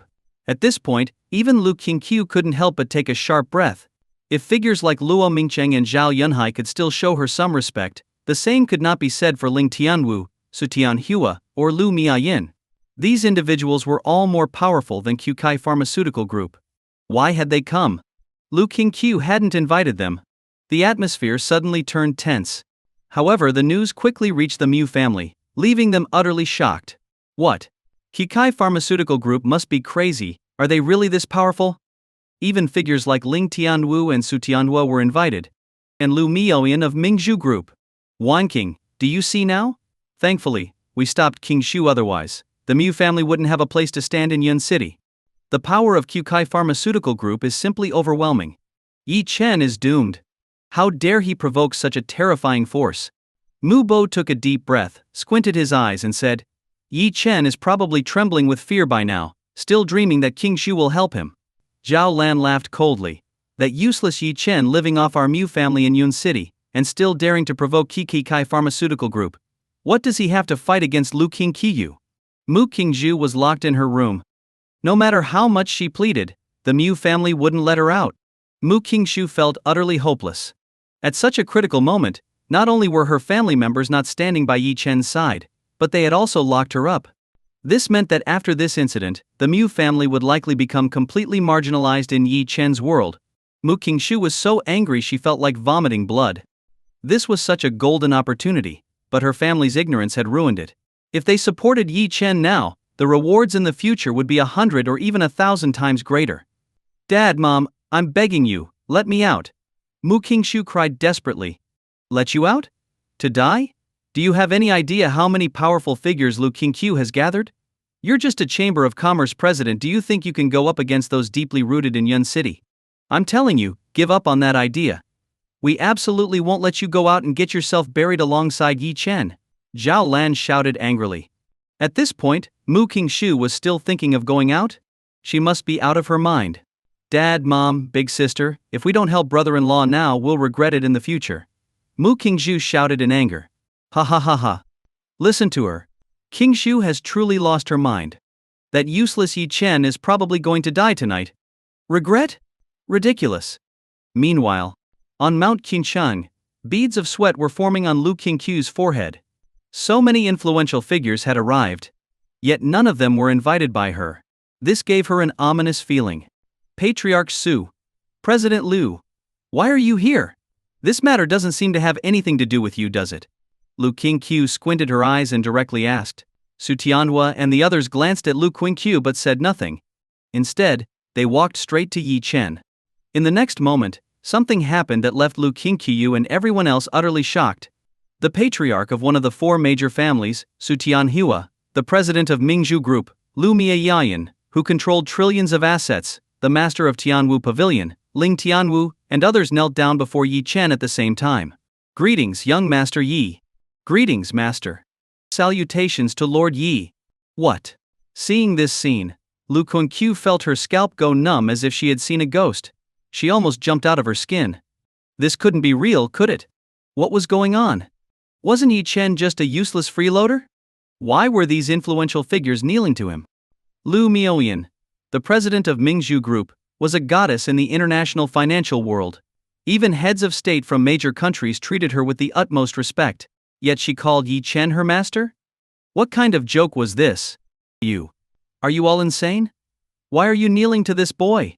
Lu Qingqiu couldn't wrap her head around it. Her eyes widened as she cried out in disbelief. Lu Yumiayan's expression turned cold as she snapped, Lu Qingqiu, it's not us who are insane, it's you. To dare offend my master, you will pay a heavy price. Hearing Lu Miaoyan's words, Lu Qingqiu felt a surge of panic but quickly regained her composure. To be honest, the appearance of Su Tianhua, Ling Tianwu, and Lu Miaoyan had indeed shocked and frightened her. After all, their identities and status were extraordinarily high. But this time, Lu Qingqiu had gathered 10 martial arts grandmasters, over 3,000 martial artists, and tens of thousands of enforcers. With such a force, what could the 4 family heads do? At best, Su Tianhua and Ling Tianwu were only 2 martial arts grandmasters, but Lu Qingqiu had 10 of them. With this thought, Lu Qingqiu regained her confidence. Ha ha ha ha, who would have thought that the esteemed president of Mingshu Group would stoop so low as to become someone's servant? Normally I might give you all some respect, but now, with Kikai Pharmaceutical Group at its peak, even if I wiped you all out, what could you do? Lu Qingqiu puffed out her chest arrogantly, convinced she had everything under control on Mount Qingcheng. If Su Tianhua, Lu Miaoyan, and the others dared interfere, she would eliminate them all. Su Tianhua snorted disdainfully. Just you? In Yun City? You don't even have the right to be arrogant, let alone in front of young Master Yi. You're nothing but a clown. Su Tianhua cast a contemptuous glance at Lu Qingqiu. Su Tianhua, you're calling me a clown? Open your eyes. I've gathered 10 martial arts grandmasters, 3,000 martial artists, and tens of thousands of enforcers. This place is completely surrounded, not even a fly could escape Mount Qingcheng. What do you have to fight me with? Kikai Pharmaceutical will become the strongest force in Yun City. I, Lu Qingqiu, will become the queen of Yun City. After today the 4 major families will cease to exist. Only my Kikai Pharmaceutical Group will remain. Looking at Lu Qingqiu's arrogance, everyone revealed a hint of disdain in their expressions. Those whom the heavens wish to destroy, they first make mad. Clearly, Lu Qingqiu had become too conceited. Clap, clap, clap. Yi Chen clapped his hands. He stepped forward slowly. I didn't expect you to have such wild ambitions. What a pity your strength doesn't match your ambitions. Yi Chen took a deep breath. The killing intent in his eyes was almost tangible. It was clear. Yi Chen had lost all hope in Lu Qingqiu's unrepentant ways. Yi Chen, I really underestimated you. I didn't expect you to have some skill. Truly surprising, but unfortunately you're too full of yourself. You dared to meet me on Qingcheng Mountain? This time, I'll make sure none of you leave alive. Lu Qingqiu declared arrogantly. Oh, is that so? Yi Chen chuckled lightly and said, why don't you take a look at the situation below the mountain before you speak? Lu Qingqiu raised an eyebrow. A sense of unease crept into her heart. She whipped her head around sharply. Boom! In an instant, it was as if she had been struck by thunder. She saw. A deafening rumble echoed from below the mountain. An overwhelming number of martial artists were advancing toward Qingcheng Mountain with an unstoppable momentum. 100,000 martial experts. 100,000 elite troops. The sheer aura they exuded was enough to make one's blood run cold. Death God Zhongyi appeared on Qingcheng Mountain. Beside him stood several individuals in military combat uniforms. Death God Zhongyi knelt on the ground, his expression reverent as he called out, Master, 100,000 martial experts have assembled. Wherever your sword points, our hearts shall follow. The military personnel saluted and declared, God Yi, by order of the military, 100,000 soldiers are at your command. Within the military ranks, every person gazed at Yi Chen as if looking at a god. Only they knew Yi Chen's top-secret identity. The god of war in the military. He was the deity of the armed forces. Among them, a young man from the military named Rong Xiao stared at Yi Chen with eyes full of reverence. Tensei. However, he was not yet qualified to speak directly to Yi Chen. He could only look up to him in awe. What? Lu Qingqiu was utterly stunned. She could never have imagined that Yi Chen's power would be so terrifying. What did 100,000 martial artists mean? Forget a small city like Cloud City, even some small nations could be completely annihilated. Not to mention the addition of 100,000 military troops. The 3,000 martial artists and tens of thousands of henchmen Lu Qingqiu had brought with her. They didn't even dare to resist. They immediately surrendered. In an instant, Lu Qingqiu felt her entire body tremble uncontrollably. Fear. Regret. Helplessness. Mistral. What other cards do you have to play? Yi Chen's gaze swept over Lu Kongqiu, a mocking smile curling at his lips. Compete with me in power? Lu Kongqiu? The trifling seven-colored pharmaceutical group? Not even close. Lu Kongqiu's face was ashen. At this point she had no way out. She couldn't surrender. Even if she did, she would likely not escape death. Her gaze turned colder. She still had one chance, her 10 martial arts grandmasters. If these 10 grandmasters acted together, she might still have a chance to escape after subduing the key figures here. Especially Yi Chen. Now, she understood that Yi Chen was the true powerhouse. As long as she captured him. No matter how many people he had, they would be forced to hold back. With this thought, Lu Kongqiu narrowed her eyes and said ruthlessly, Yi Chen, you've given me quite the surprise. But if you think I'll just admit defeat, then you underestimate me too much. With 10 grandmasters protecting me, I'd rather go down fighting. Zhao Qing, all of you, attack together and capture Yi Chen as a hostage. Zhao Qing was already trembling with fear inside. He knew. This time, Lu Kongqiu had kicked an iron plate. Under such circumstances, there was no good outcome for those siding with Lu Kongqiu. The only way out was to fight to the death. And with 10 grandmasters, there was still a chance. Zhao Qing roared, brothers, attack together. They only have a few grandmasters, they're no match for us. As long as we capture Yi Chen, we'll have a way to survive. With Zhao Qing's shout, the 10 martial arts grandmasters erupted with overwhelming energy. They charged at Yi Chen all at once. A glint of killing intent flickered in Lu Kongqiu's eyes. With 10 grandmasters attacking simultaneously, Yi Chen's subordinates wouldn't even have time to save him. However, what surprised both Lu Kongqiu and the 10 grandmasters was that the people standing beside Yi Chen did nothing to save him. They didn't even move. Lu Kongqiu smirked coldly, laughing inwardly. Yi Chen might have some powerful identity, but it seemed his subordinates weren't very loyal. With 10 grandmasters attacking him, Yi Chen was surely doomed. At this moment. And then the grandmasters' attacks were already at Yi Chen's doorstep. Their momentum was overwhelming. It seemed as if they could crush everything in their path. Hey haha, Yi Chen. It seems your subordinates aren't very reliable. At a time like this, they're not even trying to save you. Your only fate now is death. Lu Kongqiu roared hysterically. She failed to notice. Everyone else was looking at her as if she were a fool. In a flash, the 10 martial arts grandmasters' attacks were mere inches from Yi Chen. Finally, just as Lu Kongqiu thought Yi Chen was done for, Yi Chen moved. He raised a single hand and threw a punch toward the oncoming grandmasters. Boom! A thunderous explosion resounded. The first to make contact with Yi Chen's punch was Zhao Qing. And at first, Zhao Qing didn't take it seriously. In his view, Yi Chen was so young, how strong could he possibly be? It was nothing more than a desperate struggle. However, in the next moment, he felt something was wrong. Yi Chen's punch carried a power that filled him with unspeakable dread. Not good. By the time Zhao Qing realized this, it was too late. Boom! Boom! Boom! Boom! A series of deafening sonic booms filled the air. The 10 martial arts grandmasters froze in their tracks.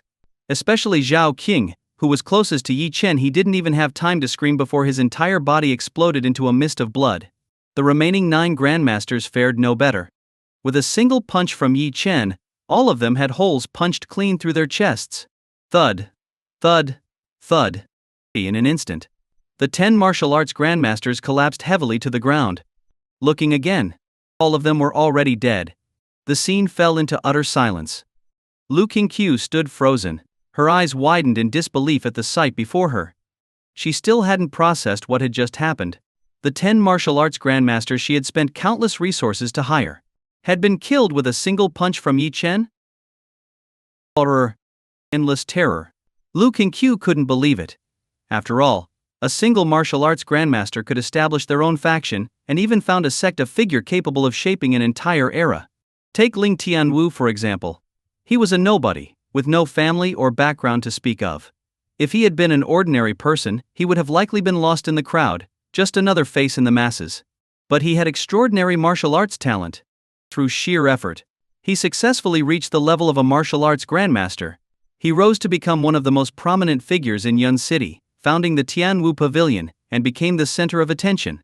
Such was the strength of a martial arts grandmaster. Lu Qingshu had gathered 10 martial arts grandmasters. She believed this force to be unstoppable.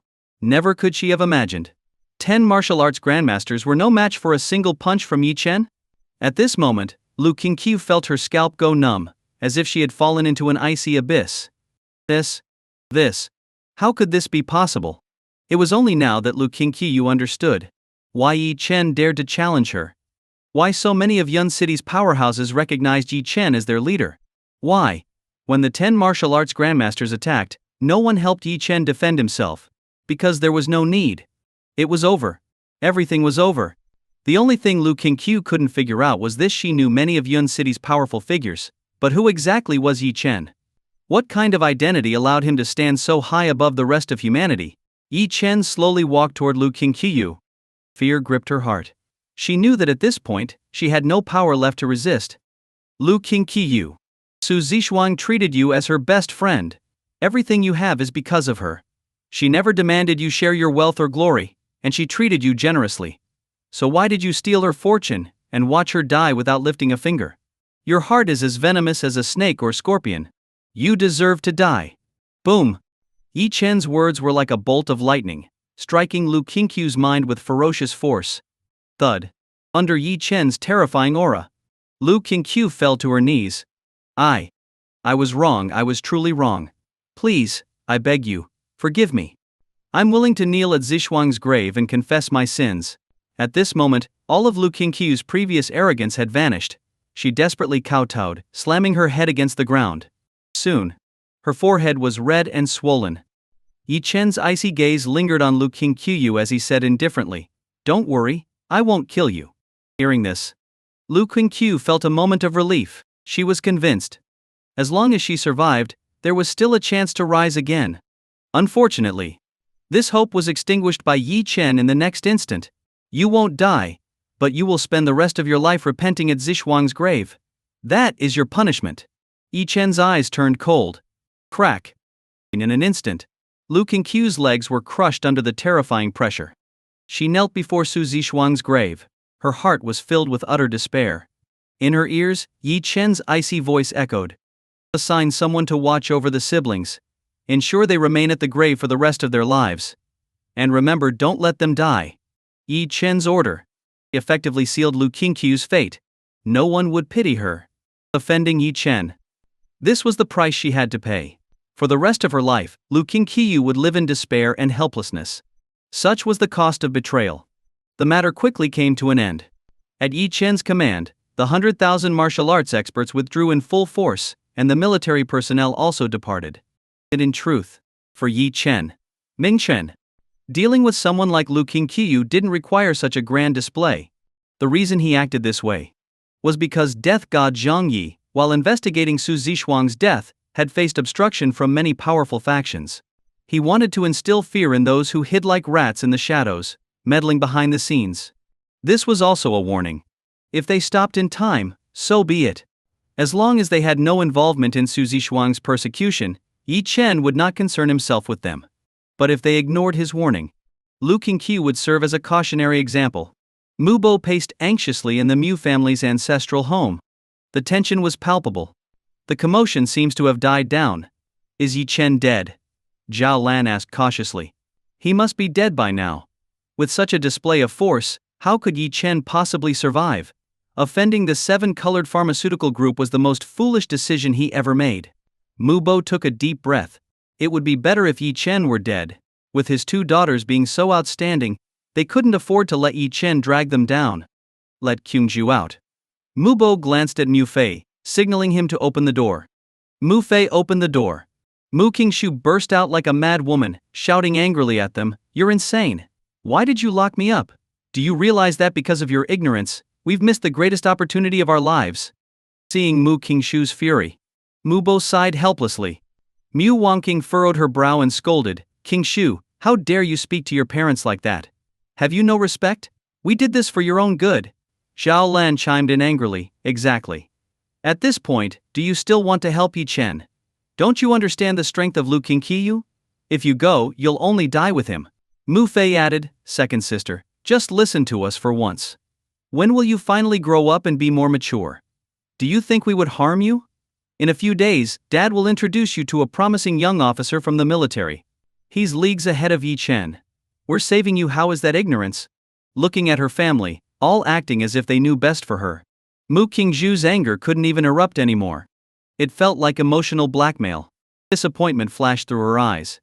Originally, if she had stood by Yi Chen's side this time, she might have had the chance to take control of the seven-colored pharmaceutical group. What would that mean? It would mean the Mu family could instantly rise to become one of the most prominent families in Yun City. But it was all ruined by her family. Sigh. Mu Qingzhu couldn't say another word.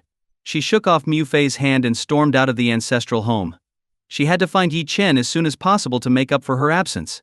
Mom, Dad, look at what second sister has become. Mu Fei complained angrily. You fool. No matter what, she's still your sister. Now that Yi Chen is dead, she'll marry into the military. Won't you benefit as well? Mubo said, laughing gleefully. Come on, let's go back to Hidden Dragon Villa. Tonight your mom will prepare a feast so we can celebrate. Zhao Lan said cheerfully. The group returned to Hidden Dragon Villa, full of joy, imagining a life without Yi Chen. But as they entered the villa, their smiles froze on their faces, replaced by expressions of utter shock. It was as if they had seen a ghost. There, lying leisurely on the lawn under the sun, was Yi Chen. No mistake about it. It was Yi Chen. Wasn't he supposed to be dead? They've gone mad. Truly, they've gone mad. The Mu family members were more shocked at seeing Yi Chen alive than if they had seen a ghost. After all, Yi Chen had offended Lu Qingqiu, the president of the seven-colored pharmaceutical group, a figure with overwhelming power. Having angered Lu Qingqiu, how could Yi Chen possibly survive, and not even sustain a single injury? They all knew.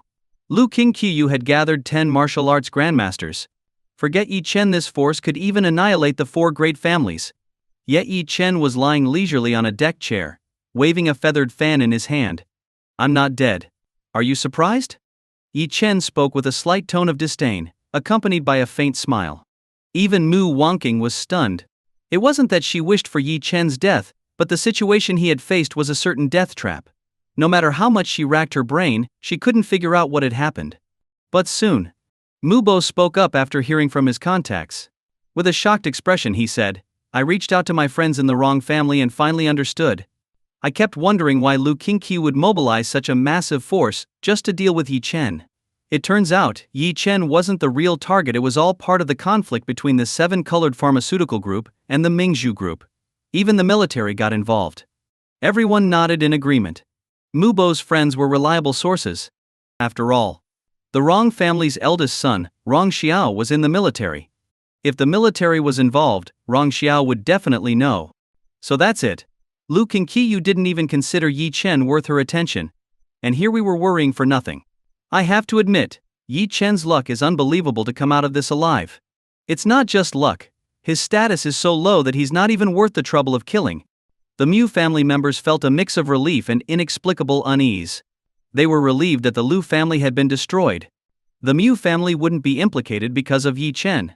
But they were uneasy about having to deal with Yi Chen, this so-called failure, in their lives moving forward.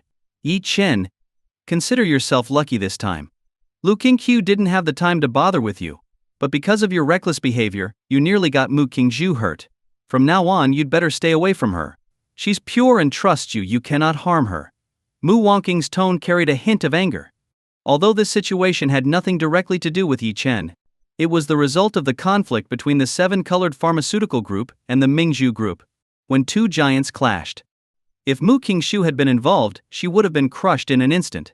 Listening to Mu Wangqing, Yi Chen couldn't help but laugh. Mu Wangqing, when did you become so self-righteous? Who nearly harmed Mu Qingzhu? If you hadn't locked her up, she'd already be the head of the seven-colored pharmaceutical group. Yi Chen scoffed. While he had planned to honor Su Zixuang by bringing prosperity to the Mu family, hearing Mu Wangqing's words, he couldn't help but find it absurd.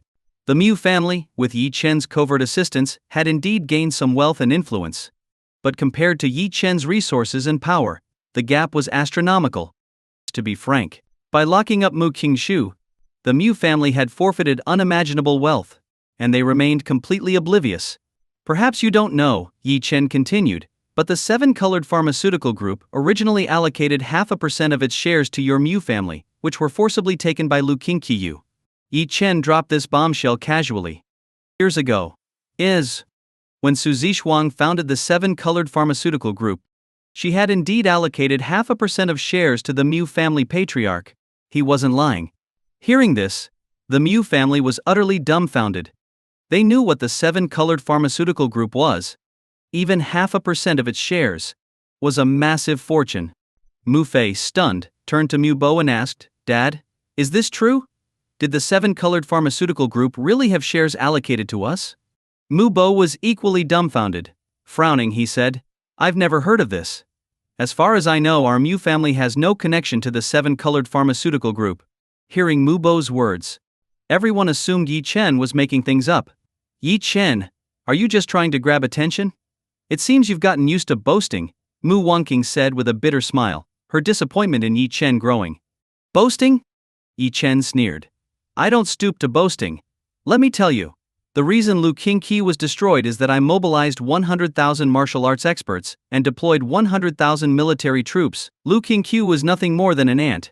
Hearing this, the Mu family was utterly dumbfounded by Yi Chen's shamelessness. Almost instantly, they concluded he was lying. What a joke. Mobilizing 100,000 martial arts experts? Deploying 100,000 military troops? Who would believe such nonsense? Did Yi Chen think he was a god? Listen to him. Just listen. How thick does someone's skin have to be to spout such nonsense? Hilarious. He claims to have deployed 100,000 troops. Does he think he's a general? Let's bring Rong Xiao over and see if he can confirm Yi Chen's ridiculous claims. Mu Wanqing, exasperated, looked at Yi Chen and said, "Yi Chen, are you saying this to win me back? Do you think anyone would believe such a story? Believe it or not." Yi Chen shrugged, disinterested in arguing further, and returned to his room. Watching Yi Chen's retreating figure, Mu Bo was furious. "It seems we need to expedite the marriage arrangements for King Shu.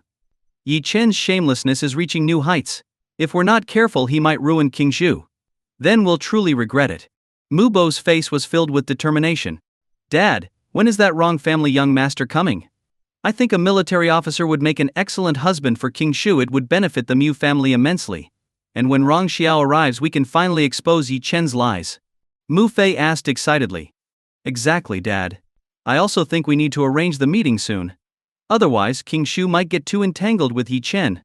Mu Wanqing added with concern. Even she couldn't understand why she had fallen for someone as useless as Yi Chen back in the day. She worried that King Shu might follow the same path. And if that happened, there would be no undoing it. "Don't worry. Rong Xiao may be arrogant, but he's incredibly filial. I've already spoken to his father, and he's agreed to introduce him to King Shu. But until then, keep an eye on Yi Chen. Don't let him cause any trouble." Mu Bo smiled. In his mind, if King Shu ended up with Rong Xiao, it would be a perfect match.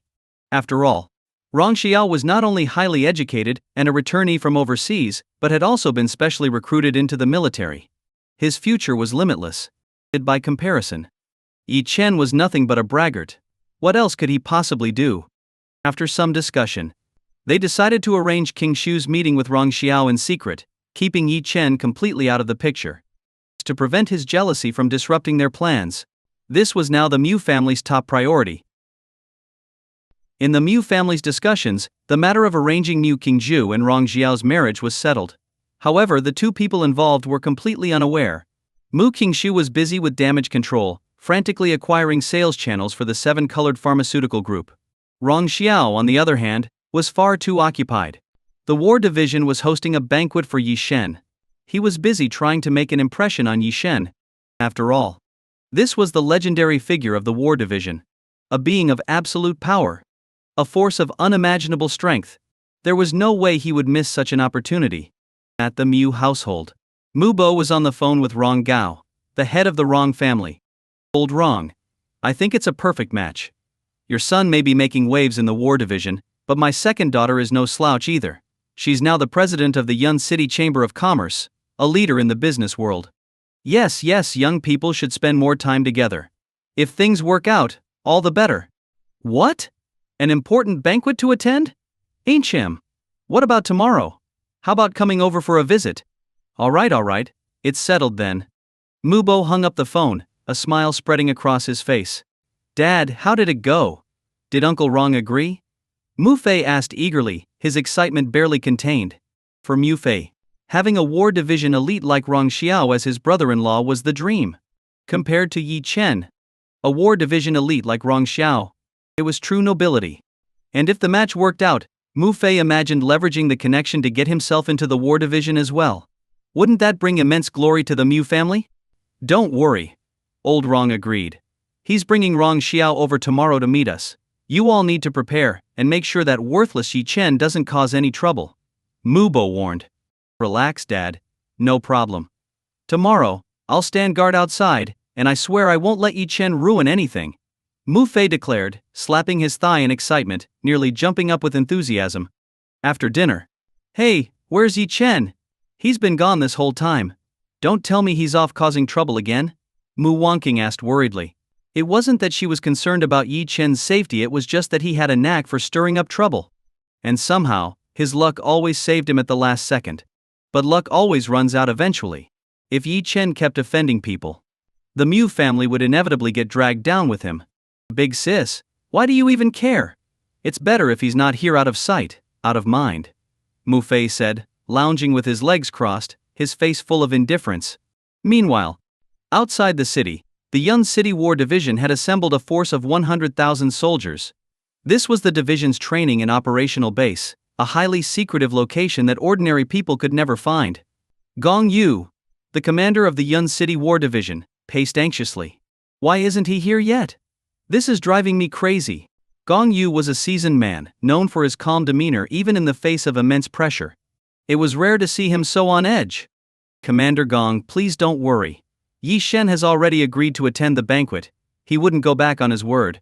Rong Xiao said with a flattering smile. Although he was trying to comfort Gong Yu, he was more excited than anyone else. Not worry? That's Yi Shen we're talking about. If it weren't for the Central War Division's direct orders to assemble 100,000 soldiers under his command, I wouldn't even have known that the legendary Yi Shen was here in Yun City. If I'd known, I'd have paid my respects long ago. Gong Yu took a deep breath and explained. Rong Xiao, though he had heard of Yi Shen's legendary reputation, hadn't been in the war division long enough to fully understand his past. Taking this opportunity, he asked, Commander Gong, is Yi Shen really as incredible as the legends say? I caught a glimpse of him last time, and he seemed so young. Gong Yu glanced at Rong Xiao and chuckled. You curious little thing prying into secrets. Well, I can tell you this much: Yi Shen isn't officially part of the war division. His true identity is shrouded in mystery. How mysterious? Rong Xiao pressed. Gong Yu replied. You've heard of the many rankings overseas, right? Like the number 1 assassin on the killer list, the number 1 mercenary on the mercenary list, and the number 1 on the martial arts pinnacle list, Death God. Each of these figures is a household name. But in reality, all of them are Yi Shen's subordinates. Some would even call them his slaves. What? Rong Xiao was utterly stunned. He had only ever heard of Yi Shen's mythical status within the war division. But he could never have imagined that Yi Shen's identity was even more terrifying than he had thought. After all, the figures Gong Yu mentioned, the killer god, war god, and death god. Each of them, individually, could dominate entire regions overseas. And yet, they were merely Yi Shen's subordinates. Gong Yu chuckled. Shows how little you know. Do you know about the Mingzhu group? Rong Xiao nodded. Of course. It's a powerhouse in Yun City, and I've heard its female president is stunningly beautiful. Gong Yu continued, in Yun City, it's called the Mingzhu group. Overseas, it's known as the Mingzhu Consortium. That so-called beautiful president isn't just about looks. Back in the day, she dominated Wall Street, earning the title of financial goddess from many tycoons, but as noble as she is, she's merely Yi Shen's servant. Can you imagine Yi Shen's strength now? Rong Xiao felt his head spinning. Terrifying. Absolutely terrifying. And this was probably just the tip of the iceberg when it came to Yi Shen's power. Taking a deep breath, Rong Xiao asked, Commander Gong, if Yi Shen isn't part of the war division, why has he been deified within it? And how can he command 100,000 soldiers? After all, in Dragon Nation, the war division was highly specialized. Not just anyone could command its forces. Only top-ranking officers had such authority. Mobilizing 100,000 soldiers? That was no trivial matter. Even Gong Yu, as the head of the Yun City War Division, couldn't deploy so many troops on his own. This brings us to the legendary tale of that sword. A hint of nostalgia appeared on Gong Yu's face. Back then, I witnessed it myself. At the time, I hadn't been transferred to Yun City yet. During a special mission, our 1,000-man unit, led by 4 war gods, was ambushed by a group of small-time villains. The war gods were severely injured, and we suffered heavy losses. To make matters worse, the enemy assembled 10 war gods to wipe us out. We had no strength left to resist. At that critical moment, a young man carrying a sword happened to pass by. And with one strike, an absolutely dazzling strike. That strike. It was like the blazing sun. That strike. Vast and boundless. With that one strike, the young man slaughtered all 10 war gods. And that young man was Yi Chen. Hearing Gong Yu's tale, Rong Xiao was utterly dumbfounded. One strike to kill 10 war gods? What kind of scene was that? No wonder. He was called Yi Shen.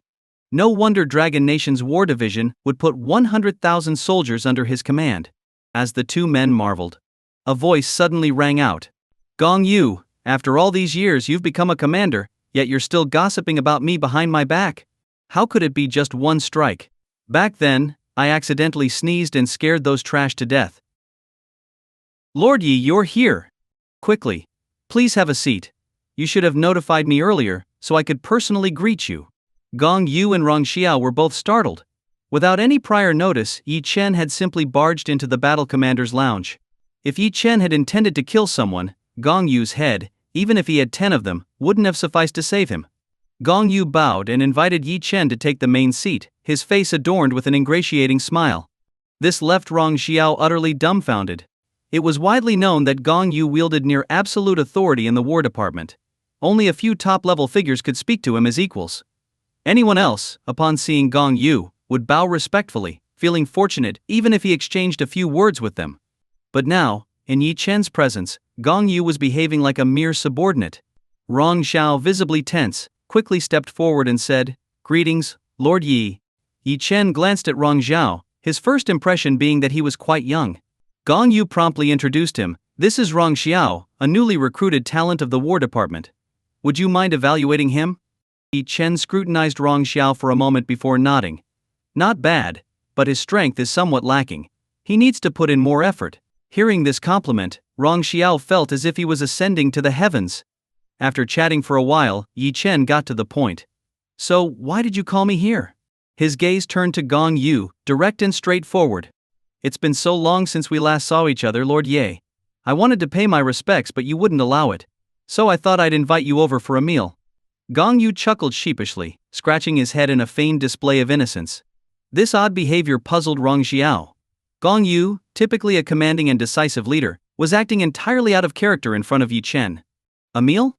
Since when are you this thoughtful?" Yi Chen shot Gong Yu a skeptical look, clearly unconvinced. Gong Yu panicked and glared at Rong Xiao. "What are you standing around for? Bring out the prepared dishes and my finest wine. I want to drink heartily with Lord Yi." Rong Xiao hastily scrambled to carry out the orders, impressed by Gong Yu's urgency. The War Department was notorious for its drinking prowess, and Gong Yu was no exception. He filled a large bowl with strong liquor and downed it in one go, leaving Rong Xiao slack-jawed. While Rong Xiao could hold his liquor, he had never seen such drinking before.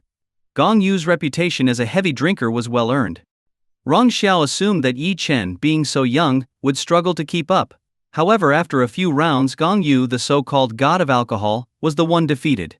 After several toasts, the meal wound down. "So, we've eaten and drunk. Is there anything else?" Yi Chen asked Gong Yu, his tone calm but cutting. "No, nothing else. I invited you purely to enjoy food and drink. Do I look like someone with ulterior motives?" Gong Yu, now visibly tipsy, slurred his words slightly. Yi Chen's sharp gaze seemed to pierce through Gong Yu's intentions. Rising from his seat, Yi Chen spoke decisively. "If that's all, I'm leaving." With that, Yi Chen began walking out. Startled, Gong Yu's intoxication nearly dissipated. He scrambled to his feet, stumbling awkwardly as he almost fell flat on his face. "Lord Yi, please wait." Ignoring his disheveled state, Gong Yu chased after Yi Chen. Yi Chen stopped, his eyes narrowing as he snapped, "Speak clearly. If you've got something to say, say it. If it's nonsense, let it out. Since when did you become so indecisive, even as the battle commander?" Gong Yu endured Yi Chen's scolding with a sheepish grin, showing no signs of offense. Rong Xiao, watching, felt his scalp tingle. This was Gong Yu, the battle commander of Yunqing's war department, being chastised like a child. Actually, it's nothing major, Gong Yu admitted awkwardly. Our war department in Yunqing has nurtured some promising talents in recent years. I was hoping Lord Yi could evaluate them. As expected, you had a hidden agenda. Fine, but remember, this is the last time, Yi Chen replied, though he did not refuse. Despite his brusque demeanor, he acknowledged the gesture. Given that the War Department had rallied tens of thousands of soldiers to show their respect, Gong Yu beamed with delight and led the way eagerly. Soon, they arrived at the training grounds, where 10 elite members of the War Department stood. Each one was under 30 years old, and had reached the rank of Martial Master, a remarkable feat, as such individuals were rare prodigies. Lord Yi, please take a look at these elite members and give us your assessment, Gong Yu said with a beaming smile. The 10 martial masters were surprised to see Yi Chen in person. Though they had heard tales of him, they were shocked by how young he appeared. This was the man who had created a legendary legacy in the War Department? How could he look so young? Despite their doubts, they respectfully greeted him. Greetings, Lord Yi. Yi Chen merely glanced at them without responding. After a moment he lazily asked, do you want the truth, or a sugar-coated lie? Of course, the truth. Don't worry, these individuals may be talented, but without your guidance they're not even worth mentioning. Isn't that right? Gong Yu said with a chuckle. The 10 elites froze in embarrassment. They had achieved mastery before 30, a level of success that would make them rulers in the outside world. Yet here, Gong Yu dismissed them as insignificant. Even though Gong Yu was the battle commander, his words stung, leaving them visibly displeased.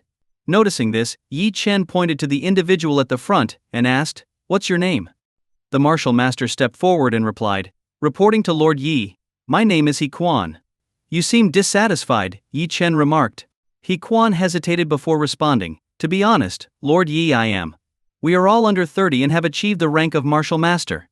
I dare say we are exceptional talents, not worthless as implied. Yi Chen chuckled softly. That depends on who you compare yourself to. Against the mediocrity outside, you might indeed shine. But compared to my subordinates, even my lackeys who failed to reach the Grandmaster rank by the age of 20 would be considered trash. What? The room fell silent, and everyone stared at Yi Chen in disbelief. Did he just say that failing to become a Grandmaster by 20 made someone trash? The 10 martial masters looked utterly stunned, their faces filled with shock and doubt. Some even questioned if Yi Chen's legendary reputation was built on exaggeration. It wasn't that they didn't believe him. It was just that Yi Chen's words sounded far too exaggerated. After all, reaching the rank of martial master before the age of 30 meant one would receive prioritized training in the War Department. Such individuals were highly likely to become a battle commander in the future. Take Gong Yu, for example. He broke through to the martial master level at the age of 28. Now, he holds the highest position in the Yunqing War Department.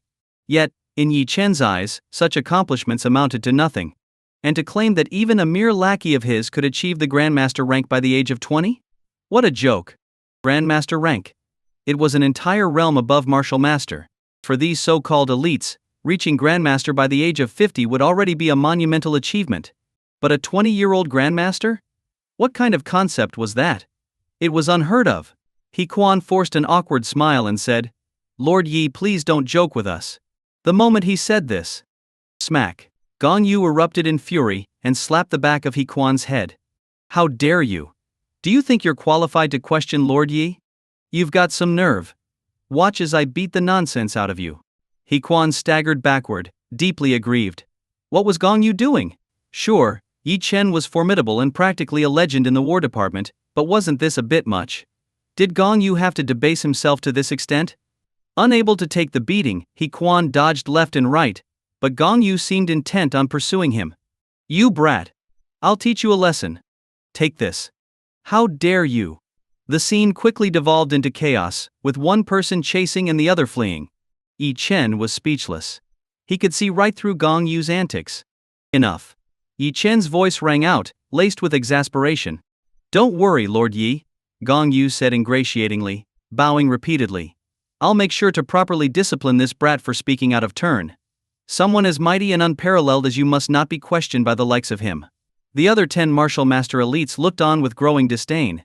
This was the War Department, a place where every member was prepared to spill their blood and sacrifice their lives. The last thing they could stand was shameless flattery.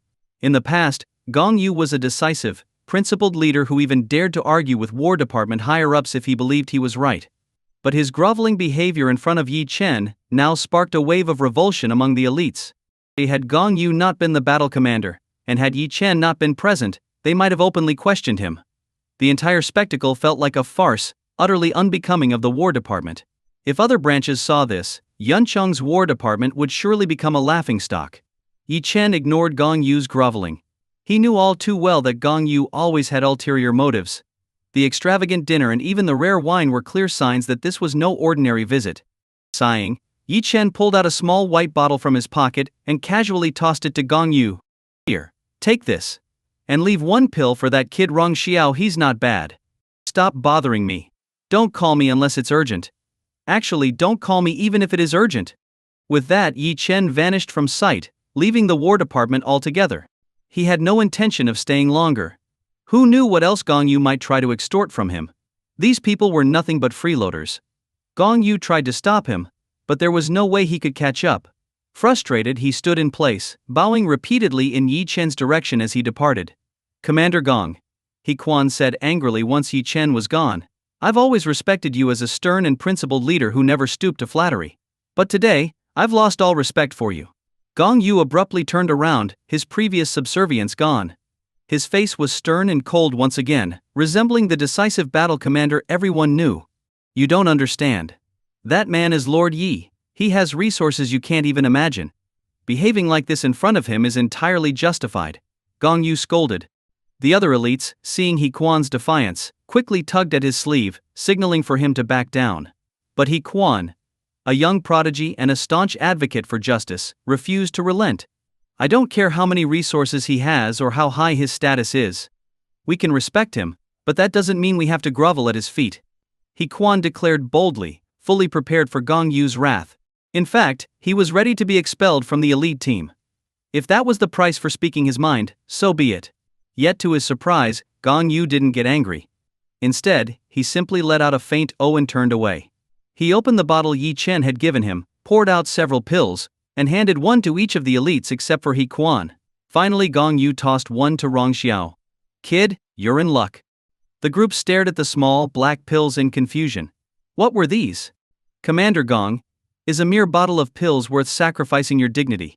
He Quan asked, still puzzled. Gong Yu ignored him. Instead, he addressed the others. "Take them and circulate the War Department's prescribed technique." The group hesitated but didn't dare disobey. They swallowed the pills and began practicing as instructed. The moment the pills entered their mouths, they were stunned. A surge of immense power coursed through their veins, impacting their entire circulatory systems. "What?" The elites quickly sat cross-legged, channeling the energy. The potency of the pills defied everything they had ever known. Boom! Boom! Boom! In an instant, each person's aura surged, far surpassing their previous limits. Their meridians were being entirely unblocked by a force they couldn't comprehend.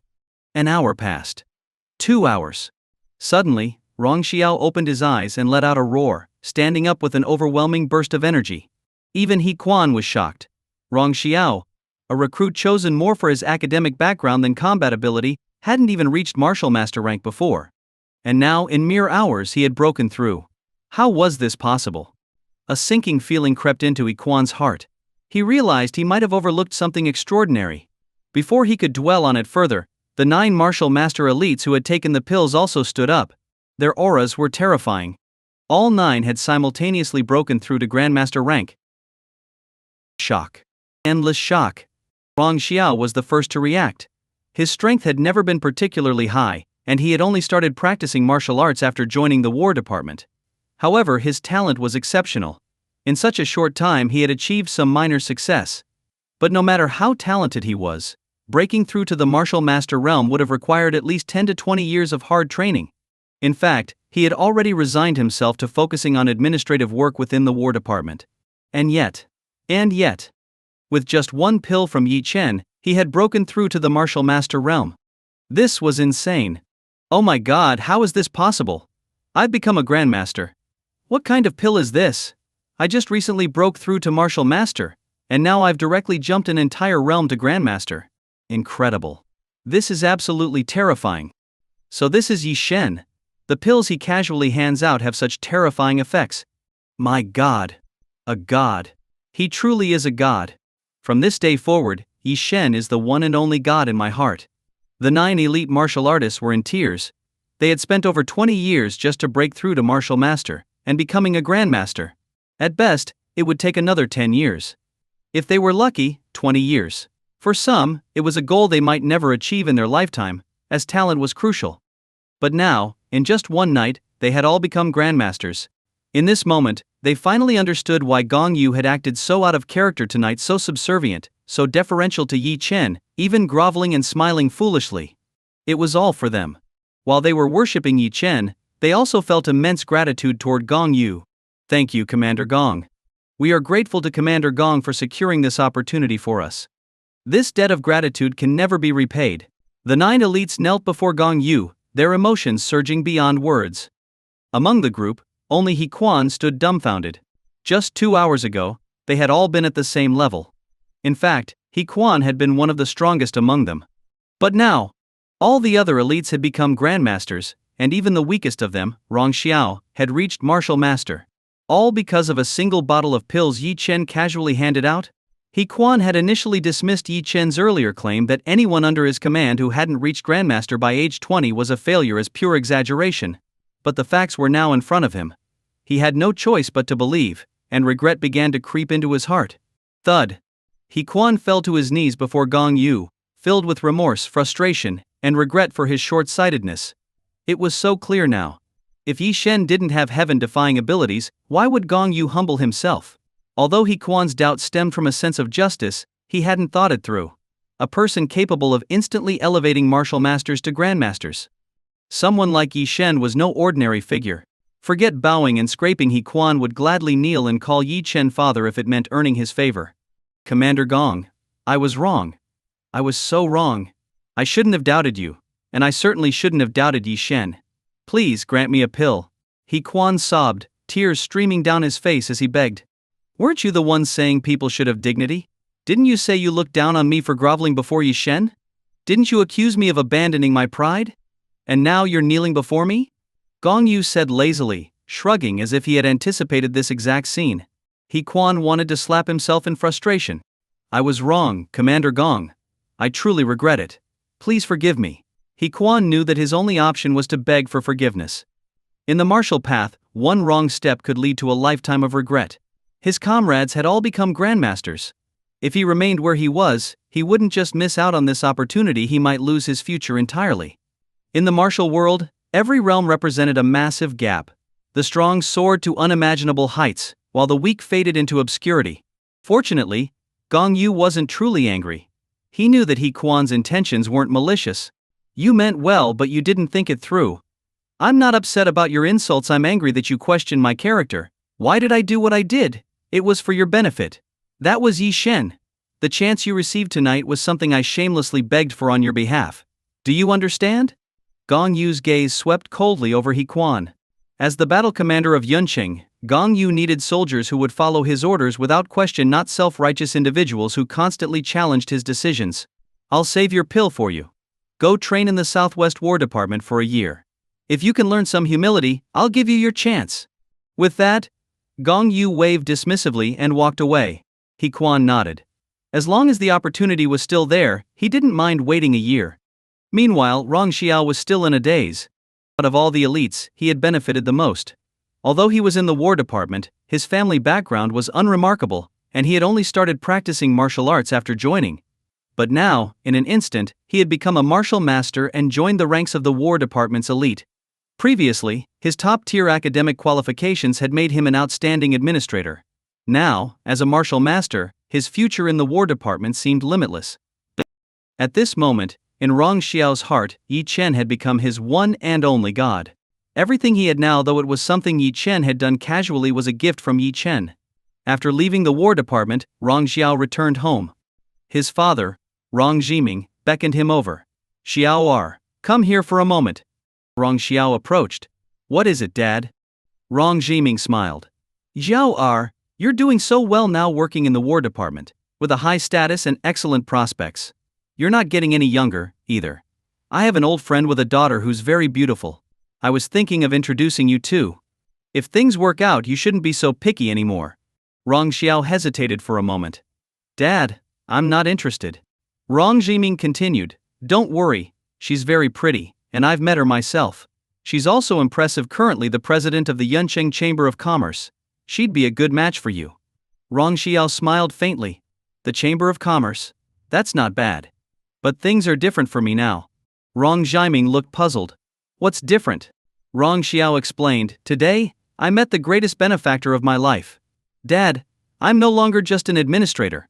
I'm now an official martial master. As he spoke, Rong Xiao waved his hand, releasing a burst of energy.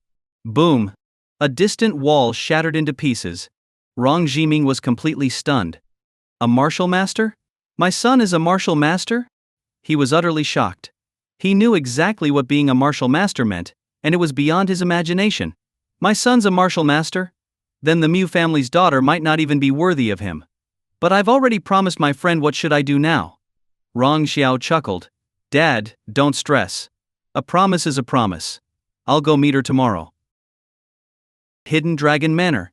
A few people were having a meal, and Yi Chen was not present. Mu Bo glanced at Mu Qingshu and asked, Qingshu, are you free tomorrow?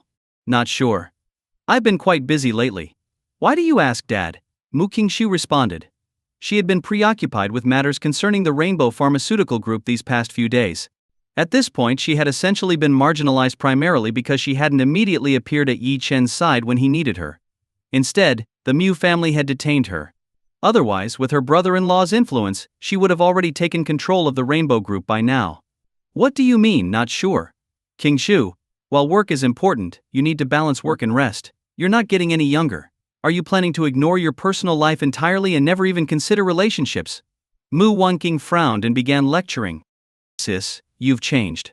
Weren't you the one who divorced my brother-in-law for the sake of your career? So why is it okay for you, but not for me? Mu Qingshu retorted without holding back. She still resented Mu Wanqing for this. A brother-in-law as good as Yi Chen, yet she didn't want him and even divorced him. What was going through her mind? Mu Wanqing's face stiffened. My situation was different. Don't use me as an excuse. Mu Wanqing was visibly flustered and angry. I really don't want to bring you up, but divorcing my brother-in-law was the biggest mistake of your life. You'll regret it for sure in the future. Brother-in-law. Enough. Before Mu Qingshu could finish, Mu Wanqing angrily cut her off. Her divorce from Yi Chen had been because she felt he lacked ambition. Yet now, Mu Qingshu acted as if she were obsessed, claiming she would regret her decision. Regret? Regret what? If she hadn't foolishly married Yi Chen back then, she might have been the one being matched with a War Department elite today. In her heart, Mu Qingshu seemed ungrateful, despite having benefited from her mistakes. That's enough from both of you. Qingshu, if you still consider me your father, stay home tomorrow. Mu Bo made the final decision. As soon as he spoke, his phone rang. He walked aside to take the call. Shortly after, he returned to the table. His previously spirited demeanor had now wilted like a frost-bitten eggplant. Dad, what happened? Who was it? Mu Fei asked curiously. It was your uncle Rong, Mu Bo sighed. Dad, they're not coming, are they? Mu Fei's heart sank. If the Rong family cancelled their visit, his plans would fall apart. Mu Bo shook his head. No, they're coming. But this time I'm afraid Qingshu might not be a match for them anymore. Hearing this, the others burst into laughter. How is that possible, Dad? Don't joke. Even if Rong Xiao is a War Department elite, second sister is the president of the Chamber of Commerce. Exactly. I heard Rong Xiao is just in an administrative role in the War Department. How could Qingshu not match him? Mu Bo smiled bitterly and said, That's what I thought at first, but your uncle Rong just informed me of something. As of today, Rong Xiao has become a martial master. What? The Mu family was stunned. A martial master? May? Good heavens! How was that possible? Rong Xiao was so young, how could he have reached the martial master level already? It was well known that Rong Xiao had only recently graduated. At his age, achieving the martial master realm would make waves even outside the War Department. For instance, figures like Ling Tianwu of the Tianwu Pavilion and Su Tianhua, the head of the Su family, were all martial masters. But Rong Xiao was in the military. With his age and talent, as long as he worked hard, his future as a regional powerhouse was almost guaranteed. No wonder Mubo said Mu Qingshu wasn't a match for Rong Xiao. The Mu family was overwhelmed with shock. Dad, what do we do now? Mu Wangqing asked anxiously. Even though she had been divorced and couldn't be part of Rong Xiao's matchmaking, if Mu Qingshu could marry such a promising figure, it would be a significant advantage for the Mu family, especially if it distanced them from Yi Chen, whom she saw as a failure. What can we do? Qingshu, this is your opportunity. Make sure to leave a good impression. If you can end up with Rong Xiao, it will be the honor of your lifetime, Mubo said with a helpless shake of his head. At this point, they could only hope for the best. Mu Qingshu was also surprised by Rong Xiao's exceptional talent, but in truth, her shock was fleeting. After witnessing Yi Chen's strength, she doubted that any man in the world could ever impress her. If it weren't for the past relationship between Yi Chen and Mu Wangqing, she wouldn't hesitate to pursue Yi Chen herself. Even now, she could only bury her feelings deep inside. She resolved that, in this life, her heart would belong to no one else. The next morning, the Mu family woke up early. Mu Fei kept a close eye on Mu Qingshu, afraid she might back out. Has anyone seen Yi Chen? Mu Bo turned to Mu Wangqing. I don't know.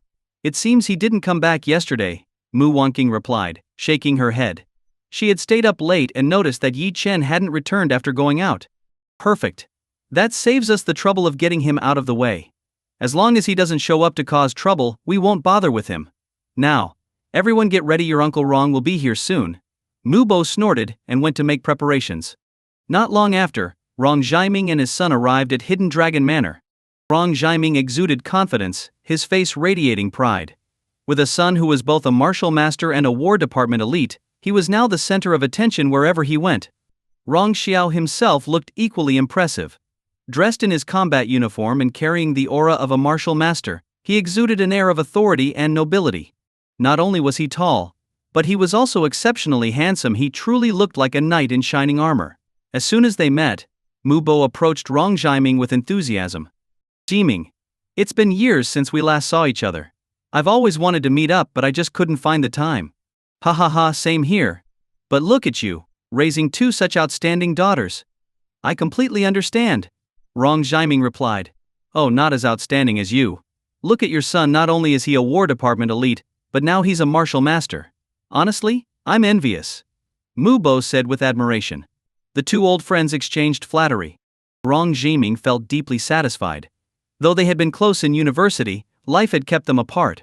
Over the years, their occasional meetings always seemed to turn into subtle competitions over who had raised the better children. Mu Wangqing looked at Rong Xiao and couldn't help but feel a pang of regret. She turned to Mu Qingshu. See that? This is what a true prodigy of Yunqing looks like. His bearing, his presence absolutely flawless. Yi Chen can't compare to him in the slightest. Early in the morning, Rong Xiao saw the two Mu sisters, particularly Mu Qingshu. At first, Rong Xiao was skeptical about this matchmaking arrangement. After all, he was now a martial master. How could an ordinary girl possibly be a match for him? But when he saw Mu Qingshu, he was stunned. Beautiful. Truly beautiful. As a young man full of vigor, he couldn't help but be slightly captivated. Especially when he heard Mu Wangqing compliment him, his posture instinctively straightened. Hello everyone, I'm Rong Xiao. My father and Uncle Mu have been family friends for years, and I hope our families can continue to strengthen this bond. Here are some gifts I've prepared for everyone, please kindly accept them. Rong Xiao introduced himself confidently, exuding the dignified and heroic aura of someone from the War Department. Mu Bo was grinning from ear to ear. Good, good. Come in, come in. I've prepared some excellent wine, and today, we won't leave until we're thoroughly drunk.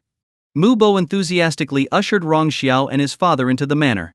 Rong Zhaiming looked around at the grandeur of Hidden Dragon Manor and couldn't help but marvel. Old Mu, you're truly blessed. This manor is incredibly luxurious. Its value is astronomical. Living in a place like this must add years to your life.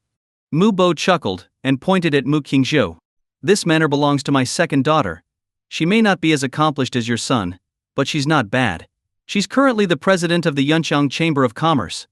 Rong Xiao nodded approvingly as he looked at Mu Qingshu. The president of the Yunqiang Chamber of Commerce must have an extensive network. Owning a property like Hidden Dragon Manor only further proves Miss Mu's excellence. Mu Qingshu gave a faint smile and replied. It's nothing, I was just fortunate to meet the right benefactor. Seeing her cold demeanor, Mu Wangqing quickly tugged at her sleeve and chimed in, Qingshu is indeed excellent, but Rong Xiao is extraordinary. Becoming a martial master at such a young age must make you one of the top elites in the War Department, right? Mu Wanqing was eager to learn about Rong Xiao's standing in the War Department. After all, the top elites were those with the potential to become battle commanders, true regional leaders, wielding significant power. Rong Xiao smiled humbly. I am indeed a War Department elite, though I previously held an administrative role.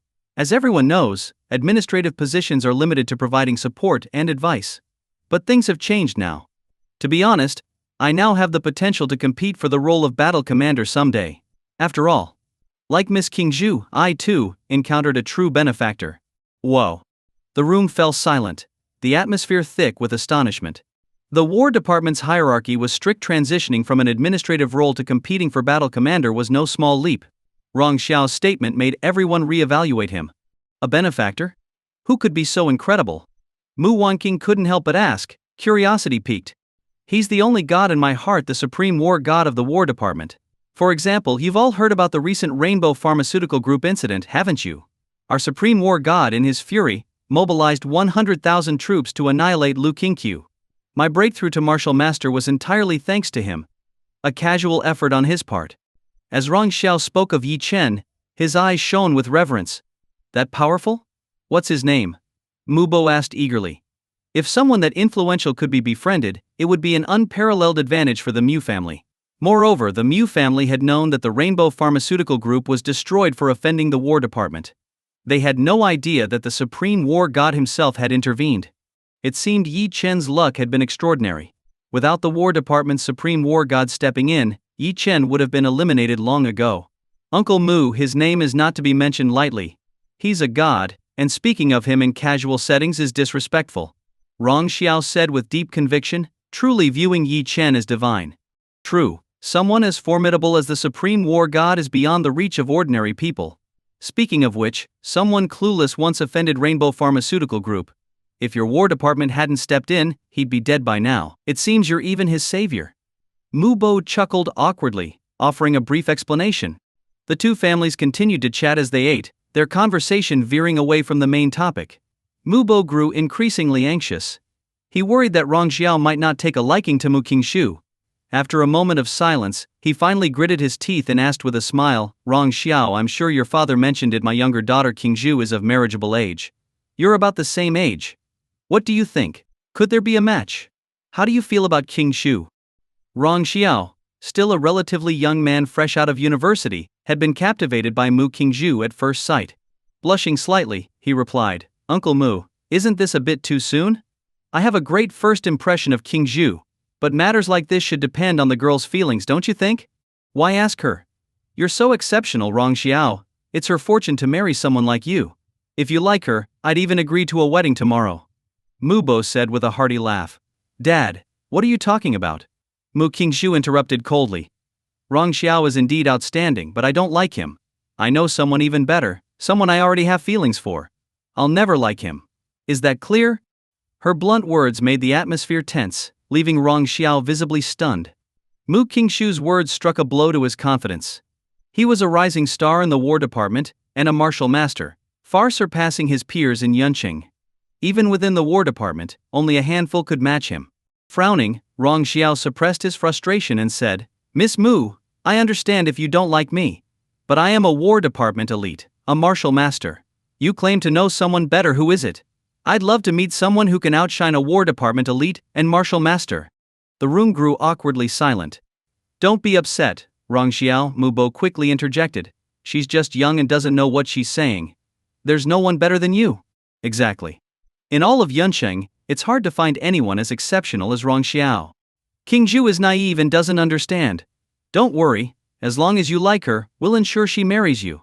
The Mu family scrambled to placate Rong Xiao. Mu Qingzhu, however, remained stoic. Just as she was considering how to extricate herself, she suddenly spotted Yi Chen walking into the hall. Her eyes lit up as she pointed to Yi Chen and said to Rong Xiao, see? He's better than you. 1,000 times better. Rong Xiao couldn't accept this easily. Perhaps in the past he didn't think he was all that exceptional. But now, not only was he highly regarded in the War Department, but he had also achieved the rank of martial master. Yet, what truly made him proud wasn't even these accomplishments, it was the fact that Yi Shen had once praised him. That alone was proof of his excellence. He refused to believe that there was anyone better than him in Yuncheng. Because Rongxiao had his back to the hall, he didn't immediately see who had entered. In his mind, he was prepared to size up anyone who approached and make sure they understood the gap between them. Slowly, Rongxiao turned his head. At that exact moment, Yi Chen stepped into the hall. Their eyes met. Boom! Rongxiao felt as though his brain had been struck by 5 bolts of lightning. It was as if he had seen a ghost. His whole body froze in place, his finger pointing at Yi Chen. God! God! God! He stammered, unable to form a coherent sentence due to sheer terror. This sudden shock rendered his mind completely blank. Are you crazy? Yi Chen, what are you doing back so early? Did you come here just to cause trouble?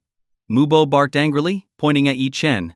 He had noticed that Rongxiao already seemed to have some interest in New Qingzhou. The moment was critical, and now Yi Chen had returned, clearly intending to ruin everything. Just look. Even Rongxiao seemed upset, stammering about something like crazy and God. If it weren't for Rongxiao's composed nature, he might have already lashed out at Yi Chen. Mubo's scolding flowed naturally, but Rongxiao was petrified. Crazy? Was he calling Yi Chen crazy? What? A failure? Was Mubo out of his mind, daring to call Yi Chen a crazy failure? If Yi Chen was a failure, then Rongxiao wasn't even worthy of being called a failure. Before Rongxiao could react, Zhao Lan chimed in angrily. What are you doing here at a time like this? We have important guests, and you can't even stay out of the way. What if you offend them? Can you take responsibility for that? Mu Fei followed up, pointing at Yi Chen. Look closely. This is my second sister's boyfriend, Rongxiao. He's a War Department elite, a martial master, a once-in-a-millennium genius. He's today's honored guest. Yi Chen, go back to your room. You don't even deserve a seat at this table. Mu Fei's words, though not loud, were like thunderclaps in Rongxiao's ears. At that moment, Rongxiao felt like dying. These people were insane. Every word they spoke was like a dagger to his soul, making him tremble uncontrollably. Oh, a genius, huh? Yi Chen said casually, his tone indifferent. Rongxiao immediately stood up, almost dropping to his knees. However, noticing that the Mu family didn't seem aware of Yi Chen's identity, he restrained himself and instead bent forward humbly. No, I'm not a genius. You are. You are. Rongxiao bowed repeatedly, wishing he could dig a hole and crawl into it. If Yi Chen held a grudge over this, his bright future would be utterly ruined. His exaggerated actions left the Mu family completely stunned. What was going on? Their eyes widened in disbelief. Was this how War Department elites behaved? Why was Rongxiao bowing so obsequiously to Yi Chen? I'm heading upstairs. Enjoy your meal, Yi Chen said indifferently, uninterested in wasting time with the group. He had more important things to do. Yes, please go upstairs. Take your time, Rongxiao said eagerly, nodding and bowing like a sycophant. Rongxiao, what are you doing? There's no need to bow to him. He's just a failure, shamelessly freeloading in this house. It's a miracle he even has this moment of glory. Mubo said with a hint of irritation, pulling Rongxiao back. Rongxiao, you don't have to do this. That man is Yi Chen, my ex-husband. We're divorced now, so he's not even part of our family anymore. You're not obligated to show him any courtesy, Mu Wangqing added. Rongxiao felt his scalp tingling, his legs trembling slightly. He wasn't bowing out of respect for the Mu family. And divorced? He must have misheard. Had the Mu family really divorced Yi Chen? What a joke. Yi Chen was one of the most powerful figures in the world. And the Mu family dared to divorce him? Come on, brother Xiao. With your status, Yi Chen is nothing. That guy divorced my elder sister and now has his sights set on my second sister. Once you become her boyfriend, he won't dare make any moves, Mu Fei said with a chuckle. What? Yi Chen was interested in New Qingzhou? Then, wasn't this matchmaking arrangement effectively stepping on Yi Shen's toes? Crap. Rongxiao was truly terrified now. He cursed himself for coming here today and wished he could break his own legs. Brother Xiao, why are you shaking so much? Are you so mad at that failure that you're trembling? Should I take you upstairs to teach him a lesson? You're a martial master, you could crush him with ease, Mu Fei said, noticing Rongxiao's trembling. Rongxiao was utterly defeated. He couldn't respond to anything this family was saying and didn't dare to. Who knew if they might even suggest he kill Yi Chen next? Ah. Uncle Mu, I just remembered I have urgent matters back at the War Department. I'll take my leave. Terrified and anxious, Rongxiao stood up abruptly and hurriedly made his way to the door. Wait, Rong Xiao. Why are you leaving so soon? What about you and King Shu? Mu Bo called out, trying to stop him. But as a martial master, Rong Xiao disappeared the moment he stepped out, fleeing so quickly that he didn't even bother to take his father with him. Rong Xiaoming awkwardly smiled and said, "Well, you know how things are in the War Department. Everything is urgent, he must have had something come up. Of course we understand. Rong Xiao is a War Department elite. His duties are more important, romantic matters can wait," Mu Bo replied, forcing a smile. After exchanging pleasantries, Rong Xiaoming quickly excused himself and left as well. Mu Qingshu had witnessed everything, and she knew exactly why Rong Xiao had reacted so strangely. He had been terrified of Yi Chen. Perfect. After this incident, Rong Xiao probably wouldn't dare to return. Alright, they're gone. I'm heading to work, Mu Qingshu said, leaving the room. Mu Bo was left fuming. Everything had been going so smoothly, and suddenly it had all fallen apart. What happened? Everything was fine, and we were so close to setting up Rong Xiao and King Zhu. Why did he change his attitude so quickly? Mu Bo muttered in frustration. Mu Fei squinted his eyes and said, Dad, Mom, elder sister, isn't it obvious? Think back, Rong Xiao's attitude changed the moment Yi Chen came back, didn't it? Everyone paused and realized he was right. What does that mean? Mu Wangqing asked, confused. What else could it mean? Yi Chen ruined it. Someone like Rong Xiao with his status and identity wouldn't want to associate with a family dragging around someone like Yi Chen. He must have been scared off, thinking we'd leech off the wrong family. Mu Fei declared confidently. Hearing this explanation, the Mu family started to feel it made sense. After all, before Yi Chen returned, their conversation with Rong Xiao and his father had gone very smoothly. But as soon as Yi Chen showed up, Rong Xiao's attitude had shifted drastically. Gone was his earlier confidence. Instead, he seemed distracted and uninterested, as though he was merely humoring them. It was obvious he just wanted to brush them off. I told you to keep an eye on Yi Chen. Now look what's happened, this guy ruined everything. Our Mu family had the chance to connect with a future battle commander, and now it's all gone. I'm furious. Mu Bo roared in frustration. Just then Yi Chen came downstairs. Seeing him, Mu Bo and the others rushed over, their faces filled with anger. What are you all doing? Ready to eat someone alive? Yi Chen asked, puzzled by their menacing approach. Yi Chen, you bastard! Do you even know what you've done? Zhao Lan yelled at him furiously. Yi Chen was truly bewildered. These past few days, he had been busy with his own matters and barely interacted with the Mu family. He hadn't even exchanged more than a few words with them. I don't think I've done anything to provoke you, have I? Yi Chen frowned, his voice turning cold. Not provoked us? You've already ruined Wangqing's life and now you want to ruin King Shu's too? You caused us to lose a prodigy as a son-in-law. How can your heart be so malicious? Mu Bo angrily demanded. Former father-in-law, aren't you going too far? I haven't done anything since I came back. You're clearly just blaming me for no reason, Yi Chen replied, exasperated. Blaming you? Who do you think you are? We were having a perfectly good conversation with Rong Xiao, and then you showed up and scared him off. People are afraid of you, a leech who only knows how to sponge off others and do nothing all day. Anyone would run away. You scared off the future pride of the Mu family. Exactly. Can you honestly say it wasn't you who scared him off?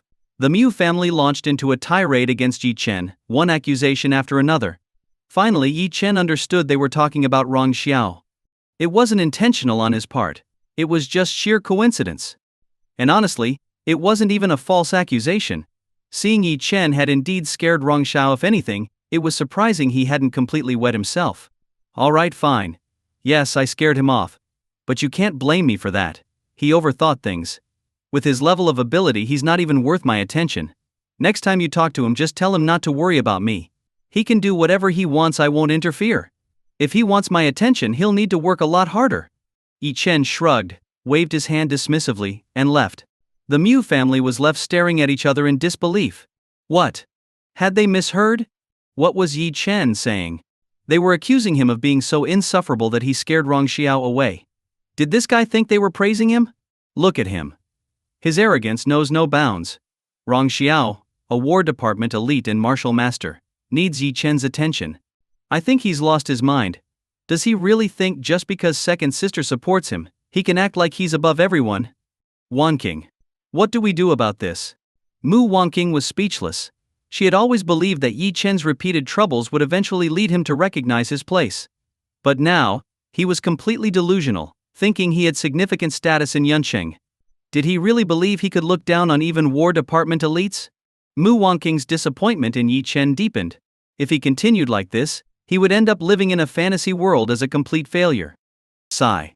The Mu family was left fuming, their frustration palpable. Yi Chen ignored the Mu family as he walked out of Hidden Dragon Manor. Suddenly, his phone rang.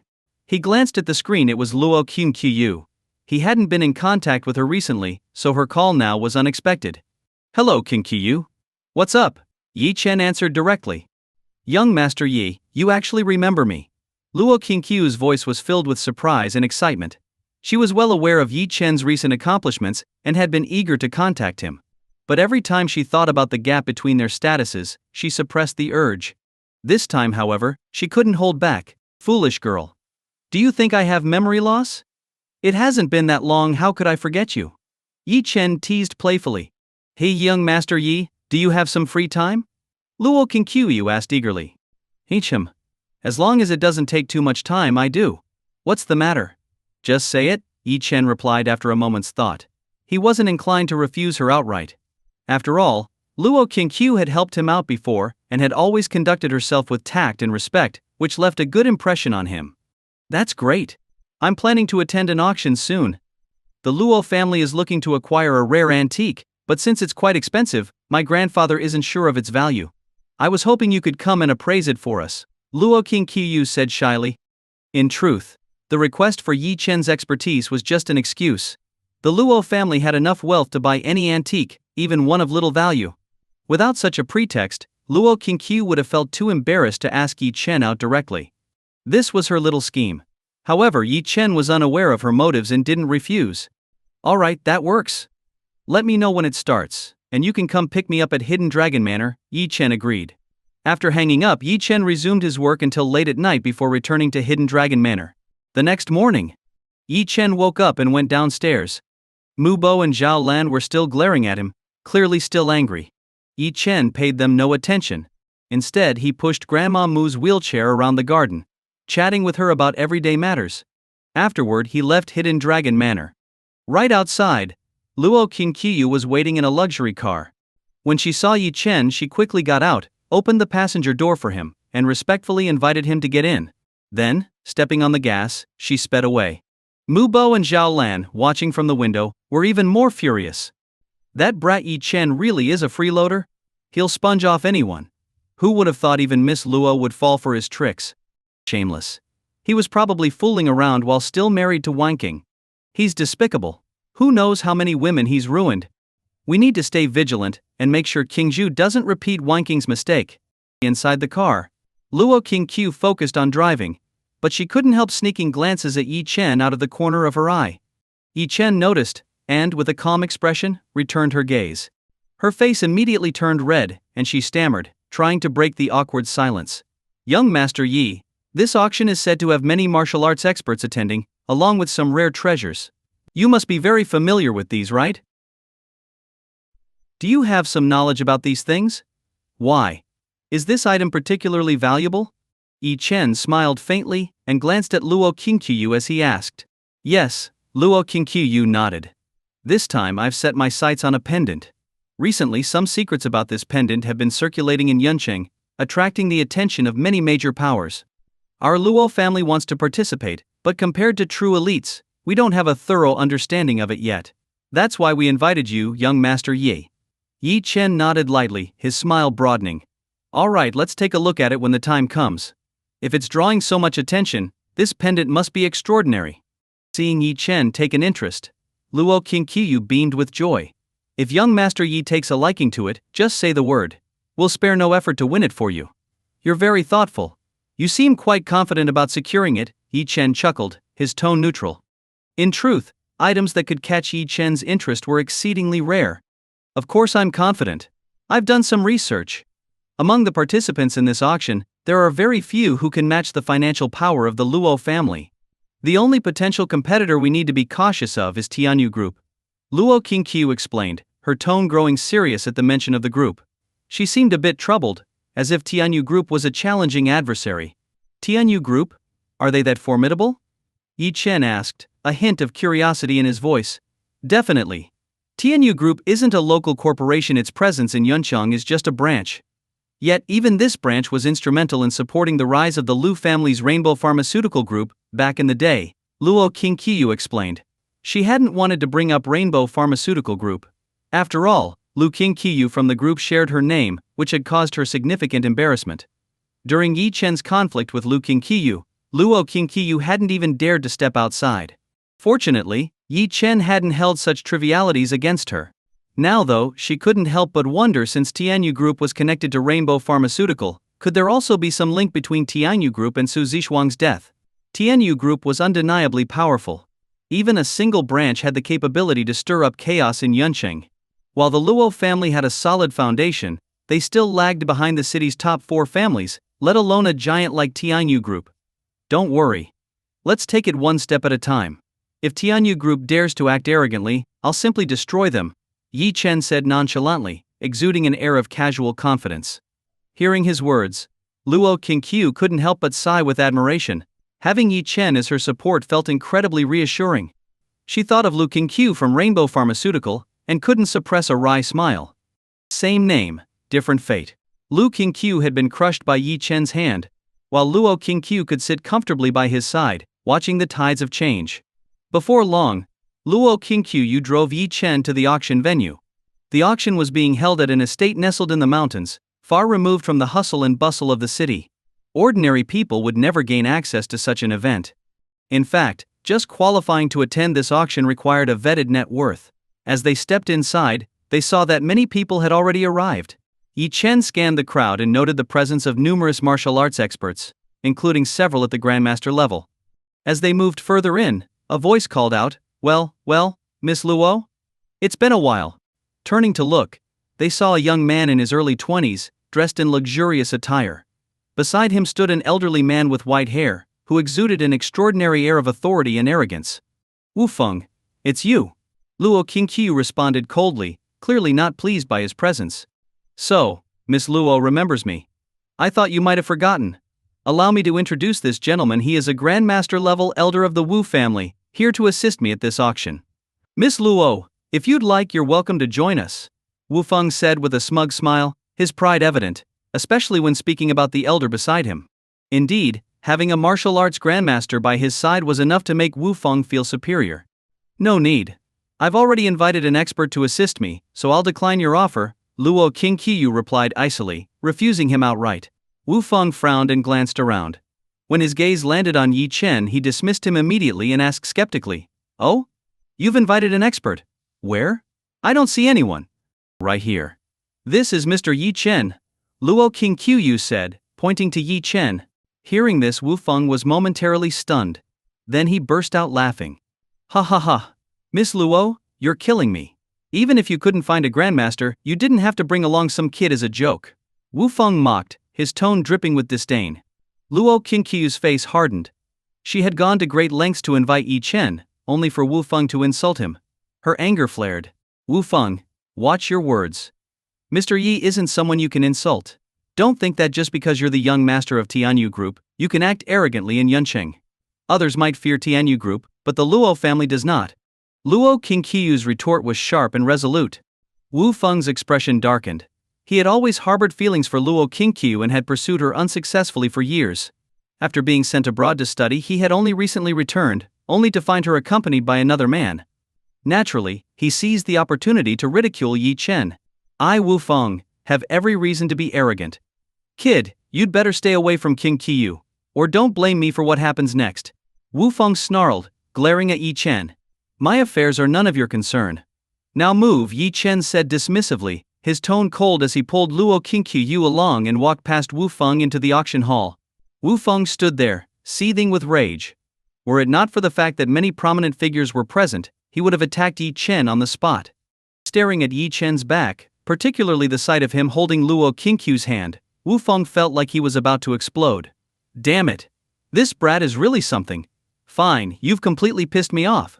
Once this auction is over, I'll make sure you learn what it means to cross Wu Feng." Wu Feng's eyes burned with fury as he stewed in his anger. As the young master of Tianyu Group, he had always been used to having his way. No one had ever dared to publicly humiliate him until now. Yi Chen was the first. Beside him, the white-haired elder remained calm. Young master, let's focus on the matter at hand. As for this insignificant fellow, I can deal with him whenever you wish effortlessly. Wu Feng had no choice but to suppress his anger. After all, he was here with a mission to secure the pendant at any cost. Fuming, he let out a frustrated snort and stepped into the auction hall. For Wu Feng, the Tianyu group's strength and wealth were unmatched by anyone present. Even the Luo family wasn't on par with them, which meant that securing the pendant was a foregone conclusion for him. The auction began quickly. The early items were mostly warm-ups, drawing mild interest from the attendees, with items going to various bidders. Finally, the pendant was brought out. Encased in an ancient, ornate box, it immediately emanated a faint spiritual aura. Many martial arts experts present could feel it. From the aura alone, it was clear this pendant was a treasure. Wu Feng leaned in eagerly. Elder Wu, what do you think? Is this the legendary item? They say whoever wears this pendant will be nourished by its spiritual energy. For ordinary people, it ensures freedom from illness and even extends life. For martial arts practitioners, it accelerates enlightenment and could help a grandmaster reach the supreme grandmaster level in no time. This rumor had been circulating, and though unconfirmed, an item capable of such a feat was undoubtedly a coveted treasure among the major powers.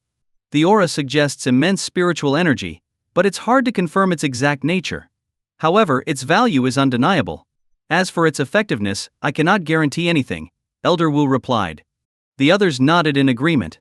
Yi Chen, however, sighed in disappointment the moment he saw the pendant. It was indeed a treasure, and it could achieve what the rumors claimed. But to Yi Chen, helping a grandmaster ascend to supreme grandmaster was child's play. Just a few days ago, he had elevated an entire group of elites in the war department to supreme grandmaster. Mr. Yi, what do you think? Luo Qingqiu asked, glancing at him. It's trash, Yi Chen said dismissively.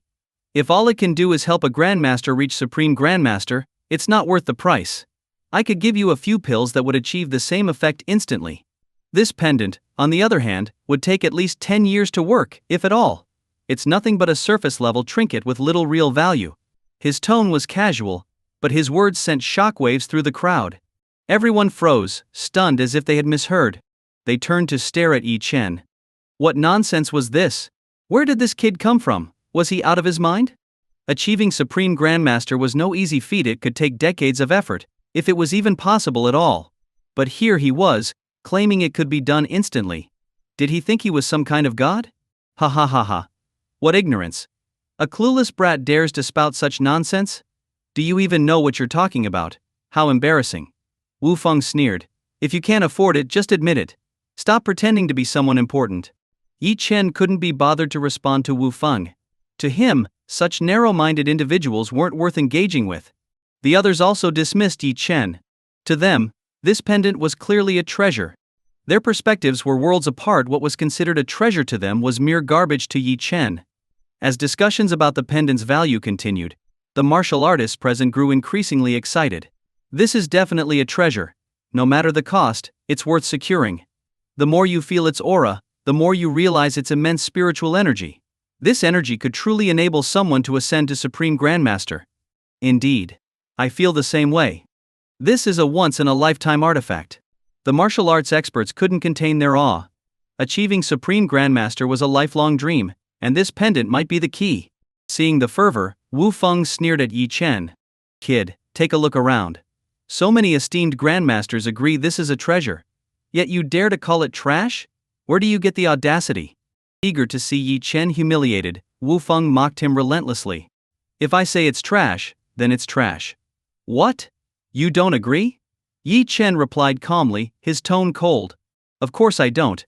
If you're broke, just say so. I've seen plenty of losers like you good at talking, useless in action. You're a fraud, Wu Feng sneered. Oh? Do you believe I can stop you from winning this pendant? Yi Chen asked, his composure unshaken. Wu Feng burst into laughter, as if he'd just heard the world's funniest joke. He was here on a mission. The Tianyu group desperately needed a supreme grandmaster, and securing this pendant was a top priority. He had the authority to mobilize the group's entire liquid assets and fixed investments. No one present could outbid him.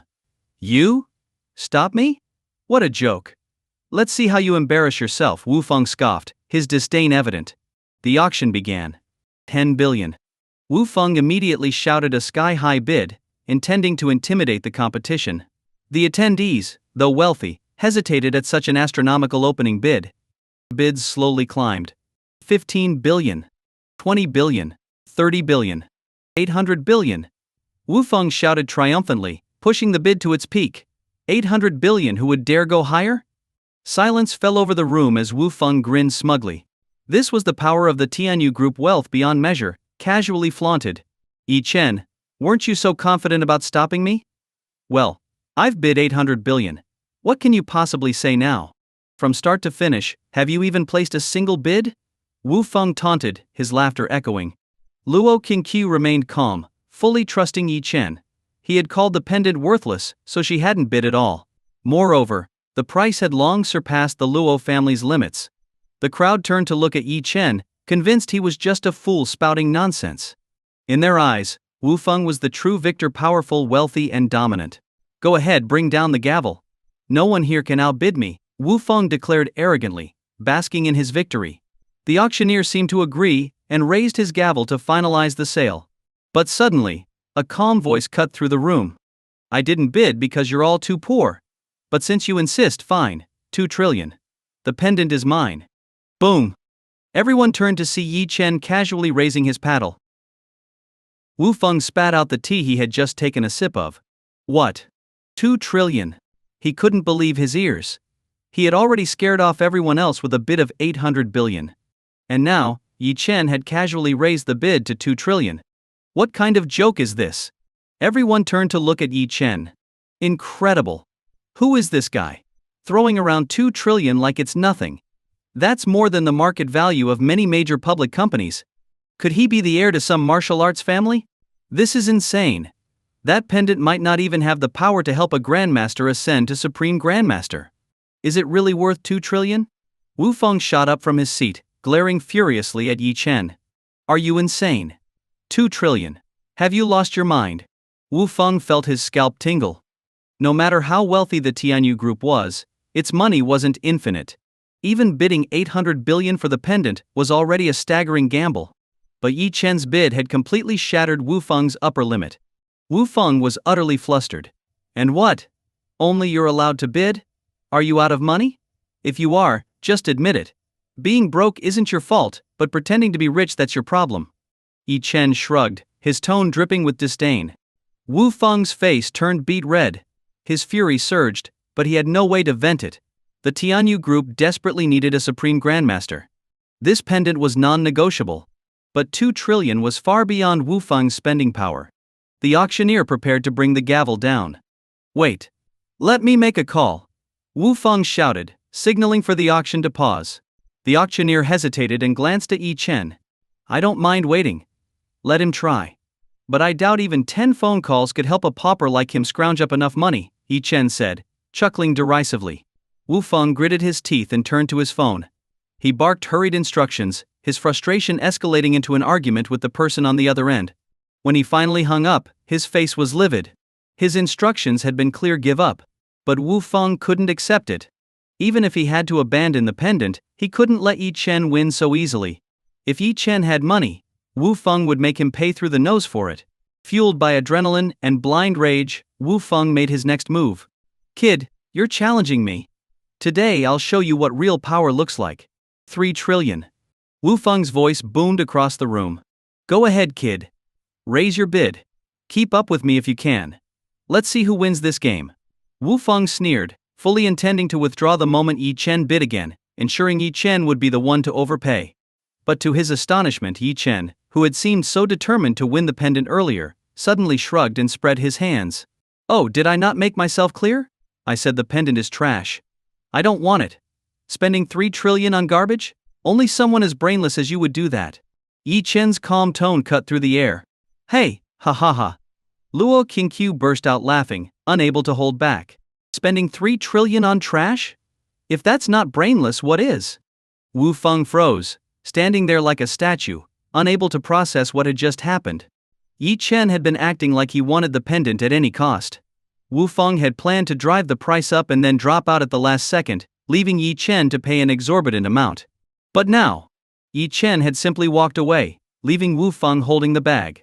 You tricked me. Wu Feng roared, his bloodshot eyes glaring at Yi Chen. His mind was blank. Yes, he had successfully bid for the pendant. But it cost him 3 trillion, a figure even the Tianyu group would find astronomical. What made it worse was that his father had explicitly instructed him to give up the pendant. Yet Wu Feng, in his pride and rage, had defied those orders, all in an attempt to spite Yi Chen. Now he was the one who had been played. Shaking with anger and fear, Wu Feng struggled to imagine how he would explain this to his father. Soon, the pendant was delivered to him. 3 trillion for a piece of garbage, congratulations, Wu Feng? Yi Chen quipped with a sarcastic smile. You think it's garbage just because you say so?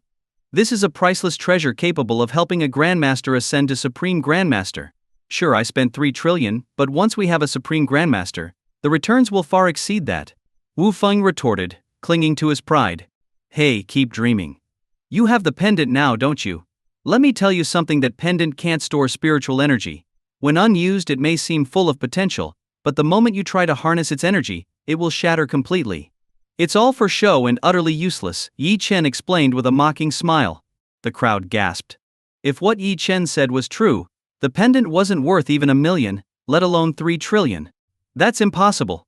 You're lying. Who do you think you are? Why should anyone believe you?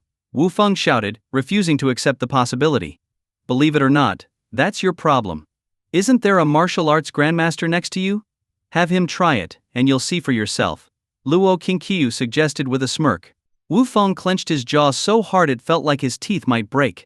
Reluctantly, he turned to the grandmaster accompanying him. Elder Wu, the pendant was purchased to help you ascend to supreme grandmaster. Since we already have it, go ahead and test it, Wu Feng said, handing over the pendant. The grandmaster took it, nodded, and closed his eyes, beginning to draw on the pendant's spiritual energy. Ha! Such pure spiritual energy! Boundless and vast! The grandmaster exclaimed in awe as he felt the power surge through him. Seeing this, Wu Feng burst into triumphant laughter. Ha! Look at this! It's not trash, it's not useless, it's a real treasure. You narrow-minded fools wouldn't understand. Before long, the Tianyu group will have a supreme grandmaster, and then... Wu Feng finally felt a sense of relief. As long as the pendant worked, he could justify its price to his family. But just as he was reveling in his victory, crack! A sharp sound broke through the room. The grandmaster froze, his body stiffening. He opened his hand. The pendant, which had seemed so promising moments ago, had crumbled into a pile of green dust. Suddenly, the entire crowd was left dumbstruck. Shattered, shattered, shattered, shattered. Wu Feng stared at the scene in utter disbelief, his hair practically standing on end. His eyes widened as if they were about to pop out of their sockets. The room fell silent. Everyone was in shock. 3 trillion. That was 3 trillion gone, just like that. Everything had happened exactly as Yi Chen had predicted. If left untouched, the pendant seemed like a treasure, but once its spiritual energy was absorbed, it would completely disintegrate. As it turned out, Yi Chen had seen through it all from the very beginning. The people present couldn't help but marvel. Yi Chen's insight was astonishing. But the person who suffered the most was, without a doubt, Wu Feng. Not only had he gone against his father's orders, but he had also spent 3 trillion to acquire the pendant only for it to turn into a pile of worthless dust. Ah! Wu Feng let out a furious roar, his bloodshot eyes fixed on Yi Chen as he screamed, Yi Chen, you tricked me. You set me up. I'm going to kill you. Yi Chen narrowed his eyes, his tone icy. I told you from the start that this thing was garbage. You didn't listen and tried to trap me instead. Who's to blame for that? You. Wu Feng was so enraged he could barely form words. Don't you me. You should be thinking about how you're going to explain this to Tianyu group, Yi Chen replied indifferently. Wu Feng glared at Yi Chen with unbridled hatred. In his fury he turned to the elder at his side. Elder Wu, kill him for me. I want him dead. I want him utterly destroyed. Elder Wu's eyes turned cold, and he began to move. But before he could make a move, a figure stepped forward. Who dares lay a hand on young Master Yi?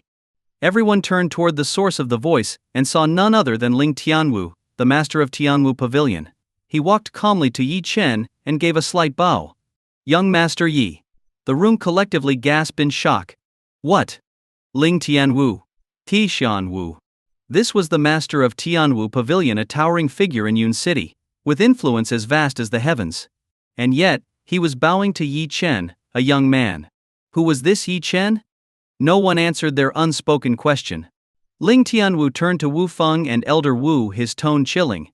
Are you the ones planning to attack young Master Yi? Very well, let me handle you myself. Wu Feng's face froze.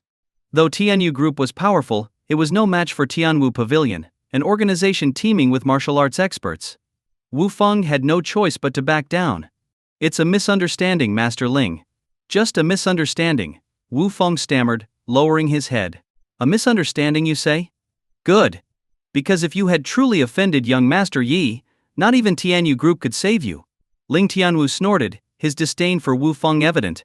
After all, Ling Tianwu was of the same generation as Wu Feng's father. To Ling Tianwu, Wu Feng was just an impudent junior, unworthy of even attempting to challenge him. With Ling Tianwu standing guard, Wu Feng had no choice but to retreat for now. Yet the hatred in his heart for Yi Chen only grew deeper. Yi Chen, however, ignored Wu Feng entirely. Meanwhile, Luo Qingqiu was utterly in awe of Yi Chen, her admiration for him reaching new heights. Young Master Yi, were you deliberately setting Wu Feng up earlier? How could you be so certain he would raise the bid? What if he hadn't? Wouldn't you have ended up buying that pendant? Luo Qingqiu asked, her curiosity evident. Haha, 2 trillion is nothing to me. Even if I had bought that pendant, I could turn it into something useful. And besides, 2 trillion? I can earn that back with a wave of my hand. If it's spent, so be it, Yi Chen replied calmly. What? Luo Qingqiu was stunned by his response. 2 trillion. Earned back with a wave of his hand? What kind of joke was this? Even for the Luo family, one of the most powerful families in Yun City, making 2 trillion from scratch was an impossible feat. Such an astronomical sum it couldn't be earned so casually. You don't believe me? Yi Chen asked with a faint smile. And no. If young Master Yi says so, I believe it. Luo Qingqiu replied instinctively, knowing full well Yi Chen's extraordinary capabilities. But Wu Feng snorted derisively. Come on, kid. You're lucky Ling Tianwu is protecting you. Otherwise I wouldn't hesitate to deal with you myself. But don't get ahead of yourself. 2 trillion, earned casually? Save your tall tales for gullible girls. Wu Feng sneered, mocking Yi Chen. Yi Chen furrowed his brow and snapped. Who asked for your opinion? What, am I not allowed to call you out? If you're so confident, why not make a bet? Prove you can earn 2 trillion right here and now. If you succeed, I'll pay you 2 trillion. But if you fail, you'll owe me the same. Deal? Wu Feng challenged, his tone full of provocation. Yi Chen initially had no intention of engaging with Wu Feng, but since Wu Feng was practically begging for humiliation, he didn't mind obliging. Why not? But can you speak for Tianyu Group? If you want to play, let's sign a contract, Yi Chen said with a smile, completely unperturbed. Yi Chen's confidence made Wu Feng hesitate momentarily. Why was Yi Chen so self-assured? But no matter how much he thought about it, Wu Feng couldn't fathom how Yi Chen could possibly earn 2 trillion in such a short time. Are you saying you can earn 2 trillion in 1 hour? If that's the case, then I'll sign the contract. Wu Feng pressed cautiously. Of course. In fact, I'll only need 30 minutes, Yi Chen replied, his smile widening. Ridiculous. Absolutely ridiculous. Earning 2 trillion in 30 minutes? That was the most absurd thing Wu Feng had ever heard. The two quickly signed the betting contract. Wu Feng burst into triumphant laughter. Ha ha. You really signed it? Fine. The clock starts now. If you can't earn 2 trillion in 30 minutes, don't blame me for being ruthless. No one dares owe Tianyu Group money. Wu Feng jeered. Luo Qingqiu looked at Yi Chen with worry in her eyes. Everyone present turned their attention to Yi Chen, eager to see what miraculous method he would use to earn such an unfathomable sum in such a short time. After all, the people here weren't ordinary folk. They understood the rules of this world well. True profit only came from rare treasures like the pendant being auctioned tonight, items capable of elevating martial artists to new heights. But treasures of that caliber were exceedingly rare, almost impossible to come by. As doubts filled the air, Yi Chen calmly reached into his pocket and pulled out 2 small black pills. Holding them up, he announced with a slight smile. Purification pills. Anyone below the Grandmaster level who takes one will immediately ascend to Grandmaster. For Grandmasters, 1 pill will guarantee a breakthrough to Supreme Grandmaster. Today only, I'm selling them at a special price, 1 pill for 1 trillion. There are only 2. First come, first served. Yi Chen's voice echoed throughout the entire auction hall. Everyone froze, doubting their ears. What? Selling pills? 1 trillion per pill? Was he insane? Did money mean nothing to him? Everyone assumed Yi Chen must have lost his mind. 1 pill to help a martial master break through to Supreme Grandmaster? Impossible. Absolutely absurd. Only a madman would make such an outrageous claim. The people in the auction hall, all powerful and experienced, refused to believe Yi Chen's words. Wu Feng was particularly amused. Ha ha ha, kid. You sure know how to brag. Bringing out some useless pills and expecting to earn 2 trillion? Everyone here is worldly and well informed. Do you think they're gullible enough to fall for this? Wu Feng sneered at Yi Chen, eager to watch him make a fool of himself. Among the crowd were many martial artists, including Supreme Grandmasters. Their standards were extraordinarily high. If such miraculous pills existed, capable of instantly advancing someone to Supreme Grandmaster, why would anyone waste their time bidding on a pendant? The auction hall fell silent as people dismissed Yi Chen as a fraud. But then, Ling Tianwu's eyes lit up. He stepped forward and looked at Yi Chen with a respectful expression. Lord Ye. Could I buy both pills outright? Ling Tianwu's gaze fixed on the pills in Yi Chen's hand, his eyes practically sparkling. To him, anything from Yi Chen was bound to be extraordinary. Unlike the others, Ling Tianwu understood Yi Chen's capabilities. If Yi Chen claimed the pills worked, there was no doubt they did. Owning these 2 pills would mean Tianwu Pavilion could immediately produce 2 Supreme Grandmasters. This would elevate Tianwu Pavilion to the pinnacle of Yun City's power. Even if he had to borrow money, Ling Tianwu would not hesitate to purchase the pills. Yi Chen was about to respond when, "No way. Kid, are you two putting on an act?" Ling Tianwu is obviously in on this. If he buys both pills, then our bet doesn't count. Wu Feng interjected. It was clear to everyone that Ling Tianwu and Yi Chen knew each other. If Ling Tianwu purchased the pills, it would be like Yi Chen transferring money between his own pockets.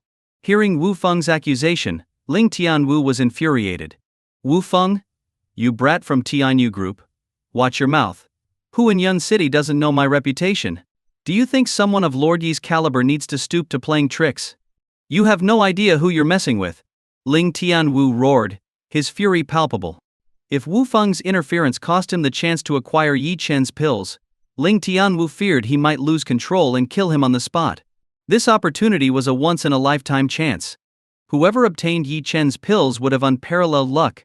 Ling Tianwu's confidence stemmed not only from his belief in Yi Chen, but also from classified information he had received about the martial division. The crowd looked at Ling Tianwu in confusion. Ling Tianwu wielded considerable influence in Yun City, and his endorsement of Yi Chen carried weight. Could it be that this young man truly possessed such extraordinary capabilities? But even so, spending 1 trillion on an unproven pill was a gamble few were willing to take. While Ling Tianwu and Wu Feng argued, Yi Chen chuckled lightly. He tossed one of the pills to Ling Tianwu. This pill is a gift to you, no charge. The remaining pill will now cost 2 trillion. The crowd erupted into chaos. What?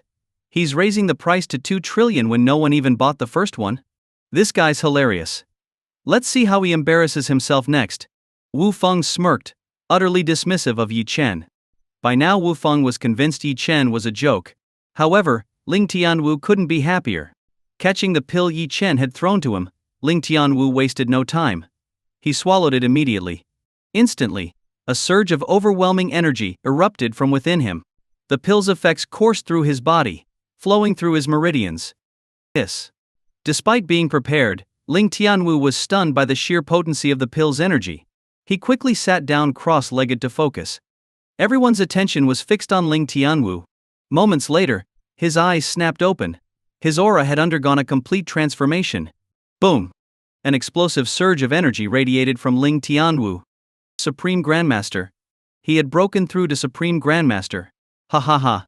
I, Ling Tianwu, have finally reached Supreme Grandmaster. Yun City now has another Supreme Grandmaster. The scene left the entire room in shock. The martial artists present could clearly sense Ling Tianwu's new aura. It was genuine and undeniable breakthrough. A single pill had elevated him from martial master to Supreme Grandmaster. Everyone was dumbfounded, staring at Ling Tianwu as if they had seen a miracle. Ling Tianwu knelt before Yi Chen. Thank you, Lord Yi, for your divine pill. I, Ling Tianwu, am forever at your service. His words struck the martial artist like a thunderclap. Previously, they had been hesitant to compete with Wu Feng for the pendant, as its effectiveness was uncertain. But now, they had witnessed the miraculous power of Yi Chen's pill with their own eyes. In an instant, the crowd surged toward Yi Chen.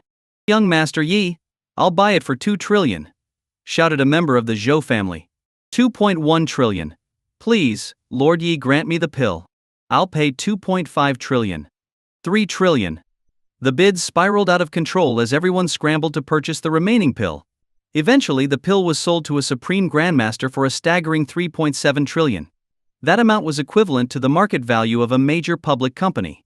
Yet no one regretted the price. A supreme grandmaster's presence could elevate a family's status immeasurably and bring immense benefits. Yi Chen turned and walked up to Wu Feng.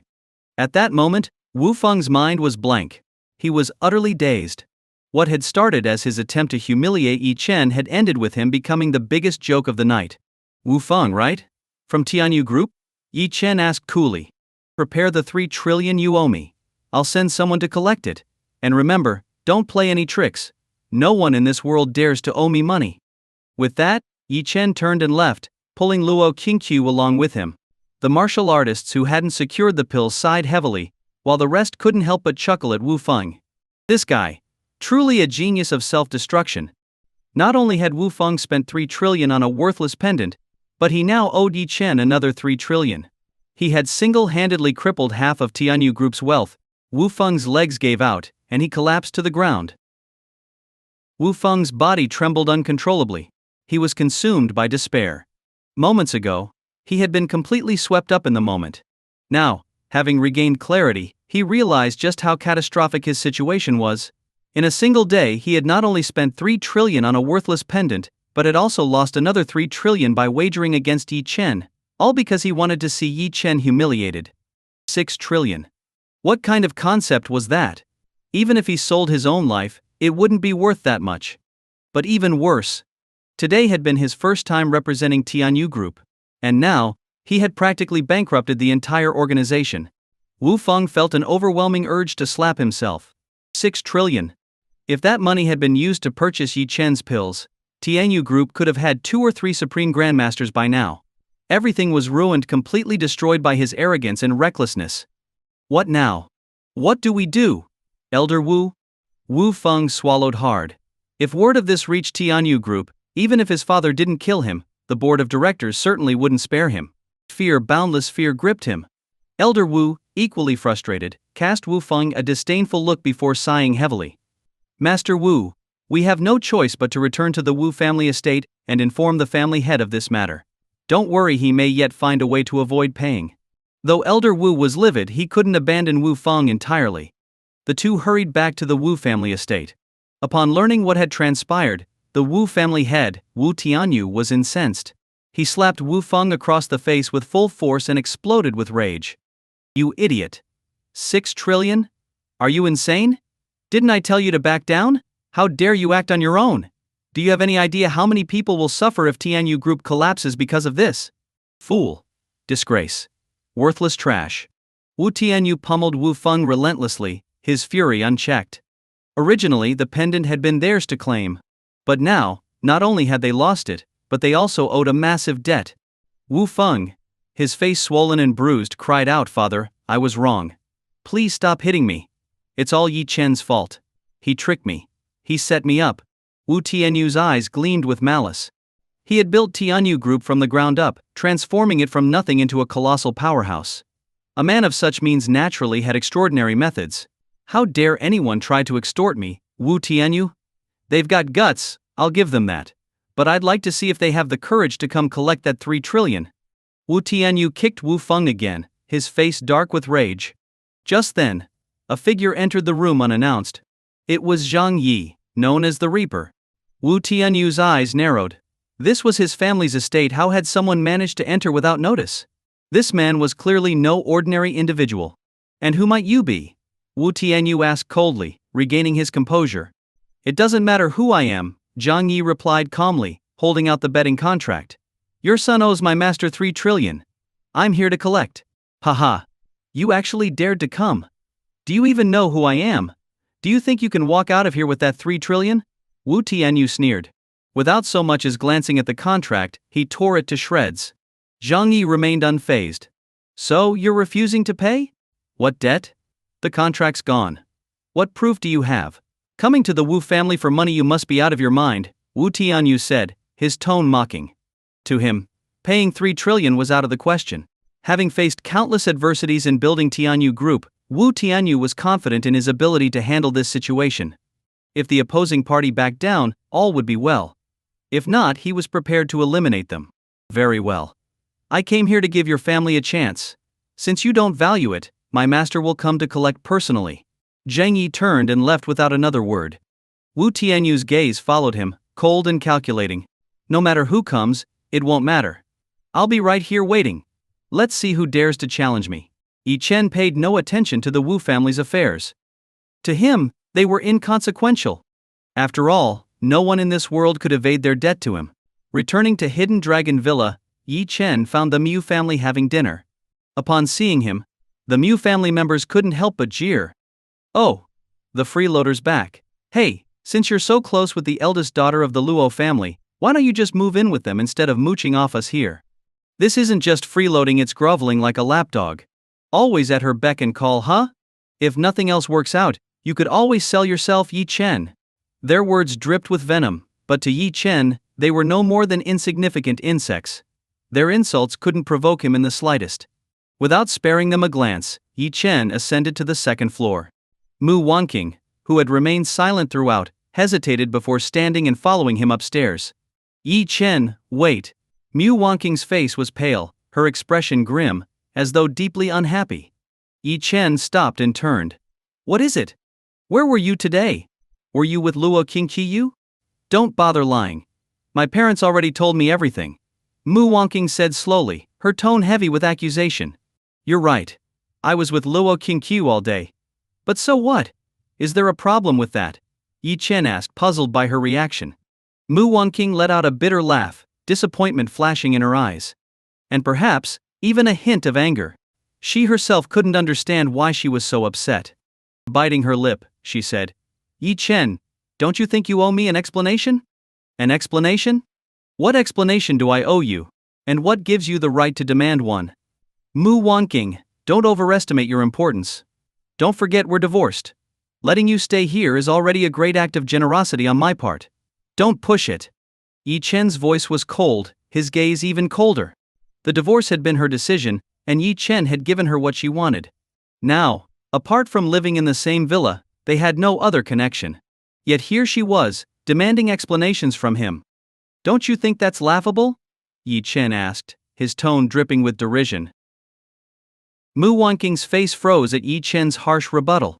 She had intended to give Yi Chen some sincere advice not to become addicted to living off others and lose sight of his potential. After all, Yi Chen was still young. In a few years, those wealthy heiresses who toyed with his feelings would lose interest. Without a career of his own, Yi Chen would be left destitute. Who's the one being ridiculous, Yi Chen? Even though we're divorced, you're still eating and living off the Miu family. Are those women really that good? Let me tell you, if you keep being so aimless, the gap between us will only grow wider. Perhaps you don't know, but besides my collaboration with Mingzhu Group, I've also established a partnership with Tianyu Group. Do you know who Wu Feng is? The eldest son of Tianyu Group, one of Yun City's top elites. That's the kind of circle I'm in now. What you dream of achieving is nothing more than my daily reality. I'm the ridiculous one for even trying to persuade you to aim higher. Mu Wanqing erupted in anger, yelling at Yi Chen. She believed she was trying to help him, but Yi Chen didn't appreciate her efforts. Yi Chen, hearing her words, couldn't help but feel a sense of pity for Mu Wanqing. She was so unaware of the situation. Mu Wanqing was stunned to see Yi Chen looking at her with a condescending gaze. What was that look? Arrogance? Contempt? How dare Yi Chen look at her like that? What right did he have? Rage boiled inside Mu Wanqing. Enough. Worry about yourself. And for the record, knowing trash like Wu Feng is nothing to brag about. The Wu family owes a lot of money. I'd advise you to stay away from them, Yi Chen said calmly. Mu Wanqing let out a wry laugh. She didn't take Yi Chen's words seriously at all. At that moment, she finally understood. People at different levels of life couldn't see eye to eye. She and Yi Chen belonged to completely different worlds. Yi Chen couldn't even fathom how powerful Tianyu Group was. Saying that Tianyu Group owed money? What a joke. Mu Wangqing, utterly disheartened, turned away. She decided not to waste any more effort trying to reason with him. Unless someone reached a certain status, they couldn't possibly understand the grandeur of another world. Yi Chen returned to his room. On the balcony, the figure of Zhang Yi, the Reaper, appeared. He knelt before Yi Chen. "Greetings, master." Yi Chen nodded and asked, "What did the Wu family say?" "Wu Tianyu appears intent on defaulting on the debt," Zhang Yi reported honestly. "Ancient, don't bother with him. I'll collect it myself. What about the other matter I asked you to investigate?" Yi Chen asked nonchalantly. "Master, I've uncovered some information. The order to kill Miss Su Zixuan came from the Yun family in Shengjing. The exact motive is still unclear, but I found evidence linking the Sun family in Yun City to her death," Zhang Yi explained. "The Sun family? The pharmaceutical clan in Yun City?" Yi Chen's brows furrowed, sensing a connection. "Yes, not only does the Sun family monopolize the sale of martial arts pills in Yun City, but they also have numerous ties to the Yun family in Shengjing. This matter runs deep," Zhang Yi replied. You head to Shengjing and investigate the Yun family thoroughly. As for the Sun family, I'll deal with them personally," Yi Chen instructed with a wave of his hand. Zhang Yi bowed respectfully and, in a flash, disappeared from Hidden Dragon Villa. Downstairs, Mu Wangqing was still fuming. "Sweetheart, what's wrong? Did that useless Yi Chen upset you again?" Mu Bo noticed her agitation and asked. Mu Wangqing recounted what Yi Chen had said. The Mu family members were incredulous. "What? He actually said that? He's gone mad. Tianyu Group may not be based in Yun City, but even their local branch is a massive force. Saying they owe money? What a joke. This just shows how ignorant he is. Wangqing, Yi Chen's status is worlds apart from yours now. You should really distance yourself from him, or he'll drag you down sooner or later." The family began advising her one after another. The conversation soon shifted to Mu Wangqing's collaboration with Tianyu Group. "Wangqing, you mentioned you secured a deal with Tianyu Group?" Zhao Lan asked curiously. "Yes. I met Wu Feng, Tianyu Group's eldest son, at a banquet. He agreed to partner with Qinjiwan Corporation. If this collaboration succeeds, there's a strong chance Qinjiwan Corporation will go public," Mu Wangqing said proudly. "What? Going public?" The family was stunned. "Oh my sis, your company is advancing so quickly." "Haha. As expected of my daughter, Mu Bo. Soon you'll be the CEO of a publicly traded company. This is a source of immense pride for our family. Yi Chen is utterly unworthy of Wangqing. It was a wise decision to divorce him." Mu Wangqing silently agreed with her family's sentiments. After her conversation with Yi Chen today, her disappointment in him had only deepened. "Everyone rest early. Tomorrow, I'll be meeting with Wu Feng to finalize the contract. Soon I, Mu Wangqing, will stand at the pinnacle of Yun City." The next morning, Yi Chen left Hidden Dragon Villa early. Wu Tianyu, the ambitious chairman of Tianyu Group, was well known in Yun City. Though the local branch was merely a subsidiary, Wu Tianyu managed it personally, striving to expand its reach. After Zhang Yi's visit the previous day, Wu Tianyu hadn't given the debt a second thought. Sitting in the grand hall of the Wu family estate, Wu Tianyu addressed Elder Wu. "Elder Wu, Feng Er's recklessness caused you to miss the chance to advance to Supreme Grandmaster. But don't worry. As long as there's another opportunity, I'll spare no cost to make it up to you. Master Wu, you're too kind. Advancing to Supreme Grandmaster depends on fate. If it wasn't meant to be, so be it. Rest assured, as long as I'm here, no one will dare cause trouble for the Wu family." Elder Wu replied resolutely. You must be referring to Feng Er's wager with that Yi Chen," Wu Tianyu said, his eyes narrowing dangerously. "Master Wu, I think that Yi Chen might have a significant background. We should be prepared. He's unlikely to let go of the 3 trillion so easily," Elder Wu cautioned, recalling the power behind Yi Chen's pills. "Elder Wu, you're overthinking. If he had the ability, he would have demanded the money yesterday. Yet, he left with his tail between his legs. If he dares to come back, crushing him will be as easy as stepping on an ant," Wu Tianyu declared arrogantly. Elder Wu frowned, sensing overconfidence, and was about to speak when, suddenly, an earth-shaking roar erupted from outside. "Wu family scum! Get out here and face me!"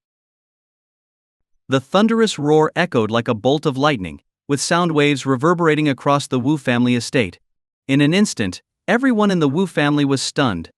Someone was actually causing a scene at the Wu estate? Dozens of security guards quickly assembled and rushed to the entrance. There they saw a lone young man standing at the gates. The guards could hardly believe their eyes. One man? Coming to the Wu family to stir up trouble? And he even dared to insult Wu Tianyu as an old dog. Who are you? How dare you cause trouble here? Do you have a death wish? One of the guards pointed at Yi Chen, shouting furiously. Tell that old dog Wu to come out. The Wu family owes me 3 billion. I've come to collect my debt. Yi Chen's voice was icy and unyielding. He had already given the Wu family a chance by sending Zhang Yi to collect the debt. Yet the Wu family had dismissed it entirely. Hearing Yi Chen's words, the guards were enraged. This guy. He was really here to cause trouble? The Wu family owes him money? What a joke. Wu Tianyu, the head of the Wu family and founder of Tianyu Group, had built a business empire known as a money printing machine. If anyone lacked money, it certainly wasn't the Wu family. This guy must have lost his mind over money. Well, Yi Chen, you've really got guts to show up here. Should I call you naive or just plain stupid? Coming to my Wu family estate alone, do you think so little of us? Wu Feng sneered as he looked at Yi Chen with utter disdain.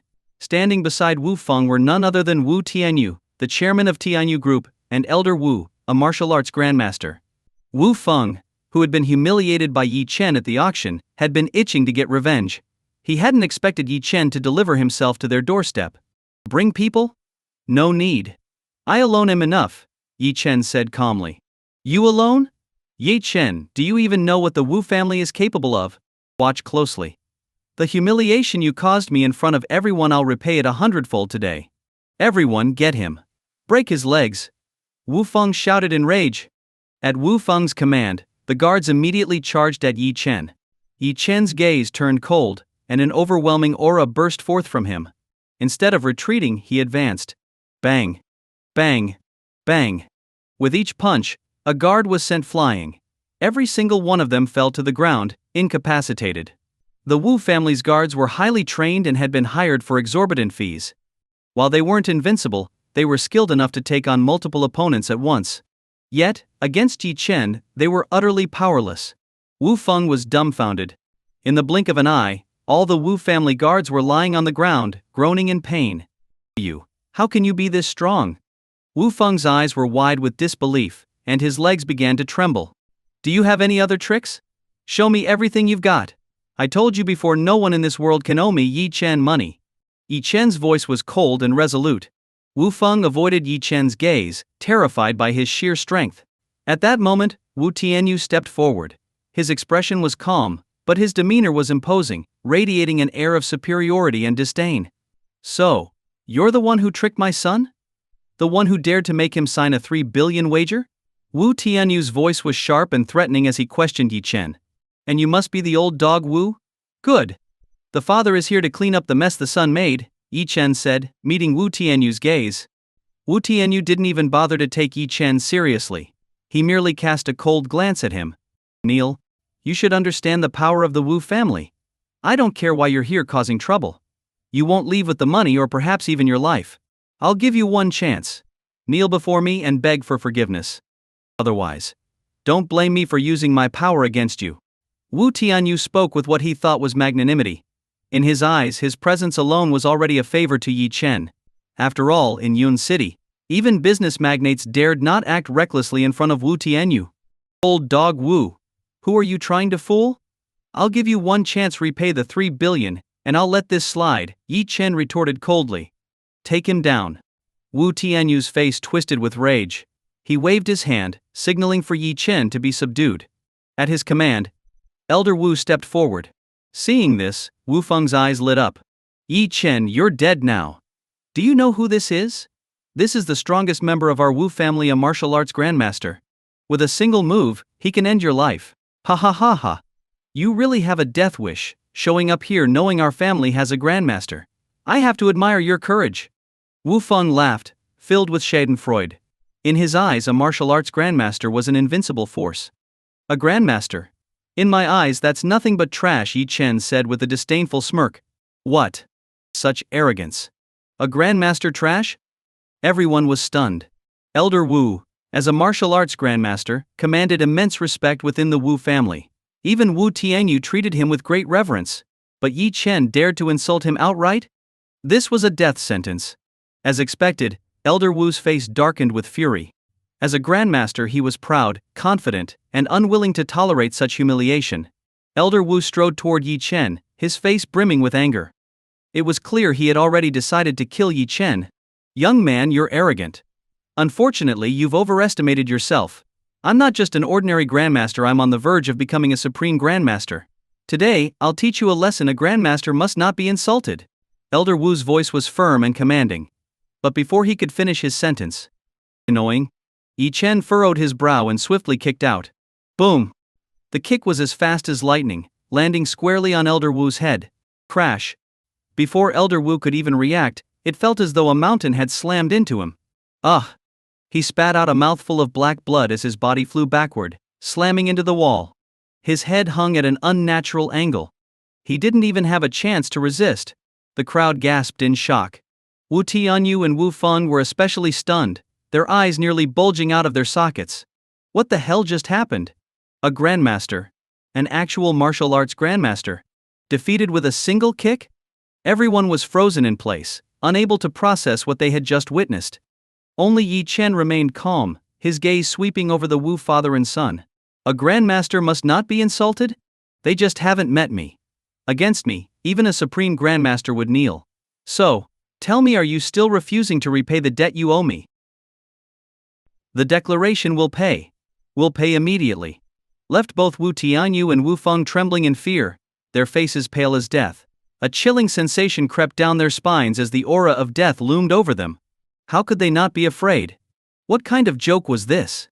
Elder Wu was a martial arts grandmaster, and not just any grandmaster. He was on the cusp of advancing to supreme grandmaster. Such a person was at the pinnacle of martial prowess in Yun City. Yet he had been incapacitated by a single kick from Yi Chen. What did this mean? It meant that if Yi Chen so wished, he could crush them, Wu father and son, like mere ants. Lord Yi, please spare us. I'll repay the 3 billion immediately. No, I'll pay 5 billion. Just please spare me and my son. Wu Tianyu and Wu Feng were on their knees, kowtowing desperately, terrified of losing their lives. Looking at their pitiful state, Yi Chen remained calm and indifferent. In his eyes, the two weren't even worth the effort of killing. From this moment onward, Tianyu Group is mine. You'll still manage it, but I'll send someone to oversee the handover. Remember, this is your only chance to live. The father and son didn't know how long they had been kneeling, or how many times they had kowtowed. When they finally looked up, Yi Chen was already gone. Huff, Hende. Wu Tianyu collapsed onto the ground, gasping for air. Turning his head to look at Wu Feng, rage surged within him. Slap. Wu Tianyu struck Wu Feng hard across the face. You idiot! You dare provoke anyone? You've ruined the Wu family. I'm telling you, if you ever see Yi Chen again, bury your head in the ground. If you dare offend him again, I'll tear you apart myself. Wu Tianyu, still reeling from his near-death experience, roared furiously. Dad, I was wrong. I'll never do it again. What do we do now? Wu Feng sobbed, his face swollen with fear. He was terrified to his very core. For a moment there, he truly thought he wouldn't survive the day. What else can we do? Immediately arrange for Tianyu Group to be transferred to Lord Yi. Then we must prepare to personally visit and apologize. Oh, and get Elder Wu to the hospital. He's likely crippled now, and our group is about to take a severe hit, Wu Tianyu said, filled with frustration. Who could have imagined that such a powerful entity as Tianyu Group would find itself on the brink of collapse simply because it had offended Yi Chen? The only solace was that Yi Chen hadn't completely destroyed them. Instead, he allowed Wu Tianyu to continue managing the company. However, Yi Chen was now the owner of Tianyu Group, and Wu Tianyu was nothing more than a hired hand. Wu Tianyu wasn't a fool. He understood that between the company and their lives were far more important. Moreover, if they could follow a strong figure like Yi Chen, they might even gain a powerful backer. Not long after, the news of Tianyu Group's change in ownership spread, causing a massive uproar in Yun City. Tianyu Group was a formidable entity in Yun City. Wu Tianyu's reputation was well known in the business world, and he was a household name among the city's elites. Such a massive corporation suddenly changing ownership sparked widespread curiosity. Who had the power to pull off such a feat? Even Mu Wanqing received word of this development, and she was utterly stunned. The entire Mu family gathered to discuss their next steps. Wanking, didn't you say you had a collaboration with Tianyu Group? Will this ownership change affect your project? Mu Bo asked worriedly. It shouldn't. I asked around, and although Tianyu Group now has a mysterious new owner, Wu Tianyu is still in charge, and all business operations will proceed as usual, Mu Wanking replied, taking a deep breath. This eased everyone's concerns. After all, Mu Wanking's collaboration with Tianyu Group was vital for King Yuan Company. If the partnership succeeded, the company might even go public. Losing this project due to the change in ownership would have been a devastating blow to the family. Wanking, Tianyu Group is incredibly powerful, isn't it? Wu Tianyu built it from the ground up, and its market value reportedly exceeds 1 trillion yuan. How could such a massive corporation change owners just like that? Mu Fei asked curiously. I don't know. Rumor has it that Tianyu Group owed the mysterious owner a debt they couldn't repay, so they had no choice but to transfer the company. Regardless, that owner must be incredibly powerful, far beyond our imagination, Mu Wanking said with a sigh. Indeed, considering Tianyu Group's influence in Yun City, even the city's 4 great families combined wouldn't have been able to swallow it whole. The individual who managed to acquire Tianyu Group so quickly must be a figure of unparalleled status and power. The family couldn't help but marvel at the situation. Suddenly, Mu Bo seemed to recall something. By the way, didn't Yi Chen mention that Tianyu Group owed money? We laughed at him back then. Thinking about it now, how did Yi Chen know about this? Everyone froze. Mu Wanking was also stunned. Yi Chen had indeed said that Tianyu Group was in debt. At the time, Mu Wanking couldn't believe it and had ridiculed Yi Chen, thinking he was spouting nonsense. But now, in hindsight, could Yi Chen have known in advance? The Mu family was shocked. Yi Chen was supposed to be a useless nobody. How could he have insider knowledge about the affairs of Yun City's elite? Yeah, how could Yi Chen have known? Mu Wanking asked, bewildered. Could it be that Yi Chen had an identity they weren't aware of? PFFT. PFFT. Just as everyone was deep in thought, Mu Fei burst out laughing. Ha ha ha, you seriously think that loser Yi Chen has some kind of foresight? Think about it, who was he hanging out with recently? Mu Fei said, a sly grin on his face. Everyone looked at him, suddenly understanding. You're talking about the young lady of the Luo family, Luo Qingqiu? Mu Bo said, his eyes lighting up. Exactly. That pretty boy was just with Luo Qingqiu. He must have overheard something and decided to show off in front of us. Mu Fei said smugly. That makes sense. Forget about him. I need to head to Tianyu Group to finalize the project details. I might even meet that mysterious new owner. Whether Qin Yuan Company can go public depends on this partnership, Mu Wanking said, brushing off the topic of Yi Chen. After wrapping up the discussion, she headed to Tianyu Group. At the entrance, Wu Feng was waiting for her. When Mu Wanking saw him, she was startled. Wu Feng's face was swollen, and he had multiple visible injuries. Wu Xiao, what happened to you? Mu Wanking asked curiously. Nothing. I just had a little accident. It's no big deal. Wu Feng stammered, avoiding eye contact. He didn't want to admit to Mu Wanking how he had gotten into this state, so he made up an excuse. Mu Wanking looked at him suspiciously. He got all those injuries from an accident? That seemed highly unlikely. Mu Wanking naturally didn't believe it, but since Wu Feng didn't want to explain, she couldn't force him. It was obvious that the injuries on his face were caused by a beating. However, whoever dared to lay a hand on Wu Feng must have been someone with immense influence, definitely not someone Mu Wanking could afford to investigate. After a moment of hesitation, Mu Wanking cautiously asked, Young Master Wu, I heard that the Tianyu Group has a new owner. Will this affect the collaboration we previously discussed? After all, Wu Feng was the eldest young master of the Tianyu Group. Now that the group had a new owner, Mu Wanking worried that bringing up the collaboration might offend Wu Feng. Fortunately, Wu Feng didn't seem to mind. Don't worry. As long as I'm here, your collaboration with Tianyu Group will proceed without issue. Even though the group has a new owner, my family still manages it, Wu Feng said confidently with a smile. Young Master Wu, do you know who this new owner is? What's their background? Mu Wanking asked curiously. For someone to acquire the Tianyu Group so quickly, they must have a terrifying amount of power and influence. If Mu Wanking could somehow connect with this mysterious figure, it could propel her to great heights. The new owner has a very noble background, don't bother trying to find out more. All I can say is, they're from a completely different world than us, Wu Feng replied softly, thinking of Yi Chen's immense strength. Mu Wanking quickly nodded in agreement, slightly shrinking back. Indeed, the world was filled with different classes and levels of influence. Someone capable of acquiring the Tianyu group undoubtedly belonged to a world far removed from her own. It was just like the difference between her and Yi Chen. Yi Chen probably wouldn't understand or access the world Mu Wangking was part of now for the rest of his life. Yes, young Master Wu, I understand. I spoke out of turn. Mu Wangking apologized hurriedly. No problem. I have to go and welcome the new owner now, so I won't keep you company. As for our collaboration, since you were introduced by young Master Lai, I'll make sure to follow up on it later, Wu Feng said before turning to leave. Hearing this, Mu Wangking sighed softly. She had gotten to know Wu Feng through Lai Qiang. Originally, she had hoped to bypass Li Qiang and directly collaborate with Wu Feng. But Wu Feng had just kicked the ball back, making Mu Wangking realize she had been too rash. Every social circle had its unspoken rules. If Li Qiang was the intermediary, there must be some sort of relationship between him and Wu Feng. It seemed she would need to reach out to Li Qiang again. Mu Wangking turned and walked out. Just as she exited, she saw Yi Chen stepping out of a taxi. Frowning, she glanced at him and asked, "What are you doing here?" Yi Chen didn't expect to run into Mu Wangking here, and his brows furrowed slightly. "I came to check on my own company. Do I need your permission for that?" Yi Chen replied indifferently. Your company? Are you talking about Tianyu Group? Mu Wangking looked at Yi Chen in shock, momentarily stunned, before shaking her head. There was no way she could believe it.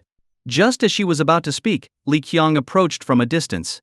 "Wangking, how did it go? Did you meet young Master Wu?"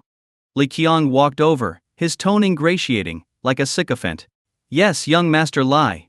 I met him, but he said the collaboration might have to wait because Tianyu Group recently changed owners," Mu Wangking replied, momentarily ignoring Yi Chen. Li Qiang glanced at Yi Chen with disdain in his eyes. "Wangking, haven't I told you to avoid associating with someone like Yi Chen? He's just a troublemaker. If he accidentally offends young Master Wu, the consequences will be unimaginable," Li Qiang said unhappily. "It's not like that, young Master Li. Yi Chen said Tianyu Group is his, so," Mu Wangking awkwardly explained. Li Qiang immediately burst into laughter. "What? He actually said that? What a joke. Let me tell you, the new owner of Tianyu Group is a true top-tier figure, as dazzling as a star in the heavens. And just earlier, I had the privilege of seeing this mysterious new owner in person. How could it possibly be Yi Chen?" Li Qiang sneered disdainfully. Mu Wangking frowned even more deeply.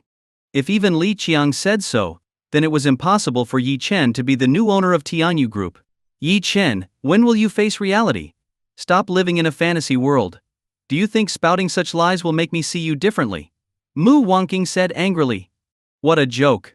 Someone capable of acquiring Tianyu Group would never arrive in a taxi. "Wangking, look." Li Qiang suddenly pointed inside Tianyu Group, where Wu Tianyu was bowing and scraping in front of a man in black with an extraordinary aura. Mu Wangking quickly looked over and saw Wu Tianyu's subservience. That must be the real owner of Tianyu Group. "Yi Chen, did you see that? That's the true owner of Tianyu Group. Do you still dare to spout nonsense? The more you lie, the more I despise you." Mu Wangking was convinced Yi Chen was bluffing, and her tone was filled with annoyance. Yi Chen glanced over but didn't bother explaining.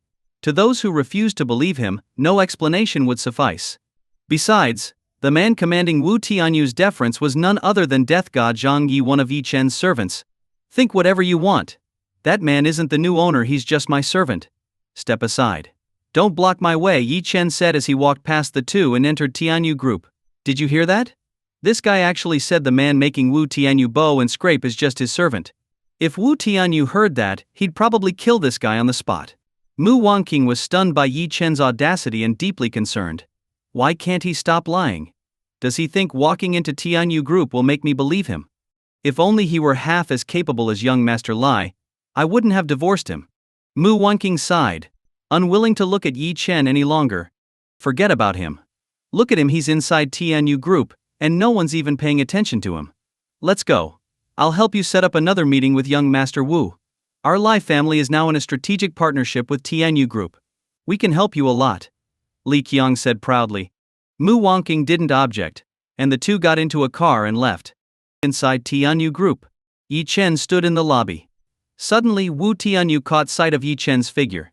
His body stiffened, and he shouted angrily, "Yi Xiao has arrived. Why didn't anyone inform me? Didn't I tell you all to let me know immediately when Yi Xiao shows up? In an instant, the entire Tianyu group was in an uproar. Their new owner had arrived. All the senior executives of Tianyu Group, led by Wu Tianyu, bowed to welcome Yi Chen's arrival. The surrounding employees of Tianyu Group were stunned. Everyone had heard that Tianyu Group recently got a new owner, but no one had seen this mysterious figure before. Now, even though Yi Chen was surrounded by the top executives, some employees managed to catch glimpses of him. Wow! So that's the new owner of Tianyu Group? He's so young. And so handsome. Damn, no wonder he's the big boss. All the top executives of Tianyu Group are here, ready to follow his commands. I'm so jealous. Welcome, young Master Yi, to Tianyu Group for your inspection. It's too crowded here, let's move to the conference room, Wu Tianyu suggested with a flattering smile. No need. I won't stay long.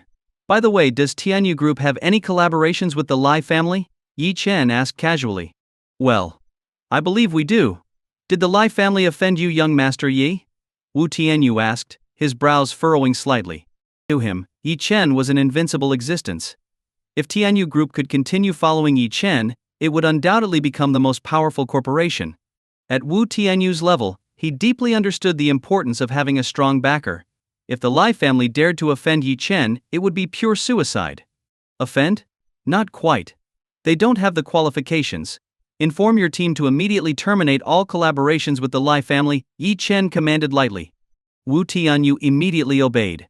With one phone call, all partnerships with the Li family were severed. Young Master Yi, we've specially organized a welcome banquet for you tonight. Would you be able to attend? Wu Tianyu asked with a flattering smile. Ma'am. I'll come, Yi Chen replied, giving him this face. Meanwhile, Mu Wanqing was dining with Li Qiang. Young Master Li, I heard that Tianyu Group is hosting a banquet tonight to welcome their mysterious new owner.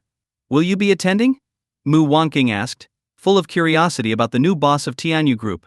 If she could attend tonight's banquet, it would be a great opportunity. Of course.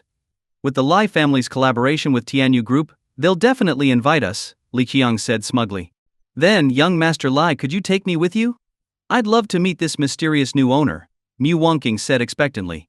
Sure, that's easy. Just wait, I'll call young Master Wu right now, Li Qiang readily agreed, seeing no issue with bringing Mu Wanqing as a plus one. He took out his phone and dialed Wu Feng.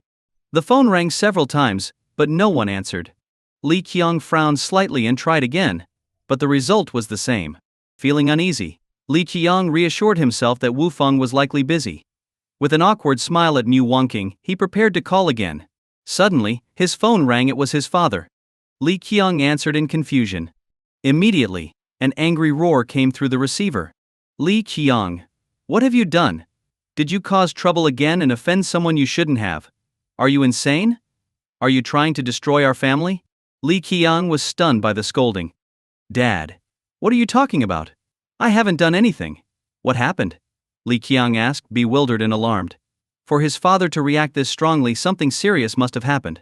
You didn't offend anyone? Then why has Tianyu Group severed all collaborations with our family? I don't care what you're doing, get to Tianyu Group immediately.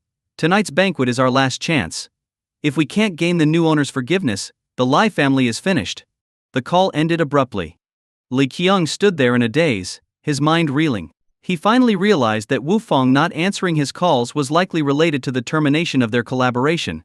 This was a hard-won opportunity for the Lai family. Losing it would mean their downfall. Mu Wanqing, unaware of what had just happened, watched Li Qiang return and asked expectantly, young Master Li, were you able to get in touch? Wanqing, something came up at home. I won't be able to take you to the banquet this time. Don't worry, there will be other opportunities. I need to leave now. Take your time finishing your meal, Li Qiang said hurriedly before leaving in a rush. Mu Wanqing was left stunned and confused. The banquet was held at the Yun City Grand Hotel. Since it was to welcome Tianyu Group's new owner, the entire company was abuzz with activity. Every department worked hard to make an impression and earn the new boss's favor.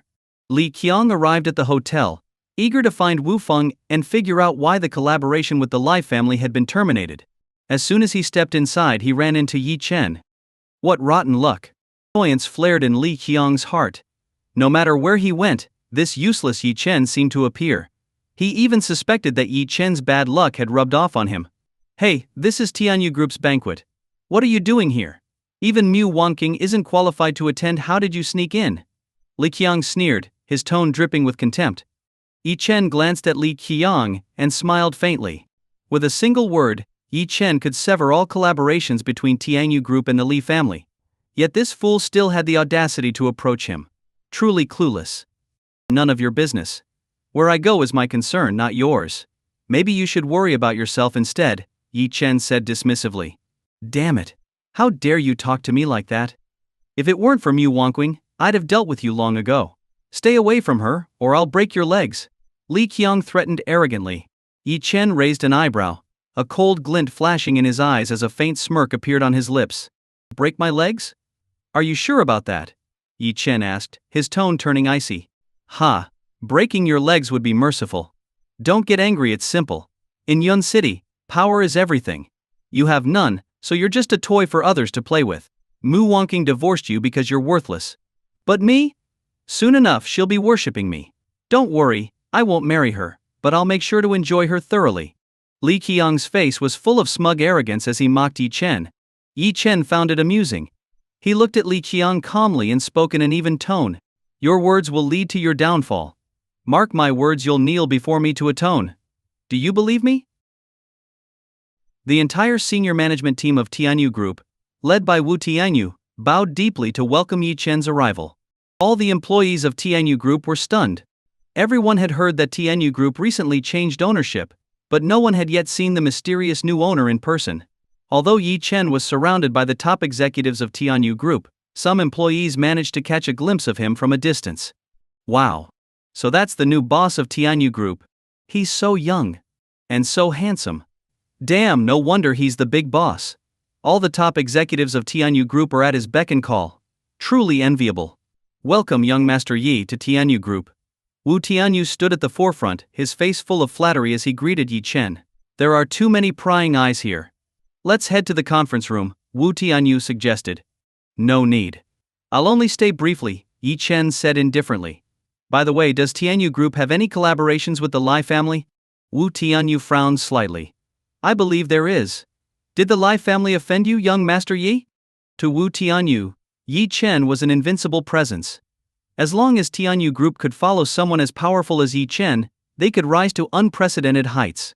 The higher Wu Tianyu's position, the more he understood the importance of aligning with a powerful backer. If the Lai family had offended Yi Chen, they were undoubtedly digging their own grave. Offend me? Not quite, they're not even worthy. Inform everyone that all collaborations with the Li family are to be terminated immediately, Yi Chen said casually. Wu Tianyu didn't hesitate and made a single phone call. Instantly, all collaborations with the Li family were severed. Young Master Yi, we've arranged a welcome banquet in your honor tonight. Would you be available to attend? Wu Tianyu asked with a smile full of anticipation. All right, I'll attend, Yi Chen nodded, granting him this courtesy. At that moment, Mu Wanqing was dining with Li Qiang. Li Qiang, I heard there's a banquet tonight at Tianyu Group to welcome their mysterious new owner. Will you be attending? Mu Wanqing asked, her interest piqued. With the partnership between my family and Tianyu Group, of course we're invited, Li Qiang said proudly. Can you bring me along? I'd really like to meet this mysterious new boss, Mu Wanqing said with anticipation. That's easy. Let me call Wu Xiao right now. Li Qiang agreed without hesitation, seeing no harm in bringing Mu Wanqing as a +1. He immediately dialed Wu Feng's number. However, after dozens of rings, no one answered. Puzzled, Li Qiang tried again, but still received no response. Feeling awkward, Li Qiang forced a smile at Mu Wanqing, trying to mask his unease. Just as he was about to redial, his father Li Sen called. Li Qiang picked up the call, only to hear a furious roar from the other end. Li Qiang, what have you done? Did you offend someone? Have you lost your mind? Are you trying to destroy the Lai family? Li Qiang was taken aback. Dad, what are you talking about? I haven't offended anyone. What happened? You didn't offend anyone? Then why did Tianyu Group suddenly terminate all our collaborations? Do you have any idea how critical this partnership is to our survival? Get to Tianyu Group immediately. Tonight's banquet is our last chance to beg for forgiveness from the new boss. If we can't fix this, the Lai family is finished. Stunned, Li Qiang ended the call, his mind spinning. Only now did he realize that Wu Feng's refusal to answer his calls was likely tied to the sudden termination of their partnership. Unaware of the situation, Mu Wangking looked at Li Qiang expectantly. Li Qiang, did you reach him? Wangking, there's been a bit of a family emergency. I can't take you to the banquet tonight. But don't worry. There will be other opportunities, Li Qiang said hastily before leaving her behind. The banquet was held at Yun City Grand Hotel. Since it was meant to honor TNU Group's new owner, the entire company was abuzz. Every department was determined to leave a good impression on the new boss. Li Qiang arrived at the venue with his father Li Sen. Desperate to find Wu Feng, they scanned the crowd anxiously. Instead, Li Qiang spotted Yi Chen sitting alone in a corner, exuding an air of calm amidst the hustle and bustle. Annoyed, Li Qiang sneered, "Yi Chen, you useless freeloader. How do you manage to show up everywhere I go? Get lost. Stop bringing your bad luck near me." Yi Chen glanced at him coldly. "Where I sit is none of your business. Mind your own affairs." Li Qiang's temper flared. "Dad, that's the ex-husband of Mu Wangking, a good-for-nothing who's all talk. Earlier, he even claimed I'd kneel before him to apologize. Can you believe it?" Li Sen frowned, glancing at Yi Chen with disdain. "Kid, I don't know how you got in here, but watch yourself. Don't think for a second you can get away with insulting my son. You're lucky I don't crush you with one finger." Yi Chen chuckled, unfazed. "You're quite bold. How about we make a bet? Soon you'll both be kneeling before me to apologize. Do you dare to take me up on it?" The father and son burst into laughter, treating his words as nothing more than a ridiculous joke. Li Sen waved him off. "Stop wasting our time with your nonsense. I don't have the patience to deal with you right now." Just then, Wu Tianyu stepped onto the stage, microphone in hand. "Thank you all for coming tonight. Now, let us welcome the new chairman of Tianyu Group, my superior, to deliver a speech." The room fell silent. All eyes turned to the stage, eager to see the mysterious new boss of Tianyu Group. Li Sen and Li Qiang's eyes widened in anticipation, knowing that the person about to appear was their last hope. They held their breaths, nerves tightening. The mysterious new chairman was their only chance to salvage the situation and avoid ruin. Everyone in the room focused intently as footsteps echoed from behind the curtain. The suspense in the air was almost palpable. Wu Tianyu gestured toward the side of the stage, smiling as he stepped aside. "Let us warmly welcome our esteemed chairman." The room fell into a hush as the figure stepped into the light. Gasps of disbelief rippled through the crowd. Li Qiang and Li Sen's faces froze in sheer shock. It was him. Yi Chen strode forward with calm confidence, his expression composed yet commanding. He casually glanced over the audience, as if he had expected this moment all along. The Lai family's world shattered. Li Qiang's knees wobbled uncontrollably as realization dawned. His earlier arrogance now seemed laughable in the face of Yi Chen's true identity. Li Sen's jaw dropped as beads of sweat formed on his forehead. This can't be. The once dismissive remarks, the insults, the mockery, they all came rushing back to him. Yi Chen approached the podium, surveying the stunned crowd. The corners of his lips curled into a faint smirk. "Thank you for gathering here tonight. I hope we can build a future of mutual prosperity together." His gaze shifted toward Li Qiang and Li Sen, who were now trembling. With the smallest tilt of his head, Yi Chen addressed them directly, his tone light but edged with unmistakable authority. "Li Qiang. Li Sen. Should I remind you of something you said earlier about kneeling to atone?" Their faces turned ashen. The room grew unbearably quiet, all attention fixated on the father and son. In that moment, Li Qiang felt his legs give way. Without even realizing it, he sank to his knees. Li Sen followed shortly after, his head bowed low, desperation etched on his face. "Chairman Yi, we were blind. Please forgive us." Li Sen stammered, his voice quivering. Li Qiang could barely find his voice. It was all a misunderstanding. We meant no disrespect." Yi Chen stepped away from the podium, his hands in his pockets, and approached the two kneeling men. He stared down at them, his expression unreadable. "You've made your bed. Now lie in it," he said coolly before turning away, leaving the father and son to wallow in their humiliation. The crowd erupted into murmurs, the atmosphere electrified by what had just transpired. Yi Chen's dominance was undeniable, and his reputation as a force to be reckoned with was cemented in everyone's minds.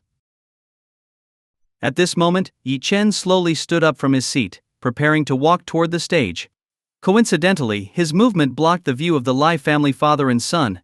"Damn it, Yi Chen, you useless trash! Why are you standing up and blocking my view?" Li Qiang furiously scolded. "I order you to sit down immediately. If you ruin this for me, I'll take your pathetic life."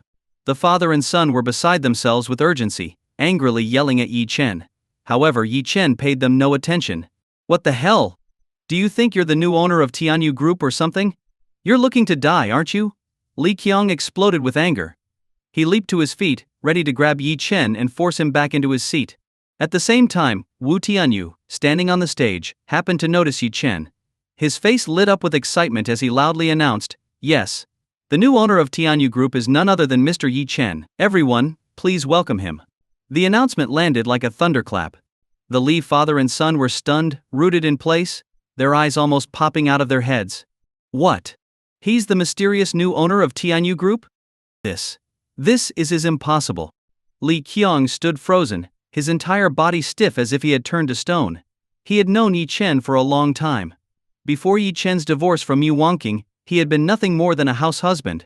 After the divorce, he had been stripped of everything and kicked out. To everyone, Yi Chen was just a worthless man living off women. How could he possibly be the new owner of Tianyu Group? Shock, dismay, fear. Yi Chen paid no mind to their bewildered expressions. He calmly walked onto the stage and delivered a few formal remarks, immediately earning thunderous applause from the audience. Li Qiang trembled as he turned to his father, his legs weak beneath him. "Dad. He's the new owner of Tianyu Group. What should we do now?" Fear coursed through him. He had always thought of Yi Chen as trash and had insulted him numerous times. Worse, he had often hovered around Mu Wangqing. Even though he had never acted on his intentions, Mu Wangqing was Yi Chen's ex-wife. Had all his actions been courting death? Li Sen was equally dumbfounded, his eyes wide with disbelief. Wasn't Yi Chen supposed to be a good-for-nothing? Hadn't the Mu family forced the divorce because he was too useless, even kicking him out afterward? Yet now Yi Chen turned out to be the mysterious and powerful owner of Tianyu Group. Despair consumed Li Sen. It was over. Everything was over. "You ungrateful fool. This is all your fault. You've ruined the Li Lai family." Li Sen roared in rage, pummeling Li Qiang in a frenzy. The commotion quickly drew the attention of the surrounding guests. Without understanding the situation, the venue's security guards arrived and promptly escorted the Lai father and son out of the banquet hall. The banquet continued. For Yi Chen, this was just a formality. Tianyu Group was a minor matter in his eyes. Taking advantage of the crowd's preoccupation with mingling, he quietly slipped out of the hotel. As soon as he stepped outside, two dark figures rushed toward him and fell to their knees with a thud. It was none other than the Li father and son. Li Qiang's face was filled with terror as he pleaded, "Young Master Yi, I was wrong. I was truly wrong.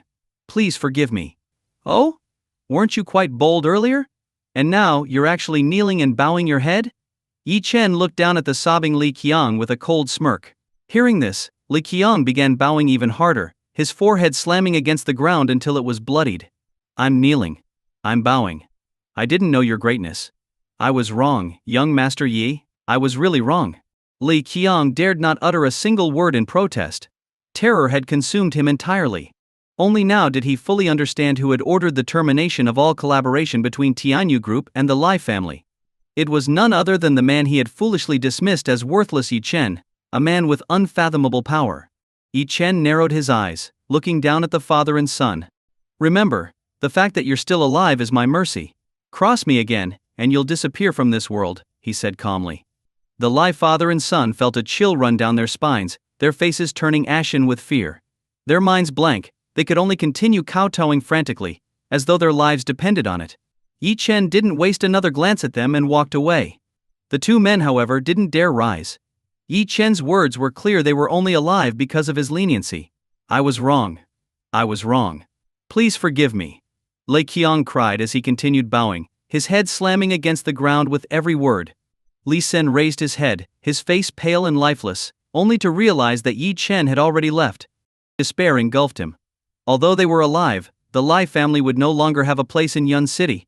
Meanwhile, Mu Wangqing, having been left out of the banquet by Li Qiang, had been desperately trying to find its location. After some effort, she finally arrived at the hotel entrance just in time to witness the Lai father and son kneeling and kowtowing to seemingly empty air. She froze, stunned. What was happening? Why were the Lai father and son acting this way? Confused, Mu Wangqing cautiously approached them. "Lai Xiao, what's going on?" she asked softly, her voice tinged with fear. Hearing her voice, the father and son turned even paler. They had just survived their encounter with Yi Chen, only to now face his ex-wife. Once Li Qiang had dared to covet Mu Wangqing. But now, even with 100 lives, he wouldn't dare entertain such thoughts. Realizing who she was, the two men turned around and began bowing frantically at her instead. "I'm sorry. I was wrong. I'll never dare again." No matter what Mu Wangqing asked, the two men only repeated their apologies and continued their kowtowing. Completely baffled, Mu Wangqing stared at them. What had happened to the two of them? Had they gone mad? Seeing the state of the Lai father and son, Mu Wangqing couldn't help but feel exasperated. What exactly had happened to them? On normal days, Li Qiang prided himself as a self-assured young master. How could he now be as pitiful as a stray dog? Mu Wangqing wanted to ask more questions, but the Lai father and son didn't dare speak further to her. After all, she was that person's ex-wife. They wouldn't dare harbor any inappropriate thoughts toward her, not even if their lives depended on it. Before Mu Wangqing could probe further, the two scrambled away in a panic. Mu Wangqing was left frustrated. She had gone through so much trouble with Li Qiang to secure an opportunity to cooperate with Tianyu Group. Was this project about to slip through her fingers? As she mulled over the situation, she suddenly spotted Wu Feng stepping out. Clenching her teeth, Mu Wangqing decided to take a chance for herself. She approached Wu Feng. "Wu Xiao." Mu Wangqing respectfully bowed deeply to Wu Feng. "Oh, it's you! What's the matter?" Wu Feng asked indifferently, unaware of Mu Wangqing's connection to Yi Chen. If he had known she was Yi Chen's ex-wife, he might have been kneeling before her at that moment. "Wu Xiao, regarding the cooperation between Qunjiuan Company and your group, is it possible to continue? We truly need this partnership. I beg you, please give us Qunjiuan Company a chance. We won't disappoint you." Mu Wangqing pleaded sincerely. Wu Feng frowned as he regarded Mu Wangqing. She had been introduced by Li Qiang, and Li Qiang had offended Tianyu Group's new boss. By all logic, Wu Feng should outright reject her request. However, something about Mu Wangqing made him pause. "Here's the deal, I'll consider it, and let you know if there's any news." "How about that?" Wu Feng didn't give a definitive answer. Whether they could cooperate ultimately depended on the attitude of Tianyu Group's new boss, Yi Chen. If Yi Chen chose not to pursue the matter with the Li family, the partnership could proceed. However, if Yi Chen decided to punish the Lai family, then Mu Wangqing, as Li Qiang's associate, would naturally lose this opportunity. Hearing Wu Feng's response, Mu Wangqing's face lit up with joy. "Thank you. Thank you so much, Wu Xiao. Wu Xiao, tomorrow evening I'm hosting a small gathering. Would I be honored to invite you to attend? Don't worry, the attendees will all be the most outstanding young talents of Yun City." Mu Wangqing cautiously extended the invitation. She wanted to use the gathering as a chance to truly get to know Wu Feng. Although Tianyu Group had a new owner, it was still under Wu Feng's management. If she could bypass Li Qiang and integrate into Wu Feng's circle, it would be a qualitative leap for her. "All right. Give me the time and location, and I'll be there," Wu Feng agreed after a moment's thought. Once Wu Feng left, Mu Wangqing felt a wave of elation wash over her. This was perfect. If she could build a good relationship with Wu Feng, future collaborations with Tianyu Group would undoubtedly be smoother. "Thank you, Wu Xiao. Thank you." Mu Wangqing kept bowing in gratitude toward Wu Feng's departing figure. At that moment, a voice came from behind her. "Mu Wangqing, aren't you always so proud in front of me? So why are you so submissive and groveling in front of others?" Mu Wangqing stiffened slightly. Turning around, she was met with Yi Chen's disdainful expression. "Yi Chen. What would you know? I'm doing this to climb into Yun City's top circles. What gives you the right to mock me?" Mu Wangqing retorted, her face dark with anger. "Hey, Yun City's top circles? With someone like Wu Feng? He's not even worth a glance in my eyes. If you truly want to enter Yun City's top echelon, you'd be better off begging me. One word from me, and you could become the most dazzling star in the city," Yi Chen said nonchalantly. Yun City's top circles? In Yi Chen's eyes they were nothing. With just one command, everyone in those circles would kneel before him and bow their heads. Yi Chen's casual tone felt like nails on a chalkboard to Mu Wangqing's ears. "Yi Chen, can you stop living in a fantasy world and face reality? If all you do is brag, you'll soon find that the gap between you and me has become irreparable. Can't you see the truth of your situation?" Mu Wangqing said angrily. "And who here isn't facing reality, you or me?" "I'd say it's you," Yi Chen replied with exasperation. He was merely speaking the truth, but why wouldn't she believe him? "Hey Yi Chen. I lived with you for 3 years. Don't you think I know you?" Look at the people I'm associating with now, they're the elites of Yun City. And you? Still dreaming. How about this? Tomorrow evening, I'll invite you to the gathering with Yun City's finest. That way you can see what true elites are like and understand the vast gap between us. Mu Wangking looked at Yi Chen with a smug expression. Sure. Yi Chen gave her a meaningful smile and agreed without hesitation. Back at Hidden Dragon Manor, Mu Wangking was still riding high on excitement. Wangking, what's got you so happy? Did something good happen? Zhao Lan asked curiously, noticing Mu Wangking's radiant mood. Mom, you won't believe this. Our family might actually rise to prominence. Guess who I managed to invite to tomorrow's gathering? Mu Wangking said excitedly. Who? Who could make you this thrilled? Her response piqued the curiosity of both Mu Bo and Mu Fei, who moved closer. Tianyu Group's young master, Wu Feng. If I can establish a good relationship with Wu Feng tomorrow, Qin Yuan Company and Tianyu Group will likely have endless collaborations in the future, and I'll finally step into Yun City's elite circles. Mu Wangking's confidence was almost tangible. What? Tianyu Group's young master? Everyone was stunned. They had heard Mu Wangking mention collaborating with Tianyu Group before, but that had been through an introduction by Li Qiang. Who would have thought that in such a short time, Mu Wangking had already made a connection with Wu Feng himself? Incredible, Wangking. My daughter is absolutely the best. Big sister, you've really hit the jackpot this time. Haha. Our Mu family was destined to rise. The family was ecstatic, envisioning a future where the Mu family stood among Yun City's elite households. I need to prepare well. Tomorrow I must put forth my best effort. Oh, by the way, I also invited Yi Chen to join us. Mu Wangking said casually. At the mention of Yi Chen, everyone's expressions darkened. Was she serious? Inviting someone like Yi Chen to an event of this caliber? Surely they'd misheard her. Could it be that Mu Wangking had reconciled with Yi Chen? This wouldn't do. Yi Chen, a good-for-nothing freeloader, had already caused enough trouble for Mu Wangking once. If she fell for his sweet-talking again, it would be an unforgivable mistake. One by one, the family members voiced their strong opposition. Late queuing, you absolutely cannot be foolish again. Don't you already know what kind of person Yi Chen is? It took so much effort to divorce him and escape that pit. Are you really thinking about repeating the same mistake? Exactly. What qualifications does Yi Chen have to attend such a top-tier gathering? Late queuing, if you don't stay vigilant, he'll only drag you down again. Big Cius, taking that loser with you is pointless. You'd be better off taking me. I can at least lend you some support. The Mu family members all voiced their disapproval, worried that Mu Wangking might fall into the same trap again. Don't worry. I'm taking Yi Chen along only to let him see the gap between us, to kill any thoughts he might have about remarrying me. Mu Wangking waved her hand dismissively, brimming with confidence. At this point, in Mu Wangking's mind, Yi Chen was no longer someone who could possibly match her. Do you know what he told me today? He said that with just one word, he could make me one of Yun City's elite. Mu Wangking recounted the events of the day. What? Mu Bo and the others widened their eyes in disbelief. He's gone mad. Yi Chen has completely lost his mind. One word from him? What kind of nonsense was that? Everything Yi Chen had today was likely due to the Mu family. Before he had lived off Mu Wangking, and now he was relying on Mu Qingzhu. Utter nonsense. Yi Chen has clearly deluded himself. Does he even realize that whatever little place he has in Yun City isn't because of him, but because of Qingzhu's influence? He's taken the respect others have for Qingzhu and mistaken it for his own accomplishments. Shameless, utterly shameless. The family condemned Yi Chen, believing he was simply borrowing Qingzhu's name to strut around. By now Yi Chen himself had started to believe his own lies. I think Wangking's plan is right. Yi Chen needs to be made to understand his place. Otherwise, not only will he harm Qingzhu, but he could also end up dragging our entire family down. Mu Bo nodded in agreement with Mu Wangking's decision. Don't worry, Dad. Our Mu family will only grow stronger. Tomorrow, I'm going to the airport to pick someone up.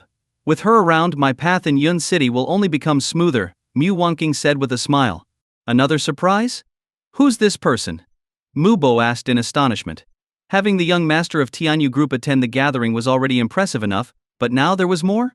Do you remember my best friend from university, Lu Yao? She's now a rising star in the medical field of the Dragon Nation. It's said that she has become the most valued disciple of the renowned medical master Zhou Sankyu. Mu Wangking explained with a hint of mystery. Lu Yao? Is that the girl who visited our home back then? I think I remember her. It's been years though. I can't believe she's become so accomplished. Zhao Lan exclaimed in surprise. In the medical field, one's lineage, particularly their mentorship, was of utmost importance. This was especially true in the Dragon Nation, where being the disciple of a renowned master carried far more weight than graduating from a medical university. For someone like Lu Yao, who came from such a prestigious background, her mere association with Zhu Sanqiu was enough to elevate her status. Wherever she went, she would command respect. Of course, her status is worlds apart from before. That's precisely why I'm hosting this gathering, to leverage Lu Yao's reputation. With her presence, Yun City's elites will have no choice but to give me face. Mu Wangqing shared her plan. Good. We must prepare well for tomorrow. Make sure we treat Lu Yao with the utmost hospitality. Mu Bo decided firmly. That night, Mu Bo stayed up directing the cleaning staff to thoroughly tidy up Hidden Dragon Manor. By the early morning, Mu Wangqing was already awake and on her way to the airport. She successfully picked up Lu Yao, and the two immediately fell into a lively conversation. Lu Yao's demeanor carried a unique blend of refinement and confidence. Her beauty was understated but striking, exuding a faint medicinal fragrance. Her elegant and composed appearance set her apart. Though they lived in different cities after college, Lu Yao and Mu Wangqing had maintained their friendship through constant communication.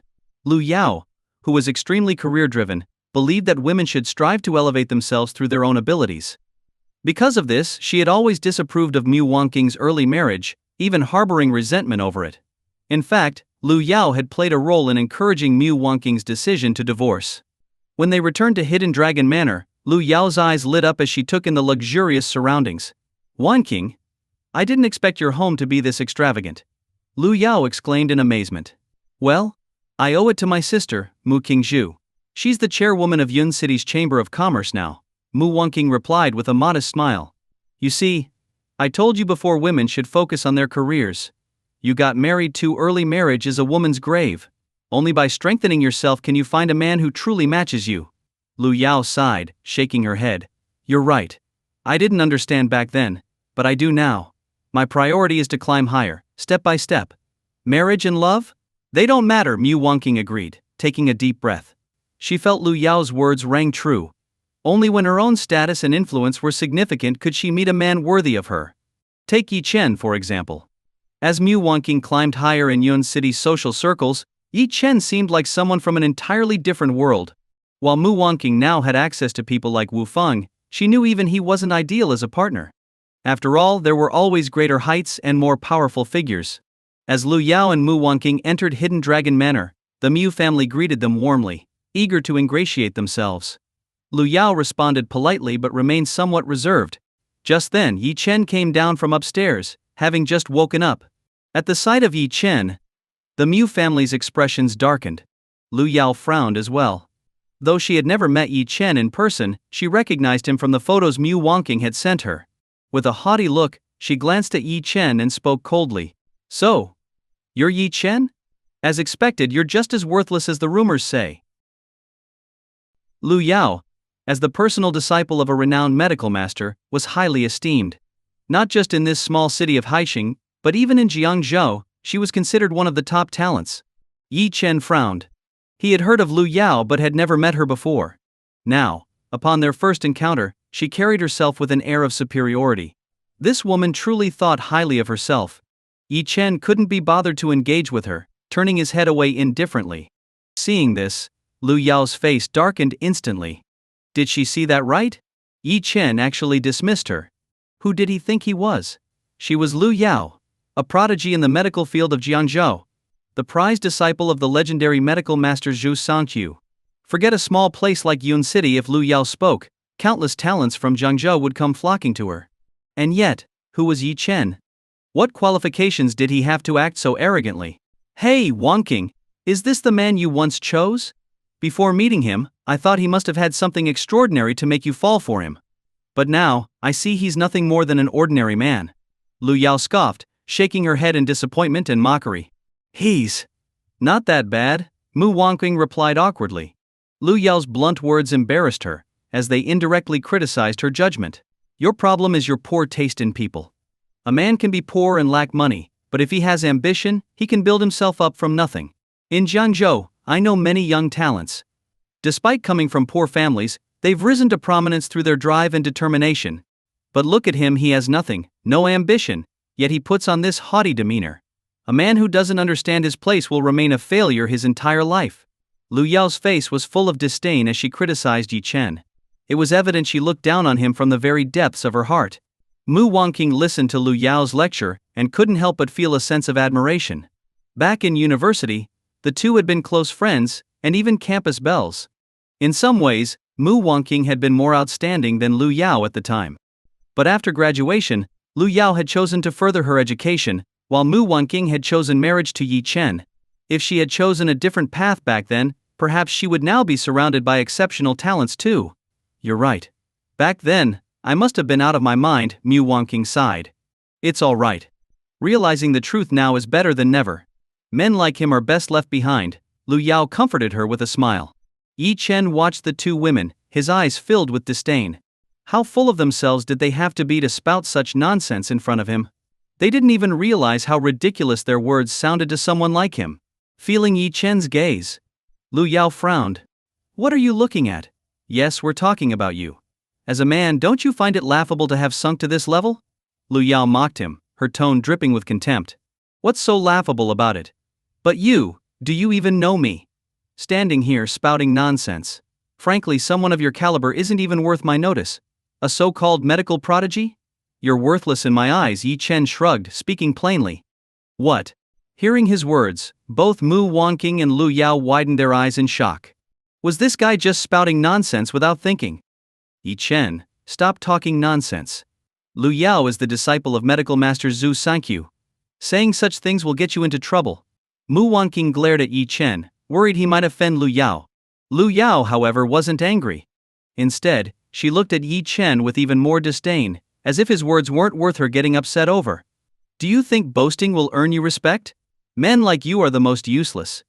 If you had any real ability, you'd show it to make us take notice, rather than puffing yourself up with empty words, Lu Yao sneered.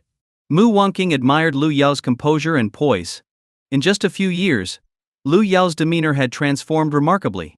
Sigh. Mu Wangqing sighed. To her, Yi Chen looked like a complete clown compared to Lu Yao. But Lu Yao wasn't done. Yi Chen, no matter what, you're still a man. I advise you to know your place and stop clinging to Wangqing. With me here, countless talents will vie for her favor. Even if all the men in the world disappeared, it would never be your turn, Lu Yao declared sternly. Yi Chen glanced at her, his lips curling into a faint sneer. He narrowed his eyes, looking at Lu Yao. First, Mu Wangqing and I are divorced. There's no chance of reconciliation. If there's any regret in our relationship, it's hers. If anyone is clinging, it's her. Second, I've said it many times, Hidden Dragon Manor is mine. The only reason I haven't kicked you all out is out of respect for Mu Qingzhu and the Mu family patriarch. You should be thanking me. Lastly, Lu Yao, was it? You have no right to criticize me. Not even your master Zhu Sanqiu could stand before me without kneeling. Understand? Yi Chen didn't bother lingering and turned to leave. This left Mu Wangqing and Lu Yao furious, their feet stomping in frustration. Even with her usually calm demeanor, Lu Yao couldn't help but lose her temper. Pointing at Yi Chen's retreating figure, she seethed, Wangqing, look at him. He's spewing nonsense and acting like a lunatic.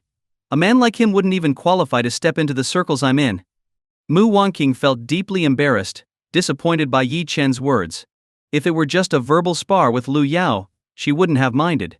But Yi Chen had dragged Zhou Sanqiu into it. Who was Zhou Sanqiu? He was one of Jiangzhou's top medical masters, with a status so revered it was hard to fathom. Sigh. Tai? I'm used to it by now. Forget him. Tonight, I'm hosting a gathering. You'll help me hold the fort, won't you? Mu Wangqing asked, smiling as she linked arms with Lu Yao. Of course. Even though I'm not from Yun City, I have the entire Jiangzhou medical community behind me. Even if others don't respect me, they'll surely respect my master, Zhou Sanqiu. Lu Yao said confidently. By the way, is that guy coming? Lu Yao asked, motioning toward where Yi Chen had left. He is. I invited him. He shouldn't even qualify to attend. But I want him to see the difference between himself and the true elites. He needs to understand his place, Mu Wangqing said, annoyed. Good. A man who doesn't know his place needs to be put in it. Don't worry. Tonight, I'll not only support you but also make sure Yi Chen realizes he's long since unworthy of you. Your future world is one he can only dream of. Mo Wanqing had no idea what Lu Yao was planning to do. However, it perfectly aligned with her intentions. Recently, she had noticed that Yi Chen was increasingly consumed by his own delusions of grandeur. If he didn't wake up soon, who knew how many more people he would offend in the future? Although they were divorced, and Mu Wanqing believed Yi Chen no longer deserved to be with her, they had once been husband and wife. Even if Yi Chen was utterly useless, as long as he could recognize his own limits, he could at least lead an ordinary and uneventful life. After settling Lu Yao in, Mu Wanqing began preparing for the evening's gathering. Initially, some of Yun City's prominent young elites were reluctant to attend. But upon hearing that Lu Yao, the personal disciple of a renowned medical master, would be present, they all changed their minds and agreed to come. This further solidified Mu Wanqing's confidence that, with Lu Yao supporting her, she would surely rise to prominence in Yun City. Meanwhile, at the grand estate of the Sun family, a prominent medical clan in Yun City, Sun Simon, the patriarch of the Sun family, was leisurely reclining on a chair. Standing respectfully nearby was Sun Shooting, the eldest daughter of the Sun family. I heard Zhu Sanqiu's disciple has come to Yun City. Is she here because of us? Sun Simon squinted slightly, speaking in a calm tone. Grandfather, it's unclear for now. We only know her name is Lu Yao. Given our history with Zhu Sanqiu, it's possible she's here to test the waters. I suspect Zhu Sanqiu himself might even come to Yun City, Sun Shooting speculated. Zhou Sanqiu was a renowned medical master from Jiangzhou with extraordinary influence. Sun Simon, on the other hand, was the leading figure in Yun City's medical community. The two had been rivals for years, competing both openly and covertly. As both were prominent figures in the medical field, they always kept a close eye on each other's movements. Over the years, Sun Simon had firmly controlled Yun City's medical market, ensuring no outsiders could intrude on their territory. Even if that old man comes here himself, so what? We can't take over Jiangzhou's market, but he shouldn't think about touching Yun City's medical market either. Send someone to monitor them. If there's any unusual activity, report it to me immediately. In Yun City, the Sun family is supreme, Sun Simon declared arrogantly. I understand, grandfather. I'll send someone to keep a close watch on her. Sun Shooting nodded. Good. Shooting, you must put more effort into your medical studies. Lu Yao may have a strong reputation in Jiangzhou, but you mustn't let her outshine you. Sun Simon spoke warmly, clearly satisfied with his granddaughter. After all, Sun Shooting's talent in medicine was no less than Lu Yao's. She was destined to become a top figure in the medical field. The only regret Sun Simon had was that Sun Shooting was a girl. If she had been born a boy, her future would have been limitless. Lowering her head, Sun Shooting didn't respond, but her eyes were filled with ambition. In the field of medicine, the deeper one delved, the more vast and boundless it appeared, an endless journey of learning. After a moment of silence, Sun Simon suddenly thought of something. By the way, Ling Tianwu, the master of Tianwu Pavilion, recently broke through to the Grandmaster level. This has caused quite a stir in Yun City. I heard he purchased an ancient elixir that enabled a master to instantly ascend to the Grandmaster level. How could such a valuable elixir not be under the Sun family's control? I asked you to investigate. Do you have any results yet? Sun Simon clearly prioritized this matter. For the Sun family, which dominated Yun City's medical industry, controlling powerful elixirs was a critical strategy. Grandfather, I did investigate and found the source, but... Sun Shooting hesitated. Sun Simon's expression darkened as he sat upright. What? Is there some force encroaching on the Sun family's territory? In Yun City, no matter how powerful the outsider, they must bow to us. Even a dragon crossing the river is no match for a local snake. Sun Simon's tone turned icy. No, grandfather, you've misunderstood. It's not some force, it's just an ordinary person, Sun Shooting said with a wry smile. This revelation was baffling. For such a rare and precious elixir to come from an ordinary individual was hard to believe. An ordinary person? How is that possible? Sun Simon looked at Sun Shooting in shock, clearly skeptical. It's true. His name is Yi Chen. I personally investigated and even spoke to some people close to him. He's the former son-in-law of the Mu family. Not long ago, he got divorced from Mu Wanqing because he was seen as unambitious. I even questioned his former brother-in-law Mu Fei. According to him, Yi Chen is a man who relies on others and isn't worth mentioning. Sun Shooting explained her findings. Sun Simon frowned deeply. After a long pause, he waved his hand dismissively. Hey Mim. Perhaps the elixir was something he stumbled upon, or perhaps he's a puppet for someone more powerful behind the scenes. Regardless, the ancient elixir came through his hands. Send someone to summon this Yi Chen to the Sun family. I want to personally ask him about the origin of this formula. An ancient formula capable of elevating a master to a grandmaster level must belong to the Sun family. After hearing Sun Shooting's report, Sun Simin no longer paid much attention to Yi Chen himself. To him, Yi Chen's status or abilities were irrelevant. In Yun City, no one dared defy the Sun family's will. Sun Shooting nodded and quickly arranged for someone to deliver the summons to Yi Chen. Meanwhile, Yi Chen was preparing to attend Mu Wanking's gathering. At that moment, Wu Tianyu from Tianyu Group approached him. Young Master Yi, the Sun family has sent word.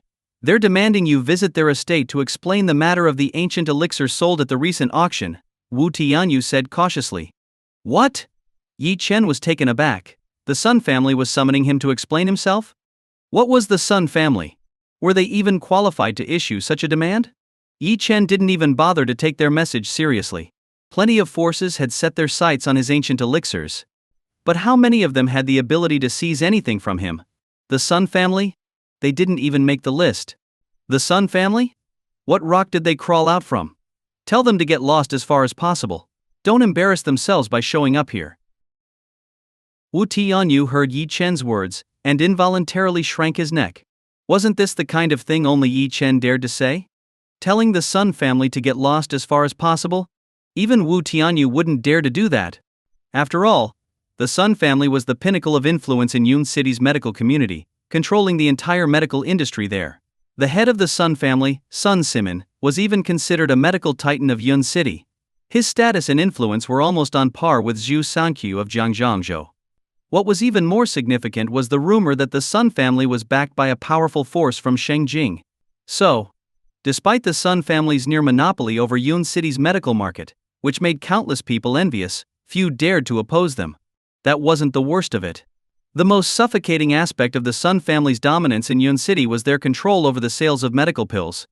This forced countless martial arts experts to bow to the Sun family's whims. In fact, a single word from the Sun family could often mobilize countless martial artists eager to obtain ancient pills for free. That was a terrifying force indeed. The Sun family could not be offended. This was Wu Tianyu's firm belief. Young Master Yi, I don't know if I should say this, but the Sun family is different from other forces. If we respond to them this way, we might really offend them. Wu Tianyu expressed his concerns. Don't worry, just respond as I said. If the Sun family doesn't come to me, I'll go find them myself, Yi Chen said dismissively, waving his hand. The Sun family had close ties with the Yun family of Shengjing, who were likely directly involved in Su Zixuang's death. Yi Chen hadn't even had the time to seek them out yet. But now, they couldn't wait to come looking for him. Yes, sir, Wu Tianyu responded and left. At the same time, in a private room at the Carnival Hotel in Yun City, Mu Wanking was hosting a gathering of Yun City's elites. She had put a lot of effort into tonight's event. Not only did she spend a fortune to book the most luxurious private room in the Carnival Hotel, but she also dressed up meticulously. Currently, several of Yun City's prominent young elites were seated in the room. In the past, with Mu Wanking's status and background, she might not have been able to sit with them. Among them, Wu Feng, the eldest son of the Tianyu Group, had the highest status. The others weren't far behind, with family fortunes worth at least billions. Sister Wanking, didn't you say that Zhou Sankyu's protege from Jiangzhou would be coming? Yeah, I've admired Zhu Sankyu for a long time. His disciple Lu Yao must be an exceptional individual. I heard she's quite renowned in Jiangzhou. She's achieved mastery in the medical arts at such a young age. Truly enviable. When will Lu Yao arrive? Hearing these remarks, Mu Wanking couldn't help but smile inwardly. She had intentionally arranged for Lu Yao to arrive a bit later to create a sense of anticipation. And it worked. Don't worry. Lu Yao is my close friend, she'll be here soon. In the meantime, let's enjoy ourselves and have a few drinks. Mu Wanking said with a smile. At that moment, someone stood up, holding a wine glass, and approached Mu Wanking. Mu Wanking immediately recognized him. It was Zhou Hai, the eldest son of Data Electronics Group. In the past, she had tried to get acquainted with him, but he had always been cold toward her. Miss Mu, we've met before. I didn't expect you to be such close friends with a figure like Lu Yao. My respect. Allow me to toast you. I hope we can stay in touch, Zhou Hai said, finishing his drink in one gulp and handing her his business card. Mu Wanking's eyes lit up. Lu Yao hadn't even shown up yet, and someone was already reaching out to her. Indeed, having strong connections made all the difference. In the past, she wouldn't even have had the chance to speak to someone like Zhu Hai, let alone receive his business card. Soon, several others also handed Mu Wangqing their business cards. However, Wu Feng, the eldest son of the Tianyu group, looked displeased. He had thought he was the star of the evening and that this banquet was in his honor. Who would have thought someone like Lu Yao would come along and steal the spotlight? Wu Feng, who was always used to being the center of attention, naturally felt upset. He was, after all, the young master of the Tianyu group. So what if Lu Yao was Zhou Sanqiu's disciple? In Yun City, Wu Feng didn't have to show her respect. Still, he remained silent for the time being, quietly drinking his wine. He thought Mu Wangqing was being terribly inconsiderate. He had graciously attended her event, only to be sidelined? This wasn't something young Master Wu could tolerate. He resolved to teach Mu Wangqing a lesson but concealed his emotions for now. Mu Wangqing, engrossed in the joy of her success, failed to notice Wu Feng's dark expression. Suddenly, the door creaked open. Lu Yao entered with an air of confidence and pride. As soon as she appeared, Mu Wangqing grabbed her hand and introduced her proudly. "This is Lu Yao, Zhou Sanqiu's protege, and my close friend." Lu Yao greeted the crowd with a bright smile. "Hello everyone." Instantly, everyone except Wu Feng crowded around her. "So you're the famous Lu Yao. You're just as extraordinary as the rumors say. You'll undoubtedly become a leading figure in the medical world. It's an honor to meet you, Miss Lu. Let me toast to you." Miss Lu is one of the foremost beautiful figures in Jiangzhou's medical community. Seeing you in person today, your charm is truly exceptional. The crowd showered her with compliments. Lu Yao, however, remained calm and composed, as she had experienced similar situations countless times in Jiangzhou. Being constantly in the limelight had given her a high opinion of herself. At that moment, Wu Feng stood up with his wine glass and walked toward her. Lu Yao assumed he was coming to toast her and smiled. But Wu Feng flipped his glass, pouring the wine onto the floor. "So, you're Lu Yao? Zhou Sanqiu's protege, huh? So what? This isn't Jiangzhou, it's Yun City. You must think highly of yourself expecting me to entertain you." His words were cold and sharp. The room fell silent, and those who had been flattering Lu Yao moments ago subtly moved away from her and Mu Wangqing. Lu Yao's face turned pale with embarrassment. "What are you doing, young Master Wu? Aren't we all friends here?" Mu Wangqing asked in confusion, not understanding why he was upset. "Friends? Mu Wangqing, I only attended this banquet as a favor to you, and you repay me by inviting some so-called Jiangzhou elite to overshadow me. Do you think Yun City's young masters are so easily pushed aside?" Wu Feng's anger was about to explode. Realizing her mistake, Mu Wangqing tried to explain. "No, young Master Wu, please let me explain." "Explain?" Today. Before Wu Feng could finish, the door swung open again. A disheveled Yi Chen strolled in, frowning. "What's this racket? All this barking is giving me a headache. Mu Wangqing, weren't you going to show me some elites? All I see here is a pack of yapping dogs." "What?" The moment Yi Chen walked in and compared all the elites present to dogs, Mu Wangqing nearly lost her mind in fright. She had already made Wu Feng angry due to her earlier oversight. And now, Yi Chen's words were like adding fuel to the fire. "It's over. Everything is over. This guy Yi Chen. He never shows up when he's needed, but always makes an appearance at the worst possible moments. Does he feel uncomfortable if he doesn't offend someone for even a day? These people here are the elites of Yun City. If they're offended, how will Mu Wangqing survive in Yun City in the future?" Regret washed over her. She should never have invited Yi Chen to come. Wu Feng was already on the verge of losing his temper. Initially, he was deeply dissatisfied with Mu Wangqing's neglect of him. Now, to be outright insulted as a dog? How could he tolerate this? Just as he was about to explode in rage, Wu Feng suddenly realized who had entered the room. It was Yi Chen. All his anger surged up to his head but was forcibly suppressed, replaced by an all-encompassing fear that gripped him to the core. What the hell? Young Master Yi. It's young Master Yi. Who was Yi Chen?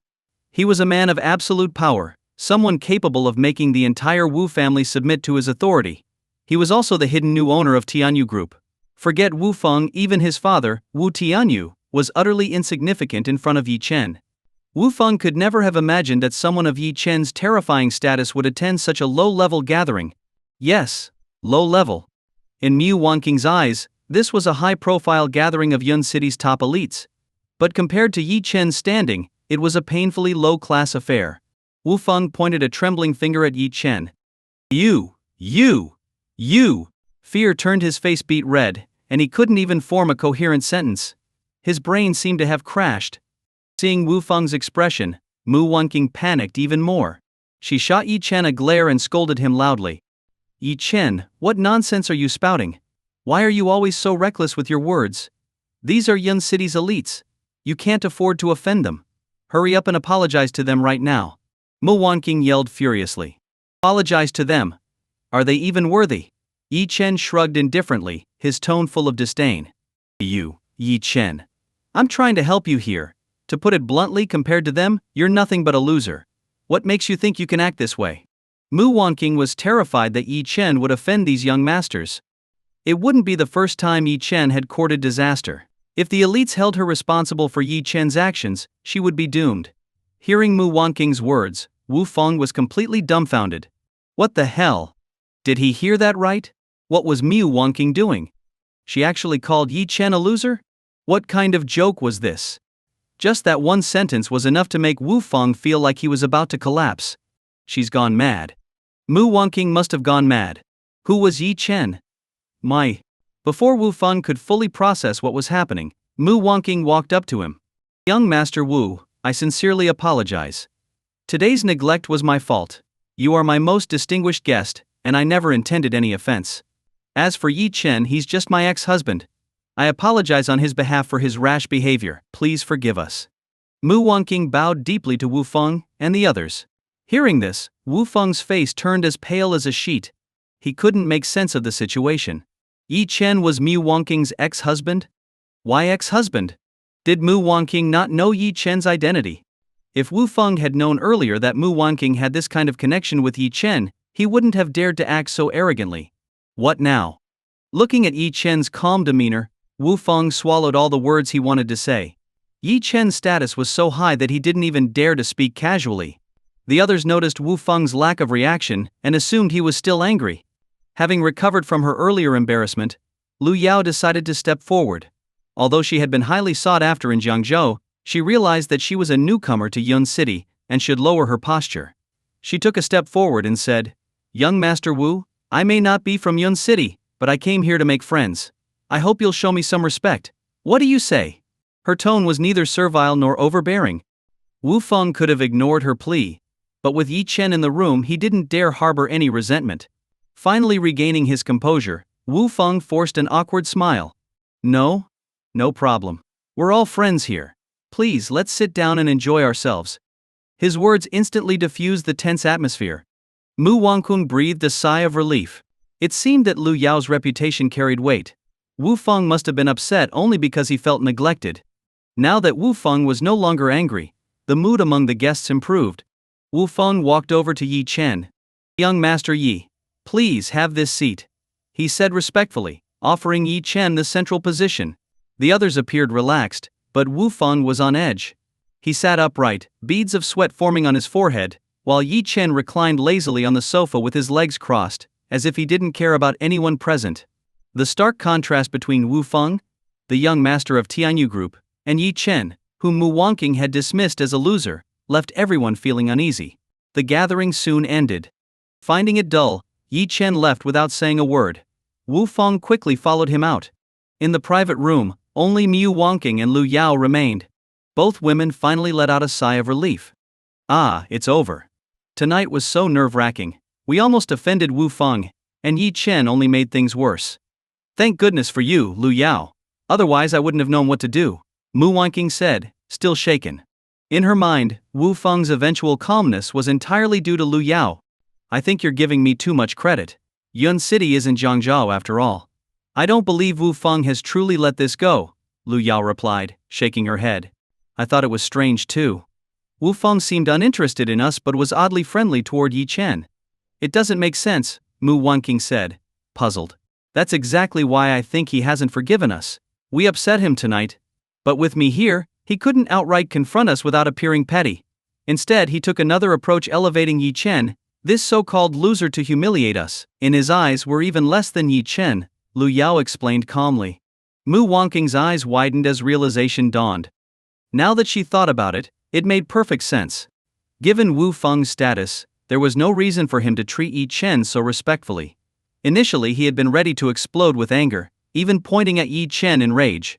It wasn't until Lu Yao spoke up that the tension eased.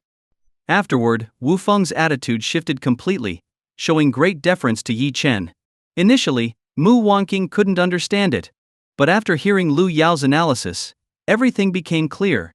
Wu Feng's treatment of Yi Chen wasn't out of respect but a calculated move to belittle her and Lu Yao. Mu Wanqing was taken aback by the depth of Wu Feng's scheming. The elites of high society truly were adept at playing mind games. Yao Yao, you're so insightful. If it weren't for you, I might have actually believed Yi Chen had suddenly become capable. Mu Wanqing exclaimed in amazement. This is completely normal. I've spent years mingling with the Jiangzhou elite and have a deep understanding of their mindset. You, on the other hand, lack the right vision and are a bit behind in this regard. Don't worry, I'll guide you step by step in the future. If you want to truly enter the top tier of elite circles, you have to integrate yourself with them. Someone like Yi Chen, who wears everything on his sleeve, is someone you must steer clear of. But that Wu Feng really impressed me. His scheming and composure are exceptional, befitting a true Yun City elite. He's someone I'd even consider associating with. Lu Yao narrowed her eyes as she explained everything to Mu Wanqing, point by point. Mu Wanqing listened intently, as though drinking in a refreshing spring. What Lu Yao was teaching her now were the true rules of the inner circle. To Mu Wanqing, every word was a lesson to be memorized. Yes, young Master Wu is definitely not an ordinary person. Someone like him can remain calm even in the face of someone like Yi Chen, a low-tier individual, while still managing to suppress us subtly. That shows some skill. However, I heard that the Tianyu group has been acquired by someone else. While it's still managed by the Wu family, the owner has changed. Mu Wanqing commented. That's not an issue. The fact that the Wu family is still in charge means they've aligned themselves with a more powerful force. For someone to make the Wu family submit, they must be truly formidable.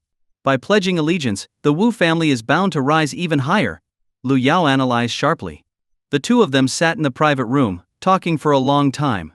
Wu Feng, of course, had no idea that today's unexpected events had been interpreted by the two women as proof of his deep scheming. If he had overheard their conversation, he would have been speechless. Why was he friendly to Yi Chen? Why wasn't he interacting with others? It wasn't because he was arrogant or thought himself above them. It was because he was terrified. Are you kidding me? Sitting next to someone like Yi Chen, the great young master Yi, how could he dare to make any kind of move? At that moment, Wu Feng was hunched over, trailing behind Yi Chen, not daring to step out of line. Suddenly Yi Chen stopped in his tracks and turned around sharply, glaring coldly at Wu Feng. Why are you following me? Thud. Wu Feng's heart skipped a beat, and he immediately dropped to his knees. Young Master Yi, it's my fault today. I didn't know about your relationship with Mu Wanqing. I'm truly sorry. Wu Feng stammered, his face full of bitterness. Mu Wanqing has nothing to do with me anymore. There's no need to apologize to me, Yi Chen replied nonchalantly. Yes, young Master Yi. I was very discreet tonight, and made sure Mu Wanqing and the others didn't find out about your true identity. Wu Feng nodded repeatedly, eager to please. He assumed Mu Wanqing didn't know Yi Chen's real status because Yi Chen had intentionally hidden it. Yi Chen frowned. He had never hidden anything from Mu Wanqing. In fact, he had often told her about the things he had done. However, everything he did was so extraordinary that Mu Wanqing and her crowd, with their preconceived notions, dismissed it all as boasting. And with Yi Chen's pride, he had no interest in explaining further. Oh, Yi Chen replied indifferently, unwilling to dwell on the matter. He turned to leave. Seeing Yi Chen's reaction, Wu Feng felt a surge of relief, convinced he had done the right thing. Of course, someone of Yi Chen's stature wouldn't want his identity casually revealed. As Yi Chen started to walk away, Wu Feng quickly called out again. Young Master Yi. Yi Chen frowned and turned back impatiently. What now?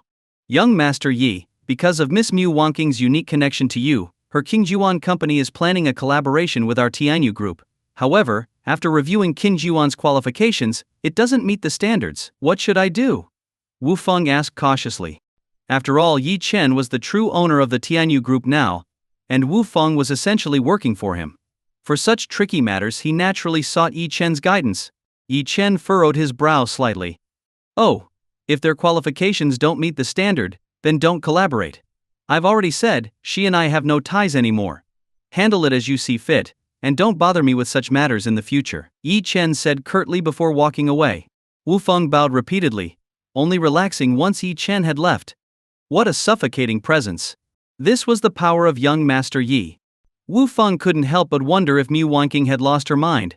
Why would she give up on someone like Yi Chen, only to go around begging for projects and partnerships?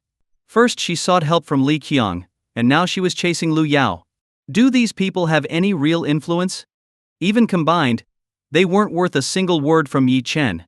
Wu Feng shook his head in disbelief. If Mu Wanqing ever discovered Yi Chen's true identity, she would regret it to the point of slapping her own thigh. Taking out his phone, Wu Feng swiftly issued orders to handle the matter. Back in the private room, Mu Wanqing and Lu Yao had just finished their conversation when Mu Wanqing received a call from the Tianyu group. After listening to the caller, she felt as though she had been struck by lightning, collapsing onto the sofa in despair. Wanqing, what's wrong? Lu Yao rushed over, alarmed. Yao, you were right. Wu Feng is deeply scheming. He's still angry and taking revenge. I just got a call from Tianyu Group. The collaboration project has been cancelled. Mu Wanqing said bitterly. That project was supposed to be Kyungji-Wan Company's ticket to going public. Now, it was gone. Regret filled her heart. So much regret. She blamed Yi Chen entirely for this disaster. If it had only been about Lu Yao, being in the same circle would have made it unlikely for Wu Feng to act so ruthlessly. But Yi Chen's reckless insult calling all the Yun City elites dogs was undoubtedly the real trigger for Wu Feng's fury. And it made sense. How could a top-tier young master tolerate being insulted as a dog by someone he saw as a lowlife? Sigh. Yi Chen was indeed too reckless. In elite circles, insulting others so openly is a major taboo. I've told you before, Yi Chen is no longer in the same league as you. Helping him won't change anything. You're better off staying away from him, Lu Yao advised with a sigh. I understand. Mu Wanqing's face was pale, her spirit crushed as she sighed deeply. Don't be so upset, Wanqing.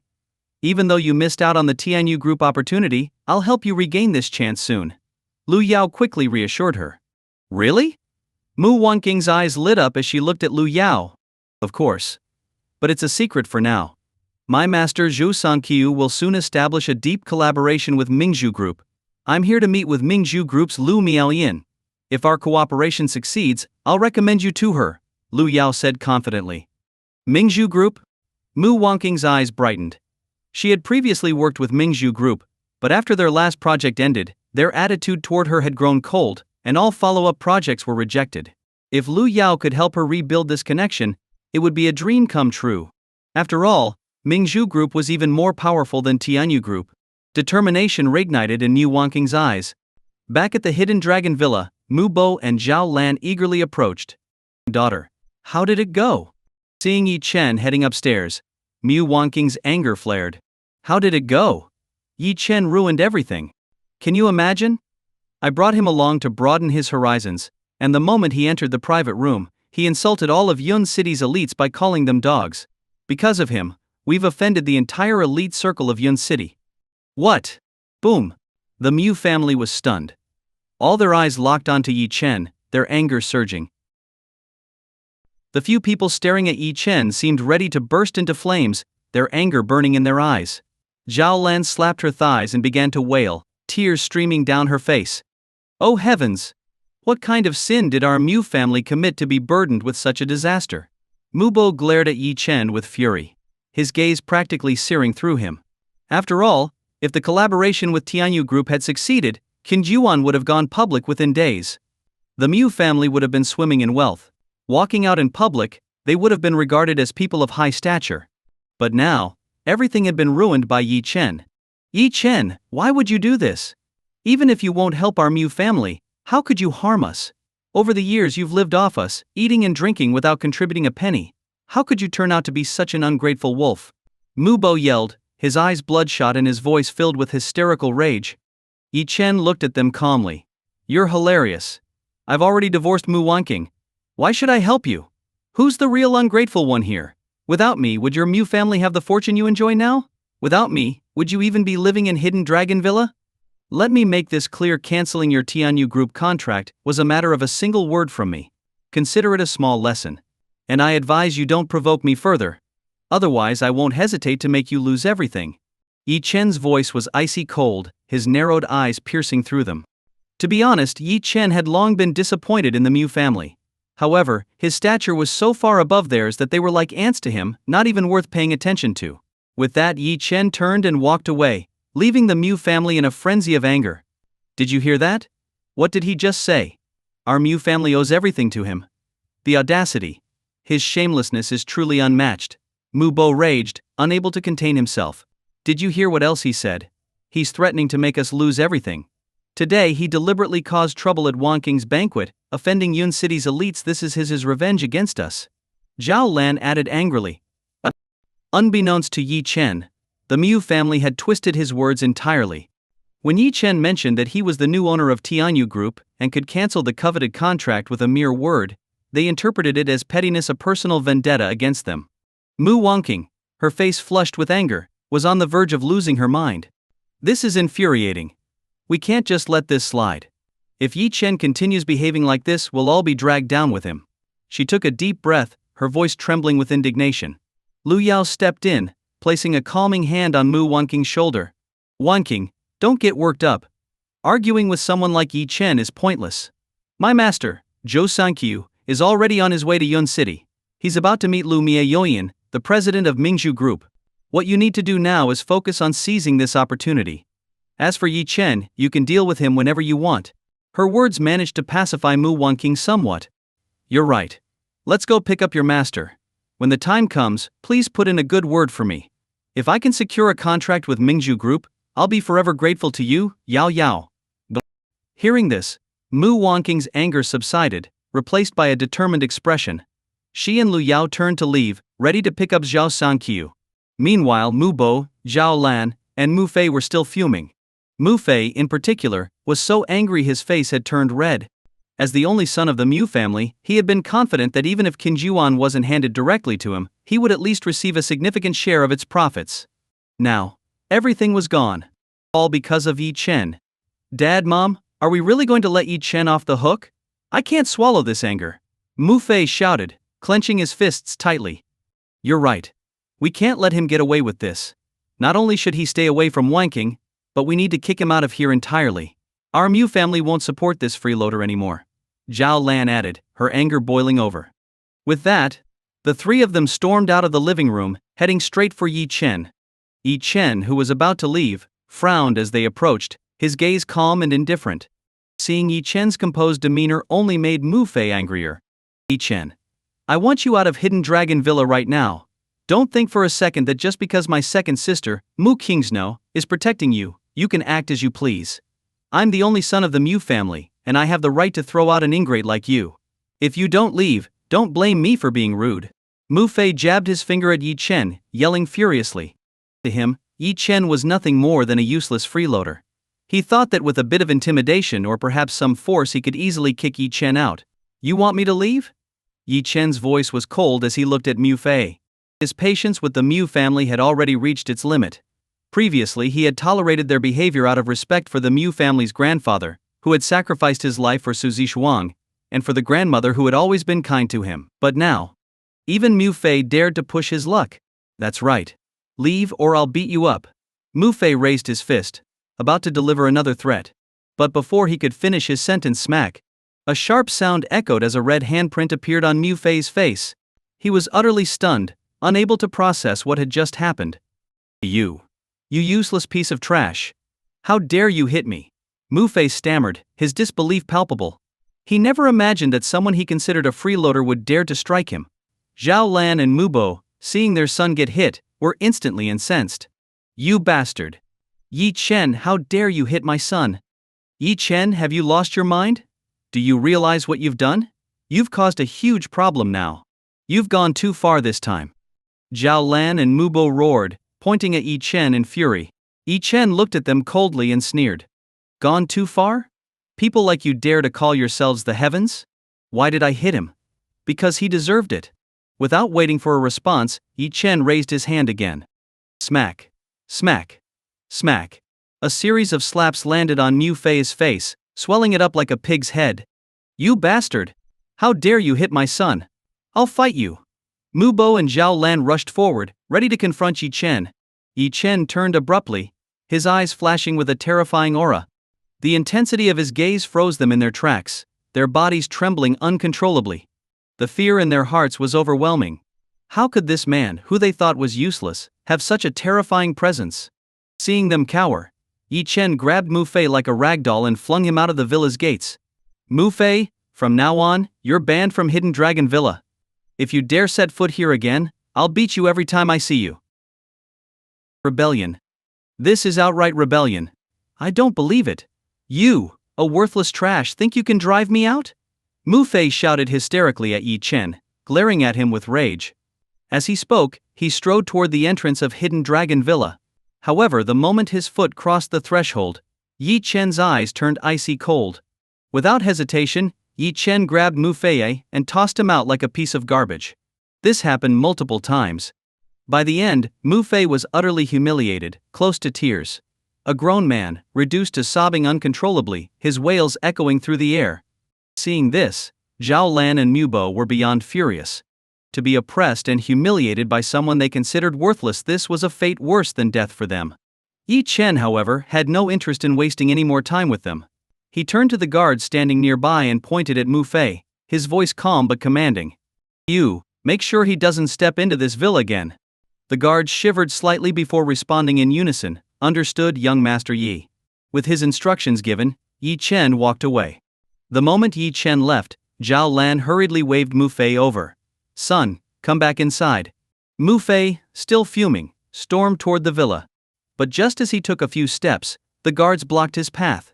Sorry, you can't enter. Those words caused the entire Mu family to explode with rage.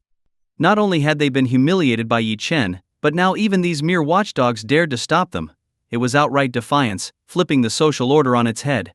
Mu Fei was livid.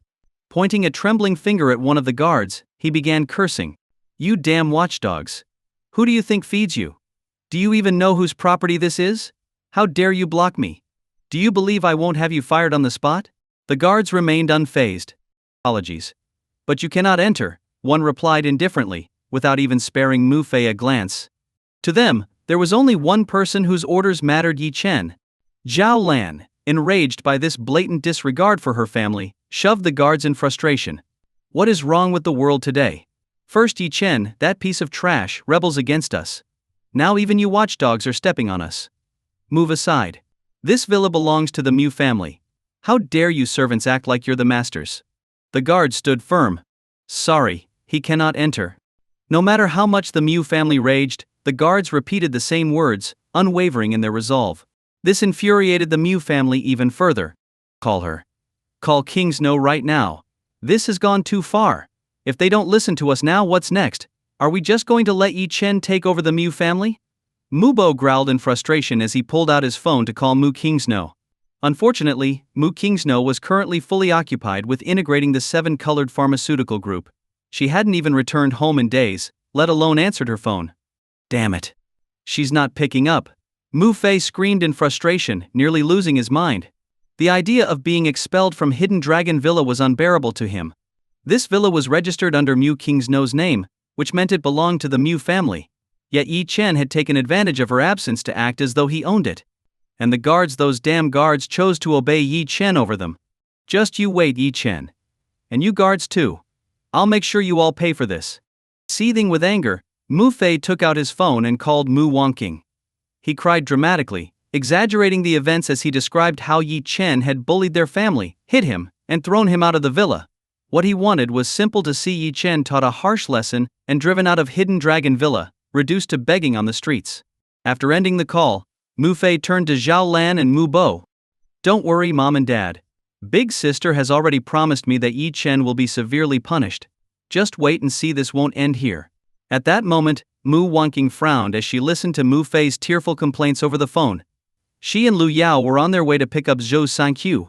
What's wrong, Wangqing? Lu Yao asked, noticing her friend's grim expression. Sigh. It's that lunatic Yi Chen again. He beat up my younger brother and even kicked him out of the house. Mu Wangqing sighed in frustration. What? Mu Fei was beaten? Is it serious? Lu Yao was shocked. She couldn't believe Yi Chen had the audacity to resort to violence. It sounds bad. My brother is so well behaved, he's barely in his 20s, still practically a kid. How could Yi Chen do such a thing? Mu Wanqing said angrily. Wanking, you should head back and deal with this.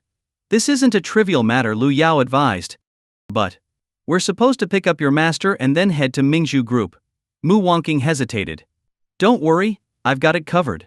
My master hasn't even met Lu Miaomie yet, and someone of your level probably wouldn't be involved in the initial meeting anyway. Go handle your family's issue first.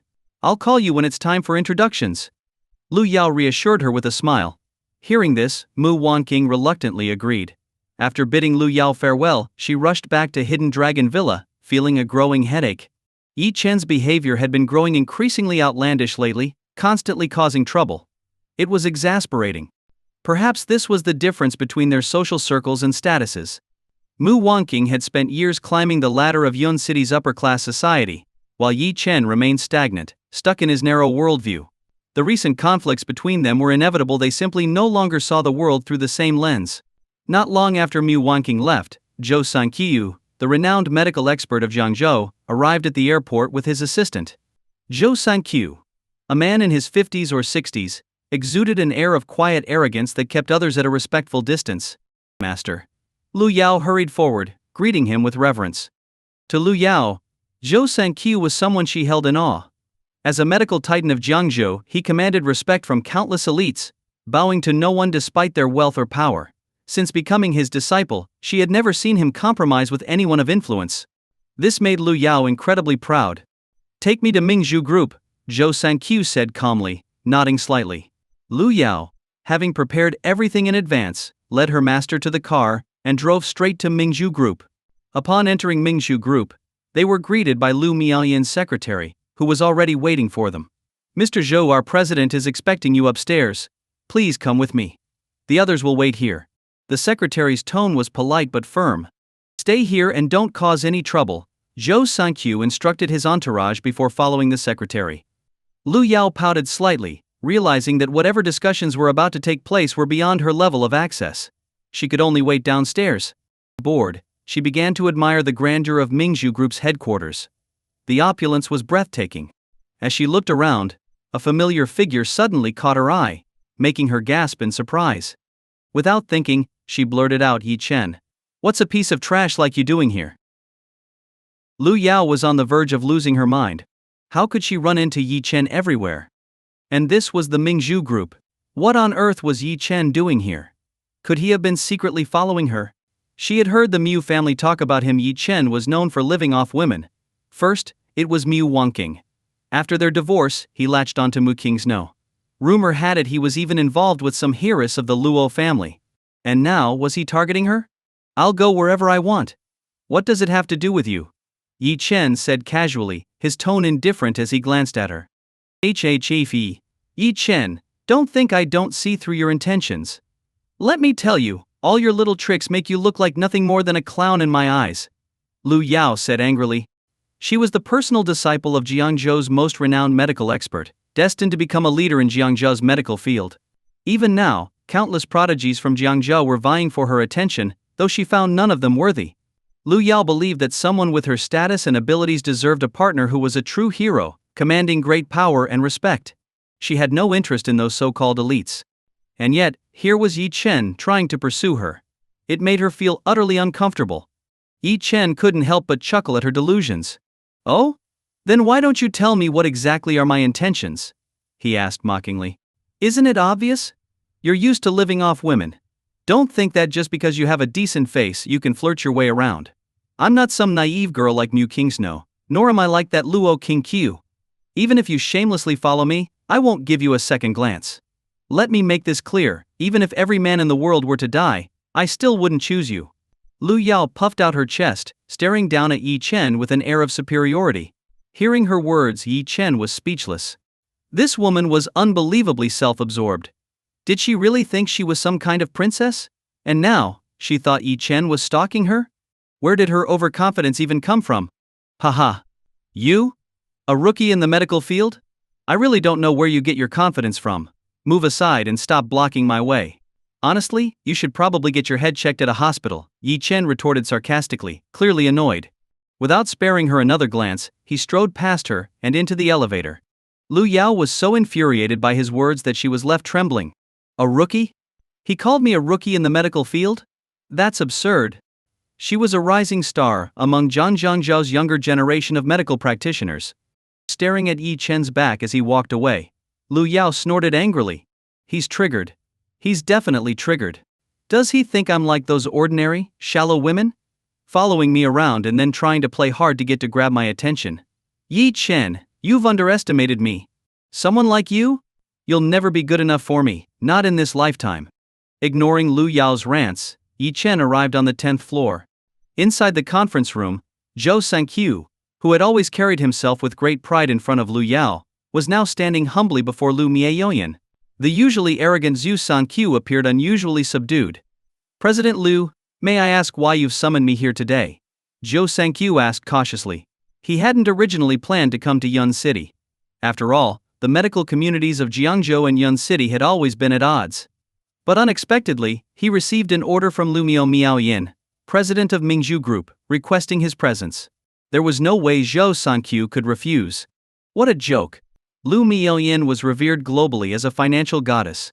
The Mingzhu Group in Yun City was just a small branch of the larger Mingzhu Consortium, a commercial empire with wealth rivaling entire nations. And Lu Miaoyan's status within this empire was one of unmatched authority. Oh, it's not me who wants to meet you. It's my master. Lu Miaoyan replied calmly. These words made Zhou Sanqiu's scalp tingle. What? Did he hear that correctly? Lu Miaoyan had a master? This had to be a joke. Who was Lu Miaoyan? She was the president of the Mingzhu Consortium, commanding trillions in assets. With a single word, she could decide the fate of millions. And yet, she had a master? Just as Zhou Sanqiu was trying to process this revelation, Yi Chen strolled into the room and casually sat down in the center seat, propping his legs up on the table. Such a brazen lack of decorum immediately made Zhou Sanqiu frown. He was in the middle of a discussion with Lu Miaoyan, and this young man had barged in without so much as an introduction. How rude. Just as he was about to reprimand Yi Chen, something shocking happened. Lu Miaoyan stood up, walked over to Yi Chen, and knelt gracefully beside him. Using her soft, fair hands, she began gently massaging his legs. Master, is the pressure okay? She asked sweetly. Boom. Zhou Sanqiu felt like he had been struck by lightning.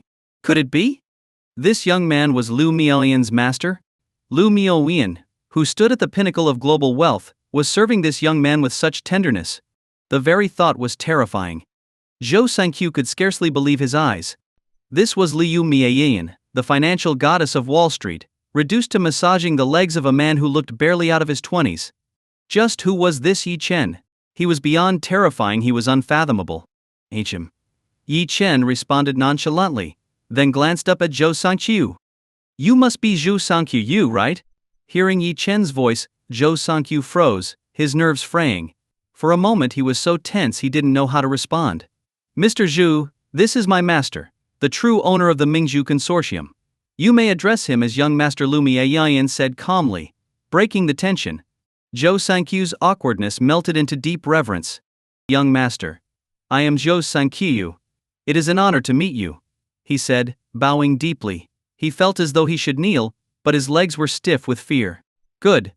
Prepare yourself, I'll host a celebration for you tomorrow night, Yi Chen said directly. A celebration? For what?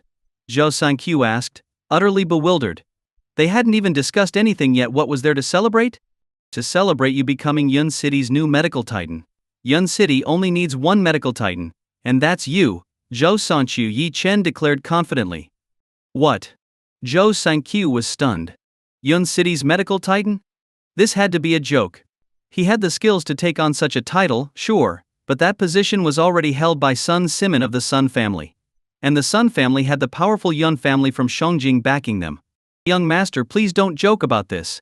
Making me the medical titan of Yun City? That's impossible.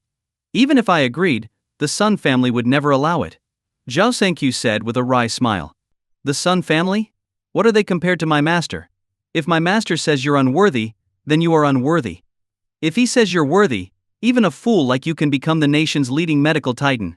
Lu Miaoyan snapped, glaring at Zhou Sanqiu for doubting Yi Chen. The rebuke hit Zhou Sanqiu like a thunderbolt. He immediately knelt before Yi Chen, his voice trembling with reverence. "I will follow the young master's every command."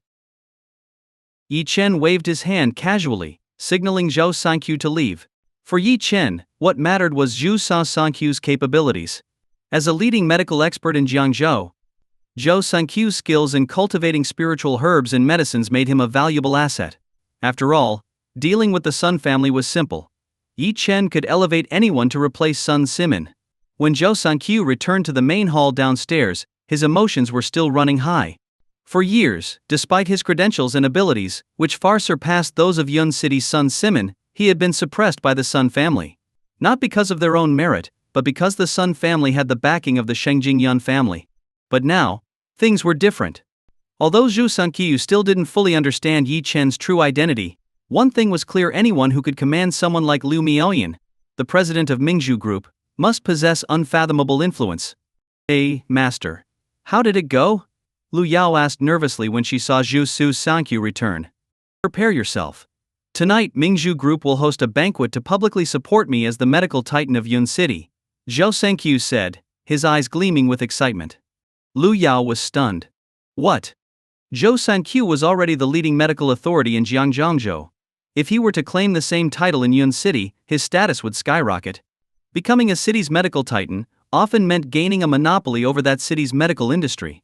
And the profits of the medical industry were staggering, ranging from the daily healthcare needs of ordinary people to the expensive cultivation pills used by martial artists. How is that even possible? Does President Lu Miaoyan have that much influence? I heard that Sun Simin, the current medical titan of Yun City, is backed by the Shengjing Yun family. Lu Yao exclaimed. I'm not sure how much power President Lu has, but I can tell you this today: I've managed to secure the support of someone far greater. Do you know who summoned me today? It was none other than the true owner of the Mingzhu Consortium. Lu Miaoyan herself is merely his servant, Zhou Sanqiu said with deep reverence. Hearing this, Lu Yao was utterly shocked. The true owner of the Mingzhu Consortium? And Lu Miaoyan, a financial goddess, was just a servant? Her mind went blank, her eyes wide with disbelief. Lu Miaoyan was already considered a towering figure in the financial world. Yet, she had a master? Who is this person? Lu Yao asked, her voice filled with curiosity. His name is not something to be mentioned lightly. What I can tell you is that he's very young, probably about your age. Tonight you'll meet him at the banquet, Zhou Sanqiu replied with a slight smile. Lu Yao didn't press further, but her heart was already stirred. She had always carried herself with pride, dismissive of most men, even those who were powerful and influential in Jiangzhou. To her, these so-called elites might have clout in Jiangzhou, but outside of it, they were nothing. But the mysterious master behind the Mingzhu Consortium? He had to be a true prodigy, someone capable of commanding the respect of a woman as exalted as Lu Miaoyan. Her curiosity about this enigmatic figure grew by the second. After escorting Zhou Sanqiu to his hotel to rest, Lu Yao decided to share this astonishing news with Mu Wanqing.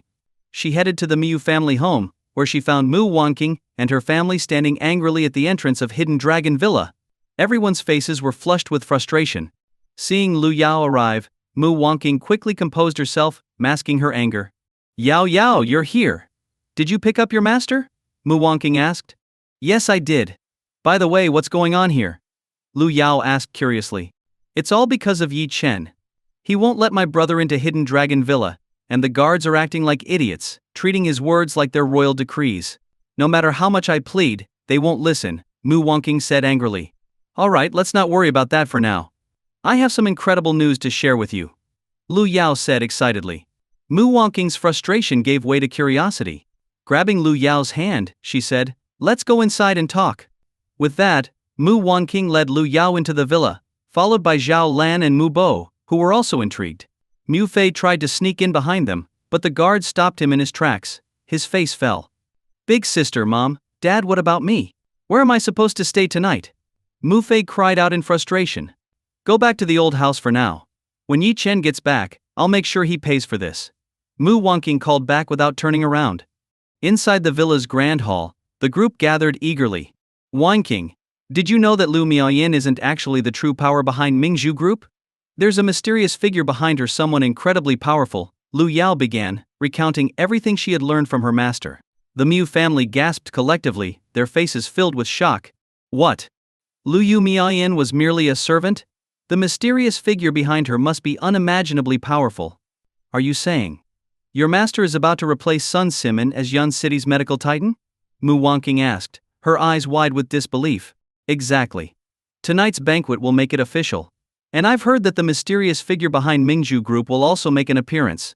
Honestly, I'm so eager to meet someone of such unparalleled stature, Lu Yao said, her face glowing with anticipation.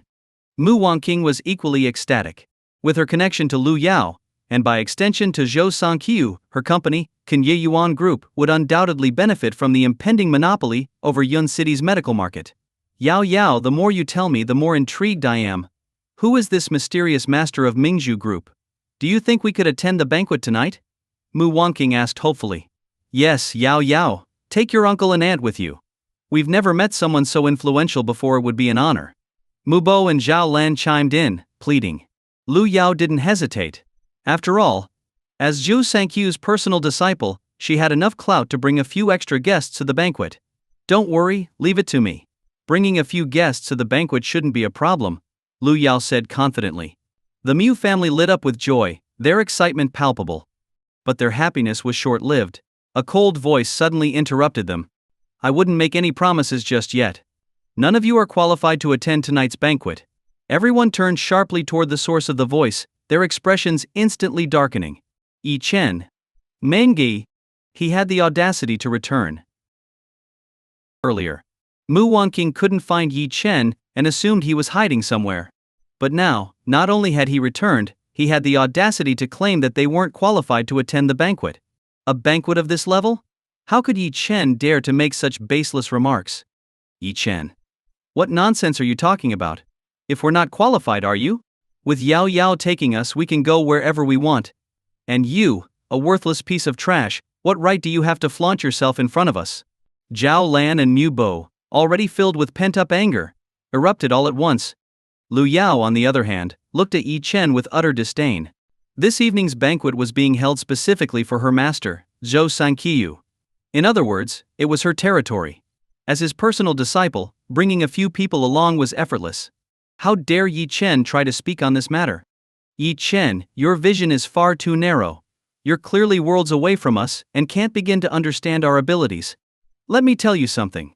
My master, Zhou Sangqiu, is about to become Yun City's medical titan. Soon, the entire Yun City medical market will be under his control. With such a vast market at our fingertips, Wangking's Kenjuan company will inevitably rise to prominence with my support.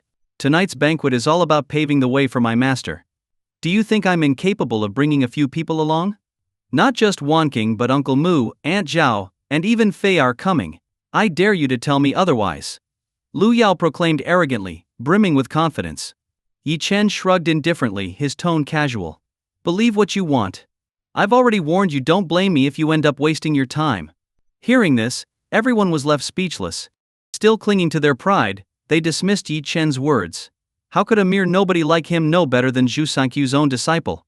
As Yi Chen turned to leave, Mu Wangking stepped forward to block his path. Yi Chen, I demand an explanation, she said angrily. An explanation for what? Yi Chen asked calmly. How dare you ask that? What gives you the right to kick my brother out of Hidden Dragon Villa? Who gave you the authority to hit him? I'm ordering you to apologize to him, immediately, and personally invite him back. Mu Wangking said furiously, pointing at Yi Chen. Yi Chen looked at her and couldn't help but laugh. Mu Wangking, aren't you a little too full of yourself? Ordering me? We're divorced. There's nothing between us anymore. As for your brother, he brought this upon himself. Letting him stay here was my kindness. If I don't want him here, he can get lost. Yi Chen's tone turned icy as his eyes flashed coldly. You. Mu Wangking stammered, her face filled with rage. Just as she was about to speak, Yi Chen cut her off. I advise all of you to behave. Otherwise I won't hesitate to throw you out of this villa, just like I did with Mu Fei. With a dismissive snort, Yi Chen walked out of Hidden Dragon Villa, leaving the Mu family seething with anger. You! Bastard! Wangking, look at him. He's walking all over us now. Does he really think this place belongs to him? Outrageous. Absolutely outrageous. The Mu family was beside themselves with fury, but could do nothing to stop him. Let it go, Wangking. He's not worth your energy, Lu Yao whispered, trying to calm her friend. But he's gone too far. Our Mu family treated him well, and now he's acting like this ungrateful scoundrel. It's infuriating. Mu Wanking said, her eyes red with frustration. It's because your status has already surpassed his. He can't understand or integrate into our world anymore, so he resorts to these petty antics for attention. Don't worry, there's a way to deal with him, Lu Yao said with a sly smile. What way? Mu Wanking asked curiously. Yi Chen is acting so arrogantly because you've been too kind to him. Tonight, we have the chance to meet the mysterious master behind Mingzhu Group's president Lu Miaoyin. If he takes a liking to me, his power alone would make dealing with Yi Chen as easy as snapping fingers, Lu Yao explained. Mu Wanking's eyes lit up. Lu Yao was beautiful and accomplished, a woman who could steal the spotlight wherever she went. If she truly became the partner of the mysterious figure behind Mingzhu Group, her status would soar to unimaginable heights. Wow! I can't wait for tonight's banquet. Let's go together. Lu Yao led the Mu family to the banquet venue. However, as soon as they reached the entrance, they were stopped by the security guards. Please present your invitation, one guard said politely. I'm Lu Yao, the personal disciple of Zhao Sanqiu. Tonight's banquet is being held for my master. Are you saying I can't enter? Lu Yao asked, frowning. I'm sorry, we're only allowing entry with invitations. Please present yours, the guard replied firmly. Lu Yao was stunned. She had no idea that tonight's banquet required invitations. Feeling embarrassed, she didn't dare barge in with the Mu family. Just then, a group of people approached from a distance. Seeing them, Lu Yao's eyes lit up. It was none other than her master, Zhou Sanqiu. Master. Lu Yao called out eagerly. Yao Yao, where have you been? Here, this is your invitation. Tonight's banquet is very important, don't forget that, Zhou Sanqiu said, handing her an invitation before stepping inside. Got it, master? Overjoyed, Lu Yao presented her invitation to the guards. See? I told you I have an invitation. Can I go in now? She said with a pout. The guards stepped aside, allowing her entry.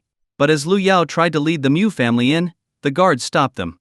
I'm sorry, ma'am. You may enter. But the others need to present their invitations, the guard said firmly. This left both Lu Yao and the Mu family flustered. Master, do you have more invitations?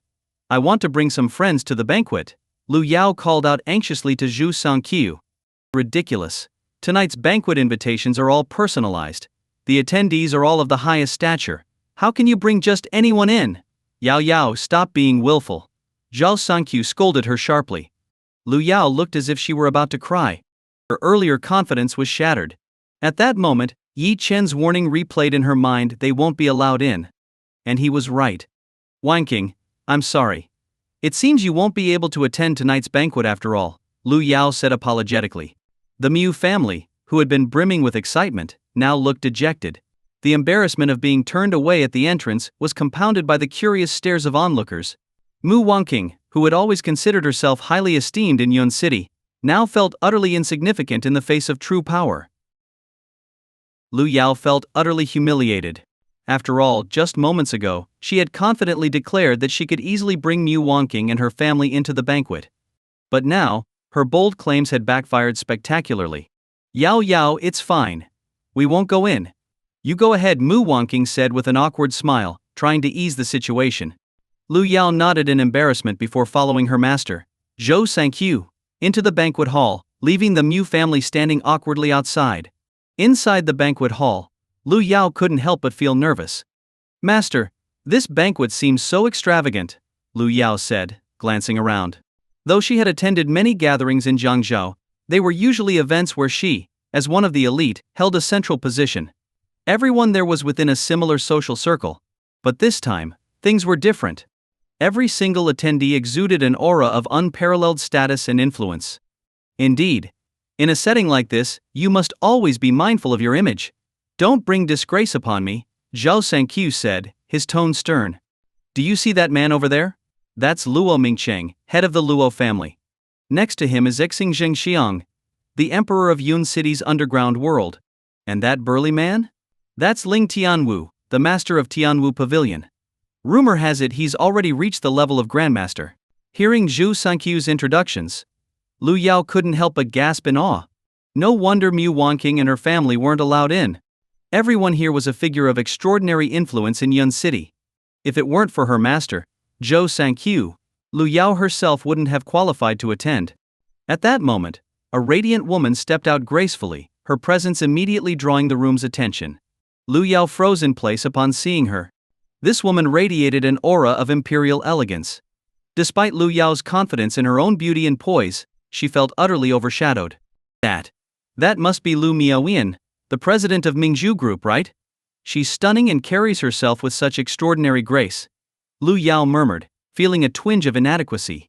To her, Lu Miaoyan was the epitome of perfection, a rare combination of unmatched beauty, exceptional talent, and enviable success. Yes, that's Lu Miaoyan, Zhou Sankyu confirmed. I'll go greet her. You wait here. All right, master, Lu Yao replied, nodding obediently. Watching Lu Miaoyan from a distance, Lu Yao couldn't help but feel a spark of longing. Every woman, she thought, probably dreams of being someone as exalted as Liu Miaoyan. This thought made her even more curious about the mysterious man behind Lu Miaoyan. Who could possibly be so remarkable that a woman like Lu Miaoyan would willingly call him her master? Determined to seize the opportunity, Lu Yao resolved to find a way to meet this enigmatic figure. As she scanned the room, searching for any sign of him, her gaze unexpectedly landed on someone familiar, Yi Chen. What is he doing here? Lu Yao was utterly stunned. This banquet was reserved for the most influential figures in Yun City. How could Yi Chen, of all people, possibly be here? Her mind blanked as she tried to make sense of the situation. Yi Chen seemed to notice her as well and walked over, a faint smile on his lips. So, how about it? Do you believe me now? The Mu family couldn't get in, Yi Chen said casually, his tone laced with amusement. You really do have some nerve. Aren't you afraid of dying? Lu Yao retorted, snapping out of her shock. Into her, there was no way Yi Chen could have legitimately entered this banquet. The only plausible explanation was that he had snuck in through some underhanded means. Why would he do that? The answer seemed obvious to her. Yi Chen wanted to mooch off her success. You're so desperate for a free ride that you're willing to risk your life? Lu Yao sneered inwardly. You're not wrong, I am quite extraordinary.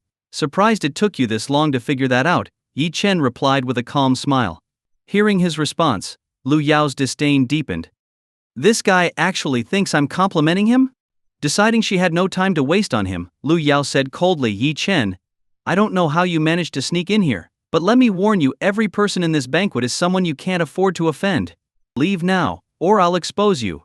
And when that happens, you'll lose more than just your dignity, you might lose your life. I don't believe you, Yi Chen said with a shrug. You? Lu Yao was furious. Do you even understand who the star of tonight's banquet is? It's the true master behind Mingzhu Group, the one even Lu Miaoyan serves. If you offend someone like that, not only will you be destroyed, but the entire Mu family will be implicated. Do you get it? What if that person you're talking about is me? Yi Chen said with a smirk. What? Lu Yao felt as though her head was about to explode. This lunatic. Is he trying to get himself killed? To her, Yi Chen's claim was absurd beyond belief. Now, she finally understood why Mu Wangqing had divorced him. And with behavior like his, anyone associated with him would inevitably be dragged down. Fearing that Yi Chen would ruin everything, Lu Yao acted decisively. Security. There's someone here without an invitation who snuck into the banquet. Get him out of here, she shouted, pointing at Yi Chen. Better to have him removed now than let him create chaos later. The moment she spoke, the atmosphere in the room shifted. All eyes turned toward Yi Chen. When the attendees recognized him, their expressions changed dramatically. Yi Xiao, young Master Yi was here and someone had accused him of sneaking in? The tension in the room skyrocketed as several influential figures, including Luo Mingcheng, Xing Zhengxiang, and Ling Tianwu, immediately moved toward Yi Chen with serious expressions. Even Lu Yu Miaoyan and Zhou Sankyu abandoned their conversations and hurried over. Seeing this, Lu Yao's heart skipped a beat. As expected, the upper echelons of society are extremely hierarchical, she thought. They won't tolerate a nobody like Yi Chen tainting their space. Her words had summoned the wrath of the most powerful individuals in Yun City. Yi Chen is done for this time, she thought. A pang of regret surfacing. Had she gone too far? But when Lu Yao glanced at Yi Chen, she saw no trace of panic. Instead, he stood there confidently, as though he were above it all. Any sympathy she might have felt vanished. Keep pretending, Yi Chen, she thought. With so many big shots enraged, you're doomed. Such a grand scene was enough to strike fear into anyone's heart.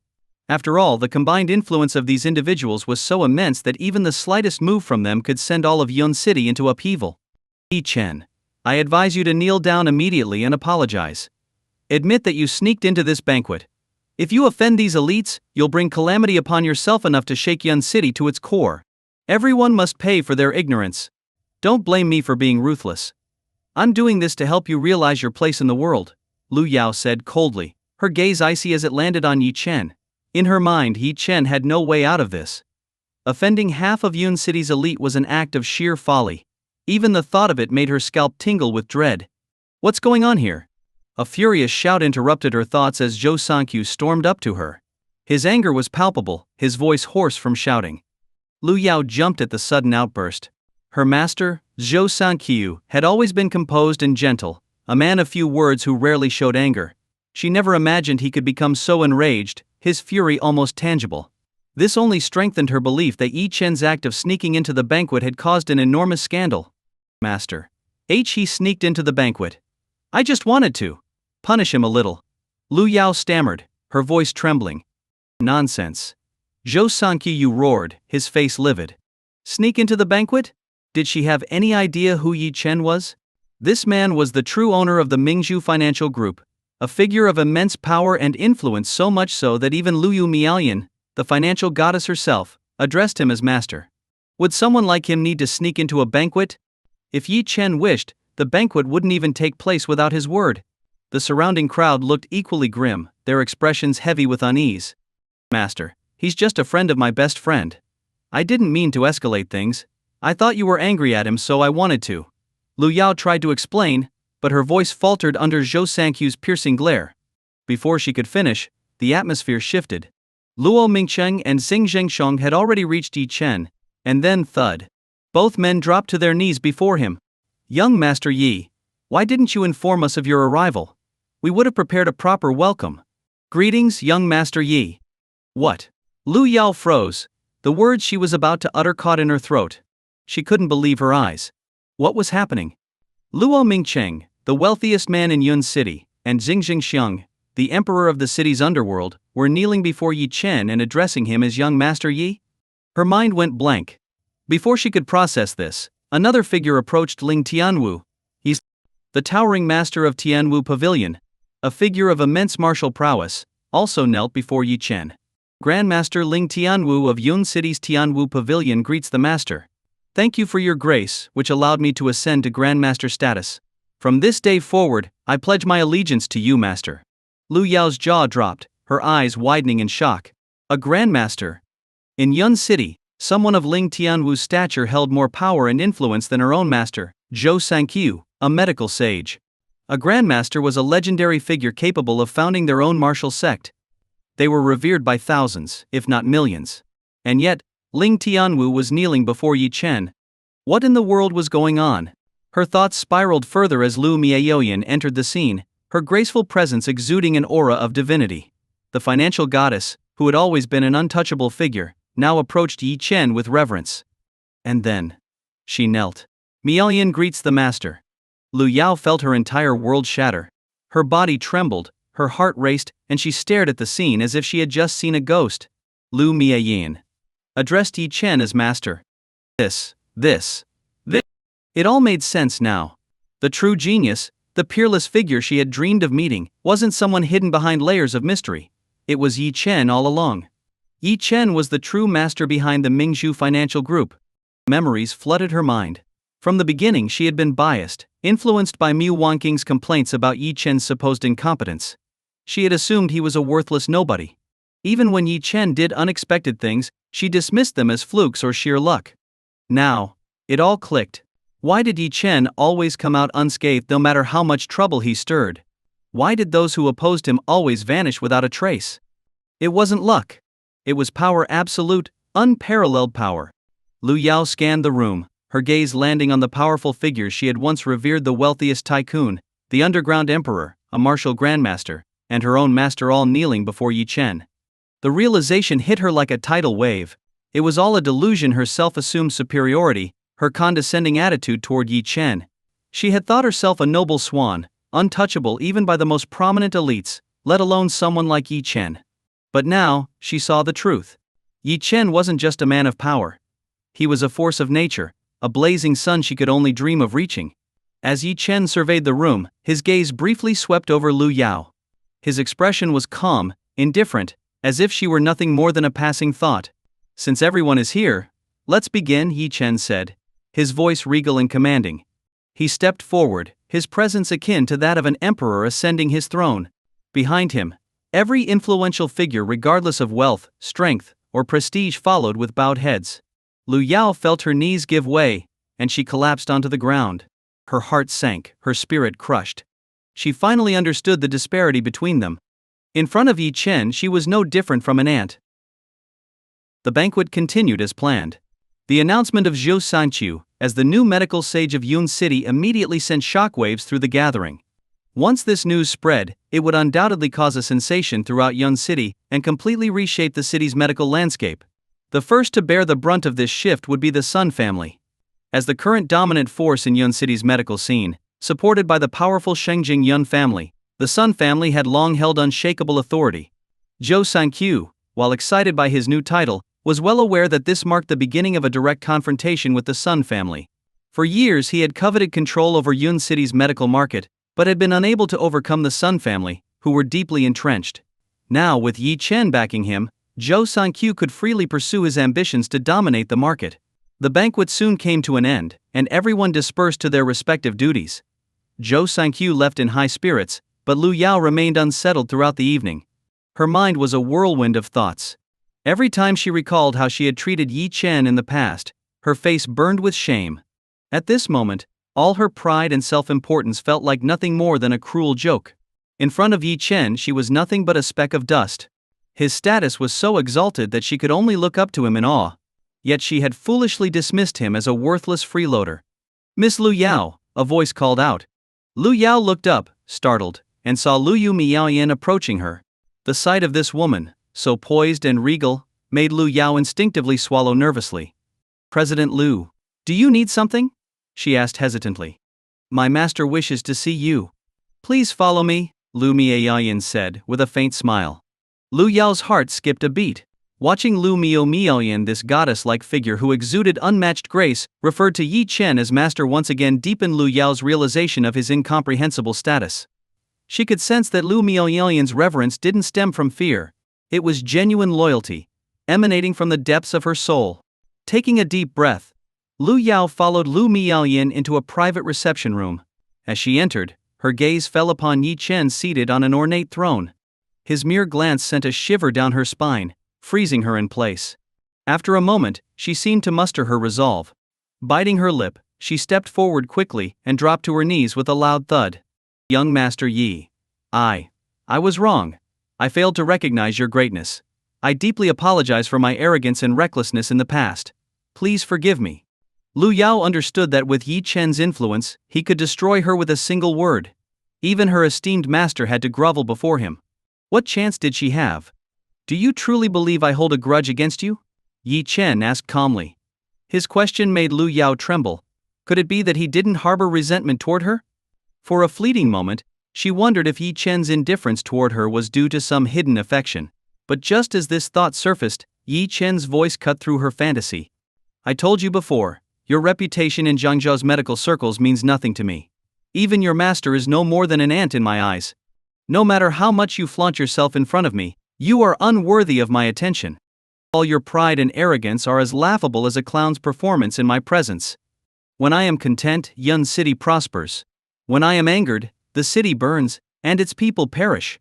Yi Chen's words were calm, but they carried an unmistakable and absolute authority. Lu Yao's body shook violently. Yes, in Yi Chen's eyes, her past behavior was nothing but a ridiculous farce. And it was all because of Mu Wangqing. If Mu Wangqing hadn't constantly complained about Yi Chen's supposed incompetence, Lu Yao might have noticed his true identity much sooner. Her sorrow wasn't just for herself but also for Mu Wangqing. She recalled how she had once fully supported Mu Wangqing's decision to divorce Yi Chen, believing it was the beginning of Mu Wangqing's rise. But now, she realized the truth. Divorcing Yi Chen was the greatest mistake of Mu Wangqing's life. No matter how hard she worked, she was doomed to live in regret, For everything Mu Wanqing desired, her ultimate goals were mere trivialities beneath Yi Chen's feet.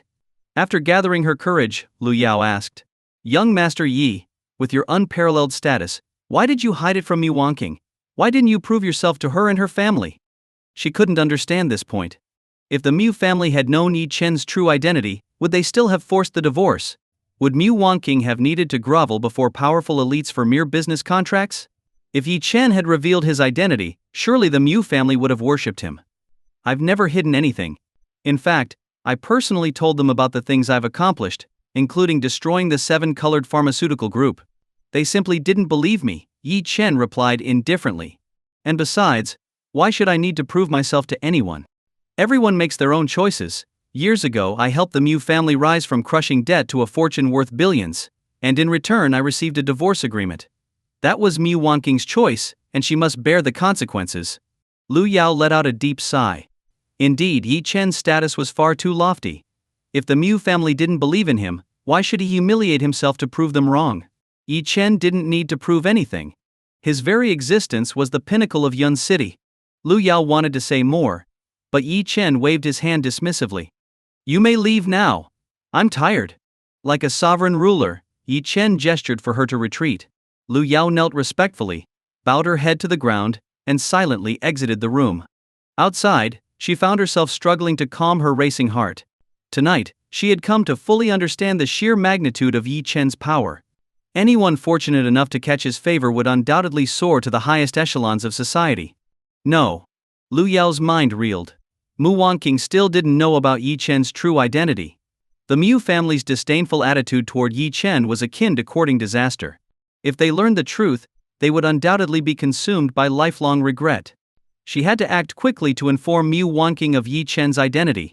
Even if Mu Wanqing couldn't win him back, at the very least, she needed to treat him with the respect he deserved to salvage whatever goodwill Yi Chen might still have for the Mu family. Taking a deep breath to steady herself, Lu Yao resolved to find Mu Wanqing immediately and reveal everything about Yi Chen. "Mu Wanqing, oh Mu Wanqing, you always prided yourself on being clever, on striving to reach the heights of success and admiration. But how could you be so blind? You held a priceless pearl in your hand, only to let it gather dust." Blind. Utterly blind. Determined, Lu Yao left quickly, her mind set on preventing Mu Wanqing from ruining her life entirely. Lu Yao was about to head to the Mu family residence. Just as she stepped out of the banquet hall, she ran into her master, Zhou Sanqiu. "Lu Yao." Zhou Sanqiu called out to her. "Master." Lu Yao respectfully greeted him. "HM. You've met young Master Yi now? What do you think?" Zhou Sanqiu asked with a smile. "I feel ashamed. I never imagined Yi Chen's status was so high. I used to think." Lu Yao lowered her head, her voice tinged with remorse. "Fortunately, young Master Yi didn't hold a grudge against you. Otherwise your life would have been over. Lu Yao, there's something important I need to tell you." Zhao Sanqiu's tone turned mysterious. Lu Yao froze for a moment. She rarely saw such an expression on her master's face. "What is it, master?" Lu Yao asked uneasily. "For years I've wanted to break into Yun City's medical market but could never succeed. Now, with just one word from young Master Yi, he's rallied half of Yun City's top forces to support me. His power is terrifying, Lu Yao. We must follow him closely. And you look at young Master Yi.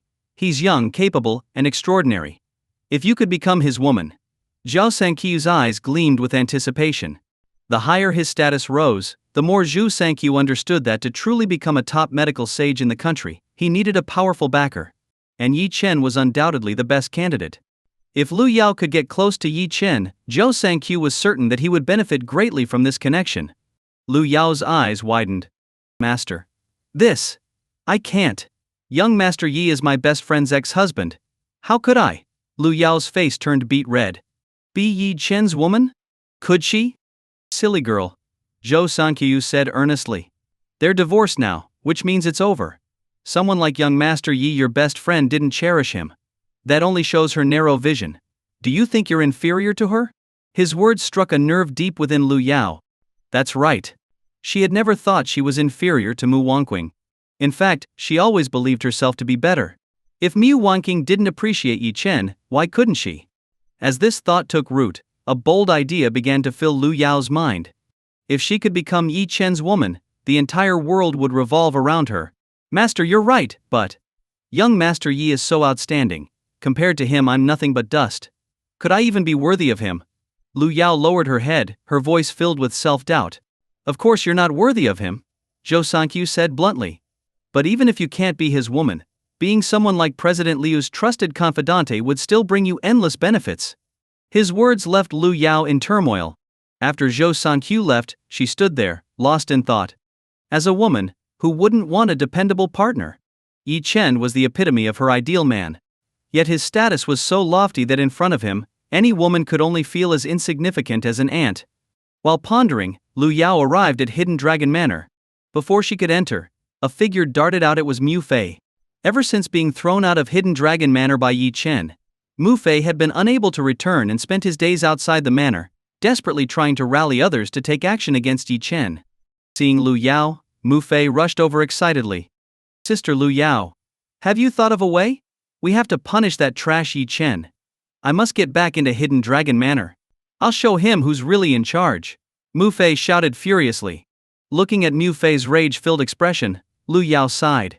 If it had been before, she would have supported him without hesitation. But now, she could only pat Mu Fei's shoulder helplessly. Little brother, I think you'd better find somewhere else to stay. Returning to Hidden Dragon Manor might be something you'll never achieve in this lifetime. And listen, you should treat Yi Chen with more respect. Apologize when you see him. A good attitude will benefit you. Her words stunned Mu Fei. Sister Lu Yao, are you feeling alright? What nonsense are you saying? Did Yi Chen drug you? Be careful. That trash is used to freeloading. Don't fall for his tricks. Mu Fei showed no sign of reflection, firmly believing that Lu Yao must have been influenced by Yi Chen. Lu Yao sighed again, unwilling to argue further. Where's your sister? I have something important to tell her. My sister is inside, meeting with a big shot. Once our family wins this person over, the whole of Yun City will be ours. Soon Yi Chen will regret ever crossing me. Mu Fei declared smugly. Meeting a big shot? Lu Yao's curiosity was piqued momentarily, but after learning about Yi Chen's true status, she couldn't imagine anyone more influential than him. Ignoring Mu Fei, she walked directly into Hidden Dragon Manor. Meanwhile, Mu Fei, determined to sneak back in, attempted to climb over the wall only to be kicked back out by an unseen force. My backside. Mu Fei wailed, clutching his bruised body, his hatred for Yi Chen deepening. Inside the manor, Lu Yao soon spotted Mu Wanqing. She hurried over, grabbing her arm. Wanqing. Finally I found you. Listen, I have something incredibly important to tell you. Yao, I'm very busy right now. Whatever it is, can we talk about it after I'm done? Despite Lu Yao's urgency, Mu Wanqing remained indifferent. She was fully focused on her ambitions. To her, today marked the beginning of her true transformation. Nothing could distract her. After brushing off Lu Yao's plea, Mu Wanqing turned to leave. This alarmed Lu Yao. Back when Mu Wanqing divorced Yi Chen, Lu Yao had fanned the flames, and that guilt weighed heavily on her. She knew that if Mu Wanqing understood Yi Chen's true status and power, she might cherish him, ultimately becoming one of the brightest stars in the world. She couldn't just stand by and watch Mu Wanqing fall into despair. Grabbing Mu Wanqing's arm, Lu Yao said urgently, Wanqing, you have to listen to me. You've misunderstood Yi Chen. The two of you should never have divorced. What? Yao, what's wrong with you? What nonsense are you talking about? Weren't you the one who strongly supported my divorce from Yi Chen? Why are you suddenly defending him now? Mu Wanqing asked, puzzled. Wanqing, have you ever considered that Yi Chen might not be the person he appears to be? What if he has another identity? Lu Yao asked tentatively. Yao, Yi Chen and I are already divorced. It's a done deal, there's no going back. Besides, I don't love him anymore. There's no possibility for us, Mu Wanqing stated firmly. To her, the gap in status between her and Yi Chen was now insurmountable. Even if Yi Chen had some ability, he was unlikely to match her. More importantly, her mind was entirely elsewhere, focused on entertaining the distinguished guest she was about to meet. Lu Yao saw Mu Wanqing's unwavering determination and felt conflicted. Wanqing, are you sure? What if Yi Chen is very wealthy? Lu Yao asked again. Wealthy? Yao, do you think I'm the kind of woman who only cares about money? My King Yuan company might not be huge, but it earns enough for me to live comfortably for a lifetime. Why would I work so hard just for money? Mu Wanqing replied with a smile. What if Yi Chen has great power? Lu Yao pressed further. Yi Chen? Great power? Yao Yao, what's going on with you today? Why are you saying such absurd things? Do you think I don't know who Yi Chen is? Mu Wanqing said, feeling that Lu Yao might be acting out of character. Please answer me seriously. What if Yi Chen is incredibly powerful? For example, what if all of Yun City kneels at his feet? What if someone like Lu Miaoyan is merely his maid? If he's truly that powerful, would it still be impossible between you two? Lu Yao asked with a determined look. What? Mu Wanqing was taken aback by Lu Yao's words. They were utterly preposterous. Kneel before Yi Chen? Lu Miaoyan, his maid? Hey! Yao Yao, have you started writing novels lately? How could you come up with such fantastical ideas? Even if Yi Chen were truly that impressive, there's still no possibility between us. You know why? Because today I'm meeting a guest who can genuinely help me reach the pinnacle of success. You know this person too, Mu Wanqing replied nonchalantly. Lu Yao saw that Mu Wanqing wasn't taking her seriously. This actually brought Lu Yao some relief. As her best friend, Lu Yao didn't want Mu Wanqing to regret divorcing Yi Chen in the future. But since Mu Wanqing seemed to have no lingering feelings for Yi Chen, Lu Yao wouldn't feel any guilt if she pursued Yi Chen herself. Wanqing, although we're best friends, I've warned you clearly. If your mind is elsewhere, I just hope you won't regret it later. Why are you zoning out? Mu Wanqing asked, noticing Lu Yao's absent-mindedness. Oh, it's nothing. By the way, who's this guest you're meeting? Lu Yao asked, regaining her composure. Come with me. You'll be shocked, Mu Wanqing said mysteriously, leading Lu Yao into the hall. Inside, Mu Bo and Zhao Lan were enthusiastically entertaining a young man. The man was tall, refined, and exuded a noble elegance. Yao Yao, see that? That's Duan Zhuji, the eldest young master of the Duan family in Jiangzhou. He's an influential figure, practically royalty in Jiangzhou. You should know him, right? Mu Wanqing whispered. Lu Yao glanced at Duan Zhuji. Indeed, as the son of Duan Kai, the so-called king of Jiangzhou, Duan Zhuji's influence was undeniable. Being from Jiangzhou herself, Lu Yao naturally recognized the little king of Jiangzhou. Under normal circumstances, she might have considered trying to connect with someone like Duan Zhuji. But after meeting Yi Chen, Duan Zhuji seemed ordinary. Duan Zhuji's power stemmed from his father's influence, while Yi Chen's was entirely his own. Yes, I know him, Lu Yao said with a sigh, feeling no inclination to ingratiate herself with Duan Zhuji. Duan Zhuji noticed Lu Yao and, seeing her composed demeanor, was briefly surprised. Nevertheless, he stood up and greeted her warmly. Miss Lu Yao, the renowned goddess of Jiangzhou's medical community. What an honor to meet you here. Hello, young Master Duan, Lu Yao replied indifferently. Duan Zhuji's influence had clearly captivated the Mu family, who saw him as their ticket to greater success. But Lu Yao couldn't shake the thought of Yi Chen. Wanqing, I don't care what you think, but remember this, treat Yi Chen better in the future. It'll only benefit you, Lu Yao said unexpectedly. With that, she sighed and left. Her odd behavior left the Mu family baffled. Wanqing, what's wrong with Yao Yao? Why bring up that good-for-nothing Yi Chen at a time like this? Isn't she ruining the mood? Zhao Lan complained. I don't know. She's been acting strangely all day, constantly defending Yi Chen. Mu Wanqing said, confused. Do you think she's fallen for him? Yi Chen may be useless in every way, but he sure knows how to sponge off others. Even the eldest daughter of the Luo family couldn't resist him. Maybe Yao Yao's been bewitched too, Zhao Lan said warily. I doubt it. Anyway, I'm sorry, young Master Duan. Please forgive the disturbance, Mu Wanqing said, refocusing on her ambitions. Duan Zhuji frowned, displeased by Lu Yao's indifference. The mention of Yi Chen lingered in his mind. Two women ignored him to talk about another man. Yi Chen, huh? Interesting. If I ever meet him, I'll show him what real power looks like, Duan Zhuji muttered coldly. Indeed, Duan Zhuji's status was extraordinarily high. The Mu family treated him with extreme caution, especially Zhao Lan and Li Yangdi, whose demeanor could only be described as utterly servile. Duan Zhuji, on the other hand, exuded an air of arrogance, carrying himself as though he were above everyone else.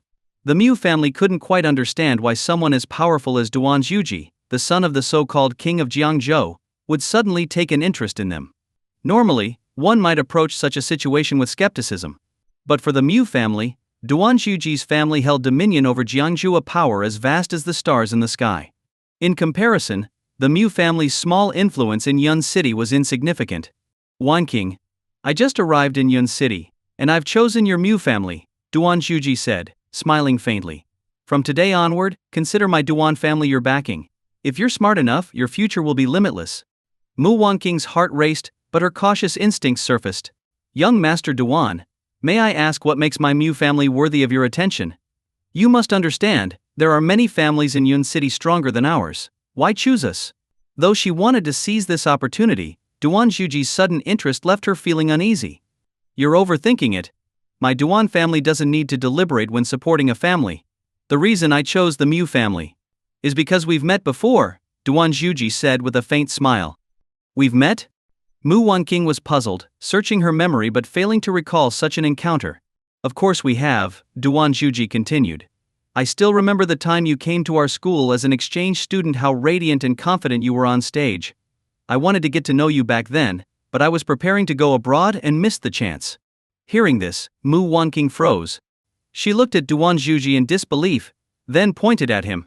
You're that senior from Jiangzhou University? Memories of her time as an exchange student at Jiangzhou University resurfaced. She vaguely remembered Duan Zhuji, but the years had blurred the details. Realizing that Duan Zhuji still remembered her after all this time, Mu Wanqing felt a wave of relief. The two quickly found common ground, and their conversation grew more familiar. The Mu family could hardly believe their luck. Who would have thought that Mu Wanqing had such a connection that she had left an impression on the eldest son of the king of Jiangzhou? Mu Bo was especially proud. His daughter's excellence had caught the eye of a true elite. If not for Yi Chen, Mu Wanqing's options might have been even better. To the Mu family, Duan Zhuji was the ideal son-in-law, far surpassing Yi Chen in their eyes. Senior Duan, what brings you to Yun City this time? Mu Wanqing asked curiously. I'm here because of the Mingzhu Group. The Mingzhu Corporation has always operated overseas, but their sudden establishment of a branch in Yun City has made my father uneasy.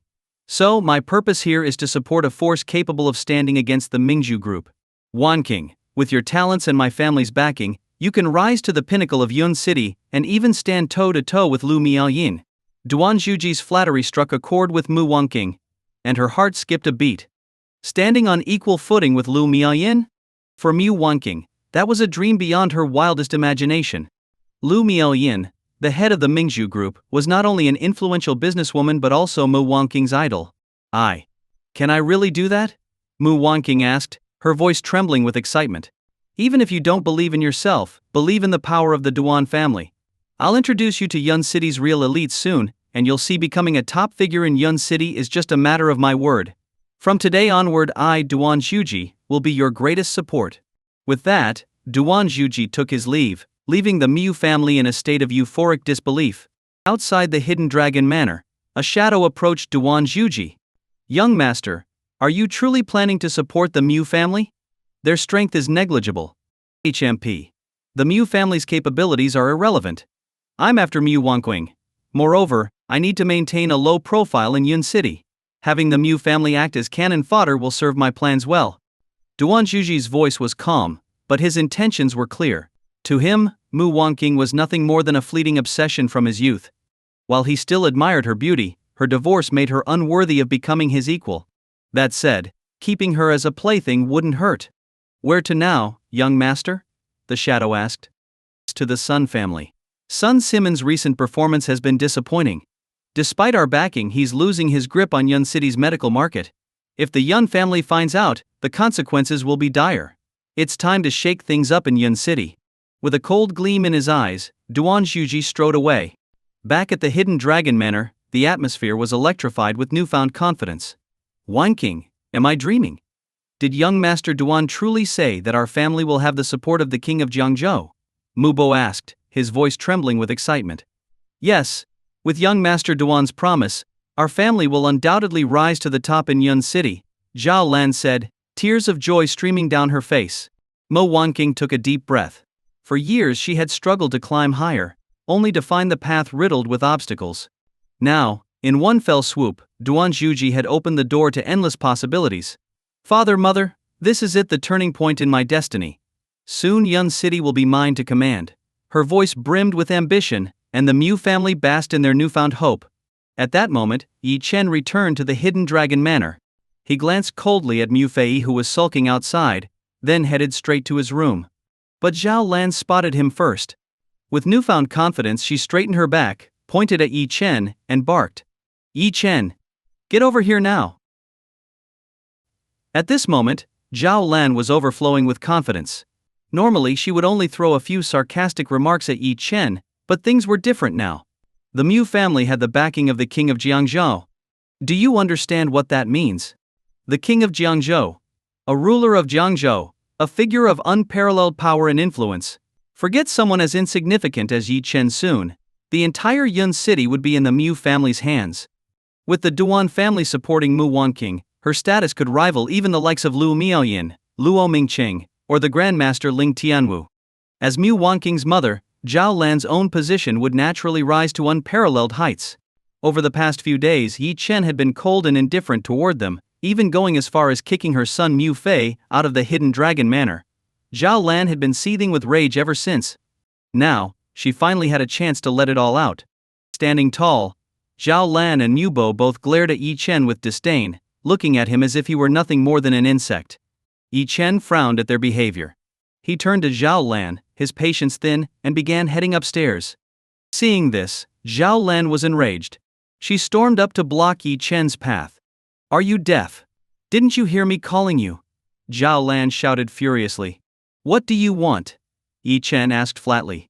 Zhao Lan sneered at Yi Chen's aloof attitude, finding it laughable. In the past, they had tolerated Yi Chen's nonsense because he acted like a thug who wasn't afraid of getting into fights. But things were different now. The Mu family's current status was far beyond Yi Chen's reach. For him to act so arrogantly now was simply delusional. "You worthless trash," Zhao Lan spat. "I'm ordering you to pack your things and get out of the Hidden Dragon Manor immediately. This is your chance, don't push your luck." "No," Mu Bo interjected, standing taller with newfound confidence. "He must personally bring Mu Fei back here, kneel down and apologize to him and to us." Hearing this, Zhao Lan nodded in agreement. "That's right," she said, her face twisted with anger. "He should grovel and beg for forgiveness. And when he leaves, he's not taking anything that belongs to our Mu family. I know Wanqing has been far too kind, even giving him shares in Starry Group. Hand them over. You're not walking away with a single thing from us. If you cooperate, I might let you stay in Yun City as a beggar. If not, I'll make sure you're driven out of the city." Yi Chen chuckled coldly at her words. "You must be out of your mind," he said, his tone icy. "If you've gone insane, go to a mental hospital. I'm warning you, don't provoke me. The consequences will be severe." Mu Wanqing, overhearing this, frowned. "Yi Chen, watch your words. That's my mother you're talking about. How could you call her crazy?" Yi Chen shot her a sharp look. "What's your point, Mu Wanqing? She can insult me, but I can't talk back? The entire Mu family seems to have lost their minds. You want me to apologize? Kick me out? Look in the mirror first. Do you think you're even qualified to make such demands?" Mu Bo, his face red with anger, shouted, "Yi Chen, you're too arrogant. Do you think I'm joking? Let me tell you, from now on, the Mu family is no longer a place you can stay. We're on the path to becoming Yun City's strongest family. Wanqing will soon surpass Lu Miaoyan to become the city's greatest financial genius. You're nothing compared to us." Zhao Lan smirked and added, "Do you know who our backer is? The king of Jiangzhou, Duan Kai. With his support, our family's rise is inevitable. Do you think you're even worthy of standing before us now?" Hearing this, Yi Chen's expression turned cold.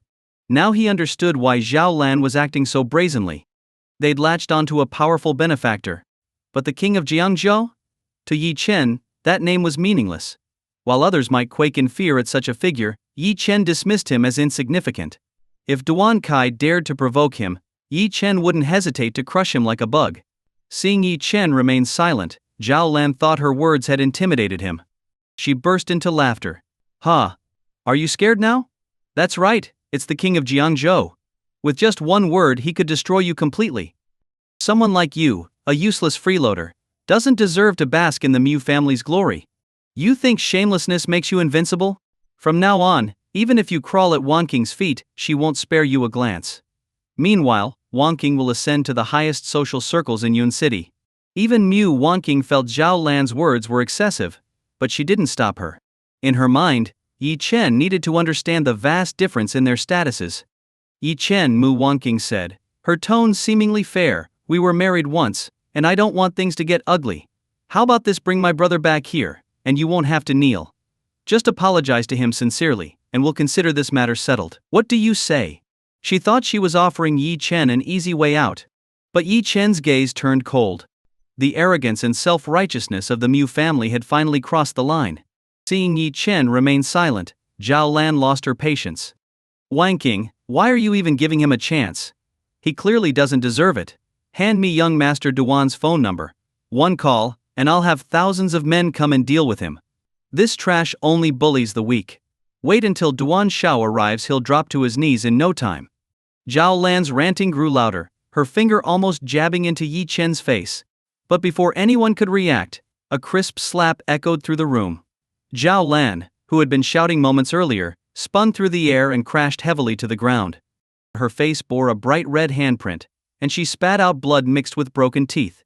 The room fell deathly silent. Mu Bo, Mu Wangqing, and Zhao Lan all froze in shock, unable to comprehend what had just happened. Stunned, Zhao Lan was completely dumbfounded after being slapped. She held her swollen cheek, her eyes filled with disbelief. Yi Chen dared to hit her. A so-called good-for-nothing living off the Mu family had actually struck her. Zhao Lan wanted to explode in anger. But Yi Chen's chilling aura froze her in place. I told you not to provoke me, Yi Chen said coldly, his expression grim. Remember, I owe you nothing. If it weren't for the old master risking his life to give you this comfortable existence, people as ignorant as you would be begging on the streets. Zhao Lan staggered back a few steps, her fury overpowered by fear. Mu Bo also shrank into the corner, trembling. They never imagined that this good-for-nothing could become so terrifying when angry. Mu Wangqing, meanwhile, stared at Yi Chen in shock. Sure, Zhao Lan's words were harsh, but wasn't she telling the truth? What gave Yi Chen the right to hit someone? Yi Chen, are you insane? That's my mother. How could you hit her? She screamed hysterically. She deserved it, Yi Chen retorted coldly. If she doesn't control her mouth, don't blame me for what happens next. With that, he ignored them and headed upstairs. Only after Yi Chen had left did Zhao Lan dare to cry out in anguish.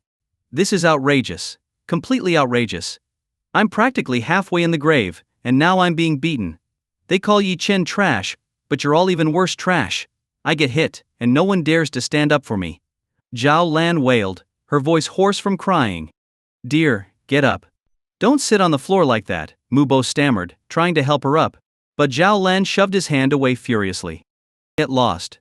Where were you when he hit me? Why didn't you stop him? Why didn't you fight back? And now you want to play the good guy. She turned her attention to Mu Wangqing. Wangqing, I can't let this go. If you still consider me your mother, you'll go find Duan Zhuji right now. I want Yi Chen dead, with no place to bury him. Her tone grew shriller. And call Mu King Shuang while you're at it. Tell her that her mother's been beaten nearly to death. If she doesn't come back and deal with this, I won't rest until Yi Chen is thrown out.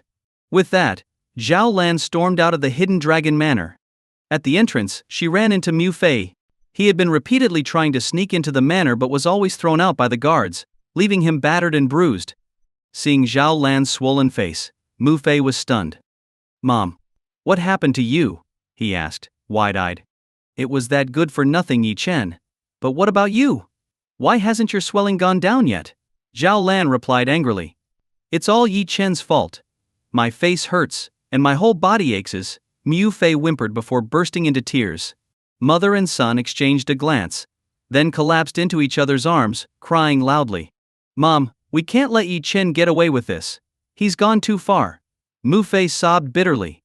Even if I have to throw a tantrum, cry, or threaten to hang myself, I'll get my revenge. And things are different now. We have a powerful backer, the king of Jiangzhou. With such a towering figure supporting us, our Mu family will crush Yi Chen and make him watch as we rise. Zhao Lan fumed, her face twisted with rage. Don't worry, I'll stand here and wait for your second sister, King Shuang, to come back. I want to see whether she cares more about her mother or that piece of trash Yi Chen. Not long after, Mu King Shuang received the news and rushed back in a hurry. She had been swamped with work lately, but upon hearing that Zhao Lan had been hit, she immediately dropped everything. The moment she arrived, her eyes landed on Zhao Lan's swollen face. Mom, what happened? Mu King Shuang asked anxiously as she rushed over. King Shuang, you're finally here. You have to stand up for your mom. Look at me, I'm old, and now I've been beaten. Your mother's been wronged. And look at your brother, he was so handsome, and now his face is black and blue. Yes, second sister, you have to help us. Mu Fei chimed in, tears streaming down his face. Zhao Lan clung to Mu Qingshuang, wailing and crying uncontrollably. Mom, calm down and tell me what happened, Mu Qingshuang pleaded, trying to make sense of the situation. Between sobs, Zhao Lan stammered out her story, painting herself as the victim of Yi Chen's unprovoked violence. It was that good-for-nothing Yi Chen. Your mom just said a few words to him, and he actually hit me. You're here just in time, Qingshuang. You have to give us an explanation, Mu Bo added, exaggerating Zhao Lan's insults into mere casual remarks while making Yi Chen out to be a hot-headed lunatic. What? Mu Qingshuang's expression darkened. Yi Chen? He hit her mother? How could that be possible? She knew Yi Chen's temperament too well. A man of his stature wouldn't stoop to petty squabbles, let alone lay hands on someone like Zhao Lan or Mu Fei, whom he probably viewed as insignificant. Brother-in-law? Are you sure it was him? She asked, her voice full of doubt. Why are you still calling him that? He and Wanking are already divorced. Who else could it be? Zhao Lan snapped. Mom, didn't I tell you to treat him with respect? What did you do to make him so angry? Mu Qingshuang asked, her voice rising in frustration. She knew her mother's fiery temper, and had no doubt that Zhao Lan must have pushed Yi Chen too far. What did I do? I just scolded him a little and told him to kneel and apologize to your brother. That's all. Zhao Lan scoffed dismissively, showing no remorse for her actions. Make Yi Chen kneel. Mu Qingshuang felt a wave of dizziness. She had warned her family countless times not to provoke Yi Chen. But they never listened. Now, they'd even gone as far as to demand that he kneel. Zhao Lan was completely oblivious to the fact that her behavior was akin to dancing on the edge of a knife. Mom, you're going to drive me insane. How could you demand something like that from brother-in-law? Who do you think you are? Who do you think he is? Mu Qingshuang shouted, her anger boiling over. Zhao Lan, however, wasn't having it. What do you mean, who am I? That piece of trash is no longer part of this family. He hit me, and I'm asking you to kick him out of the Hidden Dragon Manor. If you still consider me your mother, don't side with him. Either he goes, or I do. She threw the ultimatum at Mu Qingshuang, confident that as her mother she held the upper hand. She envisioned Yi Chen being thrown out of the manor, humiliated and groveling. The thought of stepping on him one last time filled her with satisfaction. Seeing Zhao Lan's stubbornness, Mu Qingshuang sighed deeply and turned toward the manor. Where are you going? Zhao Lan demanded. To find brother-in-law, Mu Qingshuang replied, quickening her pace. Zhao Lan's swollen face lit up with a triumphant smile. See? It's your mother who gets things done. Your second sister has gone to deal with that piece of trash. Soon you'll see him crawl out of the manor like a beaten dog. Finally justice will be served. Mu Fei exclaimed, his anger rekindled. He couldn't wait to see Yi Chen humiliated. At this moment, Mu Qingshuang approached Yi Chen's door, her heart filled with unease. Knock, knock, knock. She rapped on the door. Come in. Yi Chen's voice came from inside. Mu Qingshuang pushed the door open and stepped inside. As soon as she entered, she saw Yi Chen sitting calmly on the sofa. Thud. Without hesitation, Mu Qingshuang knelt before him. Brother-in-law. I'm sorry. Her voice trembled with fear. She was truly terrified. Even an entity as powerful as the Qukai Pharmaceutical Group had been effortlessly crushed by Yi Chen. She had been dealing with the fallout from that incident, and had come to deeply understand the boundless power Yi Chen wielded behind the scenes. In the past, Yi Chen's patience and tolerance toward the Mu family stemmed from his marriage to Mu Wanking. Now that they were divorced, even though Mu Qingshuang still addressed him as brother-in-law, it was merely an attempt to mediate and maintain some semblance of goodwill. At the very least, she hoped the Mu family wouldn't be utterly despised by Yi Chen. But her family seemed determined to ruin everything. Get up. Why are you kneeling? This matter has nothing to do with you, Yi Chen said with a faint smile. No. Brother-in-law, I'm kneeling for my mother and my brother. I sincerely apologize on their behalf. I know you held back, it's their ignorance that caused this. I promise I'll give you an explanation for what happened. Mu Qingshuang kowtowed repeatedly, the sound echoing in the room. Blood seeped from her forehead, leaving crimson streaks. Under normal circumstances, Mu Qingshuang wouldn't have intervened. But no matter how infuriating Zhao Lan and Mu Fei were, they were still her family. Blood was thicker than water. Even if they were wrong, she was willing to bear the consequences on their behalf. Yi Chen looked at Mu Qingshuang in silence for a moment before standing up. He walked over to her and gently helped her to her feet. Using a handkerchief, he carefully wiped the blood from her forehead. Look, you've hurt yourself. Don't worry. I won't kill them. For now, Yi Chen said softly. Your grandfather once exchanged his life to give your family the life you enjoy now. But remember, this debts will one day be repaid. Everyone must bear the consequences of their choices. His tone was calm, but Mu Qingshuang detected an underlying warning. Indeed, the Mu family's current success was entirely due to Yi Chen's support. All of it had been built on the sacrifice her grandfather made. When that debt was finally repaid, the Mu family would lose all value in Yi Chen's eyes. At that point, even if they begged and pleaded, it would be too late. And the one who would suffer the most would undoubtedly be Mu Wangqing. She would spend the rest of her life regretting her ignorance. Mu Qingshuang had tried to explain this to her sister before, but Mu Wangqing remained blinded by her immediate interests. Brother-in-law. Then, you're really not angry anymore? Mu Qingshuang asked cautiously, her voice trembling. Angry? Yi Chen chuckled lightly. There are very few people in this world who can truly anger me, probably fewer than you can count on one hand. Tell me, if you were a dragon, would you care about the opinions of ants? His words sent a shiver down Mu Qingshuang's spine.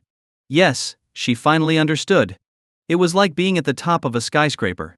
From the ground floor, all you saw were the dirt and noise of the street. But from the 100th floor, you only saw breathtaking scenery. I understand. She took a deep breath, steadied herself, and left the room. Downstairs, Zhao Lan immediately noticed the blood on Mu Qingshuang's forehead. What the hell? Zhao Lan shouted. Qingshuang, did that piece of trash actually dare to hit you too? What happened to your head? This is outrageous.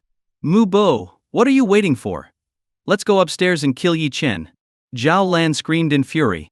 Mu Bo rolled up his sleeves, ready to storm upstairs. Enough. Mu Qingshuang's icy voice cut through the chaos. Dad. Mom. Move out of the hidden dragon manor. Her face was cold, and her tone was heavy. She was genuinely scared now. If one day Yi Chen truly erased the Mu family from his mind, they would lose everything. All her hard work, all her efforts, had been to secure even the smallest place in Yi Chen's heart. But her family's actions were constantly dragging them backward. Today it was a slap. Next time, if Yi Chen truly decided to kill Zhao Lan, no one would dare stop him. To prevent further disaster, it was best for Zhao Lan and the others to move out. What? Her words stunned the entire Mu family. Wasn't she supposed to confront Yi Chen and make him apologize? Why was she telling them to move out? Living in the hidden dragon manor was a source of pride for them. Being kicked out would make them the laughingstock of their social circle. Qingshuang. I'm your mother. How can you kick me out? Fine. If you're so heartless, I'll just kill myself here and now. Zhao Lan wailed, throwing herself to the ground and pretending to bash her head against a pillar. Mu Bo and Mu Wangqing rushed to hold her back. Qingshuang, are you crazy? How can you treat mom like this? Do you really want to see her die in front of you? Mu Wangqing scolded angrily. Zhao Lan clung to Mu Qingshuang's leg, wailing. Qingshuang, I almost died giving birth to you. Ask your dad, I nearly bled to death. Now you want to throw me out? Fine. Take a knife and stab me in the heart. Let me repay you with the half-life I have left. Qingshuang, stop this nonsense and comfort your mother. Don't tell me that Trashy Chen is more important to you than your own mom. Mom, don't say that. Qingshuang, say something. I'm your sister, and Yi Chen is your former brother-in-law. Even if I've divorced him, you shouldn't degrade yourself to be his lackey. The scene devolved into chaos. Mu Qingshuang stared at Zhao Lan's over-the-top antics, her heart heavy with frustration. For the first time she understood why Yi Chen had slapped Zhao Lan. But what truly hurt her were Mu Wangqing's words. Degrade herself? Be a lackey? Everything Mu Qingshuang had done was for the Mu family, to preserve their fragile connection to Yi Chen. But in their eyes she was the odd one out. Enough. Her voice cracked with emotion. Do whatever you want. I won't meddle anymore. But let me warn you, the way you treat brother-in-law will one day make you regret it. Her eyes rimmed with tears, she turned to Mu Wangqing. Sister, can you listen to me for once? Brother-in-law is not as simple as you think. His identity is. Her voice faltered, choking back her words. But Mu Wangqing's expression turned cold. Enough. Don't think I don't know what you're up to. Years ago you liked Yi Chen. When he married me, you were jealous. That's why you moved out of the house so early, isn't it? But don't forget we're your family. You protect Yi Chen while treating mom and dad like this. Are you even human? I don't want to hear your excuses. Apologize to mom immediately. Sister. Are you out of your mind? Have you forgotten who made it possible for Kinyuan Corporation to reach this level? Mu Qingshuang roared in fury, unable to contain her anger. This was the one thing she found most intolerable. Years ago, the Mu family had been drowning in debt. When Mu Wanqing took over Kinyuan Corporation, it had gone from being on the brink of bankruptcy to accumulating assets worth hundreds of millions. All of this was because Yi Chen had been quietly supporting them. How could Mu Wanqing now delude herself into thinking she was some kind of chosen one? Thief. Of course I haven't forgotten, Mu Wanqing snapped back. Throughout my journey, I've encountered many benefactors: young Master Lai of the Lai family, President Zhao Yunhai of Yunhai Group, and President Liu Miaoyan of Mingzhu Group. But why did they help me? It's because I worked hard enough, because I proved myself worthy of their help. And in the future, I will meet even more benefactors, like the eldest son of the Jiangzhou king. I will become the most dazzling figure in all of Yun City. Mu Qingshuang, let me tell you this: if you keep mingling with Yi Chen, you'll eventually be left looking up at me. Seeing her sister's frenzied determination, Mu Qingshuang could only sigh deeply. Forget it, do whatever you want. When you finally regret it, you'll understand just how wrong you were. Disheartened, Mu Qingshuang turned and left. Yi Chen had been right. Perhaps she had been wasting her energy on trivial matters. She needed to work harder, at the very least to preserve one last glimmer of hope for the Mu family. As Mu Qingshuang left, the atmosphere in the Mu family became unbearably heavy. What's wrong with Qingshuang? She seems completely bewitched by Yi Chen. Has she abandoned her family for him? I must have owed her in a past life. Zhao Lan moaned, wearing an expression of exaggerated sorrow. Still, I think Qingshuang has a point. Maybe Yi Chen really isn't as simple as we thought. Mu Bo chimed in. What? Everyone turned to him, their faces filled with disbelief. Yi Chen? Not simple? Old man, what nonsense are you spouting? Yi Chen? Not simple? In what way? Zhao Lan asked, her curiosity piqued. Even Mu Wanqing looked toward him, wondering if he had noticed something they hadn't. Think about it, Mu Bo said seriously. Back then Yi Chen had nothing, but not long after meeting Wanqing, they got married. Even our objections couldn't stop them.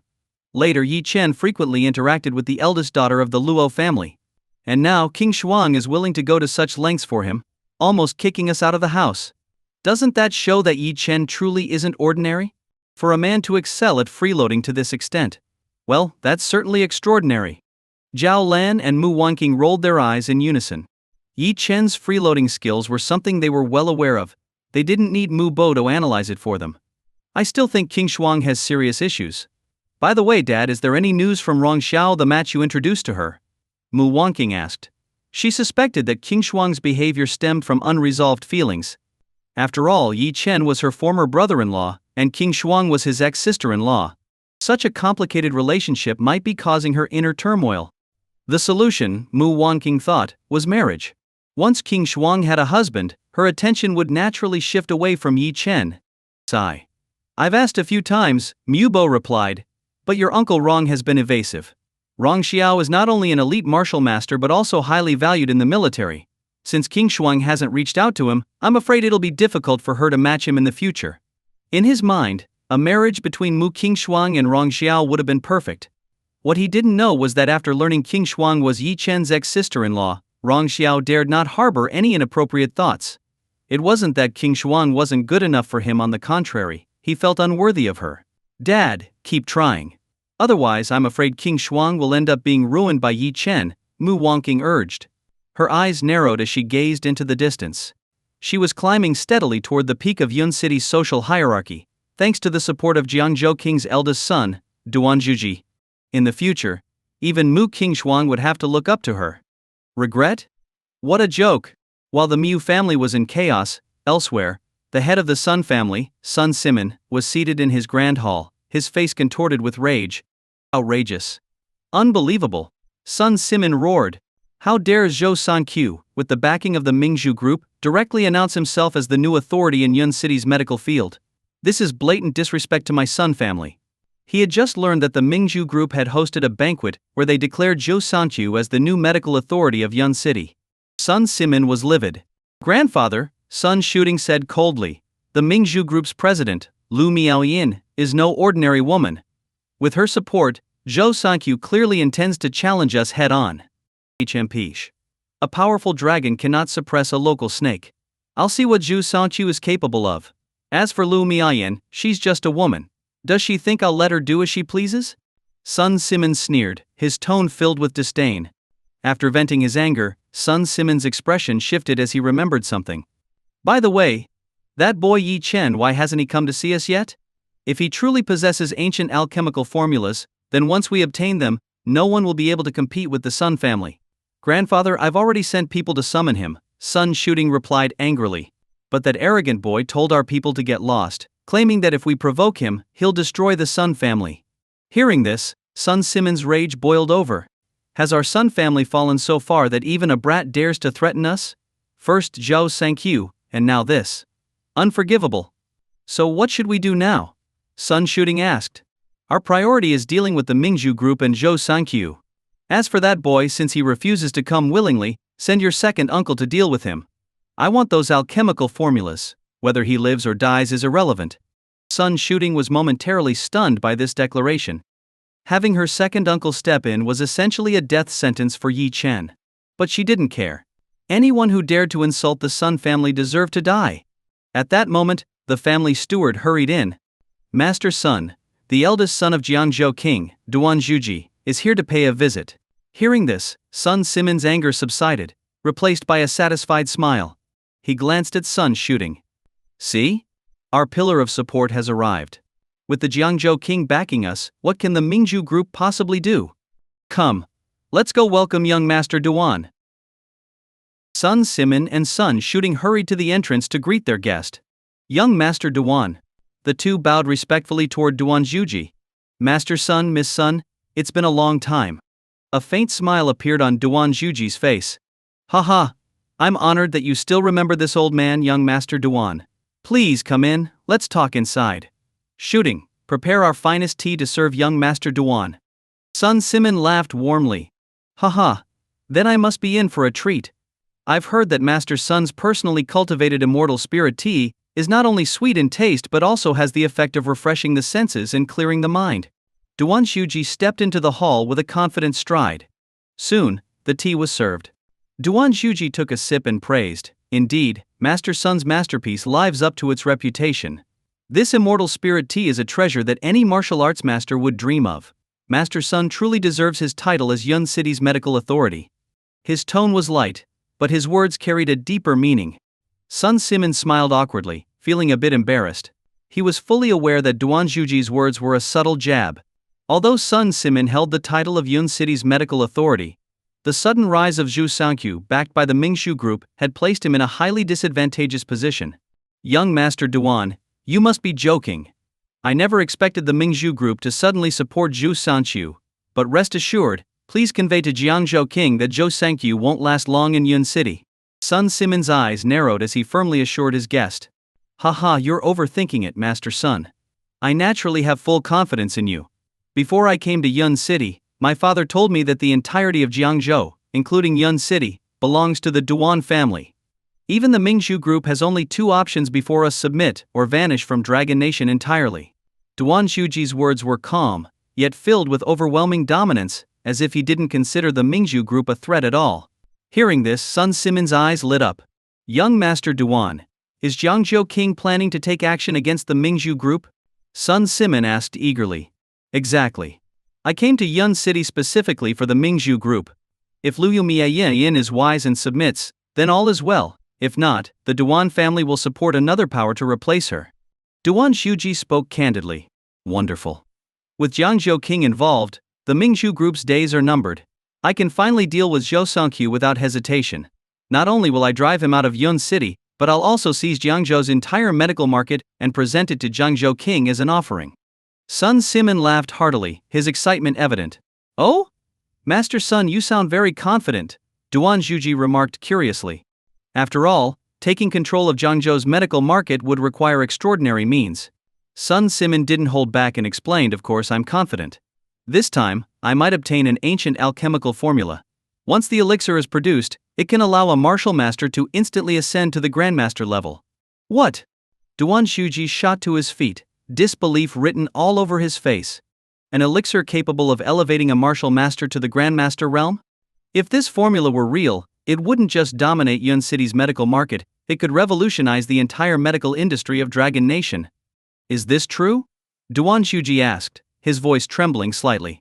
Absolutely, Sun Simon confirmed with a nod. Excellent. Proceed without hesitation. No matter what happens, the Duan family will be your staunchest supporter, Duan Shuji declared decisively. Meanwhile, at Hidden Dragon Manor. Since Zhao Lan was slapped by Yi Chen, she had been avoiding him, trembling with fear whenever he was near, terrified he might lose his temper and hit her again. This newfound peace was a relief to Yi Chen. Today he arrived at the Mingzhu Group headquarters, where Zhou Sanqiu, Lu Yao and others were already waiting for him. The moment Yi Chen entered, Lu Yao greeted him with a radiant smile.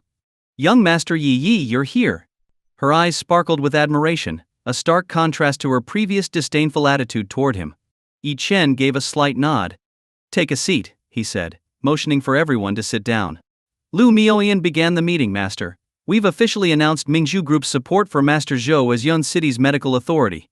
Next, we plan to establish the Compassionate Medical Group, spearheaded by Master Zhou and Miss Lu Yao. Yi Chen turned his gaze to Zhou Sanqiu. Have there been any obstacles so far? Reporting to young Master Yi, there haven't been any significant issues. Those who tried to cause trouble were swiftly dealt with by President Liu. However, the real challenge lies not in establishing the medical group but in the products we offer, Zhao Sanqiu explained. Oh? What do you mean? Yi Chen asked. Currently, the Sun family dominates Yun City's medical market. Whether it's elixirs or other medical products, the market is saturated. Breaking through their stronghold is nearly impossible. Even with the financial backing of Mingzhu Group, the market trusts the Sun family's products, leaving little room for a newcomer like us. Zhou Sanqiu sighed, his frustration evident. Lu Yao chimed in, young Master Yi, Master Zhou is right. After conducting research, we found that even if we burn money to open up pathways, our Compassionate Medical Group could only capture less than 10% of the market within a year. She placed a stack of reports before Yi Chen. Only 10%? That's far too little, Yi Chen remarked with a wave of his hand. In your opinion, what kind of elixir would best open the market? Zhou Sanqiu responded, through careful consideration, we believe that targeting martial artists with elixirs tailored for their needs would be the most effective approach. While ordinary ailments are relatively easy to treat, martial artists frequently require elixirs for healing injuries and aiding cultivation. The Sun family's weakest link is their production of spirit-gathering pills. However, these pills are incredibly challenging to refine, and competing with Sun Simon in this area would test my skills to the limit. To be honest, I'm not confident. Hearing this, Zhou Sanqiu and Lu Yao felt a deep sense of helplessness. How effective are their spirit-gathering pills? Yi Chen asked. The Sun family's spirit-gathering pills are of excellent quality. For a martial master who has exhausted their inner strength, consuming one pill allows them to fully recover within a day. Each pill is sold for 100,000 yuan, a very competitive price. We have no chance of winning a price war. Yi Chen listened calmly, his expression unchanged. Do you have the formula for the spirit-gathering pill? Let me see it. Lu Yao quickly handed him the formula, which was publicly available for licensed medical institutions. After glancing at it, Yi Chen spoke decisively. Fine. We'll launch the spirit-gathering pill. Set the price at 1 million per pill. Announce this to the public. What? Everyone was stunned. Had they misheard? Was young Master Yi out of his mind? Why was he spouting such absurdity? Sun Simon, the undisputed authority of Yun City's medical field, had achieved his position through generations of effort. Only by relentlessly lowering the cost of spirit-gathering pills was he able to sell them at the affordable price of 100,000 yuan per pill. The widespread use of the pill allowed even a slight reduction in price to cause market turbulence. Even with Mingzhu Group's backing, if Zhou Sanqiu were to lower the price by an additional 10%, sustaining the operation over time would be challenging. But now, what were they hearing? Yi Chen had just proposed selling the spirit-gathering pill for 1 million yuan per pill, 10 times the current price. Was this some kind of joke? Zhou Sanqiu and Lu Yao were dumbfounded. At that moment, a sense of despair welled up in their hearts. Sure, Yi Chen was powerful, so much so that even Lu Miaoyan only served as his maid. But did he understand nothing about the medical field? Why would martial artists pay 1 million yuan for his pills when they could get Sun families for 100,000 yuan? Were their fortunes just blowing in the wind? This had to be the epitome of an outsider dictating to experts a disaster waiting to happen. Under normal circumstances, if anyone else had made such a suggestion, Zhou Sankyu would have erupted in anger, calling them a fool. But with Yi Chen's status, how could he dare? Swallowing his frustration, Zhou Sankyu carefully explained, "Young Master Yi, there seems to be some misunderstanding. If we aim to penetrate Yun City's medical market with spirit-gathering pills, we shouldn't increase the price. In fact, we might even need to lower it, perhaps selling at 90,000 yuan per pill to aggressively seize market share. Selling at 1 million yuan per pill is completely unrealistic." His tone was as tactful as possible, but his thoughts were less forgiving. If Yi Chen weren't who he was, Zhou Sankyu would have called him delusional. "Exactly, young Master Yi," Lu Yao chimed in, "you might not fully grasp the intricacies of the medical field. The spirit-gathering pill isn't exclusive to any one faction. The formula is publicly available across Dragon Nation. Even if we make a slightly better version, the difference would be marginal. To propose such a price seems uninformed. How dare you?" Lu Miaoyan slammed the table, her voice cold and commanding. "Who gave you the courage to question the master? Apologize immediately." Her rebuke left Zhou Sankyu and Lu Yao trembling. They almost fell to their knees in fright. No, we didn't mean to." Zhou Sankyu stammered, his voice shaking. Yi Chen, however, smiled faintly. His expression was calm yet exuded an air of supreme confidence. "You say I don't understand the medical field? Tell me this: the Sun family's spirit-gathering pills take at least a day to restore a martial artist's depleted inner strength to peak condition. What if my pill could achieve the same effect in just 1 second? What?" Zhou Sankyu and Lu Yao were thunderstruck. Their minds felt as if struck by lightning. A pill that could restore inner strength in 1 second? Was that even possible? The concept defied everything they knew. Martial artists relied on gradual recovery, even with pills like the spirit-gathering pill. The purpose of such pills was to shorten recovery time significantly. But 1 second? For martial artists, such a pill would be akin to gaining an extra life. A martial artist without inner strength was no better than an ordinary person. Only experts in the medical field like Zhou Sankyu and Lu Yao could grasp the gravity of Yi Chen's words. If such a pill truly existed, selling it for 1 million yuan per pill would be cheap. People might clamor for it even at 10 million. This can't be possible, Zhou Sankyu muttered, swallowing hard. "What do you know of the master's abilities? You dare question him? In the realm of medical expertise, even renowned figures like Qio Qiqing can only look up to the master." Lu Miayin interjected, her voice filled with pride. Zhou Sankyu was left reeling. Qio Qiqing, a figure revered as the alchemical god of Dragon Nation, reduced to someone who could only admire Yi Chen. Was this exaggeration? Haha, perhaps I did exaggerate slightly. Qio Qiqing is skilled, but he's too specialized. He's limited himself to alchemy, ignoring the broader spectrum of medicine. If we're only comparing alchemy, he's at about 50% of my level, Yi Chen remarked casually, as if discussing the weather. Zhou Sankyu and Lu Yao were speechless, their eyes nearly popping out of their sockets. Qio Qiqing, praised as a living legend of alchemy, was only half as skilled as Yi Chen. This was madness. No one could be this powerful. Yi Chen dismissed the matter with a wave of his hand. "Enough. Bring me a pen." Lu Miaoyan promptly handed him one. Yi Chen began making changes to the spirit-gathering pill formula. Zhou Sankyu and Lu Yao watched in bewilderment. In just a few minutes, Yi Chen tossed the revised formula to Zhou Sankyu. "Follow this formula to refine the spirit-gathering pills. Maintain absolute secrecy during production.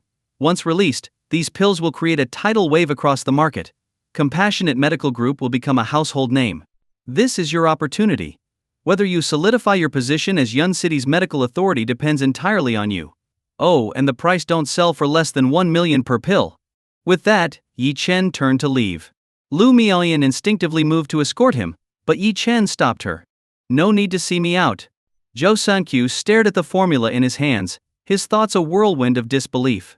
Could a few strokes of Yi Chen's pen truly transform this into a pill worth 1 million yuan?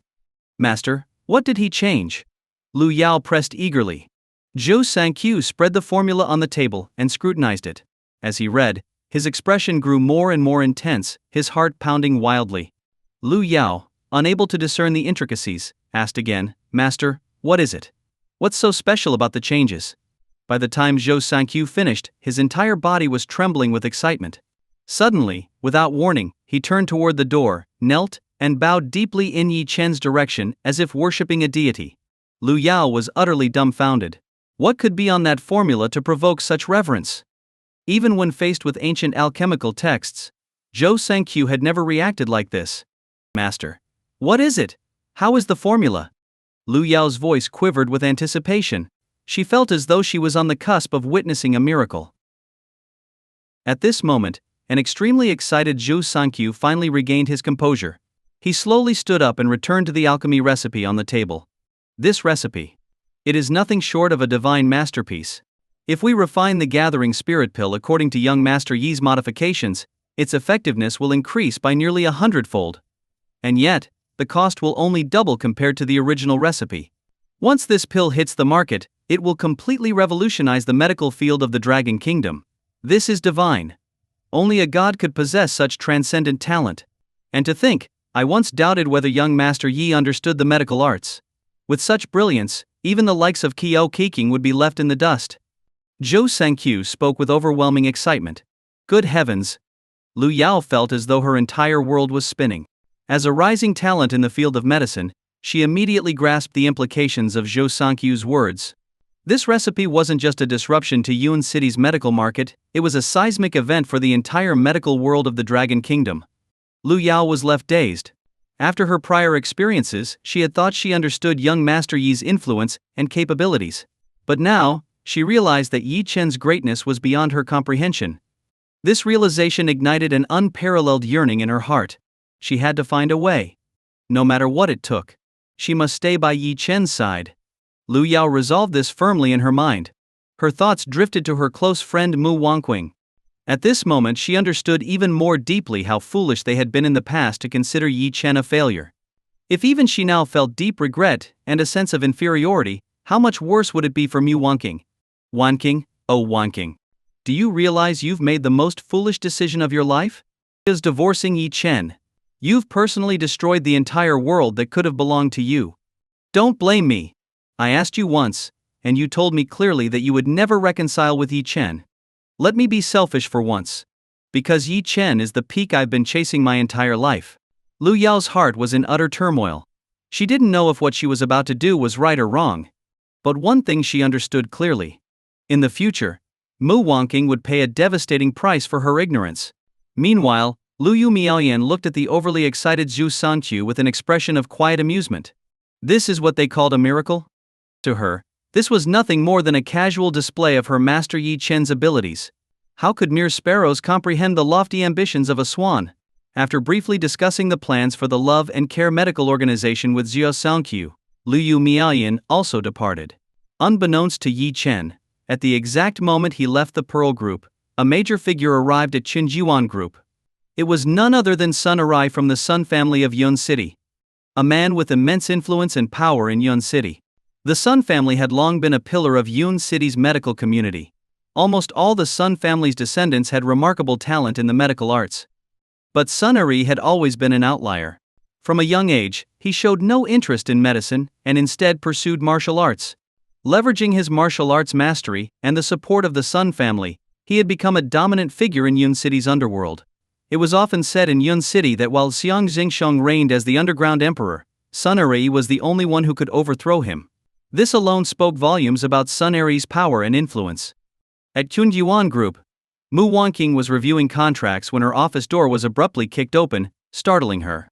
Looking up, she saw Sun Arai, radiating menace. Mu Wangqing, unfamiliar with the figures of the underground world, didn't recognize him. After all, someone of her standing wouldn't normally encounter such individuals. You, who are you? What do you want? Security. Where are the security guards? Mu Wangqing stood up abruptly, her voice trembling with fear. Don't bother calling them. Your security guards are all lying on the ground. You must be Mu Wangqing? Sun Arai curled his lips into a chilling smile as he addressed her. Yes. I am Mu Wangqing. May I ask who you are? We've never met before. Have I offended you in some way? Mu Wangqing could tell the man wasn't here with good intentions, so she cautiously lowered her tone. You don't even know who I am? I wonder how you've managed to survive in Yun City. I am Sun Tai of the Sun family, known as Sun Arai. Does that ring a bell now? Sun Arai's introduction was like a thunderclap. What? Hearing the name Sun Arai, Mu Wangqing froze, her body trembling uncontrollably. This was the man even Yun City's underground emperor, Yong Jingxiang, had to fear, a member of Yun City's medical powerhouse, the Sun family. Legends about Sun Eri were terrifying, to say the least. Mu Wanqing couldn't comprehend how she could have offended such a figure. Sun Eri. I. Mu Wanqing stammered, her body shaking, unable to form a coherent sentence. Facing such an intimidating presence, how could she not be terrified? As she desperately tried to figure out what was going on, Sun Eri suddenly slammed his hand on her desk with a loud bang. "You've got some nerve. Do you take my Sun family for granted? You dared to ignore our summons and even told us to get lost? Who gave you such audacity?" Mu Wanqing's face turned pale as tears welled up in her eyes. No, Sun Eri, there must be a misunderstanding. I've never been in contact with your family. If your family had summoned me, I would have rushed to you immediately. I would never dare to disrespect the Sun family. There must be a mistake, she cried in desperation. Mistake? Isn't Yi Chen your husband? He personally told my Sun family to get lost. Such arrogance. Does he think I, Sun Eri, have no temper? Sun Eri's furious roar echoed in the office. Mu Wanqing stood frozen in place, dumbfounded. What the hell? Yi Chen again. What was this lunatic trying to do now? She had tolerated his antics before, but now he had dared to offend the Sun family? Did he have any idea what the Sun family represented? Their mere word could erase the Mu family from Yun City, yet Yi Chen had the gall to tell them to get lost? He must be insane. Sun Eri, Yi Chen is not my husband. We've already divorced. I swear I had no idea. Mu Wanqing tried to distance herself from the situation, desperate to clear her name. But before she could finish, Sun Eri interrupted her. I don't care about your excuses. Here's the deal: Yi Chen has one day to come to the Sun family and kneel in apology. If I don't see him by then, not only will he die, but your company will vanish from Yun City. Don't doubt my words. With that, Sun Eri delivered his ultimatum and swaggered out of the office. Mu Wanqing collapsed onto the floor, her entire body trembling. She didn't dare question Sun Eri's power. The Sun family could easily obliterate not just Chunjuan Group but the entire Mu family without breaking a sweat. It took her a long time to recover from the shock. Her face was filled with anger and helplessness. Yi Chen. It was always Yi Chen. That troublemaker. He had always been reckless. But this time, he had provoked the Sun family. If this continued, he would drag the entire Mu family down with him. No, this couldn't go on. She had to find Yi Chen immediately. Even if she had to break his legs, she would make him go to the Sun family and kneel in apology. Offending the Sun family was like challenging the heavens themselves. Unable to focus on her work any longer, Mu Wanqing rushed to her car and sped toward Hidden Dragon Manor. As soon as she arrived and saw Yi Chen, her fear and anger boiled over. Yi Chen. You lunatic. Are you out of your mind? When Mu Wanqing's sudden outburst filled with fury erupted, everyone was startled. Instinctively, they thought, has Yi Chen caused trouble again? You seem to have swallowed a gunpowder pill, Yi Chen remarked indifferently, glancing at Mu Wanqing with a calm expression. Yi Chen, why can't you ever listen? Do you have to get us killed to feel satisfied? Mu Wanqing retorted angrily, her chest heaving with emotion. Mu Bo and Zhao Lan, equally taken aback, quickly gathered beside Mu Wanqing. Wanqing, what happened? Why are you so upset? Mu Bo asked anxiously. Yes, tell us quickly. I'm dying of suspense. What has this useless? What has he done now? Zhao Lan followed up, her face filled with worry. Mu Wanqing took a deep breath, her face red with rage as she began recounting what had happened. Dad, Mom, this time we're doomed. Yi Chen has offended the Sun family, the medical authority of Yun City. Today Sun Eri himself came to Qingjiwan Group. He said if Yi Chen doesn't go to the Sun family and kneel to apologize, not only will he die, but our entire family will also be destroyed. The moment she finished speaking, the entire Mu family was stunned into silence.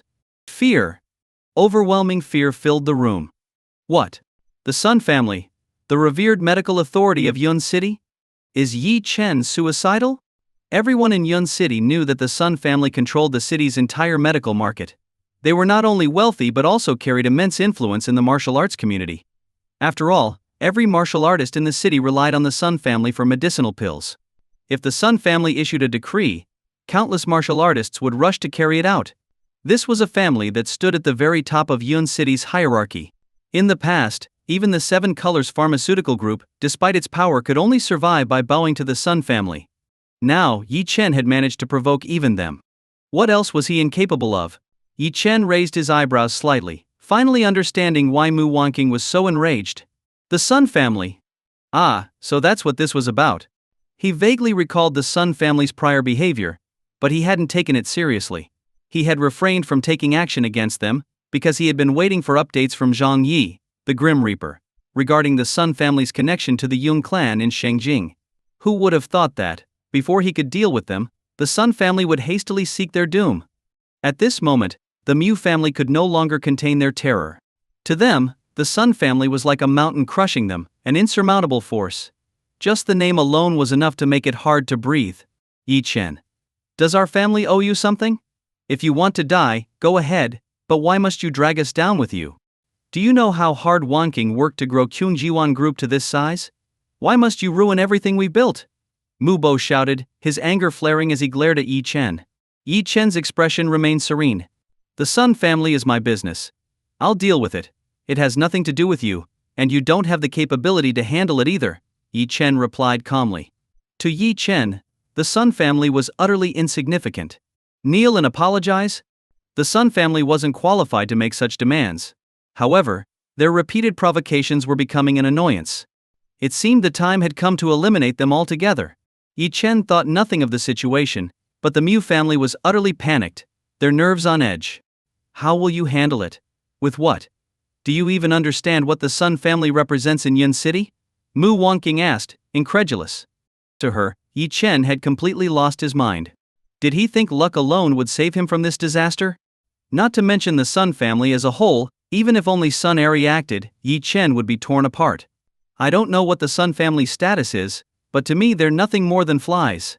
When dealing with flies you simply swat them, Yi Chen replied with a smirk. Hearing this, Mu Wanqing's eyes filled with despair. He's hopeless. Truly hopeless. How could anyone charge headlong into certain death like this? Struggling to remain calm, Mu Wanqing softened her tone and tried reasoning with Yi Chen. Yi Chen. I'm saying this for your own good. The Sun family is not to be trifled with. You must go and apologize to them immediately. Kneel if you must beg for their forgiveness. Otherwise, not only will you die, but you'll also drag our family down with you, she pleaded, nearly begging. Yi Chen frowned slightly. For his own good? He thought. She's just afraid of being implicated. Apologize? The Sun family isn't worthy, Yi Chen said flatly. You.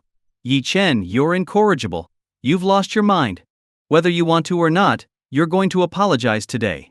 If you ruin our family, even in death, I won't let you off. Mu Bo roared, his anger boiling over. You're crazy. I don't have time for this nonsense.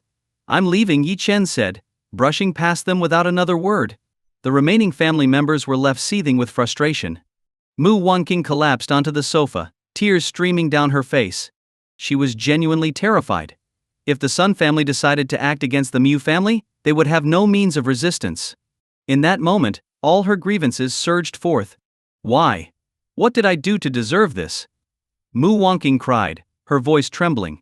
All I asked was for him to apologize to save his life and ours. Why is his pride so important? Does he not understand what he's up against? The Sun family will destroy us all, she sobbed. Wanqing, now isn't the time for tears. Yi Chen may not fear death, but we can't afford to accompany him to the grave. We still have a chance, we must save ourselves, Mu Bo declared firmly, adopting the demeanor of a family head. Mu Wanqing wiped her tears, glancing up at her father. You're right. But what can we do? We'll go directly to Sun Eri. You and Yi Chen are divorced, you're practically strangers now. We'll explain this clearly to him and offer some lavish gifts. It's Yi Chen who offended the Sun family, let him face the consequences alone. I believe the Sun family will be reasonable, Mu Bo suggested. The thought of meeting someone as dangerous as Sun Eri made Mu Wanqing shudder, but she saw no other way. You're right, Dad. We need to make it clear that we're not involved with Yi Chen anymore. Only then can we protect ourselves.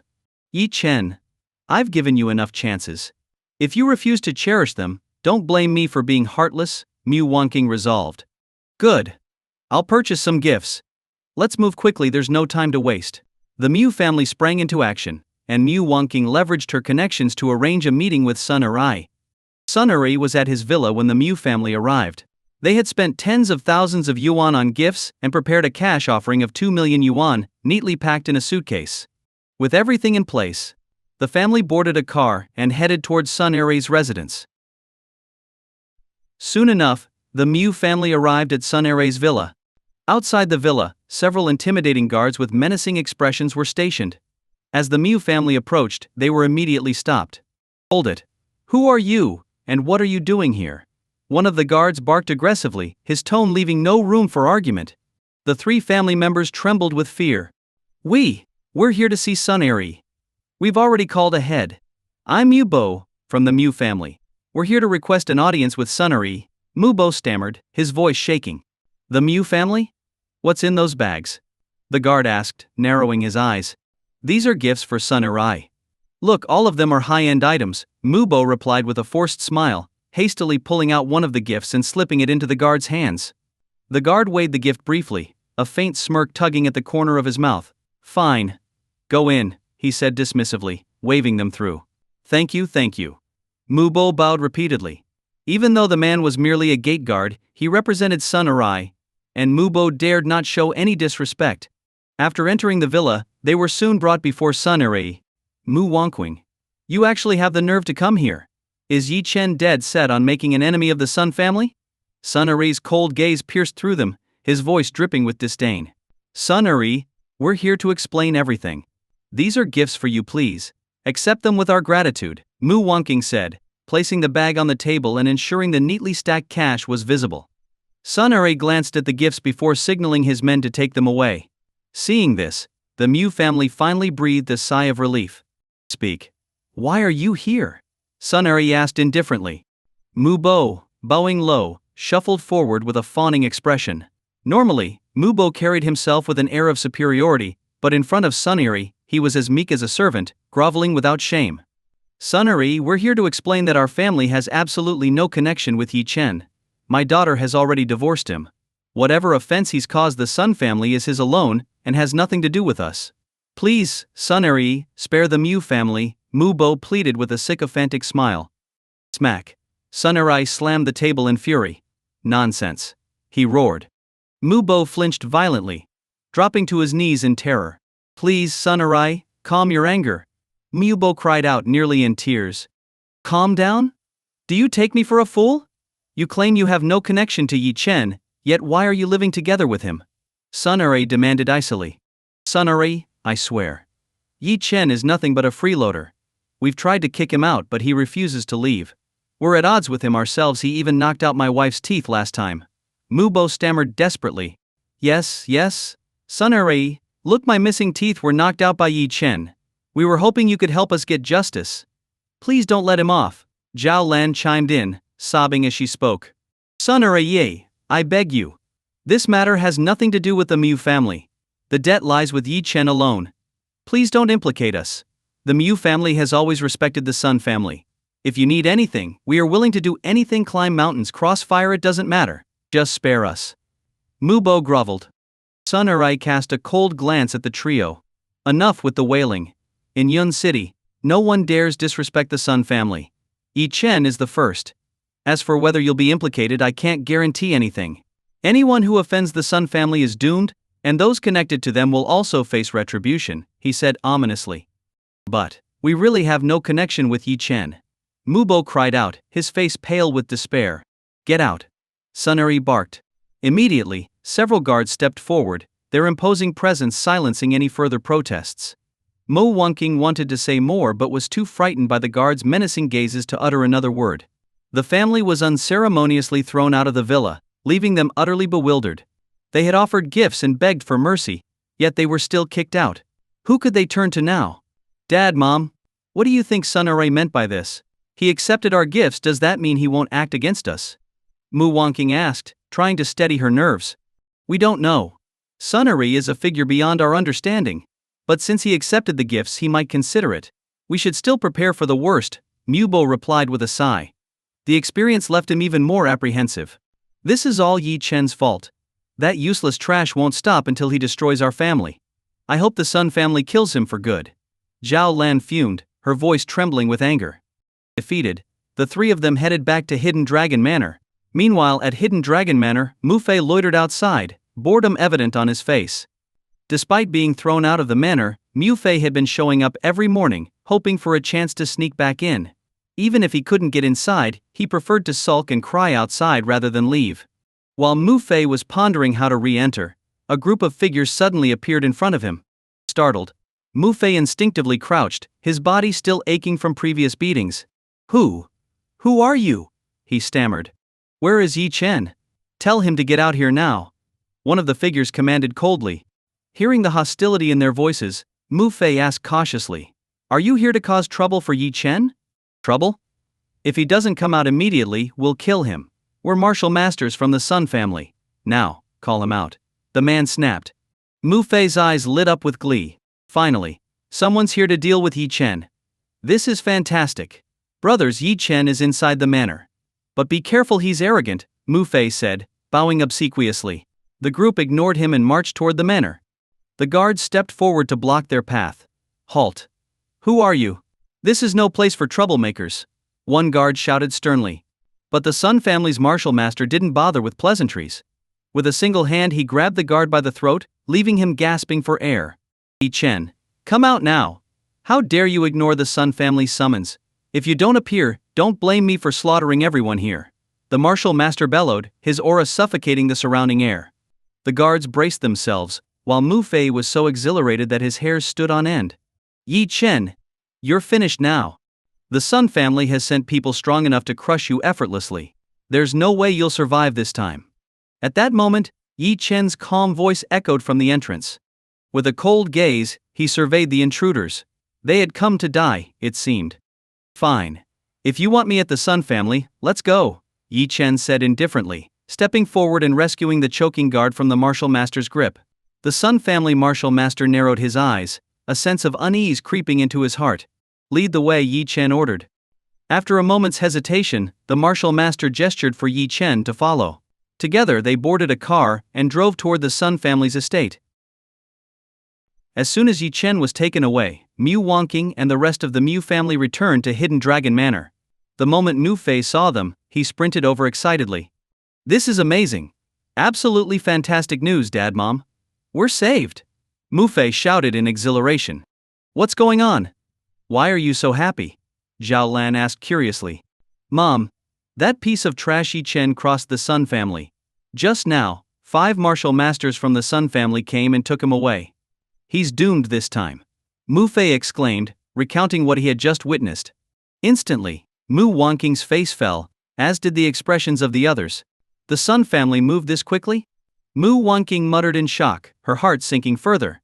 She was utterly stunned by the Sun family's show of force, sending 5 martial masters. Such terrifying strength was enough to send shivers down anyone's spine. Yi Chen had no chance of survival. Being taken away by 5 martial masters meant certain death.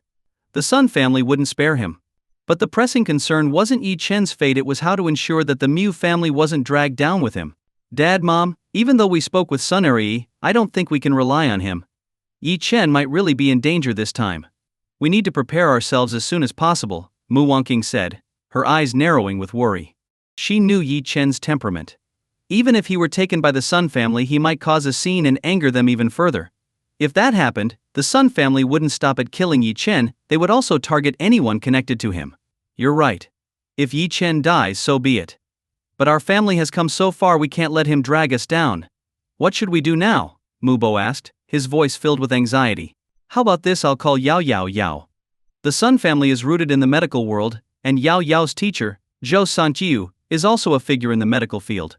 Maybe she can help," Mu Wangqing suggested. She quickly took out her phone and called Lu Yao. Ever since they parted ways, Lu Yao had been extremely busy, and they hadn't met since. Even their occasional text exchanges had included subtle inquiries about Yi Chen, which Mu Wangqing found strange. But now wasn't the time to dwell on such things.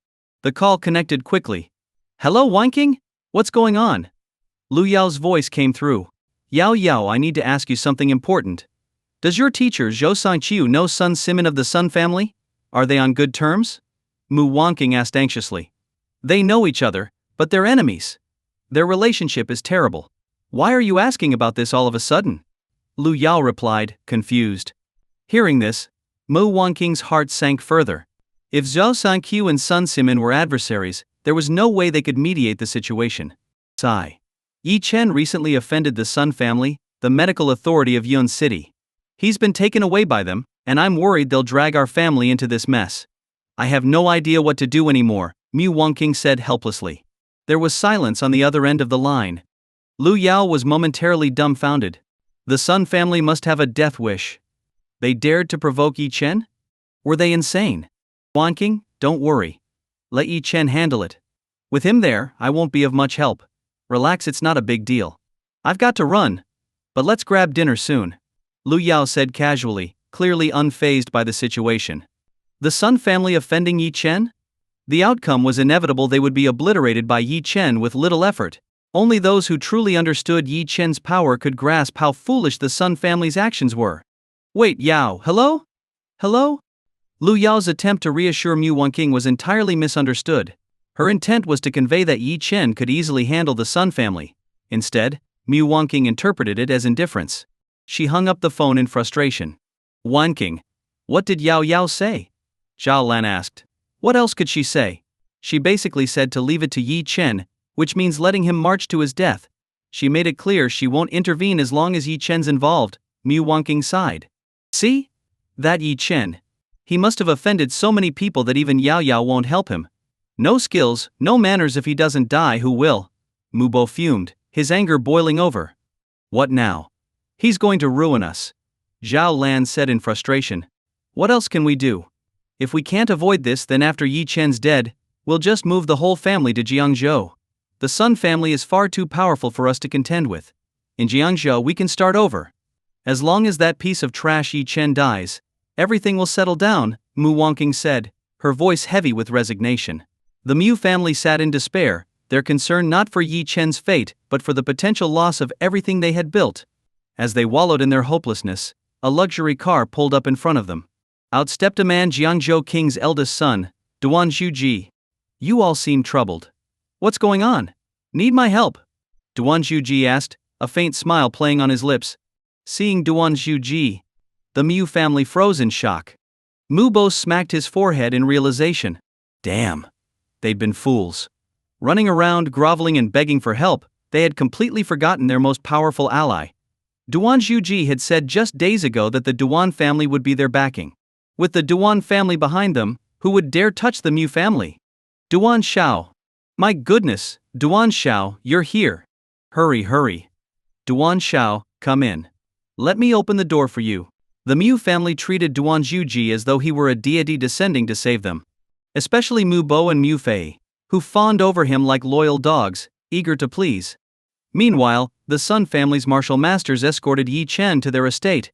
The Sun family's mansion was located on a mountaintop in the outskirts, where the peak had been leveled to construct a luxurious estate. At the entrance, one of the martial masters turned to Yi Chen. In a moment, you'll meet our family head, Sun Simin. I know you're arrogant, but I'm warning you, don't speak disrespectfully to him. Not even the gods can save you if you do. If you want to live, kneel before the family head, offer everything you have, and swear to serve the Sun family like a dog. That's the only way you might buy yourself a few extra days. Do you understand? The martial master gave Yi Chen a stern warning before gesturing for him to enter the estate. But Yi Chen stood motionless at the entrance, his expression cold and imperious. The martial master frowned, unsure what Yi Chen was planning. Just as he was about to berate him, Yi Chen's sharp gaze swept over him. The piercing look made the martial master instinctively take a step back, cold sweat beading on his forehead. The next moment, Yi Chen shouted toward the mansion. Sun family dogs. Get out here and face me. If you don't, I'll wipe out your entire family, leave no one alive. Yi Chen's shout reverberated like thunder, rolling across the Sun family estate. Instantly, the entire Sun family was thrown into an uproar. The five martial masters widened their eyes in shock, unable to believe that Yi Chen dared to challenge the entire Sun family on his own. This guy. Was he insane? The disciples of the Sun family were even more dumbfounded. The Sun family held an unparalleled position in Yun City's medical world. No force had ever dared to defy them, let alone a single individual. My God. Someone actually has the audacity to declare they'll destroy the Sun family? Who is this lunatic with such audacious courage? Whoever it is, they must be killed. No one insults the Sun family and lives to tell the tale. Let's go. Let's see who this arrogant fool is. The Sun family disciples surged toward the estate's gate. Meanwhile, in a room where Sun Simin was studying a medicinal formula, the thunderous shout reached his ears. His expression turned icy. Who dares to be so brazen in my Sun family estate? Sun Simin asked coldly. Grandfather, it's that Yi Chen. He's outrageously arrogant. We must not let him off easily this time, or where will the Sun family's honor be? Sun Shooting fumed, her face livid. HMP, an ignorant child. Come, let's see what makes him think he can oppose the Sun family. Sun Simin stood up and headed for the estate's gate. By now a crowd had gathered at the gate. When they saw Yi Chen, the so-called culprit, everyone froze in surprise. Yi Chen looked so young, almost like an impulsive fool. Was this guy really the one causing trouble for the Sun family? Was he out of his mind? The Sun family disciples were filled with righteous indignation, itching to tear Yi Chen apart. Even the Sun family's martial masters locked their gazes on him. You've got a lot of nerve, boy. A stern voice rang out as Sun Shooting helped Sun Simin step forward. The crowd parted to make way. There stood Sun Simin, the medical authority of Yun City, his sharp, eagle-like eyes devoid of any hint of frailty despite his age. Yi Chen glanced at him. So, you're Sun Simin? Yi Chen asked in a calm tone. Impudent. How dare you call our patriarch by name? Kneel and beg for forgiveness, or you won't even have a grave left to bury you. You dare to cause trouble at the Sun family estate? Do you have a death wish? This isn't a place for your antics. Know your place. The Sun family disciples roared in anger, their faces contorted with rage. Boom! Hundreds of Sun family disciples moved in unison, exuding a powerful, overwhelming aura. Those who insult the Sun family shall die. Nearly 100 martial artists from the Sun family stepped forward, their movements shaking the ground as a suffocating energy filled the air. Those who insult the Sun family kill. Following them were the Sun family's 5 martial masters, each taking a step forward. A fierce wind rose, and the earth seemed to quake. Those who insult the Sun family slay. Witnessing this, Sun Simin's face radiated pride. This was the Sun family's foundation, 5 martial masters leading the charge. Who in Yun City dared defy them? And this display was only a fraction of the Sun family's overall power. With a single command, Sun Simin could summon tens of thousands of martial masters across Yun City. How could a mere Yi Chen possibly contend with such a force? Taking a step forward, Sun Simin looked down at Yi Chen with an imperious expression. Boy, hand over the ancient medicinal formula and kneel. Wait for the Sun family to pass judgment on you, and you might just be allowed to live. Otherwise today will be your funeral, Sun Simin declared coldly. Yi Chen glanced around, noting the Sun family's extensive resources. Indeed, their strength was formidable. For anyone else, facing such overwhelming power would be terrifying. It was no wonder the Mu family had been so eager to distance themselves from Yi Chen the moment he offended the Sun family. But the Sun family had made one fatal mistake: they had provoked Yi Chen. A rabble like you dares to act arrogant in front of me? Sun Simin, kneel and accept your fate, or I'll annihilate your family to the last member. Yi Chen said coldly. His words sent shockwaves through the Sun family. What? This guy was insane. He was just one person. The Sun family didn't even need external help to crush him. What was he boasting about? Sun Simin, initially believing that anyone who possessed an ancient formula must have considerable backing, was taken aback by Yi Chen's audacity. But upon seeing Yi Chen in person, Sun Simin's patience evaporated. You got your hands on an ancient formula by sheer luck. Hand it over now, and remember, I only say things once. If you dare utter another word, I'll. Before Sun Simin could finish, a shadow appeared before him. Slap. A crisp sound echoed as Yi Chen's palm struck Sun Simin's face. The patriarch, despite his age, was sent flying by the blow. Everyone froze in utter shock. What just happened? Not even the 5 martial masters had noticed Yi Chen's movements.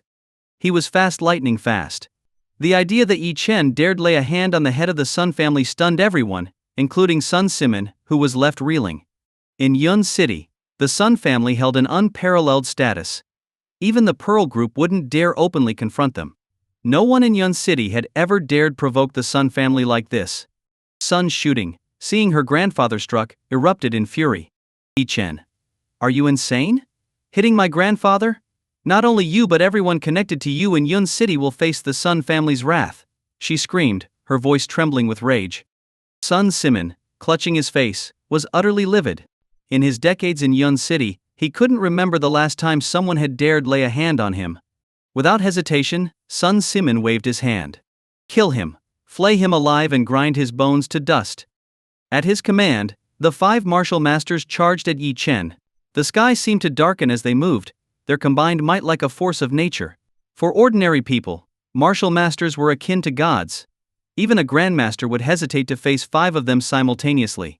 As the 5 masters attacked from all sides, everyone assumed Yi Chen would finally face the consequences of his arrogance. But Yi Chen's eyes narrowed. Boom! Boom! Boom! In an instant, deafening sounds echoed as Yi Chen countered. Each master was struck down with a single punch, sent flying like ragdolls. The leading martial master was pulverized into a mist of blood with just one blow. The scene froze the air, leaving everyone stunned. This was impossible. The Sun family's 5 martial masters, known for their invincibility, were utterly powerless before Yi Chen. Yi Chen, his expression cold and composed, surveyed the crowd. I told you. The Sun family is nothing but trash before me. Destroying the Sun family is effortless, he said icily. In an instant, terror swept through Sun Simin and every member of the Sun family. The 5 martial masters, their strongest fighters, had been defeated as though they were nothing. Thud. Realizing the overwhelming strength before him, Sun Simin's knees buckled.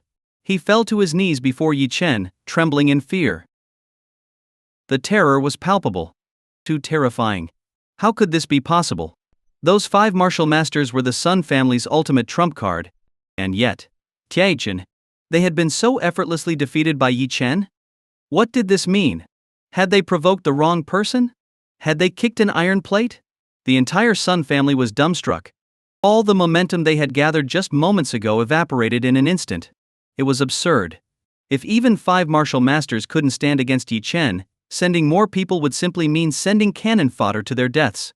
Yi Chen's icy gaze swept across the Sun family members, his aura surging like a mighty dragon.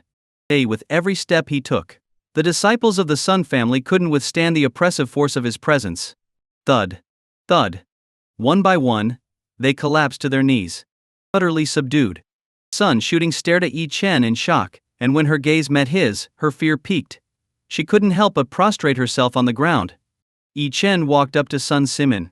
The patriarch was trembling uncontrollably. The Sun family held considerable influence in Yun City, but before the overwhelming power of Yi Chen, Sun Simin couldn't muster even a shred of resistance. Mercy, Yi Shao, spare me please. Sun Simin begged desperately, his only thought being to save his own life. Weren't you the one demanding I crawl to the Sun family? Well, here I am. Why are you cowering now? Yi Chen asked coldly. I didn't know you were a grandmaster. Had I known, I would have personally come to pay my respects. Please, forgive me. Sun Simin pleaded in terror. A grandmaster. What a joke, Yi Chen scoffed dismissively. Grandmasters were rare, but in Yi Chen's eyes they were hardly worth mentioning. Take Ling Tianwu from the Tianwu Pavilion for example. He had advanced from a martial master to a grandmaster simply because Yi Chen had casually helped him. The same applied to the elite warriors of the battle division. Yi Chen had enabled the rise of 10 grandmasters among their ranks. Hearing Yi Chen's words, the Sun family members were utterly horrified. What? A grandmaster meant nothing? Could it be that Yi Chen's strength had surpassed the grandmaster level and entered the legendary realm? The thought was too terrifying to comprehend. Yet none of them dared to refute him. Yi Chen's cold gaze landed on Sun Simin. I'm going to ask you a few questions. If you answer truthfully, perhaps your Sun family can survive. If you lie, I'll personally take your head, Yi Chen said, his tone sharp as a blade. Yes, Ye Shao. Rest assured, I'll tell you everything I know. Sun Simin nodded frantically in fear. Su Zishuang. You know her, don't you? Yi Chen asked indifferently. Su Zishuang? Sun Simin's expression froze, and his face paled. His gaze flickered with unease, his terror evident. I do know her, but didn't Miss Su already? Sun Simin couldn't even bring himself to say the word die. That's right. Her death is tied to your Sun family, isn't it? Sun Simin, tell me, why did you target her? Why did you go so far as to take her life? Yi Chen demanded, his voice booming with fury. Sun Simin's hair stood on end. No. Yi Shao, Miss Su wasn't killed by us. It has nothing to do with us. Sun Simin denied vehemently, knowing full well that Yi Chen's connection to Su Zixuang ran deep. It was clear he was here for vengeance. If not you, then who? Yi Chen asked, his voice icy. 5 years ago, Miss Su suddenly rose to prominence in Yun City, especially in the medical field. Her exceptional talent, combined with her possession of numerous coveted ancient formulas, caught my attention. So I sent people to invite her for a meeting, hoping to persuade her to join the Sun family and consolidate our position in Yun City's medical community. But Miss Su not only refused, she teamed up with a woman named Lu Qiu to establish the Rainbow Pharmaceutical Group. This infuriated me, and I wanted to retaliate. But before I could act, Miss Su was suddenly targeted, Sun Simin recounted, his voice trembling. Yi Chen narrowed his eyes. He was certain Sun Simin wouldn't dare lie under these circumstances. Continue. Yi Chen commanded coldly. That day I led some men to confront Miss Su and seize her ancient formulas. But out of nowhere, 10 grandmasters appeared and surrounded her. To my shock, Miss Su fought them alone. I never imagined she could hold her own against 10 grandmasters. She was truly formidable, Sun Simin recalled, still awed by Su Zixuang's strength. Yi Chen nodded faintly. Su Zixuang had trained under him, and her abilities were a testament to his guidance. However, Su Zixuang had never been fond of martial arts. If she had taken her training seriously, a mere 10 grandmasters would have been no match for her. The battle was brutal. Miss Su managed to kill half of the grandmasters, but she was severely injured. Afterward, an elderly couple rescued her and hid her away. When various forces began searching for her, the old man was tortured to death but never revealed her whereabouts. If I'm not mistaken, that old man's surname was Mu, Sun Simin explained. When I went looking for Miss Su again, there was no trace of her. Hearing this, Yi Chen froze for a moment. He immediately understood that the elderly couple Sun Simin mentioned were the grandparents of the Mu family. Yi Chen had always known that Grandpa Mu had died saving Su Zixuang, but he hadn't realized the extent of the torture the man had endured. This revelation stirred Yi Chen's emotions. No wonder Su Zixuang had sent a secret message to him before her death, asking him to repay the Mu family's kindness. She must have known the suffering Grandpa Mu had endured to protect her. Yi Chen's gaze turned icy as he looked at Sun Simin. The force capable of sending 10 grandmasters likely isn't from Yun City. Do you know who it was? Yi Chen asked, his eyes narrowing. I'm not sure. The force was extremely mysterious and powerful, far beyond my reach, Sun Simin admitted truthfully. HMPsh. Then tell me this, what's your relationship with the Yun family of Shengjing? This matter reeks of their involvement. Yi Chen demanded. The Yun family of Shengjing? Our Sun family is far too insignificant to have ties with such a terrifying force. While people claim we're backed by the Yun family, the truth is, it's Jiangzhou's king who supports us. And the king of Jiangzhou has close ties to the Yun family, Sun Simin explained. Yi Chen's expression darkened as he pieced everything together. The Sun family was merely a pawn in the grander scheme. Jiangzhou's king was likely the true executor behind Su Zixuang's persecution. Understanding the full picture, Yi Chen's gaze grew even colder. He turned his attention back to Sun Simin. Realizing his fate lay in Yi Chen's hands, Sun Simin prostrated himself on the ground, trembling, awaiting Yi Chen's judgment. Yi Chen's gaze was cold as he stared at Sun Simin. He had no interest in wasting more time on minor characters like the Sun family. With a casual wave of his hand, Yi Chen said, Sun Simin, you should be grateful you didn't get the chance to harm Su Zixuang back then. Today, I'll spare your pathetic life. However, all members of the Sun family must leave Yun City and never return. Sun Simin, still prostrated on the ground, let out a breath of relief. To be left with even a shred of life was a mercy beyond measure. If Yi Chen had decided to destroy them, it would have already been a river of blood by now. As long as they could survive, there was still a chance to rise again. Thank you, Yi Xiao, for sparing us. Thank you, Yi Xiao, for sparing us. Meanwhile, back at Hidden Dragon Manor, Mu Bo and Zhao Lan were eagerly entertaining Duan Zhuji, the eldest son of the king of Jiangzhou. Young Master Duan, this is my prized tea collection. Please have a taste. The fact that our Wan King has your support is the greatest blessing for the Mu family. Exactly. Young Master Duan is like a savior to us. I must bow to you to show my gratitude. With that, Zhao Lan gave Duan Zhuji a deep bow. Duan Zhuji quickly reached out to stop her. Auntie, there's no need for this. Rest assured, since I've promised to support you, your Mu family will remain the most loyal partners of the Duan family. If anything happens, I, Duanjuji, will be there to assist you without hesitation. Hearing this, the Mu family members were overjoyed. Young Master Duan, you're too kind. Actually, there is a matter we would like your help with. Mu Wanqing began explaining the situation with Yi Chen offending the Sun family, recounting the events while criticizing Yi Chen. Zhao Lan and Mu Bo chimed in, adding their complaints. Young Master Duan, could you please contact the Sun family and make it clear that the Mu family has no part in Yi Chen's actions? If you could ask them not to target us, we would be forever grateful. Zhao Lan pleaded desperately. Duanjuji smiled faintly. Is that all? I thought it would be something more serious. Don't worry, I'll call Sun Simin right now. With me protecting your Mu family, no one would dare lay a finger on you. He pulled out his phone and dialed Sun Simin. The call connected quickly. Hello, old son. Duanjuji greeted warmly. There was a long silence on the other end before a trembling voice replied, Why, young Master Duan? What can I do for you? Duanjuji frowned slightly, sensing something off, but he didn't delve further. It's nothing major. I just wanted to tell you not to target the Mu family. No matter what happens, you are not to act against them. Duanjuji's tone was authoritative. I wouldn't dare, truly I wouldn't dare. Sun Simin stammered in reply. How could he even consider targeting the Mu family now? The Sun family had just been obliterated, leaving him no choice but to comply. Who in their right mind would provoke Yi Chen, the bringer of death? After hanging up, Duanjuji smiled confidently, exuding an air of superiority. It's done. His casual demeanor impressed the Mu family. Incredible.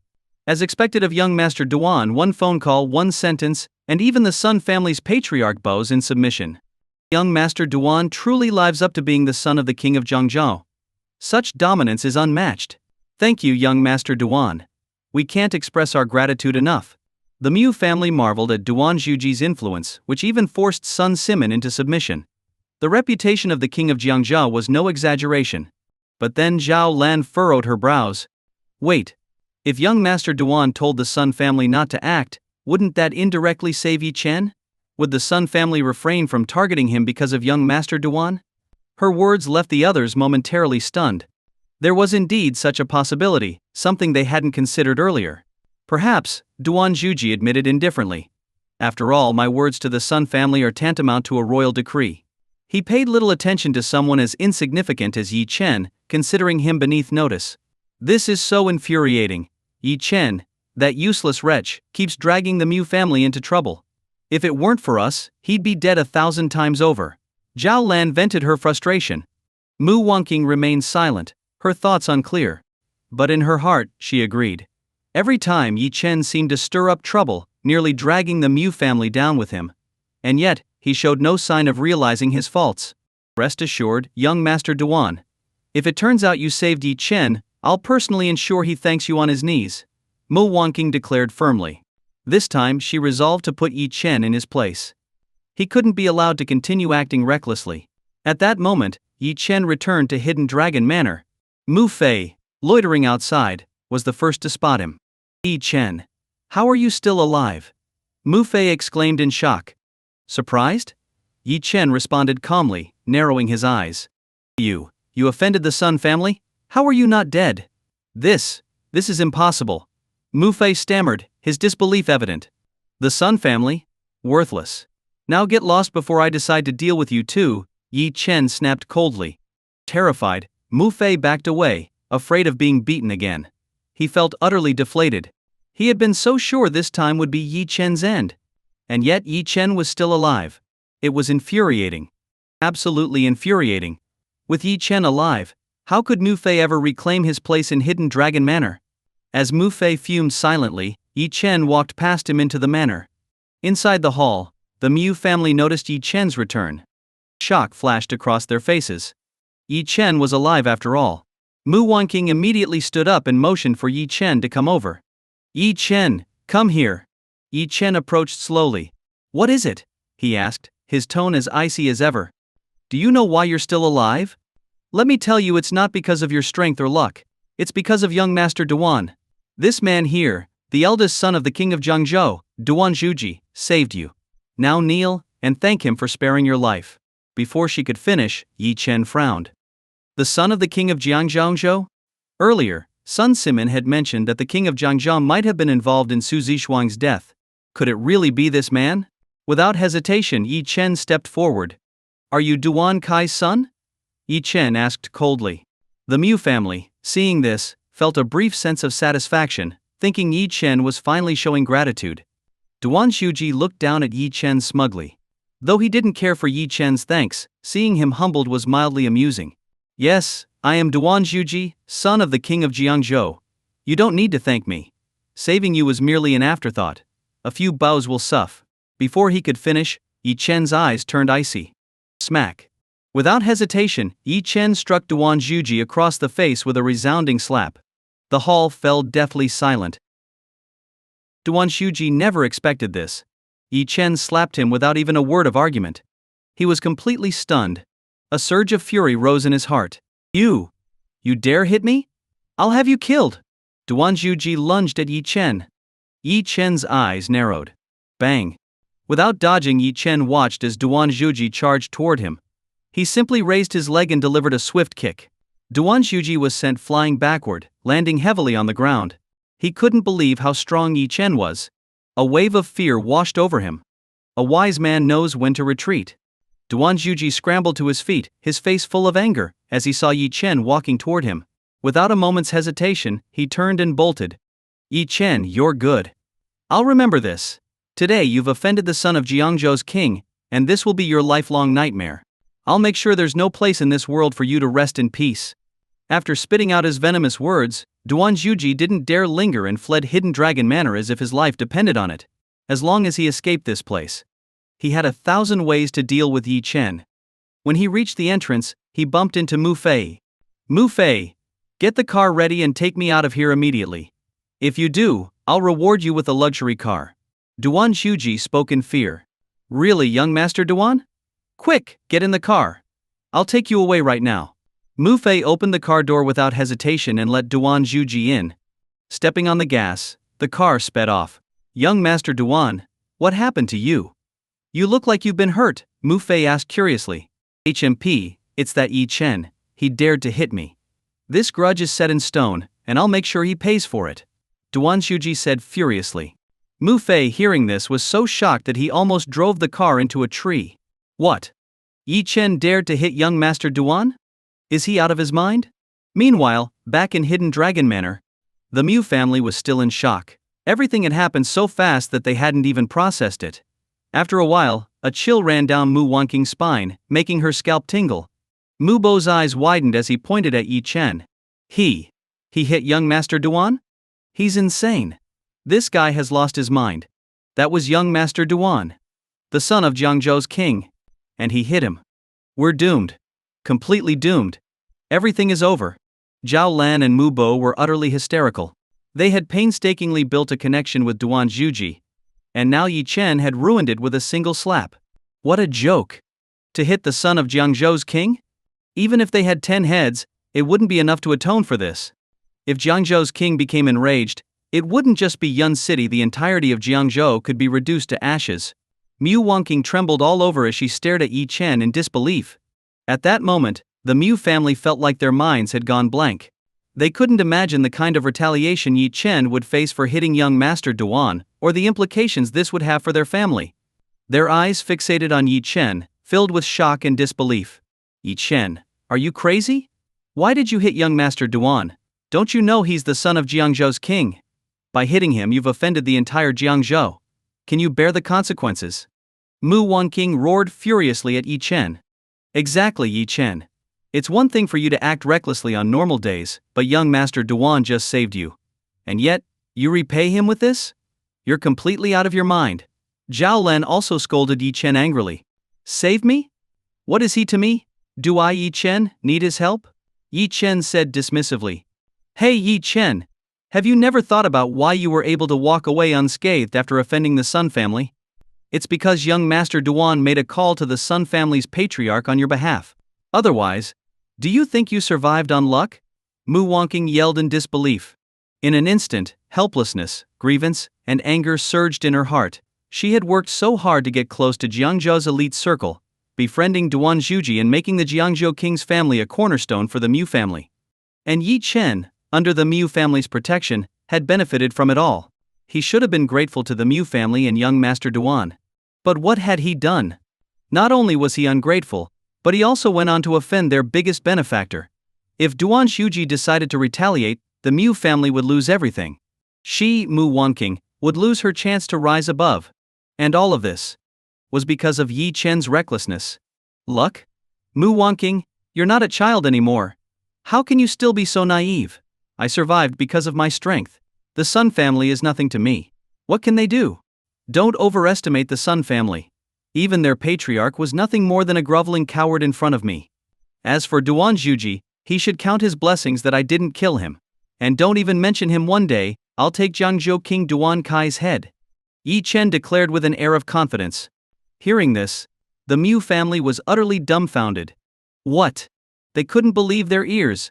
Mu Wanqing's eyes nearly popped out of her head. Zhao Lan and Mu Bo were so shocked they almost vomited blood. They couldn't fathom someone being this arrogant. The Sun family? The Sun family was revered as Yun City's medical titan. They were extraordinarily influential.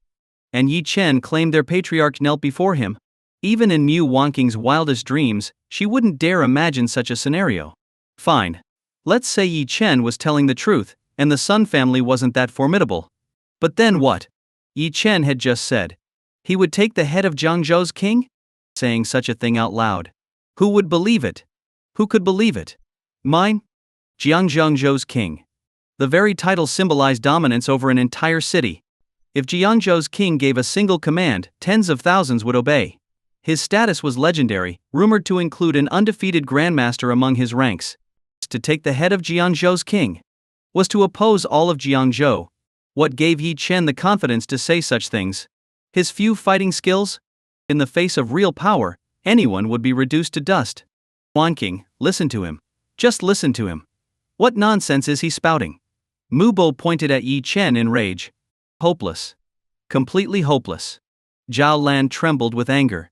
Mu Wanqing stared at Yi Chen, her mind spiraling into chaos, fury, uncontainable rage.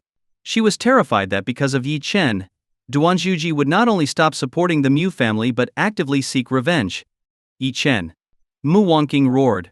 What do you want from me? I've been married to you for 3 years and never treated you poorly.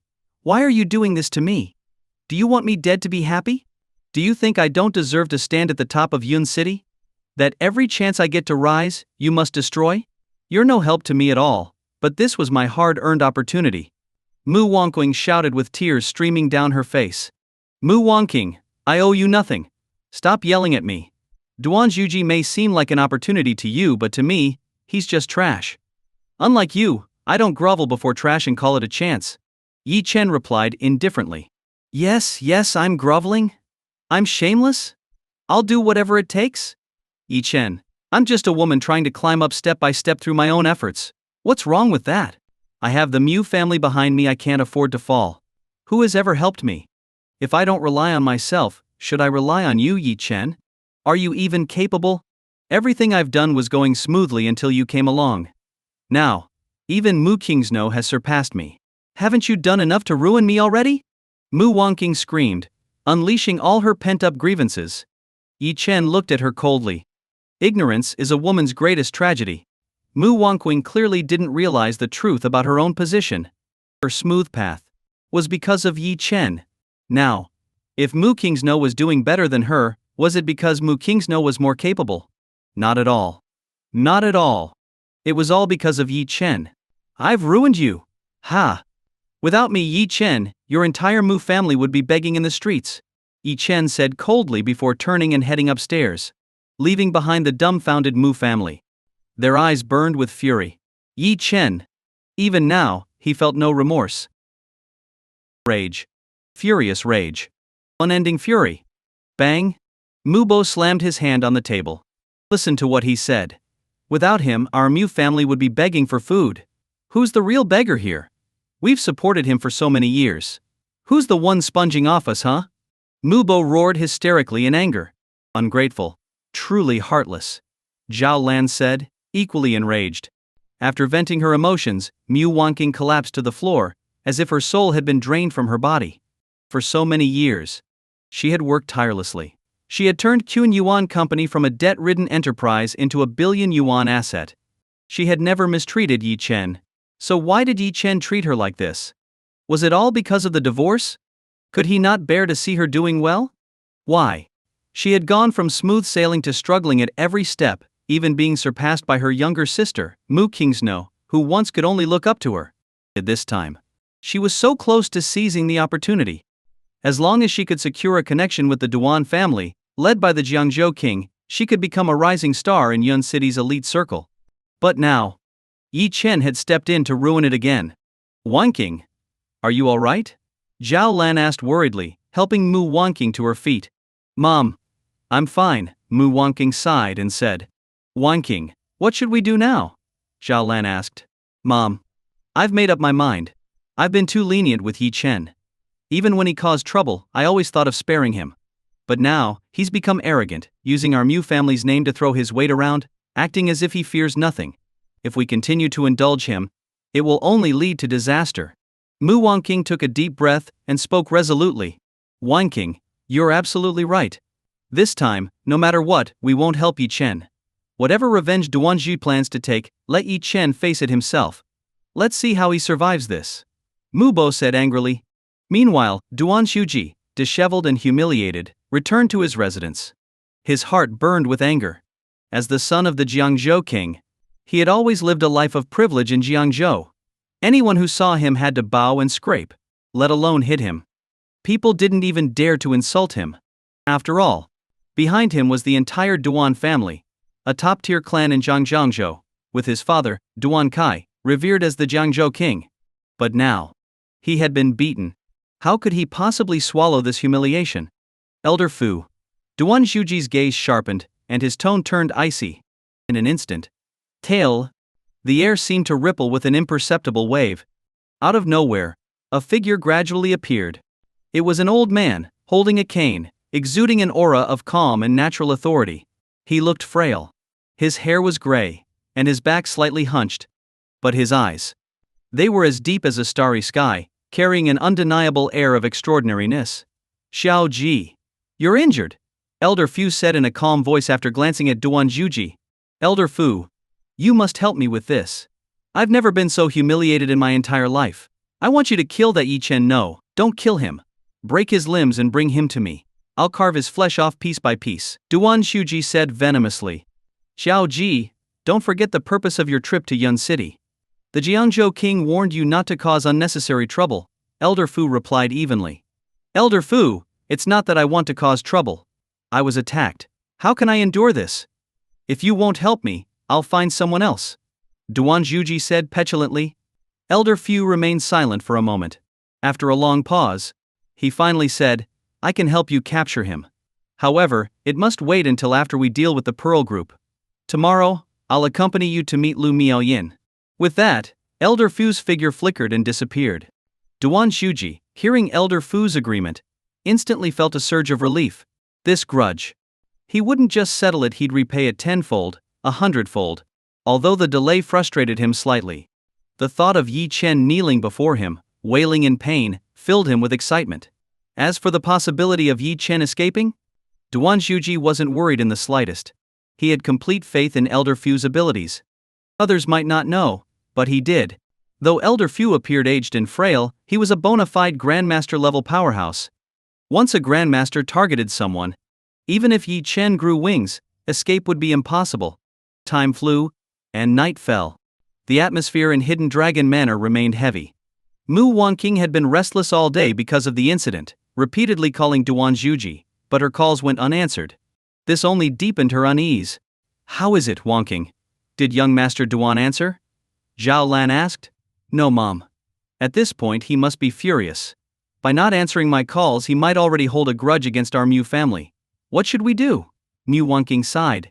It's all Yi Chen's fault. Of all people, he dared to hit young Master Duan. He's insane. Zhao Lan fumed. Insane is right. Otherwise how could he say such ridiculous things? Like the Sun family patriarch kneeling before him. It's laughable.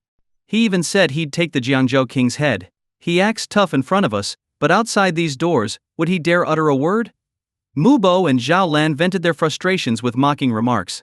Listening to their conversation, Mu Wanqing felt increasingly dejected. She was preoccupied with how Duan Zhuji might retaliate against Yi Chen, and how the Mu family could repair its relationship with the Duan family. What should she do? As she was lost in thought, her phone suddenly rang, startling her. Hurry, it's ringing. Is it young Master Duan? Mu Bo exclaimed reflexively. Mu Wanqing picked up the phone and saw that it was her best friend, Lu Yao, calling. Her heart sank in disappointment. It's not young Master Duan. It's Yao Yao, Mu Wanqing sighed. Zhao Lan and Mu Bo shared her disappointment. At this point, all they wanted was to contact Duan Zhuji to figure out how he planned to retaliate against Yi Chen so they could prepare. Mu Wanqing answered the call. Hello Yao Yao Yao, what's up? Mu Wanqing asked, her tone low. Wanqing, something big happened. Something huge. Lu Yao's voice was brimming with excitement. Oh? What is it? Mu Wanqing asked listlessly. To her, nothing could be more significant than the Mu family's current crisis due to Yi Chen's recklessness. Wanqing, did you know? The Sun family patriarch, Sun Simin, just announced that the entire Sun family would be disbanded, and they're leaving Yun City. From now on, Yun City's medical community will be dominated by my master, Zhou Sanqiyu, Lu Yao said. Her voice filled with exhilaration. Hearing this, Mu Wanqing froze, her eyes widening in shock. The Sun family disbanded? Why so suddenly? And right after Yi Chen had returned to Hidden Dragon Manor safely? At that moment, she seemed to piece something together. Her body stiffened, and her eyes filled with an overwhelming sense of fear. Mu Wanqing felt the world spinning around her. Her mind went blank. Her legs turned to jelly. After hanging up the phone, she couldn't calm down for a long time. This was terrifying. The Sun family had outright announced its dissolution? It was well known. The Sun family was the pinnacle of Yun City's medical community. Their influence was so great that even if Mu Wanqing took her company public, she couldn't compare. A family of such prominence. And yet they dissolved just like that? Wanqing, what's wrong? Mu Bo asked anxiously. Yes, Wanqing, why do you look so pale? What's going on? Zhao Lan placed her hand on Mu Wanqing's forehead, only to find it wasn't feverish. Mu Wanqing let out a heavy sigh. She looked at the two of them. Her tone was grave. Mom, Dad, this time Yi Chen has really messed with the wrong person. The Jiangzhou King is an entity with unparalleled influence. Do you know what I just learned? I got a call from Yao Yao. She said that Sun Simin, the head of the Sun family, has announced the dissolution of the family. Mu Wanqing said, her voice calm but heavy. What? Zhao Lan and Mu Bo were stunned. Their mouths hung open in shock. They froze on the spot, as if they had just seen a ghost. After a long while, Mu Bo swallowed hard. In disbelief he exclaimed, Oh my God! The Sun family dissolved? Yi Chen's luck is insane. He offended the Sun family, and now they're gone. Doesn't that mean the Sun family will never trouble Yi Chen again? Mu Bo's eyes were wide with astonishment. Dad, what are you thinking? I'm not shocked by Yi Chen's luck. Mu Wanqing sighed as she looked at her father. His perspective was too small.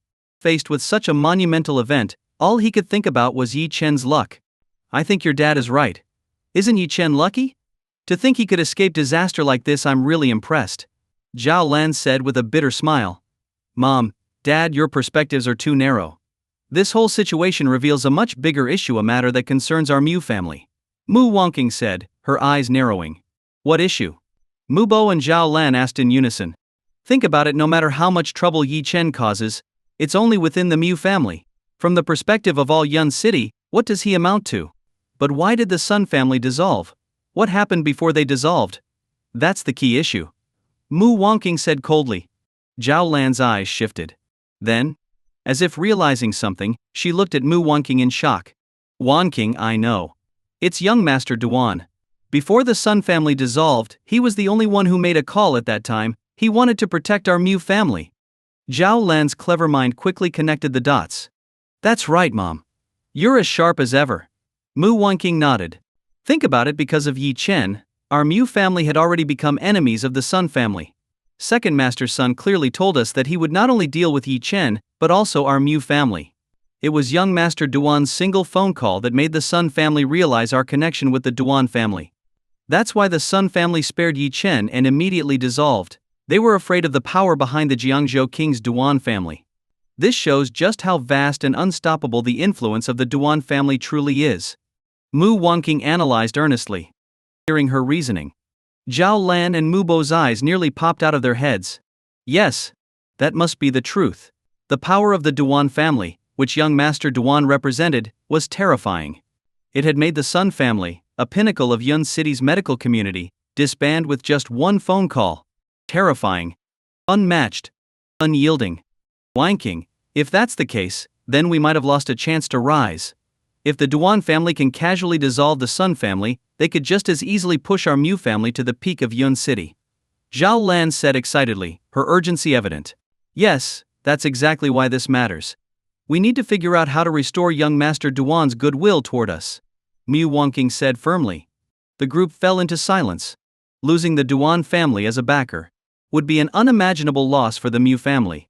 After a while, Zhao Lan raised her head. Wanqing, you and young Master Duan are old classmates. Why not become his woman?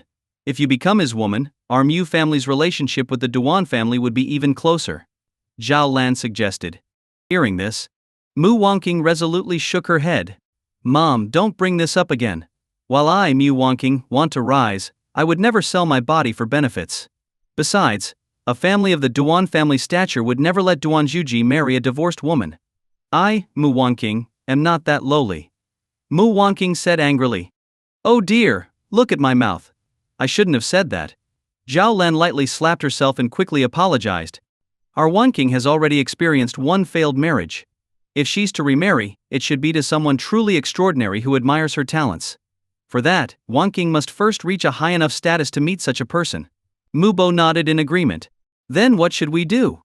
Zhao Lan asked anxiously. Mu Wanqing thought for a moment. Suddenly, her eyes lit up. I've got it.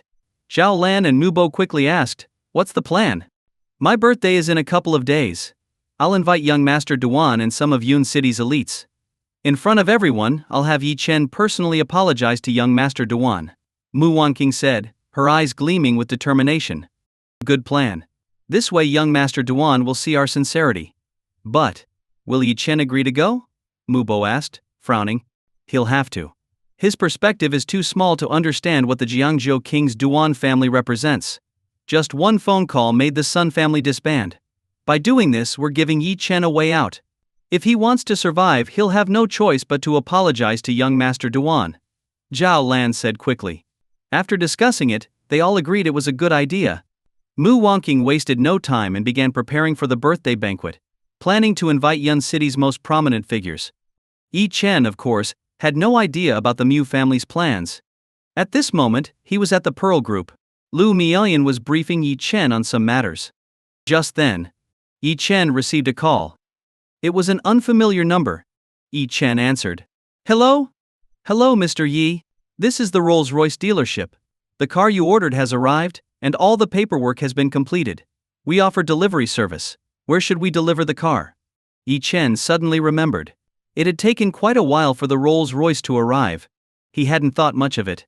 Deliver it to the entrance of Hidden Dragon Manor. After delivering it, you can leave. Someone will collect it later, Yi Chen said casually and hung up. As soon as he ended the call, Lu Mielian spoke softly. Master, the Jiangzhou King's eldest son Duan Zhuji has requested a meeting with me. He's already in the lobby. Should I send him away? Yi Chen was slightly stunned. He had given Duan Zhuji a good beating earlier. With his temper, he should have sought revenge by now. But unexpectedly, not only had he not retaliated, he had come to the Pearl Group instead. Duan Zhuji represented the Duan family. However, the Duan family was based in Jiangzhou and had no connection with the Pearl Group. Why had the Jiangzhou King sent his son to Yun City to approach the Pearl Group?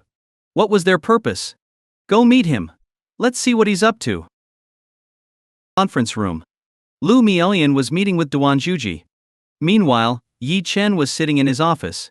With a press of the remote control in his hand, an entire wall transformed into a one-way mirror, allowing him to clearly see and hear everything happening in the conference room. Yi Chen could see Duan Zhuji. But Duan Zhuji had no idea Yi Chen was secretly watching. However, Yi Chen's attention shifted quickly, focusing on the elderly man standing beside Duan Zhuji. A grandmaster? Interesting. Duan Zhuji exuded arrogance. Even when facing Lu Miaoyan, he maintained a lofty demeanor. President Lu, do I need to introduce myself? A faint smile appeared on Duanjuji's lips as he asked. Of course you do. If you don't introduce yourself, how would anyone know who you are? Lu Miaoyan replied with a slight smile, her expression radiant and composed. Duanjuji's face stiffened. He had planned to take the initiative from the very beginning. But unexpectedly, Lu Miaoyan gave him no face at all. HMP, my name is Duanjuji, from Jiangzhou. My father is Duan Kai, the Jiangzhou king. President Liu, surely you've heard of my father? Duanjuji snorted softly. I've heard of him. However, the Pearl Group and your Duan family don't seem to have any connections. So may I ask why you requested this meeting? Lu Miaoyan asked. If I'm here, it's for something important. I represent my father, the Jiangzhou king, to inform you that the Duan family will be joining the Pearl Group. Half of all Pearl Group's assets will be ceded to our Duan family, Duanjuji said directly. Hearing this, Lu Miaoyan couldn't help but be stunned. What? Did she hear that correctly? He was demanding half of the Pearl Group's assets outright? What audacity! To say something like that, there could only be two possibilities. Either complete ignorance, or the belief that their strength was overwhelming enough to dominate the Pearl Group. Clearly, Duanjuji represented the Jiangzhou king's will. This wasn't an investment or a mutually beneficial partnership. It was an act of forceful seizure. Duanjuji, don't you think your words are ridiculous? Do you think the Duan family can simply take over the Pearl Group? Lu Miaoyan said, her eyes narrowing without a hint of anger. President Liu, my presence here is a courtesy to give you a chance. Otherwise, if my father comes personally, you won't just lose half, you won't even keep the assets under your name. You should ask around, when has the Jiangzhou king ever failed to get what he wants? You're just a woman with no foundation in Dragon Country. Do you think you can resist? Duanjuji sneered, his tone as if he had already cornered her. And what if I refuse? Lu Miaoyan asked, narrowing her eyes further. I'll give you 7 days. If you don't comply, my father will bring 10,000 men to flatten the Pearl Group and take your head. To be honest, it would be a shame for a capable and beautiful woman like you to die, Duanjuji threatened, a sly glint in his eyes. Hearing Duanjuji's words from the adjacent room, Yi Chen's anger flared instantly. He pressed a button in front of him and gave Lu Miaoyan an order. Have him thrown out. The moment the order was given, Lu Miaoyan's expression turned icy. She stood abruptly and gestured. Instantly, several burly security guards stormed in. Take this man and throw him out of the Pearl Group, Lu Miaoyan commanded coldly. Duanjuji scoffed. He didn't take the guards seriously at all. After all, he had a grandmaster with him. At this level, a grandmaster's mere glance could wipe out such guards effortlessly. President Liu, do you think calling in a few dogs can drive me away? You underestimate me. Let me tell you, don't force me to get serious. That won't end well for you. Duanjuji continued his arrogant tirade.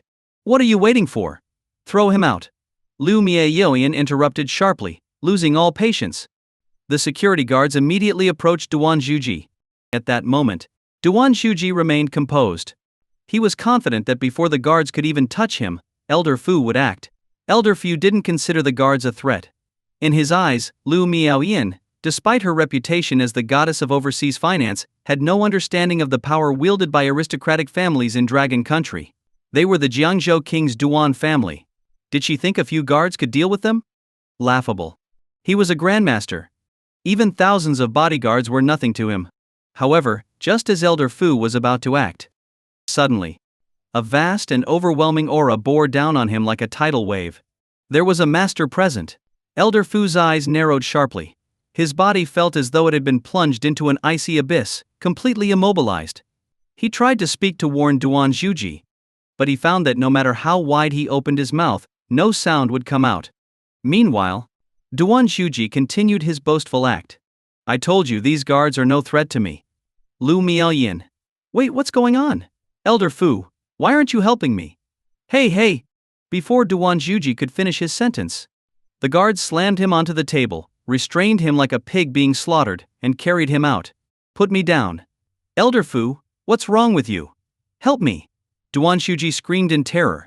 Turning his head, he saw that his savior, Elder Fu, was also being carried out by the guards. Elder Fu didn't even resist. What was going on? Elder Fu was a grandmaster, a figure with unmatched dignity. How could he be carried out by mere guards without even getting angry? No matter how much Duan Juji shouted for help, it was useless. Soon, both were carried to the entrance. The guards flung them onto the ground with great force. One guard, unable to hold back his anger, stomped on Duan Juji's face. "Do you know who I am? How dare you hit me?" Duan Juji roared furiously. "I don't care who you are. Called me a dog, huh? Today I'll show you how dogs bite. Boys, give him a beating." The guards unleashed another round of punches and kicks on Duan Juji. Only after he repeatedly begged for mercy did they finally leave. Now, Duan Juji sat dazed on the ground, bruised and battered, his face swollen and his eyes nearly shut. "Elder Fu, why didn't you act earlier?" Duan Juji demanded furiously. "There was a master present. I was locked in place by their aura and couldn't move. The Pearl Group isn't simple. We must report this to the Jiangzhou King immediately, and temporarily avoid provoking them," Elder Fu said, still shaken. Duan Juji wisely kept his mouth shut. What kind of power could lock a grandmaster in place with just their aura, rendering them completely immobile? It must have been someone extraordinary. Duan Juji was furious. Since arriving in Yun City, he had been nothing but unlucky. First, he was beaten by Yi Chen, and now he had been humiliated and beaten by security guards. He was the Jiangzhou King's son, a young master of unrivaled power and privilege. But as much as he wanted revenge on the Pearl Group, if it truly had someone stronger than a grandmaster, he didn't dare act recklessly. Still, he couldn't swallow this humiliation. It seemed he would have to take his revenge on Yi Chen. Even if it was revenge, he'd start with the easier target. In the Pearl Group's high-rise office, Yi Chen and Lu Miaoyin stood by the floor-to-ceiling windows, watching Duan Juji's pitiful state below. "Master, it seems the Jiangzhou King is targeting the Pearl Group. What do you plan to do?" Lu Miaoyin asked. "Mobilize funds and start laying out our plans in Jiangzhou. The Jiangzhou King? Even if he doesn't come to Yun City, I'll go to Jiangzhou myself and take his head," Yi Chen said calmly. "Yes, master." Lu Miaoyin nodded. "Oh, by the way, I accidentally ordered too many cars earlier. There are still 9 Rolls-Royces left. Have someone pick them up from Hidden Dragon Manor and use them as rewards for outstanding employees," Yi Chen instructed casually before leaving the Pearl Group. Outside Hidden Dragon Manor, Mu Fei stared at the row of 9 Rolls-Royce Phantoms, his jaw dropping in shock, his eyes gleaming with uncontainable excitement. "Mom, Dad, Big Sis. Come out quickly. Luxury cars, all luxury cars. We've struck gold, we're rich, truly rich." Mu Fei shouted excitedly at the top of his lungs. Hearing Mu Fei's cries, the Mu family members rushed out one after another. When they saw the row of Rolls-Royces, they were instantly dumbfounded. What on earth? So many luxury cars. And all of them were Rolls-Royces. Each one must be worth close to 10 million yuan. This row of cars. The total value was nearing 100 million? Gasp. Even Mu Wanqing was shocked. Although she had worked hard for many years and built her company into a billion-yuan enterprise, the liquid funds she could personally access weren't very high. Forget about 9 Rolls-Royces, even buying one would be a stretch for her. Of course, she wouldn't consider spending such an exorbitant amount on a car. After all, cars were primarily for transportation. For appearances, a car worth around 1 million yuan would already be very impressive. Zhao Lan and Mu Bo, upon seeing so many luxury cars, were practically starry-eyed. Oh my goodness! Where did all these luxury cars come from? As a man, Mu Bo found himself unable to resist the allure of such vehicles. "These cars are mine." Mu Fei puffed out his chest proudly and burst into laughter. What? Mu Fei's cars? How could that be possible? Everyone was stunned. "Mu Fei, stop joking around. Where would you get the money to buy so many cars? Tell us, whose cars are these really?" Mu Wanqing scolded him sharply. She, of course, didn't believe these cars belonged to Mu Fei. After all, even his allowance came from her. Where would he get the money to buy Rolls-Royces? "They're really mine," Mu Fei said excitedly. "Remember a few days ago when young Master Duan got beaten up by Yi Chen? He asked me to drive him home, but maybe he thought my car was too shabby, so he said he'd gift me a car. I just didn't expect him to be so generous. He sent 9 Rolls-Royces all at once. This young Master Duan is just too powerful." Mu Fei was ecstatic, practically worshipping Duan Juji. Hearing Mu Fei's explanation, the others suddenly understood. Right. Who else had the power to casually send 9 Rolls-Royces as a gift? It had to be Duan Juji. The the Jiangzhou king's eldest son. Young Master Duan is incredibly generous. Oh my goodness. I've always said that young Master Duan is incredibly powerful. Even his gifts are so overwhelming, how can you not admire him? I think this gift shows that young Master Duan still cares about Wanking. Maybe this is a chance to repair the relationship. Zhao Lan and Mubo said. No way. This gift is far too valuable. We can't accept it. Mu Wanking waved her hand decisively. After all, accepting a gift without merit was inappropriate. A single gift of 9 Rolls Royces was making her feel uneasy. Especially since Yi Chen had previously beaten Duan Zhuji. While the Mu family was no longer connected to Yi Chen, he had once been her ex-husband. Duan Zhuji had been assaulted, and now they were accepting such an expensive gift from him. It didn't sit right with her. Wanking, you're thinking about this all wrong. Why would young Master Duan give such a grand gift? It's actually a way for him to demonstrate his power and tell us that he doesn't blame us for Yi Chen's actions. If we don't accept it, wouldn't that make him think we're ungrateful? Mu Bo analyzed calmly. Exactly. Big sis, worst case, you just marry young Master Duan. I mean, who wouldn't want such a powerful brother-in-law? Wanking, don't hesitate. Big things require boldness. Since young Master Duan has already given this gift, we can always repay him generously later. Everyone started persuading her. After all, these were 9 Rolls Royces. They couldn't bear to return them.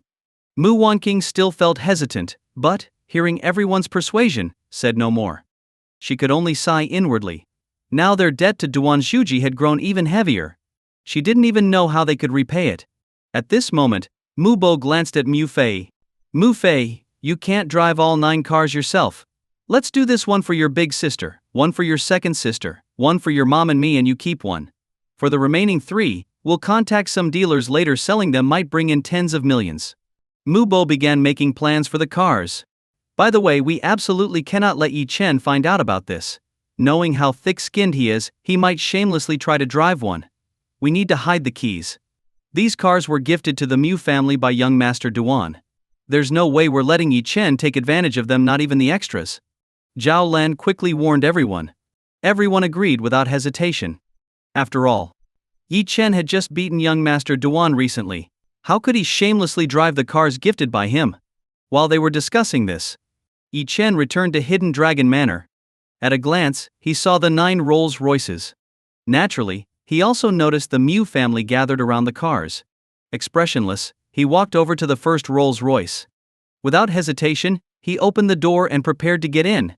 Seeing this, Mu Fei practically jumped out of his skin. He screamed hysterically, as if possessed. Yi Chen. What are you doing? Get away from my car. Get out. I won't allow you to touch my car. Mu Fei rushed over, yelling like a rabid dog. Yi Chen glanced at him coldly. Mu Fei, didn't you get beaten enough last time? What do you mean, your car? Has your brain been caught in a door? Are you daydreaming in broad daylight? Yi Chen's tone was icy as he reprimanded him. What was wrong with the Mu family? Did they claim everything they saw as theirs? Even thieves wouldn't be so brazen. If it's not ours, then is it yours? Let me tell you, Yi Chen, even if there are extras, they have nothing to do with you. We've already allocated them. A person like you doesn't deserve to drive such a nice car. Also, didn't you beat up young Master Duan just days ago? Now that he sent these cars to us, you want to drive one? Why don't you kneel before him and beg? Have some shame. Zhao Lan stormed over, pointing at Yi Chen angrily. Hey! Duan Zhuji sent them to you? I swear, Mu Wanking, does your family suffer from collective delusion? Do you even know how much these cars are worth in total? Why on earth would Duan Zhuji give such expensive cars to people like you? Yi Chen sneered at the Mu family disdainfully. Even Mu Wanking had doubts about the extravagant gift. She was starting to suspect it might not be from Duan Zhuji.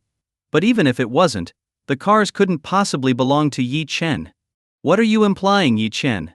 Do you think young Master Duan's wealth is beyond this? To you, gifting these cars might seem impossible, but to him, it's nothing.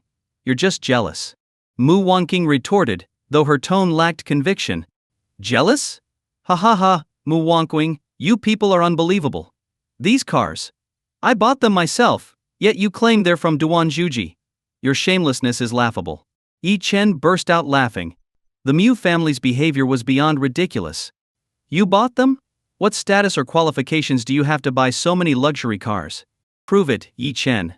Show us evidence. The group mocked him incessantly. Yi Chen, unbothered, opened the car door and retrieved the registration documents. He threw the paperwork at the Mu family. Use your pig brains for once. Who the hell are you, and why would someone gift you such expensive cars? Look closely. Check for yourselves. The registered owner of each car is me, Yi Chen. Mu Wanqing picked up one of the documents. Flipping it open. Owner Yi Chen. Those two words stared back at her. Boom. Her mind felt like it had been struck by lightning. Her eyes widened as her body froze in place. Shock. Unbelievable. Zhao Lan and the others quickly grabbed the car registration documents. Yi Chen. Yi Chen. Yi Chen. Every document bore the name Yi Chen. Boom. It was like a thunderclap on a clear day. These cars really all belonged to Yi Chen? How was that possible? They didn't want to believe it. Nor could they bring themselves to.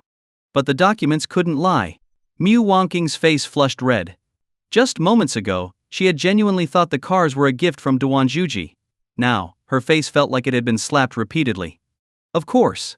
Who did she think she was? Why would someone like Duan Zhuji gift her such expensive cars? Yet, the entire Mu family was completely stunned. The documents were all in Yi Chen's name. But where did Yi Chen get the money to buy so many cars? It made no sense. Everyone's hearts were filled with shock. Could Yi Chen truly be a hidden tycoon? To casually spend 1 billion yuan on luxury cars. That wasn't something an ordinary person could do. The Mu family stared at Yi Chen in disbelief. Yi Chen, these are really your cars? Where did you get so much money to buy these luxury cars? Mu Wanqing asked, her voice filled with disbelief as she looked at Yi Chen. HMP, just a mere billion yuan. What's that to me? Forget 1 billion, even 100 billion or 1 trillion is just a number to me, Yi Chen said indifferently. Hearing these words. In the past, the Mu family would have mocked him endlessly. But with 9 Rolls-Royces parked right in front of them, what could they say? But we were married for 3 years, and why? Mu Wanqing wanted to ask why she had never known that Yi Chen had so much money. It was a question that gnawed at her, but she couldn't figure it out. Did anyone in your Mu family ever bother listening to me? You've always treated me as worthless garbage. Ha! I told you before, Mu Wanqing, you would regret it. Yi Chen said confidently. Mu Wanqing's expression froze. Seeing Yi Chen speak with such certainty sent a chill through her heart. Could it be that she had misjudged him all along? Mu Bo and Zhao Lan swallowed nervously. The Yi Chen they had always ridiculed as worthless was actually a hidden tycoon. And they had driven a hidden tycoon out of their family? Even made Mu Wanqing divorce him. This. Mu Bo shakily walked up to Yi Chen. Well, Yi Chen, you've misunderstood us. We only pushed you because we wanted you to succeed. After all, we were a real family once, weren't we? Yes, exactly. If we'd known you were so wealthy, how could we have scolded you to motivate you? Mu Bo and Zhao Lan awkwardly approached Yi Chen, their posture almost submissive. If Yi Chen really was that wealthy, they would never have offended him. Ha ha ha. A real family? When did you ever treat me like family? My marriage to Mu Wanqing was worth nothing in your eyes. And now, you're playing the pity card in front of me? Don't you find that ridiculous? Yi Chen narrowed his eyes, looking at them coldly. He had never deliberately hidden his identity. It was the Mu family's preconceived notions that had led them to believe he was worthless. Now, seeing their behavior made Yi Chen feel utterly disgusted. My dear son-in-law, you can't say that. If we hadn't pushed you, how could you have risen to such heights? Look. Now you can afford such amazing cars. In fact, if you want to remarry Wanqing, it's not entirely impossible. Yes, that's right. Wanqing has never really done anything to wrong you, don't you agree? Zhao Lan said with a sycophantic smile. Remarry? You're dreaming. Let me tell you, I've been watching everything you've done lately. Mu Wanqing, you've used up every last ounce of my goodwill. We're nothing but strangers now, Yi Chen said coldly. Mu Wanqing lowered her head in shame. At that moment, she felt a pang of regret. Thinking back over the years, she realized she hadn't cared for Yi Chen at all and had always looked down on him. Had it all been her fault? No, Yi Chen. Let's talk this through. We're an honest family. Nothing fancy, everything can be worked out. Mu Bo quickly tried to mediate. Mu Fei joined in. Brother-in-law, I've always said you're my true brother-in-law. Whatever we said before was just joking around to motivate you. Look, with so many luxury cars, could you let me have one? I've never driven something so fancy before. Yes, Yi Chen, I want one too. If I drive this car around, my old friends will be so envious. I want the one in the middle, it has the best license plate. Mobo added eagerly. Hearing this, Yi Chen couldn't help but laugh out loud. Shameless. People could truly be this shameless? Narrowing his eyes, Yi Chen glared at them. When you didn't need me, you called me trash and did everything you could to kick me out. Now that you need me, I'm suddenly your good son-in-law? Do you think you deserve this? Yi Chen's voice was icy. If the Mu family had treated him better in the past, even after his divorce from Mu Wanqing, he wouldn't have been so cold-hearted. But unfortunately, everything was their own doing. To Yi Chen, the Mu family no longer held any significance. Hearing his words, Mu Bo suddenly burst into tears. I was blind, truly blind. Such a good son-in-law, and I pushed him away. I deserve to die, I truly deserve to die. Yi Chen, forgive me. Let's mend things. If you don't forgive me, I'll kneel right here until you do. Brother-in-law, I was wrong too. If you give me a Rolls Royce, I'll kneel and beg you as well. Please don't hold it against me. Mu Bo and Mu Fei both knelt on the ground.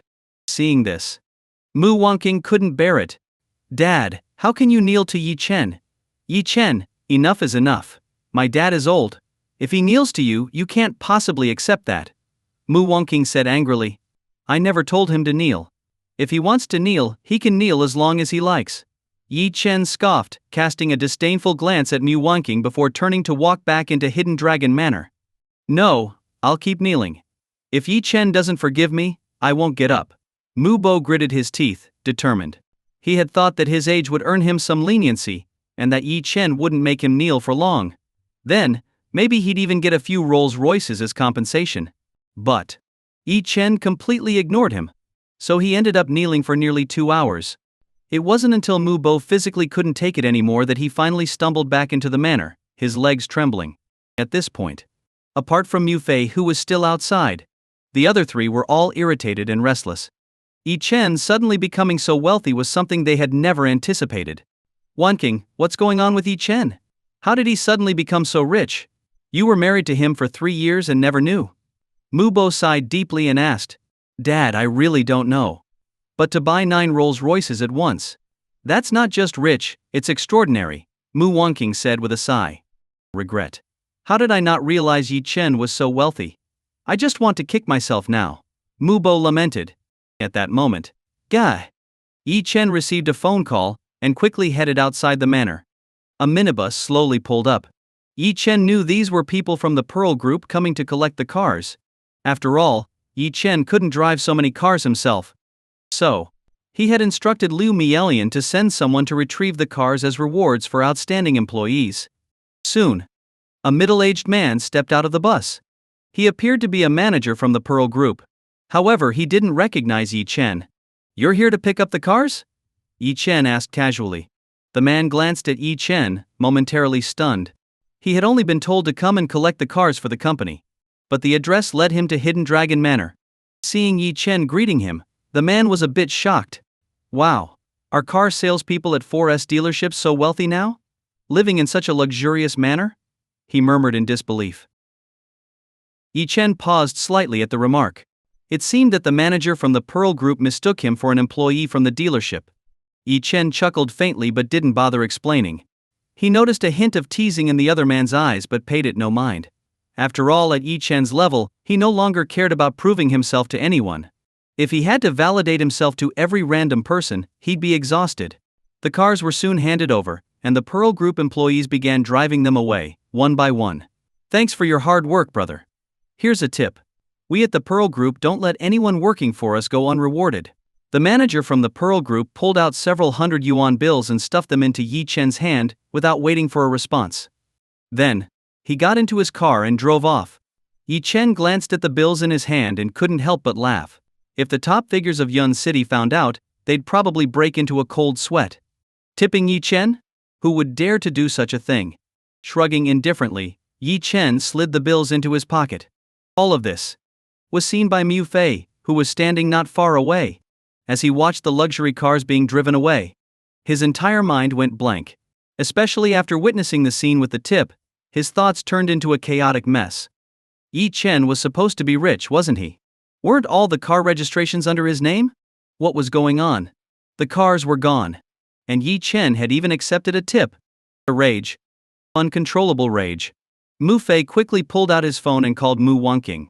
Big Cius, get mom and dad. Something huge has happened, seriously, something massive. At that moment, the Mu family was deep in discussion, trying to figure out how Yi Chen had suddenly become so wealthy and how they might mend their relationship with him. They hadn't expected Mu Fei's panicked call. They hurried to the manor's entrance. When they saw Mu Fei, Mu Wanqing frowned. Mu Fei, what's going on? She asked. The cars, they're gone. Mu Fei stammered, too furious to speak coherently. The family turned to look. Indeed, the 9 Rolls-Royces that had been neatly lined up earlier were nowhere to be seen. Mu Bo's eyes widened in shock. The cars. Where are the cars? Where did they go? Mu Bo asked, visibly panicked. He had been dreaming that Yi Chen might gift him one of the cars. He had even planned to flaunt it in front of his old friends once he got his hands on a Rolls-Royce. But now, the cars were gone? Dad, we've been fooled by Yi Chen. Mu Fei said bitterly. Fooled? That's impossible. We saw with our own eyes that the registration documents all had Yi Chen's name. Those couldn't have been fake. Mu Bo couldn't believe it. Dad, I saw it with my own eyes. Those cars weren't Yi Chen's at all. They belonged to the Pearl Group. Yi Chen must have gotten a job delivering them for the Pearl Group. The employees came and took the cars away, and Yi Chen even accepted a tip of a few hundred yuan. Mu Fei recounted everything he had seen. At that moment, the Mu family was completely stunned. Could someone really be this shameless? Wanqing, didn't you work with the Pearl Group before? You must have their employees' contact information. Call them and verify. Zhao Lan said quickly, her tone urgent. Mu Wanqing nodded. She had previously collaborated with the Pearl Group on a project and had a good relationship with one of their project managers. Taking out her phone, she dialed the manager's number. Soon, the call connected. Hello Manager Zhou, this is Mu Wanqing. I have a question. Did the Pearl Group recently purchase 9 Rolls-Royces? Mu Wanqing asked. There was a brief silence on the other end of the line. Then came a somewhat surprised response. President Mu, your information is quite impressive. I just received the notice, and you already know about it. Yes, the Pearl Group purchased 9 Rolls-Royces to reward our outstanding employees. Manager Zhou replied with a chuckle. But the registration documents for those 9 Rolls-Royces all seem to bear the same name. What's going on with that? Mu Wanqing asked, puzzled. Huh? I'm not sure about that, but it's not unusual. For expensive items like cars or houses, the group might register them under one person's name for easier transfer during the reward distribution process. President Mu, why are you so interested in the Pearl Group's internal affairs? Manager Zhou asked, his tone turning cautious. And no reason, Manager Zhou. Thank you. Let's have lunch together sometime. Mu Wanqing quickly ended the call.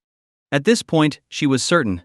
The 9 Rolls-Royces weren't Yi Chen's at all. They were purchased by the Pearl Group to reward their employees. Mu Wanqing let out a bitter laugh. She hadn't expected Yi Chen to pull such a stunt to show off. It was just pretending to be rich. Fury. PB. Utter fury. Mu Bo's face twisted in anger. He was on the verge of breaking down. The thought of apologizing to Yi Chen, even kneeling to him for 2 whole hours, made him feel utterly humiliated. In his rage, he slapped himself twice. Damn that Yi Chen. How dare he trick me into kneeling to him? This is infuriating. Where is he? I'm going to make him kneel in return. That useless fool will kneel for an entire day and night. I won't let this go. Seething, Mu Bo stormed off to find Yi Chen, with the rest of the family following closely behind. They barged into Hidden Dragon Manor and headed straight to the 2nd floor. Yi Chen. You useless fool, get out here. Mu Bo roared, his voice trembling with anger. Click. Yi Chen opened the door and stepped out slowly, his expression cold as he looked at Mu Bo. You really don't know how to quit, do you? Just earlier, you were begging me. Now, because I won't give you a car, you're back to hurling insults? Let me tell you, even if those cars rotted, I wouldn't give you one. Yi Chen said icily. Hearing this, the Mu family was fuming. Was he seriously still pretending? Give us a car? You? Yi Chen, I can't believe how thick-skinned you are. Pretending that someone else's cars were yours to show off. How could you even pull something like that off? Mu Bo shouted angrily.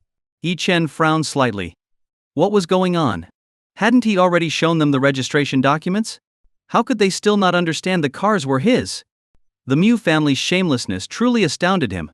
Their attitude had completely flipped. Who had just been kneeling and begging for a car earlier?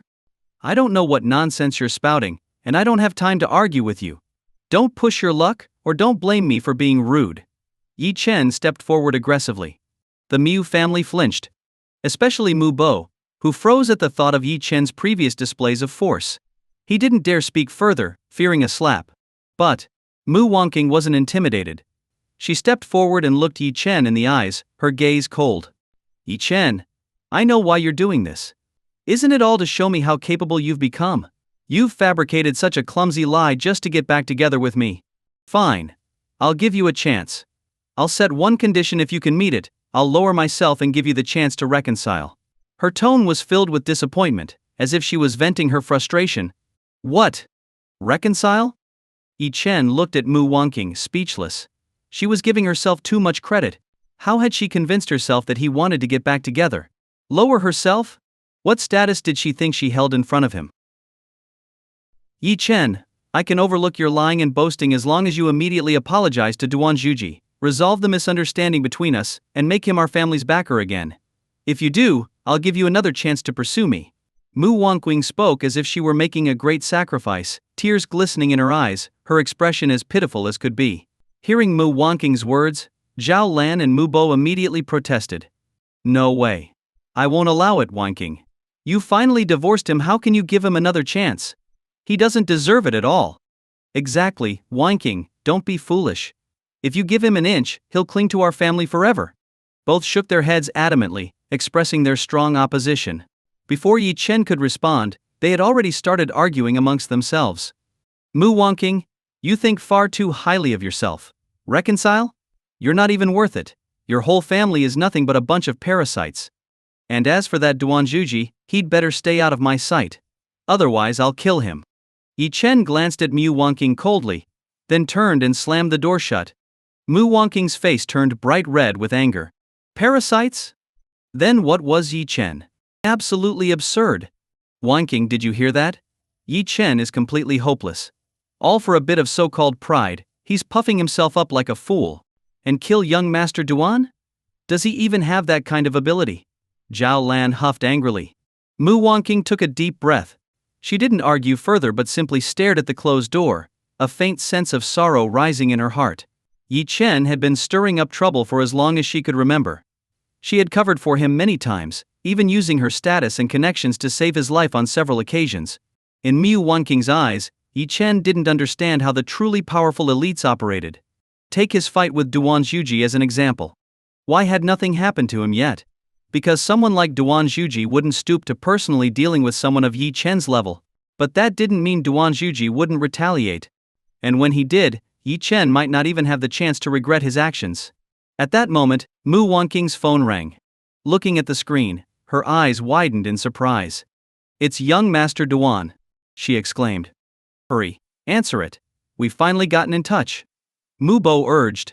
Mu Wangqing quickly composed herself, took a deep breath, and answered the call, her voice trembling slightly. Hello, young Master Duan. It's me, Wangqing. I've been a bit busy today and forgot to bring my phone with me. I just saw all your missed calls. Did you need something? Duan Zhuji's voice came through the line. Of course, it wasn't that he had forgotten his phone. He had spent the day at the hospital, venting his frustration after being severely beaten by the Pearl Group's security guards. Finally regaining some composure, he returned Mu Wangqing's call. I see. Young Master Duan, I just wanted to let you know that tomorrow is my birthday, and I'd like to invite you to my party. Also, about Yi Chen attacking you last time, I'll make sure to bring him to apologize to you personally, Mu Wangqing said. Alright, I'll attend. But Wangqing, let me make this clear, there's no way I'll let things slide with Yi Chen. He hit me, and I have to get my revenge. Of course, I won't take my anger out on your family. I just wanted you to know that, Duan Zhuji said icily. Revenge? Young Master Duan, what do you plan to do to Yi Chen? Mu Wangqing asked, her voice trembling with fear. I heard that kid can fight, so I've arranged an opponent for him, a grandmaster. If one isn't enough, I'll send two. If two aren't enough, I'll send 10. I'll keep going until he's dead. Duan Zhuji's tone was chilling as he hung up. Mu Wanqing felt her scalp tingle. Well, Wanqing? What did young Master Duan say? Is he blaming us for Yi Chen's actions? Mu Bo asked nervously. No, he said he won't blame us for anything involving Yi Chen, Mu Wanqing replied. Thank goodness. As long as he doesn't hold it against us, our family is safe. Mu Bo laughed in relief. Our family may be safe, but Yi Chen is doomed.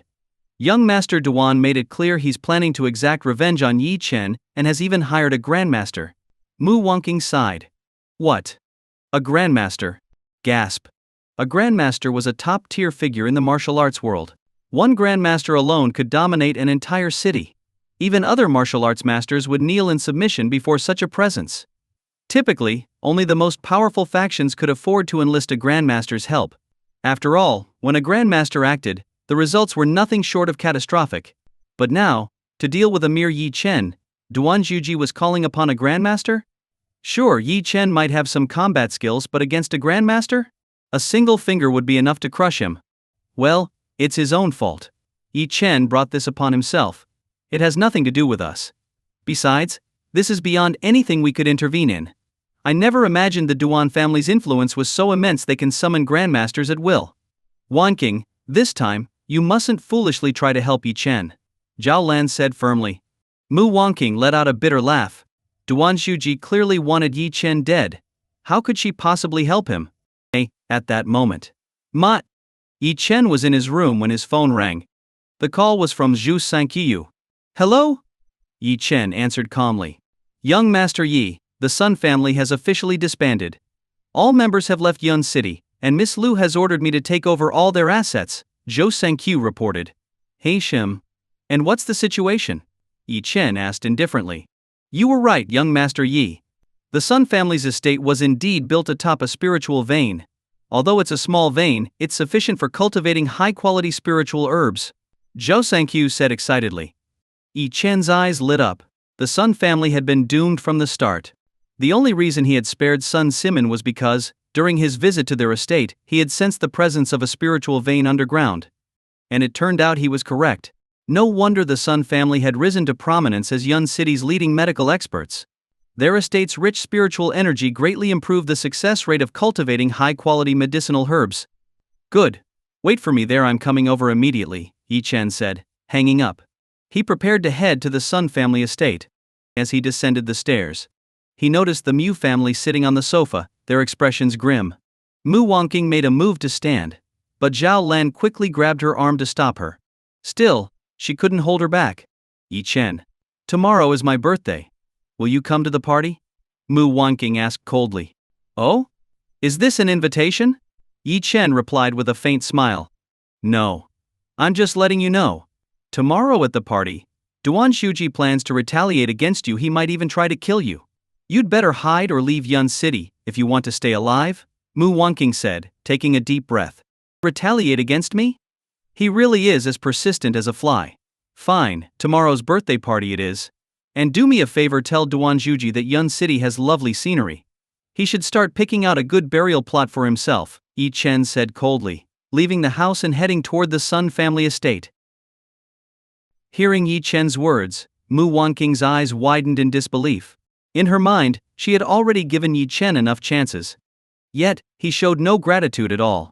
Did he not realize? This time, Duan Zhuji wasn't joking. He had hired a grandmaster. Yi Chen's fate was sealed. Death was inevitable. If Yi Chen listened to her and fled Yun City now, he might still have a slim chance of survival. But Yi Chen was far too arrogant. Did you hear that? He told young Master Duan to pick out a burial plot. That's the most ridiculous thing I've ever heard. This brat is going to be the death of me. Mu Bo exclaimed, half laughing in anger. He had never seen someone so utterly unaware of their own limits. Why waste time on him? If he wants to die, let him. Duan Zhuji already said he won't drag our family into this. It's not our problem. Zhao Lan added, her tone indifferent. All she cared about was the Mu family's safety. As long as their family remained unscathed, Yi Chen's death would be a relief rather than a concern. Mu Wanqing, too, was thoroughly disappointed. Fine. Let's see how he plans to end this mess tomorrow, she said, laughing bitterly in frustration. She realized Yi Chen's ego had grown out of control. In the past, Yi Chen had relied either on the Mu family's connections or on playing the role of a kept man to ensure his safety. But now, he was facing Duan Zhuji, the eldest son of Jiangzhou's most powerful family. Even if Yi Chen shamelessly begged the Luo family's little princess for help, it would be useless. The Luo family wasn't influential enough to intervene in matters involving the Duan family. Meanwhile, Yi Chen had arrived at the Sun family estate. After the Sun family disbanded, Sun Simin dismissed his disciples and left with his family. The estate naturally fell under Yi Chen's control, managed by people he had appointed. Zhou Sanqiu, having received Yi Chen's favor, had smoothly ascended to become Yun City's leading figure in the medical world. The Sun family estate was officially renamed the Medicine Garden. Yi Chen planned to fully utilize the spiritual vein beneath the estate to transform it into a thriving medicinal hub. When Yi Chen arrived, Zhou Sanqiu and several others hurried to greet him. Young Master Yi. Zhou Sanqiu bowed respectfully. Standing nearby, Lu Yao glanced shyly at Yi Chen, her bright eyes sparkling. She hadn't seen Yi Chen in several days, not because she didn't want to, but because after understanding Yi Chen's true identity and status, she realized she needed to work harder to be worthy of staying by his side. She had talent in medicine, and as long as she worked diligently, she knew Yi Chen would have a use for her. Even Lu Miaoyan, with all her influence, was only a servant to Yi Chen. How could she dare to hope for too much? Young Master Yi. Lu Yao bowed respectfully as well. Show me around, Yi Chen said calmly. Zhou Sanqiu led Yi Chen into the medicine garden. Young Master Yi, based on your instructions, we excavated this entire section of the garden, practically digging 3 feet deep. Sure enough, we found a spiritual vein beneath the surface. The Sun family's success in growing high-quality medicinal herbs was due to the spiritual energy emanating from this vein. However, because the vein is buried deep underground, the Sun family never realized its existence. If not for your insight, I would never have guessed there was a spiritual vein beneath this estate, Zhou Sanqiu said, his admiration for Yi Chen evident. It was no small feat. The spiritual energy from the vein was so faint that it was masked by the thick layers of soil above it. Unless someone dug deep, they would never detect its presence. Yet Yi Chen had sensed it during a single visit to the Sun family estate. This made Zhou Sanqiu realize that Yi Chen's abilities far surpassed his imagination. Not bad. The purity of this spiritual vein makes it ideal for cultivating medicinal herbs, Yi Chen said, nodding with a faint smile. Yi Chen had seen many rare treasures in his time. While spiritual veins were rare, they weren't extraordinary to him. He had even encountered and owned several large ones. However, those veins were usually located in remote, desolate mountains or the extreme northern regions. Finding one in a city was a rarity. Yi Chen glanced at the medicinal herbs growing in the garden. Were these herbs planted by the Sun family? He asked. Yes. Most of these medicinal plants are grade 3 or higher. They're extremely rare and growing exceptionally well. This is a significant fortune, Zhou Sanqiu said excitedly. As Jiangzhou's leading medical expert, Zhou Sanqiu had always been overshadowed by the Sun family when it came to cultivating medicinal plants. He had assumed it was due to his lack of skill.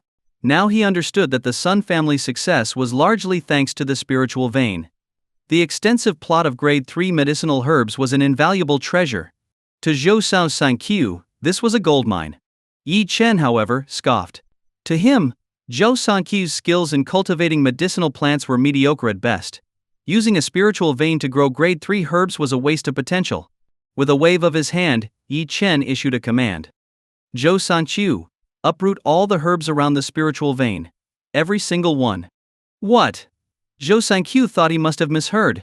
Uproot all the treasured plants? Was this a joke? Cultivating grade 3 herbs required immense effort and time.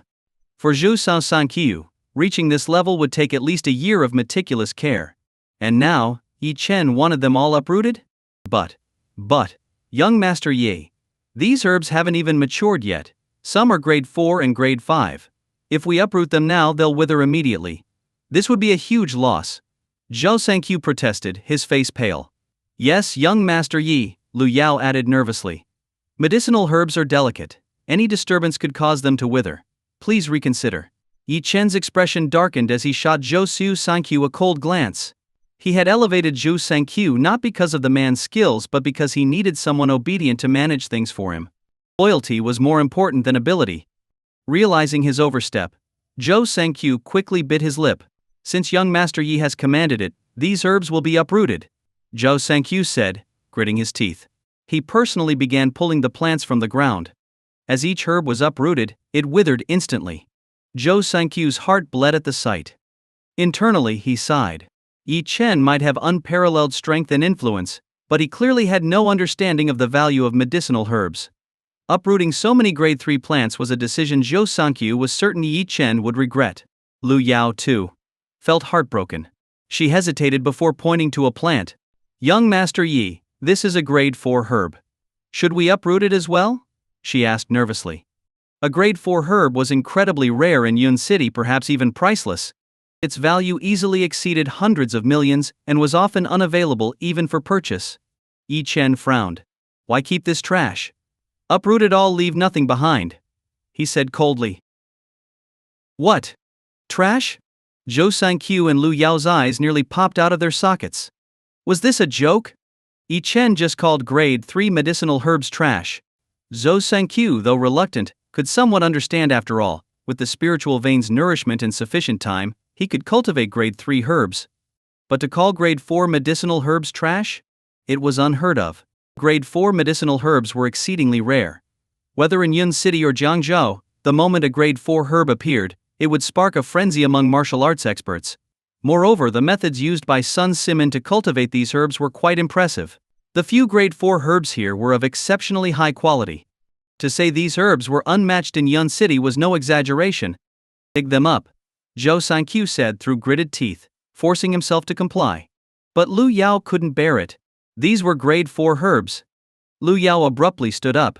Perhaps Yi Chen didn't fully understand the nuances of cultivating medicinal herbs or realize their true value. If these grade 4 herbs were uprooted now, Yi Chen would undoubtedly regret this decision in the future. She couldn't let that happen. Young Master Yi. Lu Yao's voice trembled slightly as she spoke, her expression a mixture of fear and determination. I think this decision is a mistake. Punish me if you must, but I have to say it, grade 4 medicinal herbs are incredibly precious in all of Yun City. These herbs might look unassuming, but they are anything but trash. They are not only critical for crafting high-quality elixirs, but also extremely difficult to cultivate. Enough, Lu Yao. Don't contradict young Master Yi. Zhou Sangqiu scolded sharply. Yi Chen glanced at Lu Yao, his expression calm. You think I don't understand medicinal herbs? He asked, his voice as steady as ever. Young Master Yi, Lu Yao didn't mean it that way.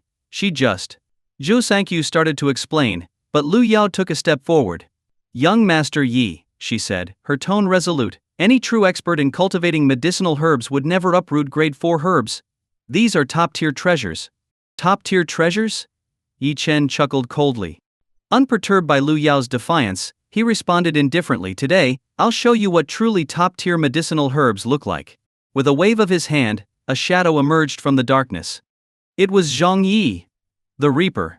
Greetings, Master. Zhang Yi knelt on one knee, his voice reverent. Gasp. Zhou Sangqiu and Lu Yao drew sharp breaths. Neither of them had noticed Zhang Yi's presence. His sudden appearance sent chills down their spines. Their instincts screamed that this man was terrifying. His movements were so stealthy that, if he had intended to kill them, they wouldn't have stood a chance. Did you bring it? Yi Chen asked casually. Yes, Master. Everything is here, Zhang Yi replied, pulling out a delicate porcelain bottle and handing it to Yi Chen. Yi Chen opened the bottle and poured out its contents. The objects inside were small and unassuming, resembling seeds. Yi Chen didn't explain, choosing instead to test Zhou Sangqiu's insight. What do you think these are? Yi Chen asked with a faint smile. They look like seeds, Lu Yao murmured, frowning as she examined them. There's a faint medicinal aroma, so they must be seeds for some kind of herb. But I've never seen seeds shaped like this before. Despite studying medicine for years, I can't identify them. While Lu Yao was puzzled, Zhou Sangqiu's reaction was entirely different. His jaw dropped as he stared at the seeds, trembling in disbelief. Gasp. This can't be. Zhou Sangqiu exclaimed, his voice shaking. What is it, Master? Do you recognize them? Lu Yao asked curiously. I don't recognize all of them, Zhou Sangqiu admitted, his eyes wide. But a few of these seeds. I've seen them in ancient texts. They're seeds of grade 8 medicinal herbs. And this one. This is a seed of the fire spirit fruit, a grade 9 herb. What? Lu Yao's mind reeled. A grade 9 herb seed? This was almost unimaginable. For Yi Chen to possess the seeds of a grade 9 herb was beyond shocking. At that moment, Lu Yao and Zhou Sanqiu both felt utterly humbled. Just moments ago, Lu Yao had thought Yi Chen didn't understand medicinal herbs. Now, it was clear that her understanding was laughably shallow compared to his. If Yi Chen could casually produce grade 9 herb seeds, then grade 3 or 4 herbs truly were trash in his eyes. Not bad. You have a good eye to recognize the fire spirit fruit seed, Yi Chen said with a faint smile. In truth, herbs ranked grade 7 and above were exceedingly rare. Even their seeds were almost mythical. Zhou Sanqiu's ability to identify one at a glance demonstrated his expertise. Thank you for your praise, young Master Yi, Zhou Sanqiu replied with a sheepish smile. This spiritual vein may be small, but with the right methods, it's sufficient for cultivating these high-grade herbs. From now on, you and Lu Yao will stay here and focus on their cultivation, Yi Chen instructed. What? Both Zhou Sanqiu and Lu Yao were stunned. They were to cultivate grade 9 herbs? The pressure was immense. Why, young Master Yi, Zhou Sanqiu stammered. While I have some experience with cultivating herbs, the highest I've ever managed is grade 5. I lack the ability to cultivate even grade 7 herbs, let alone grade 9. And these seeds are invaluable. If I fail, even my life wouldn't be enough to compensate for the loss. Don't worry, Yi Chen said firmly. I'll stay here today to teach you the proper methods for cultivating high-grade herbs. With your foundation you'll manage just fine. With that, Yi Chen stayed in the medicine garden, not returning to the hidden dragon villa. Cultivating these high-grade herbs was crucial to him, and he intended to oversee the process personally. The next morning, the Mu family was up early. It was Mu Wangqing's birthday. Mu Wangqing had invited many prominent figures from Yun City. With the allure of Jiangzhou's young master Duan attending, nearly every invite he had accepted. To mark the occasion, Mu Wangqing had booked the most luxurious hotel in the city. This birthday celebration was not just about her, it was an opportunity for the Mu family to strengthen ties with the Duan family. She had even pressured Yi Chen to apologize to Duan Zhuji. If Duan demanded Yi Chen's life, she wouldn't hesitate. Just as Mu Wangqing finished applying her makeup, Zhao Lan hurried in. Wangqing. There's a problem, Yi Chen has run away. Zhao Lan exclaimed, visibly flustered. What? Yi Chen ran away? What happened? Mu Wangqing asked, stunned. He didn't return to the Hidden Dragon Villa last night. I sent Mu Fei to look for him, but he's nowhere to be found. He must have realized that today is your birthday and that young Master Duan would come for him, so he fled. Zhao Lan scoffed disdainfully. Hearing this, Mu Wangqing couldn't help but laugh bitterly. Yesterday Yi Chen had boldly declared that Duan Zhuji should prepare a grave. Today he was missing. How absurd! For a moment, she had almost believed Yi Chen had some plan to deal with Duan Zhuji. But it turned out to be nothing more than a stalling tactic. Then again, who wouldn't fear someone like Duan Zhuji? If he ran, let him run. It shows he has some sense. Either way, the birthday party goes on as planned. Today is all about solidifying our ties with the Duan family, Mu Wangqing said calmly. By the evening, Mu Wangqing had completed all the preparations for her birthday banquet. One by one, Yun City's elites arrived. But Yi Chen was still nowhere to be seen. Mu Wangqing couldn't help but laugh to herself.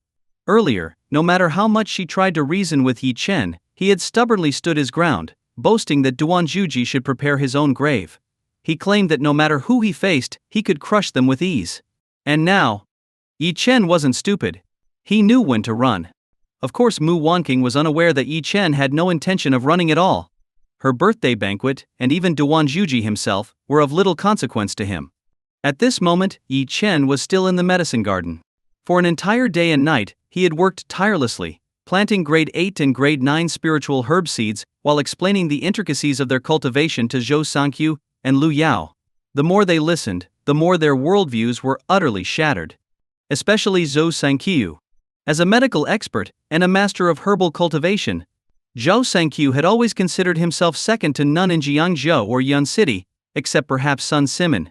But as Yi Chen explained the secrets of high-grade herb cultivation, Zhou Sanqiu felt as though a new door to the world had been opened.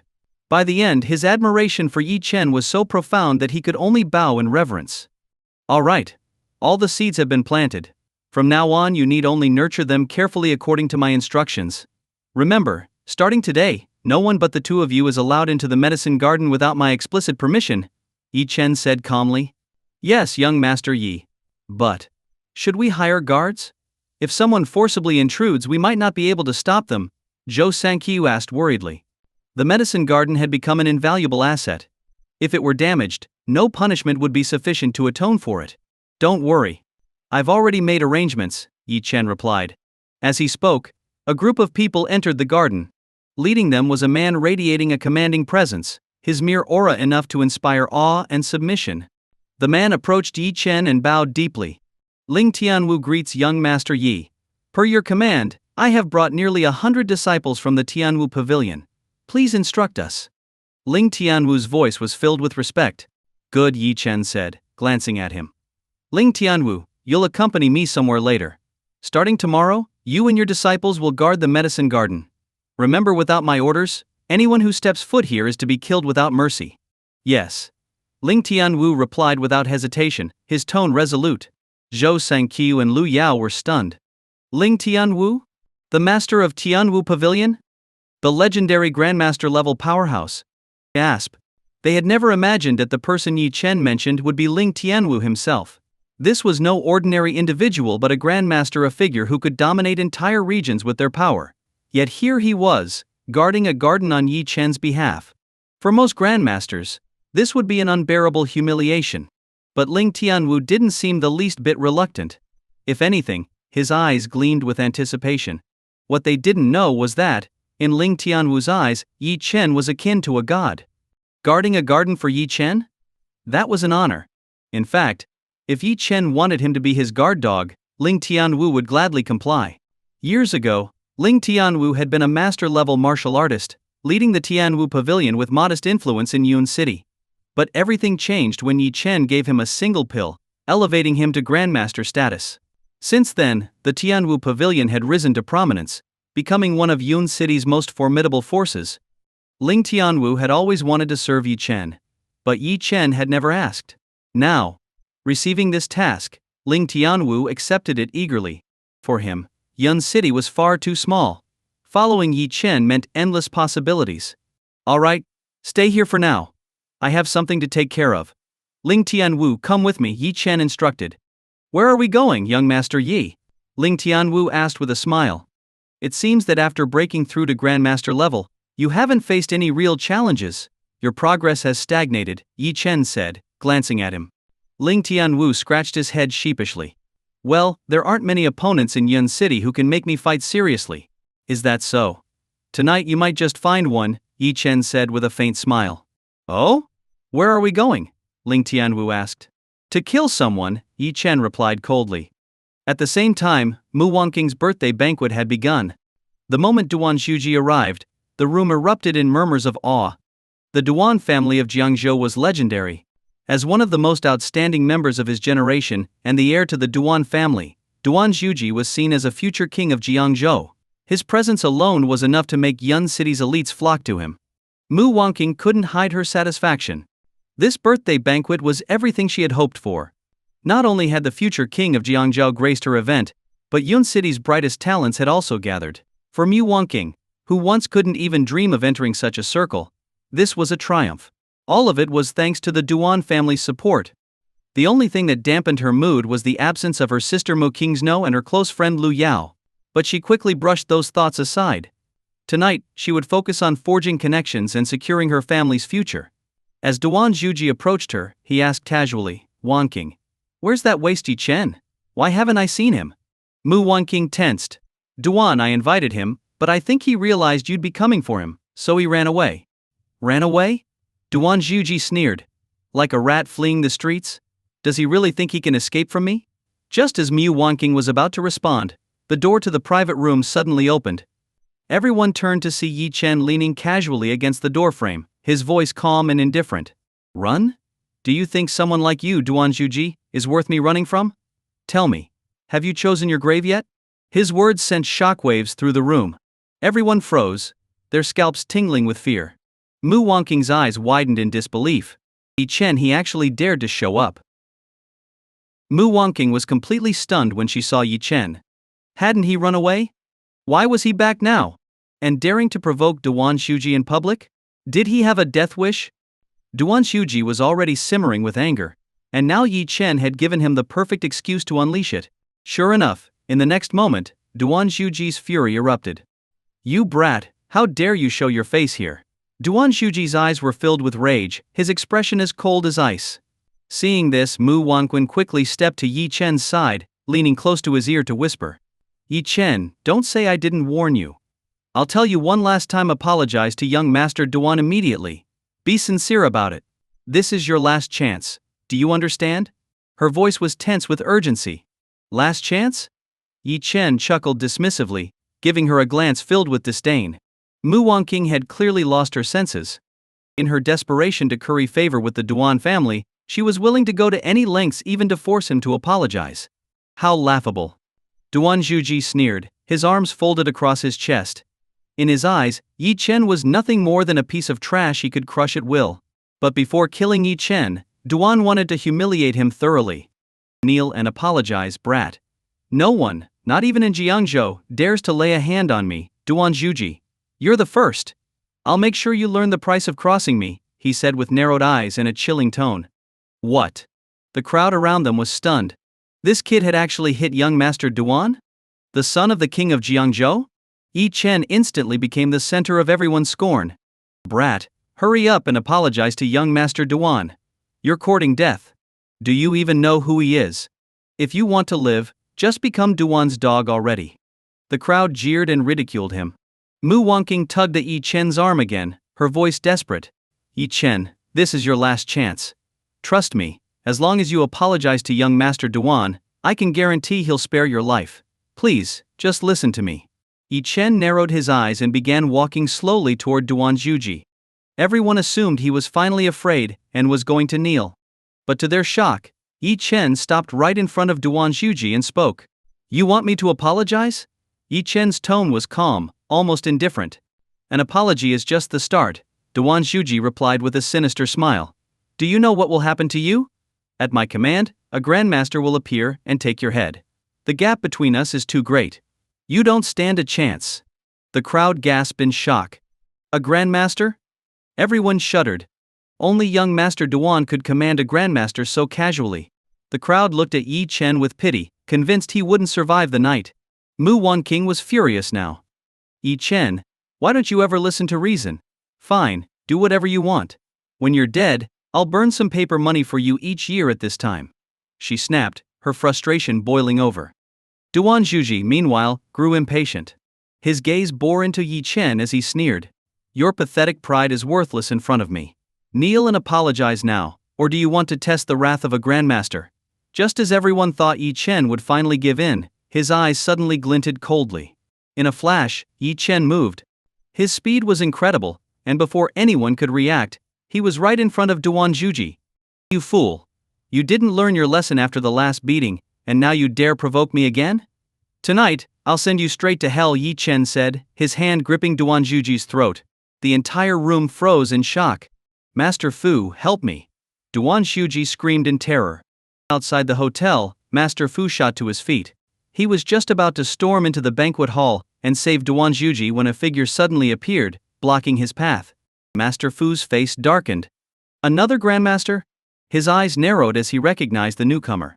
Tianwu Pavilion's master? Master Fu said, his tone serious. Fu Quan, shouldn't you stay in Jiangzhou? What brings you to Yun City? Ling Tianwu asked casually. I'm here on business for the king of Jiangzhou. Ling Tianwu, why are you blocking my way?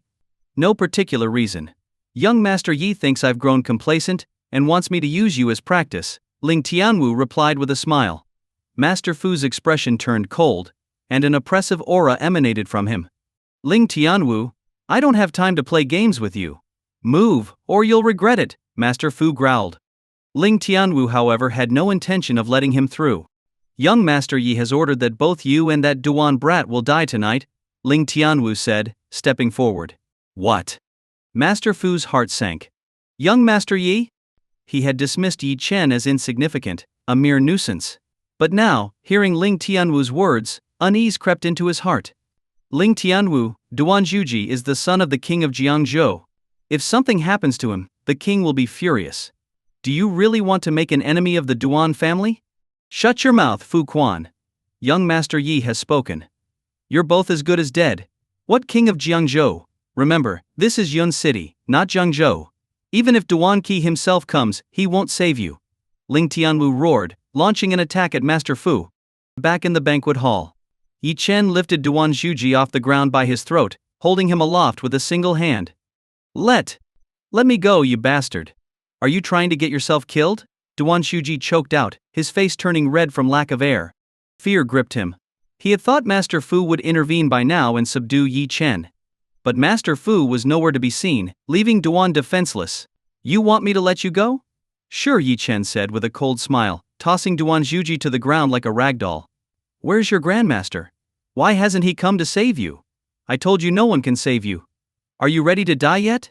Yi Chen stepped forward, his presence radiating an overwhelming, suffocating power. With a loud thud, Duan Zhuji collapsed to his knees. Yi Chen. I was wrong. I'll kneel, I'll apologize. Please don't kill me. He begged, trembling.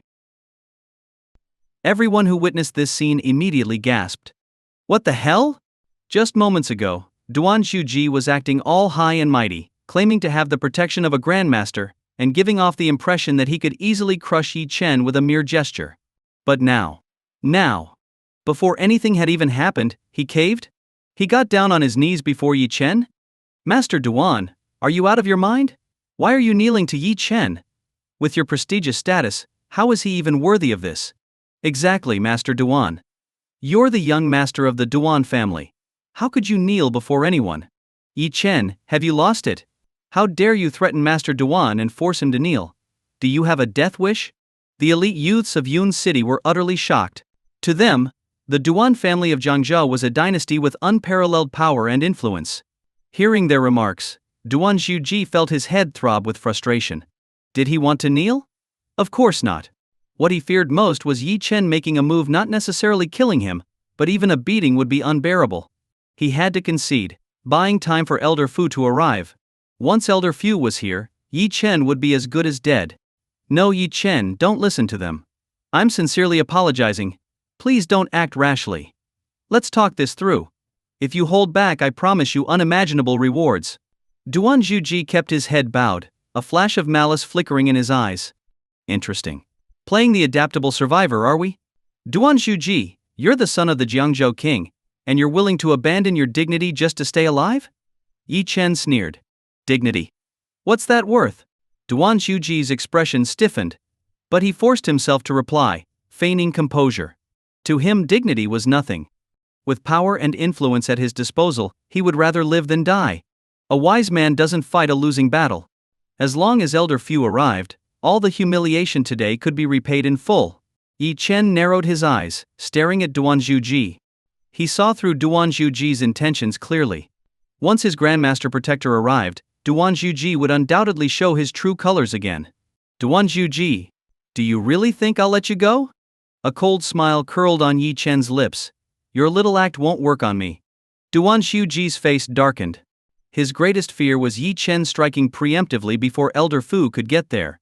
Just as he was about to speak, Mu Wanqing, standing nearby, couldn't hold back any longer. She glared at Yi Chen. That's enough. Yi Chen, Master Duan has already knelt and apologized to you. What more do you want? Let me tell you, Master Duan is the heir of the Duan family. Even if you beat him up now to show off, when the Duan family comes after you, your life will be ruined. Right now, I order you to let Master Duan stand up. Harmony is most important. Yi Chen, take the olive branch while it's offered, or you'll face dire consequences.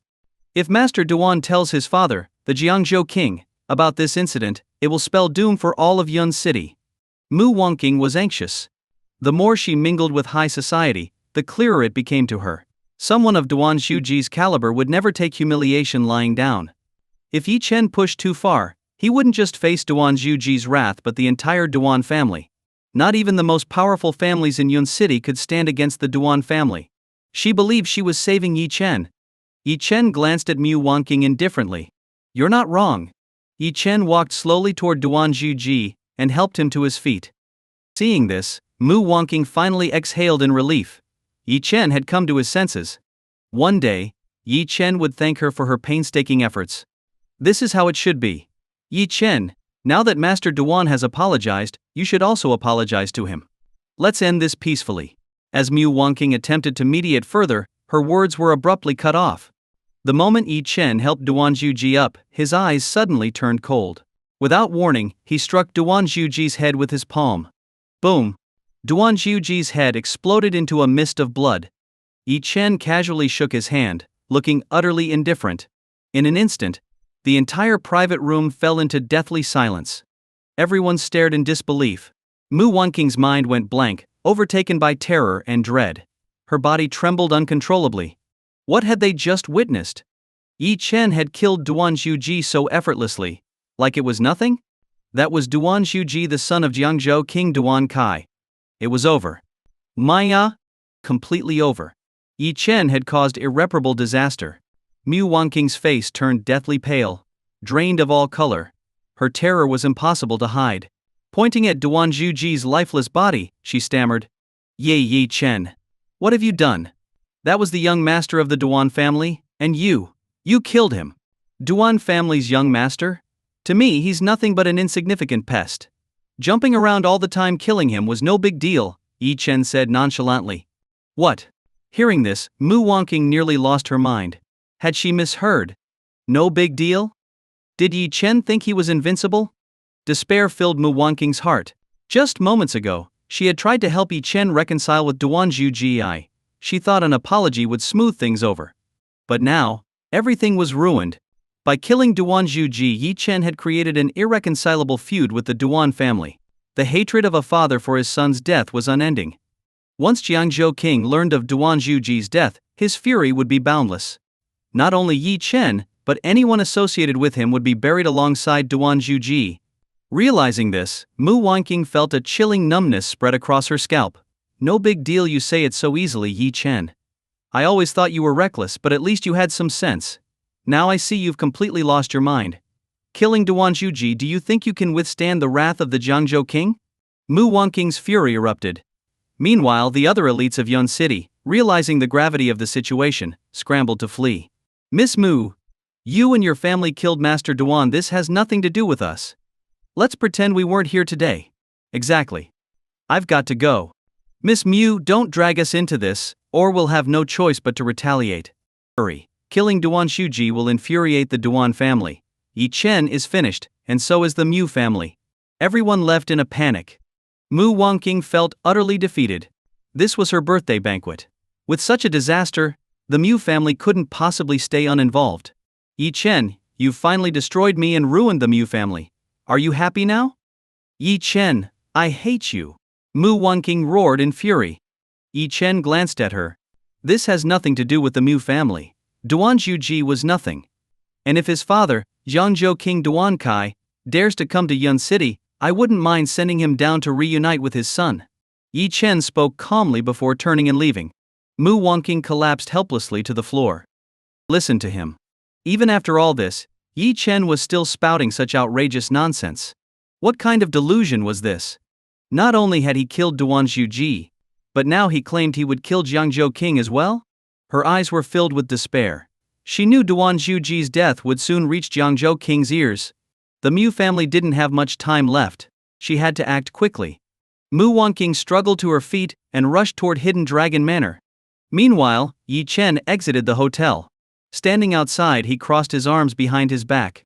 Before him stood two grandmasters, battered and disheveled, clearly having just endured a fierce battle. At this moment, Ling Tianwu and Elder Fu were both severely injured. When Yi Chen walked out, Ling Tianwu turned his head and forced a grin. It had to be said. Ling Tianwu was in a miserable state.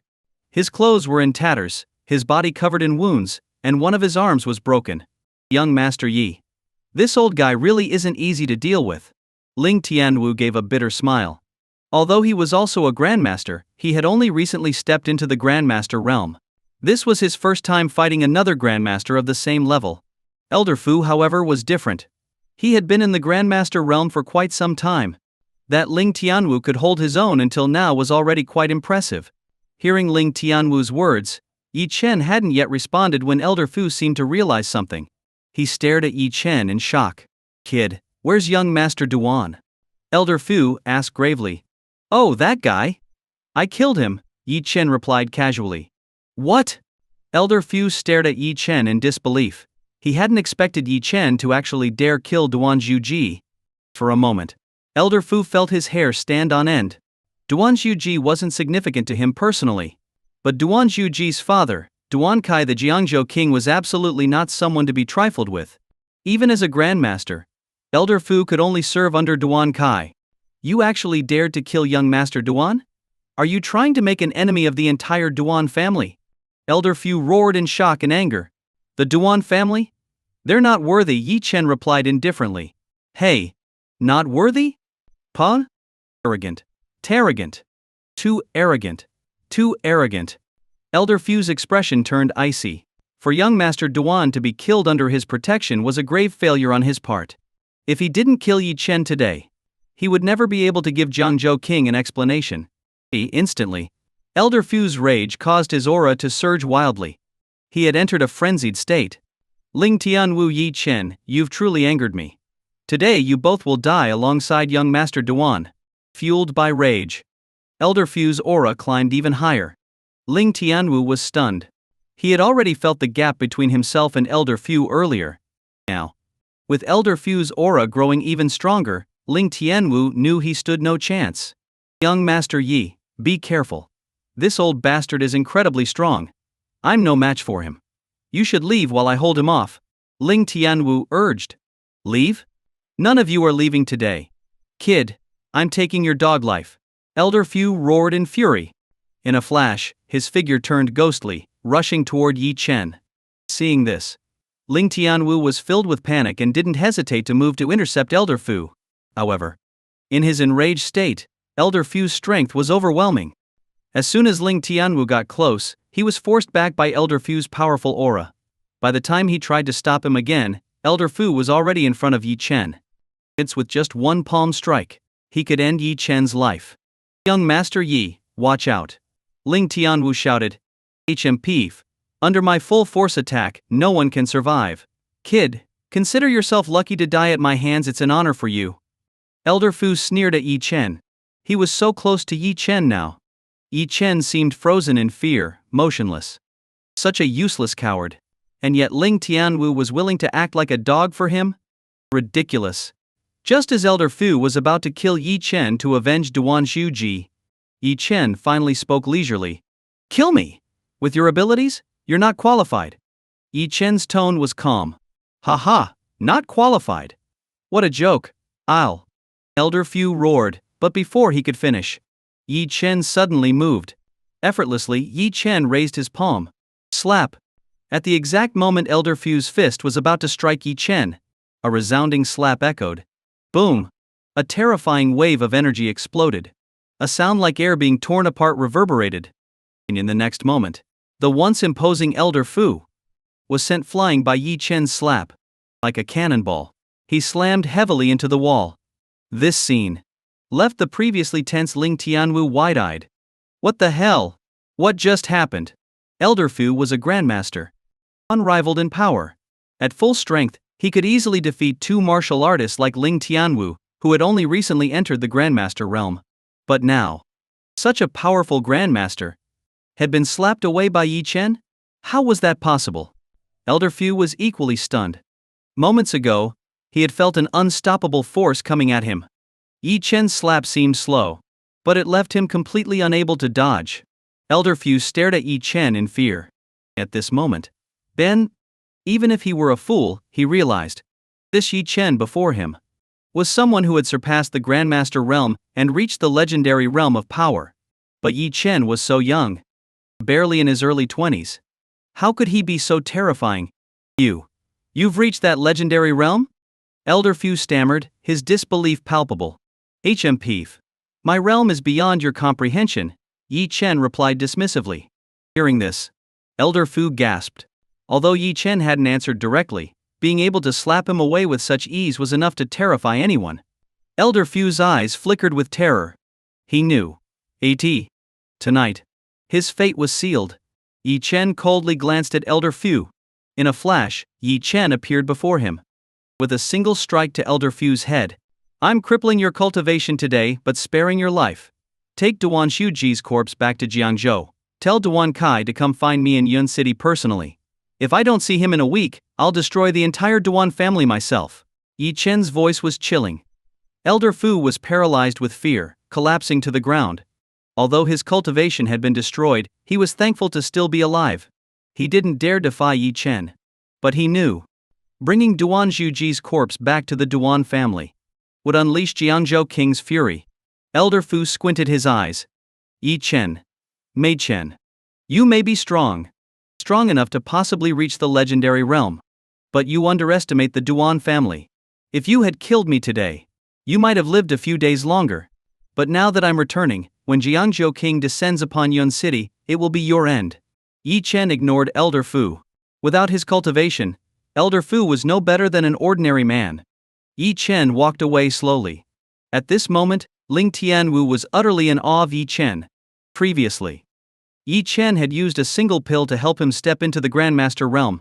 Ling Tianwu had suspected Yi Chen might be the young master of a powerful family of legendary healers, which was why he worked so hard for Yi Chen, hoping to gain even stronger pills in the future. But today Yi Chen's power had completely convinced him. This was what it meant to be a true powerhouse.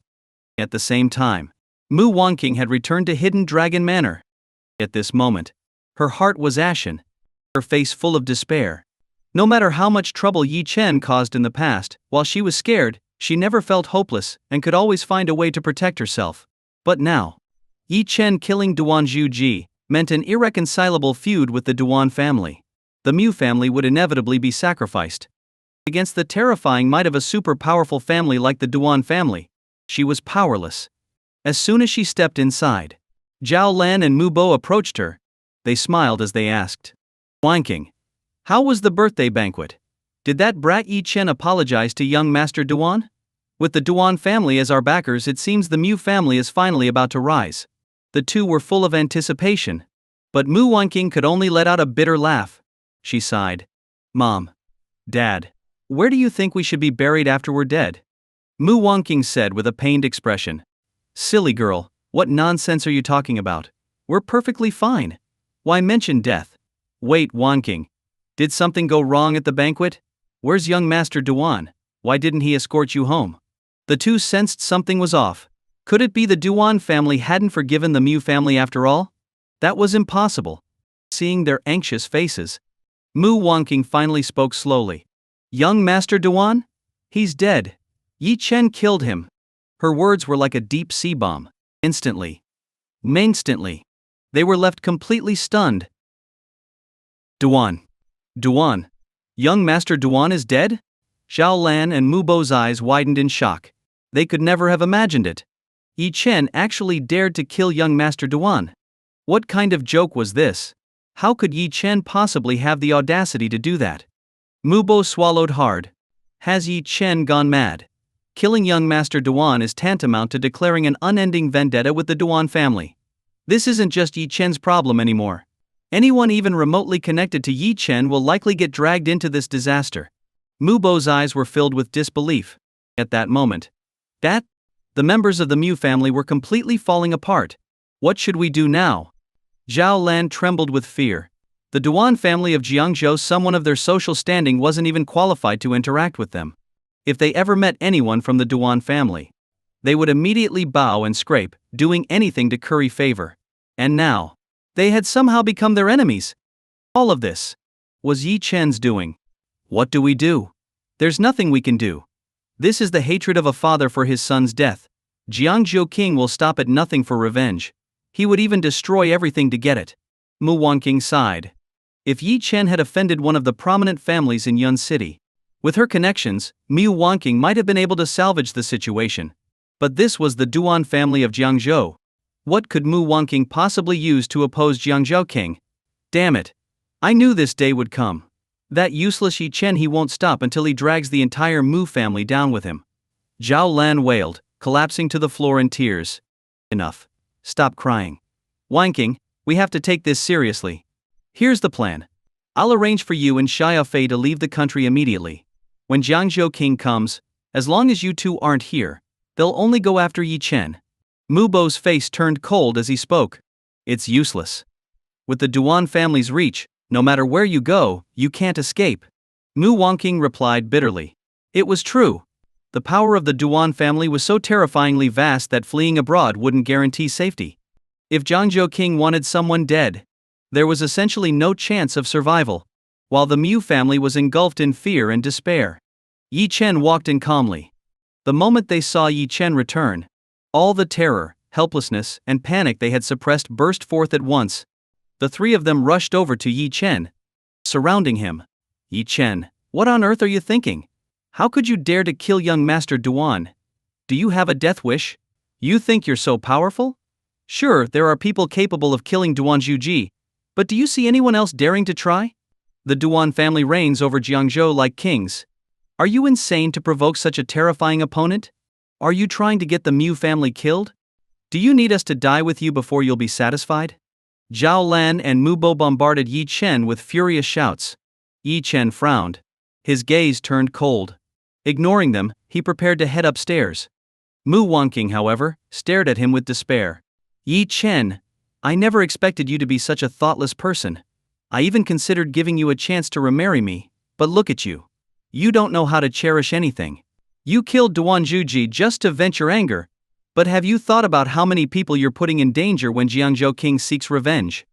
Mu Wanqing's voice was filled with disappointment as she looked at Yi Chen sorrowfully. Hearing her words, Yi Chen stopped in his tracks. He turned to glance at Mu Wanqing. Haha, Mu Wanqing, you think too highly of yourself. For me, Yi Chen, divorce is final. There's no chance of remarriage. Do you really think the world revolves around you? I've never considered remarrying you, so stop flattering yourself. As for killing Duan Zhuji, that was my decision, and I'll bear the consequences myself. I'll handle it, and it's none of your concern.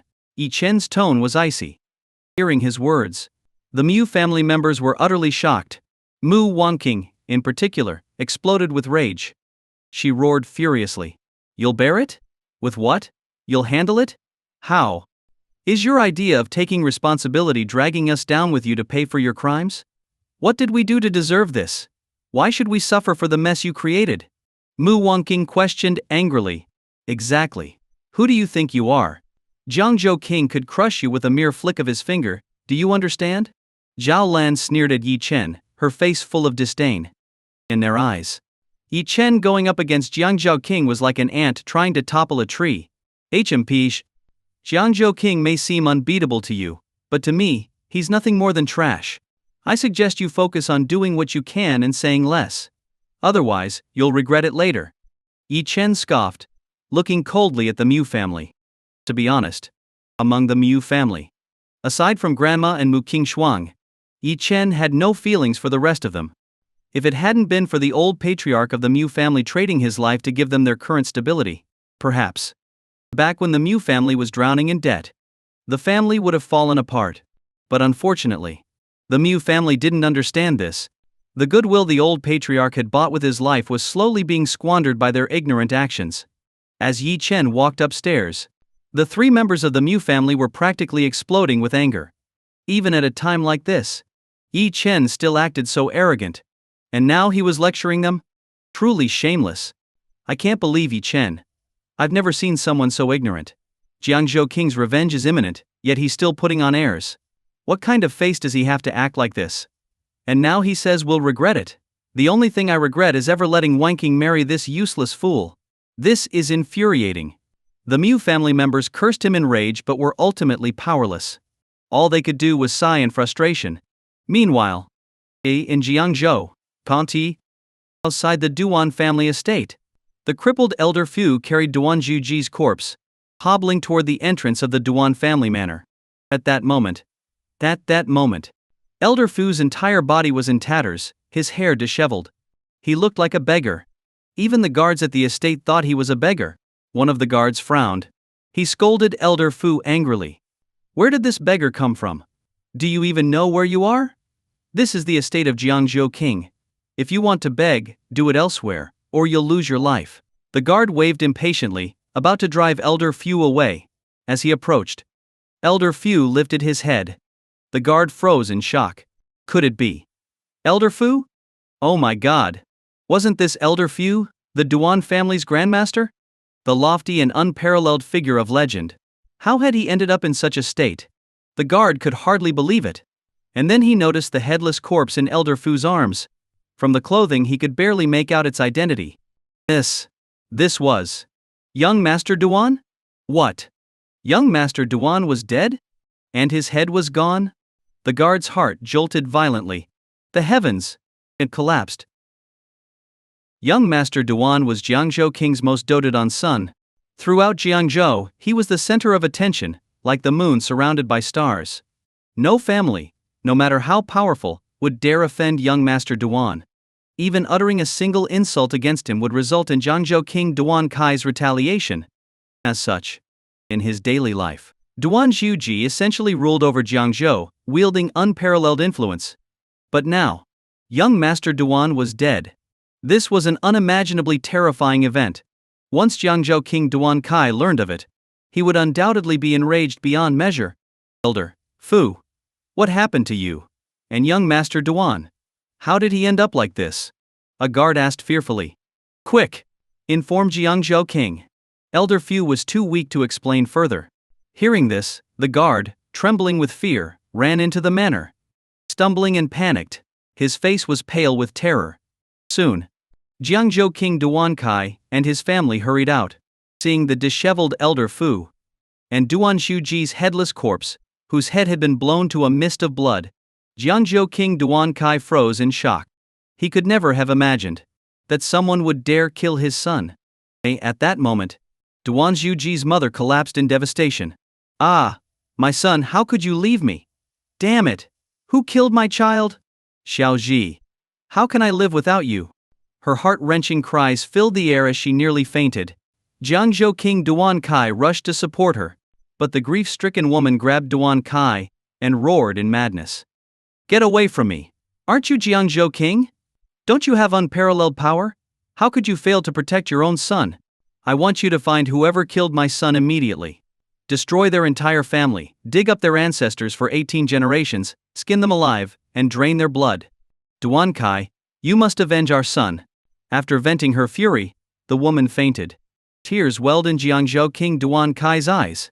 He instructed his men to take his wife back to rest. Then, he slowly walked up to Elder Fu. His voice was as cold as ice. Who killed my son? Duan Kai asked in a bone-chilling tone. It was a young man from Yun City named Yi Chen. Elder Fu answered truthfully. I sent you to protect my son, and all you bring back is his corpse? Fu Quan, how dare you betray my trust? Jiangzhou King Duan Kai's rage was overwhelming. He glared at Elder Fu. His eyes were like those of a venomous snake. I tried to save young master, but the newly promoted grandmaster and head of Yun City's Tianwu Pavilion, Ling Tianwu, intervened to stop me. On top of that, my cultivation was crippled. I'm nothing but a useless man now. Elder Fu spoke bitterly. What? Jiangzhou King Duan Kai's eyes narrowed. It was only then that he noticed. Elder Fu truly seemed to have been crippled. His expression turned grave. Elder Fu was a veteran grandmaster with formidable strength. How could someone cripple his cultivation? How is this possible? Ling Tianwu is just a newly promoted grandmaster. How could he possibly cripple you? Jiangzhou King Duan Kai asked in disbelief. It wasn't Ling Tianwu, it was that Yi Chen. He crippled me with a single strike. I suspect he has reached the legendary realm, Elder Fu said, his voice filled with despair. Hearing this, Jiangzhou King Duan Kai's expression grew even more serious. Someone who could cripple Elder Fu in one move must indeed possess terrifying power. You're saying he's reached the half-step human deity realm? Duan Kai asked gravely. It was well known. The divisions of martial arts realms were clear. Below the grandmaster level, everyone was considered insignificant. Only upon reaching the grandmaster level could one establish their own sect. For instance, Ling Tianwu had founded Tianwu Pavilion after becoming a grandmaster. After grandmaster came half-step grandmaster. Then, grandmaster. Elder Fu and Ling Tianwu were both in the grandmaster realm. For most martial artists, achieving the grandmaster realm was the pinnacle of their aspirations. Many spent their entire lives unable to break through to this level. But beyond grandmaster, though not yet divine, one's strength would surpass the imagination of most people. In fact, few even knew that there were realms beyond grandmaster. The half-step human deity realm. Only by surpassing the Grandmaster realm and reaching the half-step human deity realm could one begin the transition from human to god, with an exponential increase in power. Even a seasoned Grandmaster, no matter how long they had trained, would be nothing more than an ant before a half-step human deity. Yes, someone who can cripple me in one move cannot be an ordinary Grandmaster. Moreover, that young man looks barely over 20. It's terrifying. In all my years I've never seen someone so extraordinarily talented. Elder Fu recalled Yi Chen's terrifying strength. He couldn't help but express his awe. But halfway through, realizing he had misspoken, he quickly shut his mouth. Jiangzhou King Duan Kai's expression turned icy. Someone dared to kill my son. I don't care who they are, they must pay the price. Even if he's a half-step human deity, I will make him die alongside my son. Duan Kai raised his head, looking at Elder Fu. Elder Fu's heart trembled as he met Duan Kai's gaze. Uncontrollably, he knelt to the ground. Elder Fu, you've served my family for many years, and your dedication is commendable. But this matter is unforgivable. You're old now, and I fear my son might be lonely in the afterlife. Why don't you go keep him company? Jiangzhou King's tone was calm. Elder Fu felt a deep sadness. He looked at Duan Kai in disbelief. After all these years of serving the Duan family, using his strength to carry out countless unspeakable deeds for Duan Kai, and now, with his cultivation crippled, Duan Kai wanted to cast him aside. Elder Fu let out a bitter laugh. He neither resisted nor begged for mercy. Against Jiangzhou King Duan Kai, he didn't even have a chance to escape. Elder Fu took a heavy breath. The next moment, Jiangzhou King Duan Kai struck Elder Fu's head with his palm. Boom!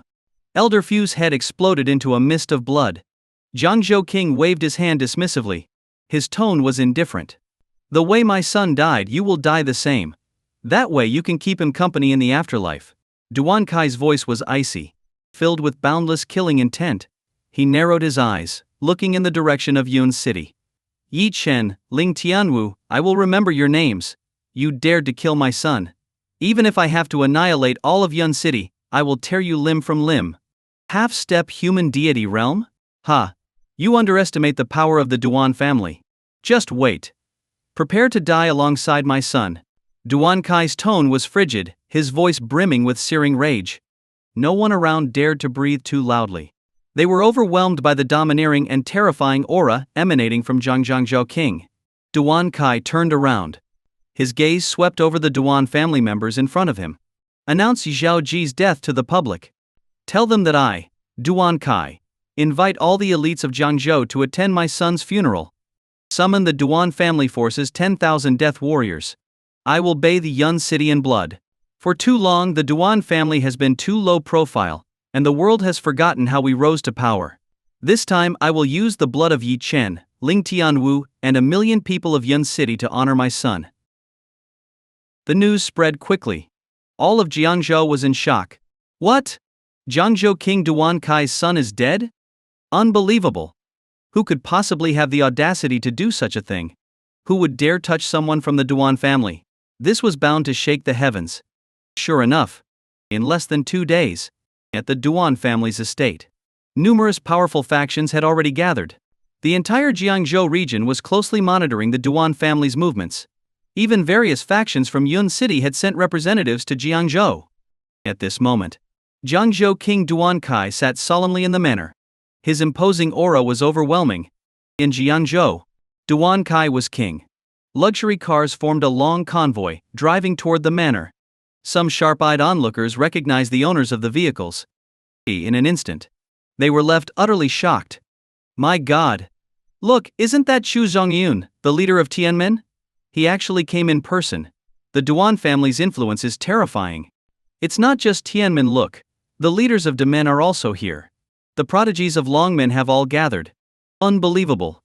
Even the masters of Hunmen are here. I think I'm going to faint. All 4 gates of Jiangzhou have mobilized.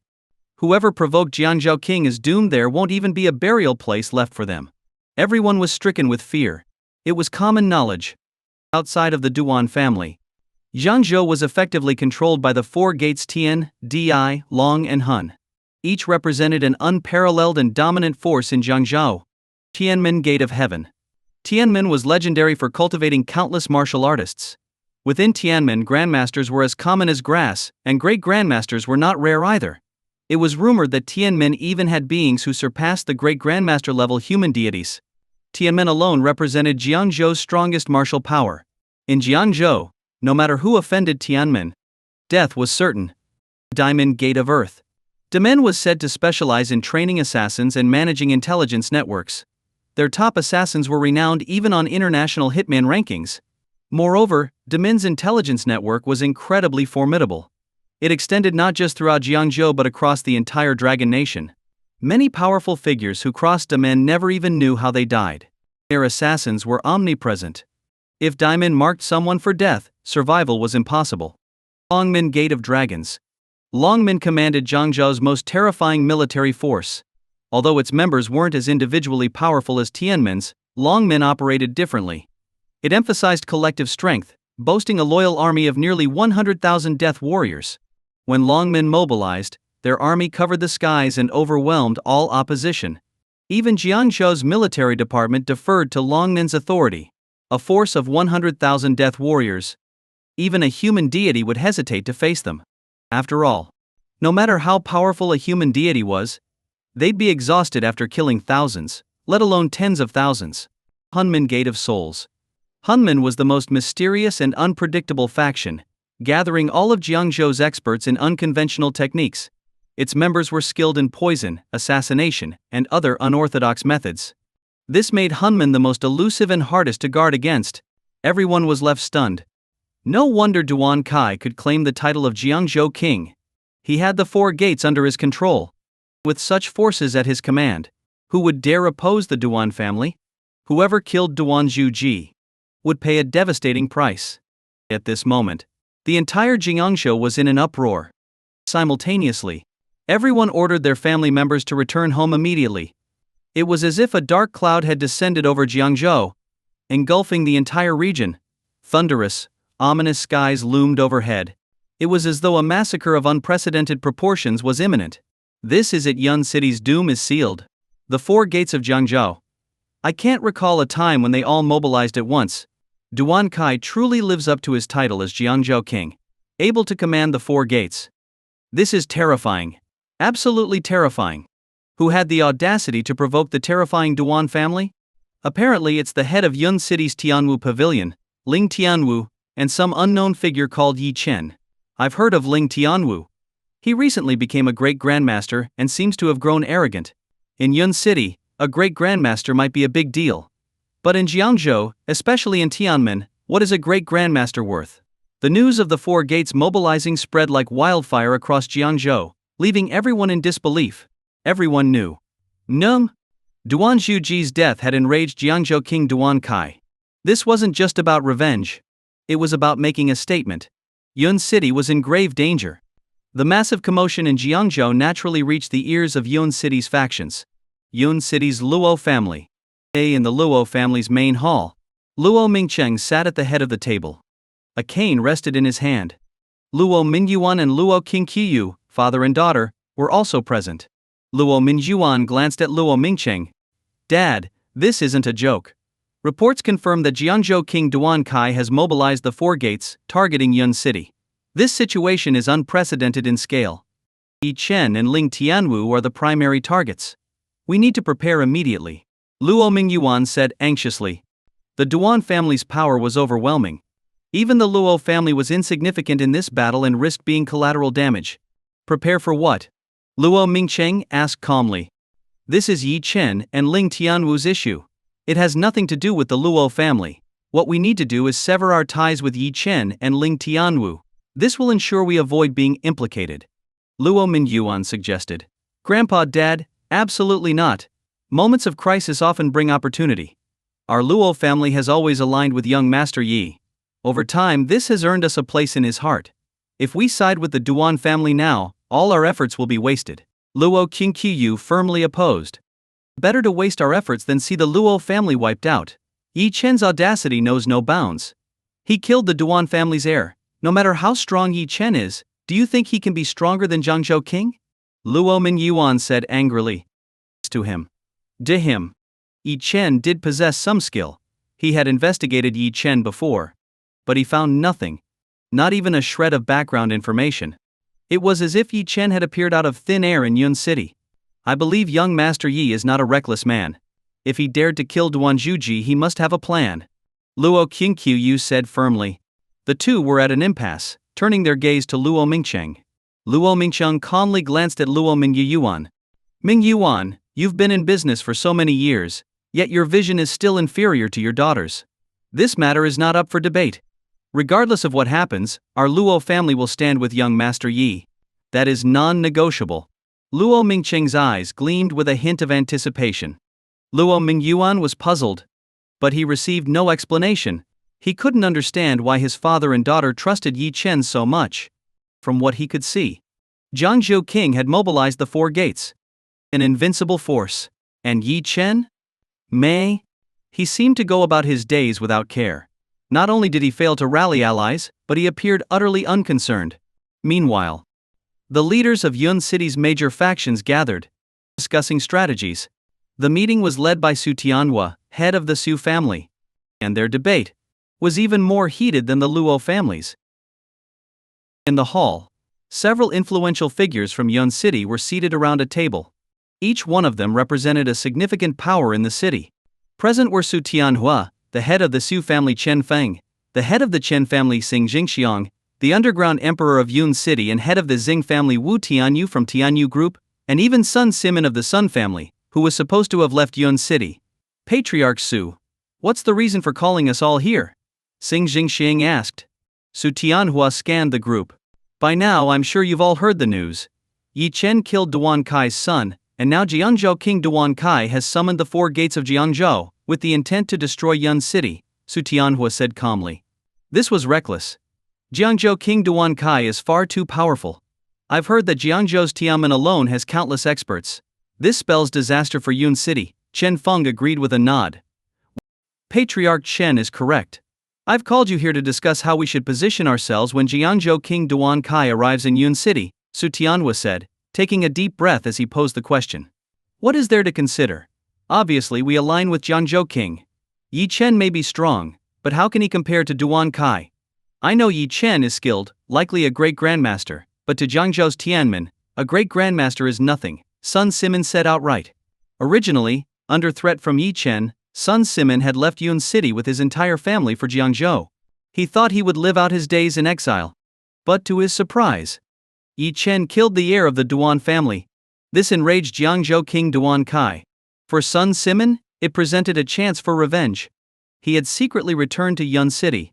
As long as Yi Chen was killed by Jiangzhou King, Sun Simon could make a comeback. Patriarch's son, you underestimate young Master Yi. When he destroyed Kiwai Pharmaceuticals, not only did he mobilize 10,000 warriors, but he also commanded the military. Don't be so sure Yi Chen will lose. Xing Jingxiang retorted with a frown. Ever since Yi Chen had cured his chronic ailment, Xing Jingxiang had been unwaveringly loyal. Moreover, during the destruction of Kiwai Pharmaceuticals, Yi Chen had demonstrated formidable power. As a result, Xing Jingxiang never even considered switching allegiances. He was steadfastly loyal to Yi Chen. Patriarch Xing is right. Yi Chen is indeed formidable, so we must consider this carefully. However, Duan Kai is no ordinary man. If we're not careful, our so-called families could be annihilated, Su Tianhua said ambiguously. What do you think? Patriarch Su. Sun Simon asked. What do I think? This situation is simple. It depends on the military's actions. If the military does nothing, Yi Chen is doomed. But if Yi Chen can mobilize the military, then perhaps he has a chance against Jiangzhou King, Su Tianhua shared his thoughts. At that moment, all eyes turned to Chen Feng, the head of the Chen family. After all, Chen Feng had close ties with Yan Bin of the military and would likely have insight into their plans. Patriarch Chen, do you think the military will intervene this time? Sun Simon asked. Hey, how would I know? But this matter has blown up to such a degree that Dragon Nation's authorities won't want it to escalate further. Moreover, Jiangzhou King can also mobilize Jiangzhou's military. I think it's highly unlikely either side's military will get involved, Chen Feng replied with a smile. Everyone at this moment, we should unite to protect our interests. Jiangzhou King is not someone to be trifled with, Su Tianhua said, squinting his eyes as he spoke. Bang! Xing Jingxiang was the first to rise, slamming the table hard. Su Tianhua, I finally understand why old Luo didn't come. I, Sing Jingxiang, will follow Yi Chen to the death. If you called us here to side with the Duan family, forget it. Sing Jingxing slammed the table and walked out. Chen Feng gave an awkward smile and stood up slowly. Well, Patriarch Su, I have some matters to attend to. I'll be taking my leave, Chen Feng said, quickly following Sing Jingxiang. Wu Tianyu snorted coldly, and also walked out. To them. Su Tianhua was treading dangerously close to betrayal. In Yun City, no one dared to betray Yi Chen. For Su Tianhua, the head of the Su family, to consider siding with Jiangzhou King was short-sighted and laughable. Once they left, only Su Tianhua and Sun Simin were left staring at each other. To them, Yi Chen had crossed the Duan family. Surely, a bit of persuasion could make others oppose him. But now, things had taken an unexpected turn. Patriarch Su, they're completely irrational. At a time like this, they still side with Yi Chen. Jiangzhou King Duan Kai's power is unquestionable. They'll regret their choices, Sun Simin said angrily. Sun Simin had staked everything on Jiangzhou King Duan Kai. As long as Jiangzhou King could kill Yi Chen, Sun Simin would have a chance to restore the Sun family. He couldn't afford to lose Su Tianhua's support. Su Tianhua squinted. He was well aware of Jiangzhou King Duan Kai's strength.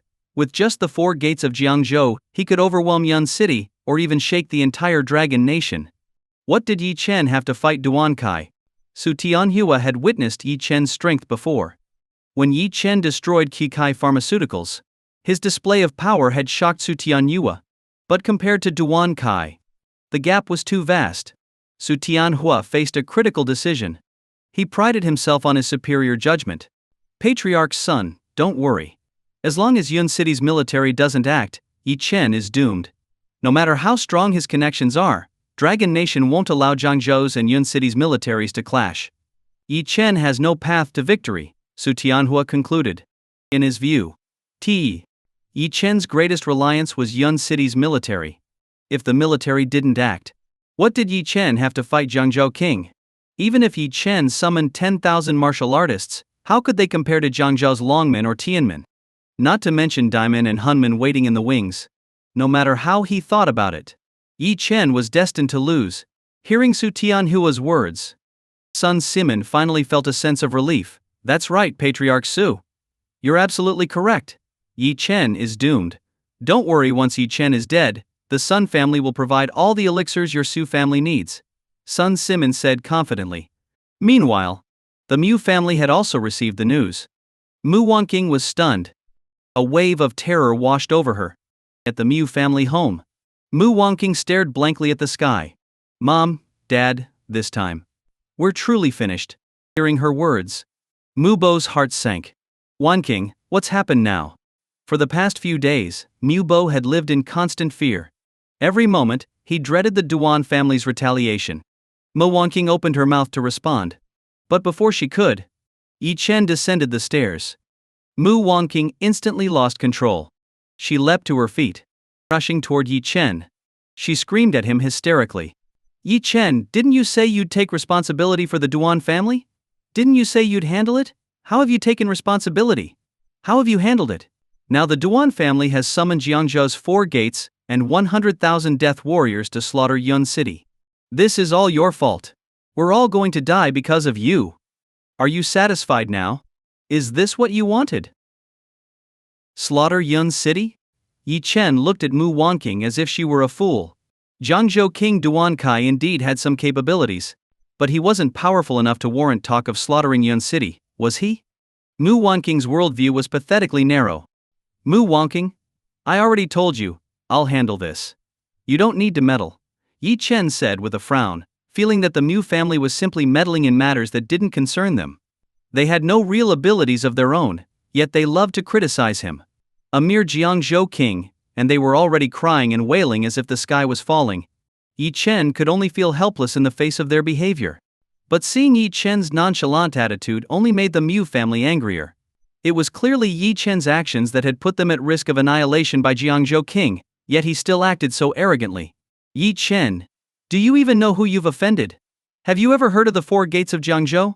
Zhao Lan asked angrily, glaring at him. The 4 gates of Jiangzhou? What's that? Never heard of it. Yi Chen replied disdainfully. In truth, Yi Chen didn't know much about the powers in Jiangzhou. Moreover, he didn't care to learn. Those forces simply weren't worth his attention. The only powers that could truly capture Yi Chen's interest were the transcendent, top-tier forces overseas. And even those were rare.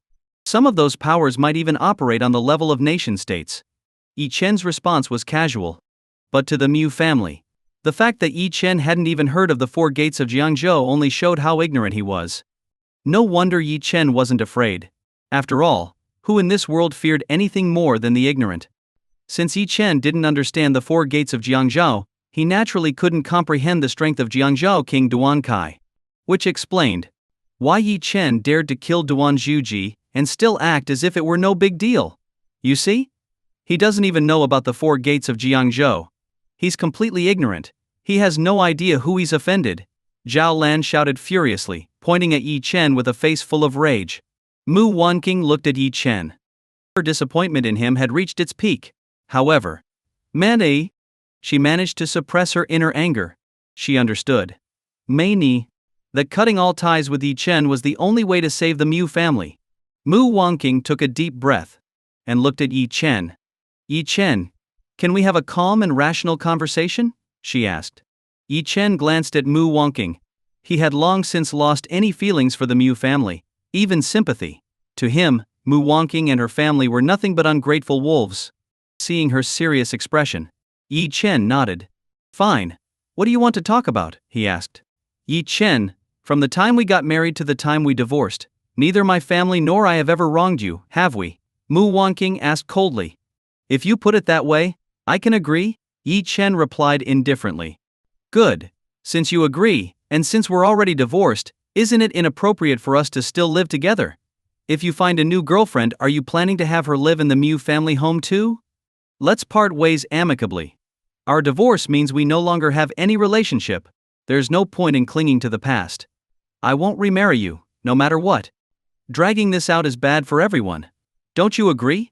Mu Wanqing said with a calm yet resolute tone, her face devoid of emotion. Yi Chen frowned. He looked at Mu Wanqing with suspicion. Wasn't it her family who had insisted on staying in Hidden Dragon Manor? You're right. You can move out, and we can sever all ties. But aren't you the ones who've been clinging to this place? Yi Chen replied calmly. Hearing this, Mu Wanqing almost exploded in anger. What nonsense was this? How could Yi Chen not understand what she was saying? Was he going to claim that Hidden Dragon Manor belonged to him again? This was absurd and shameless.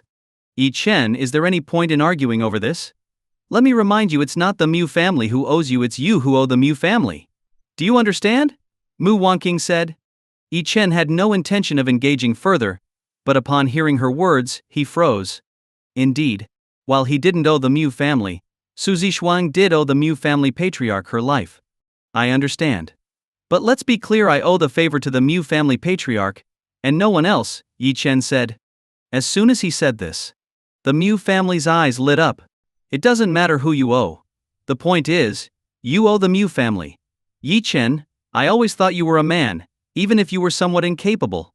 Are you going to repay the Mu family's favor or not? Zhao Lan and Mu Bo immediately resorted to provocation. How should I repay it? Yi Chen asked coldly, watching their performance with indifference. How else? Haven't you always claimed that Hidden Dragon Manor is yours? If you truly want to repay the favor, leave Hidden Dragon Manor starting today. We'll consider the debt repaid, and our relationship over. Zhao Lan demanded. Yes, move out. From now on we'll never have anything to do with each other again, Zhao Lan added eagerly. For them, the most important thing was to drive Yi Chen out. Once he was gone, the Mu family would have no ties to him. Yi Chen ignored Zhao Lan and looked at Mu Wanqing instead. Are you sure? You want to use the Mu Patriarch's favor to claim Hidden Dragon Manor? Let me remind you, so long as the Patriarch's favor remains, no matter what you do, I won't hold it against you. You'll continue to enjoy a lifetime of wealth and prosperity, all because the Patriarch exchanged his life for it. But if I leave and give Hidden Dragon Manor to you, that favor will disappear. From then on we'll be strangers, Yi Chen said calmly, looking at them. Mu Wanqing felt the coldness in Yi Chen's eyes. For a moment, she hesitated. She couldn't explain why. But Zhao Lan and Mu Bo were already impatient. Now that Yi Chen was willing to give in. How could they pass up the opportunity? As for the favor, what favor could Yi Chen possibly offer? He had lived off the Mu family for years and acted as if they owed him something. To Zhao Lan and Mu Bo, Yi Chen was nothing but a troublemaking parasite. Wanking, what are you waiting for? Agree to it already, Zhao Lan urged. Mu Wanking took a deep breath and looked at Yi Chen. She felt a pang of emotion. Yi Chen had provoked Jiangzhou King. This goodbye might truly be the last. I'm sure, Yi Chen, from today onward, you'll leave Hidden Dragon Manor. I'll make an official statement declaring that the Mu family has no further ties to you. The favor you owe the Mu family is considered repaid. From now on we are strangers, Mu Wanking said resolutely. Yi Chen looked at Mu Wanquanging. He didn't say anything further. Since the Mu family had made their decision, he wouldn't force them. Yi Chen smiled faintly. Fine. Hidden Dragon Manor is yours. If you need to transfer ownership, talk to Mu King Shuang, Yi Chen said, then turned and walked out. The favor was repaid. He was finally free. To Yi Chen, Hidden Dragon Manor was insignificant. If he wanted, he could find a better place at any time. The only reason he had tolerated the Mu family was because of the patriarch's favor. And now, the Mu family had used Hidden Dragon Manor to erase the fortune the patriarch had exchanged his life for. If the patriarch's spirit knew of this, Yi Chen wondered if he would rise from his grave in anger. Yi Chen turned around and walked straight out of Hidden Dragon Villa. Mu Bo, Zhao Lan, and the others gathered at the entrance of the villa, watching Yi Chen leave. Only after confirming that he was really gone did they heave a collective sigh of relief. Finally, we've managed to get rid of that jinx, Yi Chen, someone muttered with obvious delight. This is great. Mu Fei noticed their unusual excitement as he approached.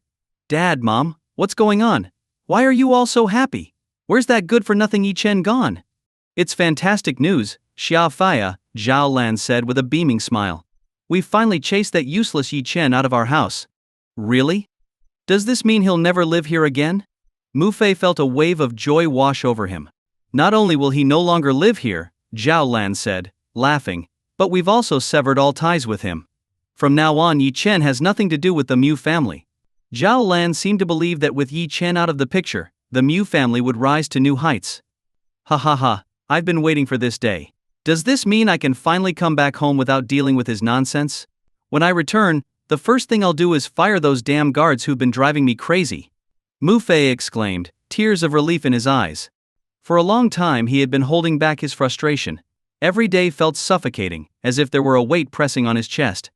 Of course you can come home now, Zhao Lan reassured him. With Yi Chen's bad luck gone, our family will finally be able to prosper. Mom, Xia Fai, Mu Wanqing interrupted, more composed than the others, can you calm down a little? Things are still uncertain. We know that Yi Chen has no ties to our family anymore, but do people like Jiangzhou King know that? Who's to say he won't take out his anger on us? Mu Bo frowned, acknowledging the concern. Wanqing's right. So, what should we do now? It's simple, Mu Fei interjected. We'll use Qinjuan Corporation's name to issue a public statement severing all ties with Yi Chen. That'll clear things up completely. No, Mu Wanqing shook her head. We've done that before, but it didn't have much effect. Qinjuan Corporation doesn't have enough influence yet. Most people don't even pay attention to the Mu family's affairs. We need a more effective approach. Indeed, they had issued similar statements in the past, but due to the Mu family's relatively low status in Yun City, only a few companies aware of Mu Wanqing's business dealings noticed. The top-tier circles were entirely unaware. For a moment, the family fell into silence, struggling to think of a better solution. Then, Zhao Lan's eyes lit up. If public statements don't work, we can notify the top-tier groups and powers directly. We'll personally send the statement to them. Even if they don't care, at least they'll have been informed. The more people we notify, the more effective this declaration will be. But how can we contact those top-tier groups? Mu Bo asked, shaking his head. That's easy.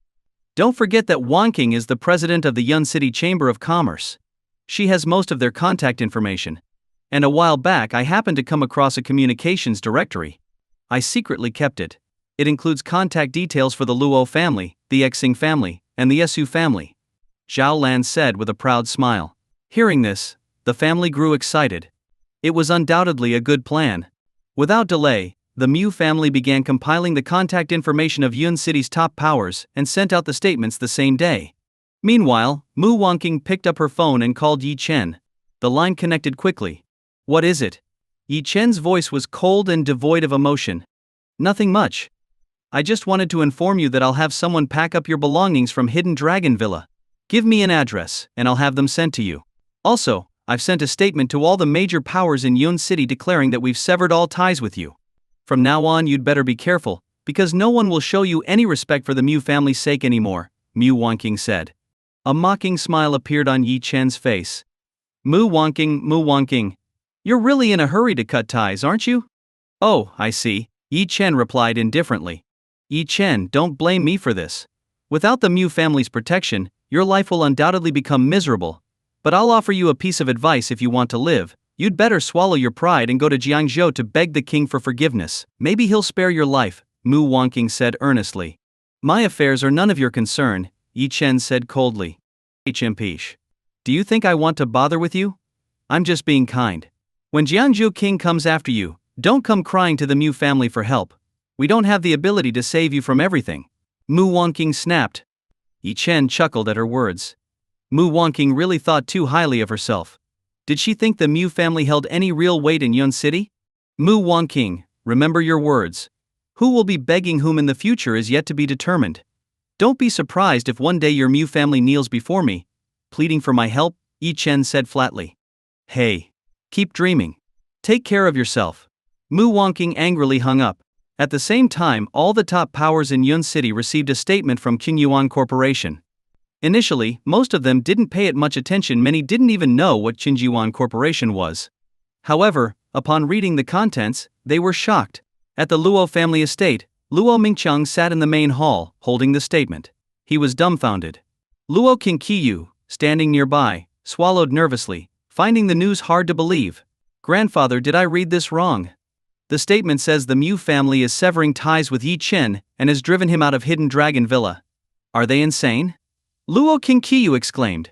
Sometimes, a person's vision and perspective truly determine their future, Luo Mingqiang sighed. The Mu family rose from obscurity to the point where even I've heard of them, all because of Yi Chen. Though Yi Chen rarely mentioned the Mu family, as long as he stayed with them, everyone showed them respect. I've seen it myself. Almost every project Mu Wanking secured recently was thanks to those powers quietly giving Yi Chen face. By expelling him, the Mu family has ruined their future with their own hands. The Luo family couldn't fathom how the Mu family could make such a foolish decision. Qingqiyu, Luo Mingqiang said solemnly. Don't worry about the Mu family. For us, this is an opportunity. Immediately contact Yi Chen. No matter what, bring him to our family. Act fast, we can't let others get ahead of us. In the medicine garden, Lu Yao was carefully tending to the spiritual herbs. Recently she had been incredibly busy, as cultivating spiritual herbs required meticulous attention. Though Lu Yao was considered outstanding among the younger generation in the field of medicine, compared to Yi Chen, she was far inferior. At that moment, Zhou Sanqiu walked in from outside. Yao, stop for a moment. Zhou Sanqiu called out. What is it, master? Lu Yao looked up, puzzled. Something has happened to young Master Yi. Zhou Sanqiu sighed heavily. What? Something happened to young Master Yi? How could that be? Lu Yao was stunned. That was Yi Chen they were talking about. If anything happened to anyone, it couldn't possibly happen to him, right? What happened?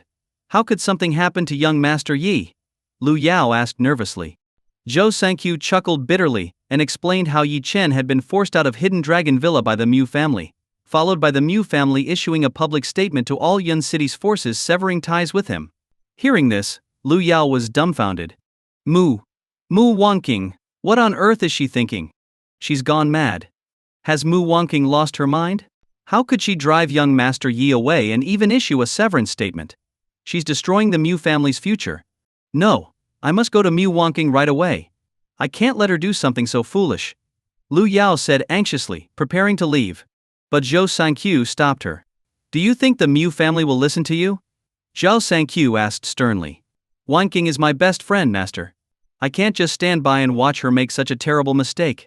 Lu Yao pleaded. HMP. The Mu family isn't just foolish, they're downright idiotic. Especially Mu Wanking, she's ignorant to the extreme. By driving young Master Yi out of Hidden Dragon Villa, they've lost their place in his heart entirely. Remember, if a dog insists on eating something disgusting, don't try to stop it. Otherwise it might think you're competing for it, and bite you instead. Zhou Sangqiu said cryptically. Zhou Sangqiu was very satisfied with Lu Yao as his apprentice. Not only did she have exceptional talent in medicine, but she was also beautiful. Moreover, her close friendship with Mu Wanqing made it easier for her to approach Yi Chen. Now that Yi Chen had been cast out of the Mu family, Zhou Sangqiu believed that if anyone had a chance of becoming the woman by Yi Chen's side, it would undoubtedly be his apprentice. Naturally, Lu Yao understood Zhou Sangqiu's words. She fell silent for a moment. Of course, she had never truly considered competing with Mu Wanqing for Yi Chen. After all, they were best friends. But now, Mu Wanqing herself had driven Yi Chen away and severed ties. In this situation, Lu Yao felt that being a little selfish wasn't wrong. After all, who wouldn't seize even the slightest chance to stand beside Yi Chen? Master? What should I do? Lu Yao took a deep breath and asked. I'll give you a few days off. Go find young Master Yi immediately. You don't have to do anything, just stay by his side, Zhou Sangqiu advised with narrowed eyes. At this moment, Yi Chen was undoubtedly in a bad mood. Given his status, there was likely no one he could confide in. All Lu Yao needed to do was accompany him, and that would be enough. Hearing this, Lu Yao nodded. She sighed heavily and muttered, Mu Wanqing, by driving Yi Chen away you've doomed the Mu family's future. You're so foolish. Even though I know I'm not worthy of Yi Chen, why can't I have the same chance you once had as his wife? I'm sorry, but no woman would willingly give up such an opportunity. After psyching herself up, Lu Yao left the medicine garden. She searched everywhere for Yi Chen, but couldn't find him. Just as she was fretting, she suddenly remembered something. She had once heard that when Yi Chen destroyed the seven-colored medicine group, he had chosen Qingqing Mountain as the location. This place must hold great significance for Yi Chen. Perhaps he was there now. Sure enough, Lu Yao hurried to Qingqing Mountain without delay. Yi Chen was standing in front of Su Zixuang's memorial tombstone. Lu Yao didn't know who Su Zixuang was. When she saw Yi Chen, she breathed a sigh of relief but didn't disturb him, choosing instead to stand quietly to the side. At this moment, Yi Chen gazed at the tombstone with a calm expression. Zixuang, you once asked me to bring prosperity to the Mu family because it was your debt to them. For so many years I've been helping them in secret. At the very least, the Mu family no longer worries about food or clothing. Though they lack ambition and haven't achieved much, they haven't starved. Now, the Mu family wants me to exchange Hidden Dragon Villa for a clean break from all grievances. I've agreed. From this moment on, the Mu family and I are strangers. Yi Chen spoke softly to the tombstone. After a long while, he sighed and turned around. What are you doing here? Yi Chen asked as he glanced at Lu Yao. Young Master Yi, I hope I'm not disturbing you. I heard about the Mu family severing ties with you, so I came to check on you, Lu Yao said quietly, her face slightly flushed. Yi Chen said nothing more, choosing to remain by Su Zixuang's side. Meanwhile, news of the Mu family's severance spread rapidly. At Mingzhu Group, Lu Miaoyin was in the middle of a meeting when she received the news. She was stunned, and then filled with anger. Has Mu Wanqing gone insane? How could she drive Yi Chen out of Hidden Dragon Villa? Ridiculous. The Mu family is truly ungrateful. Were it not for our master's influence, would Mingzhu Group have ever helped the Mu family so much? Although we never used Mingzhu Group's name, every time we supported Mu Wanqing's Qingyang Yuan Corporation, it was entirely because of our master. Forget the meeting. Find the master immediately. If Mu Wanqing doesn't want him, we'll protect him ourselves. The high-ranking executives of Mingzhu Group sprang into action. At the same time, major families like the Luo family, the Xing family, and the Chen family also heard of Yi Chen's whereabouts at Qingqing Mountain. One after another, they abandoned their affairs and rushed to Qingqing Mountain. Meanwhile, the Mu family's severance statement was sent to all top-tier forces in Yun City, except Mu Qingshuang. The Mu family, knowing her closeness to Yi Chen, feared she would interfere and deliberately kept her in the dark. As a result, Mu Qingshuang was the last to learn of the news. When she finally found out, it felt like a thunderbolt had struck her. She was so overwhelmed that she nearly collapsed. She had always known her family harbored prejudices against Yi Chen. She had worked tirelessly to mediate, always believing that, despite their disputes, things would never escalate to this point. But now, their foolishness was beyond even her tolerance. By driving Yi Chen away, the Mu family had forever lost its chance to rise to prominence. Furious and heartbroken, Mu Qingshuang abandoned all her work and rushed back to Hidden Dragon Villa. When she arrived, she found her family unbothered by Yi Chen's departure. Instead, they had prepared a lavish meal and several bottles of red wine to celebrate. Seeing this, Mu Qingshuang nearly lost her mind. Her eyes turned bloodshot as she glared coldly at Mu Wangqing, screaming furiously. Mu Wangqing, do you have any idea what you've done? Are you insane? As the Mu family joyfully celebrated finally driving Yi Chen away, they were caught off guard when Mu Qingshuang returned. For a moment, everyone froze. They had deliberately kept this matter from Mu Qingshuang, but to their surprise she had still found out. With a forced smile, Zhao Lan quickly approached her. Qingshuang, you've been away from home for days. Come, join us for dinner. It's been so long since our family sat together for a proper meal, Zhao Lan said warmly, pulling her closer with feigned kindness. Mom, is this really a family dinner? You're clearly celebrating driving my brother-in-law away. If this is a family gathering, where's Grandma? I bet she doesn't know what you've done, does she? Mu Qingshuang asked, suppressing her anger. Zhao Lan's face flushed red. Mu Qingshuang had hit the mark. If their grandmother found out about this, she'd probably get so furious that it could harm her health. After all, Grandma treated Yi Chen like her own grandson. Enough, Qingshuang. What's done is done. Do you really have to make such a big deal out of it?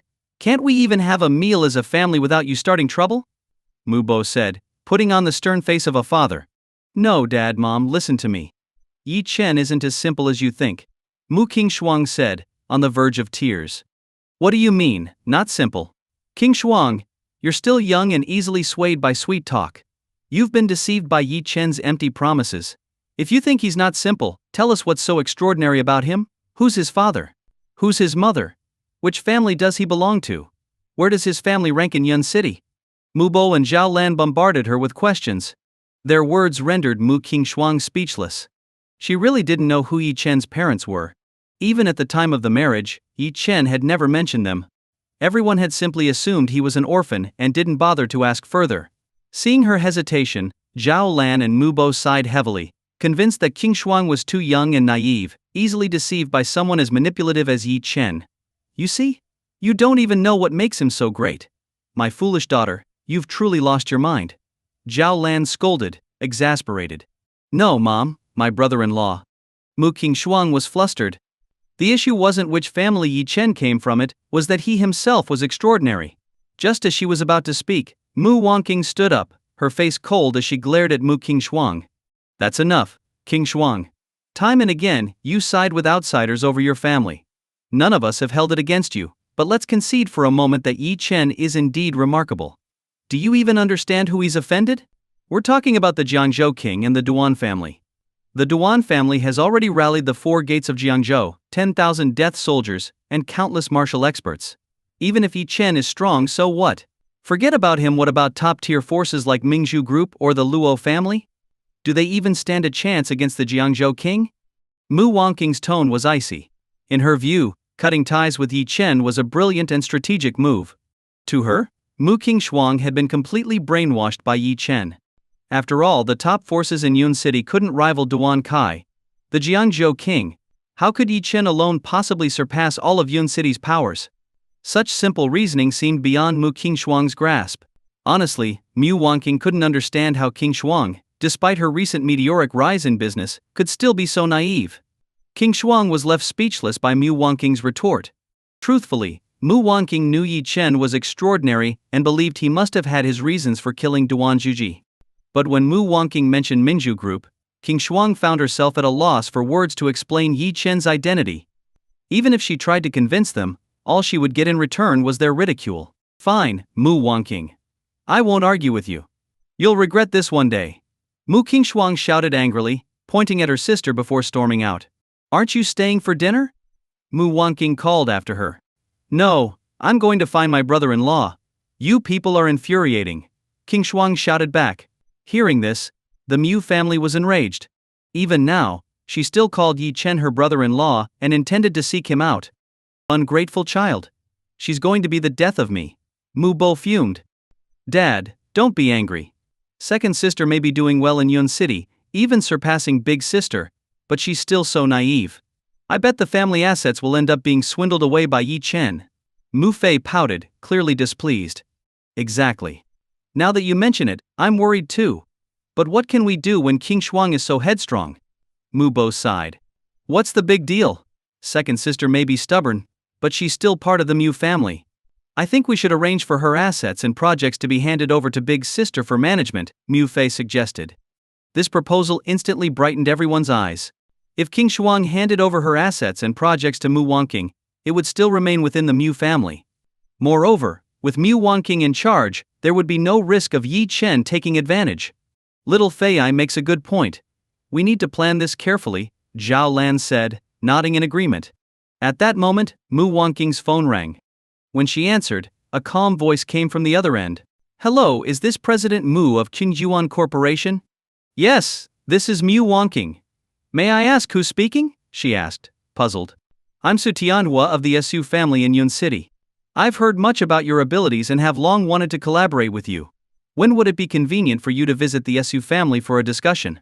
Su Tianhua's tone was cordial. Hearing the name Su Tianhua, Mu Wangking's mind went blank. Su Tianhua? The head of the Su family, one of Yun City's top families, was personally inviting her for a collaboration? It felt like a pie had fallen from the sky. Realizing she hadn't responded, Su Tianhua frowned slightly. His decision to approach Mu Wangking was part of a plan to cooperate with the Jiangzhou king against Yi Chen. The Mu family's public severance statement indicated they were aligned with his interests. More importantly, Su Tianhua had heard about Mu Wangking's past marriage to Yi Chen, so he wanted to keep her as a potential bargaining chip. Hello. Oh, yes, Master Su, I'm just too thrilled. Don't worry, I'll prepare the necessary materials and visit you soon. Very well then. Goodbye for now. After the call ended, the Mu family crowded around Mu Wangking. Was that Su Tianhua of the Su family? Why did he call you?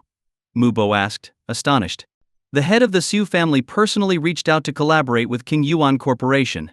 Judging by his tone, the investment will be substantial. This is the Su family we're talking about, the pinnacle of Yun City. Mu Wangking was so excited that her words were almost incoherent. Hearing this, the Mu family burst into laughter. Ha ha ha! See? We just got rid of Yi Chen, and our chance for greatness is already here. I told you, Yi Chen was just bad luck. Now it's finally our turn to prosper. The Su family. It's the Su family. The Mu family was overjoyed. Having just driven Yi Chen away, they now had the opportunity to climb the ranks through the Su family. This only reaffirmed their belief that they had made the right decision. HMP, once we secure this partnership with the Su family, Qingyuan Corporation will go public. Let's see if King Shuang still has the nerve to tell us we'll regret it. Yi Chen. Do you see this? I, Mu Wangking, will continue climbing to the top of Yun City's elite circles. You all keep saying I'll regret it, just wait. When you're all forced to look up to me, we'll see who's regretting things then.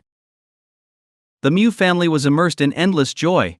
Mu Bo was even more convinced that Yi Chen was a jinx. They had only just expelled Yi Chen from the family, and the Su family had already reached out seeking collaboration. Come on. Let's keep drinking. Today is a double celebration, it's worth a grand toast. Mu Bo said cheerfully, raising his glass with delight. But that's right. We got rid of Yi Chen and earned the Su family's attention. The Mu family is finally on the rise. Zhao Lan said, happily downing a glass of wine. Mu Wangking lifted her glass, her eyes filled with confidence. After driving Yi Chen away, she felt a great weight lifted from her shoulders. Standing on a figurative pedestal, she couldn't help but show a trace of pity for Yi Chen. Our family is finally on the right track. But Yi Chen is truly a pitiful man. Without the Mu family's protection, I'm afraid he'll fade into obscurity and become just another ordinary person. Dad, Mom, Xiao Fei. As my status in Yun City has grown and I've interacted with increasingly influential people, I've realized something when dealing with people: don't be too ruthless. In the future, if you see Yi Chen struggling, don't mock or humiliate him. Perhaps giving him a few hundred or 1,000 yuan might better reflect our sophistication as members of the upper class. As Mu Wangking said this, she felt as though her character had elevated to a higher plane. Wangking, you've finally matured. Saying something like that shows your vision has surpassed that of ordinary people. That alone deserves a toast. From now on, Yi Chen's fate has nothing to do with the Mu family. Mu Bo exclaimed, raising his glass in excitement, ready to drink himself into a stupor over the day's celebrations. While the Mu family celebrated, Yi Chen had just finished paying respects at Su Zishuang's memorial. Lu Yao had been quietly accompanying him the entire time. Yi Chen glanced at her. Let's go. Join me for a meal, he said flatly. All right, young Master Yi. Lu Yao replied with a sweet smile, feeling fortunate. Her silent companionship hadn't annoyed Yi Chen. Often quiet support could mean more than words of comfort. And now, she had earned the opportunity to have lunch with Yi Chen. After descending the mountain, Lu Yao quickly contacted a high-end restaurant and booked a table for two. The pair headed there for their meal. Meanwhile, the top-tier powers who had learned that Yi Chen was at Qingsheng Mountain found themselves empty-handed and frustrated. Find him. I want to know exactly where young Master Yi is, one of the leaders shouted, growing increasingly anxious. Back at the restaurant, however, Yi Chen and Lu Yao remained calm and unbothered, entirely unaware of the frenzy their absence was causing among Yun City's elites. Young Master Yi, this restaurant is quite nice. I happen to know the owner. Let me say hello, I'll be right back, Lu Yao said with a slight smile. She had chosen this restaurant deliberately, knowing the owner could provide them with rare and exclusive dishes not typically on the menu. Go ahead, Yi Chen replied casually. As Lu Yao stepped away, a man and a woman entered the restaurant and happened to spot Yi Chen. Yi Chen, what are you doing here? Both were momentarily stunned. Yi Chen looked up. It was Zhou Ya and Wang Peng. What were these two doing together? Oh, it's you two, Yi Chen said indifferently, showing no emotion. Wang Peng squinted at Yi Chen. A while ago, Yi Chen had made a dramatic appearance at a class reunion, even humiliating Yan Bin in front of everyone. For a time, Yi Chen had become the topic of gossip among their former classmates. Wang Peng had investigated Yi Chen, only to uncover a shocking truth. He had initially assumed Yi Chen's success was due to his own abilities. After all, Yi Chen had been a prominent figure during their school days. But it turned out Yi Chen owed everything to marrying well. His wife was Mu Wangqing, the president of Qingjiwan Corporation. Yi Chen had been living with the Mu family, effectively living off his wife. Recently, Wang Peng had heard that Yi Chen had been expelled from the Mu family and completely cut off. Glancing at Zhou Ya, Wang Peng noticed her eyes lingering on Yi Chen with a hint of admiration. This alarmed Wang Peng, who had been pursuing Zhou Ya for a long time, only to be repeatedly turned down. It was obvious Zhou Ya had feelings for Yi Chen, which made Wang Peng feel a deep sense of crisis. He couldn't allow Yi Chen to steal Zhou Ya away. Yi Chen, this is a high-end restaurant. What are you doing here? Wang Peng said mockingly, casting a disdainful glance at him. Before, with the Mu family backing Yi Chen, Wang Peng wouldn't have dared to speak to him this way. But now Yi Chen had been kicked out of the Mu family. Running into him here seemed like too much of a coincidence. Wang Peng suspected Yi Chen might be secretly following Zhou Ya, trying to latch onto her now that he'd lost his safety net. Why?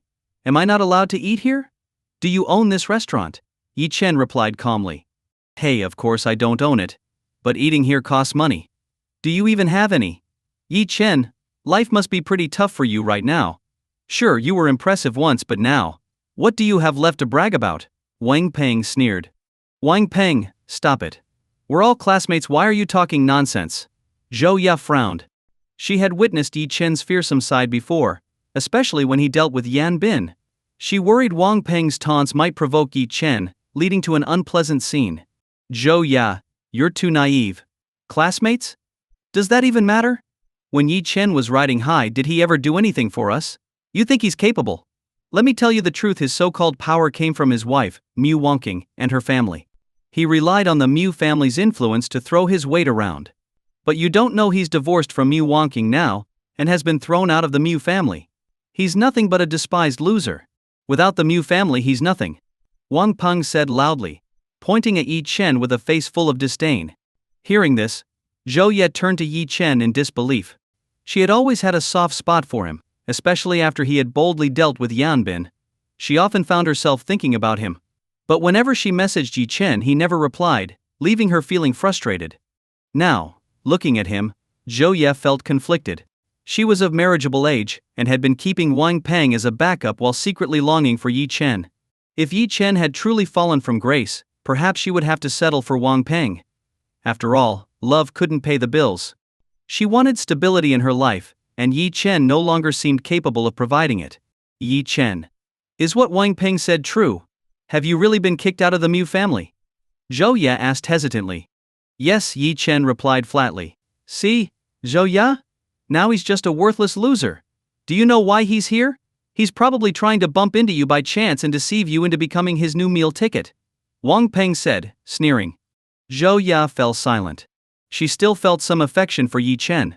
But if he were still powerful, she wouldn't have minded that he was divorced. His status would have made up for it.